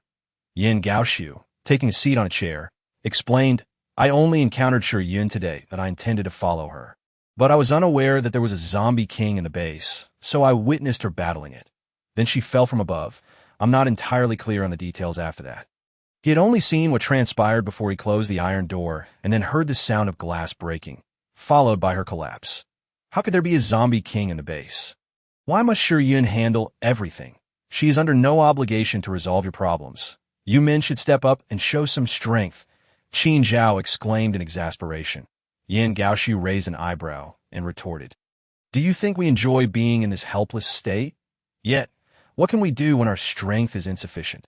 I don't want to be a burden, either. No one aspired to be powerless. Especially not him. Yin Gaoxiu had no desire to be seen as weak, and he certainly did not wish to rely on women for protection. Yet, what could they do? They were simply ordinary individuals. Must we become like those zombie kings, turning into zombies ourselves to confront the undead? Yet, even as a zombie king, I would still be powerless against her. Damn it, I suddenly feel an excruciating pain. A single woman surpasses them all, and the disparity is so vast, it is truly unbearable. Yin Gaoxiu's mood was rather grim, while Huang Baozhong squatted at the doorway, too afraid to speak that he was merely an ordinary person, having come here seeking refuge from the chaos outside. Yet it seemed that safety within the base was also elusive. Calmly lying on the bed, She sensed the energy in her body coalescing rapidly. Uniting in a concerted effort to heal, as time slowly passed, she could feel her strength beginning to return. However, while her wounds were mending, a gnawing hunger gripped her stomach, an insatiable yearning for sustenance. Yeezy Sheen, come in. Despite her initial reluctance to admit anyone due to her hunger, Calm could no longer restrain herself from calling out to Yeezy Sheen. Upon hearing her name, Yeezy Sheen hurried upstairs.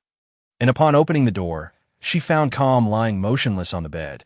Her complexion significantly improved, which eased Yeezy Sheen's worries. Miss, what is it? Prepare me something to eat. Quickly. Calm's hunger intensified, and she craved meat with an urgency. Yeezy Sheen was momentarily taken aback, but quickly responded, Rest assured, miss, I shall make it right away. Yeezy Sheen turned to leave. Calm hastily added, Make sure to prepare plenty of meat. Understood. Why Yeezy Sheen descended the stairs. Leaving the door ajar, Calm paused for a moment and then noticed a large crowd gathered at the entrance. Everyone had arrived. Frowning, she desired solitude. Everyone disperse. Huang Baozhong closed the door. Huang Baozhong, who had been squatting at the door, immediately complied, rising to slam the door shut, his excitement barely contained. The sister had called his name amidst the throng. Oh, how exhilarating! Chapter 121. Self-healing Yeezy Sheen was quite skilled in the kitchen, and her dishes were delectable, much to Calm's delight. Soon, she had prepared a chicken and 2 steaks. Bringing them upstairs, a considerable number of people lingered at the door. Pan Inghui, noticing the situation, declared, Allow me to feed Sister Jing. Very well.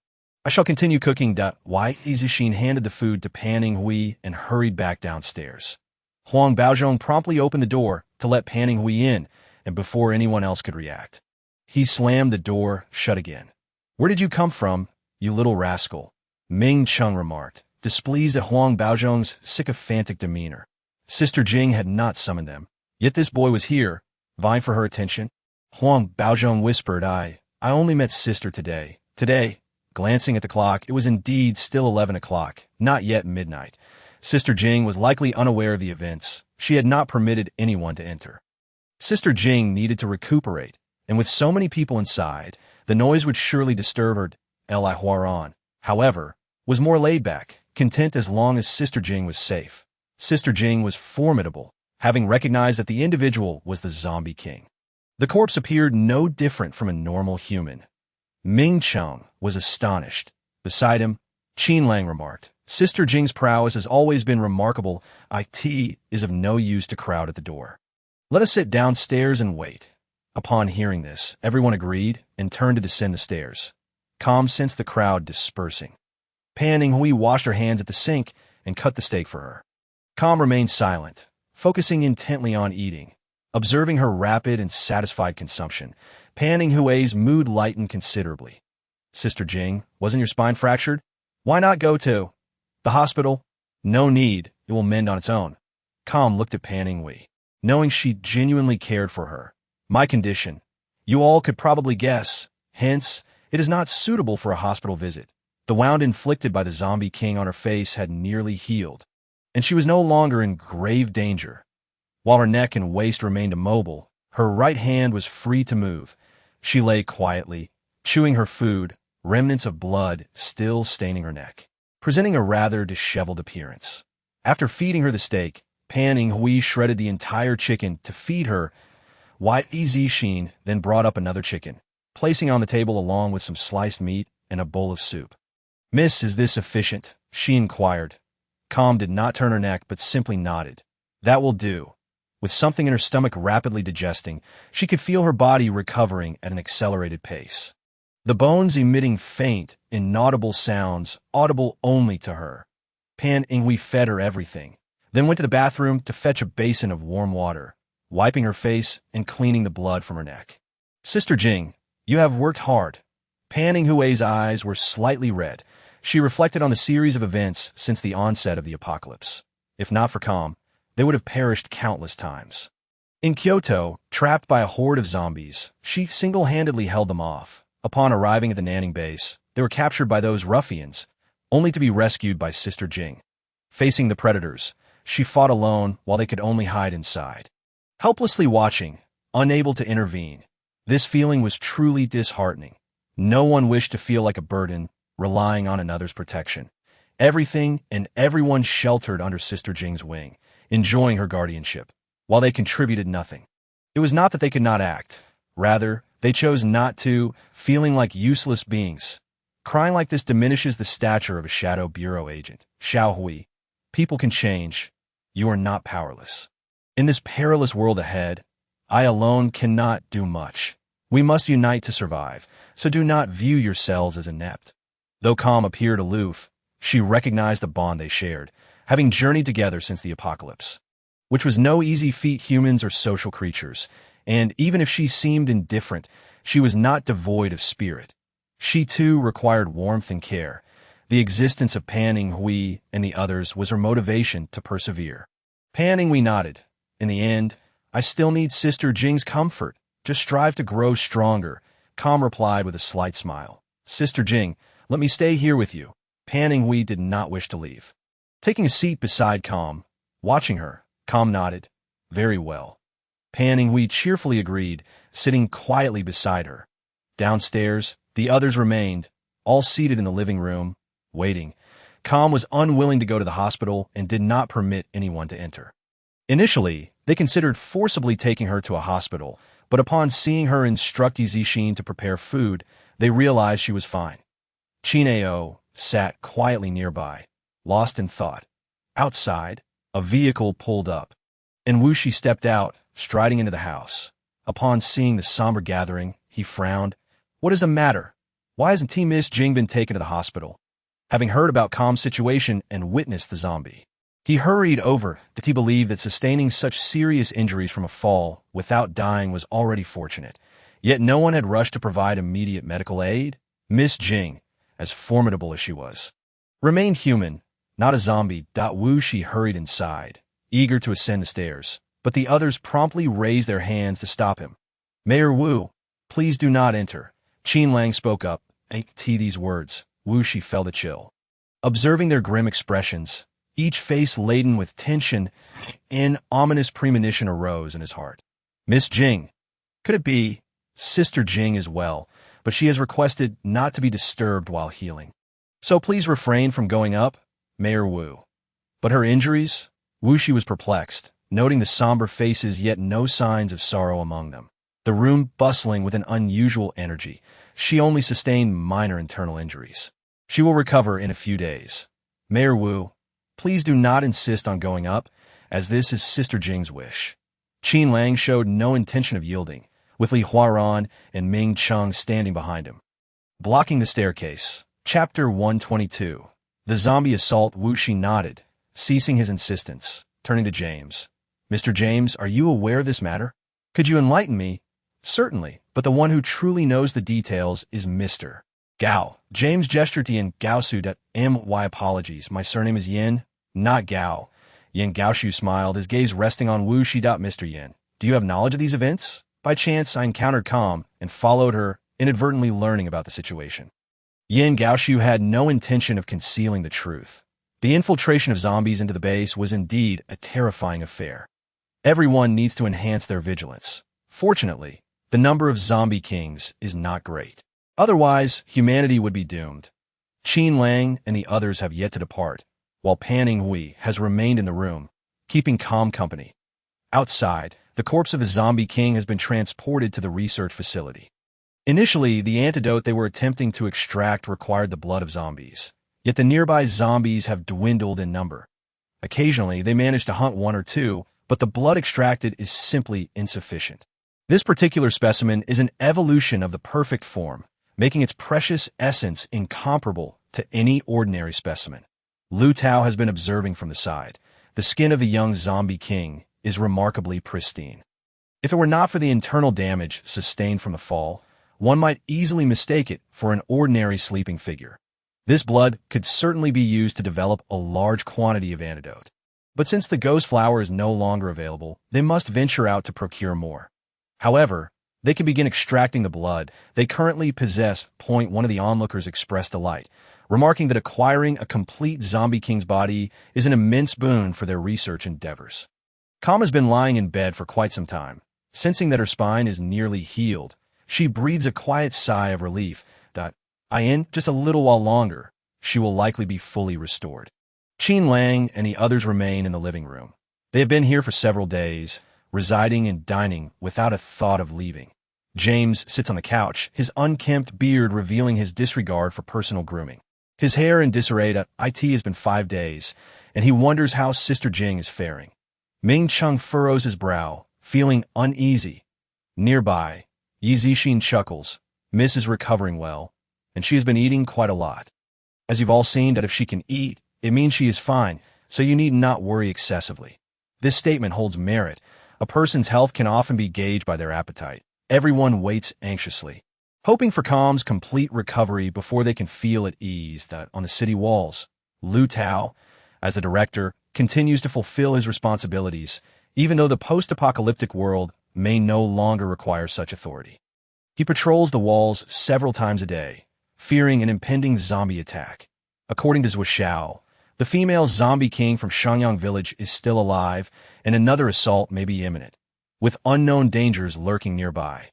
Who could possibly feel secure? Nevertheless, the fortifications have grown ever stronger. Humankind, having adapted through Baiju's changes in the protection of cold weapons, is not to be taken lightly. He peers through his binoculars at the distant woods and the littered, filthy vehicles along the road. Suddenly, his gaze falls upon the trees, an unsettling feeling creeping over him. Something is lurking within. Alarmingly, a voice calls out, "Predators!" Before Lu Tao can discern the source, several predators leap from the trees, sprinting swiftly in their direction.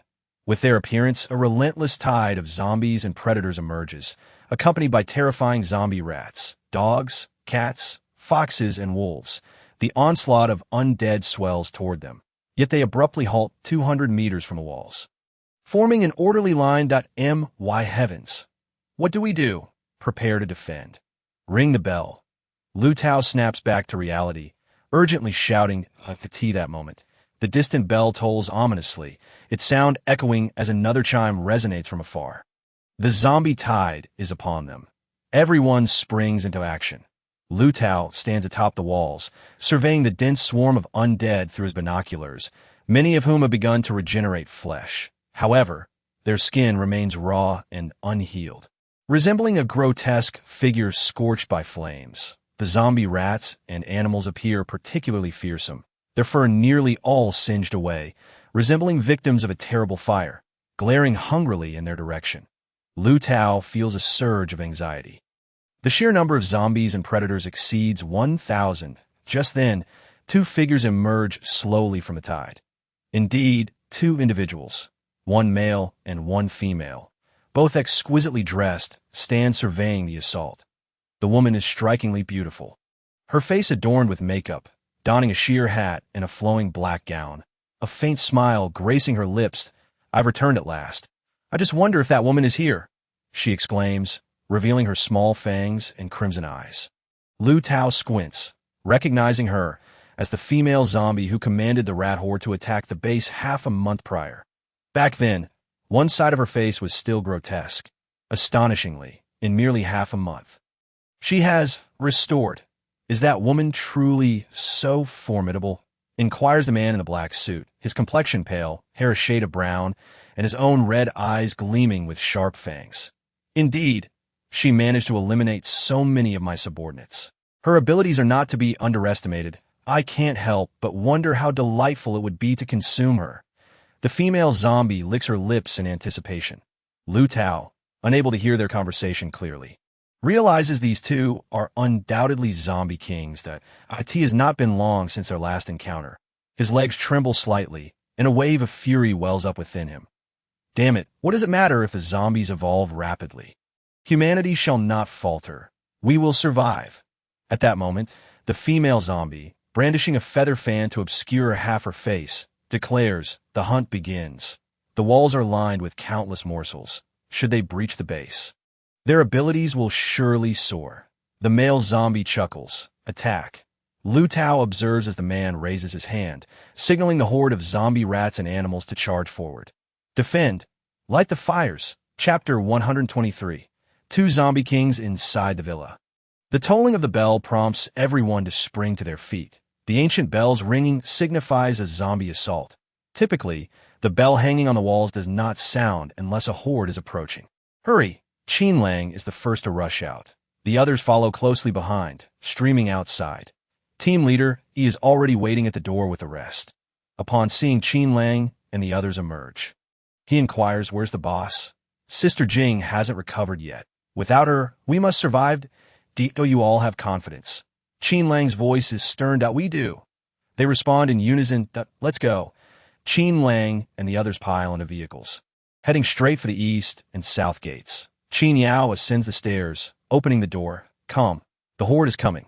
Rest assured, we will survive," he assures, gazing down at Calm, who lies motionless on the bed. Calm nods. Her neck has healed, though her waist and palm are still recovering.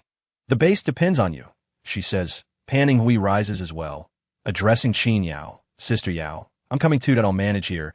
Yi Zixin interjects. Qin Yao and Pan Inghui exchange no further words, swiftly descending to change into more practical attire before hurrying to the east gate. Upon arrival, they are met with the sight of the city walls drenched in burning oil, the acrid stench of charred flesh assaulting their senses. Two zombie kings? Pan Inghui spots Qin Lang in the distance, observing the oncoming horde. Qin Lang nods gravely. This is a serious predicament. Two zombie kings have joined forces to attack, and their numbers far exceed our expectations. Even if the burning oil ignites, it will eventually extinguish. Those predators are already climbing up. The 5-meter-high walls are utterly inadequate against the advancing tide. Suddenly, a blood-curdling scream pierces the air as a person is seized by a climbing predator, hurled from the walls and instantly consumed by the horde. The horrifying scene sends waves of terror through the crowd. "Stay safe." Lu Tao, armed with a gun, takes aim at the approaching zombie creatures, gritting his teeth as he watches the two zombie kings remain motionless. Surrounding them are even larger predators and more evolved zombie monstrosities. Anxiety grips everyone. Yet, none dare to relent. The two zombie kings, however, appear entirely unfazed, watching their minions surge forward from the woods, more emerging continuously. "Once we breach the first line of defense, the rest will be easy." The female zombie exclaims gleefully, fanning herself, "I can hardly wait." The male zombie wraps his arm around the female, extending his tongue to lick her neck, both appearing thoroughly entertained by the unfolding chaos. Meanwhile, in the villa, Calm lies with her eyes closed, awaiting the full restoration of her body. "Just a little longer," she thinks. "I still cannot move. I need you to prepare weapons and a vehicle." "Miss, are you all right?" "Almost there. Hurry." "Understood." Zixin promptly exits to fulfill Calm's request. Time drags on, and the oil coating the walls inevitably begins to extinguish as the relentless tide of zombie rats continues to surge forth. Increasing numbers of predators and zombie rats begin to scale the walls, despite being repelled. Lu Tao observes this and promptly declares, "Second line of defense, retreat." As he shouted, the crowd began to gradually retreat. The second wall had already been manned, with individuals wielding automatic rifles, ready to fire at the first sight of the undead monstrosities. Qin Ao also leaped down from the wall and dashed inside, urging everyone to fall back, and I could see that moment. 3 predators suddenly leaped over the wall, pouncing into the throng of people. The guard stationed at the second line of defense immediately opened fire upon the appearance of the predators, managing to take down 2 of them. .1, however, flailed momentarily before charging once more into the crowd. .1 unfortunate soul, lagging behind, was bitten on the arm by the predator, which then flung him away, sending him crashing against the wall with a sickening thud. Blood splattered everywhere, and the man was killed instantly. "Run!" Lu Tao shouted from behind. Ming Cheng followed closely beside him, along with several police officers providing protection. "Director, hurry! Retreat quickly! Take cover behind the wall." One of the predators blocked a doorway, lunging at a person and swatting him aside. The man soared through the air, seemingly destined to crash to the ground when another predator leaped from the wall, sinking its teeth into him and tearing him in half. Blood and dismembered limbs scattering in a gruesome display. "Fire!" someone shouted. Qin Ao and Qin Lang attempted to reach the doorway, but it was obstructed by a predator feasting on its prey, with his firearm in hand. Qin Ao quickly retreated 2 steps and called out to Qin Lang, "Cover me!" At that moment, Qin Lang fired a shot, dispatching a zombie cat that had descended from above. Simultaneously, Qin Ao took aim and fired. The bullet finding its mark within the predator's skull. The predator collapsed to the ground, lifeless. "Quick, get inside!" a wounded individual yelled, assisted by others as they moved forward. Nevertheless, an increasing number of zombie creatures and predators began to scale the walls. Meanwhile, Li Huaran and his companions on the battlements beheld several predators attempting to open the gates of the first line of defense, prompting urgent shouts. "Attack the predators! Do not let them open the gate!" A barrage of gunfire erupted, as some concentrated on shooting the climbing creatures. The second wall, though fortified with oil, lacked the abundance present on the first. Ignited! At this moment, Wuxi finally arrived, accompanied by several doctors clad in white coats, those bitten by zombies. "Come quickly! We have the antidote," one of them called out, prompting injured individuals to be helped over. Even the slightest injury cannot be taken lightly. "Everyone come for the antidote." Wuxi hurriedly ascended the wall.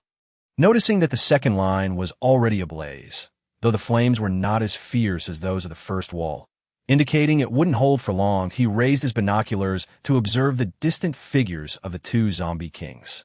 Damn it! Even Wuxi, typically composed, couldn't help but curse. "2 zombie kings. This is truly a nightmare." Moreover, the more formidable ones had yet to strike. Those currently attacking were likely mere cannon fodder under the command of those 2 beasts. Wuxi felt bitterness rising in his mouth. They had 2 more lines of defense. Should they be breached, all would be lost. "Mayor, this way." Lu Tao approached, pulling him aside. Suddenly, a shadow lunged from above. Ming Chung reacted swiftly. Swinging his spear with force, the shadow missed Wuxi and Lu Tao, being sent flying by Ming Chung, revealing its true form. A corpse crow. "Heavens, there are bats over there!" someone exclaimed, as an increasing swarm circled above the 2 zombie kings. Chapter 124. Fire clouds engulfing the hearts of the crowd sank entirely. With such a dense swarm, who could possibly survive? Retreat to the third line. Lu Tao reacted almost instantaneously, his face pale with dread. Com had once said to prepare barbed wire nets, ideally to encompass the entire base. Given the vastness of the base, only half had been completed, leaving the other half uncovered, with the hordes of zombies descending from the sky. It was utterly futile. "It's over," someone muttered, their face ashen. The zombies on the ground were already problematic, but now the sky had become a threat. It truly was over. "Fall back, prepare firearms for defense." Wuxi managed to regain composure, reminding himself that even a glimmer of hope must not be abandoned. "Hold out until the last moment. Notify all personnel within the base to take shelter in the bunkers, quickly," Lu Tao bellowed. The base still had underground facilities and more fortified bunkers, intended for the worst-case scenarios to endure. People began swiftly relaying the orders. A pavilion stood at the wall's edge, with announcements echoing throughout the base. Orders cascaded down, and all able-bodied men rushed toward the walls, while women and children sought refuge. A strong woman dashed out as well. While fear gripped everyone, they understood one thing. In such dire times, those capable must step forward. If the front lines fell, none would survive. Everyone sprinted.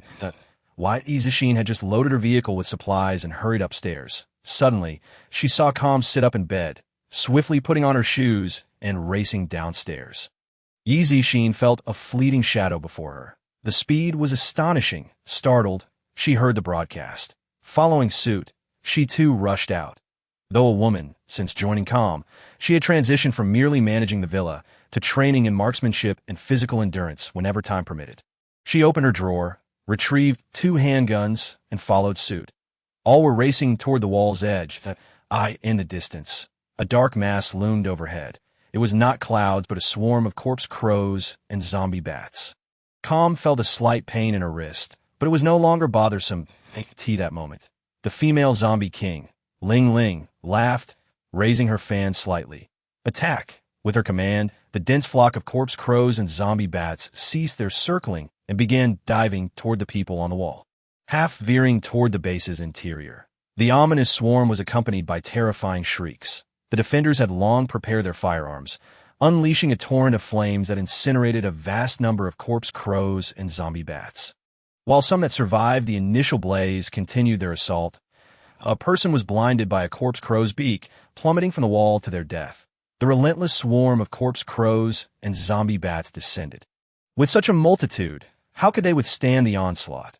Com suddenly halted her vehicle, securing a piece of clothing to the roof, then drawing a military knife to slice open her palm, letting her crimson blood flow freely.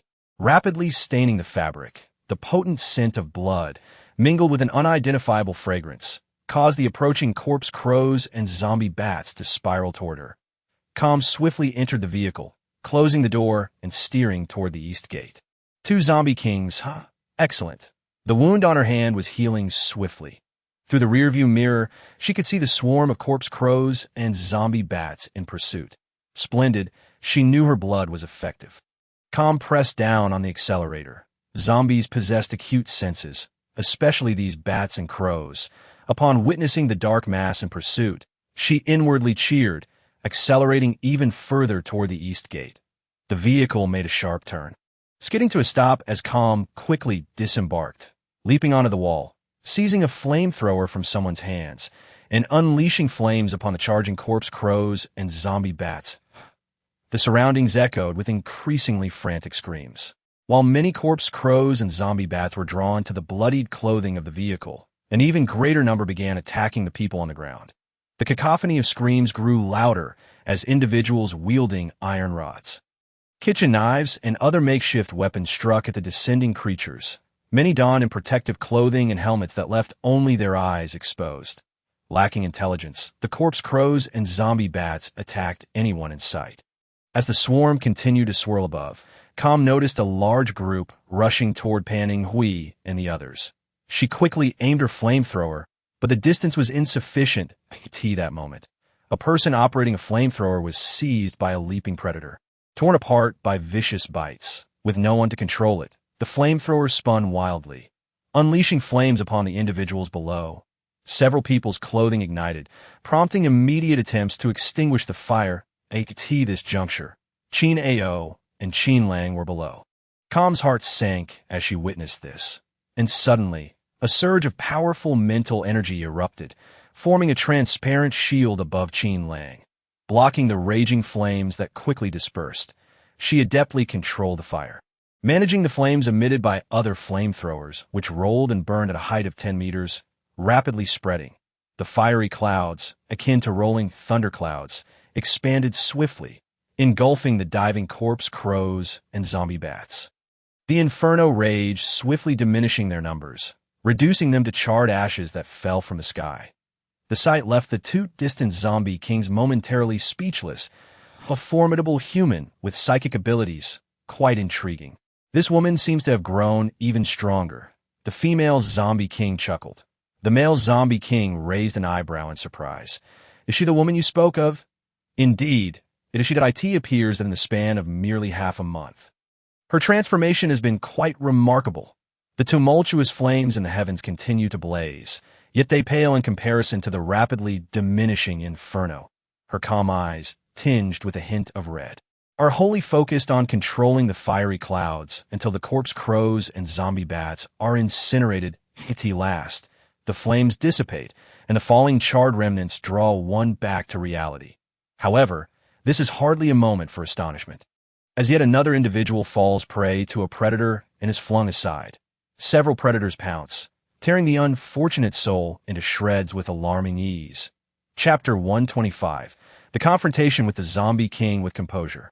She unsheathes a dagger from her waist and hurls it at an approaching zombie dog, the blade piercing directly into its skull. Lu Tao and Wu Shi, upon witnessing her arrival, finally eased the tension that had gripped their hearts. Many have sustained injuries, and the wounded hasten to consume the antidotes. One doctor, carrying a box, calls out that within lies a plethora of antidotes, a result of cutting-edge technology that has minimized waste from the last harvest of ghost head flowers. Yet, with so many injured, it is likely the supply will fall short. Meanwhile, some of the deceased have begun to reanimate. Individuals stationed below, tasked with preventing this, swiftly eliminate any signs of abnormality with gunfire. momentarily averting chaos within their ranks. The antidotes are distributed, and those who consume them will be immune to infection for the next 24 hours, allowing some with only superficial wounds to rejoin the fray. Calmly wielding two long sabers, she leaps onto the second city wall, swiftly dashing along the battlements to strike down the emerging zombie monsters and the swift predators. Her movements are a blur, the sabers creating phantom images as she executes her strikes with such swiftness that multiple afterimages seem to materialize. As she engages, those who had struggled to fight find themselves considerably relieved, assured that their bullets cannot harm her, for she is untouchable. Before her, two predators leap towards a crouching individual.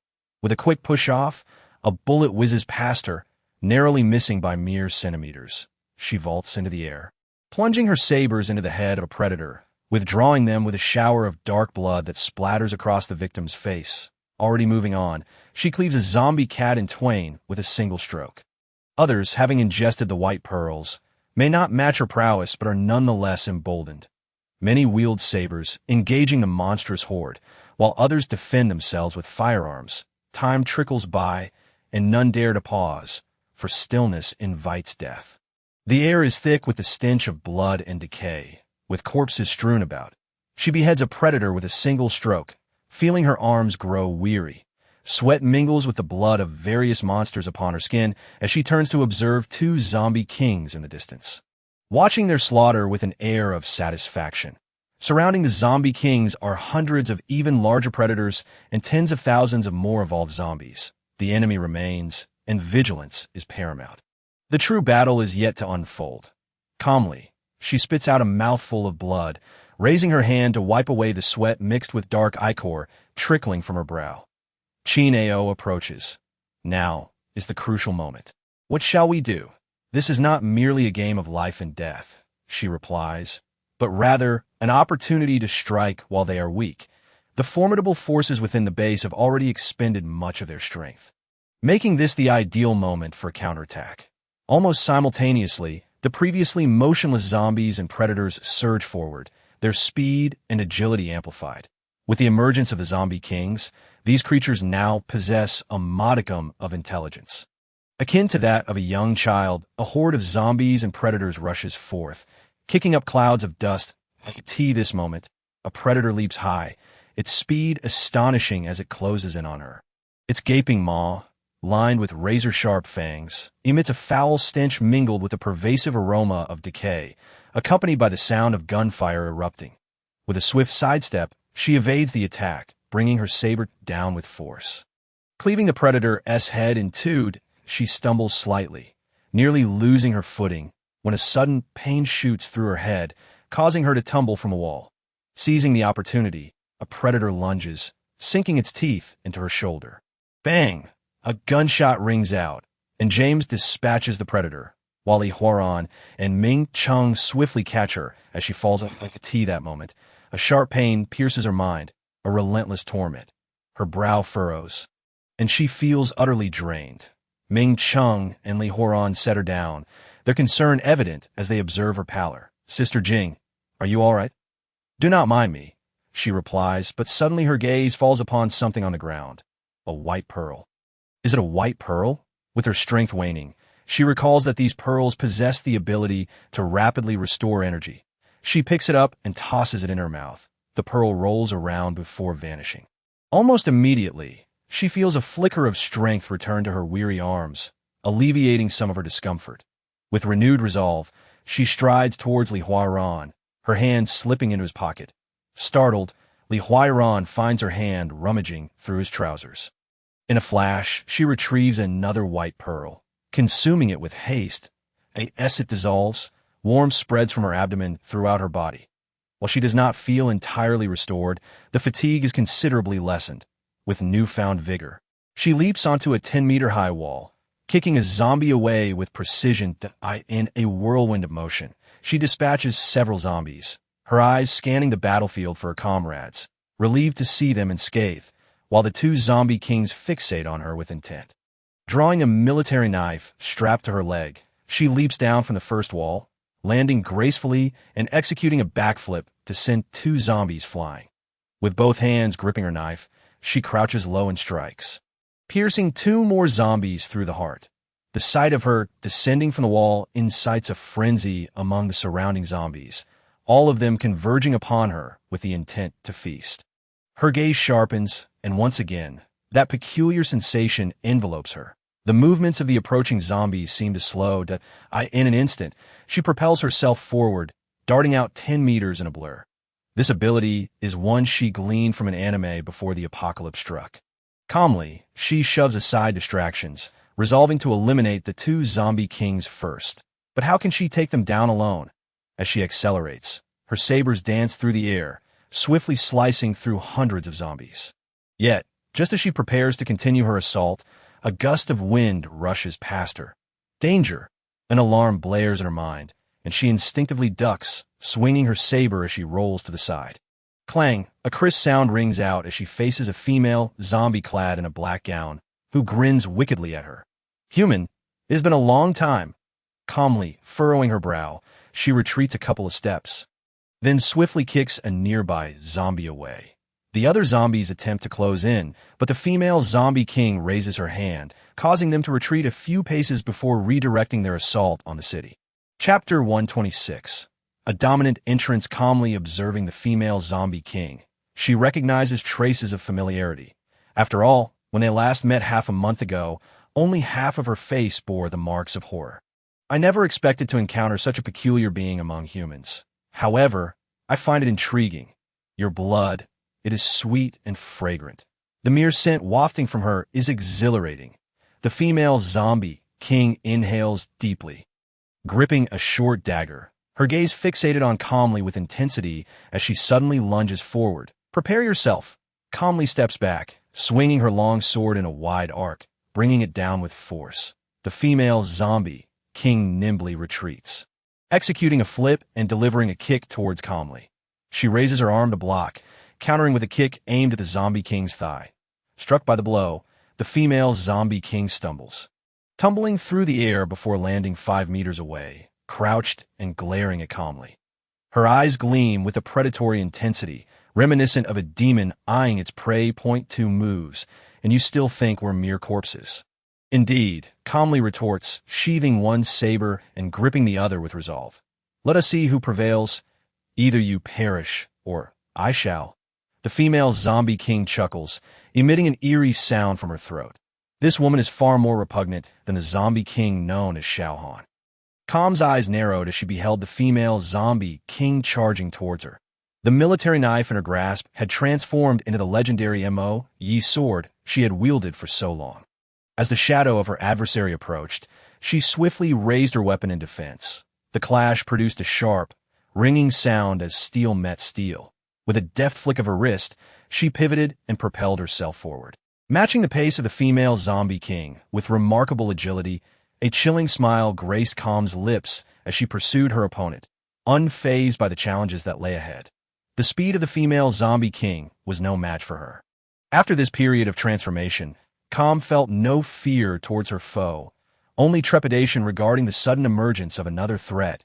A swift resolution is imperative, she thought, hastening her pace to align alongside the female zombie king. The creature, taken aback by Calm's unexpected swiftness, narrowed her eyes as she prepared to strike. Calm seized the moment, her blade piercing the zombie's chest with unwavering resolve, her left hand gripping the hilt as she pressed down forcefully. With a sickening sound, a gash opened from the creature's heart to its right flank, causing half of its body to collapse, tethered only by a slender connection before it crumpled to the ground. Yet, she knew that if this zombie king were not dispatched, it would regenerate. Without hesitation, Calm withdrew her military knife mid-fall and aimed for the creature's head. And oh! The female zombie's scream echoed as the blade descended upon her skull. In that instant, a chill coursed down Calm's spine, and she instinctively spun to evade. A sharp pain radiated from her abdomen as she stumbled back, only to see a male zombie brandishing a chunk of flesh. A sinister grin creeping across his face. Blood seeped from her wound, and as she reached to assess the damage, she realized with horror that the flesh in the male zombie's grasp was her own. The grotesque creature raised the bloody morsel to his nose, inhaling deeply before extending his tongue to taste it, his expression one of eerie delight. "How sweet! Such sweet blood!" he exclaimed, devouring the piece with gluttonous relish. His dark gaze fixed on Calm. Witnessing a zombie feast upon her own flesh was a bitter pill to swallow for Calm. Maintaining her composure, she felt the wound on her abdomen beginning to heal, though the loss of flesh would require time to mend. Fortunately, the blood vessels in that area were sparse, minimizing the blood loss. "You truly are delectable. I can hardly wait to savor you entirely," the male zombie taunted, baring his teeth as he looked between Calm and the lifeless female zombie. Calm coughed, expelling a trace of blood, and the male zombie, with a chilling smile, lunged at her. Reacting swiftly, she retreated, only to feel her healing wound reopening, blood flowing anew. She realized that this male zombie was even more formidable than the female. With her injuries weighing her down, she summoned all her strength to confront him. Her long sword slicing through the air, but the pain from her wound rendered her movements sluggish. As the male zombie's claws descended toward her heart, a sudden force intervened. A shadowy figure kicked the male zombie away, sending him crashing into the wall. Before Calm stood a striking figure with long white hair, his gaze fixed intently upon the fallen creature. In an instant, he vanished from sight. Calm, astonished, thought, so swift, just as the male zombie regained his footing. Sensing imminent danger, he attempted to flee, but was met with another brutal kick that sent him crashing into the wall once more, his insides feeling as if they had been obliterated. He spat blood, unsure of what remained within him. "Spare me. Please don't kill." His plea was cut short as his head was violently torn from his body. The specter, almost devoid of blood, held the severed head aloft, casting a glance back at Calm. Having been struck by the male zombie, Calm had collapsed to the ground, her strength waning. Darkness threatened to envelop her. The specter rushed to her side, cradling her against his chest. Why did you come so late?" she gasped. The specter placed a hand upon her wound, his expression a mix of concern and regret. "I arrived too late," he murmured, "but at least you weren't dead yet. Let's continue." After a few deep breaths, Calm felt her strength returning. The specter produced a white pearl from his pocket, placing it in her mouth. Suddenly, his demeanor shifted as he extended his mental energy outward. The attacking zombies and predators halted abruptly, then turned to flee. Observing this, Qin Zhao and the others witnessed the retreat of the undead horde. James, recalling something crucial, paled and inquired, "What about Calm?" Chapter 127. A beautiful dream. As the chaos subsided, Calm sat on the ground beside the lifeless female zombie. Her companions rushed to her side, relieved to see that she seemed relatively unscathed. "Are you all right?" one asked. "I'm fine, just a bit of pain." Calm replied, clutching her abdomen, "There's no danger now." Everyone disperse. Upon entering, they discovered a new wave of chaos, as some who had been bitten or scratched by zombies were beginning to transform, attacking others. Qin Zhao, resolute, raised his weapon and swiftly dispatched the newly turned zombies. "I've been bitten. Is there no antidote?" Ming Cheng asked, eyeing the afflicted. The doctor in white shook his head, glancing at the empty supply box. "That's all gone. Without the antidote, I'm doomed to die. I refuse to die." The bitten individual cried out in desperation. Calm retrieved her own supply of medication from her pocket, handing one of the 10 pills to him. "Here, take this," she instructed, before tossing the remaining medication to the doctor. "Check for anyone else who needs it, if there are more who haven't taken the antidote. I'm out of options that a few others have been bitten, but there were still backup supplies. Those without an antidote would surely perish." And the stench of blood and decay lingered heavily in the air. Many had already succumbed to death this time. Far too many. Calm, ignoring the chaos around her, clutched her wound and made her way to the car. Driving back to the villa, upon entering her room, she closed the door and stood before the mirror, lifting her shirt to observe the rapidly healing flesh on her abdomen. The white pearl she had ingested from the specter must have been derived from a zombie king. Otherwise, the healing wouldn't have progressed so rapidly. After exhaling a sigh of relief, fatigue washed over her, and she staggered towards the bed, closing her eyes as sleep quickly claimed her. The specter had informed her of the impending attack by 2 zombie kings, which was why he had rushed to her aid. "How exhausting. My body feels so weary," she mused.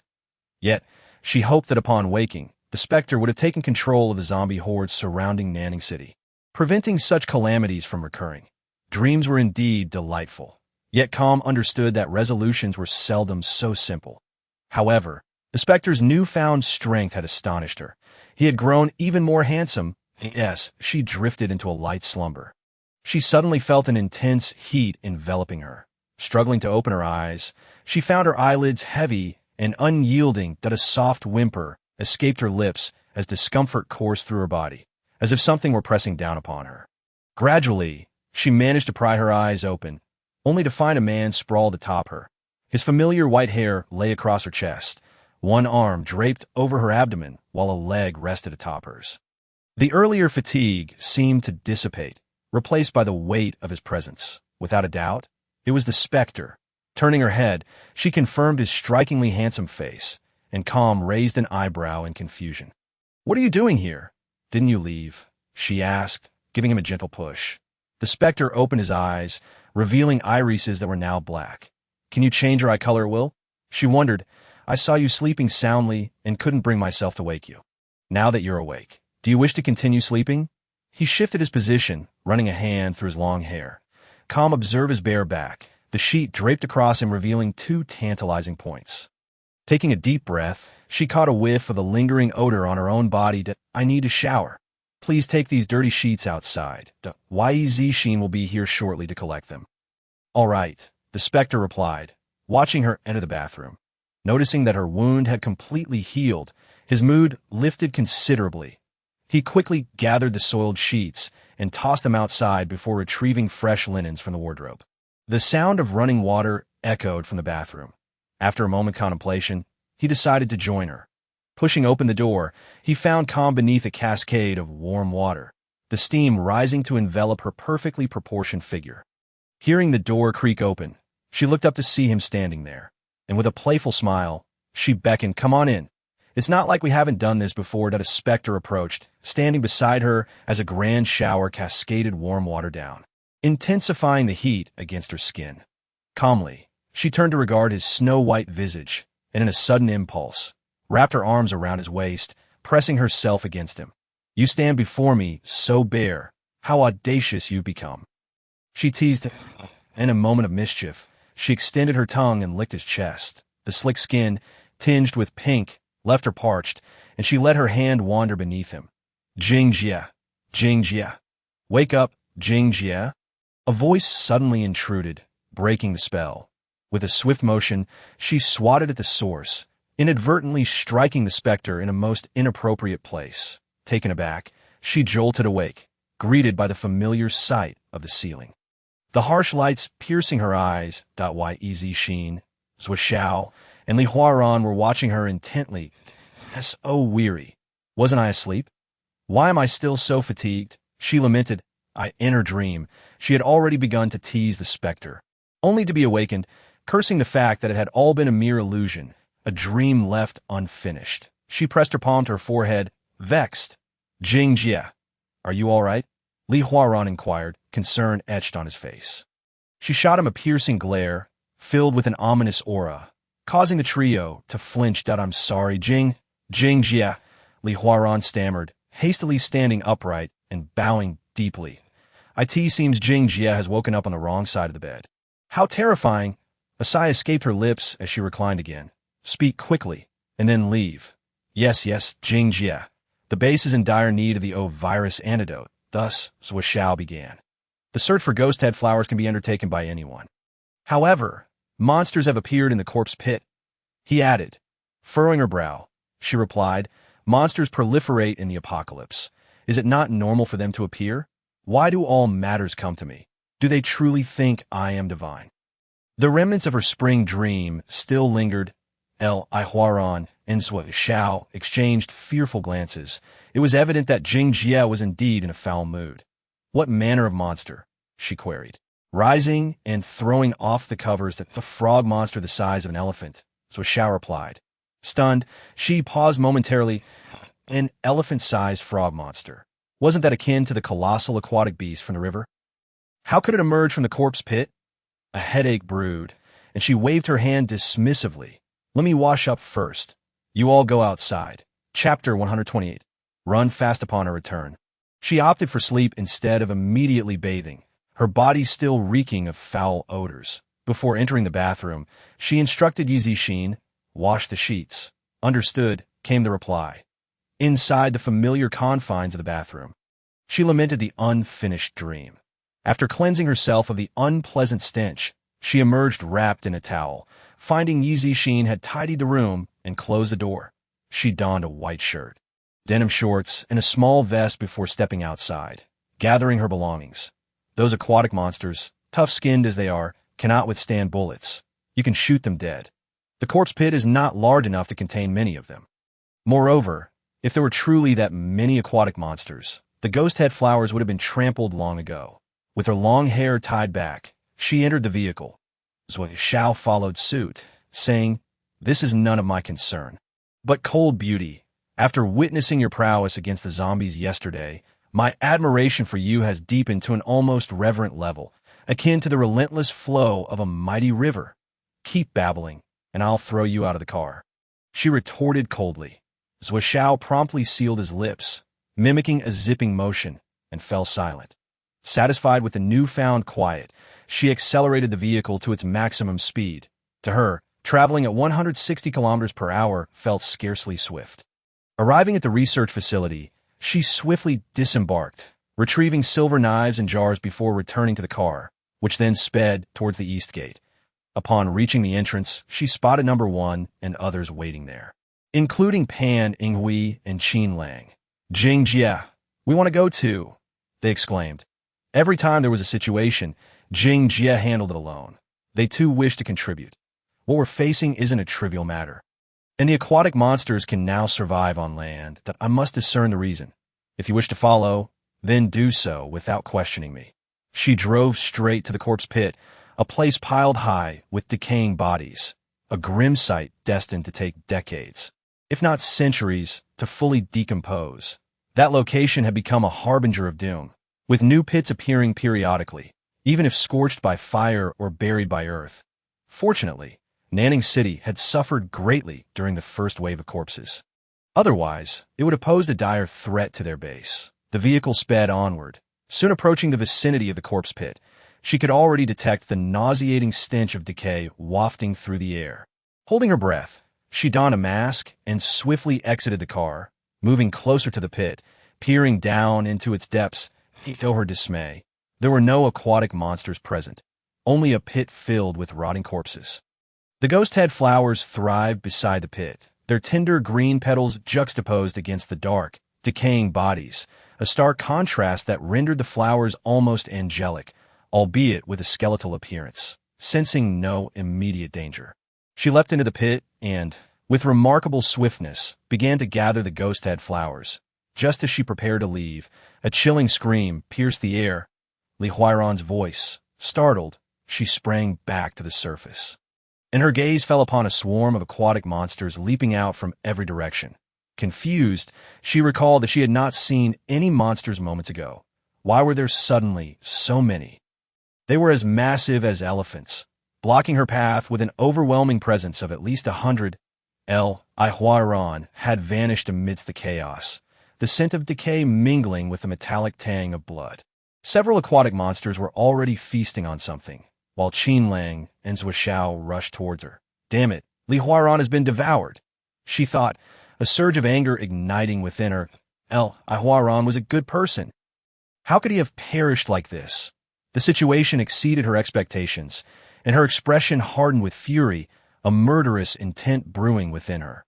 Pan Yinghui and the others screamed as they ran toward her. Coldly, she drew her gun and shot down several of the aquatic monsters, shouting, "Run!" As she finished, she began to retreat while firing, acutely aware of the increasing humidity in the AI. It dawned on her why the aquatic monsters had emerged. It was as if the heavens were intent on their demise. One particularly large monster leapt towards her, its immense body soaring through the air with surprising agility. As it approached, she sidestepped and fired at its head. Suddenly, from the distance where Pan Yinghui had been, a scream erupted, followed by frantic gunfire. "Find a place to hide," Qin Lang shouted, hurriedly reloading his weapon.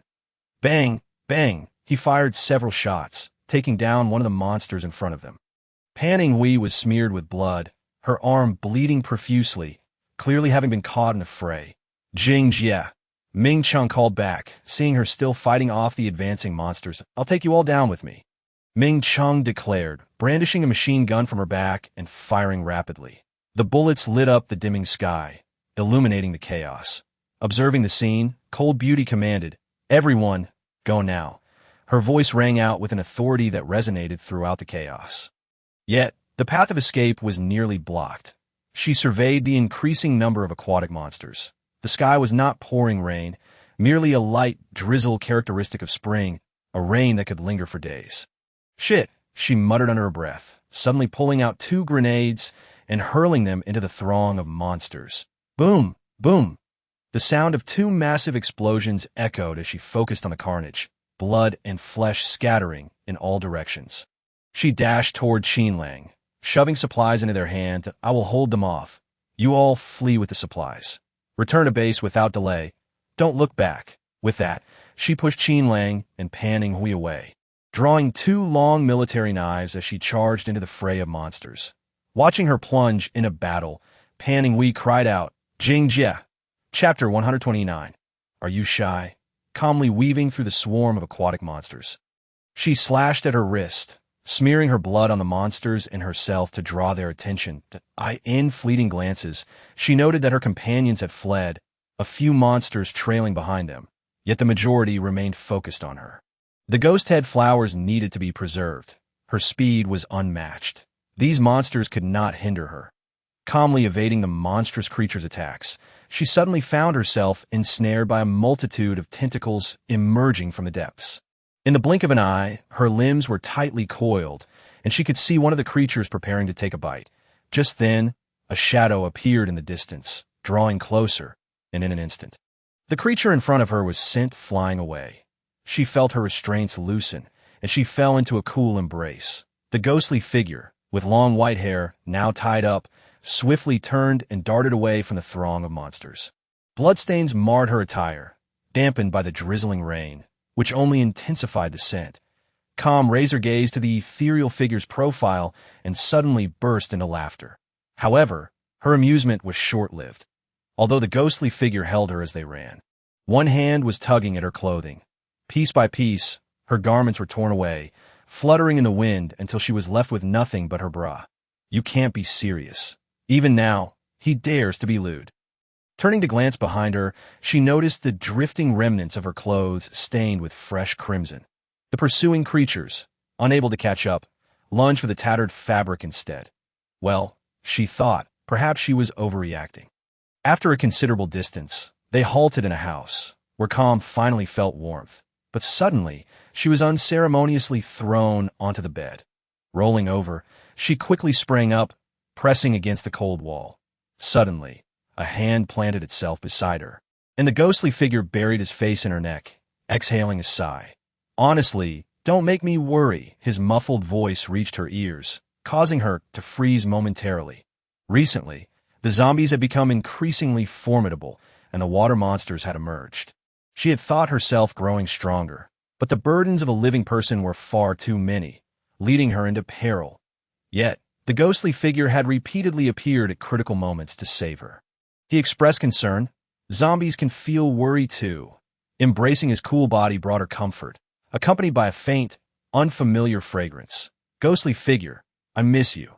Who would have thought that after seeing him just yesterday, she would already feel an overwhelming longing? She had not perished from the O virus, but had fallen victim to the poison of this zombie. Next time, don't leave the city. It's too dangerous out there. The monsters in the water were multiplying, evolving, and retaining memories, making him genuinely anxious about many things, especially her. I realize I overestimated my abilities. I'm sorry. Holding him close, she felt increasingly at ease. The ghostly figure released her hand and rummaged through the wardrobe for a set of clothes. Change into this. I'll check the outside situation. Calm made no effort to shy away, stripping off her soiled garments and donning the clean ones. Although these clothes had lain untouched for several months, they remained dry and odorless in the wardrobe. Once dressed, she noticed the rain continued to pour outside, its intensity increasing. "How is it?" she asked, standing beside the ghostly figure, admiring his long hair, nearly as long as hers. Fortunately, the water monsters had not pursued them. Judging by the rain's ferocity, it likely wouldn't last long. The ghostly figure furrowed his brow, suddenly appearing pained. Calm took the towel from her head and gently began to rub his long hair. "Your hair grows so fast. It's nearly as long as mine, why hair only grows to my ankles and then stops." The ghostly figure suddenly chuckled, though. Calm was taken aback, surprised not only by his smile, but also by the notion that hair could have a fixed length. "There is something I've been meaning to tell you," he said, leaning closer and placing a kiss on her lips. The unexpected kiss was over as swiftly as it began, leaving Calm dazed, unsure if it was a figment of her imagination or reality. "Yeah. I miss you too," the ghostly figure suddenly declared. It was as if he had suddenly awakened to profound understanding. His words were genuinely heartwarming. Calm gazed at a serious expression, the same demeanor and look, yet the kiss had come too quickly, and he had not pursued further expression. "Do you truly understand? Or do you not?" she mused, raising a hand to touch her lips, then suddenly reaching out to wrap her arms around his neck, rising onto her toes to kiss him fervently. Oh, hell with it. Even if she turned into a zombie, she would kiss him first. Their warm lips met, his coolness contrasting with her warmth, but it was incredibly soft. Unable to restrain herself, Calm flicked her tongue out to taste him. The ghostly figure, who had been immobile, suddenly jolted, retreating sharply and crashing against the wall with a thud. Calm stood there, stunned, bewildered by his reaction. Why had he pulled back so suddenly? Was she truly that frightening? "You, please, don't look at me," he stammered, covering his face with his hand. Calm, perplexed, grew slightly irritated at his demeanor. She approached and forcefully pried his hand away, only to be taken aback by the sight before her. The ghostly figure's face had flushed a shade of red. How could this cold-blooded being have such a color? It was utterly unscientific. "You are shy?" I don't know," he admitted, bewildered by his own feelings, his heart racing uncontrollably and a warmth enveloping him. He had no comprehension of what was happening. He simply felt abnormal. "You are shy." Calm was now convinced he was indeed shy, an astonishing revelation for a zombie. She was utterly astonished and found herself wanting to see his flushed face. Crouching behind him, Calm gently said, "Could you turn around, please? I don't want to. It's all right. I like seeing you shy. Your human-like response to emotions makes me happy." The ghostly figure hesitated, not turning but showing signs of yielding. "Really? Is that true?" "Indeed. I am happy. Are you not happy to be able to appear more human?" Calm inquired, puzzled. His current state was evidently evolving faster than any other zombie king, yet he seemed utterly clueless about emotional matters. Almost as if he had no emotional intelligence. This left her perplexed. "There is something else I've longed to tell you," he said, turning to face her, sitting on the floor, his gaze fixed on her face. Calm squatted in front of him, eager to listen. "I hear you. What is it you wish to convey?" "I lack the memories of being human, so even before the apocalypse, I may not have been a human at all."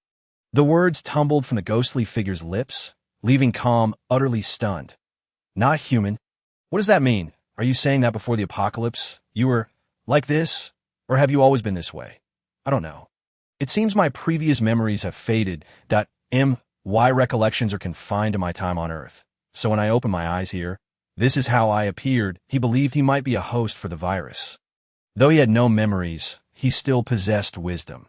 "There is something else I must reveal to you," he said, his gaze piercing into hers. Calm sensed the gravity of his next words, her heart tightening slightly. "Go on. What if the virus on your Earth was triggered by my existence?" The statement was utterly unfounded. Calm was taken aback. What did he mean by your Earth? What did he mean that the virus was because of him? Calm paused, moved her feet, and sat beside him. "Are you implying that you are not from Earth, and that the virus arose because you came here, leading to the current apocalyptic state?" The ghostly figure remained silent. Hugging his knees, he suddenly appeared vulnerable, a sight that unsettled Calm. This self-loathing, this rejection of himself. "You are being overly sentimental." Calm tilted her head back, gazing through the door at the rain outside, which had begun to subside. "But I truly am. Oh, what if you are? Does that mean I will like you any less?" Even if you were a zombie, I could still love you. How much more so if you were an alien? I'm an alien. Would you still like me? I'm a zombie, a monster, and I could even harm you. So what? Calm was at a loss for his thoughts, yet she had known for 26 years what she liked and desired. Love is love. It has not changed. I like you. Calm turned to him, reaching out to caress his cheek, speaking earnestly and solemnly. Even if you are a zombie, I will always like you, and that will never change. That was her truth. Thank you. The ghostly figure embraced her. Thank you for being here, for freeing me from that endless experimentation, and for sparing my life. Thank you for your affection and unconditional trust. Thank you for your love. At long last. The rain outside had ceased. The eaves were still dripping rhythmically, the sound resonating loudly. Calmly, I reached up to scratch my head, my stomach grumbling in protest. I was famished and decided to procure something to eat. Rising from my seat, I ventured outside in search of sustenance. The specter followed closely behind. As I scanned the surroundings, to my surprise, I stumbled upon a patch of sweet potatoes, overgrown with grass. Digging a bit, I was certain that sweet potatoes would be present at this time of year. The mounds of earth were piled high, and I easily reached in to retrieve 2 sizable tubers, rinsing them in the water before glancing back at the specter. I surmised you likely wouldn't partake in this. The specter nodded in affirmation. Indeed, he had no inclination to eat. I peeled the tubers and discovered a clay pot in the kitchen, slicing the sweet potatoes to cook them. As I watched the flames grow more vigorous and the water gradually come to a boil, the aroma of the sweet potatoes wafted through the air. The apocalypse had inexplicably altered the entire ecosystem. The so-called polar night had transformed most of humanity into zombies, and it seemed the very genes of plants had shifted, allowing a single sweet potato to reach weights of 6 or 7 pounds. I mused, you must never have truly died. I turned my gaze towards the specter, who had resumed his tranquil demeanor, devoid of any turbulence, remaining utterly still. Then, what could that be? He inquired. In Western mythology, there exists a creature of eternal life, known as a vampire. Such beings sustain themselves solely on blood.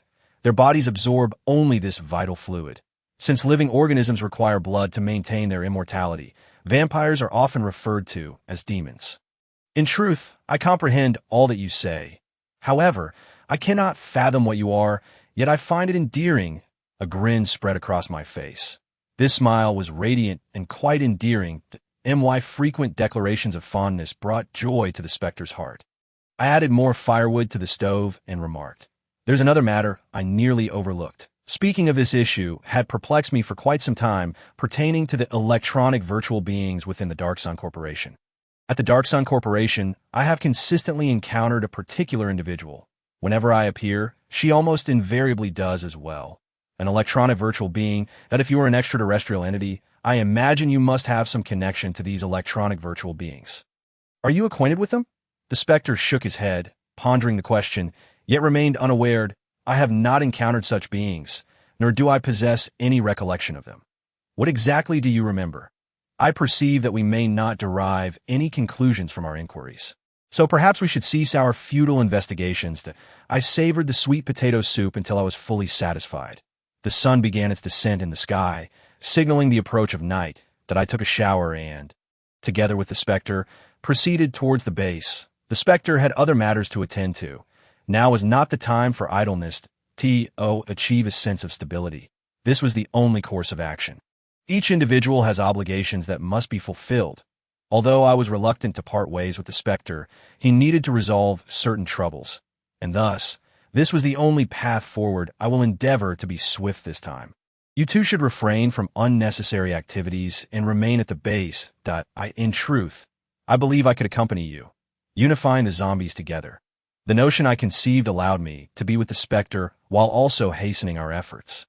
After all, he was going alone. Having an additional person would be greatly beneficial, and no need. Your presence by my side distracts me. Witnessing you in danger would cause me great concern, so it is best if you stay behind. This time, when the specter collected the ghostly flowers, did they not take them away? If I can control all the zombies in this area, acquiring as many ghostly flowers as you desire will not pose a problem. The specter was adamant about not wanting me to accompany him into the throngs of zombies, understanding that he could not constantly keep an eye on me. The more the Corpse King evolved, the more urgent his return to his former prowess became. All right, you may proceed as you wish. I shall not impede you to do as you see fit. After my pleas fell on deaf ears, I grew weary of further discussion. Upon returning to the vicinity of the Nanning base, the distant high walls were already visible. I reached out to embrace the specter, saying, I will wait for you, no matter what form you take or who you are. I will cherish you. Chapter 131. Gong Lin, take care of yourself too. Combat, I am still uncertain of what it truly means to like someone. What liking signifies that I only know that I have been thinking of you. I only care for you. T.O. cares to like. T last, I smiled, pressing a kiss upon his lips. Yes, this is what it means to like someone, Spectre. I will wait for you to come meet me. Go now. The Spectre watched as I turned away, observing me step by step toward the base, until I vanished at the entrance. Once inside the city gates, I leaned against the wall, peering through the cracks to see that the Spectre-S figure had long since disappeared. I realized that these matters were likely quite troublesome. Had it not been for my existence, perhaps he would never have undertaken these actions. Upon returning from outside, I immediately headed to the research facility to see if the ghostly flowers had returned. However, upon arrival, I was informed that Qin Lang and the others had yet to return from outside. In this society, without mobile phones, it was nearly impossible to contact anyone that I felt a headache coming on. Ultimately, I returned to the villa to eat something, then ventured outside once more. With Qin Lang and the others absent, the whereabouts of the ghostly flowers unknown, and number 1 also missing, no one had returned. A total of 15 people had set out. Li Huaran had perished at the time, leaving 13. It was inconceivable that all 13 would meet with misfortune. This time, I did not drive. Instead, I scoured the vicinity of the zombie pit. With the sun shining, the water monsters had naturally dissipated. Yet, I found no signs of life. Where had everyone vanished to? With no other options, I resolved to create a fire to attract attention. I gathered a pile of dry wood and ignited several small fires along the way. Once the flames blazed, I added many raw branches, producing a thick plume of smoke. Unable to call out for fear of attracting some terrifying creature, I lit a bonfire every kilometer. If there were any survivors hiding, they would surely notice my efforts to seek them out. From atop the roof of a building, I surveyed the surrounding smoke and waited patiently. At long last, I spotted figures emerging from the woods, 2 individuals at first, followed closely by 5 more.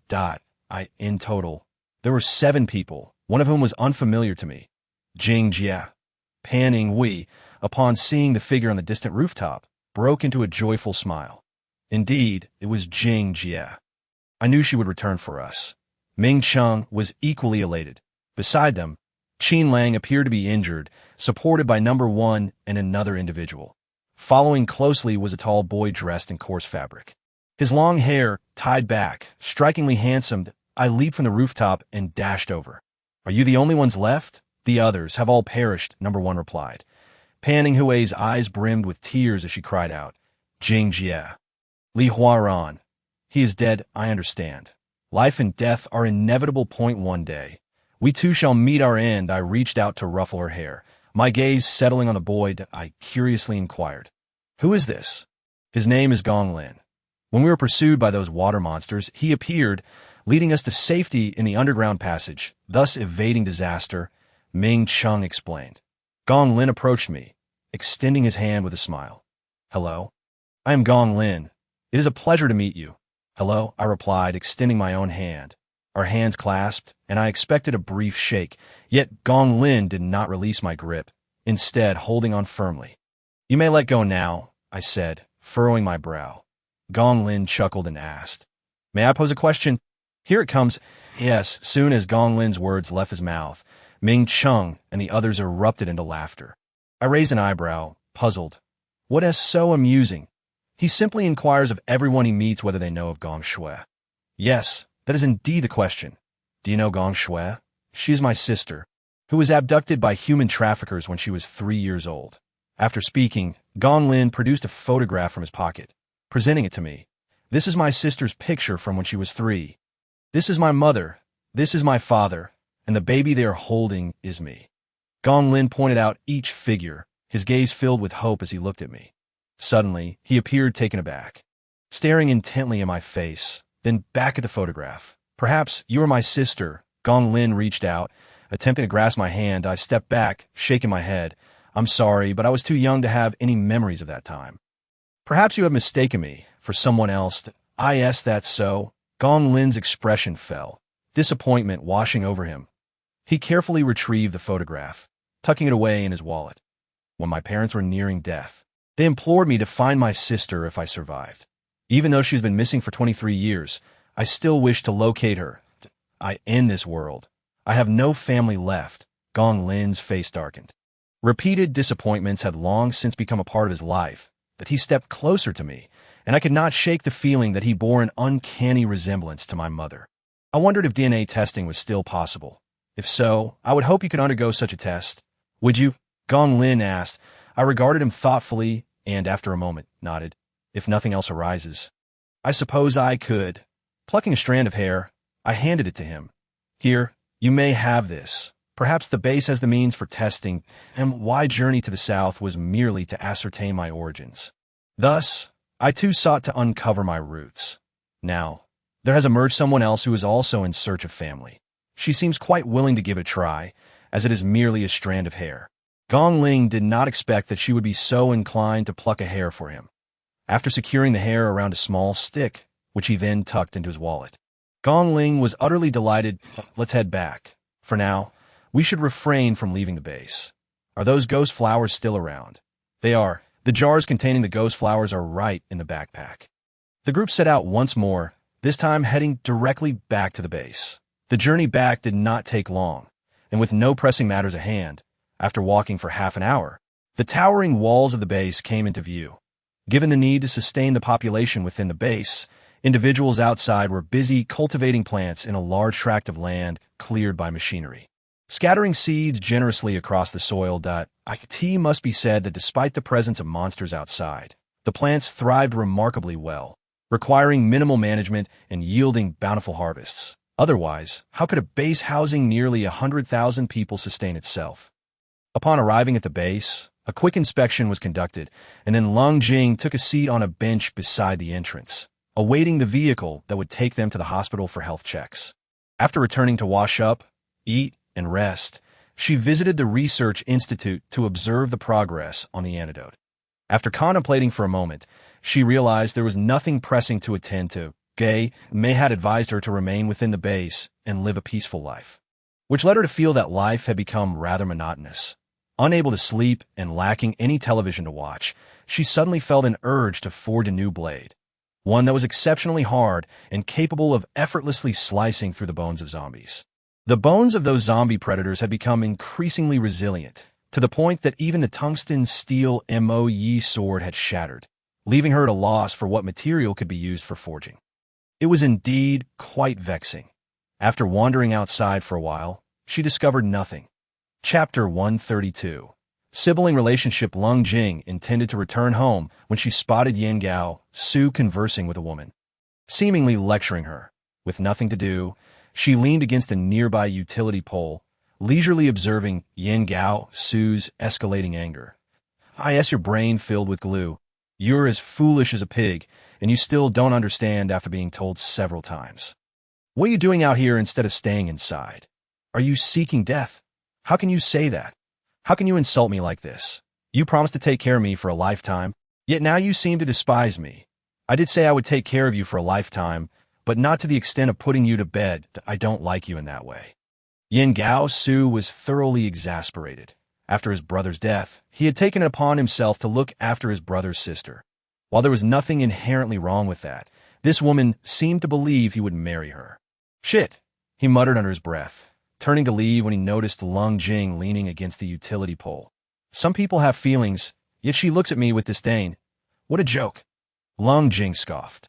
Turning to walk away, Yan Gao Su, seeing this, hurried after her, eager to explain, It's not what you think.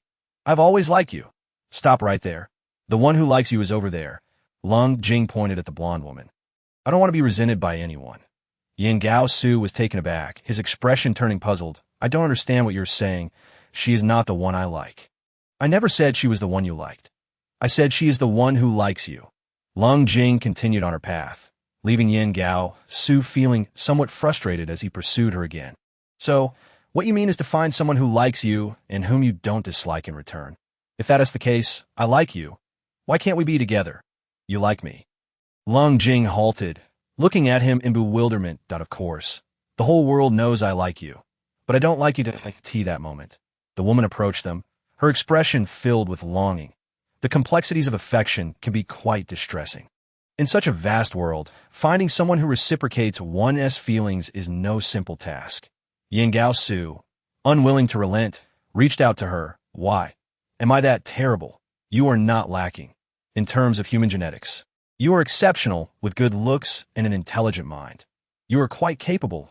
If you were an ordinary person, well, take that one over there for example. She likes you, but I do not. Long Jing crossed her arms, gazing coolly at Yin Gao Su. She rarely spoke so much, but after reuniting with Gui Mei and having that conversation, she felt unusually lighthearted. Pointing a finger at Yin Gao Su's nose, she declared, I have someone I like. However, Yin Gao Su could not shake his reluctance. Just then, the girl approached, a stranger to Long Jing, who had no intention of getting to know her. She turned to leave again. The girl suddenly called out, wait a moment. Long Jing raised an eyebrow, pausing but not turning around. If Sugo likes you, I could agree. That's ridiculous. I told you I don't like him. Long Jing, uninterested in engaging with such incomprehensible individuals, walked away. She strolled back, contemplating that there was likely little to do here. Perhaps she could get some good rest in the villa, or venture out to observe how people outside cultivated and harvested their crops. Upon returning to the villa, as Long Jing stepped inside, a car pulled up behind her and several people got out. She followed them inside, noticing that Qin Ao was not present. Easy Xen emerged from the kitchen, saying, Miss Qin mentioned she wanted to go out for a stroll and probably wanted to be back tonight. Likely off to a bar, she had always enjoyed staying out late before the apocalypse struck. Sitting on the sofa, Long Jing saw Gong Ling and the others enter, including James, Qin Lang, and Panning Hui. They all arrived together, but for what purpose? Is there something urgent? Why are you here at this hour instead of sleeping? Sister, I finally found you, Gong Ling exclaimed as soon as he spotted Long Jing, rushing forward to envelop her in a bear hug on the sofa. Caught off guard, Long Jing instinctively wanted to kick him away, but restrained herself, remembering he was still her younger brother. You let go. She struggled a bit, her expression growing stern. Gong Ling quickly released her, grinning, Sister, I'm so thrilled to see you. You know what? Our test results indicate that we are siblings. I searched for so long and finally found you, my sister. As Gong Ling made another attempt to hug her, Long Jing, now wary, sidestepped to avoid him. He landed on the sofa, feeling somewhat wronged. Is this really true? She turned her gaze towards Qin Lang and the others, never having imagined that they would share such a relationship. Is it truly siblinghood? Indeed, it is true. The test results you left behind match Gong Ling's, and your DNA has mutated, differing from others. However, we have kept this information under wraps. Long Jing was aware of the DNA mutation, but to discover that Gong Ling's had also mutated and that they could both be identified as siblings was a surprising revelation about the doctor's capabilities. So, what is the status of my cells? James responded, they've already taken Gong Ling's blood sample for research. His cells can perfectly merge with the O virus, which is why his abilities are identical to yours. It is precisely this similarity that allows you both to survive in this post-apocalyptic world. Long Jing fell silent. This situation had a significant impact on her. She had come to the South merely because it was her birthplace. She knew she was a Southerner, but never expected to encounter her brother amidst the devastation that had claimed so many lives. Looking at Gong Ling, she felt a strange sense of connection. Rubbing her forehead, she said, All right, I understand this matter. You all may leave now. As soon as she finished speaking, she looked up to see Gong Ling gazing at her with a pitiful expression. Stay. Upon hearing Long Jing's words, Gong Ling's face lit up with joy as he sat down beside her, pressing closely against her. The others exited, closing the door behind them. Long Jing shifted slightly away, yet noticed that Gong Ling inched closer once more. She frowned, scrutinizing his face. Chapter 133. 1 against 70. This boy was quite tall, standing over 1.75 meters, with soft, tousled hair, a pair of charming peach blossom eyes, a high-nose bridge, and well-defined lips on a slightly pointed oval face. Upon closer inspection, she realized he bore a striking resemblance to herself. Rubbing her nose, she instructed Extinction, "Please prepare a room for Gong Ling." "Yes, miss," Extinction dutifully responded, attending to Lung Jing's request without further comment. Gong Ling, leaning against Lung Jing, remarked, "Sister, is your name now Lung Jing? What a dull and emotionless name. When one is calm, what emotions can one convey? You know, Mom and Dad didn't choose a name so devoid of sentiment. Then what should I be called? Ming Shui. Actually, your name on the household registration should have been Changyan. Mom and Dad intended for you to be a lively and adorable person, not the cold and aloof person you are now. Ming Changyan. Call me whatever you like. It is merely a code name. She's entirely indifferent to it, as it matters not what she is called." Gong Lin inquired, "Sister, do you not remember the events of our childhood? Those memories are far too distant. My recollection is limited. I cannot recall anything from when I was 3. Then, sister, do you not feel a sense of familiarity upon seeing me?" "Not particularly." "Sister, are you not exhilarated at our reunion? Is there not a sense of joy?" "Not especially." Responding to his questions in a calm and measured manner, Gong Lin, however, appeared to be brimming with excitement, incessantly asking one question after another. After patiently answering several queries, she could no longer tolerate it, reaching out to grasp him and gently pushing him back to go to sleep. Gong Lin, observing her serious demeanor, nodded reluctantly. "All right." He ascended the stairs, following Yi Zixin to the room she had prepared for him. Once Yi Zixin confirmed he was settled in, she descended to find Ling Jing seated on the sofa. She smiled and asked, "Miss, it is rather nice that he is indeed your brother." "Indeed. I shall also take my rest. You need not be busy," turning to ascend the stairs as she passed Gong Lin's room. Ling Jing caught sight of him, gazing joyfully at a photograph in his hand, his expression one of delight. Perhaps discovering her brother was not such a bad thing after all, at least in this world. She still had blood relatives. Upon waking the next day, Ling Jing noticed Gong Lin already partaking in breakfast. She sat beside him, finishing her own portion, and inquired, "What self-defense skills do you possess? How have you survived these past few months?" Gong Lin pondered for a moment before responding, "I kill zombies, then hide. Zombies are quite foolish. If you conceal yourself in water, they will not find you at a certain distance. They also remain oblivious. Wait a moment. I will take you to a place where you can train with them." As Ling Jing spoke, she noticed him leisurely consuming his food. "Eat faster," she remarked with a raised brow. Gong Lin paused, hastily increasing his pace. Noting his cheerful demeanor in response to her admonition, she refrained from further comment and, once he finished breakfast, led him to the training ground to join the others for practice. The last assault by 2 zombie kings had inflicted significant damage upon the base, which had yet to recover. In the aftermath of the last zombie tide, many lives were lost, including 26 of the 100 under Ling Jing's command, along with 7 who perished while gathering ghost head flowers, leaving only 77 remaining. From today onward, you will train alongside them. Not dwell on anything else. Only by effortlessly defeating them will you pass." Ling Jing instructed. Gong Lin, hearing this, looked at her with curiosity. "Sister, can you defeat them all by yourself?" Ling Jing paused, as did the others, all caught off guard by the question. Could she? Everyone was well aware of Ling Jing's prowess. Dealing with the zombie kings posed no challenge. Yet they had never witnessed her engage in combat with humans, if she could indeed vanquish 77 opponents single-handedly. Ling Jing furrowed her brow, observing their eager, yet puzzled expressions, and suddenly revealed a cold smile. Why not? She discarded all her weapons, stepping forward to the center of the square, beckoning the 77 individuals surrounding her. They, filled with excitement, approached eagerly, cracking their knuckles. "Chief, this is our first time doing this with you. Can we use our abilities?" one asked with a grin. Ling Jing raised an eyebrow. "It matters not." "All right, that is what the chief says.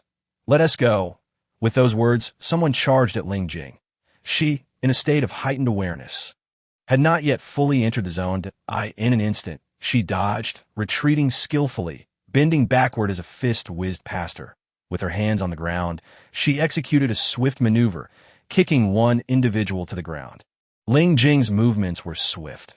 A throng rushed toward her, yet she evaded with agility, striking decisively and quickly, toppling one after another.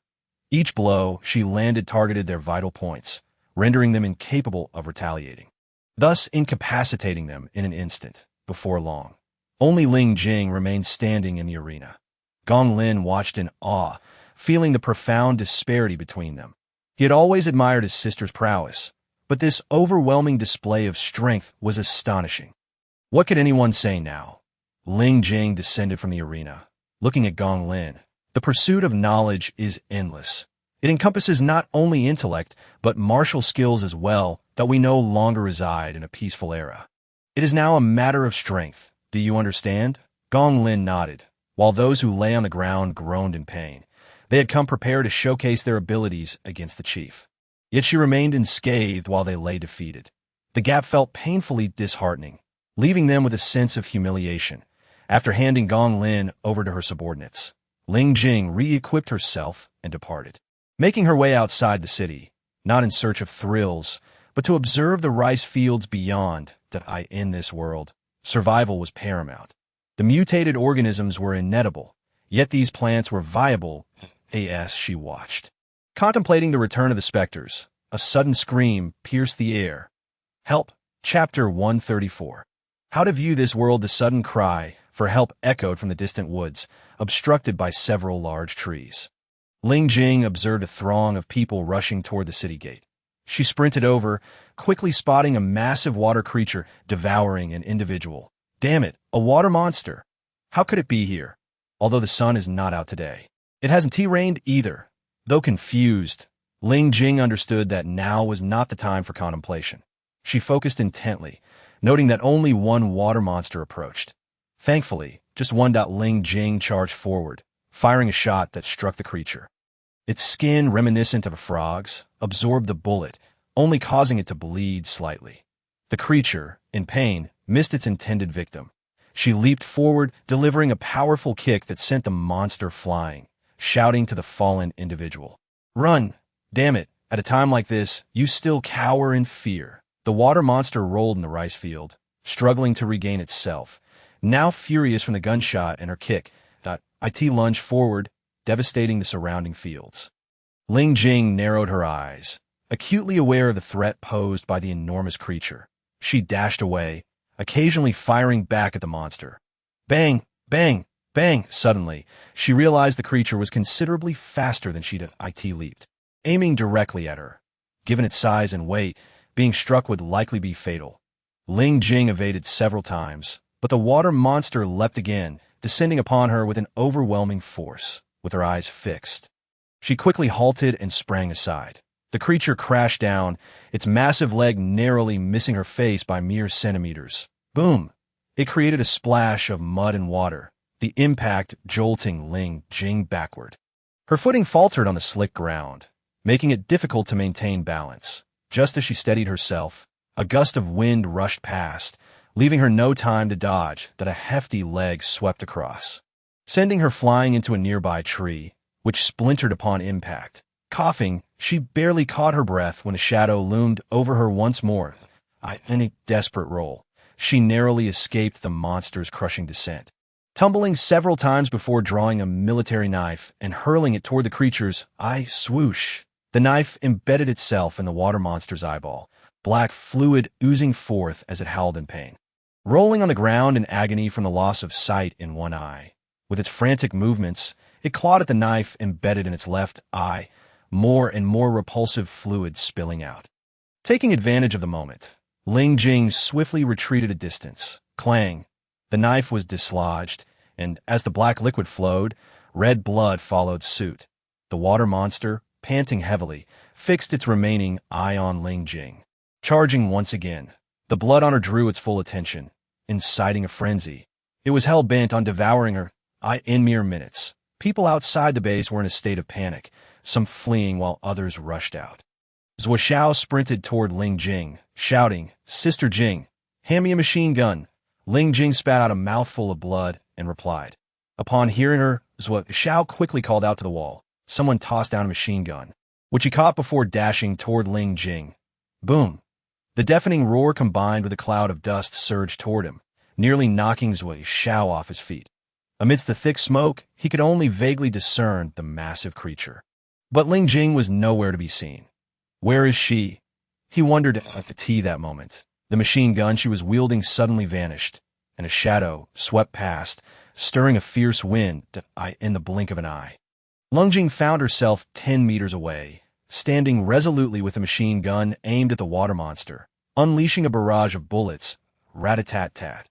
One by one, bullets were fired, and from atop the city walls, others joined in the assault against the creature.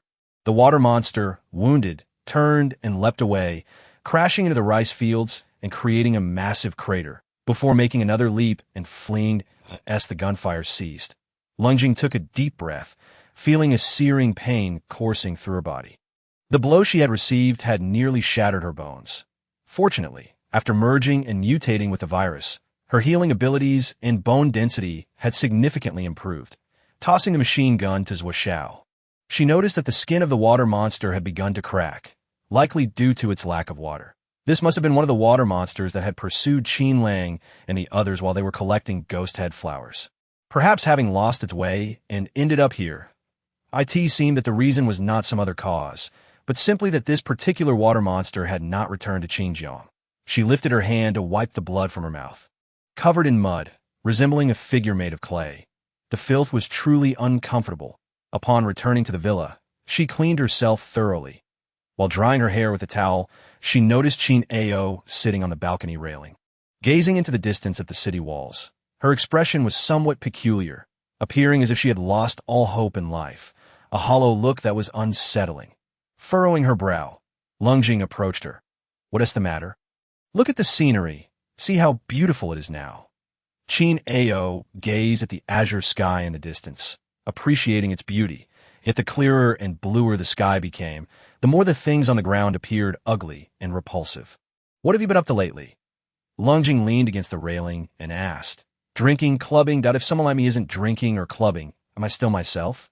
You have a point that in truth, Ling Jing still felt quite fortunate. Before the apocalypse had struck, the biopunk movies depicted a world turned desolate and barren, where even plants struggled to grow, everything having been utterly destroyed. Yet here, there were still so many plants, so much food. And people could still. Ling Jing's expression faltered, and she suddenly no longer felt fortunate. The number of humans who could still survive was substantial, millions globally, yet how long had the apocalypse truly begun? Merely a few months. If it were to last for decades, as time stretched on, how long could humanity endure? Tens of thousands? Thousands? Or merely hundreds? At that point, it might be better to be dead. She felt a profound sense of uncertainty about the future. That feeling had emerged again. It was truly disheartening. Are you injured? What happened? Qin Ao, who had been staring at the sky, turned to see a wound on her arm. Ling Jing glanced at it and replied, It's not a serious injury. I encountered a water monster outside and got into a scuffle. She spoke nonchalantly, but Qin Ao's brow furrowed deeply. Thank goodness you're all right. What could possibly happen to me? I can't die, but I probably won't live for long. Chapter 135. Qin Ao's suicide from Ling Jing's perspective. Having struggled so hard against that water monster outside, she wondered if all the creatures from the water emerged. Could humanity still protect itself? With that worried look, you might as well be a queen. Who needs a queen who kills without a second thought? Ling Jing's self-deprecation surfaced. She noticed her hair was almost dry, gave it a shake and headed downstairs. Qin Ao followed her, asking, What did Gui Mei say? He'll return. Perhaps when he does, humanity and zombies can coexist peacefully. Ling Jing sat on the sofa while Izishin brought over 2 glasses of wine and placed them on the coffee table. Qin Ao sat nearby, gazing intently at her. Are you so certain he can? Or do you really believe in him that much? Of course, I believe in him. Ling Jing had never doubted her judgment. Perhaps during her time with LSJ, she had refrained from killing him based on first impressions, but now things were different. Thinking of Gui Mei, the coldness on her face softened, revealing a more feminine side. Qin Ao looked at her, feeling a twinge of jealousy. Yet he couldn't deny that she would always be his partner, his sister, his friend, and never a lover. Meanwhile, May was outside battling the zombie kings, devouring their white pearls to grow stronger. Yet, with each pearl consumed, he realized that his feelings for Lungjing were slowly intensifying. Life at the base had been remarkably tranquil since the appearance of the water monster half a month ago. Lungjing truly hadn't enjoyed such peace in a long time. She channeled all her energy into training others, striving to elevate humanity's capabilities. After finishing the morning training, as Lungjing wiped the sweat from her brow, she suddenly heard distant cries of alarm. "Look, what does that person intend to do?" "Indeed, look, she is holding a gun." The murmurs reached her ears, but Lungjing brushed them off, picking up her clothes and leaving the training grounds. In the distance, Pan Yinghui hurried towards her, shouting, "Sister Jing, something terrible has happened." She furrowed her brow and halted her steps. "What is going on?" "Sister A.O. killed Yi Zixin, and now she is on the rooftop of Building A, seemingly about to commit suicide." Pan Yinghui gasped for breath, pointing into the distance. Many people rushed towards the scene, and upon hearing that Qin Ao had killed Yi Zixin, Lungjing felt a wave of confusion wash over her. What was happening? Qin Ao wouldn't kill without reason, would she? Why would she kill Yi Zixin? What on earth was going on? Upon arriving at the base of Building A, she looked up and saw Qin Ao standing at the edge of the rooftop, holding a handgun. Was she truly contemplating suicide? Lungjing's fists clenched as she yearned to rush up, but suddenly, Qin Ao spoke. "Don't move." She nearly shouted those words, causing Lungjing to instinctively halt, looking up to meet her gaze. "Qin Ao, Lungjing, I'm neither human nor ghost right now. Please, don't come up." Qin Ao lowered her head, and even from 20 floors above, Lungjing could clearly see the crimson streaks etched across her face. What was wrong with her? "Actually, for the past few days, I've been tormented by the virus. That day, when the zombies attacked, I got infected again. Look at my hands, look at my face. Haven't you noticed?" "What has happened to you?" "I killed Yi Zixin. She uncovered my secret, so I consumed her." Their conversation was not loud, yet even from such a distance, they could hear each other clearly. "Lungjing, I don't want to live anymore. I want to die. I truly don't want to live." Qin Ao tightened her grip on the gun, forcing a smile. "Please don't do this." Lungjing anxiously watched her. There's a new antidote developed now. "It's useless. Every time I close my eyes to sleep, all I see are those bloody images." "Lungjing, please, let me be free." "Don't move. You mustn't team move." Lungjing watched as Qin Ao raised a gun. Sprinting up the stairs, she pushed herself to run faster, almost becoming a blur. Qin Ao lifted the gun to her own temple. The faint smile graced her lips, her gaze hollow and resigned. "Lungjing, goodbye, if there is an afterlife. I hope you can love me." "Don't." Just as Lungjing reached the rooftop, Qin Ao had already pulled the trigger. Bang! The shot echoed through the air, the bullet piercing Qin Ao's temple, blood bursting forth like a vivid flower. Qin Ao's body lurched forward, teetering on the brink of falling. Lungjing dashed forward, grasping her hand and pulling her into an embrace. Her body felt limp, her hands powerless. She could distinctly feel her warmth fading. Her heartbeat barely audible, blood still flowing. Yet Lungjing knew she was already gone. Why? She clung tightly to Qin Ao's lifeless form, her grip tightening with each passing moment. Why? Why? Why? She couldn't comprehend it. Hadn't she killed enough people before? Why take her own life? She couldn't understand. She simply could not fathom as an operative. Killing was not uncommon, and many of her actions straddled the moral line. Yet, she had persevered until now. Why could she not continue? Why commit suicide? Her eyes grew warm. Yet Lungjing found herself unable to shed tears. When Qin Ao had shot her, she and T cried. Now, she still could not weep. Pan Yinghui and Qin Lang followed them up to the rooftop. Witnessing Lungjing frozen in place, cradling Qin Ao's body, her gaze was dark and vacant, staring off into the void, quietly holding Qin Ao's lifeless form. Sister Jing. Pan Yinghui stepped forward, but as she got closer, she suddenly found herself unable to move. She instinctively took a few steps back, then attempted to approach again, only to discover she was still immobile. Observing Lungjing's expression, Pan Yinghui trembled. collapsing onto the ground. Qin Lang and the others turned pale, realizing that despite Lung Jing's stillness, a terrifying aura seemed to emanate from her, as if from the depths of hell, and one had anticipated that Lung Jing would react this way. Everyone hesitated to approach. Pan Yinghui trembled uncontrollably, fear coursing through her. Suddenly, Lung Jing, who had remained motionless, finally lifted her head. The expression on her face was unexpectedly tranquil, as if nothing had transpired, remaining unchanged from before. In her eyes, it seemed as if Qin Zhao had not perished. Everyone was astonished, yet what followed was even more surprising. A faint smile suddenly appeared on her cool, serene visage, which then blossomed into an expansive grin. Chapter 136. The siege. Why must one resort to suicide? The question lingered, though it was unclear whom she was addressing. Sister Jing. Pan Yinghui rose from the ground, whispering softly. Ling Jing regained her composure, her gaze settling on them, and remarked with a smile, "What is it? Sister Jing, are you all right?" Qin Lang stepped forward, observing the radiant smile adorning Ling Jing's face. That it was a brilliant smile, devoid of terror, yet it bore an underlying sadness that evoked a profound sense of melancholy.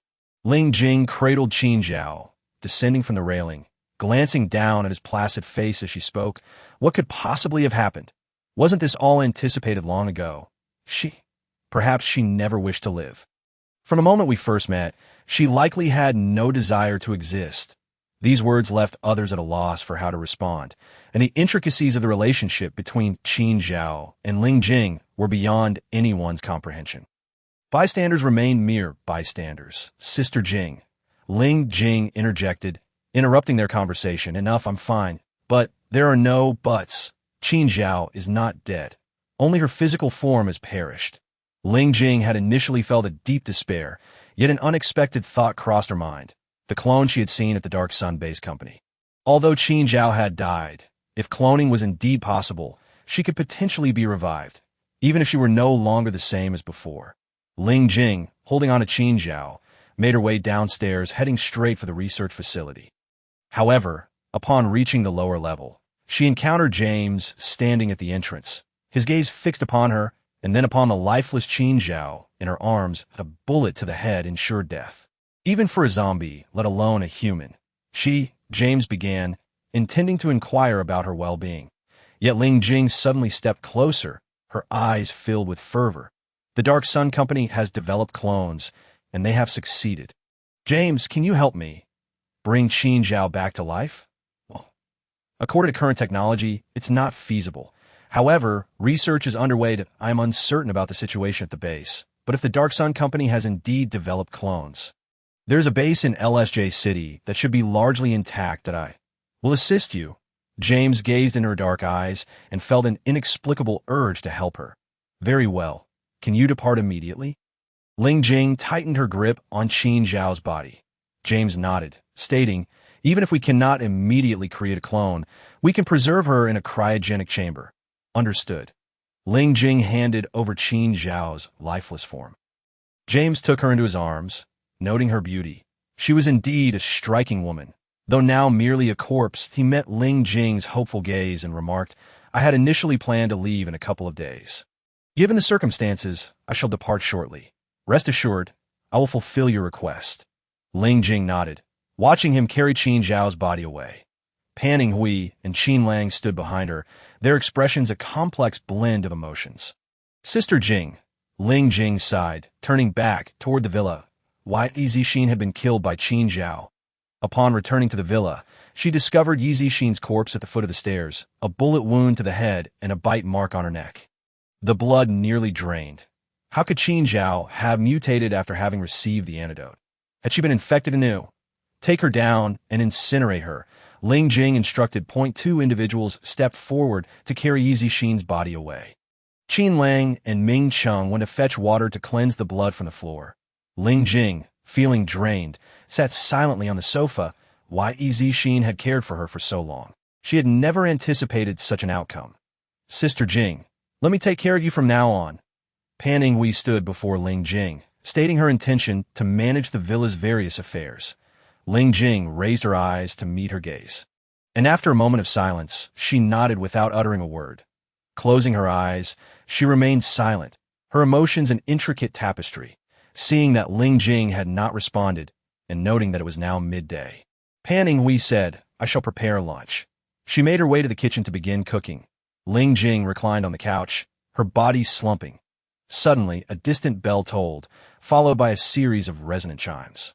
Ling Jing sprang upright from the sofa, swiftly grasping the weapon on the table and sprinting toward the city gates.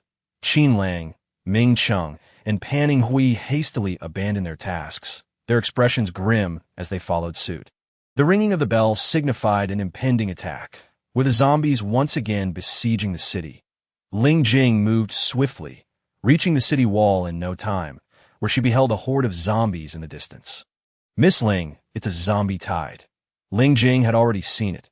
She remained silent, searching for the zombie king. It had only been half a month since the last encounter. She wondered how Gue Mei was faring.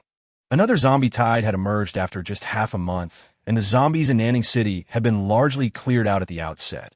The influx of so many now likely stemmed from other cities. Zombie tides typically targeted human settlements to launch their assaults. This was a natural occurrence. The horde below was meticulously organized, divided into 3 segments. One comprised the weakest zombies, another consisted of those that had evolved to a certain extent, and the last group was made up of predators. Despite the segmentation, they were densely packed, and their evolved appearances bore little distinction from humans, though there was no sign of Gue Mei or a prominent zombie king. The horde stood poised for action, refraining from launching an immediate attack. Ling Jing furrowed her brow, and at last, from among the predators, a figure emerged, a man clad in a white shirt and black trousers. With black hair, stood there, coldly surveying the scene. This man was unfamiliar to Ling Jing. He was an unknown zombie king. To stand proudly among the throng of the undead, he could not possibly be a living human. Ling Jing observed him intently, pondering why Gue Mei had not made an appearance. Especially since half a month had elapsed, a great deal could transpire in such a span. Why then, had Gue Mei not shown himself? Had he failed and been consumed by another zombie king? The thought sent a chill of pain through her heart. The man's gaze was fixed upon her, his stare unyielding. It was evident that he was targeting her. Ling Jing remained motionless, yet her fingers tightened around the grip of her long military knife. "Ling Jing, can you see me?" From afar, the cold zombie king raised his hand, unexpectedly waving at her, his expression one of familiarity. As if they were old acquaintances, this sudden display left everyone, including Ling Jing, momentarily stunned that a zombie king was beckoning to Ling Jing, behaving as though they shared a close bond. Chapter 137. The Zombie King's Conditions. "Who are you?" Ling Jing inquired, her brow furrowed. The man approached the edge of the city wall, his demeanor relaxed and natural, despite the vast army of zombies behind him and the 10-meter-high wall before him. Manned by the elite of humanity armed with a variety of formidable weaponry. Unfazed, he approached, grinning widely to reveal 2 sharp fangs. Indeed, he was a zombie king. "My name is Fanji D. Oh, you know why I recognize you." Fangu stood below, gazing up at Ling Jing. He clearly admired her exquisite and beautiful face. Finding her strikingly attractive, he licked his lips lightly, saying, "The master has a condition this time." Ling Jing's heart stirred as she looked at Fangu with eager eyes. "The master you speak of, is it Gue Mei?" "The master is simply the master. I do not know his name. However, Miss Ling, oh," and to those delectable humans above, Fangu smirked, his smile radiating an unsettling charm. Everyone fell silent, their attention riveted upon him. "The master has proclaimed that as beings of the ghost tribe and humans, we are naturally sworn enemies. However, he has one condition. If you agree, we, the ghost tribe, will not trouble you humans." Gazing at the multitude of enticing humans above, Fangu hesitated to divulge the master's so-called condition. "What is it?" Wuxi initially refrained from speaking, but upon hearing Fangu, she surmised that the ghost tribe he referred to likely encompassed these zombies. The esteemed master he mentioned was probably the most formidable zombie that had emerged through evolution. Once zombies attained intelligence, they could control the bloodthirsty factor within them. Perhaps, in that case, humanity could survive and thrive. Ling Jing remained silent. She naturally understood Wu Shi's implication, and it was evident that Lu Tao and the others shared the same sentiment. Fan Gu's smile widened. His visage, handsome and fair-skinned, bore delicate features. Yet this grin twisted his lips in a disquieting manner. The master has decreed that if you surrender her, he pointed directly at Ling Jing, his lips stretching into an exaggerated smile once more. Ling Jing's expression remained impassive, while those around her were left in shock. Qin Lang interjected, "No way. I refuse to agree. Absolutely not. Do not even think about it. This is out of the question." Those who were once calm suddenly became agitated, glaring at the horde of zombies below with expressions of fury. Is it possible to exchange calmness for the eternal safety of their base?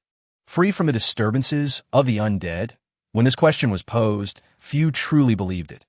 Yet confronted with the densely packed army of zombies, numbering approximately 40 to 50,000, they recalled the initial cataclysm that had unleashed a staggering 100,000. However, these were evolved zombies. No one wished to perish. If it were indeed possible to trade one life for the peace of thousands, who would refuse? Most fell silent. Those who had initially disagreed, including Qin Lang and his companions, abruptly ceased their protests, turning to gaze incredulously at the peculiar expressions of those who remained silent. Their faces gradually darkened with disbelief. Could it be that these individuals, you actually wish to? Qin Lang. Cease your words. Calm raised a hand, signaling him to hold his tongue, and turned to face the horde below. You had better clarify your master's name before discussing this condition with me. Do you truly believe those people would willingly forsake you to plunge themselves into danger?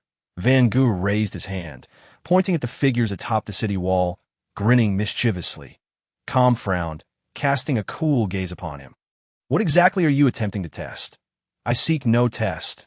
Surely you are aware of humanity's inherent selfishness. Look at them. They would gladly exchange you for the safety of the entire base. Van Gu spoke clearly and loudly, his smile piercing, his words striking at the core of everyone's thoughts. Many averted their gazes, their expressions shifting between light and dark. Qin Lang and Pan Yinghui moved to stand beside Calm, encircling her in solidarity. Impossible. You'll have to step over our corpses to reach her. Ming Chung declared resolutely, his tone cold. It's just a life. What difference does it make if you give it to them? Very well. You may be capable of that, but those others are not. With a swift motion, Van Gu leaped onto the back of a predator, raising his hand that I will count to 3. If you refuse, we shall show no mercy. He raised 3 fingers and began. One silence enveloped the crowd. Intention gripped Qin Lang, and the others point too. A stir arose among the masses, anxiety mounting as the still zombies began to shift. Low growls emanating from their throats. Van Gu's grin grew ever more sinister as he proclaimed, 3. Wait. In the quiet, a frantic voice rang out. What? Do you have further thoughts? Van Gu raised an eyebrow, his gaze turning frigid. Lu Tao's expression bore no anger, yet his eyes were icy as he fixed them upon Vanji, and no need for tests. If it's Calm's life you seek, I refuse to acquiesce. With a sharp click, Lu Tao cocked his gun, exuding fearlessness. Van Gu's expression faltered, and at that moment, Wu Shi also took a stand. Miss Calm has saved our base countless times. Betraying her is out of the question. If you seek our destruction, it will not come easily. Indeed, we refuse. Out with you, you repulsive creature, as Wu Shi and Lu Tao expressed their defiance. More and more voices rose in anger, all clamoring in protest. Very well, Van Gu had not anticipated such a vehement reaction from the multitude, which took him by surprise. Yet the master's command was clear. Should they refuse, they would attack. Why was the aim to capture Calm alive, yet still launch an assault? Although Van Gu did not grasp his master's intent, he could only obey orders. That he raised his right hand and snapped his fingers. Attack! With his command, the horde of zombies erupted into chaos, charging forward like a relentless tide. Amidst the hail of gunfire, bodies fell incessantly. Damn, they're fast. The zombies' evasion skills had increased, many dodging bullets with ease. One predator lunged at Calm, its sharp claws slashing downward. Calm drew another long military knife, stepping back a pace, and with considerable force, she struck downwards. With a sickening sound, the predator's claw was severed. toppling to the ground, one claw clutching the edge of the city wall, roaring in an attempt to continue its ascent. Ming Chung swiftly dispatched it with a shot, preparing to fire again. Suddenly, a gunshot rang out, striking Ming Chung's shoulder, causing him to stagger and fall before Calm. The predator climbing up caught sight of him and lunged. Calm kicked out, discarded her knife to grasp Ming Chung, pulling him up with all her strength. A scream erupted nearby. Someone had been dragged down the wall, torn apart by the zombies below. Calm's gaze hardened as she shouted, "Stop!" Chapter 138. The conclusion at the sound of Calm's command. The zombies and predators inexplicably ceased their assault, retreating like a receding tide. Vanga looked up at Calm, a smile gracing his lips. "Have you made your decision, Miss Calm?" Silence. Calm shot him a glare and suddenly called out, "Gue Mei, come forth. Gue Mei, come forth." Her voice rang out, imbued with fierce anger. The scene fell into silence. No one spoke, and no zombies emitted a sound. Calm's face flushed with rage as she called out again. But no one responded. Growing increasingly frustrated, she demanded, "What is the meaning of this? Why are you acting thus? What exactly are you trying to test?" Everyone turned their attention to Calm, puzzled by her sudden outburst. As their confusion grew, a path 3 meters wide opened among the gathered zombies and predators, and a man appeared, clad in a simple white shirt and black trousers, his white hair trailing to his ankles. Floating gracefully as he walked, Gue Mei moved swiftly, closing the distance to the city wall in mere moments. The two locked eyes from afar, his expression colder, devoid of the gentleness he had previously shown Calm, leaving her momentarily stunned. "Indeed, it is you, why?" Calm stared at him intently. "Come with me." Gue's voice was steady as he addressed her. This was the very statement Calm had longed to hear. Yet now, facing him, her hesitation grew. "Why do you wish to test me?" This was the question that burned in Calm's mind. Or rather, what exactly was he attempting to discern? From destruction comes rebirth. Humanity is destined for extinction, to transform into another race. You, who have not succumbed to the virus, no longer have a place in this existence that I have come here for that very purpose. Gue Mei declared suddenly. "What do you mean? Do you recall what I initially told you?" Calm paused, her expression darkening as she struggled to articulate her thoughts. "You meant every word that, of course, I am now entirely unharmed. Your star system has no reason to exist. Wouldn't it be better to become our kin?" Gue Mei's words referred to a star system, not merely a planet. Calm gasped, her teeth clenching. "So, all of this, it was orchestrated by you. The arrival of the apocalypse. The outbreak of the virus, the descent into eternal night. We, the Ghost Clan, offer you eternal life, a gift of immortality. Is that not splendid?" Gue Mei scrutinized her, perplexed by the incredulous expression upon her face. "Then what is your purpose in coming here, claiming to want me?" As Calm spoke, everyone stood in stunned silence, overwhelmed by the sheer volume of information. Before they could process the previous revelations, another wave of shock hit them. "Even if you refuse, you cannot escape." As Gue Mei spoke, he suddenly moved, appearing directly in front of Calm. She instinctively raised her hand to strike, but he caught her wrist with remarkable speed, twisting her arms behind her head. Calm's slender wrists were easily ensnared by his powerful grip, drawing her close. "Let go," Calm managed to utter, but before she could finish, the scenery around them shifted rapidly, and she found herself beneath the city wall. Gue Mei's speed was astonishing. Few could react in time, and Calm had vanished from sight, whisked away in an instant. Van Gogh blinked, a leisurely expression crossing his face that withdrew at his command. The zombies and predators retreated as if drawn back by an unseen force. Calm, held captive by Gue Mei, found herself at a distinct disadvantage. Within mere moments, she was thrown into a room, landing upon a bed. Calm looked up, rage etched upon her features, but Gue Mei silenced her with a kiss. His lips, though cold, were soft, igniting a fervent and possessive passion within him. One hand pinned her arms above her head, while the other tore at her clothing. Stop it. Gue Mei, explain this to me. What is happening?" She was still grappling with the situation, struggling to comprehend that Gue Mei was indeed an extraterrestrial being and that humanity faced annihilation. His earlier words had been clear. The transformation into the Ghost Clan would not take long. but their kind would merely be reduced to a lower form of ghost, while she belonged to him. The specter nipped at her neck, then lifted its head and remarked, "Your fixation on race is utterly unnecessary. It matters not what you do. Even if humanity were to cease to exist, their essence remains unchanged. How did you manage to infect the entire planet?" Asked Ling Jing with calm composure. "What you refer to as the polar night is merely the result of the contagion we release from the atmosphere, enabling the transformation of all susceptible beings within mere hours." "Who are you?" Ling Jing inquired once more, maintaining her composure. She realized she was akin to a lamb awaiting slaughter, powerless against him. "I am Duke May of the Ghost Clan." The specter replied, a sudden smile gracing its lips as it licked them. "Now, may we continue?" "Wait," Ling Jing interjected hastily, asking, "Do you truly intend to continue the extermination of humanity? I can present a request to my brother." "But it hinges on your attitude," the specter stated, sitting upright and gazing at her intently. Ling Jing clenched her teeth, then queried, "Why do you have your sights set on me, in the eyes of your kind?" "It is likely what you call love," the specter answered, devoid of expression, yet speaking the truth, furrowing its brow as it continued. "I lack the patience for your kind. You profess love for me, yet behave thus.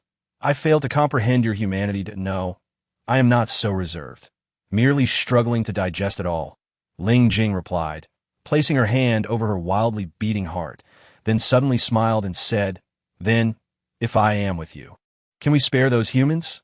"Certainly," the specter replied, turning suddenly to the air and calling out, "Lingji, did you hear that?" Before Ling Jing's eyes, the robotic apparition she had previously seen beneath the Dark Sun Corporation materialized. Speaking in a mechanical tone, "Your Highness, the king has granted your request and transferred the governance of Earth to you." Yes, as soon as the words left its lips, the virtual figure vanished. Ling Jing blinked, momentarily stunned. "So, everything is settled. Now you are mine, and we shall proceed," the specter declared, rising and lunging toward her. The air was thick with a burning, ambiguous aura, gradually yielding to tranquility. Afterward, as Ling Jing leaned against the specter's chest, she suddenly asked, "What of the creatures in the water? Those monsters?" "They pose no further issue," came the reply. "You are a duke of the Ghost Clan, and your brother is the king. Why, then, are you here? And why were you so feeble at the outset?" Ling Jing queried. "Initially, your Earth was not conducive to our survival. All my abilities were subdued, leading me to enter a state of self-preservation. The zombies in other regions, I have dealt with them all. Now, humanity and the Ghost Clan coexist in peace." The specter tightened its embrace. Ling Jing blinked, nestled closer, and placed a kiss upon its lips, saying with a smile, "Thank you, and I love you." The specter paused, then broke into a smile in return. "Perhaps I feel the same point 3 days later." The specter stood in the plaza of the base, as the virtual being Lingji recounted all that had transpired and proclaimed the harmonious coexistence of humanity and the Ghost Clan. "Now, Duke May shall reign over this planet. Those who defy will meet but one fate: death." Across global bases, images of Lingji appeared in the sky, announcing this development. Above the Nanning base, a colossal spaceship broke through the clouds, slowly descending and casting a shadow over the entire base, enveloping in darkness. That a spaceship?" Ling Jing inquired, "Where are we headed?" The specter nodded, embracing Ling Jing as it replied, "To Soulfall Star. Come. Will we return?" she asked. "Of course. I now govern this planet," came the assured response. Ling Jing nodded, and together they ventured toward the place of their dreams, filled with the most splendid expectations. The end.